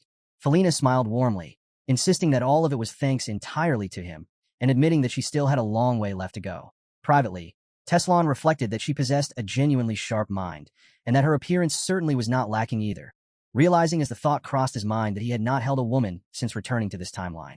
Without warning, he reached out and wrapped one arm around Felina's waist, pulling her closer with a faint grin, telling her that he had deliberately kept her focused entirely on magic, just so she could continue keeping pace with him, adding that she was, after all, at such a lovely age. Startled and clearly embarrassed by the sudden closeness, Felina blushed deeply, stammering as she asked what had suddenly come over him. Teslan leaned in slowly, eyes closing as though moving in for a kiss, and Felina, shy but unresisting, closed her own eyes as well, puckering her lips slightly as she trembled at the closeness between them. Then, just as suddenly, Teslan opened his eyes and stepped back entirely, stating flatly that even though they had both grown considerably stronger, now simply was not the right time, explaining that their forces had already been weakened far too much, leaving Felina standing there, blushing and thoroughly confused. Teslan's expression darkened as he silently cursed the Demon King in his own mind, privately calling him useless. Still flustered, Felina responded to his earlier comment, admitting that he was telling the truth, since they had already lost Sir Stefan, and Sir Euthys was gone as well, leaving only Teslan, herself, and Lady Christine, a situation that would make things considerably more difficult going forward. Teslan replied that even setting aside the threat posed by the Fist Emperor Gerald entirely, Reifenhard himself never traveled without at least 6 loyal subordinates by his side. Felina asked what, given all of that, they should actually do now. Teslan answered that they needed to further strengthen their power above all else, which was precisely why he had been considering returning to that place once again. Surprised by this decision, Felina asked whether they had not already failed there once before. Teslan admitted that they had tried absolutely everything they could think of, yet had still been unable to break through the barrier guarding the entrance, leaving them no choice but to turn back empty-handed. Back then, however, neither of them had yet reached the 8th circle. Felina asked whether reaching the 8th circle now would truly make a meaningful difference. Teslan replied that it might, then added, quietly and with a note of uncertainty in his voice, that it would work this time for certain. Just then, Saraline's voice rang out as she greeted Teslan, remarking that it had been quite a while since they last spoke. Teslan greeted her in return, asking what had brought her here today. As he opened his eyes and looked up, he noticed a young boy standing before him, who greeted him warmly, mentioning that he had already heard of Teslan's growing reputation and introducing himself as Sage Jess, whose secular name was Jade Arclight. The name Jade struck something in Teslan's memory, and he found himself trying to recall exactly what. Jess mentioned that he had heard Teslan fought a remarkably close battle against the Fist King, Reifenhard himself. Teslan replied politely, introducing himself in turn and remarking that it was truly an honor to meet the future of the Sun Tower. Saraline then turned to Teslan, informing him that she had brought along one more comrade, calling out to RX-13 to step forward. The moment Teslan's eyes landed on RX-13, his expression darkened sharply, a sudden memory from his past resurfacing, of Alex cursing at him, swearing that his evil deeds would finally come to an end. Staring at RX-13 now, he could not stop himself from murmuring Alex's name under his breath. As Teslan watched RX-13 walk steadily toward him, he found himself thinking that he knew this face just as intimately as he knew Jade's, unable to deny it no matter how hard he tried. This was the face of the man once called a hero, the prince of the Halline Kingdom, a man who had possessed everything, aura, magic, and divine power all at once. They had fought side by side together during the final battle as well. Teslan could not help but think that this was simply impossible, questioning how this man could possibly be standing here right now. Saraline informed him that this was not actually Alex, but rather RX. Jade added that people tended to call him Alex even within the Sage of Silver organization anyway, simply because it proved more convenient. Noticing the strange expression forming on Teslan's face, Saraline asked what was wrong. Teslan replied that it was nothing, admitting only that he had been momentarily surprised, adding that he could sense aura, divine power, and mana all radiating from RX simultaneously. Saraline remarked that he had sharp insight, noting that it made sense given that Teslan himself possessed both aura and mana. Confused, Teslan asked her whether magic and divine power were not supposed to fundamentally oppose one another, having always assumed that theoretically no one could possess both mana and divine power at the same time. Saraline explained that in ancient times, extensive research had been conducted into individuals capable of handling all 3 powers simultaneously, eventually leading to an experiment designed to artificially replicate that same ability. The successful result of that experiment was the being known as the Reincarnation Xenogenesis, or RX. She explained that this particular child represented the 13th iteration of the RX series, which was why he carried the designation RX-13. Teslan's expression darkened slightly, tension creeping into his features as he reflected that now that he was studying the man more closely, subtle differences began to reveal themselves. He noticed that while the face remained identical, the atmosphere surrounding him felt entirely different. He realized that this was not the courageous, bright-hearted man he once knew, someone brimming with an unshakable sense of justice, but rather something closer to a lifeless doll, seemingly devoid of any real emotion whatsoever, leaving Teslan to wonder whether this truly was the Alex he remembered at all, or whether the Sage of Silver had somehow replaced an entire kingdom's prince with something else entirely. Saraline spoke up, telling him that she was confident he already understood Sir Jade's reputation and everything he had accomplished, adding that both of them would prove to be tremendous assets going forward, and asked whether Teslan was ready to pursue the Martial King once again. Teslan replied that there was something he needed to find first. Saraline let out an exasperated huff, asking what exactly it was, where it could be found, and whether it happened to be located inside some dungeon somewhere. Deep within the great sea of trees to the south, in a region known as Pluton, there lay a dungeon called the Molten Morass, hidden far within the forest depths. Pluton itself was surrounded on 3 sides by the Huron River, forming a peninsula-shaped territory nestled between the Halline Kingdom and the Tikan Kingdom, roughly half the size of the Halline Kingdom in total area. The region remained perpetually hot and humid, teeming with monsters to such a degree that it made permanent human habitation there essentially impossible. A mosquito landed on Reifenhard's bare, glistening shoulder, attempting to draw blood, only to find itself comically unable to pierce through his skin at all. Turning to his companions, Reifenhard urged them to hurry along, while behind him Scylla groaned in complaint about the sheer number of bugs infesting the area. Both Russ and Tacit were completely drenched in sweat, grumbling openly about the oppressive heat as they pushed onward through the dense forest. Makelin walked alongside them, sweating just as heavily, privately wondering whether he should have even come along on this expedition, before quickly dismissing the thought, reasoning that this was still preferable to being stuck stamping paperwork back at the palace. Enia, thoroughly overwhelmed, shrieked and complained loudly about the unbearable heat, prompting Scylla to cry out in exasperation that Enia was at it again.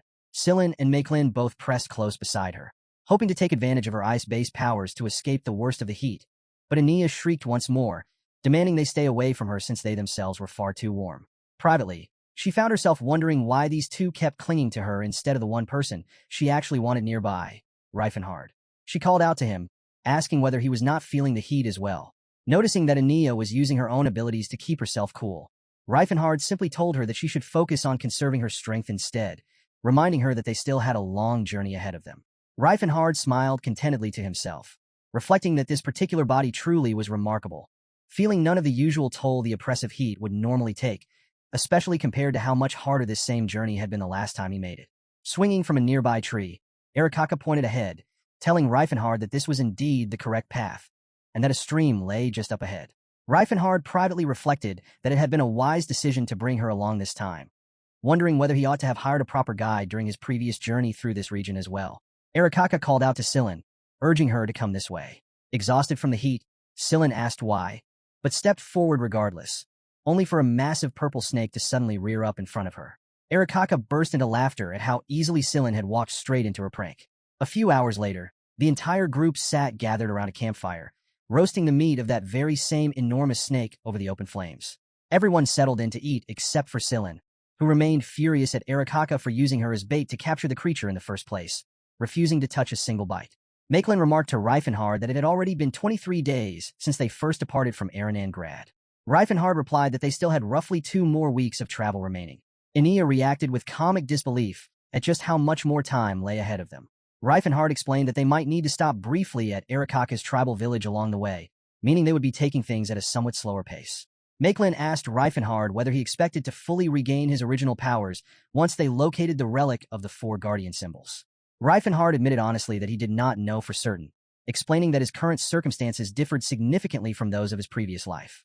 He explained further that under normal conditions, imbuing an artifact with mana required draining and absorbing that mana directly, which then had to be converted into one's own personal mana before it could actually be used. The relic of the 4 symbols, however, functioned differently, acting essentially as a kind of mana battery, allowing its wielder to absorb mana directly without needing to convert it first. Since the body he currently inhabited already possessed a substantial reserve of mana, he admitted he genuinely did not know whether he would be able to seal that mana onto the relic successfully, though he believed the attempt was certainly worth making regardless. Scylla asked Reifenhard whether the relic of the 4 symbols was actually connected to the legendary 4 symbols themselves. Russ asked Scylla for clarification, wondering whether by the 4 symbols she meant the guardian deities that went largely unworshipped by most people. Scylla confirmed that he was correct, recalling that she had read about them long ago, and proceeded to recite what she remembered. When Bahamut closed his eyes, night descended upon the world. When the heavenly tiger Parga let out his roar, dawn broke, and together the two established the cycle of day and night. The divine dragon traveled endlessly through the void of darkness, his very scales becoming the moon, illuminating the night sky. The heavenly tiger's gleaming fangs became the stars scattered across the heavens. The immortal Satar beat his great wings, warming the world below. And when the frozen Tianon exhaled his breath, bitter cold swept across the land, which was why summer arrived from the south while winter descended from the north. Finishing her recitation, Scylla explained that this was the traditional story surrounding the four symbols, adding that while they were believed to protect the world, they held no particular regard for the will of humanity itself. They were considered embodiments of nature in its purest form, which was why no formal religious order existed to worship them the way other deities were worshipped. She asked Reifenhard whether their current quest had something to do with these very beings. Reifenhard replied honestly that he was not entirely certain. Privately, he suspected the relics simply carried that name because it bore their symbol, nothing more. He then told everyone that now that they had eaten, it was time to get some rest. After 3 grueling days pushing deeper through the sweltering forest, Reifenhard called out encouragingly to Ania and Scylla, both visibly exhausted from the relentless heat, telling them to keep their spirits up since they would soon reach Arakaka's tribal village. Both women managed weary smiles at the news, but those smiles quickly faded as they were met with a horrifying sight ahead. The entire tribe had been brutally massacred, bloodied bodies scattered across the ground in every direction. Arakaka stood frozen, unable to believe what she was seeing with her own eyes. Taking in the grim scene, Russ remarked that it seemed they were not the only outsiders present in Plutton after all. Covering her mouth against the horrific stench, Scylla asked whether he thought hunters might be responsible. Tacit replied that he doubted it, explaining that he had always heard hunters rarely ventured this deep into the forest. Russ agreed, adding that hunters would never slaughter every single person like this regardless, since living children and women typically fetch considerable sums of money on the market.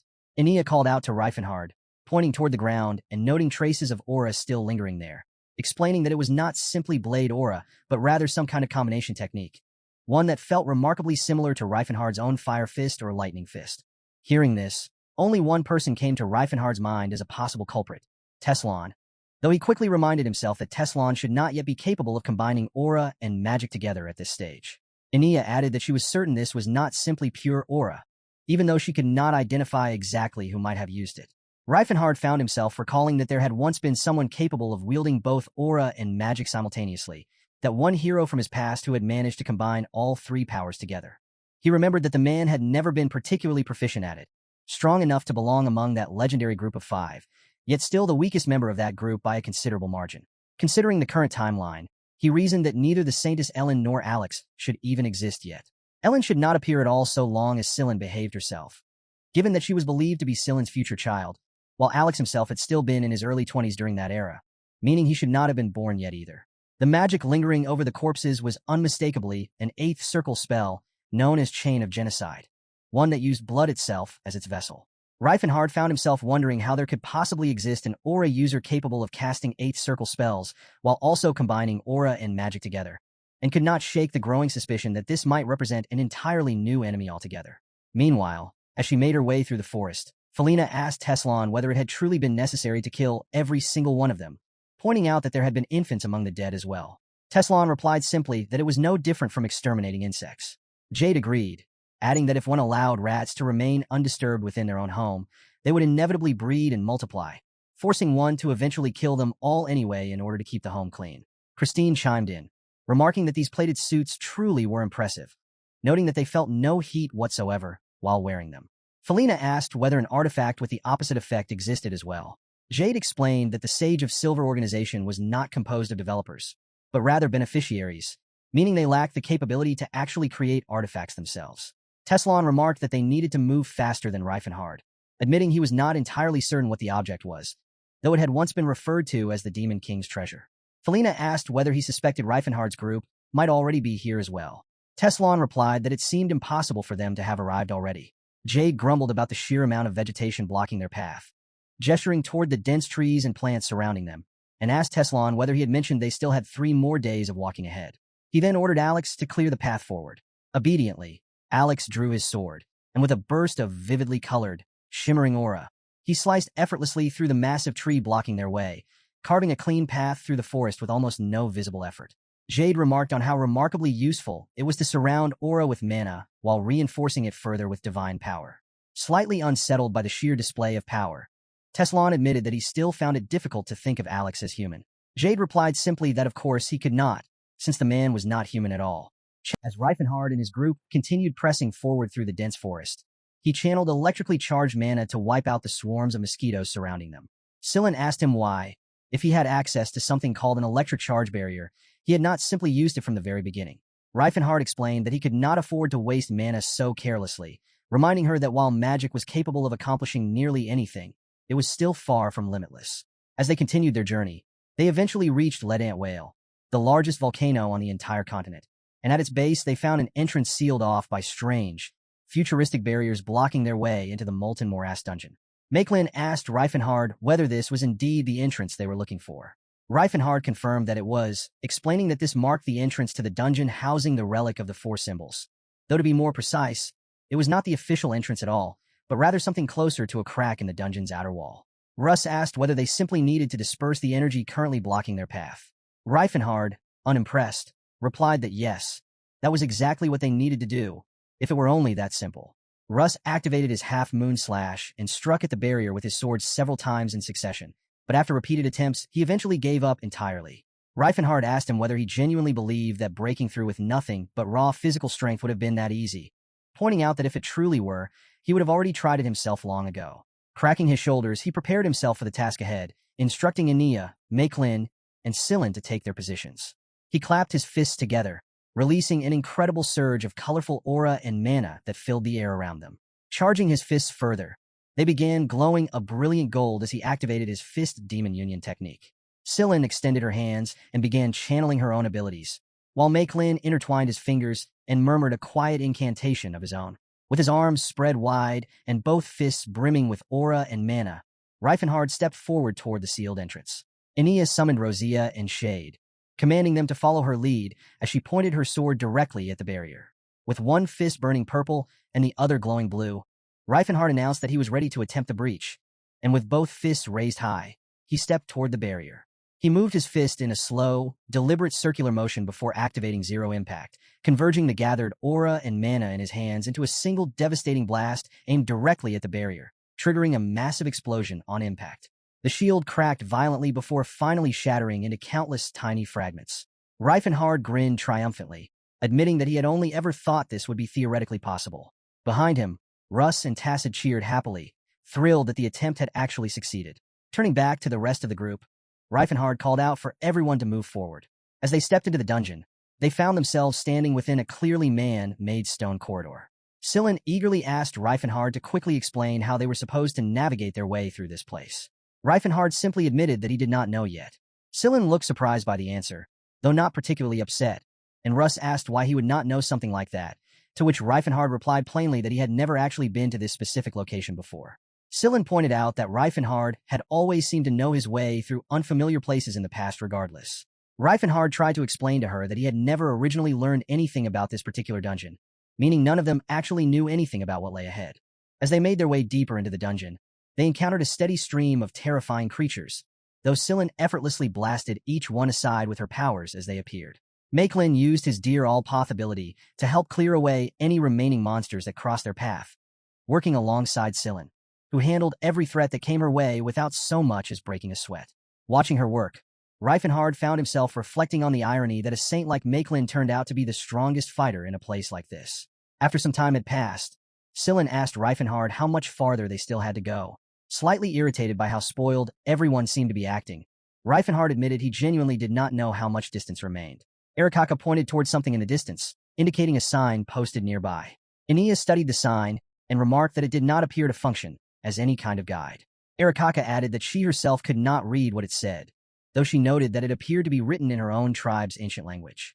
Reifenhard examined the sign more closely and pointed out that it was actually written in the language of the dwarves, adding that Makelin would have no way of recognizing it, since it was not the ancient language used by the healing dwarves specifically.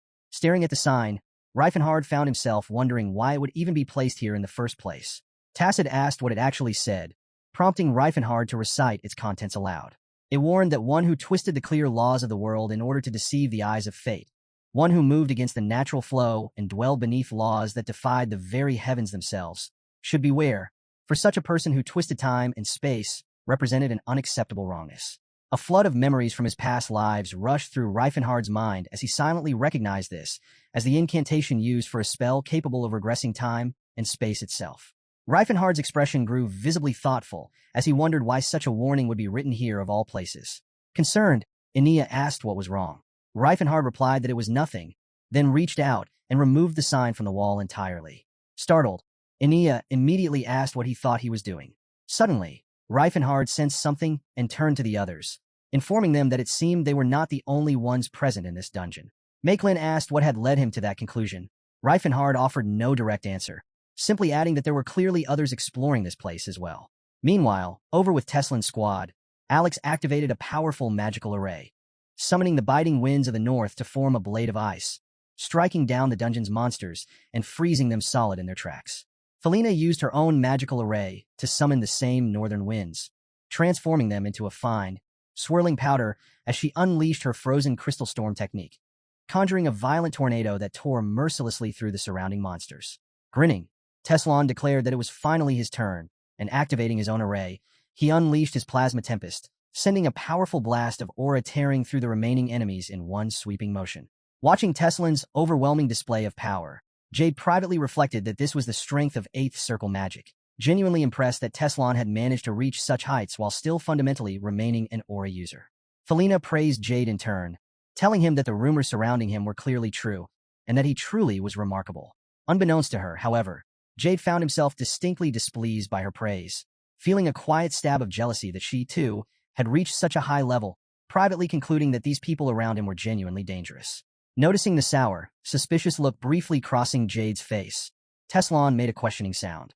Jade quickly composed himself, returning to his usual pleasant expression as he smiled and asked whether something was wrong. Teslon replied that it was nothing, though his own expression remained faintly suspicious of Jade, wondering privately whether he had simply imagined the whole thing. Jade remarked that this dungeon was remarkably advanced, adding that an ordinary team would likely have died right at the entrance without ever making it this far. Teslon replied that it was precisely because they were this strong that they had managed to make it as far as they had, crediting the achievement to everyone in the group. Jade shot him a sideways glance, privately sensing that Teslon seemed to have taken a particular liking to him. He then remarked aloud that it had already been 2 full days since they first arrived, wondering how much longer they would need to keep pushing forward.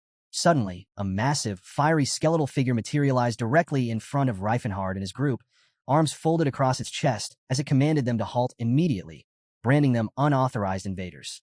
In the next instant, an entire army of similar fiery skeletal figures appeared alongside it. One of them declared that they lacked the proper symbol of permission and were therefore forbidden from proceeding any further, warning that should they ignore this warning, they would soon taste the full rage of molten magma. Reifenhard recognized them immediately as spirits belonging to the Danham tribe, specifically Ignacis of Fire, and explained to the others that these beings formed part of the dungeon's defense system, one that divine power would prove entirely useless against. Enia stepped forward, addressing the fiery figures directly in their native tongue, her expression calm, inviting, and unmistakably adorable, referring to them warmly as her beloved friends and asking whether they still remembered her. One of the figures responded, acknowledging her as the friend of the spirits, confirming that they did indeed recognize her. Enia then told them that she had a request to make of them as a friend, asking whether they might allow her group's safe passage through. Caught completely off guard by her overwhelmingly cute display, the fiery figure admitted that while their karma remained heavy, they could never abandon true friendship, and agreed to return to their slumber, promising to pretend they had never seen the group at all. Just like that, the entire army of fiery figures vanished into nothing. The moment they were gone, Enia snapped out of her cute act, looking thoroughly disgusted with herself for having to resort to such measures. Reifenhard praised her warmly, telling her she had done an excellent job and that she was clearly quite skilled at acting when necessary. The fire spirits attempted to halt Teslon and his squad in much the same manner, branding them unauthorized invaders as well. This time, however, the group simply began attacking the fiery figures outright. Jade raised his hand, channeling his aura as he dismissively called the fire guardians foolish creatures unworthy of respect. Teslon ordered Alex to strike from the left flank, and together the group began systematically cutting down the guardians one by one. After a while, the fire guardians had all been thoroughly defeated, and Teslon turned to address his squad, telling them they were nearly at their destination, suggesting they rest inside before tackling the final trial ahead. They set up camp within the dungeon's main hall, lighting a fire just outside their tent. Felina asked Teslon whether she should begin preparing food, and he agreed readily, telling her it was time for everyone to eat. Felina cooked over the campfire in a large pot, and as the delicious aroma began to spread, she remarked happily that the food smelled wonderful. The squad gathered together in a circle, and Felina served everyone, urging them all to dig in. Sitting together like this stirred old memories within Teslon, reminding him fondly of the days long past when he used to sit alongside his old comrades and share meals just like this one. Suddenly, the smell of the food caught his attention more sharply, and he found himself wondering what exactly it was and why it smelled so remarkably good. But before any of them could take their first bite, Reifenhard and his squad appeared before them without warning.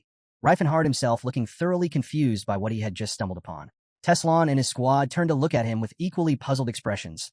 Though once Teslan recognized exactly who stood before him, his gaze darkened, settling into something far more serious.